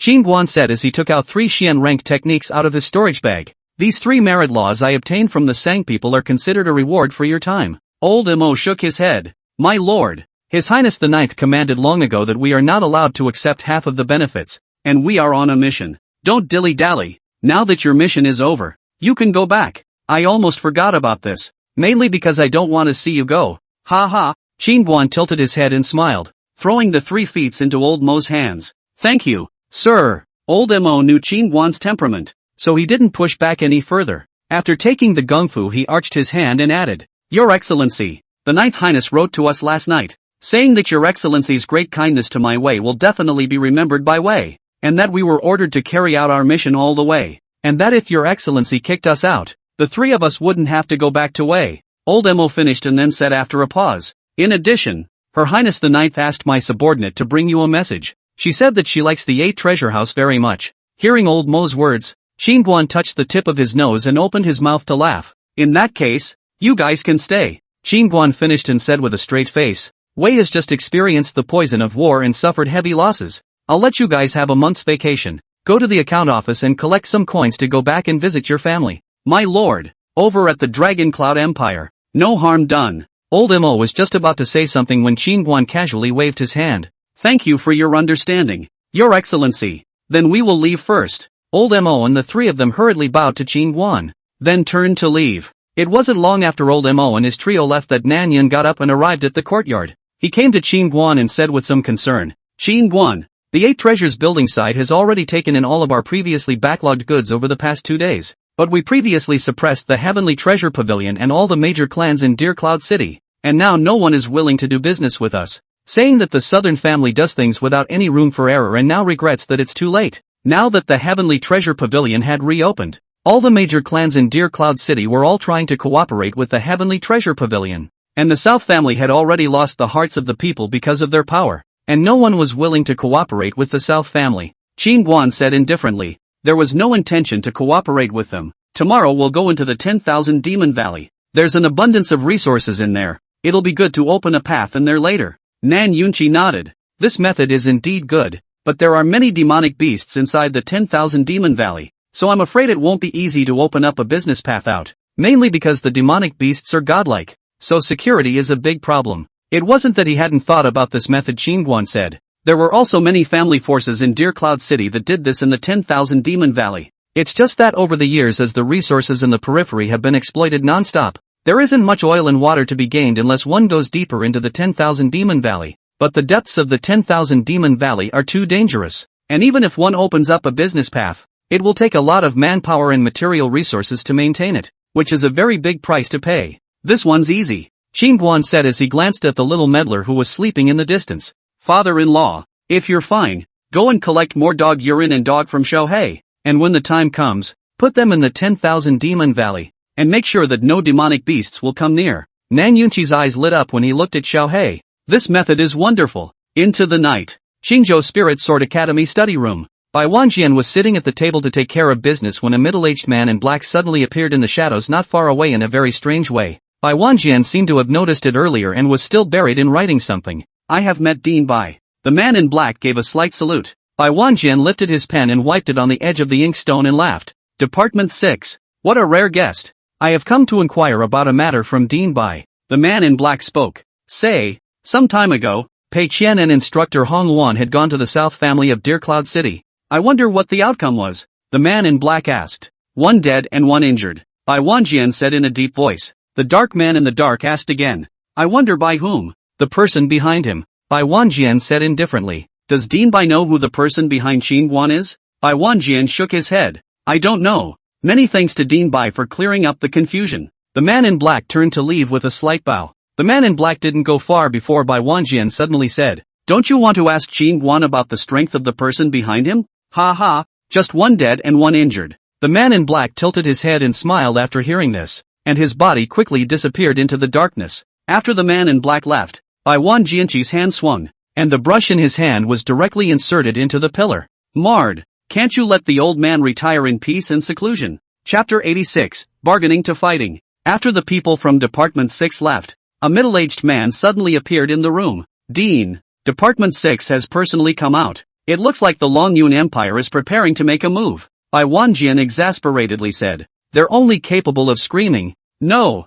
the middle-aged man hurriedly said after hearing this. The person behind the Qin Guan can even kill Tutor Pei Qian. If they call someone, I'm afraid they can only call you in Xingzhou. Tianbao Pavilion Master Zhang Fengtian, and Cloudlan Sect Supreme Elder Zhang Ping. The last time Qin Guan defeated Bai Wanjian with a single punch. Only Bai Wanjian and Hong Wan knew about it, and the middle-aged man did not know about it. Hearing the middle-aged man's words, Bai Wanjian slammed the table and said angrily, Why should I listen to them? I don't want to be their whistling dog. The middle-aged man frowned. He didn't expect Bai Wanjian to react so strongly. Dean, if the above pressure, I'm afraid you have to go even if you don't. You are the first sword emperor of our Qingzhou, and that Qin Guan and my Spirit Sword Academy originally had a deep hatred. This time there is exactly the Longyun Empire to lead the way. Even if the power behind him is strong again, we don't have to be afraid anymore. We will be able to minimize the loss of Qin Guan to kill him. Bai Wanjian's mouth corner draws a bitter in his heart. It is true that people cannot lie.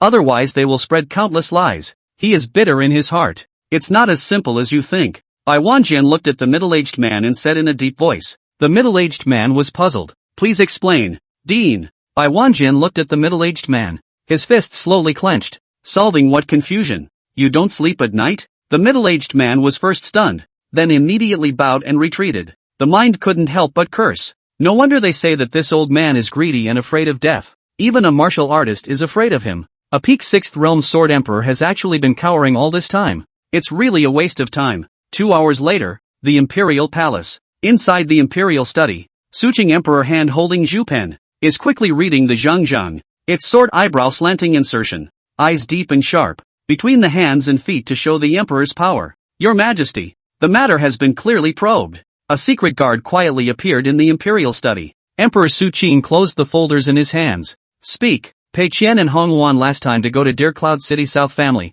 Pei Qian was killed. Hong Wan injured to escape. Bai Wanjian said that it is the person behind the Qingguan. As for the Qingguan behind the forces currently do not know. This person is a bit mysterious. In addition, based on the battle between Pei Qian and Hong Wan in which one of them was killed and one of them was injured, it can be speculated that the strength of the person behind it should be about the same as that of the three major experts of the Qingzhou, but not more than the seventh realm. And if it's a seventh realm star realm powerhouse, then there's no possibility for Hong Wan to escape. Hearing the secret guard's report, Emperor Suqing frowned slightly. With such a little strength to still dare to kill my Longyan Empire's emissary, why do I feel that there is something fishy? Your Majesty, please take a look. This is what Qingguan did after he came to Qingzhou. After reading this you will know why Qingguan dared to kill the messenger, the dark guard said as he took out a book fold from his arms. Seeing this, beside the Suqing Emperor, an old eunuch with silver hair grabbed his hand and directly grabbed the book folding into his hand and then handed it to the Suqing Emperor. Emperor Suqing opened the book fold and laughed coldly after looking at one thing Qingguan did in Qingzhou. This kid is really wild, offending all three major forces in Qingzhou. He's really a newborn calf who isn't afraid of tigers. Emperor Suqing finished handing the book folders to the old eunuch beside him. The old eunuch said in a deep voice after reading the book fold. The old slave is a little confused as to why Spirit Sword Academy and Cloudlon sect didn't report to their superiors after suffering such a big loss. Upon hearing this, Emperor Suqing said, the fifth realm martial artists. The forces behind them should be big. If they are reported to cause a conflict between the two sides, no matter what the outcome is, they will be implicated in the punishment and give an explanation to the people below them, and they will naturally not be happy about it. Upon hearing this, the old eunuch spoke. Your Majesty, they are unwilling to make an enemy of Qingguan, so we can only turn to the side of Central State at the moment. Emperor Suqing raised his hand. No, give them a step down first. What do you mean, Your Majesty? The old eunuch looked to Emperor Suqing. Emperor Suqing laughed. If we contact the Central State side directly, then the Central State will know about this matter, and at that time, these three old guys from Qingzhou will definitely be held accountable and have a grudge against us, so why don't we let me take the lead, and let these three old guys team up and go together to settle Qingguan, so they will definitely be very happy about it. Your Majesty is wise. The old eunuch and the dark guard listened and complimented in unison. Emperor Suqing's face suddenly turned cold, permeated with an untouchable majesty. Since I ascended the throne, no one has dared to violate the dragon's authority and kill my empire's envoys. Give word to the three major powers that within 10 days I will see Qingguan's head, and when I do, I will hang his head at the Xuanwu Gate to show the public that an outsider reckless man dares to spread wildness in my territory. It's against the sky. Early the next morning, Nan Yunqi brought a dozen or so people with Qingguan and the spectral dog to the Valley of 10,000 Demons. Qingguan and the spectral dog walked in front, while Nan Yunqi and the others followed behind. Kid, first things first, 1 strand of chaos chi for 5 bubbles of urine, 2 strands of chaos chi for 1 bubble of. I won't do it for less. The spectral dog transmitted a voice to Qingguan. The corners of Qingguan's mouth twitched. Brother dog, you really think that my chaotic chi is inexhaustible? I don't have much chaotic chi left now. Qingguan realized that lately, the spectral dog had been asking for chaos chi from him, even talking and trying to charge for it, and he felt that he couldn't keep giving it to it without restraint. In case this guy has saved enough chaos gas one day to put down the road, then it is not worth it. After all, this guy is a good hand in the fight. You have to keep it firmly chained to the side. The spectral dog rolled his eyes. That's 10 bubbles of urine and 1 strand of chaos chi. I don't wanna poop if it's. I don't have much stock in the Pathfinder these days. Little Black Pagoda, this dead dog being locked up for 500 years is still too little. It should be locked up for 50,000 years.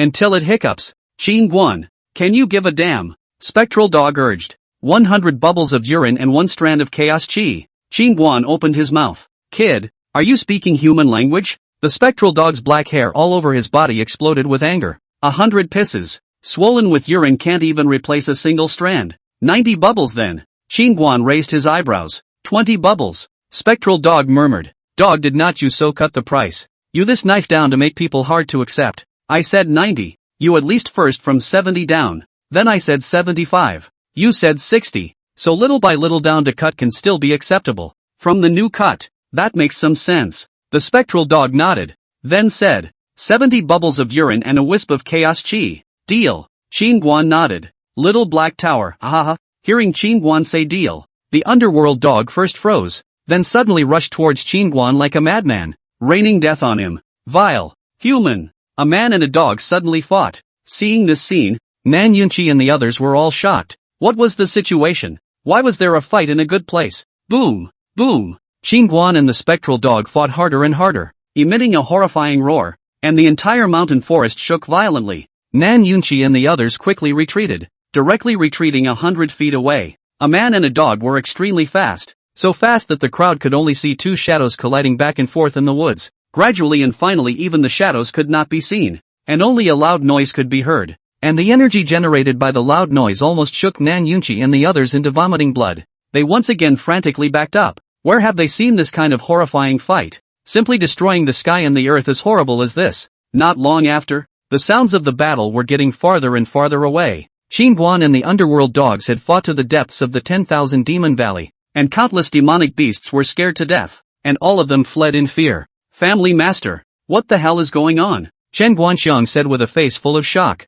Nan Yunqi was dismayed. I don't know. Walking properly, how come there was a fight while walking? In a canyon deep in the 10,000 demons valley. Good boy. I didn't think you had it in you. The Psydog's torso shook as its circumference was suddenly wrapped in a black aura, and a monstrous demonic aura instantly filled the air. Brother dog, let's take advantage of this opportunity just so we can spar. As Qingguan's words fell, the red majestic astral energy blossomed around his body, and Qingguan's entire body looked like a flame burning. It had been a long time since he had fought soundly, and he wanted to take this opportunity to test the power of incorporating chaotic force into his astral aura. Without opening the 8 gates, you can last 20 rounds at most. The spectral dog plowed through the dirt on the ground disdainfully. Brother dog, we're just sparring. I'll lose my mind if I open the killing gate. Qingguan twisted his fist and laughed. Who wants to spar with you? This dog master is going to get you killed today. Dare to play smart in front of this dog master. Looking for death. After finishing his speech, the spectral dog suddenly transformed into a black light and exploded towards Qingguan.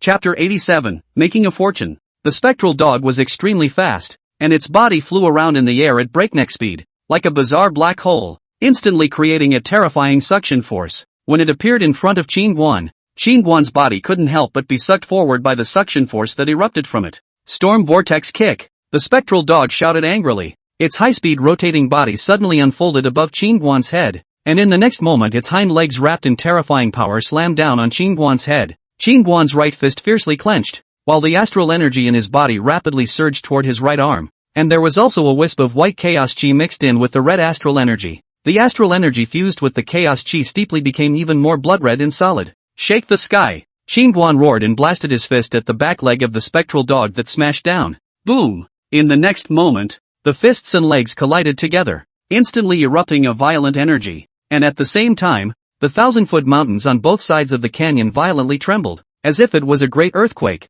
Looking at Qingguan again, both of his legs sunk directly into the ground, while the underworld dog was shocked and flew backwards tens of feet away. Kid, what kind of power did that punch of yours just now contain? And why was it able to penetrate my demonic underworld chi? The spectral dog had just finished asking, when a flash of surprise flashed under its eyes immediately added, the power of chaos. Qingguan was a bit bewildered. What chaotic power? The spectral dog frowned. What? You didn't incorporate chaos chi into the astral aura? Qingguan asked busily. Brother dog, do you mean that chaotic chi can still be integrated into the astral aura? The spectral dog blinked and hastily shook his head. Of course you can't. If you incorporate it into the astral aura, you'll instantly explode and die. Qingguan chaos chi was not much. If he knew that chaos chi could be integrated into the astral energy to enhance its power, then this kid would definitely not give it up in the future. Thinking about this, the spectral dog couldn't help but cover his mouth with that injured paw. It was so odd. Again, seeing Qingguan standing still,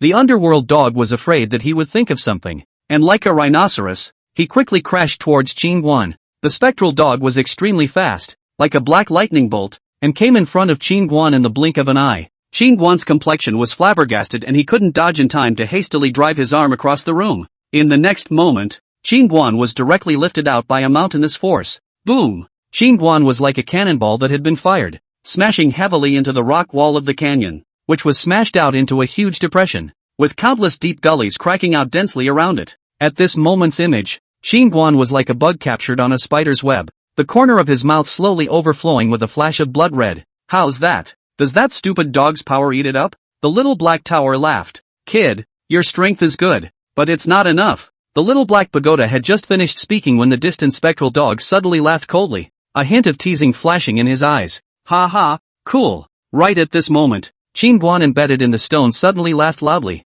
and the battle spirit in his laughter was so excited that it seemed like a pile of dry firewood was ignited and blazing. Boom! The 1,000-foot-tall mountain shook violently, and Guan's entire body directly disappeared. The spectral dog's heart was startled as it hurriedly looked overhead. Skyfall! The spectral dog had just raised its head when countless red fist shadows in the air slammed towards it like burning meteorites. At this moment, inside Guan's body, strands of chaotic chi were constantly pouring into his fist, blending together with the astral energy. He wanted to try how powerful the chaotic chi was now. Underworld shield. The spectral black's lips lifted, and a black air shield suddenly coalesced above its body. This shield was its strongest defensive art, and even if Guan opened to the 8th gate, it was impossible to break through. Bang! Bang!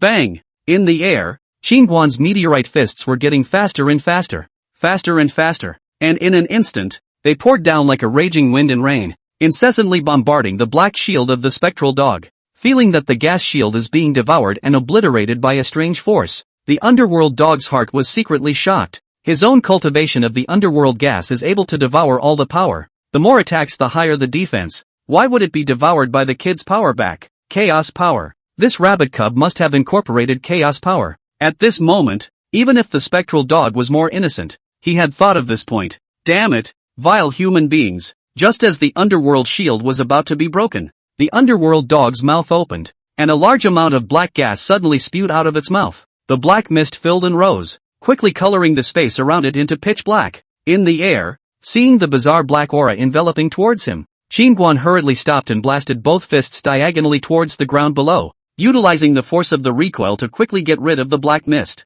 As soon as Guan landed on the ground, the underworld dog suddenly appeared in front of him, and strangely enough the piece of black gas seemed to be conjoined with it at the same time as it followed him, quickly drowning Guan. The moment he was submerged by the black gas, Guan suddenly noticed that the astral energy in his body was rapidly fading and weakening. Just as Guan was shocked, countless claw shadows flickered and crisscrossed like dark night meteors in the pitch-black space around him. Thumbs up! Thumbs up! Thumbs up! Accompanied by a sharp tearing sound. The clothing on Guan's body was instantly torn into countless pieces, and at the same time, a ghastly wound appeared on his body. The skin and flesh flared out, and crimson blood gurgled out. This long-lost taste of blood. The spectral dog suddenly became excited and attacked even more swiftly and harshly. Blood splattered and stained the black mist. Boom! Just then, a powerful aura suddenly erupted from within Guan's body, directly shocking the underworld dog back. Yo! Is this the 6th gate of destiny at the cost of Wufu burning his essence blood? This is the first time this dog master has seen it. Feeling that the aura within Guan's body was surging at an astonishing rate, and the astral aura around his body became even more solid and majestic, the spectral dog was staggered. Cut the nagging and come fight. Guan became unusually excited and blasted his fist at the spectral dog. Make you mad. The spectral dog showed its teeth and directly met it. Bang! Bang! Bang! In the black mist, Guan and the underworld dog swiftly split and merge. Fists to flesh, cracked and sunken ground in a powerful energy impact constantly expanding to the surroundings. The war is unusually fierce. In terms of physical skills and combat skills, Guan was clearly a step above the spectral dog. But in terms of physical strength and power, Guan was far inferior to the spectral dog. And even if he opened the 7th battle gate's life gate and burned his essence blood to multiply his power, Guan was not a match for the spectral dog. Soon, Guan was once again suppressed by the spectral dog. You're not even close. The spectral fist laughed coldly as it flew and flash-kicked Guan in the face. Buzz! Just as the spectral dog was about to kick Guan in the head, its brain suddenly received a strong shock, and its movement suddenly stopped for a moment. In the pupils of Guan's eyes, two horrifying and shocking auras flashed by as he clasped his hands together and slammed his fist against the dog's head of the phantom dog, which was directly smashed and flew backwards. Damn it! Surprise gate! A grimace spread across the face of the backwards flying spectral dog as his brain hurt and drilled straight into his skull. The spectral dog was enraged, and its body suddenly disappeared into thin air. Seeing this, Guan's spiritual power instantly opened to its maximum, keenly sensing the fluctuations in the surrounding space. In the next moment, he fiercely threw a punch to the right side of his body. Not good. With a lonesome punch,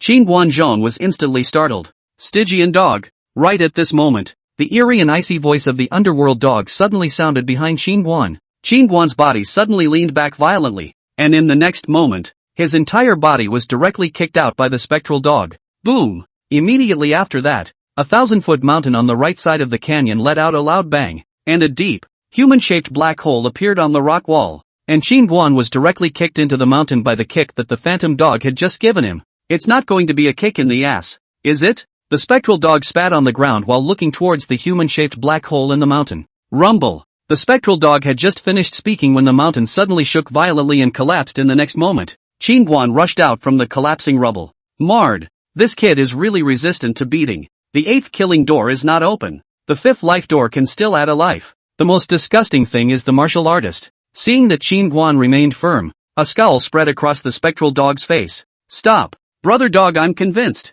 Seeing that the spectral dog wanted to attack again, Qin Guan hurriedly waved his hand, and the astral energy on his body faded away like a tidal wave. No more fighting. Saying you won't fight. What do you take this dog master for? The spectral dog said in a deep voice. If you beat me to death, brother dog, who will give you chaotic chi to heal your wounds? Qin Guan wiped the blood from the corner of his mouth and laughed. Humph. The spectral dog snorted coldly. 5 bubbles of urine and a wisp of chaos chi. Good. Qin Guan nodded. Just because the price was not negotiated before. A man and a dog staged a battle that shook the sky. Father-in-law, come this way. At that moment, Qin Guan suddenly turned his head and shouted into the distance. The voice was like a flood of bells, and was soon heard by Nan Yunqi and the others in the distance, who were relieved to hear Qin Guan's voice. Previously, when Qin Guan fought with the underworld dog, they didn't dare to get close at all. They couldn't even withstand the aftermath of the light emanating from it. Not long after, Nan Yunqi, Chen Guanxiang and the others hurriedly arrived at the canyon,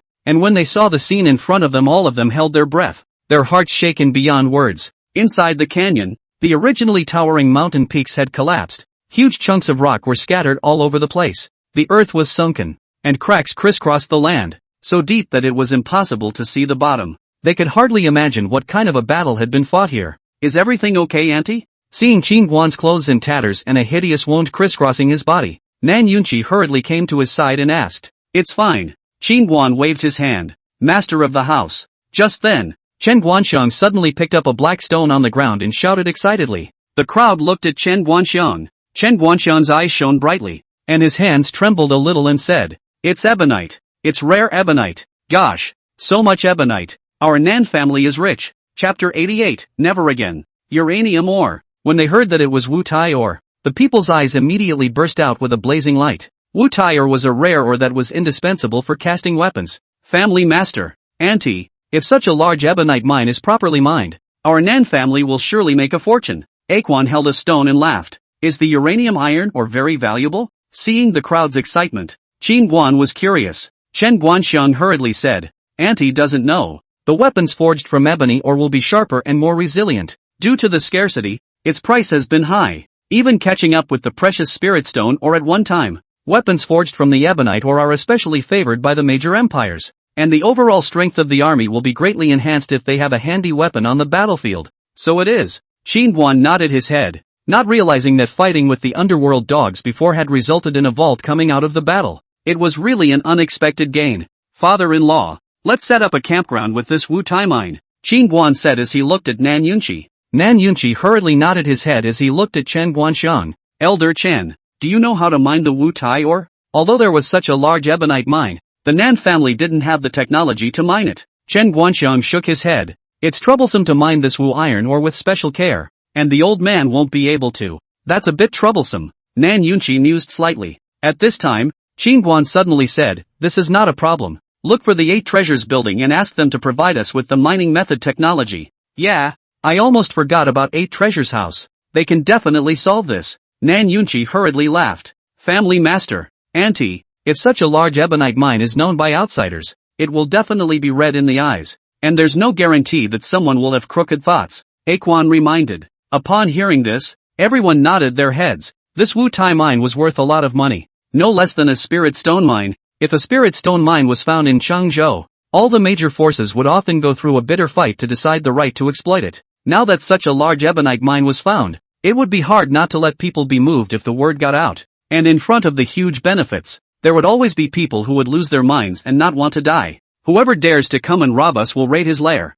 This is nothing to worry about. Qin Guan waved his hand and finished looking at the skinny Nanchang in the crowd. Nanchang, find something for Xiaohei to pee on. Preventing demonic beasts from attacking is the most important thing. Hearing Qin Guan's command, Nanchang hurriedly nodded. Auntie, I've already prepared it. Nanchang finished speaking and took out a large wooden basin from his storage bag. Seeing the big wooden basin, Qin Guan couldn't help but twitch the corners of his mouth. How much chaos chi would it take if it was filled? However, he knew that demonic beasts had a particularly keen sense of smell, and with a single pee from a spectral dog, there would definitely be no demonic beasts that dared to come close within a few dozen miles of the area. Qin Guan took the wooden basin, then came to the spectral dog and smiled. Brother dog, come on. When the crowd saw Qin Guan and the spectral dog talking and laughing, they were all puzzled, not understanding why they had fought before. And this black dog is really scary. The temper seems to be particularly violent. This if suddenly angry, really ashes. So far only Qin Guan can resist this guy's attack. Baz. Da. The spectral dog rode on the wooden tub and nourished a quick pee into it. Urgent but in small quantities. 1 bubble. The spectral dog sent a message to Qin Guan. Baz. Da. 2 bubbles. With that, the crowd only saw the spectral dog nip and stop. Nip and stop. I'm afraid there's something wrong with that black stick, isn't there? The crowd was speechless for a moment, and at this moment, Qin Guan's face was indeed dark to the core. The dog. Seeing the ugly-faced Qin Guan, the black lips of the underworld dog lifted up, and the bottom of his eyes were filled with smugness. Play with me, I'll play you to death. Just like that, when the spectral dog counted up to the 50th bubble, Qin Guan hurriedly made it stop, and looked at the amount of urine in the wooden basin, which was just 1 bubble. It's amazing that 1 pea is divided into 50 peas. Qin Guan really wanted to rip off the black stick of the spectral dog and deep fry it. Pour a little of this piss every 20 or 30 miles. Around the ooze mine. Got it? Qin Guan pinched his nose and brought the wooden basin to Nanchang. Yes, Auntie. Nanchang nodded sharply. The depths of this 10,000 demon valley are rich in resources. All kinds of spiritual materials and geomantic treasures are rare. So several of you follow Nanchang and explore together by the way. Nan Yunqi said to a few people from the Nan family who knew about medicinal herbs. Yes, master of the house, Elder Chen. Please bring a few people here to guard the Wu Tai mine for a while. I'll go back and send a message to the 8 treasures building. No problem. Chen Guanxiang nodded. Everyone work hard, and when the Wu iron mine is mined, all have earned won't be missing out on you. Nan Yunqi said aloud as he looked towards the crowd. Yes, everyone was excited. At noon, Qin Guan and Nan Yunqi returned to the Nan family. Husband, what's wrong with you? Seeing Qin Guan's clothes in tatters and blood everywhere on his body, Nan Ro's face turned white with fear. Don't worry, after sparring with Xiaohei, I didn't suffer much injury. Qin Guan waved his hand and laughed. When she heard Qin Guan's words, Nan Ro looked at Xiaohei and realized that Xiaohei was not injured at all. She was instantly furious. Little meditation. All cuts are to the point. You're striking too hard. Look at the beating my husband got. Seeing a shocking scratch on Qin Guan's body, Nan Ro was heartbroken. The spectral dog said indifferently, don't worry, Wolf is very resistant to being beaten up. This injury is nothing to him. He can't die. Nanru's pink fists clenched as she looked over at the phantom dog. Little meditation. If you dare to hit my husband again in the future, I'll use my bottom card. The spectral dog was startled upon hearing this, and it hurriedly rubbed against Nan Ro's clothes respectfully. Auntie, Xiaoming knows he's wrong and will never hit him again. Never again. Nan Ro's jade foot stomped, then hurriedly led Qin Guan toward the house. Soft eaters? Soft eaters? What's the point of relying on women? Seeing Qin Guan being brought in by Nan Ro, the spectral dog was filled with contempt. Husband, have you taken your healing medicine? I'll go get some hot water and wash your wounds. Returning to the house, Nan Ro hurriedly said, Zoe, don't get busy. I didn't recover on purpose. This is a wound left from the battle is important for my cultivation. I'm going to go to the cultivation room to retreat. You find a piece of clothing for me to change into. Not long after, Qin Guan arrived at the cultivation room to enter the small tower.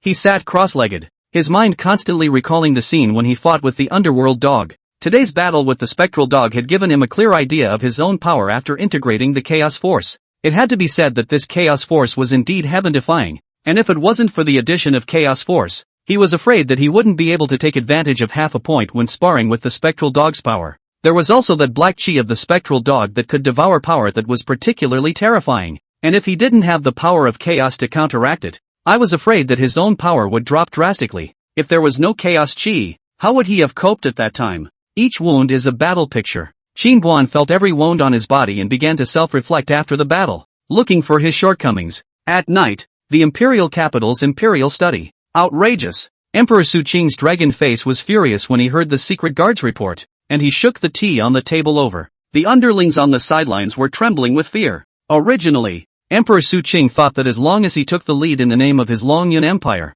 Bai Wanjian, Zhang Fengtian and the Cloudland sect's supreme elder Zheng Ping would definitely take the initiative to join forces to deal with Qin Guan. I had not thought that only Zheng Ping among the three people are willing, and Bai Wanjian said that recently the college affairs many cannot get out of. Zhang Fengtian's direct people disappeared, said that people are not in the imperial capital, which makes the emperor of the Su Qing is very unhappy. Your Majesty, calm down, the old eunuch on the side hurriedly persuaded. My old slave has heard that the Spirit Sword Academy is going to select a new dean 7 days from now, and they're preparing for this in preparation for the higher-ups in the central state. Is there such a thing? Emperor Su Qing's face slowed as he asked. Do you know which superior of the central state Spirit Sword Academy was invited? The old eunuch hurriedly fawned. Your Majesty, you're not aware of your busy state affairs today. The Empress Mother received news early in the morning that the state uncle would be hosting this succession of the Spirit Sword Academy's director, Li Chao Yuan, Vice President of the Spirit Sword Academy of the Central State, the blood brother of the Empress of the Longyun Empire,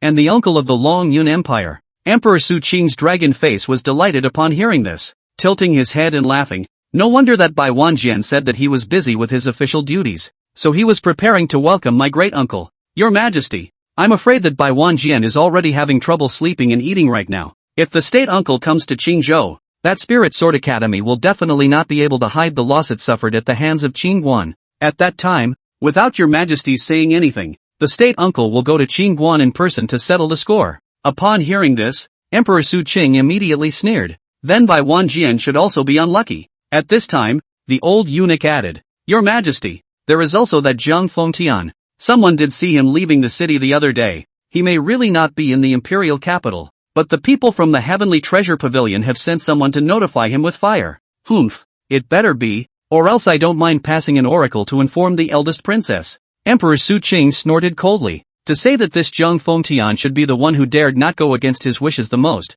because his great emperor's son-in-law was the chief pavilion master of the Tianbao Pavilion in Central State. Zhang Fengtian's top superior. Your Majesty, just let that Qin Guan bounce around for a few days. When Uncle Guo arrives in Qingzhou, his time to die will come. The corners of the old eunuch's mouth hooked up into a bad smile and said sorrowfully. Emperor Su Qing stretched his back. What an asshole death-defying thing, causing me to not rest for the past 2 days. Chapter 89. Father, you're back. They didn't do anything to you, did they? Shin family, seeing Shin Xianjing return home, Shin Chongyang was excited. Since that night Shin Xianjing went to chase Qin Guan and did not return has been almost a month. Shin Chongyang puzzled, a heart of 7 up and down. During this time, he had also poked around and found out some information that Shin Xianjing and Qin Guan had been seen in Wei, and he was very confused when he learned this news. In the past 2 days, the matter of Qin Guan killing the Dragon Cloud Empire's Heavenly Son's emissary was spreading like wildfire in the imperial capital, literally exploding. It was said that the forces behind Qin Guan were heavenly, that the Longyun Empire was not even in their eyes, and that Pei Qian, the gold medal instructor of the Spirit Sword Academy, had died in Deer Cloud City, killed by the forces behind Qin Guan. There are also people who say that Qin Guan is playing dead, openly provoking the Longyun Empire and the 3 major forces. Even if the forces behind it are strong, by the time the central state comes I'm afraid that the southern family will directly disappear from Deer Cloud City. Hearing this news, Shin Chongyang had trouble sleeping and eating, but Shin Xuanjing's soul lamp had been burning brightly, proving that there was no danger to his life. So he thought of a possibility that the old ancestor had been taken hostage by the people behind Qin Guan. Go, call all the clansmen here. Oldney has something to explain, Shin Xianjing said with a straight face. Did something big happen to old ancestor? Seeing Shin Xuanjing's gloomy face, Shin Chongyang hurriedly asked. It's going to be something big. Hurry up. Yes. Shin Chongyang hurriedly ran outside the hall. Not long after, all of the top management of the Shin family were called to the hall. Shin Xianjing looked at the crowd and said seriously, within 3 days, send all of your family members out of the imperial capital in secret. Find a safe and hidden place to settle, and don't be discovered by anyone. Hearing Shin Xuanjing's words, everyone in the hall was shocked and suspicious. Old ancestor, what happened? Why did you move away from the imperial capital? Some people were puzzled. Nowadays the Shin family was in the ascendancy because of Shin Huan. How many famous families and nobles rushed to flatter? Shin Xianjing opened his mouth. I'm sure you've all heard about Qin Guan's killing of the Heavenly Sun's emissary. Not long after that the central state will be coming, and at that time, the major forces of the Qing state will definitely be drawn in to deal with Qin Guan. But I've decided to stand on Qin Guan's side. Old ancestor, why are you taking Qin Guan's side? Are you being threatened by him? Yes, old ancestor. Wouldn't this make our Shen family an enemy of the entire Qing state and even the forces of the central state? The crowd looked at each other in disbelief. Shut up all of you. That night when I went after Qin Guan, do you know that I didn't even resist a single punch from him? He's strong beyond imagination. It's highly likely that he's a 7th realm martial artist. Hearing Shen Xuanjing's words, the hall instantly quieted down, and shocked expressions all surfaced on the faces of the people. Old ancestor, that Qin Guan's age is the same age as Huaner, but he's only 16. You're not mistaken, are you? Shen Xiangyang looked at Shen Xianjing and said doubtfully, asshole, the old man experienced it himself, how could it be false? Shen Xianjing was quite displeased with Shen Xiangyang's questioning. Of course, I'm afraid no one would believe such a thing if they didn't see it with their own eyes. Old ancestor, even if Qin Guan is a 7th realm martial artist, then he's no match for those big powers in the central state. After all, there are 4 7th realm star realm powerhouses in the central state. And the sword sage Tang Yi as well as the berserker sword Xia Baoqing, inviting just any one of them would be enough to suppress any power in the 2 states. Stupid. The person behind Qin Guan hasn't shown his face until now. Is the power that can cultivate a 7th realm martial artist something they can compare to? Shen Xianjing glared at the elder who had spoken. At those words, the crowd was silent. They almost forgot about the person behind Qin Guan. At this time, Shen Xiangyang suddenly said with worry, old ancestor, 7 days from now, Huaner will soon be running for the dean of the Spirit Sword Academy. If our Shen family sides with Qin Guan, then how should he conduct himself? And his future in the Spirit Sword Academy is afraid that it will all be ruined. Make him quit Spirit Sword Academy. Shen Xianjing didn't hesitate for half a second. This matter had long since occurred to him. Quitting Spirit Sword Academy. This, Shen Xiangyang froze when he heard it. A room full of Shen family executives were also stunned in place, unable to comprehend. Shen Huan was a sword Dao genius that the Shen family had spent countless financial resources to cultivate, and now that he was about to become the next dean of the Spirit Sword Academy, it was really a bit absurd to let him quit the Spirit Sword Academy now. Seeing the hard-to-accept expressions of each of the clansmen, Shen Xianjing said in a deep voice, I know that you may think that the decision that I made tonight sounds a bit absurd, but if you had seen Qin Guan's strength with your own eyes, you would definitely realize that I made the right decision. The one who will have the last laugh in this fight that will be set off right away will definitely be Qin Guan. If Huaner becomes the dean of the Spirit Sword Academy, then he will definitely become a victim. It's good to have him quit the Spirit Sword Academy. Father, the situation is still unclear. Why don't we wait and see? Shen Xiangyang said unwillingly. Foolish, waiting for the situation to become clear are cannon fodder. Waiting for the situation to become clear. The soup can't even be drunk. And right now what the old man has is the most clear message. Understand? Shen Xianjing said with some impatience. Yes, old ancestor. Shen Xiangyang nodded his head without daring to say anything else. Believe me, as long as we follow Qin Guan closely, the Shen family will surely grow stronger and stronger. Don't just look at the immediate benefits. Look long term. Yes, old ancestor. The crowd nodded in unison. Remember, be sure not to let outsiders find out that Shen's family has moved out of the city. And don't publicize anything the old man said tonight, understand? Understood. Chongyang, as the head of the family, you manage and supervise the clan well. I have something else to do, so I'll leave it to you. Shen Xianjing finished walking towards the outside of the hall. Father, where are you going? Shen Chongyang asked hurriedly. Old me goes to pursue the dream of the sword Dao. Without looking back, Shen Xianjing quickly disappeared. Family master, this matter is also too sudden. Old ancestor's choice is really a bit hard to accept. Yes, family master. After all, the old ancestor has been in seclusion for 10 years, so he may not be too clear about today's situation. Do we really have to do what the old ancestor says? Huaner, but he will soon be the dean. Our Shen family is gaining momentum. If we let him withdraw from the Spirit Sword Academy now, won't it be a wasted effort? And it's unlikely that Huaner will agree to this matter, right? After Shen Xianjing left, the family hierarchy all looked at Shen Chongyang. Although Shen Xianjing is the Shen family ancestor, but he has been in seclusion for the past 10 years. Basically do not ask about family matters. Prestige has long been less than before. And these years Shen Chongyang took over as the head of the family,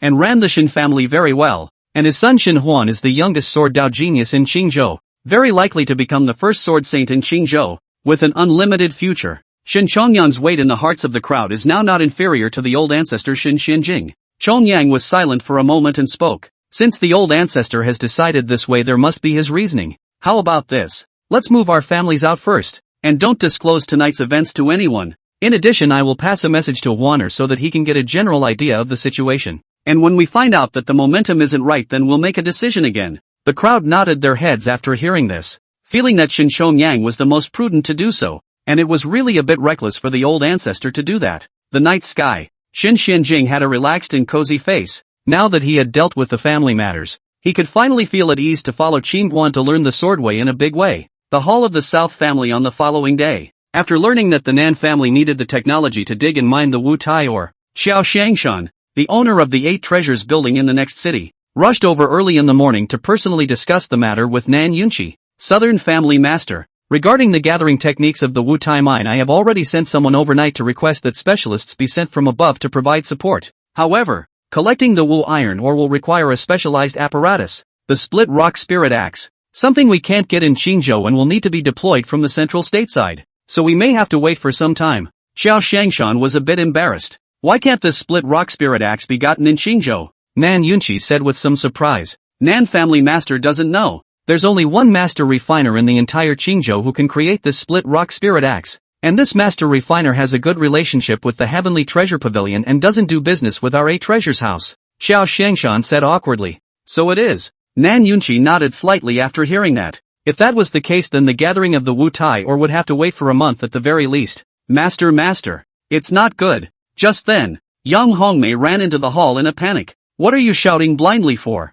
Can't you see that old man is talking about important matters? Staggering all day long. Nan Yunqi looked at young Hongmei and chided. No, my father and mother, my big brother, and they have already arrived at the entrance of the southern mansion. If they know that Auntie has killed Ao heir, that would be bad. Young Hongmei anxiously said. What? Why did father-in-law and the others suddenly come over? Nan Yunqi hurriedly stood up after hearing this. As Yang Hongmei said, if the Yang family knew that Qingguan had killed young Ao, that would be troublesome. Chapter 90, The Arrogance of the Yangs. I'm not sure. They didn't inform me beforehand. What should I do? Yang Hongmei panicked. Where are all the people? Why don't they come out to greet old man? Yang Hongmei had just finished speaking, when a displeased voice suddenly came from the courtyard. The voice was like a flood bell, carrying full majesty and anger. Ah! Hearing her father's majestic voice, young Hongmei almost fainted in fear. Building Master Qiao.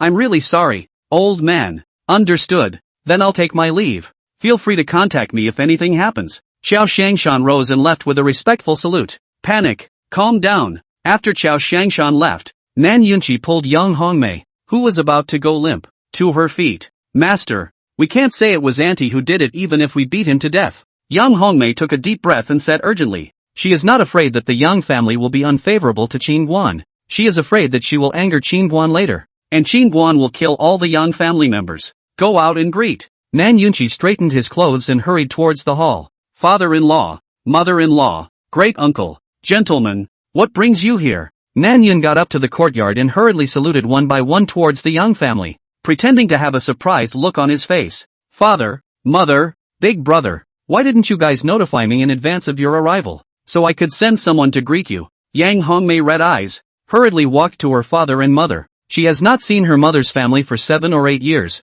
To see her father and mother and old, a lot of her heart is a little sour. Seeing her father and mother, Yang Hongmei's previous nervousness was swept away by years of affection. This time, I was invited to the Spirit Sword Academy in Qingzhou to participate in the succession ceremony for the selection of the new dean, and I happened to be passing by Deer Cloud City, so I came to take a look. Yang Tiansong tilted his head slightly, with a bit of arrogance in his expression. Of course they didn't just come to see Yang Hongmei this time, they actually wanted to see that Yang Ao, who had been expelled from the family for many years. Yang Ao was expelled from the Yang family for making a big mistake back then, but he was always a member of the Yang family. And the Yang family also knew that Yang Ao had been living in the Southern family, so the Yang family had more or less supported the Southern family over the years, and Yang Ao also had some relationship with him. So it is. Yang Hongmei nodded her head, then looked at her mother Yang, tears welling up in her eyes. Mother, my daughter is unfilial, marrying so far away, not being able to visit you from time to time. Don't blame yourself, as long as you're doing well I'm relieved. Yang stroked young Hongmei's cheeks and looked at her daughter-in-law whom she hadn't seen in years. Father-in-law, mother-in-law, everyone hurry up and come inside and sit down. Don't stand outside. At that moment, Nan Yunqi hurriedly said politely, alas, nothing has changed at all in all these years. Yang Tiansong surveyed the somewhat dilapidated courtyard of the Nan family, slightly shaking his head, then walked towards the hall. Back then, he was extremely opposed to Yang Hongmei marrying Nan Yunqi, and to put it bluntly, he despised Nan Yunqi. Ha! Nan Yunqi laughed awkwardly and greeted the crowd towards the living room. Auntie, why haven't we seen Joel's sister? Just after entering the living room, a teenager who looked a bit similar to Yang Ao suddenly asked with a smile. The young man's name is Yang Kai, is Yang Ao's younger brother. 8 years ago when Nan Xiao met one side. That year at the age of 8 he fell in love with his cousin Nan Xiao at first sight, and always unforgettable. Xiaoer is cultivating in the cultivation room. I'll order someone to call her here. After Yang Hongmei finished speaking she hurriedly ordered her subordinates to call Nan Xiao. At this time Yang Kai added, last time I heard father say that sister Xiaoer had awakened the yin spirit physique. At that time her cultivation was the 6th sky of qi refining. Now that several months have passed, I'm afraid that she has already broken through to the 7th sky of qi refining, right? Yang Kai said sighing. Alas, special physique, great pressure. I'm afraid it won't take long for Xiaoer's sister to catch up. Currently, his cultivation level was the 9th heaven of the qi refining realm, and at the age of 16, he had perfected the qi refining realm and was about to step into the 3rd realm of the god refining realm. Placing him among his peers was already a rare genius. Nan Yunqi didn't move after hearing this, and looking at the Yang family's condescending demeanor, he couldn't help but sneer in his heart. Beyond you, my daughter is now in the 1st heaven of the god refining realm. In the past, the Nan family's cultivation resources couldn't keep up, so Xiaoer's cultivation speed wasn't as good as yours. Now if I tell you the strength of the Nan family, I'll scare you all to death. Having been looked down upon by the Yang family for most of his life,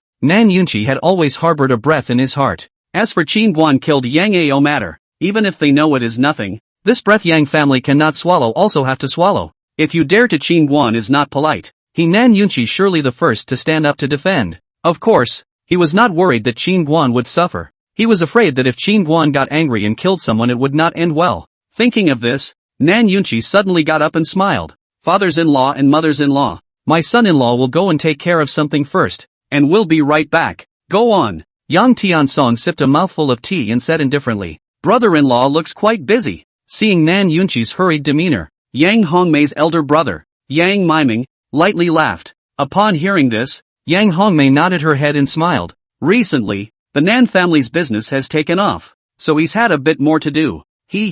Making it so busy, those who don't know would think that he's doing as much business as he is. Yang Tiansong suddenly sneered. Father, the Nan family is not the same as before. The business is getting bigger and bigger. And, okay, how about the old man's heart is still not counted? Yang Hongmei just wanted to say something, was suddenly interrupted by Yang Tiansong in a deep voice. These years the Yang family cannot less subsidize the South family. What is the situation in his heart is naturally clear. On the other hand, Nan Yunqi exited the living room and quickly headed towards Nan Ro's place. In this world, I'm afraid that the only one who can suppress Qin Guan is Nan Ro. So he wants Nan Ro to convince Qin Guan that he must hold back and never kill anyone. Having just entered Nan Ro's courtyard, Nan Yunqi hurriedly stopped his footsteps, then respectfully saluted towards the spectral dog not far away, politely saying, came to look for my daughter. The spectral dog raised his eyelids to take a look at Nan Yunqi before closing them again and continuing his cultivation. When he thought of the image of yesterday's battle between the spectral dog and Qin Guan in the Valley of 10,000 Demons,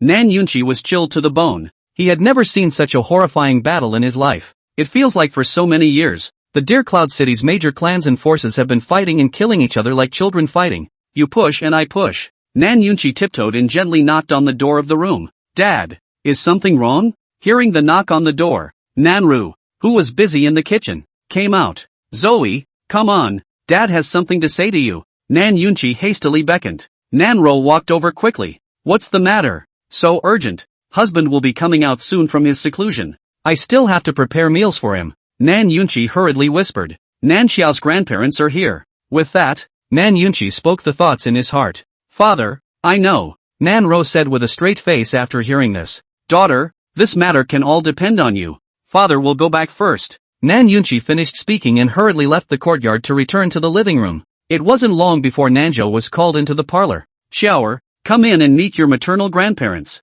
Yang Hongmei hurriedly smiled. Joel meets grandfather. Meet grandmother. Nan Xiao walked into the living room and hurriedly bowed to Yang Tiansong and Yang on the high seat. Seeing Nan Xiao, Yang Tiansong, who had always had a stern face, finally revealed a smiling face. In a flash Xiaoer has grown into a big girl. Not bad like my young family. Ha ha. Hearing Yang Tiansong's words, Nan Yunqi's mouth couldn't help but mayfly 2 times. Looking like you, I'm afraid it's a struggle to marry someone. Chapter 91, Breakthrough on the Spot. Joel, come on. Let grandmother hold you. Yang looked at the handsome and watery Nan Xiao with a face full of love. Nanzhou hurried to Jan's side and embraced her. Aya, a woman has changed. My Xiaoer has grown so beautiful. Yang couldn't stop smiling and couldn't help but praise. Thank you, grandmother, for the compliment. A faint blush rose on Nan Xiao's fair cheeks. Xiaoer, this is your uncle. At this time, Yang Hongmei pointed at Yang Muting and laughed. Xiaoer has met uncle. Nan Xiao gave a slight bow. Yang Muting nodded his head in praise.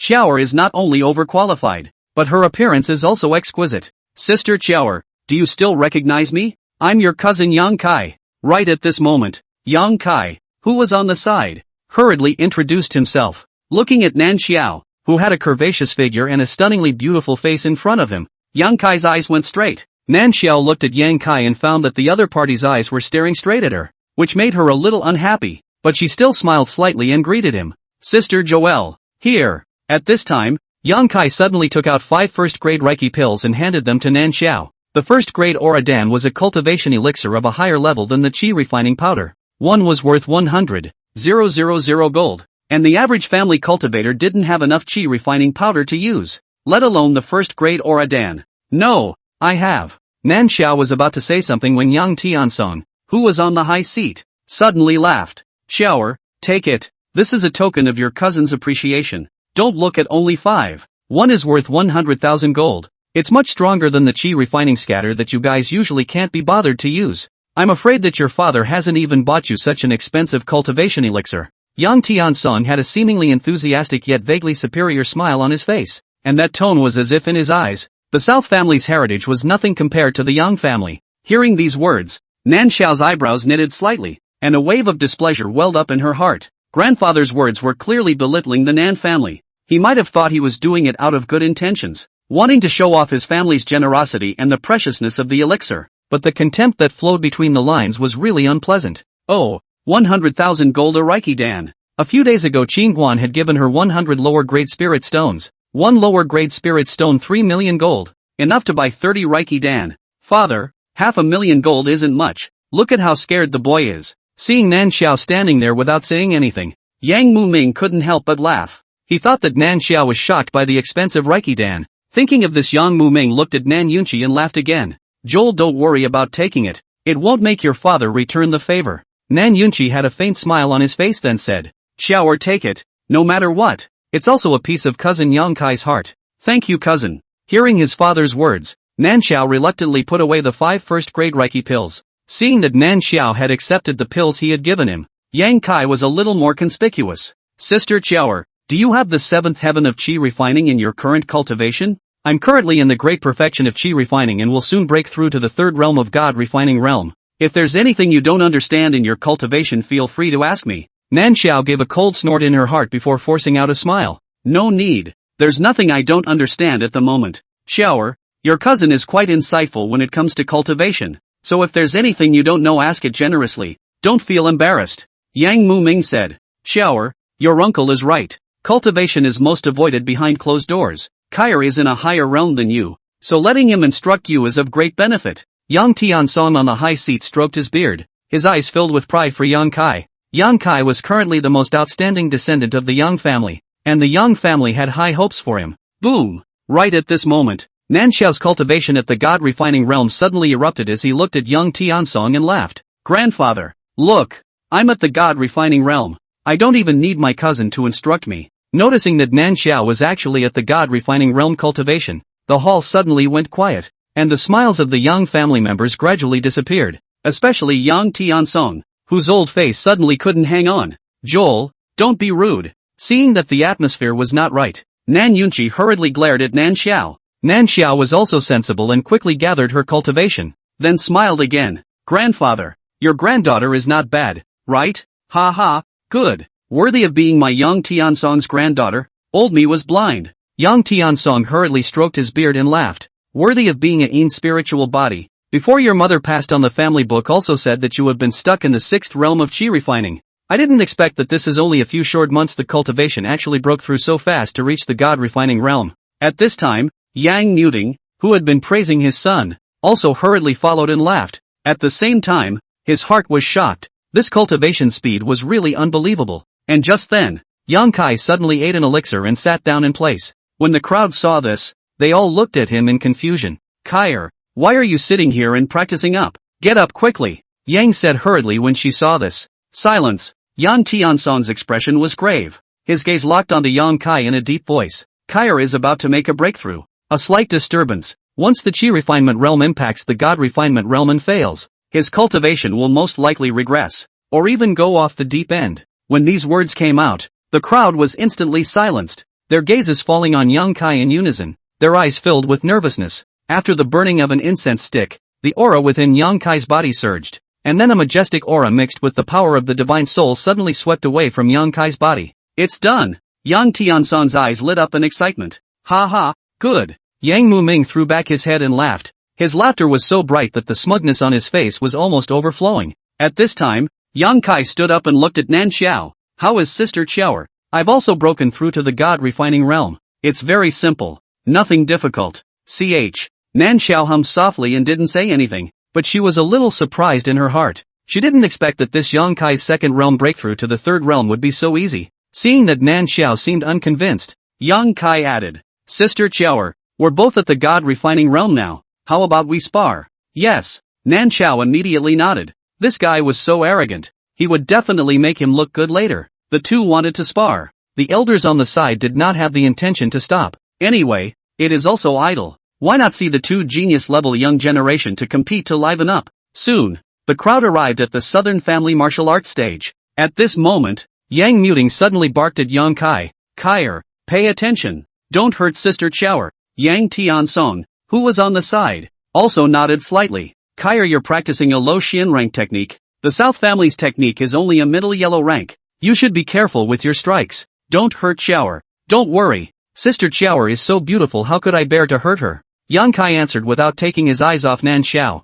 Look at the faces of your father and your elder brother, who spoke with a foul odor from the moment they entered the gates of the South House. In the crowd, Nan Yunqi coldly grunted in a voice that could only be heard by Yang Hongmei. Yang Hongmei just wanted to scold Nan Yunqi when Nan Yunqi suddenly added, Your precious daughter is being looked down upon like this. Where is your usual arrogance? Dumb. Chapter 92, You're green. Hearing Nan Yunqi's words, Yang Hongmei seemed to have figured out something. Yes, they looked down on the Nan family and looked down on Nan Yunqi. That's all. Why did they look down on Xiaoer? Xiaoer is the best baby girl in her heart. Thinking of this, Yang Hongmei suddenly reminded Nan Xiao on the stage. Xiaoer, your cousin's cultivation has just broken through to the God refining realm. His cultivation is still unstable. You must pay attention to never injure him, and end it as early as you can. Hearing Yang Hongmei's words, all the Yang family members looked at Yang Hongmei with displeased expressions. What do you mean? Looking down on Yang Kai and the Yang family? Got it. Mother. Nan Xiao nodded on the stage,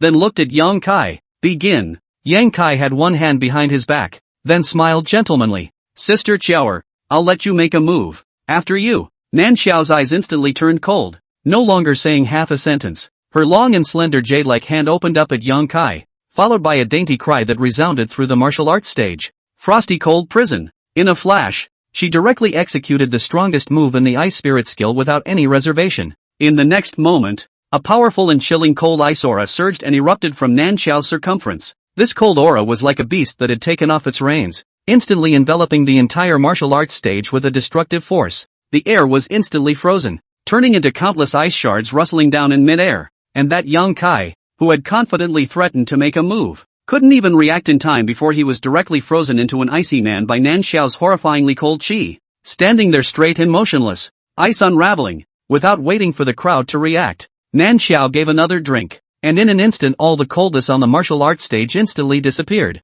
The frozen Yang Kai also recovered. At this moment his whole body was sweating coldly. The moment he was frozen by Nan Xiao just now, he realized that even his meridians were sealed. He was powerless to fight back. Understood. Nancho walks out of the ring with an arch and a salute. Originally thought to be an evenly matched sparring match, I didn't expect it to end so quickly. It's simply hanging. Yang Tiansong and Yang Miming were once again severely hit in the face by Nan Xiao. The father and son's faces were as ugly as if they had eaten. After half a day, they themselves were the jumping clowns. Grandfather, uncle, it feels like cousin is a bit weak. He didn't even catch a single move from me. Nan Xiao looked at the duo with some disdain and said, Xiaoer, what exactly was the technique you used just now? I remember that your Nan family's ancestral legacy was nothing more than a yellow rank intermediate palm technique? Yang Tianson couldn't help but ask as he returned to his senses. Upon hearing this, the corner of Nan Xiao's mouth raised in a smug arc. I cultivate Xian rank advanced ice spirit skill. That yellow rank intermediate palm technique you mentioned, we in the Nan family have long since lost sight of it. Right now our Nan family from top to bottom, even if it's the guards who watch the door, all we cultivate are Xian rank technique martial skills. What? The ones watching the gate cultivate Xian rank techniques and martial arts? Hearing Nan Xiao's words, Yang Tiansong and the others couldn't help but suck in a breath of cool air. A single copy of a Xian rank technique martial art costs hundreds of millions of gold, and it's still rare on the market, so it's hard to buy it with money. Their Yang family has been passed down for several generations, but it is only a Xian rank low-level technique. This Nan family, even everyone cultivates Xian rank technique martial arts. This is also too outrageous. Xiaoer, don't talk nonsense. Look at how scared your maternal grandfather's uncle is. Those who don't know would think that our Nan family has earth-ranked feats in martial arts. Seeing her mother's family's stunned faces, Yang Hongmei laughed with a smug expression. Back then, his father Yang Tiansong had never been able to look at Nan Yunqi, and at that time he said that he was blind to marry Nan Yunqi, and that he would wait for a hard life in the future. And now that the Nan family had risen up, he himself would finally be able to hold up his back in front of his mother's family. Of course, Yang Hongmei knew that all that the Nan family had right now was given by Qin Guan, and had nothing to do with Nan Yunqi. But no matter what, Nan Yunqi was also Qin Guan's father-in-law, and relying on his son-in-law was not a shame. At that moment, Nan Yunqi puffed out his chest and laughed. Father-in-law, great uncle, don't mind if Xiaoer talks nonsense. It's almost noon. It's meal time. Seeing Yang Tiansong and Yang Muming's deflated expressions, Nan Yunqi's heart was filled with pleasure. Humph. Yang Tiansong glanced at Nan Yunqi and turned to leave with a cold snort. Meanwhile, Nan Ro came to the cultivation room carrying a large lunchbox, just as Qin Guan also left from the small black tower and returned to the cultivation room, closed for a day and a night. Yesterday's battle with the phantom dog was still quite rewarding for him. He had to say that the dog was really strong. The gap between him and the phantom dog was still huge. Husband, you're hungry. See, I've made you your favorite cassoulet fish, stewed pork ribs, and sous vide chicken, Nanro said and brought out all the meals in the food box.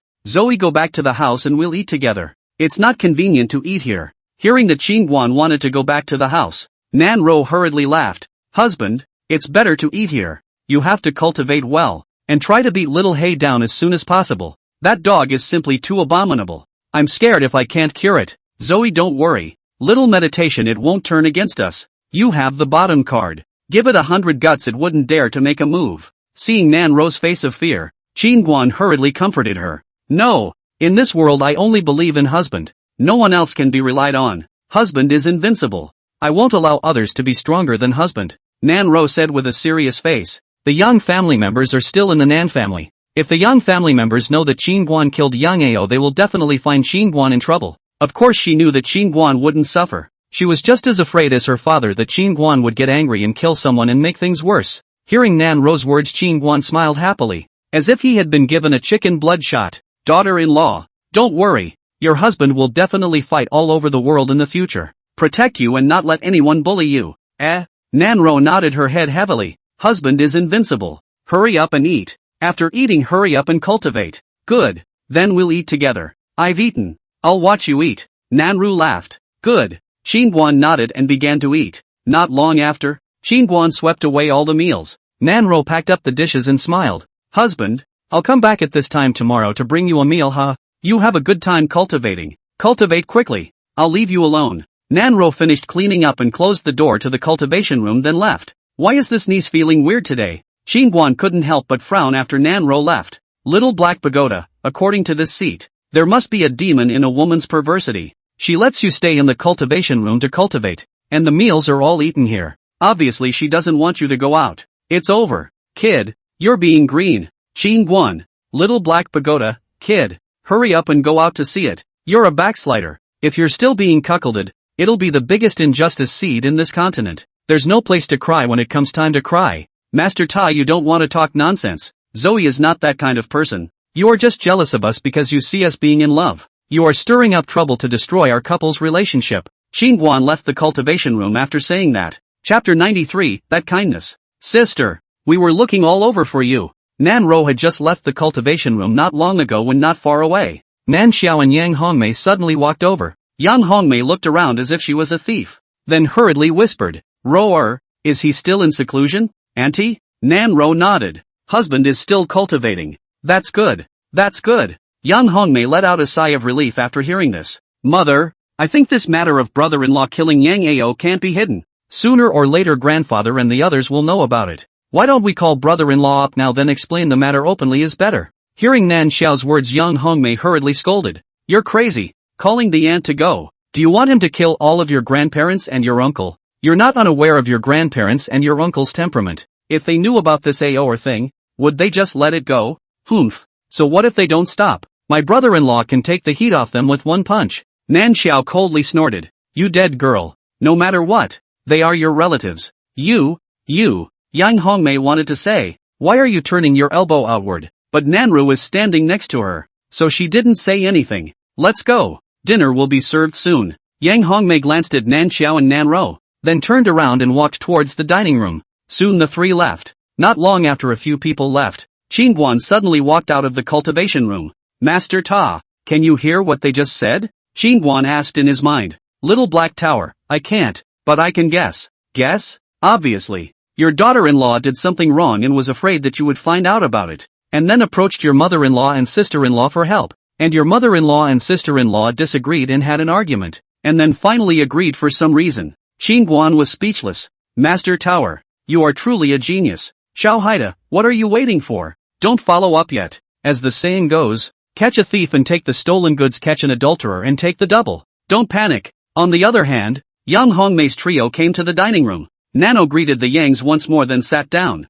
As for Nan Ro, the Yang family knew that she was born to Nan Yunqi and his ex-wife, and had previously heard Yang Hongmei say in a letter that Nan Ro was suffering from a strange disease with no cure. But today, when I saw the peach blush full of face like a spring breeze, moving and soft, but let the Yang family a few people some surprises. However, as for Nan Ro, the Yang family didn't pay too much attention to her, but it was that Yang Kai who would look at Nan Xiao and Nan Ro from time to time. Truly a pair of fairies descending from the earth. Seeing that everyone was seated, Yang's and Yang Muming's gazes kept glancing around as if they were looking for someone. At that moment, Yang Tiansong, who was on the high seat, looked at Nan Yunqi and Yang Hongmei and said in a deep voice, "What? Is that rebellious son afraid to come to dinner?" Hearing Yang Tian loose his tongue, Yang hurriedly looked at Yang Hongmei and spoke. "Hong-ra, how come my big grandson hasn't been seen?" For a while, all the gazes of the crowd were directed towards Yang Hongmei. Yang Hongmei's complexion instantly became flustered as she hurriedly laughed dryly. "Ao or he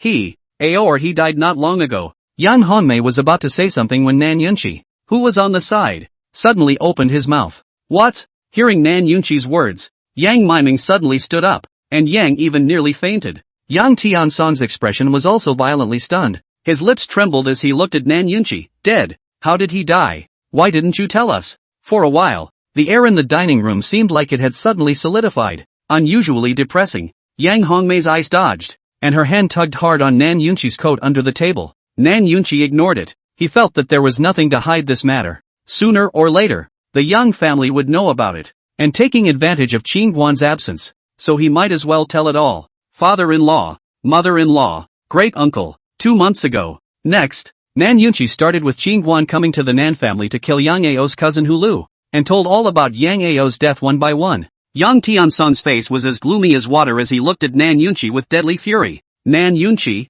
you actually gave up my grandson for a door-to-door son-in-law. You really have a lot of guts." Yang Muming's eyes filled with fire as he pointed at Nan Yunqi and said angrily, "Nan Yunqi, all these years, my Yang family didn't support you much. If it wasn't for my Yang family, would you be able to sit in the position of the Nan family's head? Would you be able to have this day? How dare you drive my son out of the Nan family? You really deserve to die." Facing the accusatory tirade of the Yang family's father and son, Nan Yunqi spoke in a deep voice. "It's true that old man was somewhat responsible for Aor's death, but he shouldn't have killed on my aunt and daughter's wedding. His cousin Hulu was in charge of my family charcoal, deliberately did not give my daughter, almost let her freeze to death. My aunt asked him to ask for charcoal, he did not give, so killed. This is not my aunt's fault. Aor's death, his own reason is the biggest. Bold. How dare you argue?" Yang Tiansong crossed his eyebrows after hearing this, and the cultivation of the fifth realm was hidden within his body, seemingly ready to explode at any time. Just then, Yang Hongmei suddenly knelt down as she burst into tears full of self-reproach. Father, mother, big brother, everything is my fault. If I hadn't mistreated Zuire in the first place, maybe the latter wouldn't have happened. It was me who indirectly killed Aor. I deserve to die. It's all my fault. Qingguan killed Yang Ao this matter. Yang Hongmei in fact in the heart of the fine thought, she inwardly knew that Yang Ao's death has a great deal to do with her. Just has not wanted to face to admit. Yang Tiansong suddenly pointed at Yang Hongmei and cursed angrily. You are also useless. When the old man told you, do not marry this waste, you just do not listen. So many years the Yang family has been subsidizing this waste. In the end even my grandson is not well protected, but also caused him to die away from home. And you do and how to stand up to him. Snap. Hearing Yang Tiansong's words, Yang Hongmei's heart twinged and she suddenly slapped at herself. Father, it's all my daughter's fault. It's all my daughter's fault. Red. Get up. You get up. Mother. Seeing this, Yang and also Nanxiao hurriedly ran to Yang Hongmei's side and pulled her up. Nanxiao suddenly turned her head to look at Yang Tiansong in anger. Grandfather, you must also be reasonable. Cousin, this matter my father did not hide anything from the beginning to the end. You cannot blame all the fault on father and mother,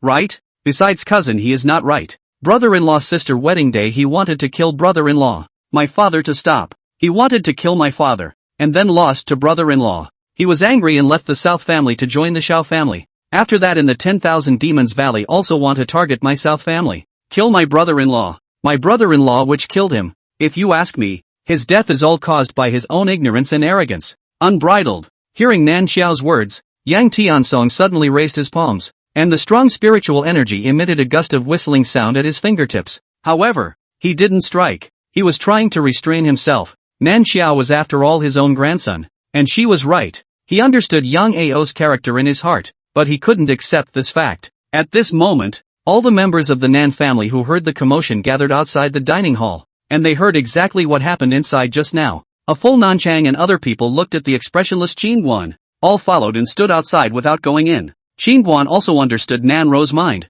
She probably didn't want him to kill the young family members and bring things to a stalemate to a situation that couldn't be ended. That's why she let him stay in the cultivation room to cultivate. Ugh, this kind girl. Qingguan suddenly shook his head inside, but the corners of his mouth immediately lifted again. Wasn't it that kindness that had impressed Nan Ro in the first place? Chapter 94, Frequent Lies. Fine, there's a right to be wronged. Hand over that damned door-to-door son-in-law. A life for a life. Yang Muming looked at Nan Yunqi and said angrily. Hearing Yang Nuding's words, Yang Hongmei hurriedly came to him and panicked. Big brother, don't be impulsive. Listen to me. Qingguan's strength is terrifying. If you guys find trouble with him, he'll kill all of you. Ha! Hearing Yang Hongmei's words, Yang Muming looked at Yang Hongmei and snorted. Kill us all. Come on. Tell me what ability he has to kill us all. Not to mention him, even if your entire southern family has this strength? Auntie, he's a fifth realm martial artist. Yang Hongmei said hurriedly. For Qingguan's real strength honestly she was not clear. But that day Qingguan opened the Shangmen in the southern family. She knew that it was a battle gate that could only be opened by a fifth realm martial artist. Fifth realm martial artist. Yang Muming's heart thumped when he heard it. His arrogance felt like it was splashed with cold water and instantly withered. He was only at the fourth realm. And a fifth realm martial artist could indeed hang him. The bottom of Yang Tiansong's eyes over there also flashed with a flash of shock. But he immediately regained his composure. He was a fifth realm cultivator. And being the same fifth realm, cultivators had an advantage over martial artists. Humph. So what if it's a fifth realm martial artist? Would I be afraid of him? Hurry up and hand the person over to me. It's only natural to pay for a murder. Yang Tiansong looked towards Nan Yunqi and said in a deep voice. Father-in-law, Qingguan is not a fifth realm martial artist. In short, his strength is beyond old me's ability to guess. A sixth realm sword exalt is not even his opponent. Calm down and be calm. Nan Yunqi opened his mouth. Ha! Hearing Nan Yunqi's words, Yang Kai suddenly sneered. I kind of understand. You guys just want to keep that little brat who killed my brother, and intentionally scare us. How old is he? A moment of 5-realm martial artist, a moment of 6-realm sword Zun is not his opponent. Why don't you say he is a 7-realm martial artist? Kyer is right. Nan Yunqi, hurry up and let that Qingguan come over to die, or else. After saying that, Yang Muting coldly scanned the several members of the Nan family, and finally his gaze landed on Nan Ro. Then Qingguan is your husband, right? Nan Ro nodded. Yes, Qingguan is my husband. Call that damn thing here, or else don't blame me for being impolite to you. Yang Muming said in a deep voice. Nan Ro's pink fist slowly clenched as she looked at Yang Muting and said angrily. You're the one who deserves to die. That Yang Ao deserves to die as well. Yang Muming was furious upon hearing this. How dare you, a junior, disrespect the old man. Uneducated thing. Yang Muming finished speaking and was about to strike to teach Nan Ro a lesson. And just then Quan Nan Chang and the others suddenly rushed in and quickly protected Nan Ro behind her. The first time they rushed in was not because Qin Guan was watching from outside and wanted to show himself. Even if Qin Guan was not there, they would have rushed in to protect Nan Ro without hesitation. It was all thanks to Missy's blessings that they were able to have today, and Nan Ro's position in their hearts was honestly much higher than that of Nan Yunqi, the head of the family. Scumbag! Seeing Quan Nan Chang and the others showing their killing aura, Yang Muming whisked his sleeve and swung it violently. The spirit power of the fourth realm rolled out like a raging wave, and the table exploded wherever it passed. Boom! Right at this moment, Nan Yunqi suddenly appeared in front of Jiachuan Nanchan and the others, and he slapped out a palm with his chest and back, hardening Yang Muting's attack. Nan Yunqi's face was cold. This is the Nan family. How can you be allowed to be wild? Get the hell out of my way! Yang Tiansong on the opposite side suddenly shouted angrily. His figure flashed, and the powerful pressure of the fifth realm instantly pressed heavily like a huge mountain. Nan Yunqi's face was livid. All the bones in his body were being pressed and clicked. His knees directly bent.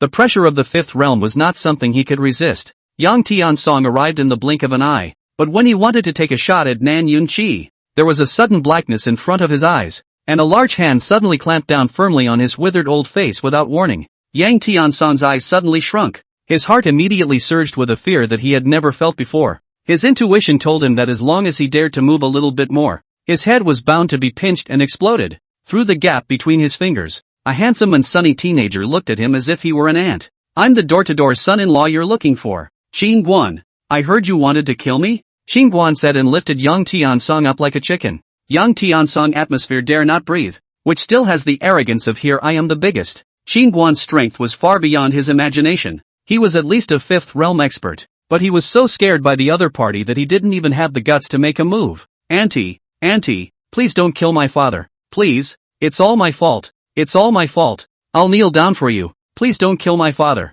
Yang Hongmei hurriedly ran over. She was so scared that her face was white and shivering, and when she finished, she knelt down to the ground. Bang! Qin Guan threw Yang Tiansong out with one hand, and then slammed heavily against the wall. Thank you auntie for not killing me. Thank you auntie for not killing me. Yang Hongmei thanked in a row, hurriedly ran to the distance to help Yang Tiansong up. Her heart was 10,000 times more fortunate. This is still the first time to see Qin Guan out of the hand without killing, just now really scared to death. Thumbs up. Just then, a sword light flashed, and Yang Muting's entire right arm flew straight out. Blood splattering. EW. Yang Muming covered his arm and let out a muffled grunt that he tried to restrain. His eyes were filled with fear. He didn't react. His arm was gone. At this moment, he realized that Yang Hongmei hadn't lied to scare them before, and that this Qin Guan could really kill them all. Qin Guan glanced at Yang Muming as if he was looking at trash. Then he looked at Yang Tiansong and said in a deep voice, I killed Yang Ao. If you want to take revenge in the future,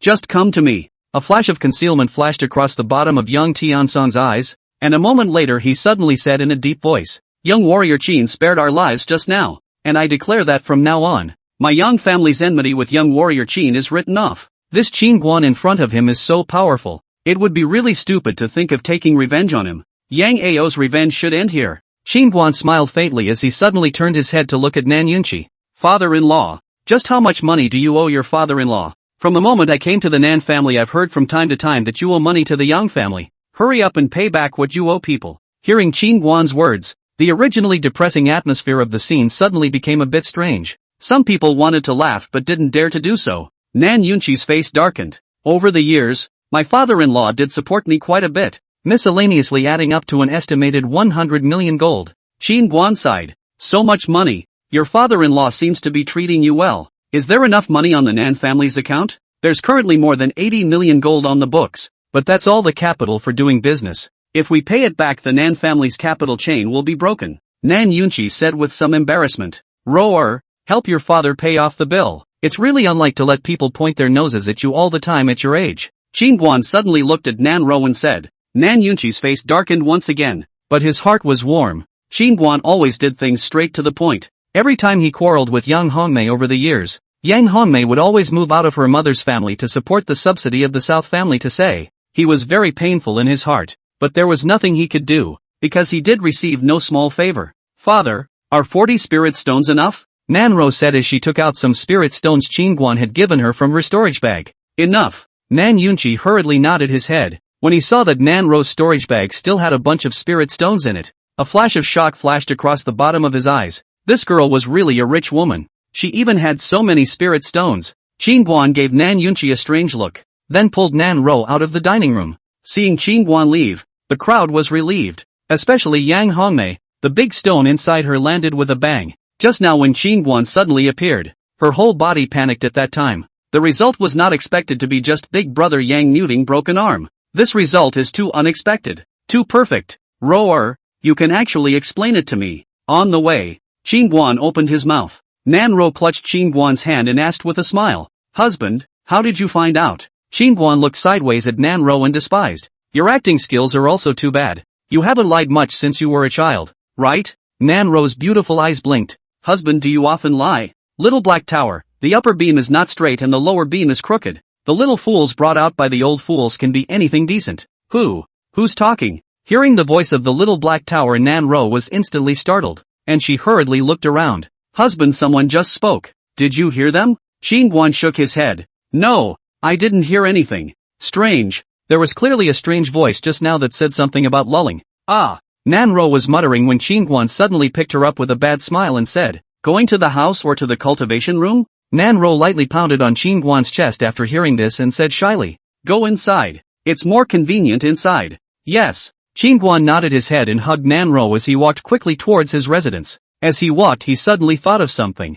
"Master Tower, do you think that if I were to double cultivate with Zoe inside the tower, would that tenfold speed be of any use?" Chapter 95. How many hornets' nests have been stabbed? Dual training accelerated tenfold is scary to think about. Little Black Tower, naturally useful. You once also 2 hours is really not very good. If you go to a layer that is 20 hours. However, the prerequisite is that your daughter-in-law can resist the pressure inside the tower. And so far she's not even close. She's a bit overwhelmed by you. Not to mention the suppression of the physical body inside the tower. Qingguan nodded his head silently after hearing this. It seems that he has to find some heavenly materials to enhance the strength of Nanro's physical body. On the other hand, after Qingguan and Nanro left, the faces of several members of the Yang family all looked as if they were covered by a haze, and a belly full of bitterness could only be swallowed in the stomach. "Father-in-law, this is a little bit of my son-in-law's heart. Of course I don't mean to pay back the money. My father-in-law's help to my son-in-law will always be in my heart." Nan Yun got up and went to Yang Tiansong's side, placing 40 spirit stones into Yang Tiansong's hand. "Humph, no wonder you were so arrogant just now. It turns out that you have recruited a big backer, and it seems that you won't be able to look up to our Yang family in the future." Yang Tiansong snorted coldly and silently put away the 40 spirit stones. After suffering such a big loss today, he finally found a trace of comfort. Nan Yunqi hurriedly laughed. "Your father-in-law is joking. How can the southern family be compared to the Yang family? The Yang family has a deep and powerful heritage. My southern family can't oust it even if it develops anymore. Hurry up and put away your pretentious posturing." On the side, Yang Muming, who had broken an arm, sneered, then looked at Yang Tiansong and said, "Father, let's go to the imperial capital. We're obviously not welcome here. You are indeed not welcome in the southern family." Just as Yang Muting finished speaking, Nan Yunqi suddenly spoke in a deep voice. "You, great uncle, calm down. You guys listen to me." Nan Yunqi patted Yang Muting's shoulder then said with a sad face, "Right now, our southern family has not only offended the Spirit Sword Academy,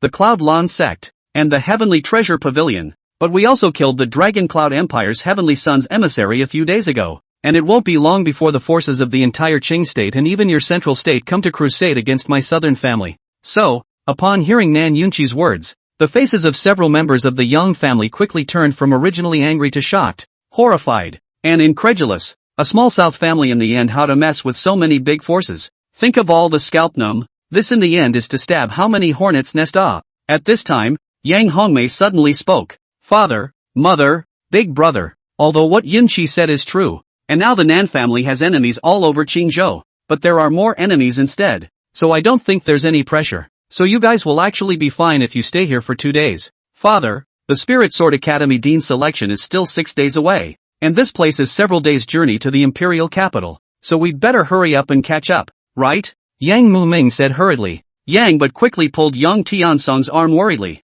"Master, you have to think of a way to help Yunqi still have Hongra. They have offended so many big powers. What should be done about it? Nonsense. Yang Tiansong shook off Yang's arm without a good mood. These forces they have offended are not something our Yang family can fight against even if they pull out just one of them. It's really bold to even dare to kill the Dragon Cloud Empire's Heaven Sun emissary. Speaking of this, Yang Tiansong looked at Nan Yunqi and said in a deep voice, needless to think, all of these woes were incurred by your good son-in-law, right? Nan Yunqi then shook his head. Of course not. It was those forces that took the initiative to provoke us. We are also victims. Yang Tiansong was a bit impatient. Alright, now is not the time to pull these. Let's do this. Hong Mei and Xiao Er will go with the old man and leave the southern family. Yeah. Yang Kai hurriedly nodded his head after hearing this and happily looked towards Nan Xiao. Grandfather, your kindness, Xiao Er, is appreciated. There is no way I would choose to run away when the Nan family is in trouble. Nan Xiao said in a deep voice. Father, I won't leave either. Young Hongmei also shook her head. Good. Have backbone. A nest of stubborn seeds. Let's go. Yang Tiansong turned around and left after saying that. Father, mother, big brother, take care. Seeing her mother's family leave, young Hongmei shouted hurriedly with a pang of heartache. Honger, Xiaoer, you have to be careful. Yang took 3 steps back, worried and upset. Soon, a few people from the Yang family left the southern family. Master, are you so tolerant of seeing death? They are your own daughter and grandson. On the way, Yang's gathered her courage and couldn't help but say, what do you know? What's the use of us staying? Hurrying to the imperial capital to plead with those great powers is the main thing. Yang Tiansong said in a deep voice. Yes, you're right, master. Let's hurry to the imperial capital. Yang nodded her head hurriedly. 2 days later at noon, a ray of sword light suddenly fell into the courtyard of the South family. Xin Xianjing flew at high speed for 3 days and 3 nights in a row, and finally returned to the southern family. Sword Emperor? Right now his mind was filled with Sword Emperor. He knew that Qin Guan could definitely help him become a Sword Emperor. This was his lifelong pursuit. Elder Shen, are things finished? Learning that Xin Xianjing had returned, Nan Yunqi hurried over to greet him warmly. Busy. Xin Xianjing nodded then whispered. Family Master, young Master Qin is still in the cultivation room, right? Has closed 2 days almost out. We go to his residence to wait for him. Zoe, this will be estimated to do a large table of dishes, just as we have a drink at noon. When Family Master Nan says so, this old me belly is really hungry. Xin Xianjing touched his stomach and laughed. At this moment, on the second floor of the little black pagoda, Qin Guan was doing the sword-drawing maneuver of executing divine evasion under tremendous pressure. He had remained motionless for almost 2 hours, in order to hone his sword's strength under this terrifying force field, as well as to refine his physical body. The stronger the sword power and sword path, the more powerful the divine evasion would be. God avoids, walks the invincible sword road, the extreme of the sword road, a forward, even if the gods stand in front, but also to retreat. The sword power was fearlessness, while the sword way was invincibility, and this was the essence of divine avoidance. Qin Guan had followed his master since he was a child, and although he couldn't condense his spiritual energy to cultivate the way of the sword, he was particularly interested in the way of the sword. His master had also often talked to him about his understanding of the way of the sword, so for divine avoidance, he had realized where the essence lay as soon as he got his hands on it. The martial artist is sometimes called a reckless man, with a recklessness that goes forward without fear of life and death, which is similar to the concept of the sword path of divine avoidance. And the master taught this sword technique to Qin Guan, who had to say that it was particularly suitable for him. Master Tower, put a little more pressure on it. Qin Guan's hand holding the hilt of his sword trembled slightly. The words fell. The tower's pressure was steeply stronger by a few points. Originally Qin Guan was already at his limit. Enhanced by these few points like the last straw that crushed the camel, his entire body sank violently. The bones of his whole body were pressed and clicked. However, Qin Guan's eyes were still as sharp as knives, without the slightest flinch. Not enough. Qin Guan clenched his teeth and squeezed out a low roar from deep in his throat. Again! As the words fell, the pressure within the tower climbed again, and for a moment the air seemed to freeze, making even breathing difficult. Qin Guan's face became abnormally hideous, the whites of his eyes crawling with blood, as if every inch of his skin and every bone was undergoing endless pressure, and his body was almost about to burst apart from the pressure. And right at that moment, Qin Guan's knees that were about to kneel on the ground slowly straightened up, and at this moment, its body looked like it was slowly carrying a lofty mountain as he suddenly roared. Divine evasion. In the next moment, he openly drew his sword. Boom dash! A brilliant sword light violently erupted from the scabbard. The sword chi was like a dragon, carrying an unrivaled sharpness as it charged straight ahead. Wherever the sword energy passed, the air exploded. and it was as if the space within the tower had been split alive by the sword, revealing a radiant crack. Bang! After executing this sword, Qin Guan's entire body could no longer withstand it, and he was directly crushed to the ground, but the corner of his mouth was hooked into a smug smile. This was the pleasure that came from breaking through the limits. He hadn't experienced this kind of feeling for a long time, and at this moment, it was as if he had found the same kind of euphoric fulfillment that his physical body used to bring every time he broke through the shackles. This kid is a tough guy. And those who are tough on themselves are really tough. Chapter 96, at last. The little black tower gave a dark cry and quickly minimized the tower's pressure. Just now, Qin Guan's ability to withstand the pressure had clearly reached its limit in its opinion, and it didn't expect that guy to dare to allow himself to increase the pressure, nearly bursting his body. However, on second thought, if Qin Guan wasn't ruthless enough, he wouldn't have been able to cultivate his physical body and physique to the 8th realm at the age of 16. Although his master had given him countless heavenly treasures to eat to toughen his body, it was impossible to cultivate to the 8th realm without amazing willpower. Master Pagoda. That day in the 10,000 Demon Valley, the spectral dog fought me with exactly how many % of its strength? Returning to the first floor, Qin Guan couldn't help but ask. Just now on the second floor, a little more than 3 times the pressure had already reached its limit. Thinking of the spectral dog being locked up for 500 years under 100 times the pressure, Qin Guan couldn't help but secretly marvel. Little Black Pagoda, in terms of its current battle power, it's only 50 to 60%, although it has a Dao injury on its body, its fleshly strength is still there, and if you don't have chaos power to add to it, your attacks will be just scratching an itch for it. Qin Guan listened inside. It seems that if Little Underworld hadn't seen that I had chaotic chi on me, it might have really gotten me killed that day. Xiao Haida, oh. You still have self-knowledge. That dog is not stupid. Is simple a little. It now scruples your daughter-in-law, and you in its eyes is a piece of fat meat. It would like to eat you in one bite, but is afraid of your daughter-in-law in the hands of the bottom of the card, so it can only slowly lick you. Qin Guan. But that dog would have guessed something by now if he had used his head. Kuroda said. Master Pagoda, are you saying that it realized that I am a chaotic body? Qin Guan asked. Little Black Pagoda, although your and your daughter-in-law's physique was concealed by me, it should be able to guess it because the chaotic chi you gave it is constantly being refined. It's okay, guessing and admitting are two different things. Qin Guan smiled and waved his hand before leaving the cultivation room. Kuroda, this guy is really just like that look guy. Not long after, Qin Guan returned to his residence. Seeing Qin Guan return, Xin Xianjing hurriedly ran over with an attentive face. Young warrior Qin, I haven't seen you for a few days. I miss you very much, and I admire you as much as. Stop. Xin Xianjing was about to open his mouth when Qin Guan hurriedly stopped him. In the courtyard, Nan Yunqi and Jiang Lianyue, who had just come over, were staggered after seeing Xin Xuanjing's fawning expression. At least it's also one of the 3 major sword zoons in Qingzhou. Where's the arrogance of a sword zoon? Qin Guan returned, and the few people began to eat, enjoying the delicacies Nan Ro had made. Father-in-law, how's the progress over there at the Oolong mine? Recently, Qin Guan had realized that the consumption of spirit stones for cultivating the changing Yuan sword technique was becoming more and more powerful, and now he had opened 60 orifices. Cultivating for a day would cost at least 50 spirit stones, and at this rate of consumption, the 1,000 or so spirit stones that were currently left on his body would be gone in half a month or so at most. That's why he thought about developing the Wutia mine for some spirit stones to use. When they heard about the Oolite mine, Jiang Lianyue and Shun Xianjing, who were eating, looked startled and looked at Qin Guan in unison. The Nan family had unexpectedly discovered the precious and rare ebonite. Nan Yunqi implicitly glanced at Jiang Lianyue and smiled. There's currently a bit of trouble in developing the Wu Tai mine,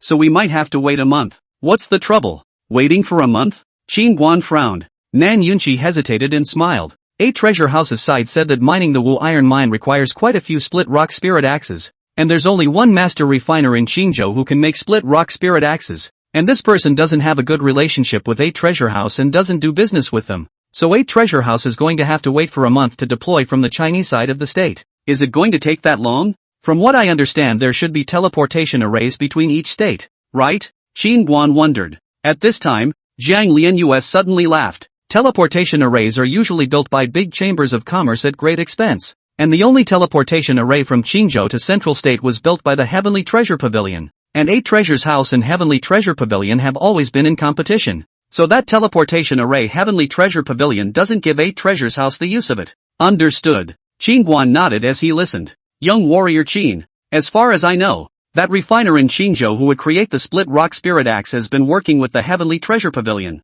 And that person seems to be called Call Barbarian 1. Jiang Lian suddenly said. Xin Xianjing hurriedly nodded his head. Yes, called Brute 1. This person's forging technique is extraordinary. The only refiner in Qingzhou who can create a soul weapon. That split rock spirit axe belongs to a spirit weapon, but the forging process is very complicated. Just that Brute 1 will. Zhang Lianyu's beautiful eyes blinked as she looked at Qingguan. Do you need me to introduce you? Then thank you, Miss Jiang. Qingguan smiled. I can introduce you, but this man has a rather odd personality. He's called Barbarian 1 because he only does one business per month. With only one weapon. Yes, where is he? Qingguan asked. In the imperial capital. Zhang Lianyue spoke. In the empire again. Qingguan scratched his head somewhat helplessly after hearing this. I should have known to take that last Spirit Sword Academy's array master who can teleport captive. A trip to the imperial capital and back will take 7 or 8 days. Young warrior Qin, I'm your dedicated flyer.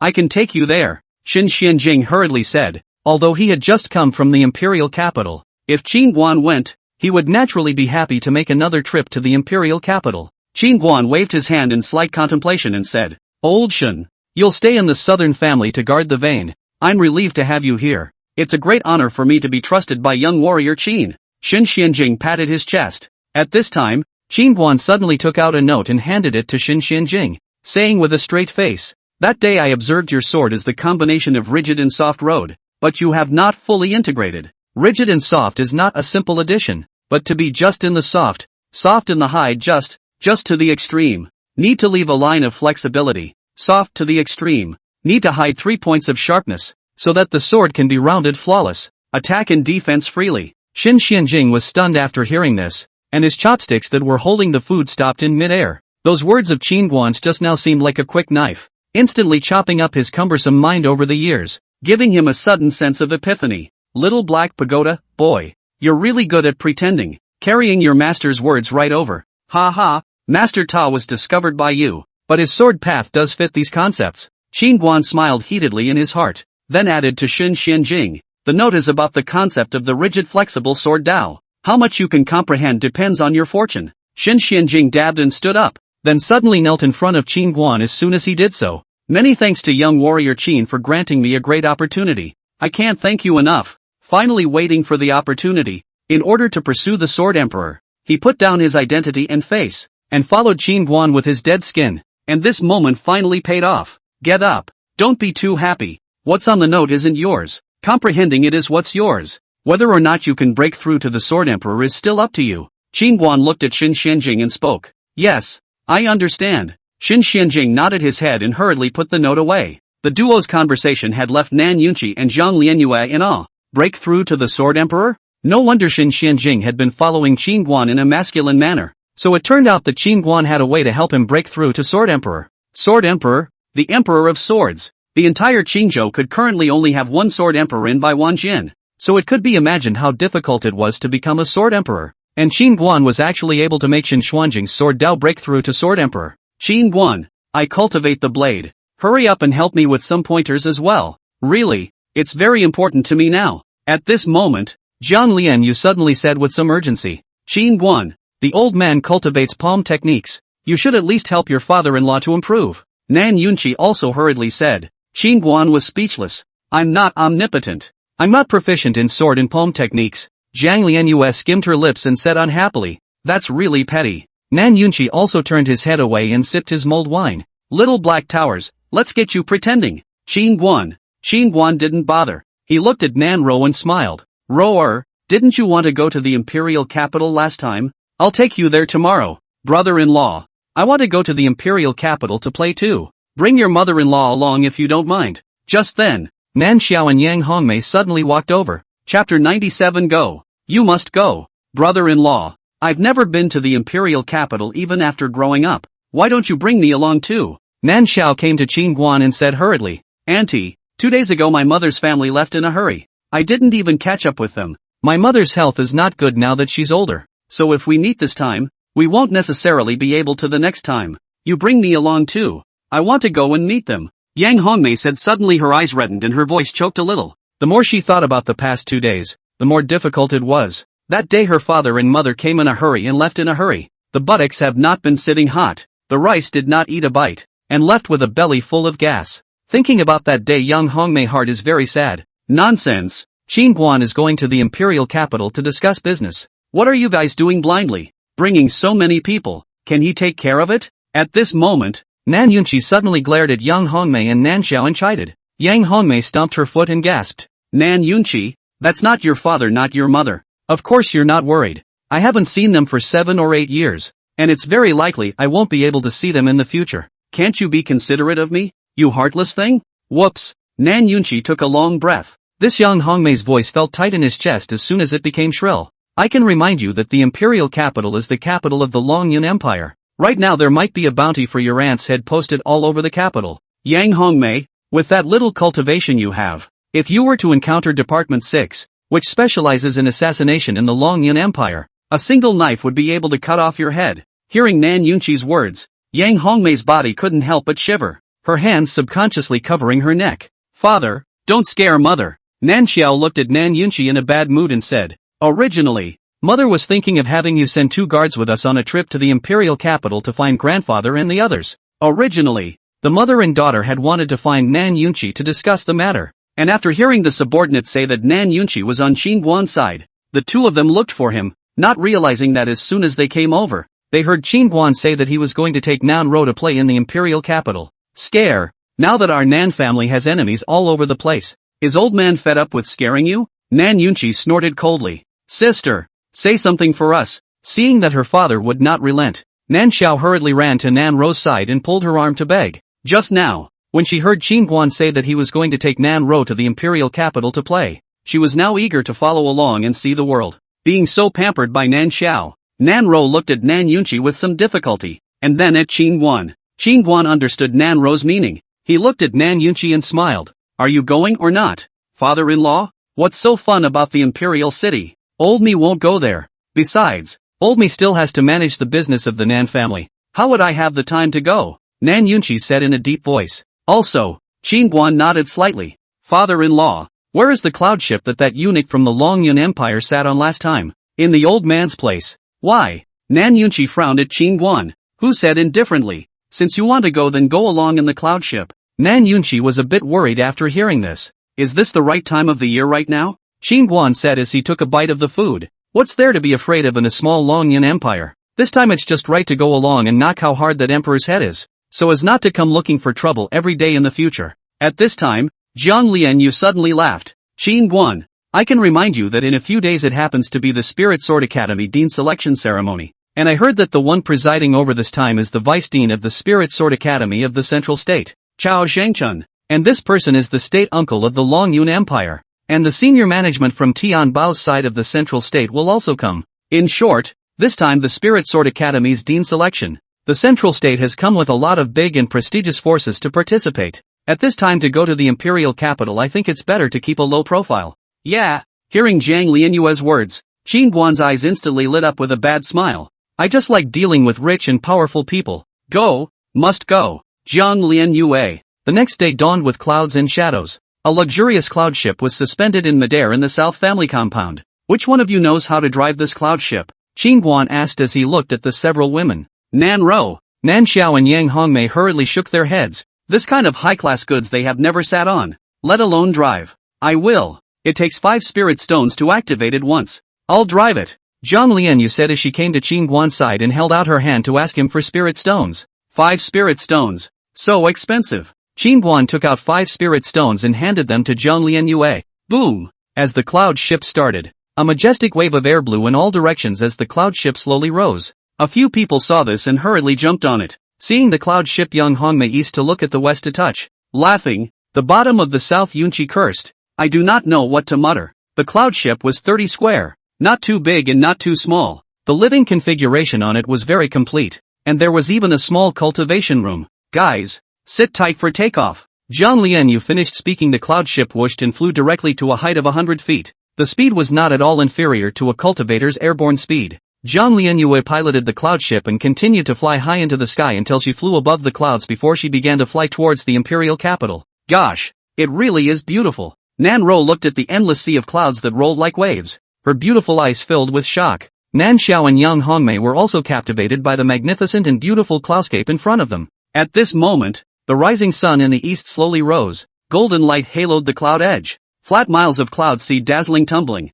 and suddenly the sunlight penetrated the cloud gap, instantly sprinkled 10,000 golden light. Whoa! This fairyland-like sunrise clouds and seascape made a few women gasp in amazement, and at the moment, they were truly deeply shocked. Qin Guan, on the other hand, was reclining on a soft chair, his gaze fixed on Nan Ro. At this moment, the golden aura poured out. Nan Ro's stunning silhouette was perfectly outlined, and her waist-length hair danced gently with the wind. Like a dream, in Qin Guan's eyes, Nan Ro was like a fairy who had fallen to earth, so beautiful that it was suffocating. Xiao Haida, kid, look at your sister-in-law's body doesn't lose to your daughter-in-law at all. I think your sister-in-law is even more warped, don't you think so? Upon hearing this, Qin Guan couldn't help but move his gaze away from Nan Ro and landed on Nan Xiao next to him. Seeing Nan Xiao's forward and backward body, Qin Guan's mind immediately conjured up the image of the last time he got wet in the cultivation room. Thinking of this, Qin Guan hastily shook his head and averted his gaze, almost being led astray by the little black tower.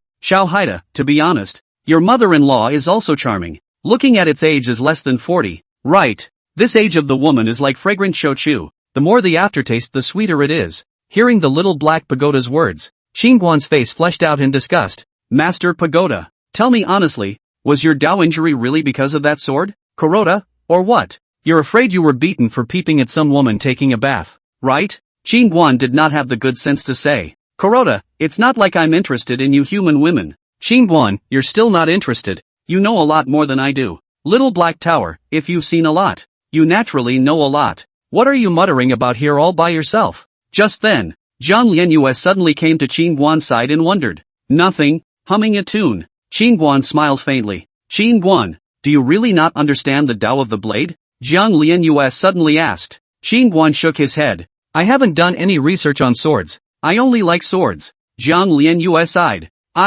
What an annoyance. Rarely seeing Zhang Lianyu with a worried frown, Qin Guan was a bit curious. Why? Is there something on your mind? At those words, Zhang Lianyu hesitated and mused. Remember the jade bone immortal orchid grass I asked you for earlier? I have a knife wound on my body and I need to use a powerful strand of knife chi to get rid of it. Little Black Tower, you're in business. The corner of Qin Guan's mouth twitched as he hurriedly transmitted. This has a belly full of heart, so she can't do anything rash. Kuroda, I honestly despise you. Qin Guan ignored the little black pagoda as he looked at Zhang Lianyue. That's why you refined the sword to remove the scar? Zhang Lianyue nodded. Yes, it's just that it's always been hard to break through in my blade Dao. It's very annoying. Qin Guan thought for a moment. Isn't there a blade saint in the central state? With your connections there shouldn't be any problem finding him to help, right?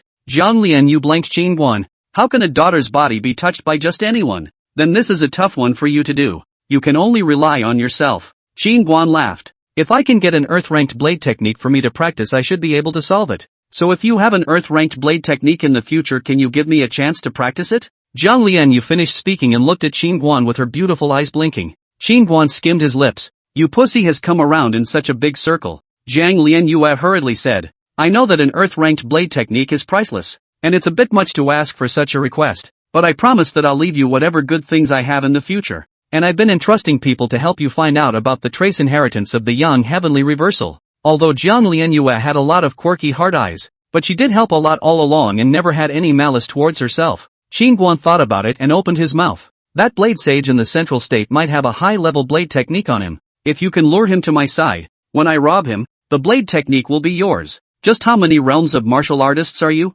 Hearing Qin Guan say that he wanted to rob the 7th realm blade saint, Zhang Lianyue really couldn't help herself. She really wanted to know Qin Guan's true strength, although it was impolite to ask about someone's bottom line in such a presumptuous manner. I'm a sword cultivator, not a martial artist. Qin Guan laughed. Don't say. Zhang Lianyue blankly eyed Qin Guan and added. According to the current situation, that blade saint Xia Baoqing in Central State doesn't need me to lead him. He will take the initiative to look for you sooner or later. You killed so many elder disciples of Yunlan sect earlier, and when this Spirit Sword Academy's dean selection is over, the matter will surely be spread to Yunlan sect in Central State. Oh, then I'm relieved. Qin Guan nodded and smiled. Little Black Pagoda, this little girl is really calculating. When the time comes, even if you obtain an earth-ranked blade technique, you should not give it to her. Why? Qin Zhong was curious. Xiao Haida, when the time comes that she doesn't get the blade she wants, she'll feel desperate. And at that time, if you tell her that I can get rid of the scars on your body,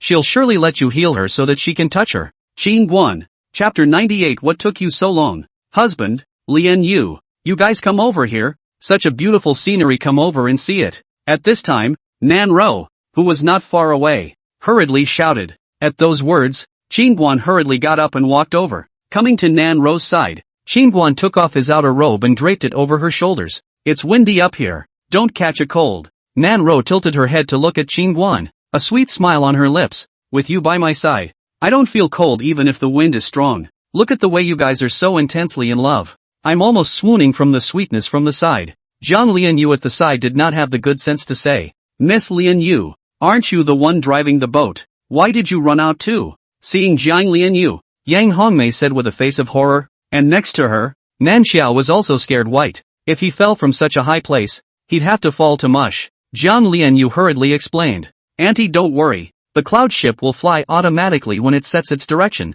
Why don't you go and keep an eye on it? Auntie, I'm still a little uneasy about this automatic flight. Yang Kaimei worriedly said. All right. Seeing the scared-looking Yang Hongmei, Jiang Lianyue smiled and walked towards the cab. At night, several people all entered the cultivation room and began to cultivate. 2 days later in the evening, the cloud ship arrived at the imperial capital city. Although taking the cloud ship required the need to consume 5 spirit stones, which was expensive, the speed was indeed fast, and it only took less than 3 days to fly to the imperial capital. There was still one more day before the day of the Spirit Sword Academy's dean selection, but the imperial capital city was already bustling with activity. The city was crisscrossed with streets, filled with cultivators from all over the sky, both from the Qingzhou and the central state. This event was so prestigious that even if they had not received an official invitation from Spirit Sword Academy, many family forces had come here in droves, and their main purpose for coming here was to make connections. Nan Xiao looked at this bustling to the extreme metropolis. Her eyes glittered with curiosity and marvel.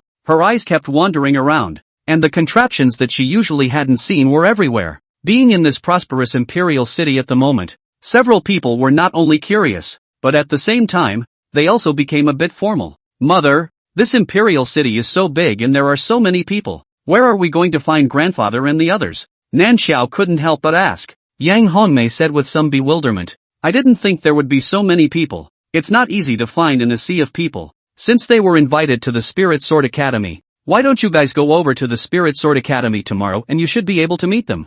Jiang Lianyu laughed. Miss Lianyu is right. Let's go over to Spirit Sword Academy tomorrow and look again. Yang Hongmei nodded. Eat as much as you like. Play as much as you like. I'll take care of all your spending tonight. Jiang Lianyu looked at Nan Ro several people and said with bravado. Then we're welcome. Nan Ro looked at Jiang Lianyu and laughed. Next, the 4 of them wandered and ate all the way, laughing and having a great time. Yang Hongmei claimed that she came to find her parents, but in the end, she played more vigorously than anyone else, and long ago put the matter of finding her parents to the back of her mind. Qin Guan, on the other hand, silently followed behind them, his eyes always following Nan Ro, looking at Nan Ro's joyful and fluttering appearance. His heart was also filled with joy. Nan Ro has been tortured by her illness since she was a child, and the wonderful world outside has always been a distant longing for her. Now she was like a bird that had been trapped in a cage for a long time, and now she had finally regained her freedom, feeling everything in the outside world to her heart's content.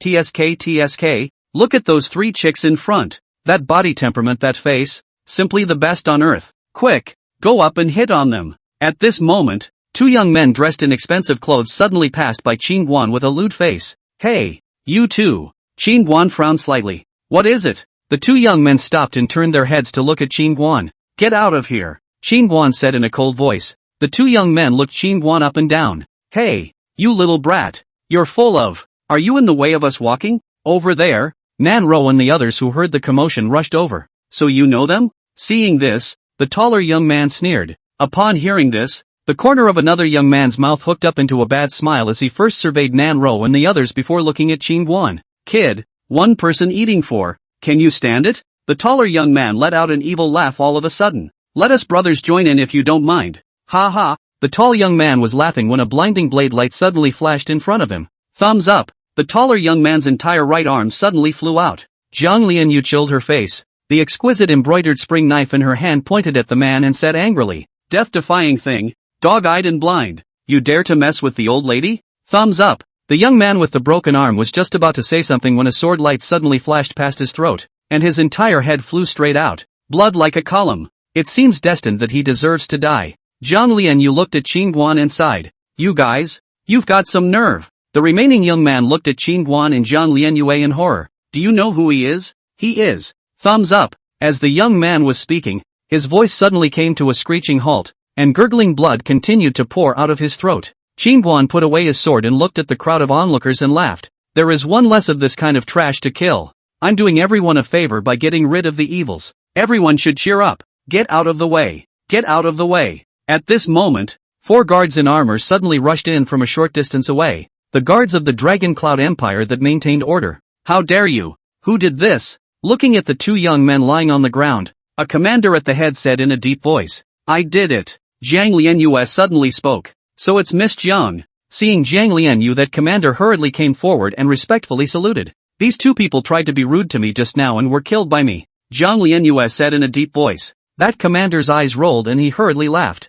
Good job killing Miss Jiang. Thank you Miss Jiang for maintaining law and order in Imperial City. Tianbao Pavilion's eldest lady. Jiang Fengtian's own granddaughter. No matter who she killed, it was not something he could get involved in. Let's go. Zhang Lianyu looked at Nan Ro and the others and laughed. Soon a few people left, originally strolling around nicely, but as a result of this incident, a few women suddenly lost their mood and suddenly felt a bit tired. Seeing a few people muffled, Qin Guan laughed. There's a restaurant in front of us. Let's have a meal and take a rest. Good. Several women nodded their heads hastily. Drunken Fragrance House. Looking at the several large golden characters hanging on the gate tower, Qin Guan led several people to step inside. As soon as Qin Guan went in, a junior hurriedly ran over embarrassed. Several guests. I'm really sorry. Business is too hot. They're all full. You'd better go to another place. Asshole. Just as Xiao Er finished speaking, a middle-aged man with a limp and broken arm limped over in a hurry. Plop. The man knelt directly in front of Qin Guan without saying a word and commiserated.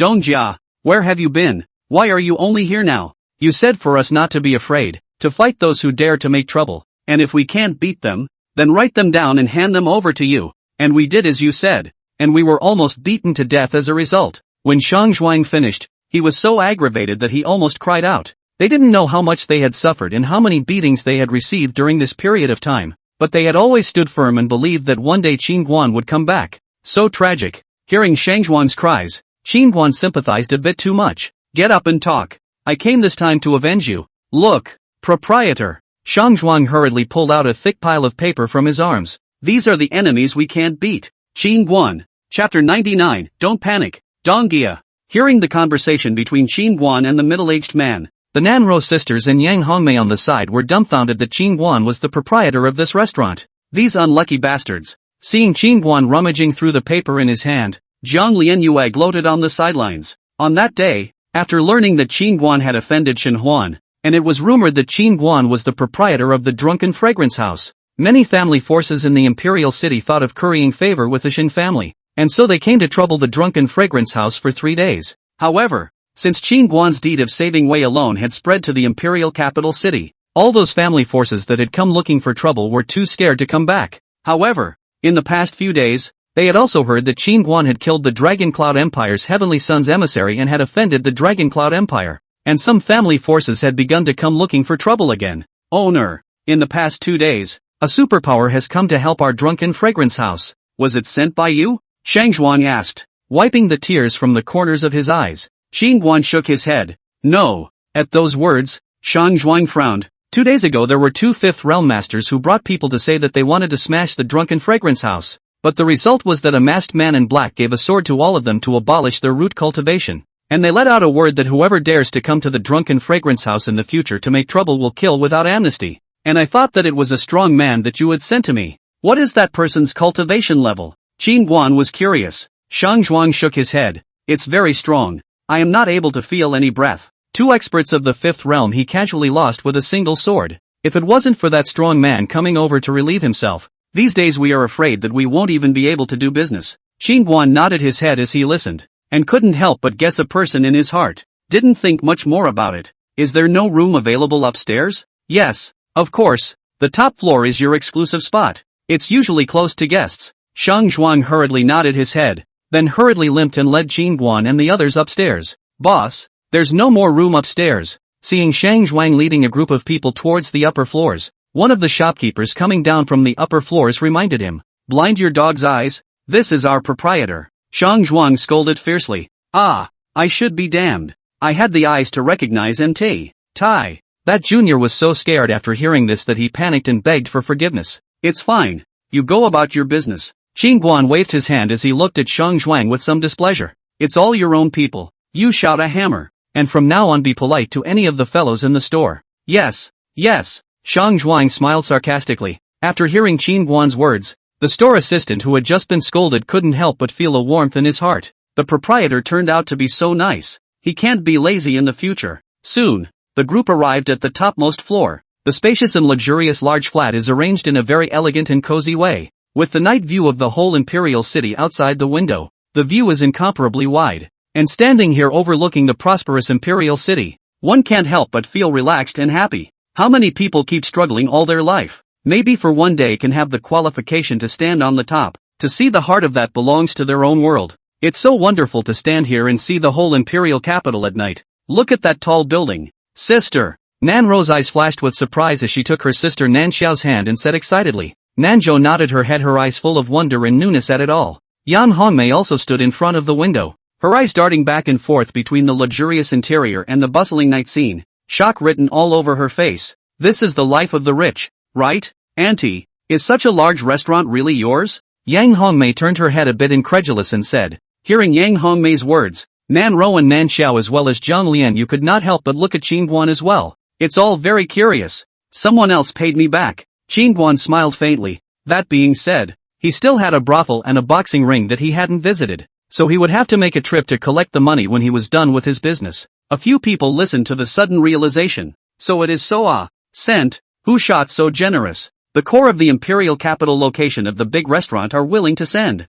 Really generous enough. Not long after, a large table of sumptuous dishes was brought in. A few people were enjoying the night view from the window as they savored the fine wine and liquor. After a while, Qin Guan had eaten almost as much as he could. He looked at Zhang Lianyue. Where is that barbarian one? Are you going now? Zhang Lianyue asked. Qin Guan nodded.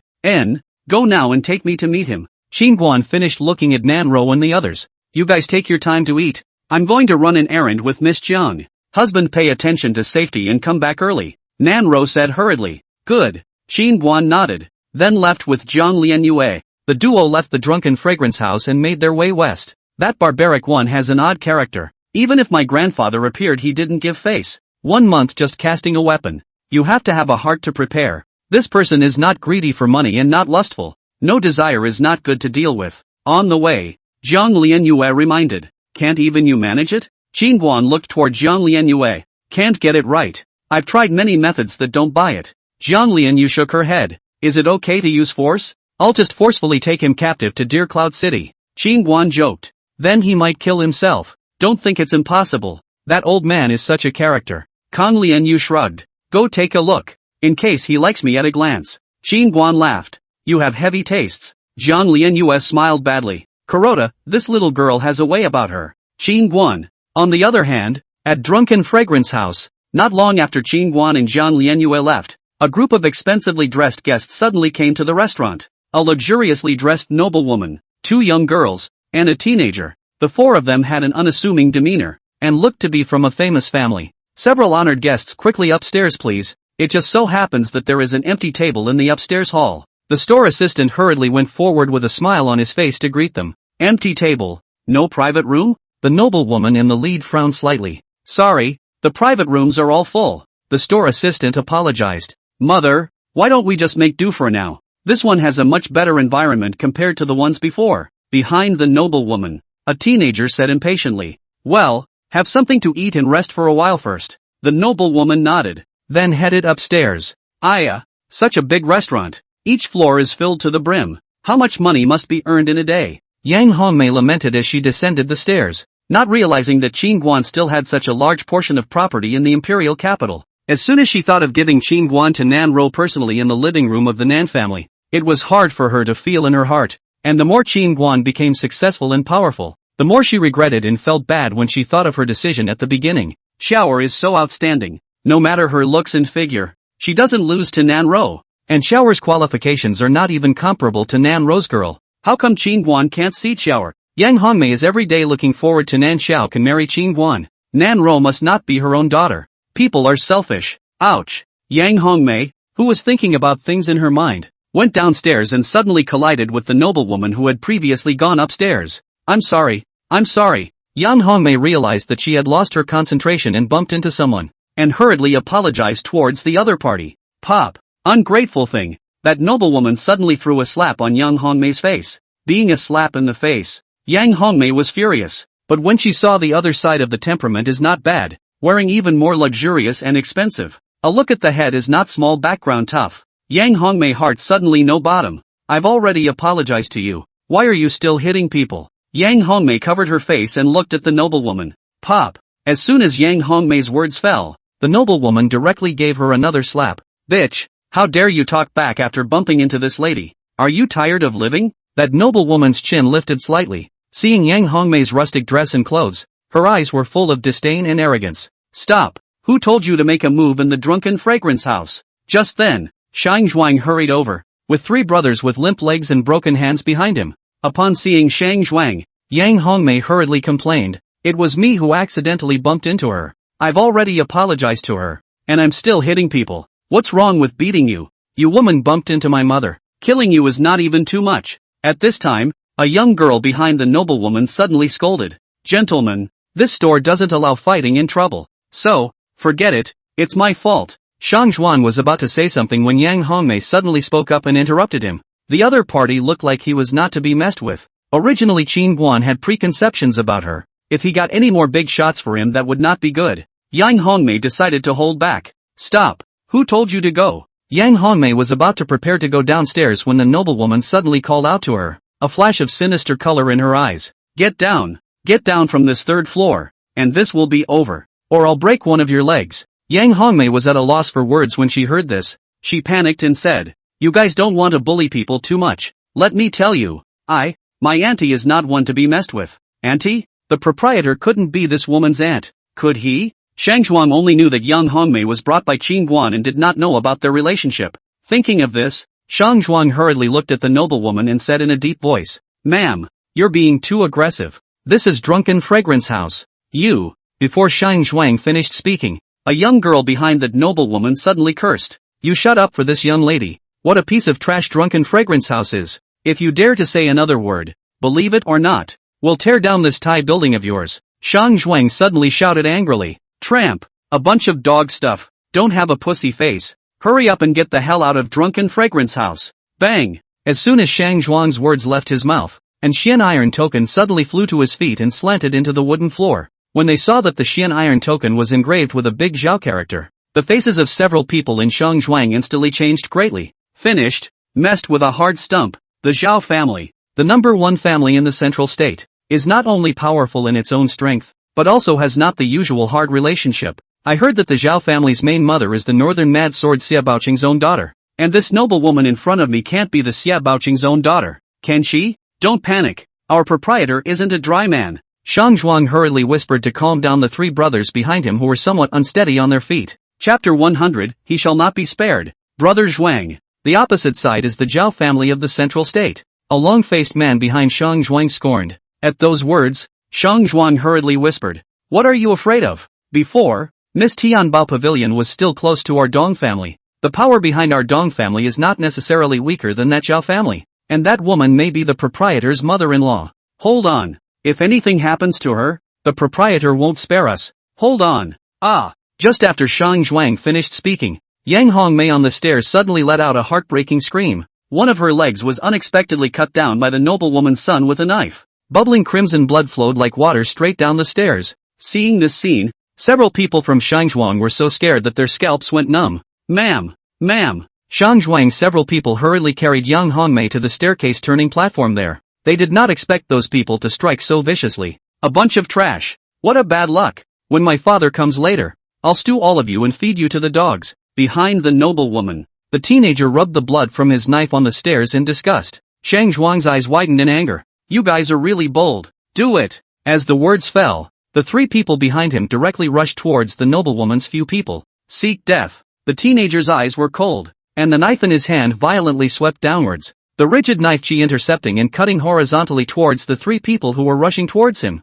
Although the three of them were lame and had broken hands, they were at least at the 4th realm cultivation level and easily dodged the teenager's chopping attack. The corner of that teenager's mouth hooked up with a bad smile as he suddenly took out a jade pendant and then violently crushed it. In the next moment, several powerful blade chi suddenly erupted from the crushed jade pendant. The three people who rushed up to see this face changed greatly. The old horse in the forefront hurriedly offered a green shield. At the same time, the body's spiritual energy madly surged into the shield to resist the chopping of the knife gas. The other two people also hurriedly offered a means of defense. Boom! The blade chi arrived instantly, and old Ma's shield directly exploded, while the three of them directly flew backwards, blood soaring in a miserable manner. Old horse, old cow, old pig. Shang Zhuang's expression became grave when he saw the heavily injured three people. He didn't expect that kid to have such a means. The jade pendant had even sealed a powerful killing move. The old horse, old ox, and old pig were lying on the ground wailing in pain, and the residual blade chi on their wounds was very overbearing,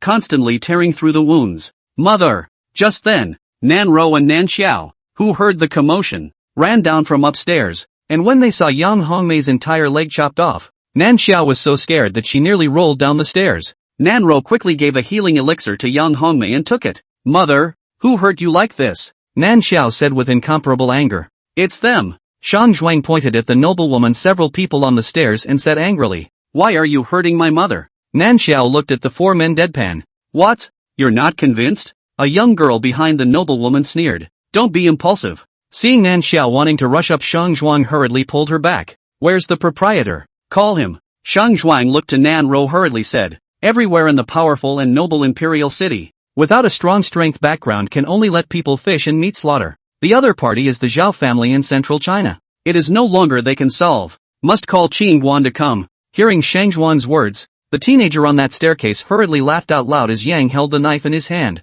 On the other hand, Qing Guan and Zhang Lianyue came to Barbarian One's residence has been sitting for quite a while. This is still in the face of Zhang Lianyue into the house. Otherwise even the courtyard door is not given to enter. Barbarian One looked toward Qing Guan and Zhang Lianyue and said in a deep voice, you guys go. Old me has already said that I will only cast one weapon a month. This rule old me won't break. Even if I cut off old me's head, old me won't change this rule. Qing Guan laughed. Old man, I know you certainly regard money as dirt, but people living in this world will certainly have thoughts in their hearts, or want to do what they want to accomplish. You may as well say it. As long as I can do it will certainly satisfy you. A color of pain flashed imperceptibly at the bottom of the barbarian's eye as he shook his head. The old man has no desires. It's human to have desires. Think about it, like revenge, killing, saving people. As Qing Guan was speaking, a sudden fluctuation appeared in the space in front of him, and in the next moment Nan Ro's shadowy image suddenly surfaced. Husband, come quickly, come quickly.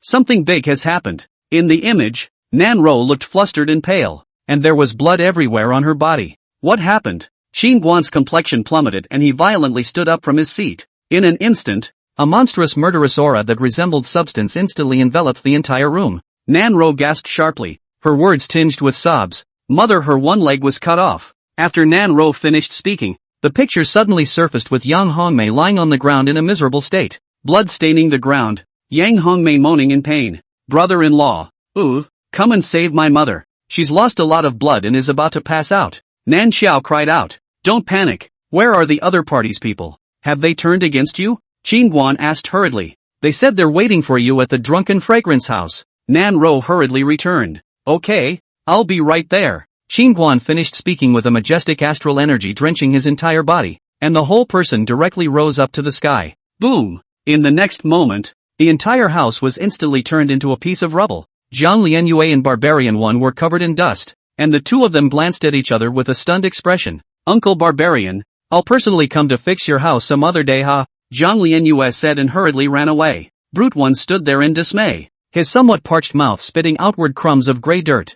Bang! On the beams of the room, a wooden stick hit the Barbarian One's head in an unbiased manner, and he suddenly growled, even if I die, I will never help that brat. On the other side, drunken fragrance house. I didn't expect you to still have the Xuanha mirror. It seems that you have a great relationship with the Spirit Sword Academy. The knife-wielding teenager looked at Nan Ro with a playful smile. To tell you the truth, tonight, even if you call the dean of the Spirit Sword Academy, by Wanjian, over here, he'll have to sell a Xiao family member's face. Beside the teenager, a young girl was filled with disdain. His maternal grandfather was Xia Baoqing, the mighty mad sword of central China. Bai Wanjian was a 6th realm sword emperor and his maternal grandfather was a 7th realm blade saint. There was no comparison at all. Mother, how did that woman come to have the Xuanhe mirror? Another young girl who looked somewhat composed whispered to the noblewoman. Call your father. The noblewoman's eyes narrowed in a deep voice. As the words fell, a strange blue seal suddenly emitted from that young girl's hand and quickly flew out of the drunken fragrance mansion. Boom! Right at this moment, the downstairs door of the drunken fragrance house suddenly shook violently, emitting an ear-splitting boom. Before the crowd could react, Qingguan suddenly appeared in front of Nanro. Zoe, are you okay? I'm fine. Look at mother. Nanro hurriedly panicked. Qingguan looked towards Yang Hongmei who was lying in Nanxiao's arms. Her face was as white as paper. Her right leg had been chopped off by the roots. Her originally white and clean clothes had long been drenched in blood into a blood-red color. However, she had only lost a lot of blood and her life was not in danger. Qingguan's face was grim and chilled. Who did this? Whoops. Brother-in-law, it's them. They're the ones who cut mother's leg off. Seeing Qingguan return, the tears in Nan Xiao's eyes gushed out like springs, and she hurriedly pointed at the noblewoman, several people on the stairs, and shouted. Nan Xiao had just finished speaking when Qingguan suddenly disappeared, followed by a mournful scream on the stairs. The noblewoman, the 2 young girls, and the teenager with the knife, the 4 of them had not yet reacted, and fell down in a direct burst of dizziness. The bones in the 4 people's bodies were directly misplaced by Qingguan. You? Who are you? The noblewoman looked at Qingguan in death. At this moment, lying on the ground, her hair was messy, her expression was panicked, and there was no longer the superiority that she had looked down on everything earlier. She did not expect Qingguan to strike so decisively, and this person's strength was not ordinary. The means to save her life on her body was knocked to the ground by Qingguan before she could use it. Qingguan ignored the noblewoman and lifted the knife-wielding teenager by his hair. You cut it? Qingguan looked at the teenager. The teenager's face became hideous. How about I'm the one who cut it? Do you know who I am? I'm. As the teenager was speaking, Qingguan suddenly threw him into the air with one hand. Thumbs up, thumbs up, thumbs up. The next moment sword lights flashed across the board, accompanied by a cutting sound that made one's scalp numb. The teenager's limbs were quickly separated from his body at a bizarre angle, and blood sprayed out, tracing a crimson arc in the air. Bang! Bang! Bang! Broken limbs and stumps crashed down, and the teenager's body fell heavily on the stairs, turning into a human stick in an instant.